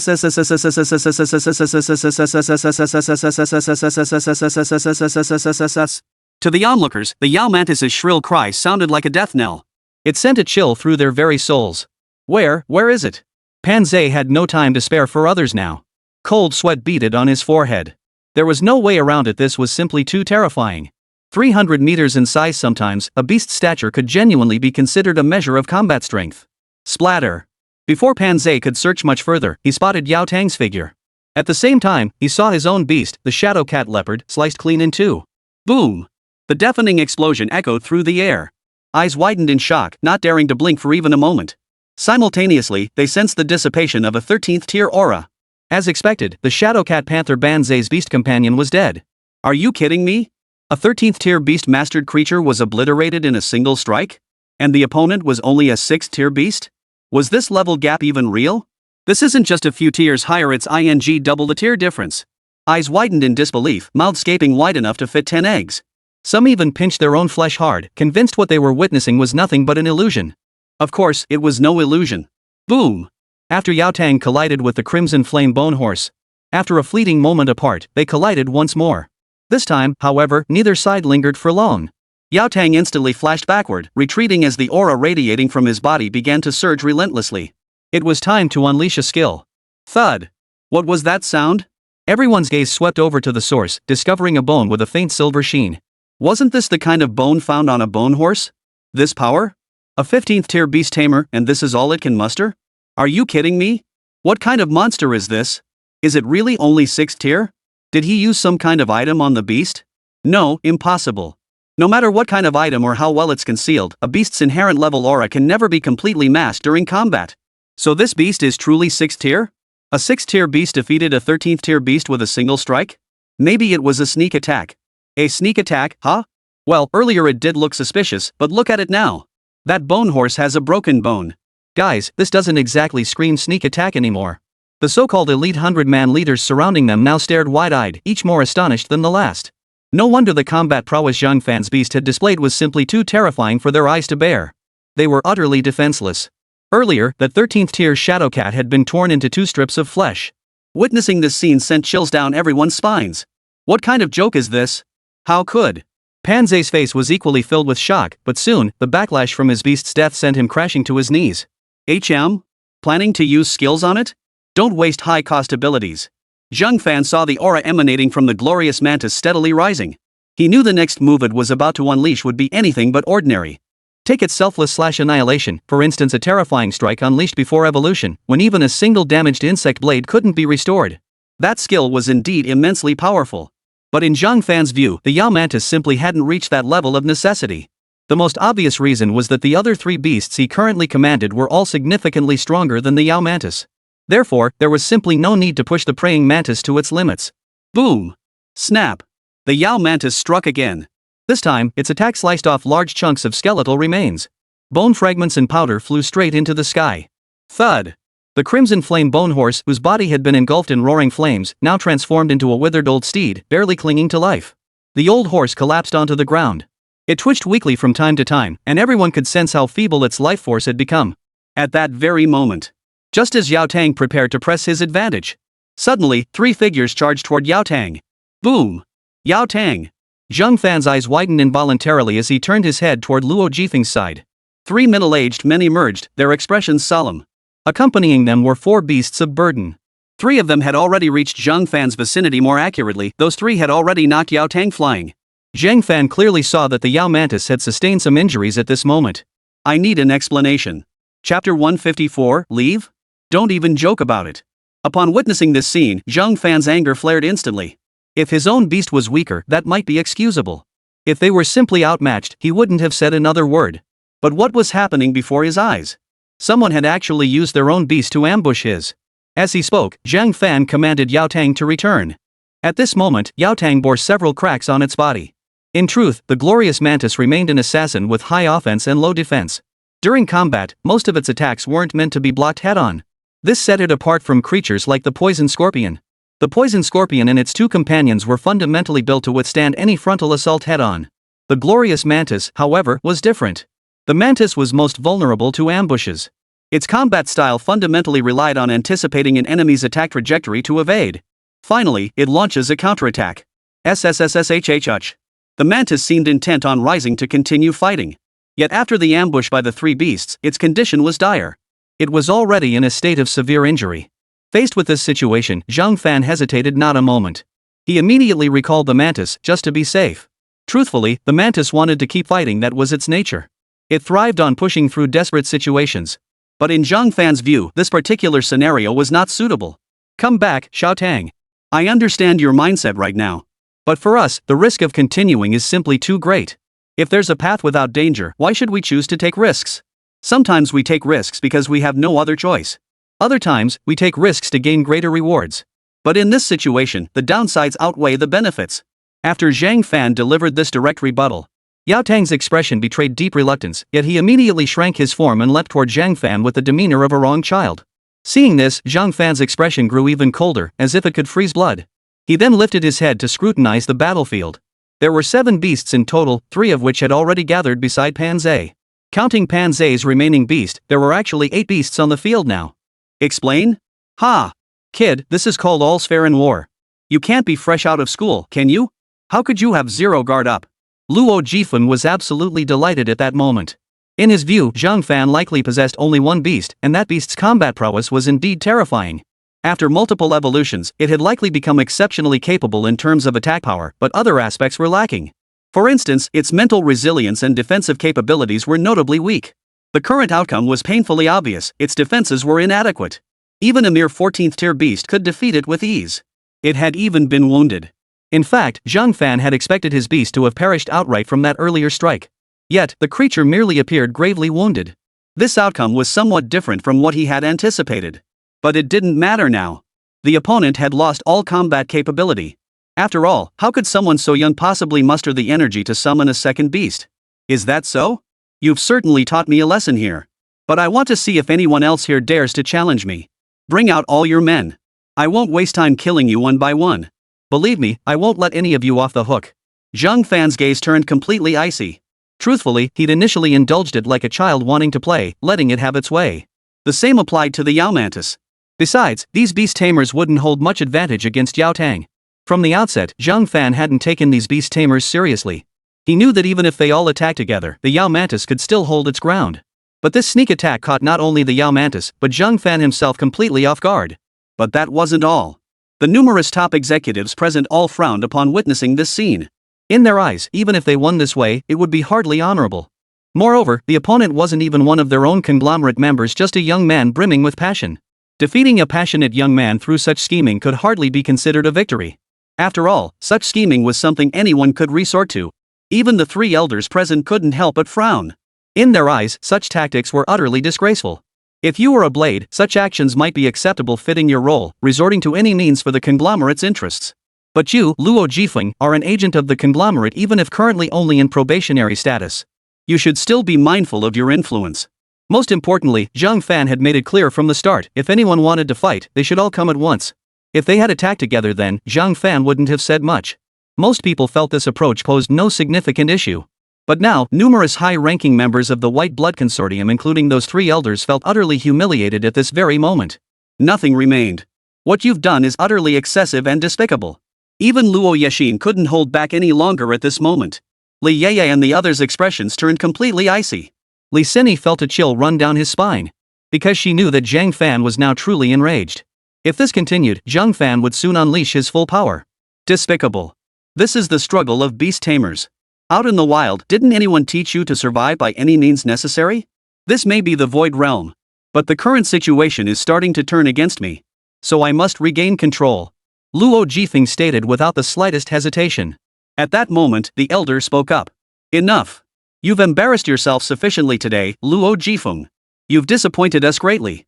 Don't forget your current position. Under these circumstances, today's meeting is adjourned. Young man, you may leave. As for your beast companion, our consortium will compensate you with resources. The old man said with a hint of resignation. Chapter 155, Terrifying combat power stuns the consortium members. Zhang Fan shook his head at that moment. I still have my beast. What I want to know now is who exactly is backing him. Zhang Fan's icy gaze swept over the others. Among the top 100 executives, 17 or 18 slowly raised their hands, signaling their agreement. At that moment, Luo Jifeng turned his gaze back to Zhang Fan. Frankly, he dared not confront the three elders directly. He understood all too well that the current situation meant the white blood group was essentially in a state of transition. The council members were merely the tallest among the short, and he happened to be that tall one. And tamers? Ha, fine. Well, you did say it yourself, you want to challenge all my supporters. Of course, I'll make it a bit easier for you here. The top 100 executives won't need to intervene. If you defeat these 7 by my side, that will count as victory. The other high-ranking supporters backing me won't need to intervene. Finally, it'll be a duel between me and Luo Yexin. How does that sound? Even if you manage to defeat me in the end, you still can't oppose me. Otherwise, you'll be breaking the rules. At the word rules, Zhang Fan couldn't help but let out a cold laugh. Rules, huh? Well then, let me teach you a lesson. When power reaches a certain level, even rules must yield. With that, Zhang Fan flung out the 6-winged, the poison scorpion, and the mighty locust. The 3 little ones were still asleep, especially 6 Wings, who was sound asleep. Only the locust awoke first. It stared at Zhang Fan with utter confusion. However, when the others saw Zhang Fan toss out 3 more insects, their eyes widened in shock. If anyone else had thrown out such insect-type beasts, they wouldn't have given them a second glance. But Zhang Fan's beasts were different. The true size of these terrifying mounts was hundreds of meters tall, their combat power simply beyond ordinary measurement. Instinctively, they sensed its presence. They quickly discovered that 2 of them were high-tier 7th rank, while the third was a 10th rank. Such ranks weren't particularly high. In fact, under normal circumstances, they wouldn't have given such beasts a second glance. But the beasts Zhang Fan had summoned were different. Recalling what Zhang Fan had said earlier. Damn it! Could it be? Luo Jifeng suddenly grasped something, his face contorting with horror as he stared at Zhang Fan. At that moment, Zhang Fan had already sealed the fate of Luo Jifeng and his men. Kill them. Yao Tang was ambushed by these scum. Perfect, you can help it take revenge. Zhang Fan spoke softly. As soon as Zhang Fan's words fell, Manhwa immediately steadied himself upon hearing Zhang Fan's words. Especially when he learned that his friend, Yao Tang, had been ambushed by this group of weaklings before him. A surge of rage erupted within him. In the next instant, it soared into the sky. In an instant, a massive golden locust, spanning a full 300 meters, reappeared in the sky. Whoosh! A blade-like insect scimitar was clenched tightly in its grasp. It was unclear when or how it had been drawn. Simultaneously, an utterly terrifying aura of savagery emanated from the giant locust's body. The moment this aura appeared, no one could maintain their composure. For the first time, they truly sensed fear emanating from the locust's aura. This aura. This level of malevolence. This beast is far more savage than the one we encountered earlier. Use the scanner. Quickly scan this beast's combat strength. What the hell is going on? An aura this potent? No mistake, it's likely around the 20th tier. Damn it, how did such a beast appear in the outer city of Lion Camel? Some still hadn't pulled out their scanners. Mighty Locust gripped his broadsword. All they saw was a flash of silver light slicing through the air. A sensation as if the very fabric of space itself had been cleaved apart flashed through their minds. PSSSH. PSSSH. Splash. The 4 beasts by Pan Zai's side, including himself, were instantly cleaved into 2 strips of flesh. Thud. As he landed, the mighty locust steadied himself. Clearly, that earlier strike hadn't even qualified as a proper skill. The beasts summoned by Luo Jifeng and his men were merely 15th or 14th tier, utterly incapable of withstanding the locust's assault. In truth, the locust swarm had indeed used a skill. However, he was confident he could easily eliminate the 4 creatures before him, so he had directly unleashed his skill. Simultaneously, this display naturally allowed the 2 young creatures, 6 Wing and Poison Scorpion, to become familiar with the situation. The poison scorpion, sensing its surroundings shift, immediately pinpointed Zhang Fan's location. Then it sensed Zhang Fan's fury. Six Wing was in a similar state. Yet, the others remained oblivious to the six-winged and poison scorpion's reactions. Their eyes nearly popped out of their sockets at that very moment. The locust's attack had completely caught them off guard. Or rather, many had never imagined the locust's combat prowess could reach such terrifying heights. 15-tier and 14-tier beasts were utterly insignificant against the locusts. They possessed no means of resistance whatsoever. What? The sight before him was most unbearable for Luo Jifeng. His eyes widened in disbelief as he stared at the locust. It was clear this locust had attained a demonic essence. It resembled a human being. The only differences were the insect wings on its back and the golden-hued exoskeleton covering its body. Besides the two legs used for standing upright. Its upper body bore 4 arms. One of these arms gripped a broadsword a full 100 meters in length. What kind of terrifying creature was this? Is this thing also a tamed beast? It looked so ferocious, completely unlike anything a beast rider would use. Look! The other two have also awakened. One of them radiates a 10th tier aura. It's combat strength. This is bad. I think we should step back. Everyone, let me make one thing clear. I have never supported Luo Jifeng. Of course not. Who would dare support Luo Jifeng now? Support or not doesn't matter anymore. That young man has already taken note. Anyone with such a beast is bound to be unforgiving. Numerous top-tier leaders finally snapped out of their stupor at this moment. Simultaneously, they lost all desire to stand here watching the spectacle unfold. They swiftly retreated backward. If they didn't move now, they risked getting caught in the crossfire. Chapter 156, The Turncoats. The moment the mighty locust stabilized its stance, all eyes in the vicinity instinctively turned toward the six-winged and the poison scorpion. They had witnessed it clearly, even a single locust's combat prowess was terrifying enough in their eyes. But if you were to wake these two up, even then. For a moment, even those 3 elders completely lost their composure. After all, at the outset, they had all assumed that this young man, Zhang Fan, was merely prone to boasting. But now it was clear that wasn't the case at all. Clearly, the man possessed the capital to back up his arrogance. A high-tier 7th rank beast could potentially wield combat power equivalent to a dozen ranks. A single beast like this would be fiercely contested if brought out. But Zhang Fan currently possessed more than one. In the blink of an eye, the surrounding crowd retreated to a safe distance.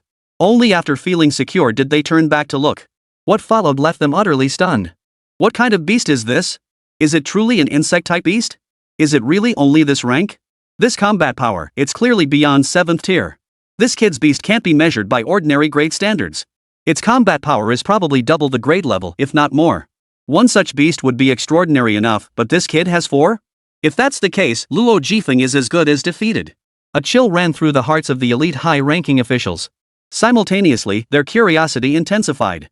Where on earth had someone like Zhang Fan emerged from? How had they never heard of him before? Upon awakening, the six-winged beast leapt directly into the air, its emotional response to Zhang Fan being the most pronounced. Its transformation wasn't gradual like Yao Tang's. Instead, it abruptly revealed its true form, much like a locust. Countless golden insect legs, 100-meter wide maw, and rows of tusks stood erect within it. Pairs of insect wings fluttered faintly upon its carapace. Hovering high above, it resembled a dragon. Yet its terrifying 700-meter form, standing there, resembled nothing less than a demonic creature escaped from some dreadful abyss. Upon seeing the six-winged beast, Luo Jifeng's breath caught involuntarily. At that moment, he began to doubt whether he was still asleep. His intuition told him that if each of Zhang Fan's beasts possessed combat power twice their actual level, then that meant the true power of the beast now soaring through the sky was actually 20 tiers? What kind of joke was this? Where? The six-winged beast let out an instinctive howl. The sound made everyone's hair stand on end. Their primal instincts screamed that they should flee this place. Not stay here any longer. They should find a way to leave this void space immediately. In truth, consuming 2 void scrolls would allow them to depart this realm entirely. However, many understood that such a terrifying beast was something they might only encounter a handful of times in their entire lives. Moreover, not everyone present was supporting Luo Jifeng, giving them even more confidence to remain. Just as everyone thought it was over, suddenly they felt themselves being overshadowed by an immense shadow. Turning their heads, what kind of creature was that? Its colossal form obscured the sky, its venomous tail piercing the heavens, and its pair of crimson-black, purplish pincers measured 300 to 400 meters across. After all, the true form of a venomous scorpion naturally measured over a kilometer in size. It felt like an eternity, though in truth, only seconds had passed. Luo Jifeng was now alone. All his followers, along with their beasts, had already been swallowed whole by the six-winged beast. At that moment, Zhang Fan drew a deep breath. Truth be told, this was the first time he'd been caught off guard like this. On one hand, he hadn't anticipated Luo Jifeng suddenly ambushing him. but that was beside the point. Such a thing couldn't happen again. Immediately, Zhang Fan recalled both the six-winged and the poison scorpion. There was no need to unleash all three creatures. Even if he deployed just one, Luo Jifeng wouldn't stand a chance against it. Well, do you still have any beasts? Summon yours now, or I'll eliminate you immediately. Zhang Fan genuinely harbored a certain degree of loathing toward Luo Jifeng. But the primary reason was that earlier the man had ordered his men to ambush the Yao Mantis. That was the spark that ignited Zhang Fan's fury. Of course, in Zhang Fan's eyes, Luo Jifeng was nothing special, now just an ordinary guy. Mr. Zhang Fan, leave the rest to me. At that moment, everyone suddenly noticed that Luo Yexin had quietly approached Zhang Fan's side. After all, Zhang Fan's beast riding prowess had been utterly terrifying just moments ago. Such extreme power had instantly captured everyone's attention. And it was precisely at this moment. Among the 100 high-ranking officials present, some had already caught on. Earlier, Zhang Fan had asked a crucial question: who among them still supported Luo Jifeng? Those who had previously declared their support for Luo Jifeng now swiftly switched sides. Mr. Zhang Fan. We've actually been secretly backing Luo Yexin all along. Truthfully, we've been dissatisfied with Luo Jifeng for quite some time. All this while, we've dared not speak our minds. That's right, Mr. Zhang Fan. We've never had any way to deal with him. He even threatened me by targeting my family. Yes, my father, who passed away not long ago, was dug up from his grave by him. He did it to threaten me into supporting him to become the conglomerate's proxy. Miss Yexin, you know me well. Back then, I always supported you. But I saw that damned Luo Jifeng's influence growing stronger. At that moment, I made a decisive choice to infiltrate their inner circle. Everything I did was for you. In an instant, the 100 senior executives who had intended to back Luo Jifeng turned against him. After all, they had initially seen clearly who within the conglomerate possessed the strength to become its proxy. They would support that person. But now, things were different. 0. Chapter 157, How could you possibly kill me? Watching the unfolding events before them, the three men known as the Elders Council sighed indifferently. Today, their consortium had been utterly disgraced. Yet at this moment, they also felt a headache coming on. Zhang Fan, where on earth had this man come from? Deep down, they even harbored a sense that the moment Zhang Fan departed, the entire conglomerate would crumble. No matter how flawed Luo Jifeng might be, he still possessed some degree of skill. But the other three heirs? They lacked both strength and cunning. Under these circumstances, the consortium's proxy could only turn to Luo Yexin. Yet Luo Yexin's capabilities were also rather lacking. This situation was what truly troubled them. At the same time, they hadn't forgotten that in their youth, the top 100 executives within the conglomerate were all capable individuals. Each possessed an indomitable spirit. How different from now, where each one is softer than the last, and their obsession with profit grows ever more intense. Yet the current situation piqued their curiosity. It was true that Zhang Fan could defeat Luo Jifeng. But where did Luo Yexin get the confidence to claim she could eliminate Luo Jifeng? The three elders remained silent, each contemplating whether they should devise a plan to bring Zhang Fan directly into the conglomerate. Most importantly, Zhang Fan gave them the distinct impression of being far too young. Such a person could be said to possess limitless potential. Speaking of which, did the imperial military have no interest in such a prodigy? Or perhaps this young man simply held little regard for the empire's military? After all, some individuals were simply too accustomed to freedom to bother joining the imperial forces. You all! How dare you! Luo Jifeng snapped back to his senses, his rage boiling over. He raised a finger, instinctively pointing it at the 100-man leaders who had defected. In the past, it was always him who had to persuade others to defect. He never imagined that today, before he could even speak, these so-called 100-man commanders would lose their composure. The thought made Luo Jifeng's eyes red with fury. But those 100-man leaders had thick skins like city walls. After all, they had supported Luo Jifeng from the start purely for profit. As for loyalty, that too depended entirely on profit. If their interests weren't sufficiently aligned, they would never have sided with Luo Jifeng. Upon witnessing this scene, Luo Jifeng couldn't help but turn his gaze toward the three elders of the council. Typically, the elders within each conglomerate's council served as their most visible trump cards. Their true strength remained unknown to all. However, their starting point was generally around the 16th or 17th tier. Some even commanded 3 or 4 combat beasts of that tier. Gentlemen, I. Just as Luo Jifeng turned to address the three of them, intending to say something, his words were cut off before he could finish. It was still the white-haired elder in the center. His gaze now held an even deeper sense of resignation. We won't help you. We tacitly approved of your methods before, and we already regret that. Now, it's even less likely we'll assist you. Truthfully, that was only part of the reason. The primary reason was that Zhang Fan's combat prowess was simply too terrifying. They feared that their own lives might be taken by Zhang Fan's beast riding abilities. Earlier, when the six-winged beast was devouring its prey, they had watched with hair-raising dread. They even doubted whether their own beasts could defeat it if unleashed. And then there was that utterly terrifying scorpion like a beast king itself. No, even a beast king wouldn't be that massive or terrifying. This was the first time in all their years that they had ever witnessed a beast so colossal it seemed to block out the sky. Luo Jifeng turned to look at Zhang Fan and Luo Yexin. His gaze toward Luo Yexin held irritation. In his view, Zhang Fan was only helping Luo Yexin because he had his eye on her. In truth, Zhang Fan intended to eliminate the blue ice conglomerate. Afterward, having him scour the vast resources himself would be rather troublesome. Beyond that, gaining access to the inner city was another challenge. All these problems could be solved with the White Blood Consortium's assistance. In exchange, he could help Luo Yexin gain complete control over the conglomerate. Henceforth, the White Blood Consortium could be regarded as an ally. Then he's yours. Make sure he doesn't live to see another day. The more gruesome his death, the better. I heard every word he just said. Zhang Fan immediately recalled the mighty locust. Not a single one of his 3 beasts had exerted their full strength. Even the locust swarm hadn't fully deployed its 4 insect blades, using only 1 blade. At the same time, Zhang Fan noticed that while most people's beasts were ranked at the 15th or 16th tier, their actual combat power was 1 or 2 tiers lower than their displayed aura suggested. If the beast wasn't a ferocious type like a tiger or leopard, their actual combat strength was even lower. Zhang Fan had noticed this before, but he hadn't paid it much mind. After all, this was Jiangnan City. In his previous life, this place would have been akin to a remote mountain village, a place lacking in resources and opportunities for broadening one's horizons. People there had limited exposure to the wider world. Thus, Zhang Fan had assumed it was simply that the beasts of Jiangnan City were weaker. But now it was clear that wasn't the case at all. The truth was that his own beast control was superior. Leave the rest to me. I'm grateful for your help today, you've taught me a valuable lesson. Rest assured, I won't let him off the hook. Luo Yexin looked at Zhang Fan, a peculiar expression flickering in her eyes.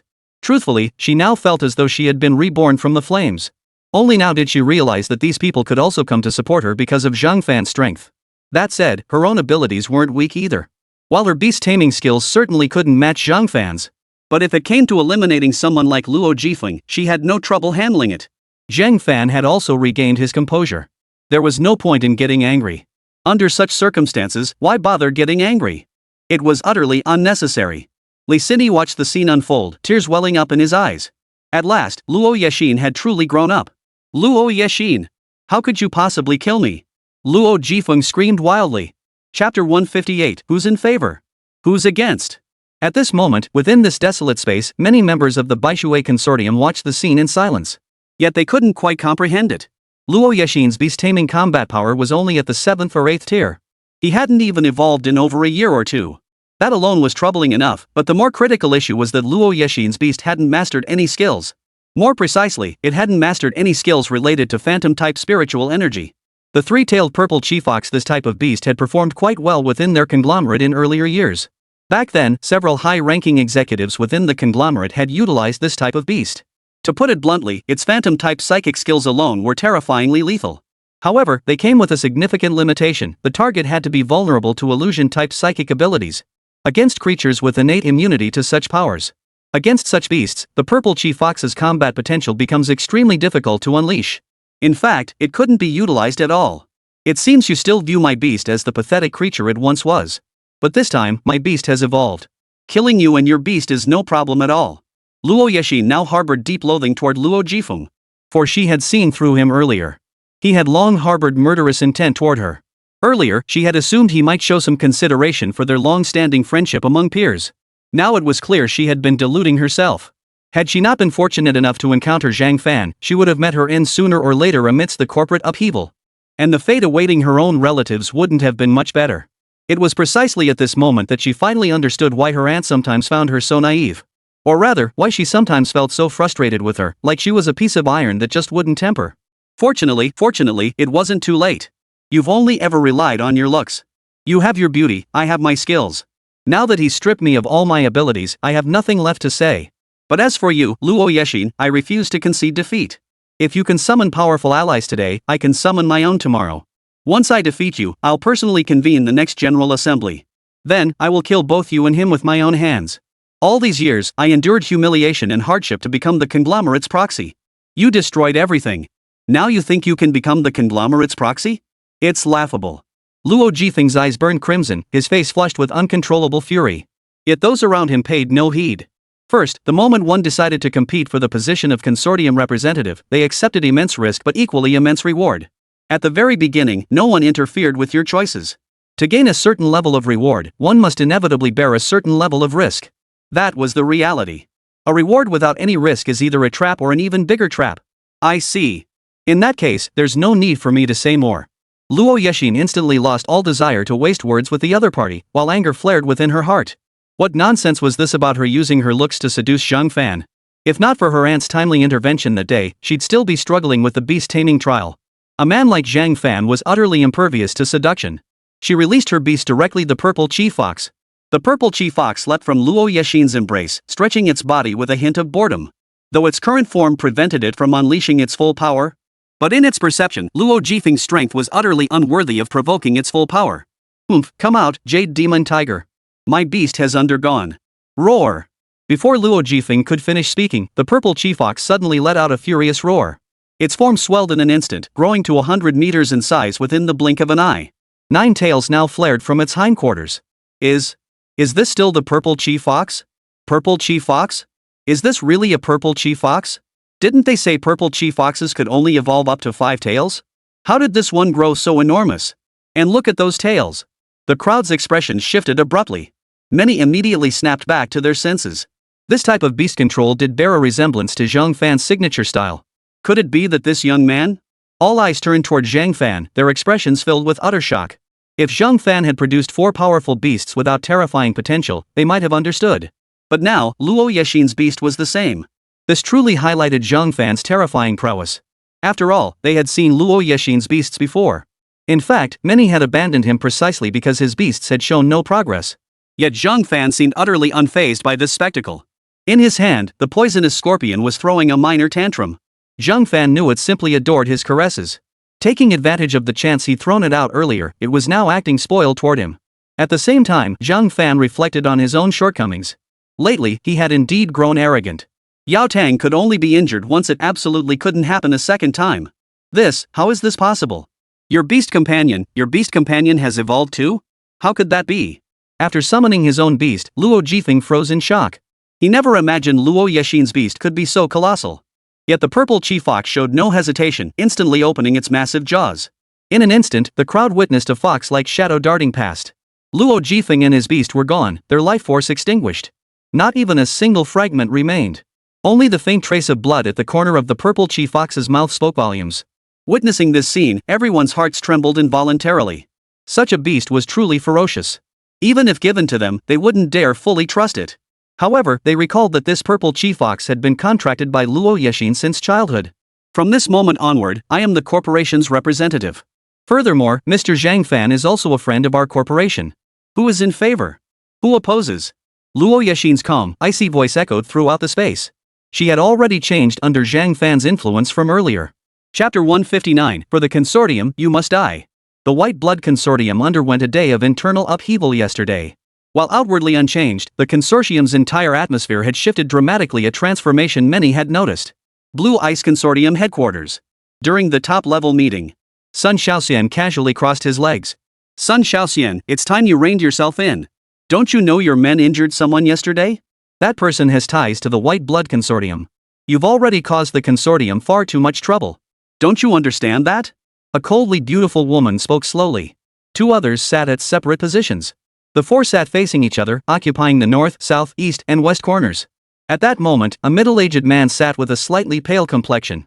Recalling last night's events, he still felt a tremor run through him. The White Blood Syndicate had appointed a new agent whose personal beast-taming rank was 18, yet their combat power had skyrocketed to 20. Last night, the White Blood Consortium had informed them of a transaction. Upon arriving, they discovered that Sun Shaoxian was conspicuously absent. At that point, they had already begun to piece together what was happening. But none of them could have imagined the true extent of Luo Yexin's power. Yang Ci, don't speak to me in that tone. Don't forget, the 4 of us are equals. The Elders' Council has been stripped of its power. The authority you wield now is entirely thanks to me. Without me, how could you possibly sit here so comfortably? Yang Ci turned to the coldly beautiful woman across from him. Upon hearing these words, Yang Ci nodded lightly. She immediately produced a spatial expansion scroll and tore it open. In the next instant, the other 2 immediately summoned all their beasts. What are you trying to do? Sun Shaoxian grew visibly flustered. Someone wants you dead. Beyond that, your men have offended those they shouldn't have. Gentlemen, kill him. We'll become allies of the White Blood Consortium. From now on, all business within the outer city districts will be monopolized by our two families. Yang Xi exclaimed excitedly. Her words struck Sun Shaoxian like a thunderclap. He instinctively glanced at the other two. Those two had also summoned all their combat beasts. They even used potions to kill him. Damn it! The measly White Blood Consortium, what gives you the nerve to team up with them and control the outer city district of Lion Camel City? Sun Shaoxian was utterly bewildered. He couldn't fathom how these three could possess such audacity. You're just a frog in a well. You'll never understand what true genius means. I advise you to stop struggling. After all, your men have already been turned against you. Yang Xi spoke coldly as she summoned her beast companion, charging directly at Sun Shaoxian. She also drew an energy sniper rifle, aiming it squarely at Sun Shaoxian. Sun Shaoxian's eyes nearly bled at the sight. What the hell was this? Was this really necessary? Even energy weapons like these from the inner city are being deployed outright? Are you kidding me? You lot. We had no choice. We're just protecting ourselves. You brought this on yourself. I warned you, Sun Shaoxian, your methods are asking for trouble. But you refused to listen.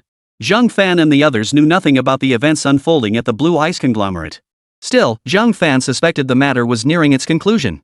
At that moment, Zhang Fan was preparing to leave with Koningning. We can leave today? Could it be you found a way? Has Yashin's conglomerate agreed to help you? Koningning's eyes, usually as misty as water vapor, widened in surprise. Koningning had also changed into a new outfit today. To Zhang Fan, the outfit she wore was also quite alluring. Zhang Fan nodded lightly, gently rubbing her cheek. Their assistance is one thing, but the rest still falls on us. When the time comes, I'll help you break through your beast-taming abilities, of course. That's after your family's situation stabilizes. Zhang Fan couldn't shake the feeling that this matter was no ordinary affair. He had learned about it yesterday from Luo Yashin. The Ko family ranked among the 10 major clans of the inner city. Though ranked at the bottom, the head of the family couldn't possibly be only at the 16th tier. Moreover, the Ko family's recent actions had been highly suspicious. Crucially, it wasn't just their White Blood Consortium that sensed something amiss. Numerous other conglomerates shared this sense of unease. Outwardly, no one says much, but behind the scenes, inquiries have begun. For any faction to endure, the most fundamental asset is its eyes, and those eyes, naturally, are intelligence. Are you truly confident now? Actually, I have a scroll here. These past days, I've thought it through. If you ever face danger, you should use mine. Koningning spoke as she pulled a scroll from her bosom. Over the past period, she had been astonished by Zhang Fan's abilities, yet her cousin's fate had left her distrustful of everyone. It wasn't until today that she truly fell for Zhang Fan, finally understanding why people like Li Yeye followed him so devotedly. She even felt a pang of regret. Why wasn't Zhang Fan from Lion Camel City? Why hadn't she met him sooner? That's precisely why she didn't want Zhang Fan to face any danger because of her. Don't worry. Even without the White Blood Group, I'm confident I can handle this matter for you. Come on. At this hour, many people are likely waiting for us. Zhang Fan took Koningning's hand firmly. Li Yeye and Wang Bing said nothing about this. Instead, Louis quietly followed alongside Koningning. So? Feeling tempted? Koningning's face flushed involuntarily. But in the end, she didn't pull her hand away. Zhang Fan, meanwhile, recalled the matter concerning the Lu family. Your cousin? Don't worry, he's already on his way back. Next time he comes, it'll be to do business with the consortium. Lu Yi promptly interjected. Upon hearing this, Zhang Fan nodded slightly. Not long after, another scene unfolded that left Koningning utterly stunned. At the White Blood Consortium headquarters, in the highest-level VIP reception room, Koningning not only encountered her friend Luo Yashin but also saw the three controlling figures of the Lanbing conglomerate. Mr. Zhang Fan, you finally arrived. Everything you requested has been prepared for you. Chapter 160. Do you want to reach into the inner city? Upon seeing Koningning beside Zhang Fan, Yang Xi couldn't help but freeze in surprise. She knew who Koningning was, but at this moment, she didn't intend to say much. After all, Koningning was family to the Ko clan. Moreover, the Ko family had been acting strangely lately. On one hand, they were searching for Koningning herself, and on the other, rumors suggested internal strife had erupted within the clan. Though the family had now stabilized internally, they were, after all, people of the inner city. The situation inside was undoubtedly extraordinary. Recalling the information she'd obtained earlier, Yang Xi dismissed all those thoughts from her mind. She had no desire to get involved in such matters. For her, the priority now was the hard-won reorganization of the Lanbing conglomerate. There was still much work to be done within their own conglomerate. At the same time, as she spoke, many eyes turned to the person beside her, as well as a document folder and a jade box on the table in front of them. Among them, Li Xiangwen immediately recognized the man who had injured him earlier. Luo Yexin rose from her chair at that moment. Ningning, how could this be? Your family has been searching for you all along. Not long ago, they even came to our conglomerate looking for you. Luo Yexin's face was filled with excitement. Ko Ningning, however, seemed somewhat helpless. I never imagined my damn cousin would track you down here. I'm truly sorry for the trouble this has caused you. With just that one sentence, Luo Yexin suddenly understood a great deal. Could it be that there's some internal conflict within your family? Exactly. There's been some trouble. But luckily, I managed to escape to Jiangnan City after great effort. The outcome turned out well. I found two truly exceptional friends. Of course, these people are all my good friends now. Zhang Fan nodded lightly, effectively acknowledging Ko Ningning's words. Truthfully, I came here because of Ko Ningning. As for her situation, we'll discuss that later. At this point, Zhang Fan shifted his gaze directly to Yang Ci. This woman stood tall and straight, her figure striking, with a commanding presence and an icy coldness in her eyes. Clearly, she had held a high position within the Lanbing group for many years. She also possessed her own iron-fisted methods, a formidable female executive with undeniable beauty. That was Zhang Fan's first impression of Yang Ci. At that moment, the only person in the entire room whose heart was pounding was the one who had previously caused trouble for Li Xiangwen. But now was not the time for him to speak. Because anyone present could easily cause trouble for him. Of course, these items have been prepared for you long ago. The man who caused trouble for your subordinates earlier has already been brought in. His name is Rin Wenjiang. How you choose to deal with him is entirely up to you. Inside the jade box lay the severed head of his superior, Sun Shaoxian. The material bag contains 10 14th tier energy cores. We deeply regret the trouble caused to you, but we hope to become your allies, just as we have with the White Blood Consortium. After delivering this speech, Yang Ci felt a wave of relief wash over her. Of course, she didn't truly believe that just two conglomerates like Blue Ice and White Blood could monopolize the outer city of Lion Camel City. It wasn't that simple. The outer city's territory was vast beyond measure, concealing countless unknown factions. Merely subduing all the factions within their two conglomerates' territories would be a formidable task. How much more so for the entire outer city of Lion Camel City? You needn't give me that jade box. I trust you. Those 10 15th tier energy cores, however, have been a tremendous help. Zhang Fan glanced at the 10 15th tier energy cores and nodded slightly. He hadn't yet figured out how to demand resources from the Blue Ice Consortium. After all, the matter concerning Li Xiangwen, when viewed in the grand scheme, was really just a minor incident. If he pursued it relentlessly, it would only make people think he, Zhang Fan, was trying to make trouble.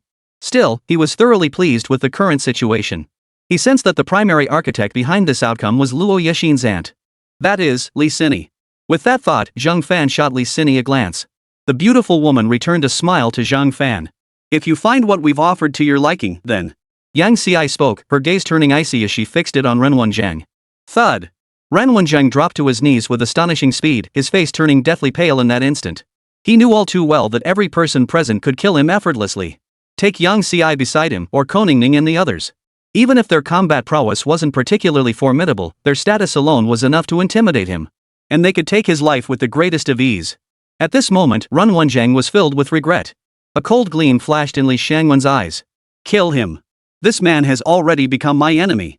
As a family head, he understood clearly that sacrificing his so-called pride would secure resources and better prospects for his clan. Likewise, his discernment was sharp. He could see clearly. Zhang Fan was a dragon. Everything that had transpired already spoke volumes about Zhang Fan's potential. Others might be unaware, but they knew full well that Zhang Fan had only graduated from the academy a mere month ago. Under these circumstances, with his 20-tier combat strength, both conglomerates were eager to befriend him. Beyond that, Zhang Fan's influence within Jiangnan City was no small matter. But what's truly terrifying is Zhang Fan's ability to customize the evolution of his beast companions. Though customization might not be entirely accurate. Given sufficient resources, Zhang Fan could channel every last bit of them into enhancing his beasts. This alone had likely outclassed countless rivals. You all. Ren Wenjiang seemed poised to say more, but Yang Ci wasn't standing there dumbfounded. In an instant, she appeared behind him. A palm strike erupted. Thus, Ren Wenjiang didn't even have time to summon his beast companion. Perhaps he had once had a chance to struggle. But that couldn't change the fact that he was still destined to die. Upon witnessing this scene, Zhang Fan gave a slight nod. Well done. Now that these minor matters are settled, we can discuss other things, specifically the inner city. I wonder if either of you has any thoughts about extending your influence into the inner city? Chapter 161, Innate Talent. Zhang Fan's words left everyone present frozen in place. What he had just proposed sounded like pure fantasy to them. First off, the inner city was entirely different from the outer city. Entering the outer city of Lion Camel City required no special credentials or entrance fees. If fees were collected, it was likely because a nearby syndicate governed or controlled that area, imposing tolls or similar charges. Naturally, the Empire wouldn't concern itself with such minor matters. The savvy traveler could simply take a detour, entering through other gates or by alternative routes. The inner city, however, is a different matter. Entrances and exits are guarded by Imperial military officers. Beyond simply paying, you must apply for a quota, though this quota can still be purchased. There are two ways to buy one. One is to pay directly with money. This money, of course, is energy cores. The other way is to buy it through contributions. Buying with money is extremely expensive, it's practically a waste of resources. As for the application process, it requires having family members serving in the Imperial military or ancestors with distinguished service records within the military. Without these prerequisites, you simply cannot apply. Therefore, most opt to purchase through contributions. Acquiring these contributions is also quite complicated. It involves the construction of the outer city of Lion Camel City. The consortium that executes the construction most effectively receives a certain amount of contribution points each year. If the construction falls short, forget about receiving contributions, you might even get visited by Imperial military personnel. We can secure the quota for you, but the inner city is nothing like you imagine. The factions within all possess terrifying hidden cards. Outwardly, we may appear comparable to them, but they undoubtedly possess soldier-grade beasts. Soldier-grade beast tamers? Luoisen spoke slowly. At the same time, she felt something odd and glanced at Koningning. Logically speaking, such incidents rarely occur among the inner city clans. The phrase soldier-grade spirit beast caused Li Yeye and the others, including Zhang Fan, to freeze in surprise. They had never heard of the concept of a soldier-grade beast before. What exactly is soldier-grade? At that moment, Li Sini stepped in to explain. So-called soldier-grade actually refers to a state where a beast master cannot evolve or advance in rank. It's an alternative method developed by the Empire to enhance beast masters. Every beast can enter soldier grade, but before doing so, it's best for their level and combat strength to be as high as possible. There are also distinctions within soldier grade. A level 20 beast, upon entering soldier grade, would be classified as soldier grade 2 star. Each 10 tiers equates to 1 star, factoring in the beast's combat strength. For instance, if your beast is at tier 10, entering soldier grade would likely place it at the 2 star level. Upon hearing Li Sini's explanation, Zhang Fan couldn't help but nod in agreement. It seemed this journey carried a certain degree of risk. He just didn't know what exactly was going on with Koningning's family. But at that moment, a gleam flashed in Koningning's eyes. I understand now. That's how my cousin seized control of the family. His active beastmaster talent allows him to temporarily erase the contract between a beast and its master. He could even forcibly take control of another person's beast on top of that. When the family first discovered his talent, everyone poured their efforts into nurturing him. Later he made some mistakes, and the family decided to stop nurturing him. After these words were spoken, a look of sudden understanding flashed across everyone's faces. Luo Yexin spoke up at this moment. It seems the situation is quite clear now. He controlled your grandfather's beastmaster, then began purging the clan. Perhaps your grandfather. Ah, never mind. In any case, he now fully controls the Ko family. Moreover, the Ko family's current strength is nothing like the rumors suggest. The only unknown is your grandfather's beast. Now everyone understood, Koningning's cousin's greatest trump card wasn't the people supporting him. Nor was it himself. Rather, it was his innate talent that allowed him to control other beast-riding abilities. I'm not entirely sure either. He likely used his own talent to imprison grandfather's beast tamer. I recall him mentioning before that he couldn't control others' beast tamers for extended periods. Koningning couldn't help but glance at Zhang Fan. Zhang Fan raised an eyebrow, showing no sign of panic. After all, panic wouldn't help. How powerful was your grandfather's beast? Also, is there any way to counter your cousin's innate ability? These were the questions Zhang Fan was truly concerned about now. My grandfather's beast is a soldier grade 2 star level. As for my cousin's talent, if someone has a truly sincere bond with their beast, his talent won't have much effect. However, his ability to erase the perception of a beast contract will still take effect. Upon hearing this, Zhang Fan grasped the nature of the other's beast-taming talent. Some people are just like that. Beyond the most fundamental beastmaster talent, there exists an advanced talent. For most, these advanced talents merely grant their beast slightly higher attribute bonuses. Only a select few possess a beast-taming talent that functions as a skill. As for that other skill, it tests the bond between the beast and its master. Unfortunately, this skill was utterly useless to Zhang Fan. Zhang Fan was utterly confident. Even if his beast truly couldn't sense their bond, it would never betray him. I see. Well then, this talent won't affect me much, almost not at all. My 4 little ones and I share a very strong bond.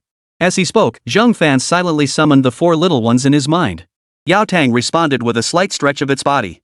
As for Six Wing, it had transformed into a bracelet wrapped around Zhang Fan's forearm. It tightened slightly before relaxing again. The mighty locust gave a slight shake. It would never betray Zhang Fan, regardless of whether there was a Beastmaster contract or not. The moment it and Poison Scorpion had encountered Zhang Fan, it was love at first sight, sealing their future. As for the Poison Scorpion, it felt uneasy. It was now terrified of leaving Zhang Fan's side. Zhang Fan sighed helplessly, scratching it gently through his clothes. Only then did the Poison Scorpion calm down. It seemed that skill had a profound effect on the Poison Scorpion. If the scorpion sensed its bond with Zhang Fan was severed, it would likely go berserk. The thought of a 1,000-meter-tall terrifying beast suddenly going berserk. Zhang Fan decided it would be best not to release the scorpion again, just to be safe. Chapter 162, I'll follow your lead. The scorpion had no idea what Zhang Fan was thinking. After a brief flick of its tail, it simply curled up against Zhang Fan and fell asleep again. If your bond with your beast is exceptionally strong, my cousin's talent would be severely limited, perhaps even rendered useless. But I recall your beasts tend to be rather ferocious. If they can't sense your contract. Koningning trailed off, her gaze shifting uncertainly toward Zhang Fan. After all, she had already pieced together most of the family's situation. At this point, she had also figured out most of her cousin's trump cards. They hadn't gone to their clan yet, but it was best to prepare for anything early on. Moreover, while any Beastmaster's beast going berserk was a concern, if Zhang Fan's beasts rebelled and turned against him, that would spell real trouble. Just imagine that terrifying creature rampaging through the family compound. Not only would Zhang Fan's beast undoubtedly be injured, but the entire Ko family would be devastated. Rebuilding the clan after all that would consume an enormous amount of time. This back and forth is just a waste of everyone's time, and the outcome won't be good either. Rest assured, my beasts aren't what they seem. The one that looks the most ferocious is actually the gentlest toward me. Now then, how do we get to the inner city? We clearly can't rely on the Ko family now. Do either of your major conglomerates have any solutions for this? Zhang Fan scratched his chin. At full strength, Lu Qi's combat power easily surpassed that of a 2-star soldier. Therefore, Zhang Fan felt no concern whatsoever about confronting the Ko family at this moment. The same applied to the Locust, thanks to its unique skill set. Zhang Fan was certain that even if they faced a coordinated attack from a dozen or so high-tier beast tamers, they wouldn't be at a disadvantage. Luo Yexin and Yang Ci exchanged a glance. Truthfully, they had already discussed this matter before Zhang Fan arrived. Their respective family conglomerates could now contribute resources to exchange for military officer positions within the inner city. Securing 7 or 8 spots was well within their means. Alright, I can provide 2 spots from my side. Yang Ci stated directly. At this stage, it essentially amounted to a transaction between their Blue Ice conglomerate and Zhang Fan. We can offer 4. Anything more than that would be a bit tricky. Luo Yexin added with a hint of resignation. These things call them precious, but really, they're just that. Not exactly precious, yet ordinary people still find them quite troublesome to obtain, even extremely difficult at times. Even so, countless people still sought entry into the inner city daily. There was no avoiding it. Truly valuable goods could only be found within its walls. Zhang Fan could tell that these quotas weren't exactly easy for the two conglomerates to come by either. At that moment, Zhang Fan also took a careful look at Yang Ci. Her ample bosom formed a deep cleavage, her complexion was flawlessly fair, and her neck resembled a piece of white jade. As for her legs, they were encased in black stockings. The feel of them must be quite nice. After a few casual glances, Zhang Fan composed himself. Thank you both. 6 spots are actually sufficient. Once I've resolved matters in the inner city, I'll pay a visit to your consortium as a token of my gratitude. Knowing the other was intelligent, Zhang Fan had no doubt he understood the implication. For a moment, Yang Ci's eyes lit up. Good. Good. Good. What she sought, of course, was for her own beast to undergo an evolution. As for Luo Yexin's beast companion, she saw clearly what it had become. To say she wasn't envious would be a lie. If only her beast's combat strength could reach Luo Yexin's current level. Then their consortium could achieve even greater growth in the next year or two. Indeed, sometimes the growth of a faction simply cannot bypass the need for talent. Especially someone like Zhang Fan. Whichever faction secured him would gain a formidable edge. Excellent. Upon your return, our consortium will extend the warmest hospitality. For someone of your caliber, we will spare no effort to meet your needs. Yang Ci was no fool. She had noticed the look in Zhang Fan's eyes earlier. But when dealing with someone like Zhang Fan, she didn't mind at all. On one hand, Zhang Fan possessed immense potential. On the other, his current capabilities were already formidable. Zhang Fan nodded. When the time comes, you'll need to prepare the materials required for my evolution. I assume EXIN has already discussed my specific evolution method with you. As soon as Zhang Fan spoke these words, Yang Ci and the other two from the Blue Ice group immediately broke into smiles. We understand. Zhang Fan no longer worried about his abilities being exposed, for most people wouldn't readily believe it until they witnessed it firsthand. Moreover, the members of the Blue Ice and White Blood syndicates who knew of his abilities wouldn't reveal them either. They were all eager for his assistance. Had he kept his abilities hidden and tried to develop them on his own, progress would never have been this swift. Moreover, from another perspective, only Li Bingbing and others knew that he merely commanded 4 beasts. But for Yang Ci, Luo Yexin, and the others, they have no idea how many beasts I truly possess. Nor do they know the full extent of my power. They could only make rough estimates. Moreover, by assisting Luo Yexin, they were also demonstrating their combat prowess to some extent. As long as one possessed sufficient combat prowess, many would voluntarily abandon any ill intentions they might harbor. After all, most understood that befriending a genius was far preferable to antagonizing one. Right. Next, we need to address your situation. The inner city might be dangerous. I can look out for Ye and the others, but I can't guarantee your safety. Zhang Fan's words were actually directed at Li Xiangwen. After all, this trip to the inner city wasn't a leisurely vacation. It was to deal with the Ko family. By now, the Ko family might already be aware of their situation. However, the Ko family wouldn't be taking excessive precautions. After all, they likely still believed the people Ko Ningning had brought back from Jiangnan City weren't particularly formidable. Li Xiangwen pondered for a moment, then looked at Zhang Fan. I'll follow your lead entirely. Chapter 163, Are there any of your people in our clan? In the end, Zhang Fan assigned Li Xiangwen to the outer city district. If Zhang Fan had miscalculated this mission, then Li Bingbing and the others could be picked up by agents from the Bai Shui and Lan Bing conglomerates. At that point, Li Xiangwen could bring Li Bingbing and the others back to Jiangnan City. Though this is the worst case scenario, I must consider the safety of those 3. We need to keep a backup plan. As for me, I'll find other ways. You needn't worry about me. As Zhang Fan finished speaking, the expressions of Li Bingbing and the others immediately changed. Even Wang Bing, who rarely spoke, her lips parted slightly, as if she had something to say. However, after Zhang Fan finished speaking, everyone exchanged glances. Truth be told, everyone present was somewhat astonished. Whether it was Zhang Fan's own beast-taming abilities, or his grasp of situations, often seemed far too mature. He hardly seemed like a young man at all. Li Xini and Yang Ci felt this particularly keenly. Originally, they had assumed Zhang Fan was rather arrogant in his approach to things. But now it was clear that wasn't the case at all. I was initially concerned that someone as young as you might be at a disadvantage in the inner city. But now it seems that's not the case. Rest assured, we've already made arrangements with contacts there. However, the Imperial military will inevitably learn of your presence.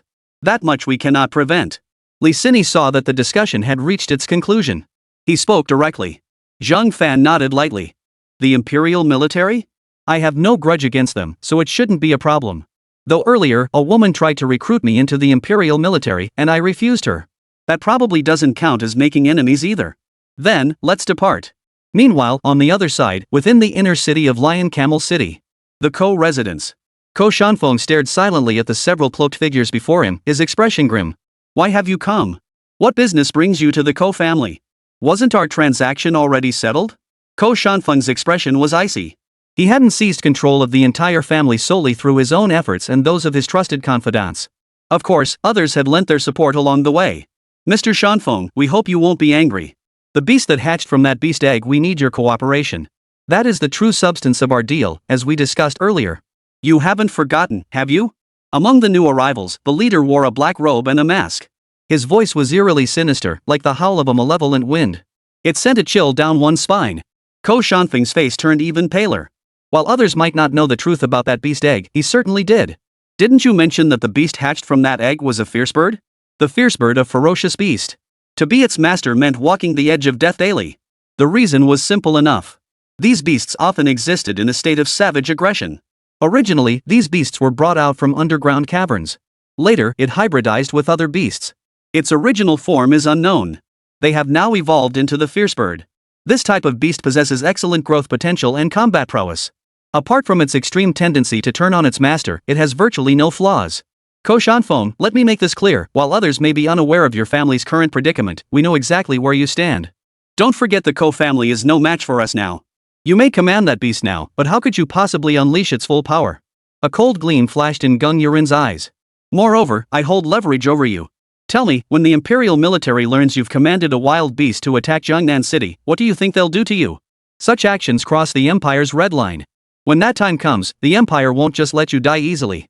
Imperial laws exist precisely because some, relying on their beast taming, still delight in crossing those lines. Therefore, once the Imperial military discovers such actions, death would be a luxury. You'd be subjected to endless experimentation and used for developing various skills. That is the price for crossing the line. Shut up. Your consortium is nothing but sewer rats. Do you really think you can challenge the Ko family? Even if I can't unleash the beast's full power, it's still a soldier-grade beast. After finishing his speech, a faint smile began to spread beneath Gung Yuren's mask. Ha! You didn't think our consortium lacked soldier-grade beasts, did you? Sure enough, the moment those words left his mouth, Ko Shanfeng's expression instantly changed. His expression froze completely. He took a deep breath. The air fell silent at that moment. At that very moment, the door to the room where they were talking was suddenly pushed open. Master, your cousin has been found. Ko Shanfeng had been on the verge of losing his temper, but upon hearing this news, a faint smile appeared on his face. Good. That's the only good news we've had. Where is she? She's in the outer city, accompanied by several people. Their energy signatures indicate they're all at the 8th or 9th tier likely guards from Jiangnan City. Ko Shanfeng's eyes turned cold. 8th and 9th tier nobodies. She'll likely head to the inner city soon. Go escort her in. He then turned his gaze to Gung Yuren. Fine. I suppose you win. Ha, Mr. Ko, you have ambition, and so do we. There's nothing wrong with us working together, as long as you can help us temporarily control the beast. As for taming it, we have our own methods. Moreover, perhaps we can also help resolve the matter concerning your sister. Gung Yuren spoke with a carefree expression. From the very beginning, their consortium had been the winners. As for the Ko family, they were actually very united back then. If it weren't for the consortium's meddling, Ko Shanfeng wouldn't harbor such deep resentment toward the family. Of course, Gung Yuren had no intention of revealing all these details. My sister's affairs are none of your concern. Oh? I recall that earlier, when you hired some people, it didn't end well. Boom! Ko Shanfeng stomped his foot, sending spiderweb-like cracks rippling beneath him. Our family has your people? Chapter 164, Terrifying Growth Rate. Ko Shanfeng's expression was utterly grim at that moment. His eyes were filled with murderous intent and rage. His own clan had been infiltrated. Even a fool would grasp how disastrous this situation truly was. It was no wonder Ko Shanfeng was furious. For a clan, this was nothing short of a profound disgrace. Don't get angry, Ko Shanfeng. What good does anger do? Besides, this situation isn't our fault. If you truly controlled the family through legitimate means, I believe its members would recognize your authority. But now, aside from your loyal followers, what grounds do you have for expecting others to acknowledge you? Your temper, which flares at the slightest provocation? Or your laughably inadequate strength? Gung Yuren avoided a direct response, instead approaching the matter from another angle. His words were undeniably logical. Besides, planting spies within your family? Frankly, it's unnecessary. A few discreet inquiries tell us everything we need to know. The truth is, you still lack genuine respect from your people. But rest assured, we'll lend you a hand later on. Of course, we'll discuss that matter at a later date. After delivering this speech, Gung Yuren grew even more brazen, casually draping his leg over the table before him. At that moment, Ko Shanfeng's face turned ashen. It was unclear how much time passed. The room's icy atmosphere, thick with murderous intent, gradually subsided. Beneath his mask, Gung Yuren's lips curled into a faint smile. The matter was already more than half settled. Barring any unforeseen complications, Ko Shanfeng would now have to agree. Fine. I accept your deal. But after this transaction, you and us will be allies. Meanwhile, in the inner city of the Empire, at one of the outposts requiring entry, specifically the one in the southwest direction, City Yen stared boredly at the intelligence spread before him. It detailed information gathered on several prodigies within both the inner and outer cities of Lion Camel City. These prodigies had all graduated roughly a month prior. Many had already reached the 5th tier. A handful had even reached tiers 6 or 7. As for the 8th tier, there were only about 100. As for 9th tier, there are currently only a dozen or so. Only 3 individuals have reached the 10th tier. These intelligence geniuses were all selected from Lion Camel City and the surrounding smaller towns. Essentially, every individual listed in this intelligence report is considered a prodigy. Even the weakest 5th tier talents among them would be regarded as prodigies in other minor cities. Would still be considered prodigies. However, the complication lies in the fact that few of these intelligence operatives can join their ranks. After all, these geniuses are scattered throughout the Imperial military across the entire southern district. At that point, if your own team ends up with even one 9th tier prodigy, that'd be considered pretty good. Even so, some hidden geniuses weren't even listed in this intelligence report. Who knows what level that kid's strength is at now? Going it alone would be incredibly tough. If he came to Lion Camel City, he might be able to team up with some of the larger demon hunting groups or guilds. But even that path wouldn't compare to joining the Imperial military. Never mind. Back then, that kid's beast master combat strength was around 5th tier. By now, he should be at 7th or 8th tier. Before heading back, I should make one more trip to Jiangnan City. I need to find that kid. Cidian rose and stretched lazily. Her business in Jiangnan City was concluded, yet she sensed lingering unresolved matters here. Certain individuals were already hatching new schemes. But faced with this situation, she couldn't be bothered to care. For one thing, such matters required digging into local factions, and she simply didn't have the time. Moreover, such matters weren't primarily her responsibility. Immediately, Si Tianyan glanced once more at the large screen mounted on the wall. Every outpost within the inner city had a screen in its top-floor conference room. They displayed reports on who entered the inner city and when, along with the source of their entry quotas. Koyualan, 944, Family Contribution. Maingji, 945, Corporate Contribution. Li Biding, 946, Corporate Contribution. Zhang Fan, 947, Corporate Contribution. First-time inner city entry for newcomer. Upon seeing Zhang Fan's name, Si Tianyan's eyes widened instantly. What's going on? Zhang Fan came here? How could that be? The wilderness areas near here connect to the road leading to Jiangnan City. Unlike the low-level beasts found in the wilderness near Jiangnan City, the creatures in Darkmoon Mountain are of a different caliber. The beasts in Darkmoon Mountain start at least at the 8th or 9th tier. Under these circumstances, how could that kid Zhang Fan possibly be here? At first, Si Tianyan thought it might be a coincidence of shared names. But when she saw the names of Li Yeye and the other two girls listed afterward, her instincts told her this person was indeed Zhang Fan. And he had entered through her very outpost. Indeed, if he had come from Jiangnan City, entering through Lion Camel City, her outpost at the inner city gate was the closest point of access within this vast area. That is, if one were to take a detour. Even for a beast master, detouring to another section and entering the inner city through that area's outpost. It would take at least a full day. Virtually no one would choose such a route. How could that be? Why would he come here? Besides, the wilderness areas with exotic beasts nearby are all occupied by various consortiums. The remaining areas might have some beasts escaping, but those beasts aren't weak either. For someone from Jiangnan City, it wouldn't be easy at all. Besides, isn't his insect-type beast master supposed to be a 5th tier? At that moment, Si Tianyan's mind was filled with immense doubt. But dwelling on it here wouldn't solve anything. She might as well go down and see for herself. Besides, even if he still refused to join the imperial military, she could explore other avenues of cooperation with him. Si Tianyan had an intuition that Zhang Fan's future accomplishments wouldn't be insignificant. Moreover, the speed of his growth already seemed somewhat terrifying to her. Chapter 165, Farewell, Si Tianyan. If Zhang Fan had actually been born in Lion Camel City, she could understand such rapid growth. After all, a place like Lion Camel City possessed resources capable of advancing one's beast mastery to the 30th tier. Of course, superior resources were beyond what OU City could provide. But Zhang Fan wasn't born in Lion Camel City, he was born in Jiangnan City.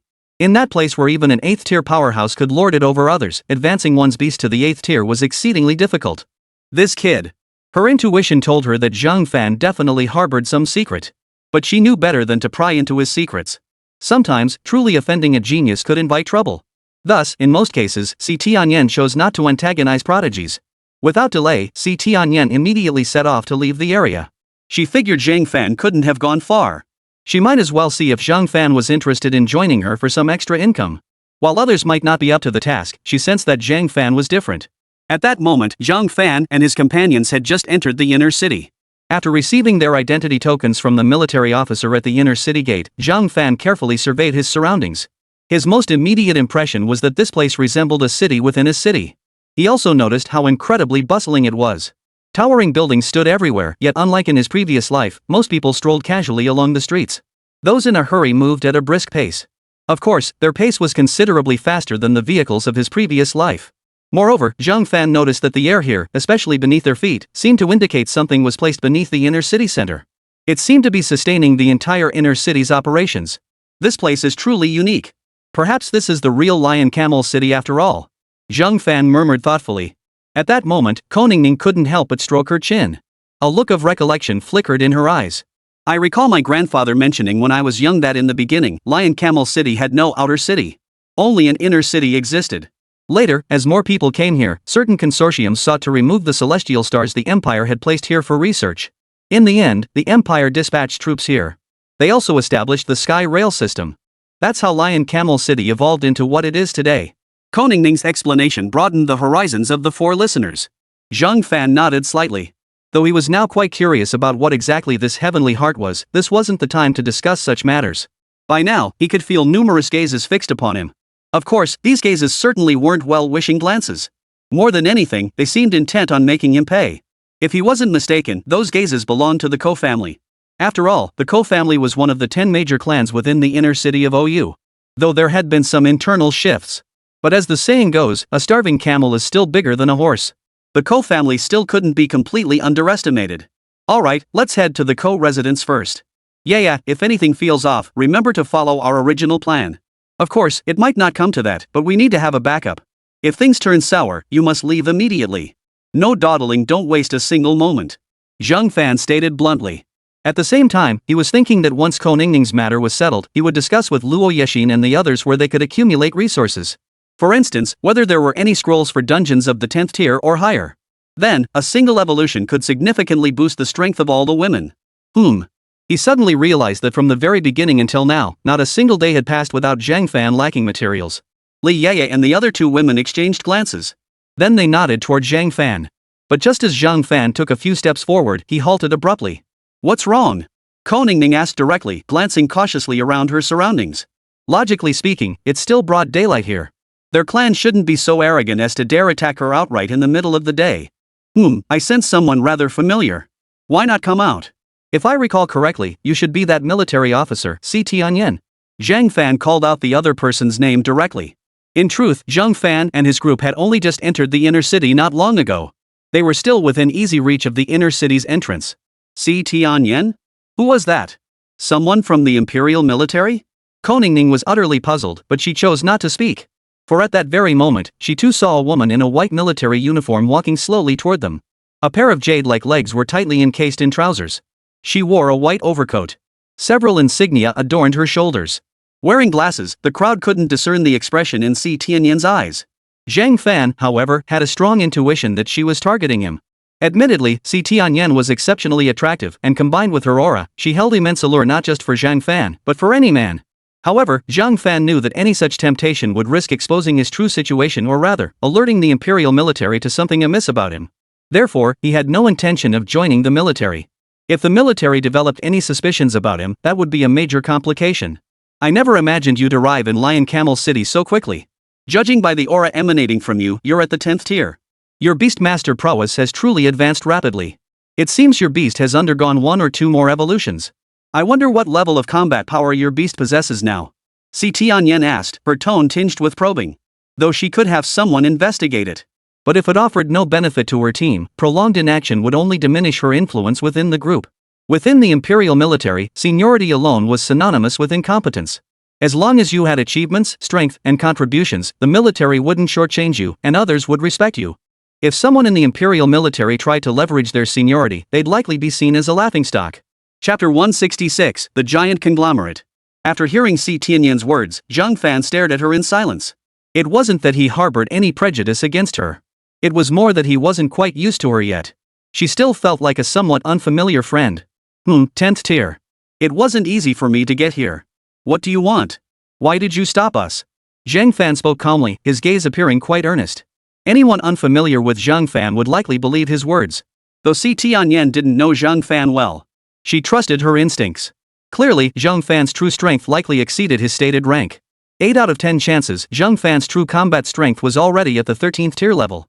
That was the highest tier Si Tianyan could even conceive of.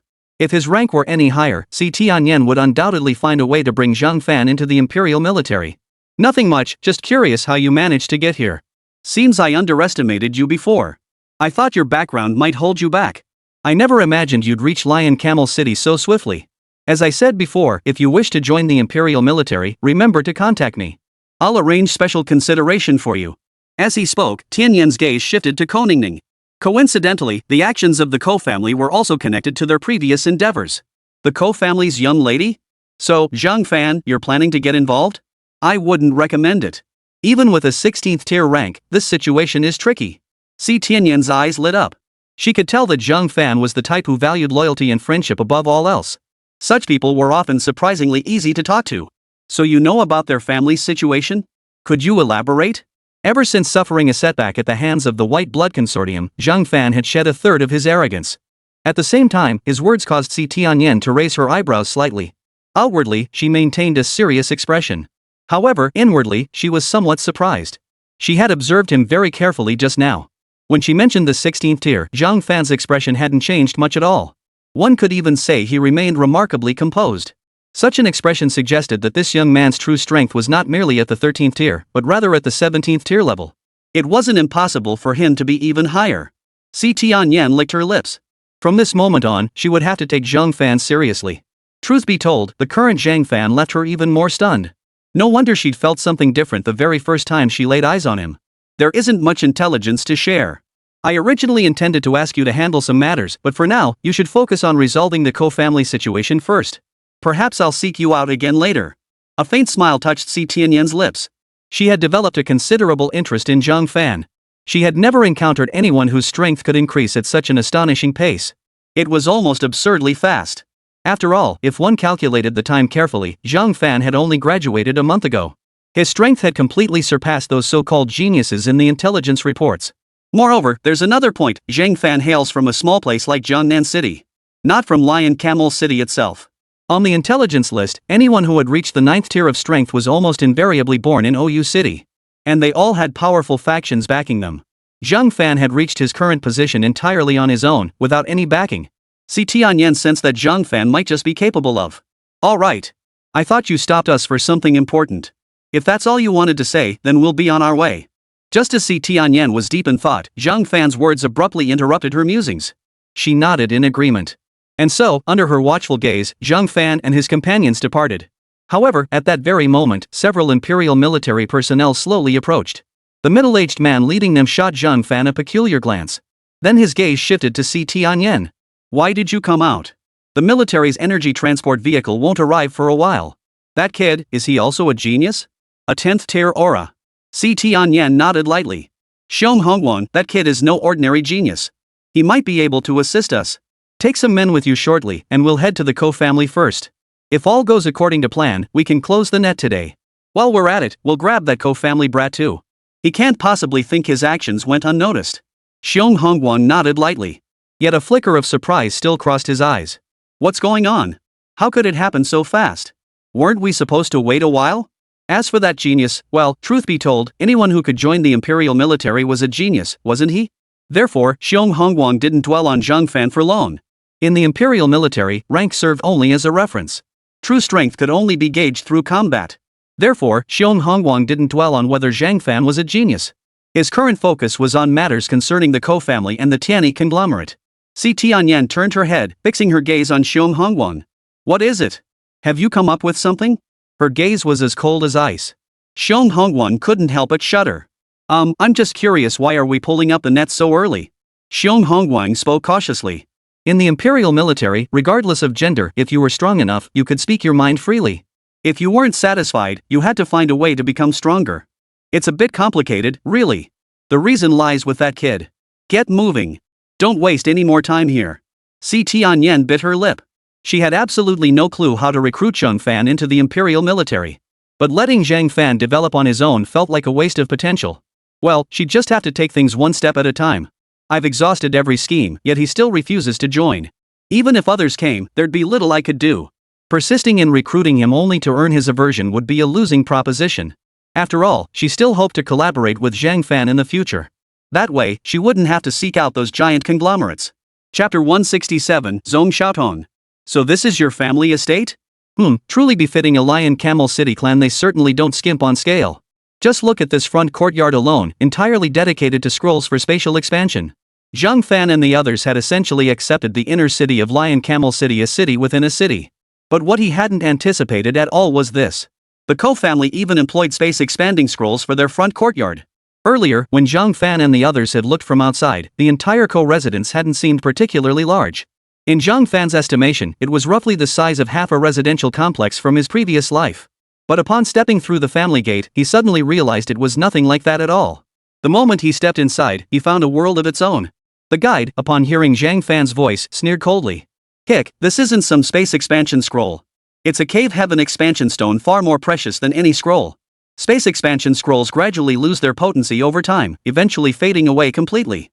They require annual maintenance, and their expansion capacity is limited. As for the cavern expansion stone, it has none of these limitations.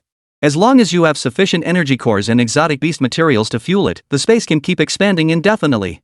Upon hearing this explanation, everyone except Zhang Fan frowned deeply. Li Yaya and her group, in particular, turned ashen-faced. Li Yaya, in particular, felt an urge to lash out.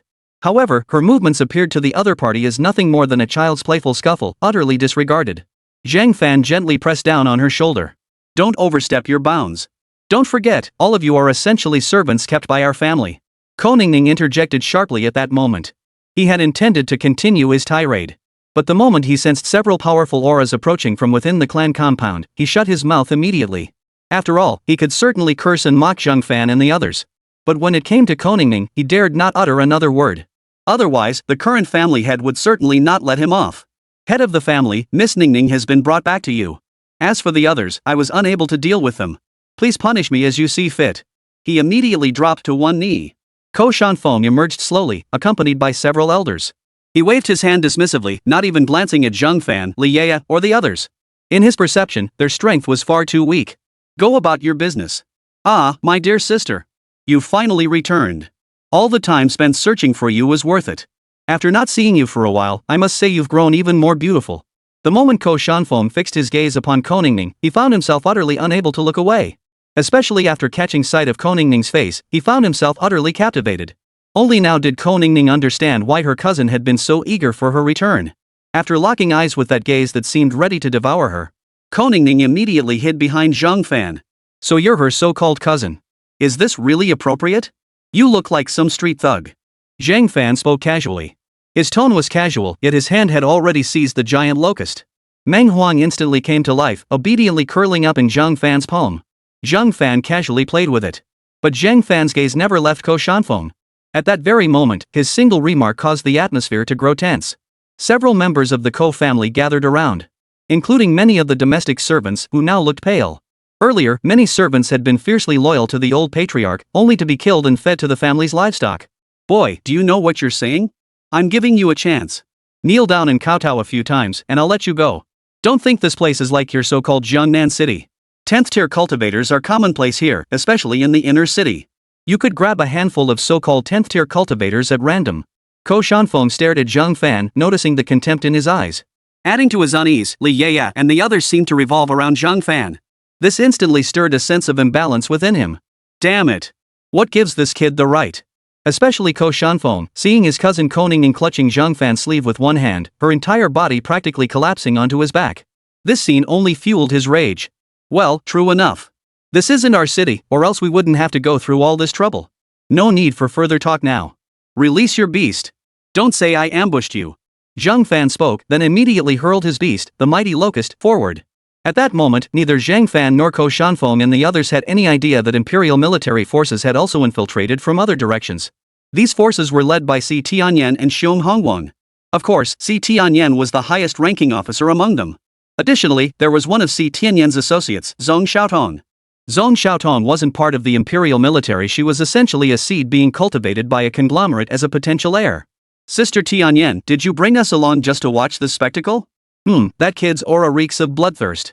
His beast companion doesn't seem like an easy one to handle. And this bloodthirsty aura is stronger than that of some wild beasts out there. Doesn't he fear backlash? Zhong Xiaotong's eyes widened involuntarily.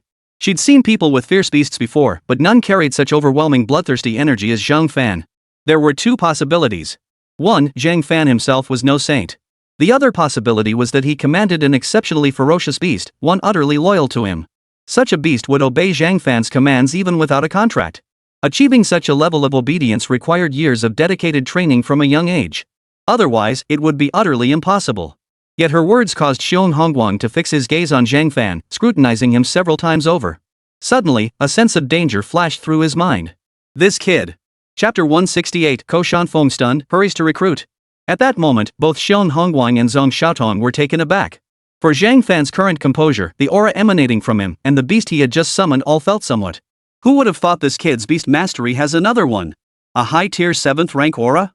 The rank aura is undeniable, but upon closer sensing, his combat prowess absolutely doesn't match it. Si Tianyan's expression paled once more. Truthfully, this time Zhang Fan had genuinely astonished her. With her abilities, she could have seen it clearly with her own eyes, let alone through perception, and instantly identified the beast Zhang Fan had just thrown to the ground. Just how much combat power does he possess? This kid really knows how to surprise people. Si Tianyan murmured with a hint of admiration. As for Zhong Xiaodong, she stood frozen in place, her eyes wide with astonishment. Due to her innate talent for beast taming, she could sense three distinct auras emanating from Zhang Fan. One was the beast he had just summoned. Zhang Fan now held 4 tamed beasts in his hands, and each possessed formidable combat strength, all ranking in the double-digit tiers. As for Xiong Hongguan, he now set aside his earlier disdain, fixing his gaze intently on Zhang Fan. Is this the insect-type beast you mentioned to us on the road? Xiong Hongguan swallowed hard before asking directly. However, he soon realized that Si Tianyan hadn't responded. Turning his head to look, he saw her gently shaking her head. No, this isn't his beast. His beast should be stronger than this one. This kid is a natural at handling insect-type beasts. I doubt you'd find another like him anywhere in the Empire.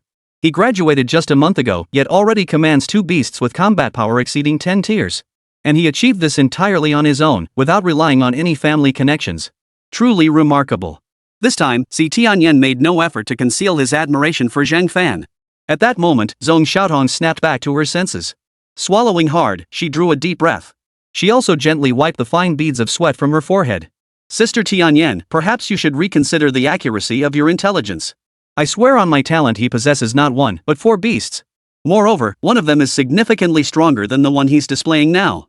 Of course, the one before us here is capable of holding his own against a 20th tier opponent. If he were to come to the Empire, it might just be able to break the deadlock. Zhong Xiaotong's words sent shockwaves through both Si Tianyan and Xiong Hongguan standing beside her. What the hell? Not just 1 beast, but 3 more? And one of them is even more powerful than the one before us? How is that possible? How old is this kid?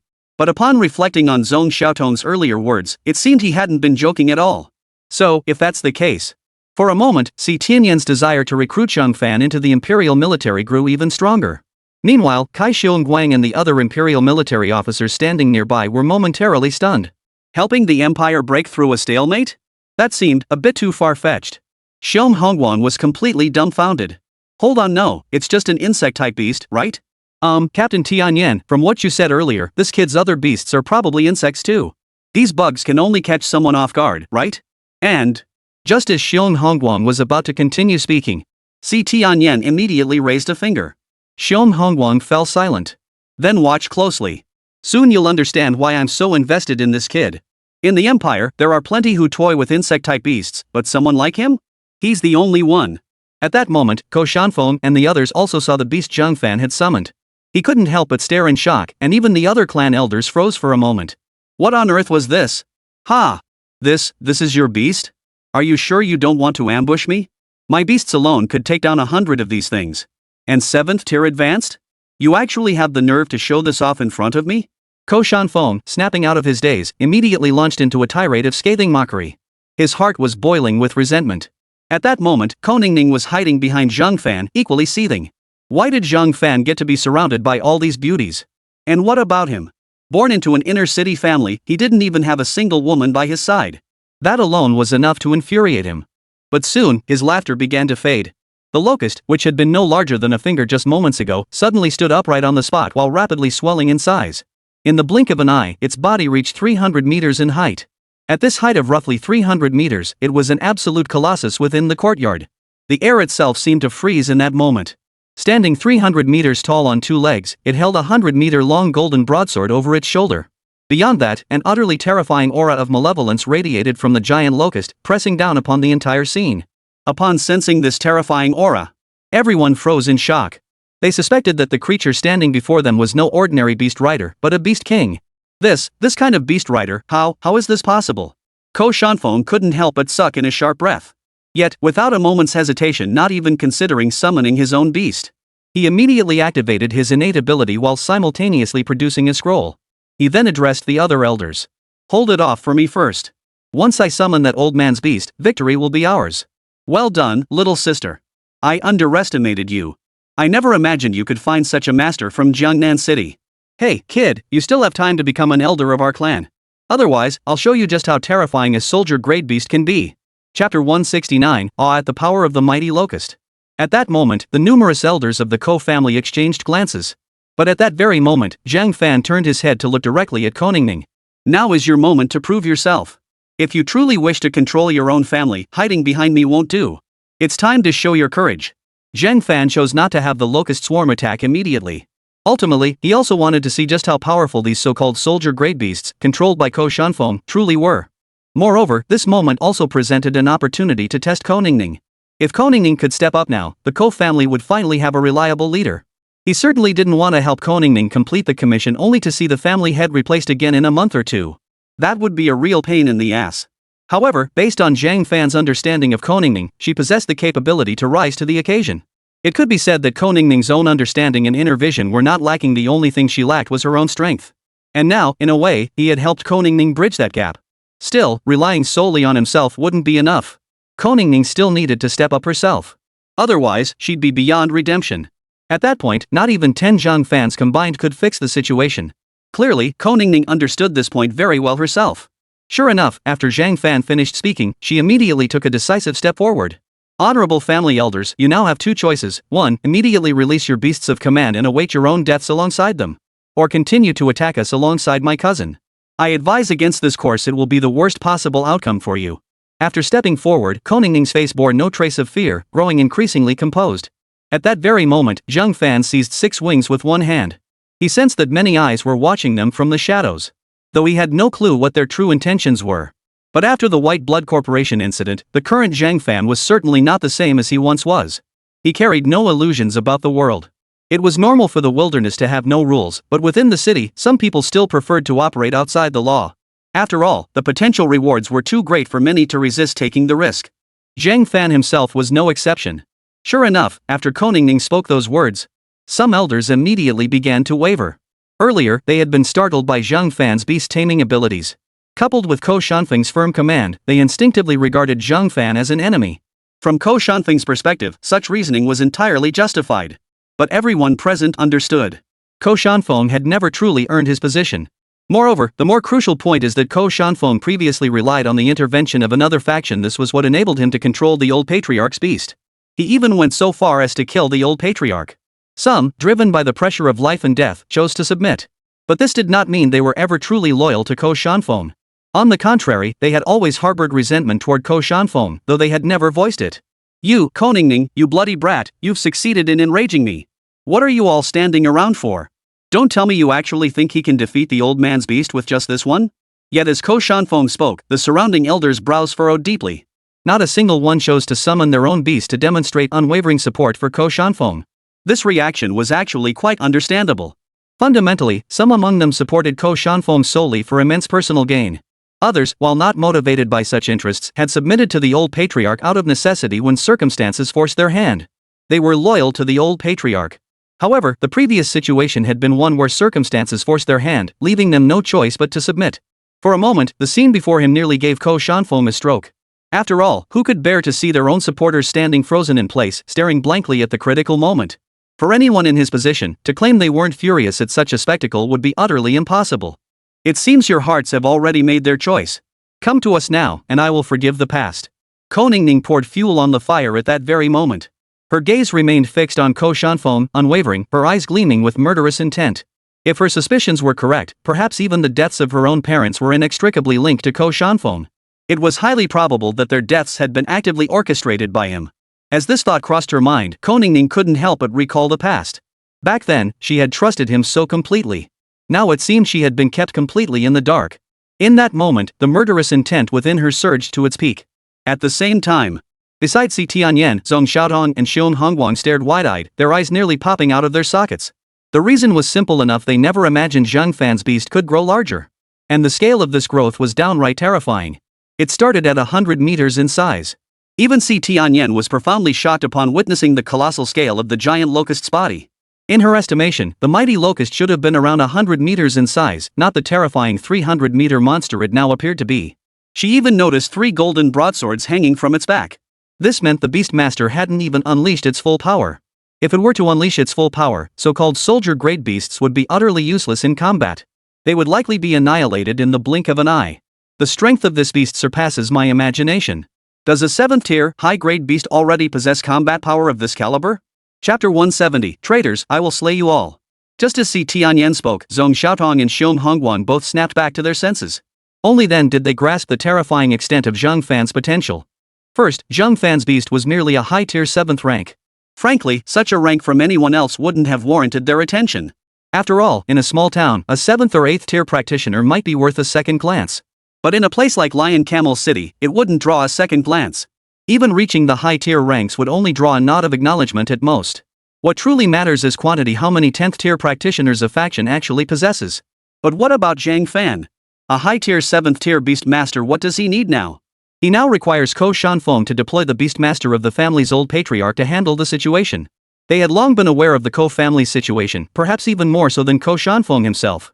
This was predetermined the moment the Ko family became an inner city clan. Moreover, the imperial military had made this clear long ago. If one couldn't accept such matters, then one could simply stay out of the inner city and go to the outer city instead. In the outer city, one could play however one pleased.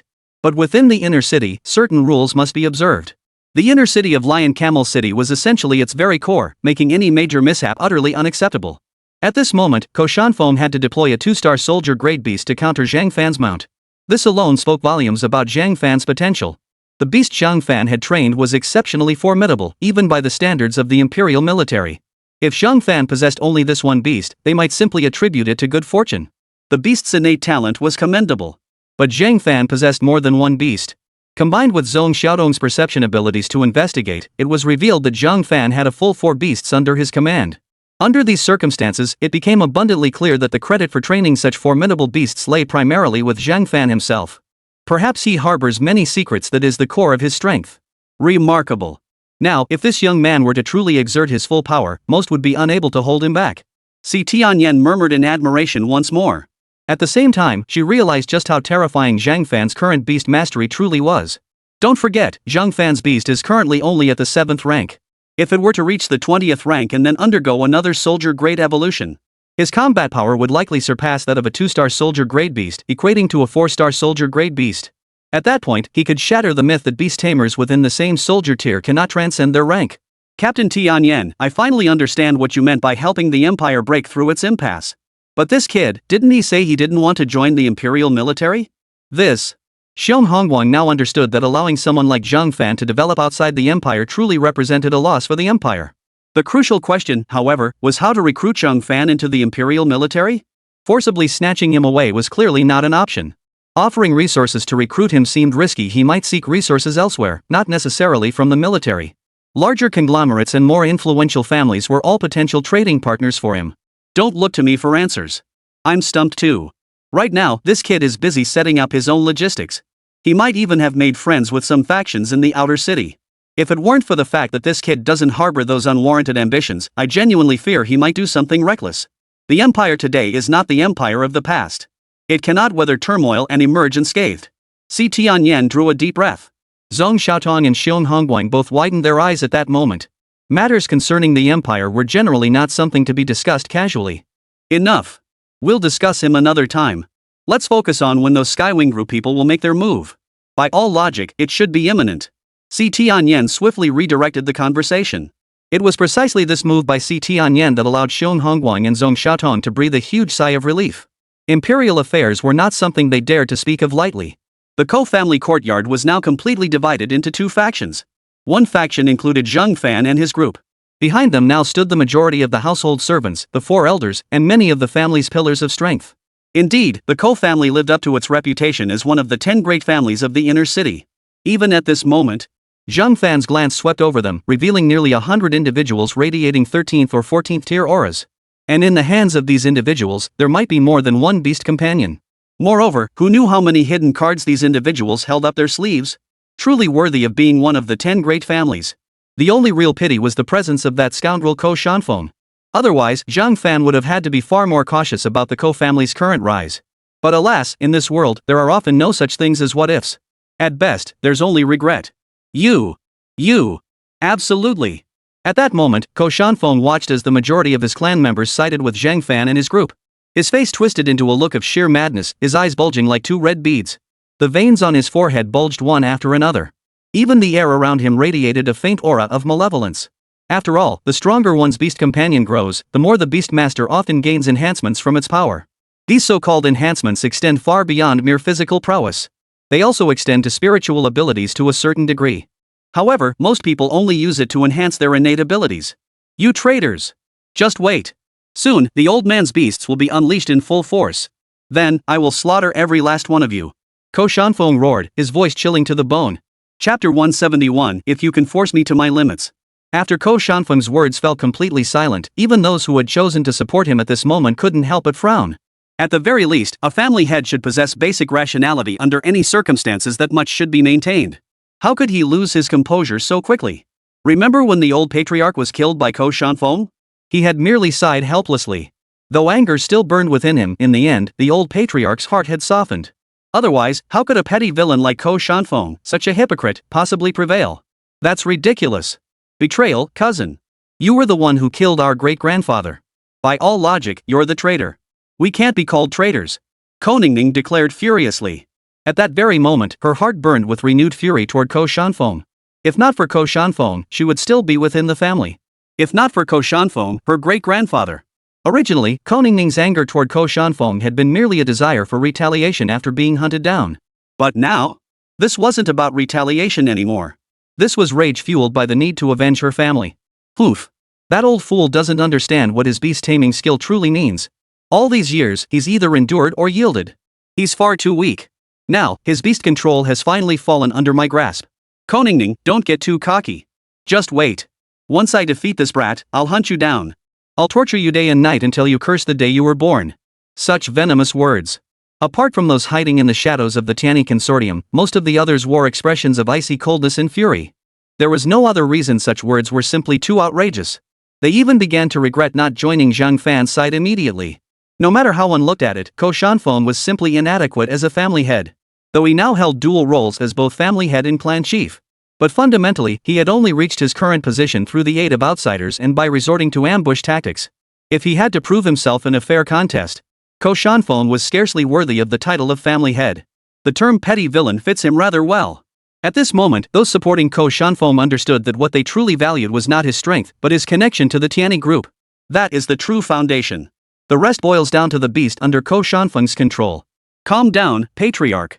The priority now is to summon that beast. We'll handle it for you. Come forth, Blackwing Earth Tiger.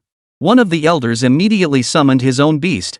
However, its size was no match for that of the mighty locust. It was only slightly over 200 meters in size. Yet this beast radiated an aura of roughly the 15th tier. The others' beasts were also around the 14th tier.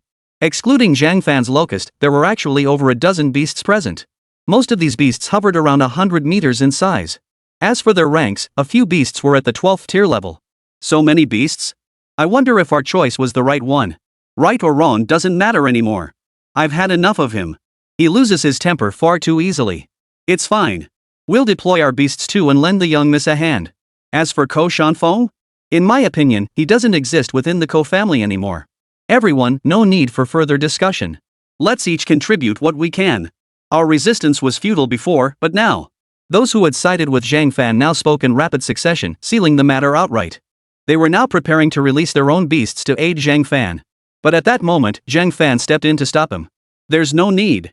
These worthless scoundrels don't require your intervention. Leave it to my beast. I'm merely here to see how many of you remain loyal to Ningning. He then turned his gaze toward Ko Ningning. See? Even without me, you could have plotted on your own, allied with others in Lion Camel City, and reclaimed your family from that useless cousin of yours. There are no dead ends in this world, only those who despair of their circumstances. Zhang Fan took the opportunity to impart this lesson to Ko Ningning. Ko Ningning couldn't help but nod in agreement. Truth be told, in Zhang Fan's estimation, Ko Ningning possessed decent potential. After all, not everyone was like him, having lived 2 lifetimes. To him, Ko Ningning had already achieved something remarkable to reach this point. However, to Ko Shanfeng and the others, Zhang Fan's words sounded downright arrogant. Kid, don't get too cocky too soon. Ko Shanfeng snapped angrily at that moment. Zhang Fan had no intention of continuing the conversation. He simply shot a glance at Manhwa. Suddenly, everyone present felt a chill run through them. Earlier, Manhwa had stood there quietly, and they had accepted it, subconsciously feeling that they were still safe. But the moment Manhwa made the slightest movement, a palpable aura of menace began to press down upon the entire space. PSSSH. PSSSH. PSSSH.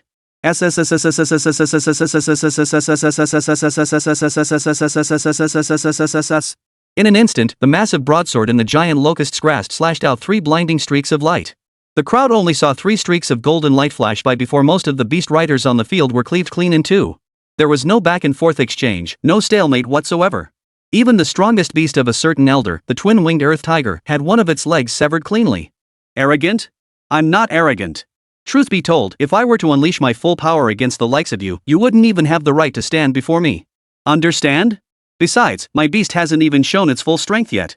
When you manage to push my beast to its limits, then we can talk about this so-called arrogance. Also, Ko Shanfeng, right? There's no need for those people to hide in the shadows anymore. Have them come out. Zhang Fan slowly spoke as he halted the locust once more. He too was curious now just who were these hidden figures? Chapter 172, we have our eyes on this beast. Silence. The entire Ko family was plunged into an eerie stillness at that moment. Even the very air seemed to have been silenced, as if someone had pressed a mute button. For a moment, all eyes turned once more to the giant locust. They carefully sensed the aura emanating from the mighty locust once more. The locust's aura remained firmly at the high-tier 7th rank. Beyond that, the malevolent aura emanating from it seemed to have grown slightly more intense than before. Yet soon, someone noticed 3 massive broadswords hanging from the locust's back. The locust now resembled a fierce ancient warrior. But this fierce warrior hadn't even exerted its full strength. Wait, that's 3? 3 massive broadswords? So that earlier strike wasn't even a skill, just a basic attack? From what we're seeing now, that seems to be the case. Looks like the person the young lady brought back is no ordinary individual. Not only is he extraordinary, but even if all of us teamed up, we'd still have an 80% chance of failing to subdue his beast. So young, whose prodigy is this? Why have we never heard of them before? Whose prodigy? Have you forgotten? The young lady returned from Jiangnan City. Impossible. So this means he's from that place. At that moment, those who had sided with Ko Ningning snapped back to their senses upon witnessing Zhang Fan's terrifying prowess. But they soon realized that someone like Zhang Fan would inevitably leave Oyu City sooner or later. Most crucially, the impression Zhang Fan gave them was one of extreme youth. Young to an almost absurd degree. He seemed like a student who had just graduated from academy. In fact, that was precisely the case. But the sheer absurdity of it meant Zhang Fan had no intention of revealing it himself. As for Lu Yi and the others, they too remained silent at this moment. Instead, they quietly helped Ko Ningning observe the Ko family members. From what they could tell, nearly everyone who had come was loyal to Ko Ningning, or rather, willing to see her become the family head. Perhaps part of the reason lay in Ko Shanfeng's own inadequacy. At this moment, Ko Shanfeng was practically beside himself with rage. He was initially astonished by Zhang Fan's beast-taming abilities, but soon after, his heart was consumed by jealousy. Why him? Why is the heavens so unfair? It seems you've sensed it too. Well then, members of the Tianyi conglomerate, step forward. With me dead, our deal can no longer be fulfilled. After uttering these words, Ko Shanfeng stared at the scroll in his hand. It was already half-activated. With just a little more time, he could summon the 2-star soldier-grade beast. As his words faded, those supporting him collectively exhaled in relief. For now, they had no heart to quibble over such matters. After all, they were all in the same boat now. What was the point in dwelling on such things? Bang! Thud! A dozen figures burst from somewhere, crashing onto the floor as spiderweb-like cracks spread beneath their feet. Gung Yuren wore a broad smile, his face lit with delight. His gaze wasn't on Zhang Fan at all, but fixed firmly on the giant locust. What an exceptional beast! You must have invested immense effort in this one. Look at it, that aura of menace, that sheer ferocity. It's practically a perfect weapon. Gung Yuren's attention was scarcely on Ko Shanfeng after all, they were merely business partners, not brothers or friends. In the shadows, Si Tianyan and the others were utterly shocked at that moment. Xiong Hongguang swallowed hard before speaking. That attack just now, terrifying. That beast's spiritual energy flows freely through its body. The aura of death, the spiritual energy, it can perfectly command all the power within itself. What's more, that beastmaster didn't even use any skills just now, it was merely a simple display of technique. Si Tianyan nodded slightly, her eyes narrowing into slits. If this single beast was already this formidable, then what level must the other beast be? Si Tianyan currently estimated the locust swarm's combat strength at around the 18th tier. Judging by this, if this beast were to unleash its full power, its true combat strength might very well reach the 19th tier. And that terrifying centipede-like beast? Its true combat strength might even be at the 20th tier. Technique? There's no technique involved, not even force. The Tianyi group's people are already out there. We should now. Zhong Xiaotong, relying on her innate abilities, could perceive details and locations invisible to most beast tamers. In the current situation, the Tianyi conglomerate's people had already emerged. According to the original plan, they only needed to capture the Tianyi conglomerate members. Si Tianyan shook his head decisively. Capture them? There was no rush. As things stand, the Tianyi group members clearly have no intention of leaving. Their attention is completely captivated by Zhang Fan's locust swarm. No need to rush. Who knows? Maybe someone will come along to help us resolve these matters. I never expected such an unexpected bonus from this trip. In any case, things should be much easier for us from here on out. Tianyan crossed her arms, her white military uniform fluttering casually. Took a lot of effort? You might not believe this, but most of the time, I don't impose overly strict rules on my beasts. Zhang Fan teased. He truly didn't micromanage his beasts like other beast tamers. Besides, out of his 4 beasts, only the little scorpion constantly sought his attention. The other 3 were mostly content to stay put. A single word from him was enough to make all 4 of them obey instantly. Gang Yuren didn't dwell on this particular detail. Give up this beast, or we'll kill you. Don't even think about opposing our Tiani group. You'll regret it if you do. Oh, and this chance isn't because you're some genius, it's just that luck was on your side. We've set our sights on this beast. Chapter 173, is that all? Gang Yuren's face lit up with excitement. In his eyes, this beast was no longer Zhang Fan's. It was his. All of this, of course, stemmed from Ko Shanfeng. To be more precise, it was Ko Shanfeng's innate ability to control beasts and erase the contract between beast and tamer. Your beast? Now that's interesting.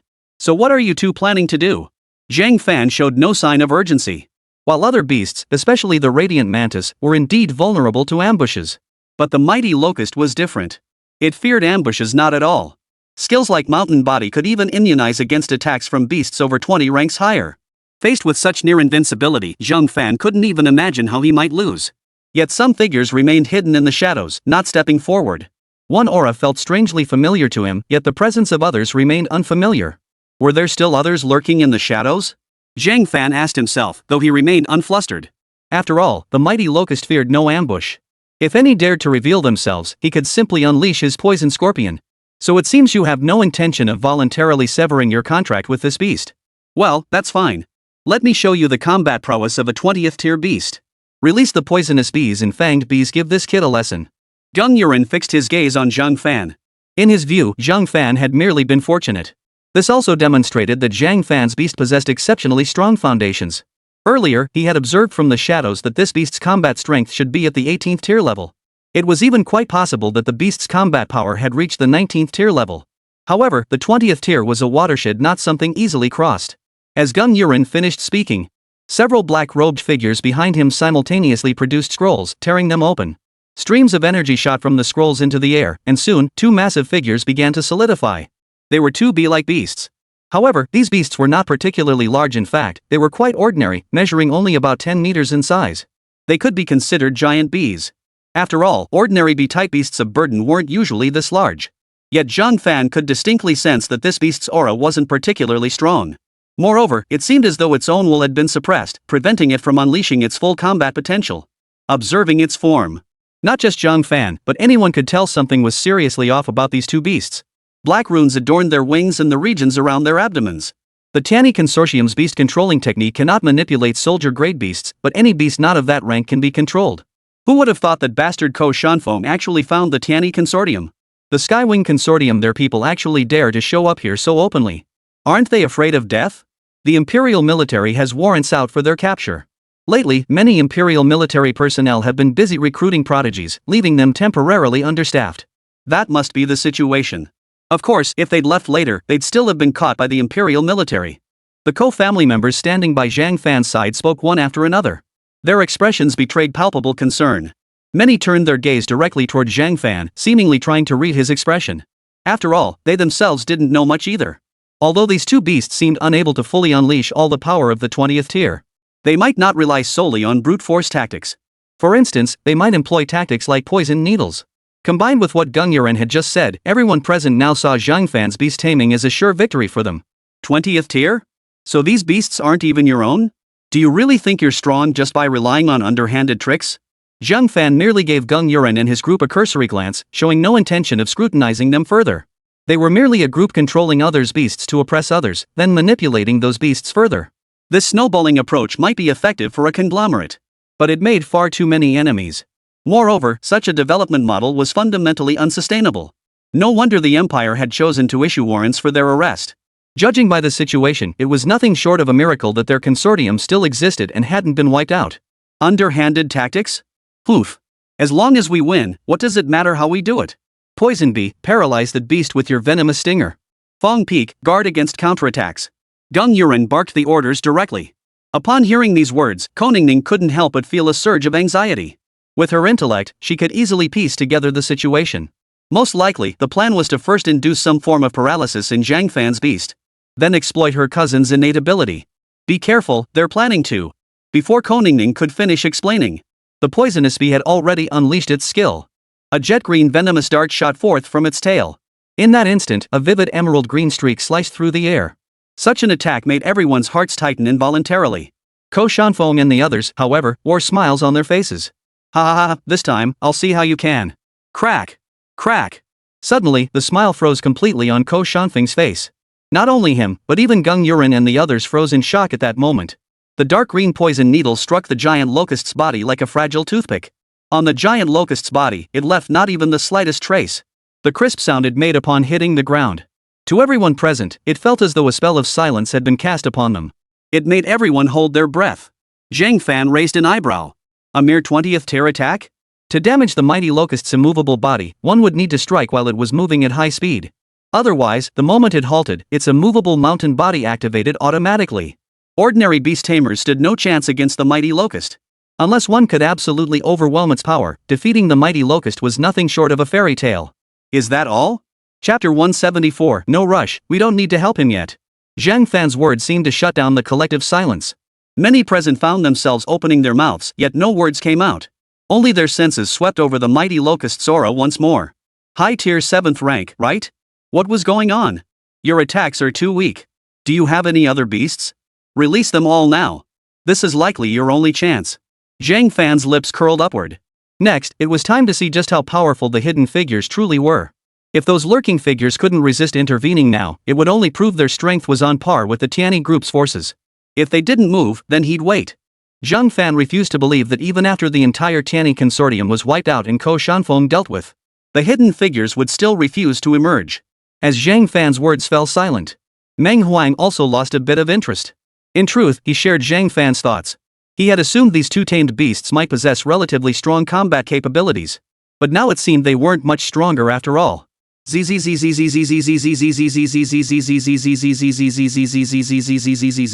The golden broadsword sliced through the air, leaving a trail of golden light.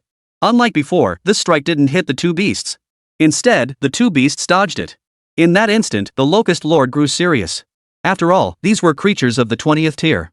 Overall, their attributes were indeed stronger than ordinary beasts. Hiss! A cry of excitement erupted. The locust's form vanished from its original spot. With a single stride, it appeared directly before the poisonous bee and the fanged bee. Given the size difference, these two tamed beasts might as well be considered insects in comparison to the mighty locust. Gung Yuren didn't linger on the two summoned beasts he'd just called forth. Instead, he turned his gaze directly toward Ko Shanfeng. How much longer? Hurry up and summon that beast. Then, find an opportunity. Gung Yuren suppressed his astonishment, fully aware that under these circumstances, the two beasts they had summoned stood no chance against the Locust Lord. Moreover, these two beasts were primarily used for capturing other beasts most of the time. Ko Shanfeng nodded slightly, then realized what Gung Yuren intended. He understood Gung Yuren's plan. Gung wanted him to erase the beast contract between Zhang Fan and the mighty locust. Once Ko Shanfeng severed that bond, Gung Yuren could then use artifacts from their consortium to directly control Zhang Fan's beast. It must be said, it was a rather nice plan. It's done. The scroll in Ko Shanfeng's hand did not disintegrate into dust like other scrolls after use. The crowd merely sensed that the scroll in Ko Shanfeng's hand had lost its power at that moment. Simultaneously, an aura surged forth from the scroll. This aura instantly coalesced and solidified into the shape of a beast. It was a four-horned ox, and this tamed beast was no small creature, either a full 400 meters in size, towering even above Zhang Fan's mighty locust. The moment this beast appeared, vast swaths of fiery clouds began to form in the surrounding sky. Koningning's face paled with shock. This is Grandfather's beast, the four-horned heavenly flame ox. Most of this beast's abilities are fire attribute spirit energy skills. Ko Shanfeng, you've gone too far. Koningning had initially felt a surge of panic upon recognizing her grandfather's beast. But recalling Zhang Fan's presence beside her, coupled with his formidable combat prowess and earlier words, she quickly regained her composure. She couldn't fathom what method her damn cousin had used to directly control her grandfather's beast. She knew his innate ability, temporarily erasing the contract between a beast and its master. So the current situation must mean that her cousin had somehow taken control of the beast. This is outrageous. By his own words, any means to win is acceptable. Four-horned heavenly flame ox, charge. First, subdue this beast. Once it's subdued, I can. He didn't finish the sentence. Ko Shanfeng also shot Zhang Fan a peculiar glance, but Zhang Fan's face showed no trace of unnecessary emotion. Bang! Boom! The two giant beasts crashed to the ground like clumps of trash. At that moment, Meng Huang regained his footing. Watching from the shadows, Si Tianyan and the others took a deep breath. For although the beast summoned by Ko Shanfeng using the scroll was rather troublesome to control. Moreover, that beast had lost its consciousness, fighting like a puppet relying solely on the remnants of instinct within its body. Yet it was, after all, a soldier-grade beast. In the eyes of most, it was not something an ordinary beast could easily match. What should we do? Should we strike now? Xiong Hongguan spoke slowly. His expression betrayed tension. At this moment, he genuinely feared that Zhang Fan, the prodigy, might perish here. Or rather, that Zhang Fan's beast would be taken from him. After all, Zhang Fan's beast clearly belonged to a fierce breed. Once unleashed, such a beast would be virtually impossible for anyone to subdue. But the Tianyi group was different. Still, they didn't want the Tianyi conglomerate to get their hands on this beast either. Hold on. We're not his babysitters. He hasn't joined the Imperial military yet, and besides, he might be guarding himself. After all, Ko Ningning is right beside him. That Ko Ningning must know about her cousin's special abilities, so he's bound to be wary. If his beast truly turns against him and attacks, that's when we step in to help. Besides, he might already sense our presence. Si Tianyan's words. Xiong Hongguang and the others couldn't help but be startled once more at this moment. Even Zhong Xiaotong wore a similar expression. As for the other Imperial military personnel, ordinary soldiers like them, they all felt a chill run down their spines. After all, when they joined the Imperial military, they were considered geniuses. Yet compared to Zhang Fan, they fell far short. Chapter 175. This beast taming skill is mine now. Be careful, my cousin's innate ability. Ko Ningning watched Zhang Fan's calm demeanor and couldn't help but instinctively warn him again. At that moment, the surrounding Ko family members also wanted to say something. Some faces were twisted with rage. Ko Shanfeng, you deserve to die. The old patriarch's beast. That's the old patriarch's beast. Damn it. The old patriarch is dead now, and he dares to use the old patriarch's beast as a weapon. Damn Ko Shanfeng, you've gone too far. The Tianyi conglomerate, Ko Shanfeng, they're all scum. Even some members of the Ko family who supported Ko Shanfeng felt a pang of unease at that moment. But they didn't say much more, only quietly retreating a few steps. Their expressions betrayed a mix of resignation and numbness. No matter how you looked at it, from this day forward, the Ko family was destined to decline. They would inevitably fall from the ranks of the so-called 10 great families. Humph, a bunch of useless fools. Benevolence and righteousness, sometimes they just get in the way. But I won't let them hinder me. You beast, move already. At that moment, Ko Shanfeng realized the four-cornered heavenly flame oxide forcibly commanded through the Tianyi conglomerate stood frozen in place, utterly unresponsive to his orders. Without hesitation, the moment his words fell, he activated the runes in his palm. Instantly, the four-horned heavenly flame ox let out a long, agonized bellow. It then charged toward the locust swarm. Seizing this instant, Ko Shanfeng immediately activated his innate ability, entering a state of readiness to unleash its power. Boom! As the four-horned celestial flame ox moved, the entire earth trembled beneath its weight. It seemed as though even the fiery clouds in the sky channeled their power, converging upon the four-horned heavenly flame ox. Zhang Fan could tell that this beastmaster's original rank was likely 24th tier, having advanced to the so-called soldier rank. Perhaps the locust's immovable mountain skill couldn't block the opponent's attack. Mighty Locust, don't let your guard down. This opponent is different from the trash we faced earlier. Zhang Fan warned directly. Meng Huang gave a slight nod in response, immediately raising his broadsword before him. Simultaneously, two clones materialized behind him. The moment these duplicates materialized, everyone froze in shock once more. The clone skill. That aura. The crowd quickly realized that these clones had inherited the power of the original body. At that moment, Ko Shanfeng's expression froze. After all, activating his talent required aiming. But what was happening before his eyes? 3 beast riders? His talent could only strike one target at a time. Moreover, once used, it couldn't be activated again within the same day. Time around them seemed to suddenly slow down several times over. Finally, a thunderous crash echoed, and everyone knew it had collided. Boom! One of the locust-like figures was sent flying backward. The other 2 figures vanished entirely. Gung Yuren, Ko Shanfeng, and the others watched the scene unfold, smiles spreading across their faces. Seems this beast rider isn't invincible after all. Gung Yuren's eyes gleamed, then he turned his gaze back to Ko Shanfeng. Ko Shanfeng, however, recognized this as an opportunity. The giant locust flipped casually in midair, landing steadily before sliding backward several meters. A trickle of crimson blood seeped from the corners of its mouth. At the same time, everyone could see a deep gash on its chest, cutting down to the bone. Zhang Fan sighed helplessly. I told you not to be careless. Why did you take that head on? The giant locust remained silent. How does the saying go? It was probably a case of stubborn disbelief.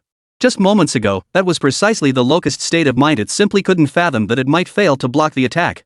Well, this outcome proved it couldn't. Yet at this moment, Si Tianyan and the others were anything but calm. Even Si Tianyan himself couldn't maintain his composure. What? This beast master skill, its clones can directly dispel its injuries? How is that possible? Yet at this moment, no one was left to answer her question. All eyes remained fixed on the mighty locust. The locust let out a snort. Before Zhang Fan, it resembled a stubborn child. Zhang Fan felt a bit helpless. Still, he didn't press the issue further. Another clone materialized beside Meng Huang. The crowd froze in surprise. Earlier, both clones had been useless. Why create another now? Was it for tactical maneuvering? Ko Shanfeng sneered coldly. Humph, what a pity. Having clones that inherit the master's power is indeed a fine skill. But it's a shame this beast won't belong to you much longer. Watch me. Just as Ko Shanfeng was about to unleash his power, he suddenly noticed that Meng Huang's main body had vanished and the clone blinked. Immediately, it drew 3 additional golden broadswords from its body. Its aura surged forth completely at that very moment. Everyone was stunned once more. What kind of beast is this? Clones? His clones can make him immune to damage? Are you kidding me? That must be it. So does that mean as long as it has duplicates, it can't be killed? No, impossible. There's no such thing as an undefeatable beast. So this technique couldn't possibly have caused it no damage whatsoever. Those supporting Ko Shanfeng now looked as if their eyeballs were about to pop out of their sockets. In truth, even those on Zhang Fan's side wore similar expressions. Ko Ningning, who considered herself fairly well-traveled, was particularly stunned. Yet she had never witnessed a beast-taming skill like this before. Ko Shanfeng gritted his teeth once more, raising his palm to target the mighty locust. Contract erase. A streak of purple energy surged from his palm, shooting toward the giant locust in the next instant. This energy posed no threat whatsoever to the giant locust. Thus, the locust made no move to react. Buzz! The energy struck the locust's body. 1 second, 2 seconds. A purple aura flickered across the giant locust's body, and simultaneously, a rune appeared upon it. In the shadows, Sidian and the others' expressions abruptly changed. Chapter 176, The Ko Family's Downfall. Zhang Fan remained composed, nodding slightly. He could likely discern that this innate ability essentially constituted a sensory deception against beast tamers. It also disrupted the beast master's senses. It made both parties believe the contract had been severed, or even dissolved. However, the most formidable aspect of this innate ability was its capacity to deceive the contract itself. To Zhang Fan, this was its most formidable aspect. Ha ha ha ha. With this, I can control this beast. What do you say, Zhang Fan? Once I control a beast like this, what chance do you have left? Ko Shanfeng burst into laughter on the spot. He felt the advantage was already firmly in his grasp. Dung Yuren frowned. What did he mean by controlled by Ko Shanfeng? After all, this beast was meant for him. How could he possibly give it to Ko Shanfeng? At the same time, Si Tianyan and the others realized there was no need to hide any longer. They stepped forward immediately, but instead of confronting Ko Shanfeng, they surrounded Dung Yuren and his group. Imperial Military. TSK. You actually found your way here? You're Si Tianyan. What a pain. What do we do now? At that moment, the people Dung Yuren had brought with him began to panic. After all, they were facing the Imperial Military. However, Si Tianyan had no interest in them now. Her gaze fixed directly on Zhang Fan. What shocked Si Tianyan was that even now, Zhang Fan remained utterly calm. Zhang Fan, your beast is under control. I know.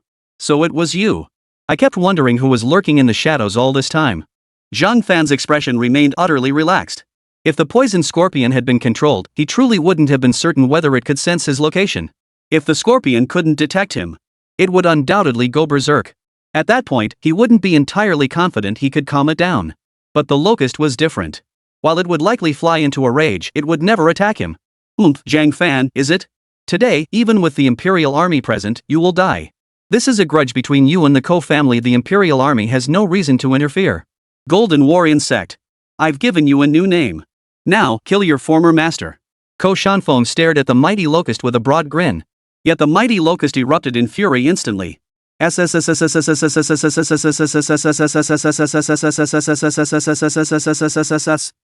its shrieking sound erupted, many people instinctively covered their ears. I can't sense it anymore. I can't sense his presence. The giant locust's eyes darted around frantically. It spotted Zhang Fan at once. At that moment, Zhang Fan waved at the locust. I'm here. Sometimes, we shouldn't take unnecessary risks. After all, certain attacks will affect us. Right now, even strong defense is just a last-ditch safeguard. Understand? Zhang Fan rarely chose to instruct his beast tamers under normal circumstances, reserving such guidance for moments like this. After suffering a setback, his words actually resonated with the beasts. Manhwa's frantic, rage-filled heart instantly calmed. It then turned its head to look at Ko Shanfeng. Killing intent surged violently in its eyes. Zhang Fan, you don't seriously think. What? Heaven's flame ox. Stop it. Just as Ko Shanfeng was about to speak, steam began to rise from the locust's body while the newly appeared runes on its form glowed brightly. This signaled that the locust was now suffering backlash from both the Beastmaster contract and Ko Shanfeng's innate suppression. This situation proved that the mighty locust was willing to endure excruciating pain so intense it felt like tearing its soul apart just to kill him. To the locust, it had once been nothing more than disposable bait, a toy to be discarded at will. Pain was a daily occurrence. Until Zhang Fan arrived, granting it a sense of strength and warmth. Thus, it would never betray Zhang Fan. A mere soul-tearing agony? What was that compared to the agony it endured day after day? Nothing. Roar! The enraged locust channeled its golden spiritual energy to the fullest, its eyes fixed intently on Ko Shanfeng. Yet at that very moment, the four-horned heavenly flame ox also launched its attack against the locust. Let's give him a hand and take down this four-horned. Xiong Hongguang was about to summon his beast to aid the locust. But the locust raised its hand, summoning over a dozen massive clones that instantly filled the sky. 2 pairs of insect wings flapped frantically, stirring up a gale force wind in the sky. In an instant, these locust duplicates charged toward Ko Shanfeng. Everyone was instantly stunned. The giant locust before the four-horned flame ox instantly dissolved into a golden light. Block it? Are you kidding me? Hiss. Though it couldn't speak human language, everyone could sense that the giant locust had now entered a state of extreme fury. To the giant locust, Zhang Fan was like its parent. Essentially, the locust's inner self was akin to that of a 7 or 8-year-old child. The only difference was that the giant locust wouldn't cry, though falling into a rage was inevitable. No, impossible. How could such a beast tamer exist?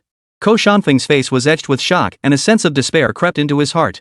Before him now, the giant locust stood like a colossal mountain, its massive form blocking out all light. In its presence, Ko Shanfeng felt like nothing more than an insect. Squish! First came the sound of flesh being effortlessly sliced apart, followed by a flash of golden light streaking through the air.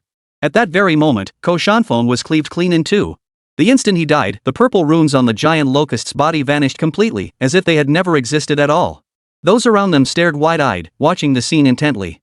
Their faces were etched with astonishment and shock. They had never imagined such a beastmaster existed. After the locust killed Ko Shanfeng with a single blow, its rage seemed far from sated. It seized its 4 broadswords once more. Like a raging storm, it sliced Ko Shanfeng into mincemeat. A short while passed. The locust finally dispersed its clones and turned its gaze back to Zhang Fan. Alright, calm down. There are a few more in black over there. Take care of them too. You can tell these guys are part of the same group as the one you just took out. Zhang Fan, having sensed no one else lurking in the shadows, relaxed completely. Chapter 177, Joining the Empire Conclusion. The moment Zhang Fan finished speaking, Gung Yuren and the others' eyes widened instantly. A wave of dread washed over them. Frankly, facing a beastmaster like Manhwa now made them wish they were out in the wild confronting ferocious beasts instead. For at this moment, they sensed the locust's ferocity surpassed even that of the wild beasts. After all, those wild beasts would first rage when hurt. If they possessed any intelligence and realized they couldn't win, they'd turn and flee. Some might even submit to a beastmaster due to the pain. But Zhang Fan's beast, the mighty locust, completely disregarded all that. Its loyalty to Zhang Fan was absolute. No, Zhang Fan. We bear you no ill will. The Ko Shanfeng we knew is dead. Zhang Fan paid no heed to these pleas. He remembered clearly from the start that Gung Yuren had intended to claim his beast as his own. This fact filled Zhang Fan with intense fury. Though he didn't show it on his face, his disgust for Gung Yuren was utterly genuine. Next, the locust unleashed its full fury. Gung Yuren and his men didn't even have time to summon their own beasts before they were killed on the spot. The air fell silent once more. Many exchanged glances, each seeing the same look in the other's eyes, a mix of disbelief and horror and shock. What kind of beast was that? And that skill utterly terrifying. Moreover, did that clone have no limit to its number? With a casual wave of the hand, over a dozen clones appeared. Judging by the look of it, it seemed the summoning could continue indefinitely. And the main body can freely transfer to any primary clone. What kind of terrifying skill is this? Beyond that, its defense is absurdly high. Its offensive capabilities are equally formidable. This terrifying creature, slaughtering a 20th tier beast like it was nothing, is only a 7th tier? Everyone was utterly dumbfounded. Especially Xiong Hongguang, who had just offered to help Zhang Fan at this moment. He was so stunned he couldn't even breathe. Alright, let's head back. There won't be any more enemies from here on out. As Zhang Fan's words left his mouth, those around him slowly exhaled in relief. They could distinctly feel the oppressive air around them dissipate completely. The giant locust instantly transformed into a tiny flying insect, darting swiftly toward Zhang Fan. Everyone could sense its urgency. Don't worry. Soon you'll realize that the contract hasn't vanished, you just temporarily can't sense it anymore. Zhang Fan spoke slowly to the locust now resting in his hand. The locust felt uneasy and didn't respond, yet unlike usual, it didn't cling to Zhang Fan's ear. Instead, it flew directly to Zhang Fan's head and curled up in the thickest part of his hair. Zhang Fan could sense that the locust was actually afraid. There was little Zhang Fan could do to reassure it now that Ko Shanfeng was dead. At most, within minutes, the contract would reappear. Manhwa would sense it too, and then, it would have nothing to fear. Well then, let's talk about what comes next, Miss C. Tianyan. You weren't following me the entire way, were you? Zhang Fan fixed his gaze directly on C. Tianyan. He couldn't help it, her figure and the white military uniform were simply too eye-catching. C. Tianyan was no stranger to high-stakes situations. She immediately regained her composure. That's right, young man. I came looking for you. Zhang Fan's face darkened as he waved his hand dismissively. An hour or two later, everything had finally come to a close. As for the Ko family, Ko Ningning was naturally chosen as the new head of the household. Beyond that, the Ko family also allocated substantial resources to Zhang Fan. Every member of the Ko family, from top to bottom, shared the same conviction: befriending Zhang Fan was non-negotiable. After all, Zhang Fan possessed such formidable combat prowess at such a young age. What terrifying heights might his strength reach in another year or two? Truthfully, the Ko family's internal affairs left little room for negotiation. Ko Ningning's succession as head of the family was settled. They had plenty of time to discuss other matters later. At that moment, in the Ko family's conference room, Zhang Fan leaned back with a hint of boredom on the exquisite, comfortable sofa. Across from him sat Si Tianyan and the others. So, you're here to invite me to join the imperial military again? Didn't I already tell you? I'm not particularly fond of that place. Of course, I have no issues with the military itself. It's just that I'm used to my freedom and dislike others telling me what to do. Zhang Fan stated bluntly. After all, this manner of speaking saved everyone's time. Therefore, his manner of speaking was rather direct. Besides, with these imperial military types, it was best to just say what you meant. Otherwise, it would only earn their distaste. Of course, Zhang Fan himself had no such reservations at this moment. What he wanted to say stemmed purely from his own feelings. For instance, Ko Ningning was now seated beside Zhang Fan. The other three women were seated close together. Si Tianyan gently pushed her glasses up her nose. I see it now. You possess the innate ability to evolve insect-type beasts. That's your true talent. When Si Tianyan finished speaking, Zhang Fan didn't deny it. He had long known his talent was likely to be noticed.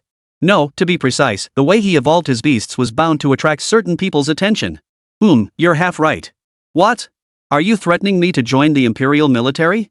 No, you needn't harbor such hostility toward our imperial military. We wouldn't do that. If anyone dares to threaten you, simply use your military token to report it to the inspector. The inspector will certainly assist you. That's essentially the purpose of their existence. Additionally, I've already briefed my squad leader on the situation. Should you join the military, we'll immediately provide you with every resource you need. Until the day you can no longer evolve beasts using your own innate talent. Zhang Fan couldn't help but smile upon hearing this. Agreed.